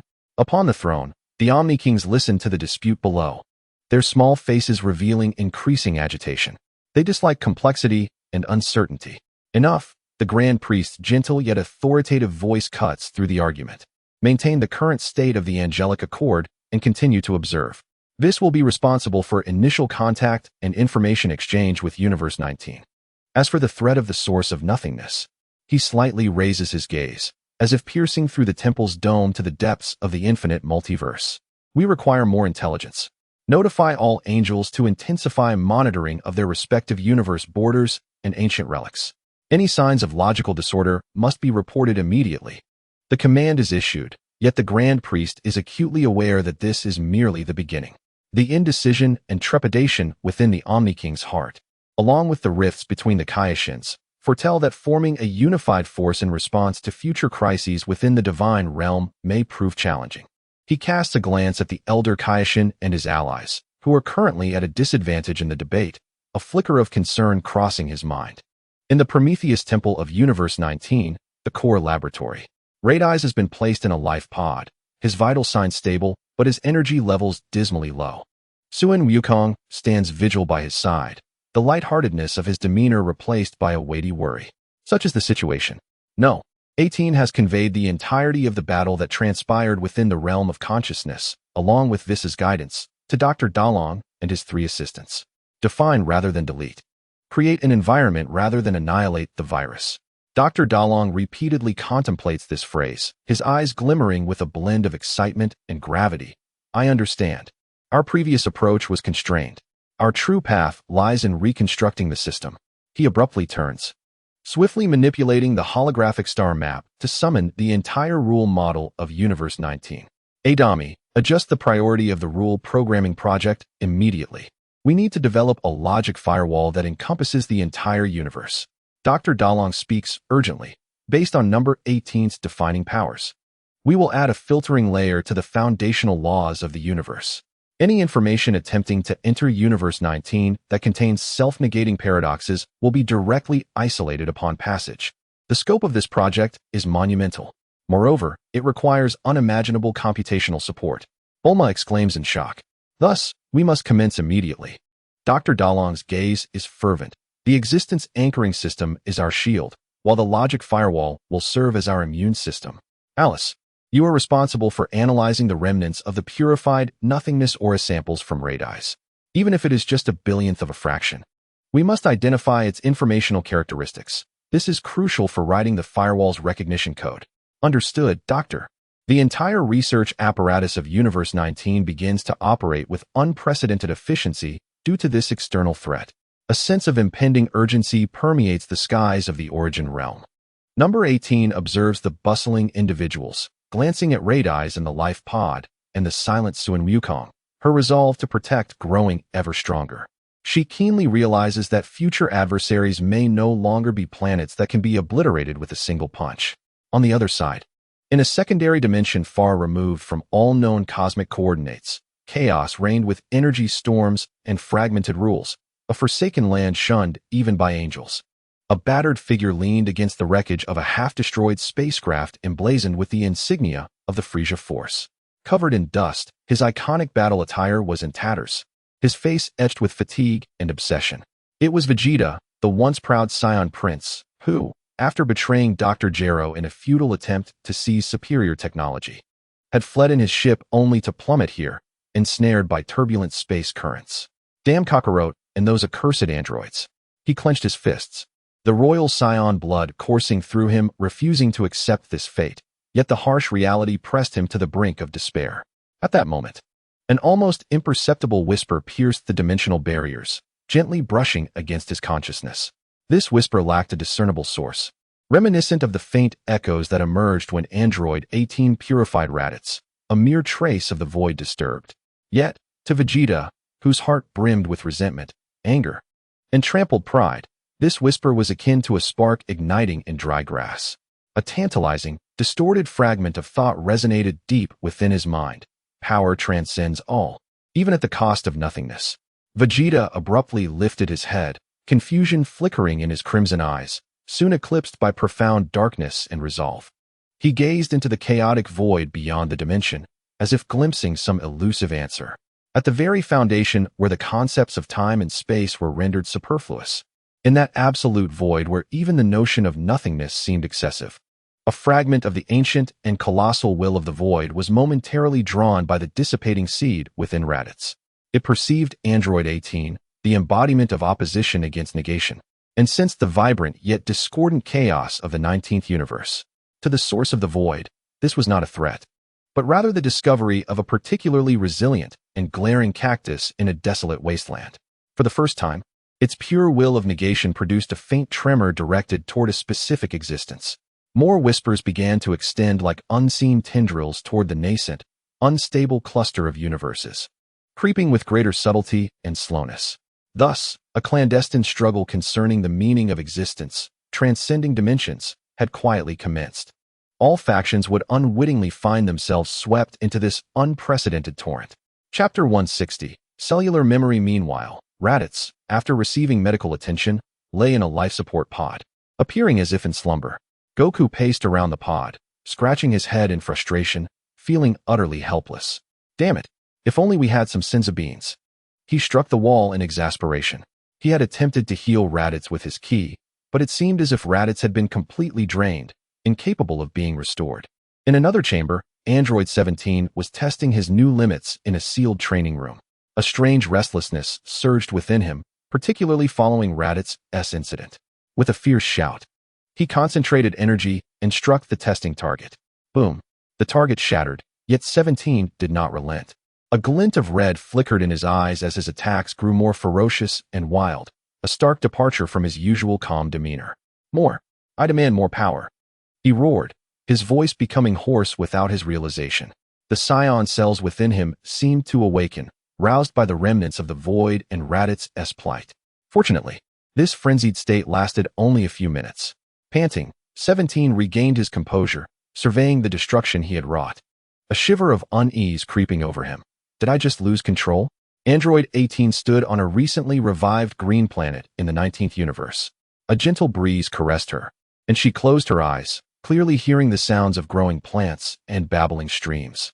This sensation was extraordinary, as if the very life of the planet resonated with her. Is it because of Piccolo's cells? She pondered. This heightened sensitivity to nature was something she had never experienced before. Suddenly, a wave of intense unease surged within her, akin to a distant cry for help. Following this instinct, her gaze turned toward a specific direction in the cosmos. Without hesitation, she activated her spatial abilities and vanished from her location. In the next moment, she appeared on a desolate planet, where she saw a tall green figure half kneeling on the ground, clutching his forehead in agony. It was Piccolo. What's wrong? She asked as she landed in front of him. Piccolo looked up, astonished to see 18. You? I just felt an extremely malevolent and hollow intent sweep across the universe, causing me excruciating pain. He paused, regarding 18 with curiosity. Oddly enough, since you approached, that feeling has diminished significantly. Understanding dawned upon 18. That malevolent intent was undoubtedly the whisper of the void, and her own cells derived from Piccolo, along with her chaotic primordial power, seemed capable of countering its influence. It seems we need to talk. 18 said to Piccolo. You might be able to help. On the other side, in the realm of the destroyers, Goku listlessly munched on the delicacies prepared by Whis. Sigh, what's to become of Raditz? Goku chewed his food, which seemed devoid of flavor. Whis elegantly savored a rainbow-colored pudding, narrowing his eyes and commenting, Oh, don't be so glum, Mr. Goku. Sometimes, the solution lies not in power, but elsewhere. Elsewhere? Where? Goku perked up immediately. For instance, Whis gestured toward the sky with his spoon. On a certain green planet that possesses miraculous Dragon Balls. Dragon Balls. Goku's eyes lit up. Exactly. Whis nodded. On Namek, there exist Dragon Balls far more potent than those on Earth. Perhaps they could heal your brother. That is fantastic. I'm off, Goku exclaimed, leaping up to leave. Wait a moment, Whis called out, his expression turning slightly serious. The Namekians are inherently kind but also cautious. You cannot simply demand the Dragon Balls. Moreover, I sense unusual fluctuations in that star region recently.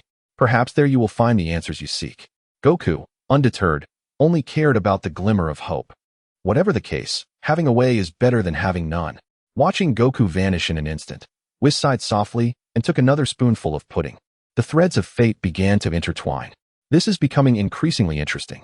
Chapter 161. The Green Consultant and the Course of Hope. When Android 18 reluctantly escorted Piccolo through the spatial portal to the Prometheus Temple, it caused quite a stir. Wow, a green-balled head, Ida exclaimed first, circling curiously around Piccolo. Bulma adjusted her glasses, her scientific spirit ignited. Is this the Namekian? Such cellular vitality. Quick, let me take a sample. Oh no, I mean welcome. Dr. Gero gazed at Piccolo, his eyes gleaming as if he were beholding a rare treasure. Wonderful. I was just struggling to find the precise coordinates of Namek. Welcome to the 19th universe, Mr. Piccolo. We offer excellent benefits, including food and lodging. And we can help you grow stronger. He completely ignored Piccolo's increasingly darkening expression. Piccolo crossed his arms and scoffed. I am not here to join you. I am merely cooperating temporarily. Just then, Android 17 walked in after finishing his training. Upon seeing Piccolo, he momentarily stiffened, the psion cells within him stirring restlessly. Beaker immediately sensed the unique aura emanating from number 17. Their eyes met, and it felt as if a spark of electricity coursed through the air. "You," said Beaker, squinting. Number 17 felt a tingling in his fists. Just then, number 18 quickly stepped between them, exclaiming, "Stop. We're on the same side." Beaker could perceive the whispers of the void, and might even know how to confront it. He withdrew his gaze and spoke solemnly. "The Namekian is a natural creation, intricately linked to life and creation itself. The force of that void seeks to negate all existence. They are sworn enemies." He turned to No. 17. "Within you lies a portion of Scion essence, brimming with the primal instincts of survival and combat, which the void yearns to eradicate. Perhaps by combining our strengths, we can discover a breakthrough." After a moment of contemplation, number 17 nodded. "That makes sense. Shall we practice together more often?" A hint of battle spirit crossed Beaker's lips. "I wholeheartedly agree." Meanwhile, Wukong instantly teleported to Buma's residence in Shidu. Upon arriving, he called out, "Bully Fu Busher, are you home?" Before he could steady himself, his voice echoed through the space. In the laboratory, Bully Fu, startled while tinkering with a new invention, nearly dropped his wrench. "Oh, it's you, Wukong. You scared me." He, with a cigarette in his mouth, looked at Wukong and said, "Buma has been away for quite some time, working on research with that fellow who just appeared. Bully Fu Busher, I came to talk to you about acquiring a spaceship," said Wukong, scratching his head as he recounted the situation with Latijur and the need for the Namekian Dragon Balls. Weisu mentioned that Namek might have a solution, but I don't know where it is and I lack a spaceship. Namek? Bully Fu raised an eyebrow, setting down his tools and folding his arms in thought. Previously, Boar utilized the Dragon Ball radar to detect a similar energy signature from a distant location in the universe, albeit quite vague and incredibly far away. "Please, Bully Fu Busher, construct the fastest spaceship for me." Wukong clasped his hands together, his eyes wide with a pleading expression. "I don't have the fastest spaceship at hand, but I do have one available," she replied, leading him to the storage area. She pointed to a dusty, spherical vessel that looked as though it had been salvaged from a junkyard. "Here, take this." Staring at the dilapidated craft, which was even worse than the one he used when first arriving on Earth, Wukong exclaimed, "Huh, can this even fly to Namek?" "Rest assured," Bully Fu said, patting the ship's exterior with a cloud of dust rising. "I assembled it using discarded parts during my free time. The engine is new, and the navigation system, well, I've inputted the approximate coordinates captured by the Dragon Ball radar. There's enough food and water." Looking at the seemingly fragile antique, and then Apollo's serious demeanor, Wukong steeled himself. "All right, it's better than nothing. Thank you, Bully Fu Busher." Thus, Wukong, filled with uncertainty and questions regarding the coordinates, boarded the makeshift spaceship. Amidst a cacophony of distressing vibrations and noises, he wobbled off into the cosmos, embarking on his quest for the Dragon Balls. In the realm of the destroyers, Weisu was elegantly savoring the 108th flavor of pudding. Bing, sleepily wandering over, yawned and inquired, "Did some peculiar individual just take off? It disturbed my slumber." "Oh, that would be Wukong. He has embarked on a journey in search of hope," Weisu replied with a smile. "Hope?" Biluzu scratched his belly. "Let him be. As long as he doesn't disturb me again. By the way, is that void truly as troublesome as it sounds?" Setting down his spoon, Wei's gaze deepened. "Indeed. Biluzu, it is an ancient and lethargic force that doesn't desire destruction, merely the absence of existence itself, eschewing even the notion of destruction. It's a terrifying adversary that could render a destroyer obsolete." Upon hearing this, Wu was instantly wide awake, his purple feline eyes widening. "What? It dares to usurp my role as a destroyer? It seems I must take this seriously." Chapter 162. Whispers of the Storm. Wu pressed his face against the spaceship's observation window, his nose flattened. "Is this navigation system even reliable?" he muttered, as the flickering lights and distorted lines on the screen made his head spin. Bully Fu had mentioned that it was a simplified system, but it now appeared that simplified might equate to nearly useless. The ship jolted violently, nearly sending Wu tumbling from his seat. His eyes caught sight of a red button on the control panel, adorned with a hasty, handwritten label from Pung Fu. "Press in case of emergency." Was this an emergency? Wukong scratched his head. The spaceship was hurtling toward a dense asteroid belt, the spinning space rocks closing in. Just as he hesitated over whether to press the button, the communicator suddenly crackled with static, and a broken voice emerged, repeating, This is the Namekian outpost encountering an unidentified request. The voice abruptly ceased. Suddenly, Wukong's eyes lit up. Namek. That was the voice of a Namekian. He rushed to the control panel, frantically adjusting the frequency, but the signal did not reappear. However, the navigation system had captured the general direction of the signal, which was entirely different from his original coordinates. Strange, were the coordinates from Pulifu incorrect? He compared the two locations, one marked as Namek on the navigation screen, and the other being the origin of the mysterious signal. The ship emitted a warning beep. The asteroids now ominously close. He decided to act swiftly, gripping the control stick. He relied on his intuitive combat skills from the martial arts tournaments to navigate the ship through the asteroid field. Rocks grazed the hull, producing a deafening screech. At that moment, he sensed a familiar yet faint energy, distinct from that of the Namekians or anyone he recognized. It felt cold and hollow, reminiscent of the void Gero had mentioned, yet intertwined with a wild fury, akin to a caged beast howling in rage. The source of the signal lay in that direction. Determined, Wukong gritted his teeth and resolved. I must take a look. Perhaps I can uncover clues about the void. He pushed the control stick forward, and the rickety spaceship emitted a groan of protest as it plunged toward the unknown signal source. The training star of the 19th universe was designed to resemble Earth's environment, featuring grass, trees, and even simulated sunlight. Dr. DeLong stated that this was to help trainees unleash their potential in a familiar setting, but Gero found it rather contrived. Nature is not something designed. Seated cross-legged on the grass with eyes closed, Gero remained still. Number 17 sat opposite him, attempting to mimic the posture but feeling awkward. I believe training in the laboratory is far more efficient. You possess scion cells within you, Gero said without opening his eyes. And scions are a warrior race. Their strength derives from their primal instincts and their thirst for survival. In a sterile laboratory, you will never touch the core of that power. After a moment of silence, Number 17 tried to relax. He could indeed feel two distinct energies coursing within him. One was the familiar energy of the android, steady, continuous, and boundless. The other lay deeper, like a dormant volcano, representing his scion heritage. What should I do? He inquired. Feel it, Gero instructed. Not to control, but to converse. Your scion cells are akin to an untamed beast. The more you seek to suppress it, the more it will resist. Number 17 closed his eyes, delving his consciousness inward. Initially, he could only sense the flow of energy, like a precise machine in operation. As time gradually passed, guided by the life essence emanating from Bike, he began to hear another sound, a rhythmic pulse akin to a heartbeat. The rushing of blood, embodying a primal desire to fight, to grow stronger, to survive. I sensed it. The voice of Number 17 expressed surprise. Is it angry? No, it is thirsty. It yearns for battle, for self-proclamation. Excellent. Bike opened his eyes, and a glimmer danced within his verdant pupils. Now, attempt to converse with it. Inform it that your objectives align. Number 18 leaned against the trunk of a simulated tree, quietly observing the scene. She could feel the transformation within her brother.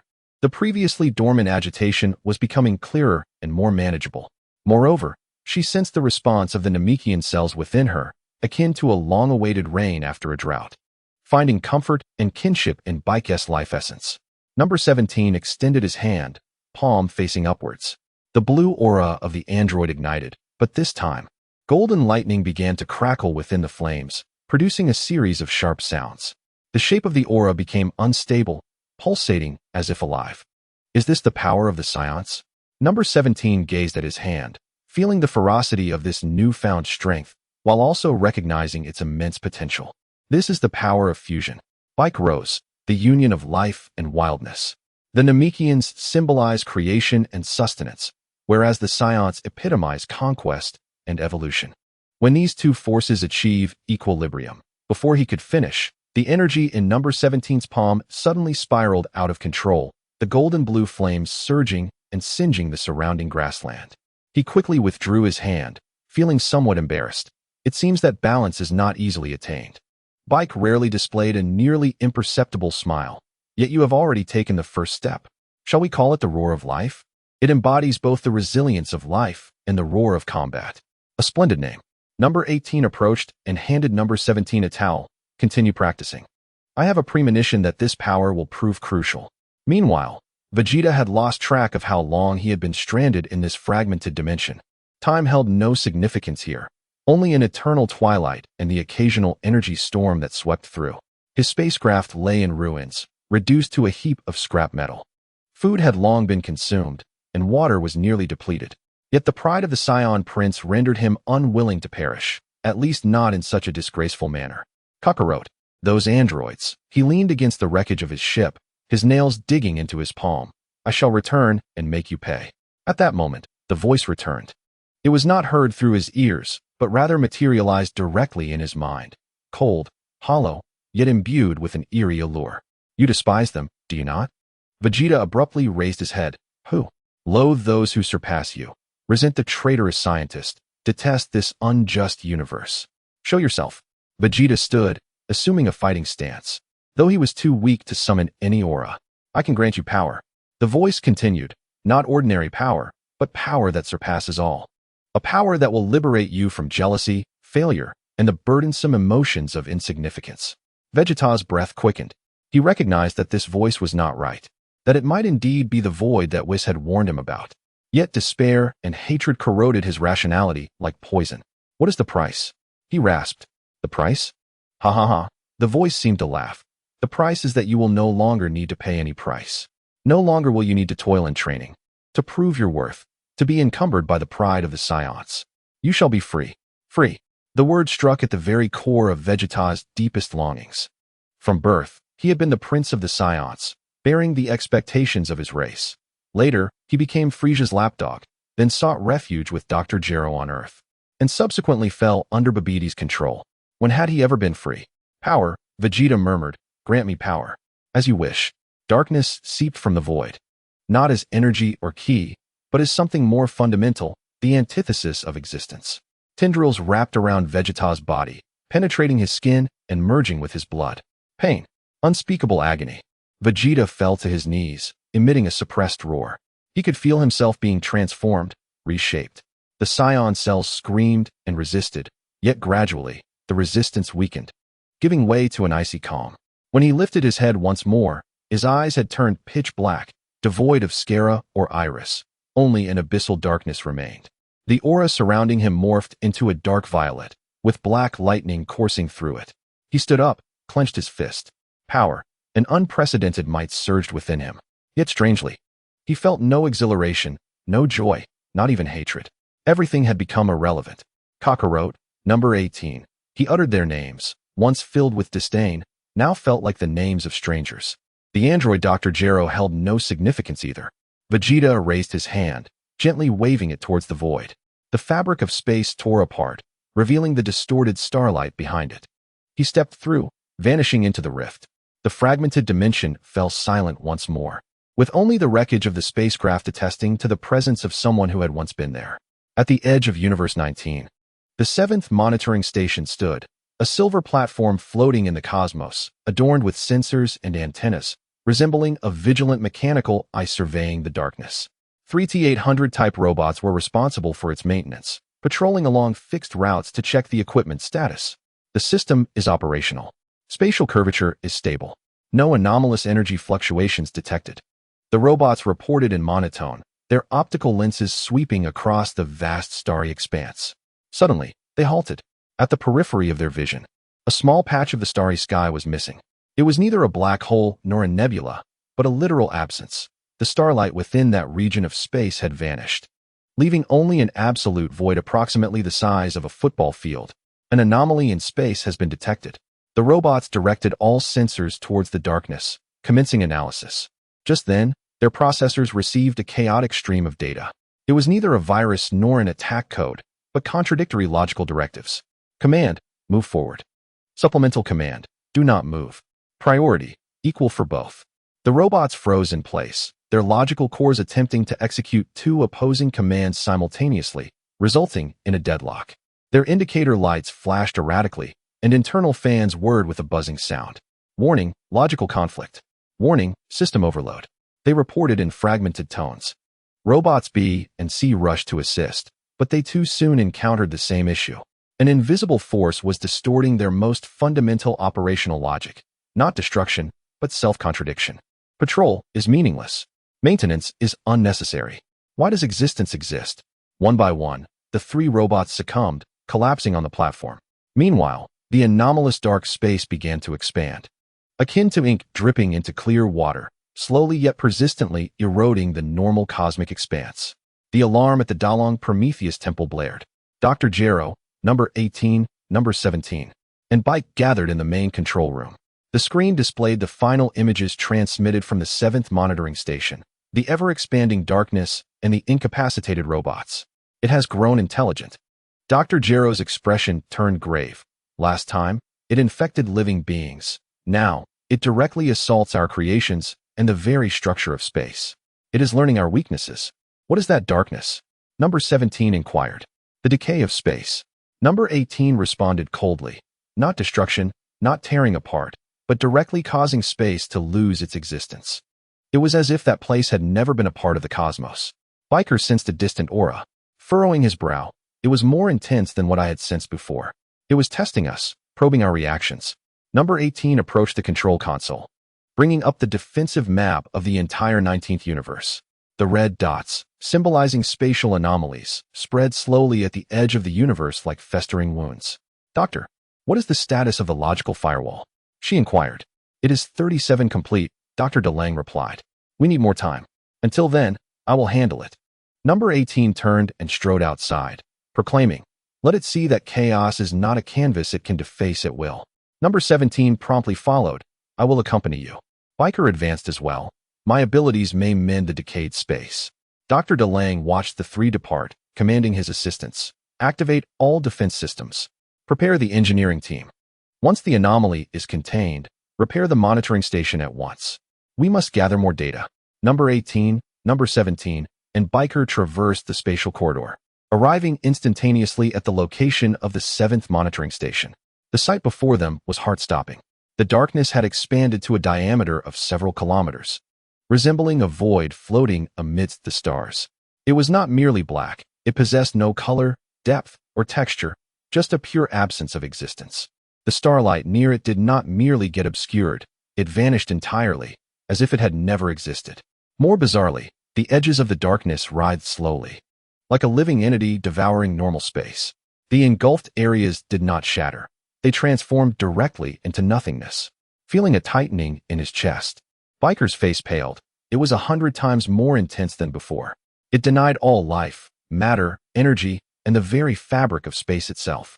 Number 17 attempted to unleash a wave of energy toward the darkness. The blue energy beam penetrated the void, but there was no explosion. No flash. Like a pebble cast into a deep well, it vanished without a ripple. The attack was futile. Number 17 frowned, as it negated the very concept of an attack.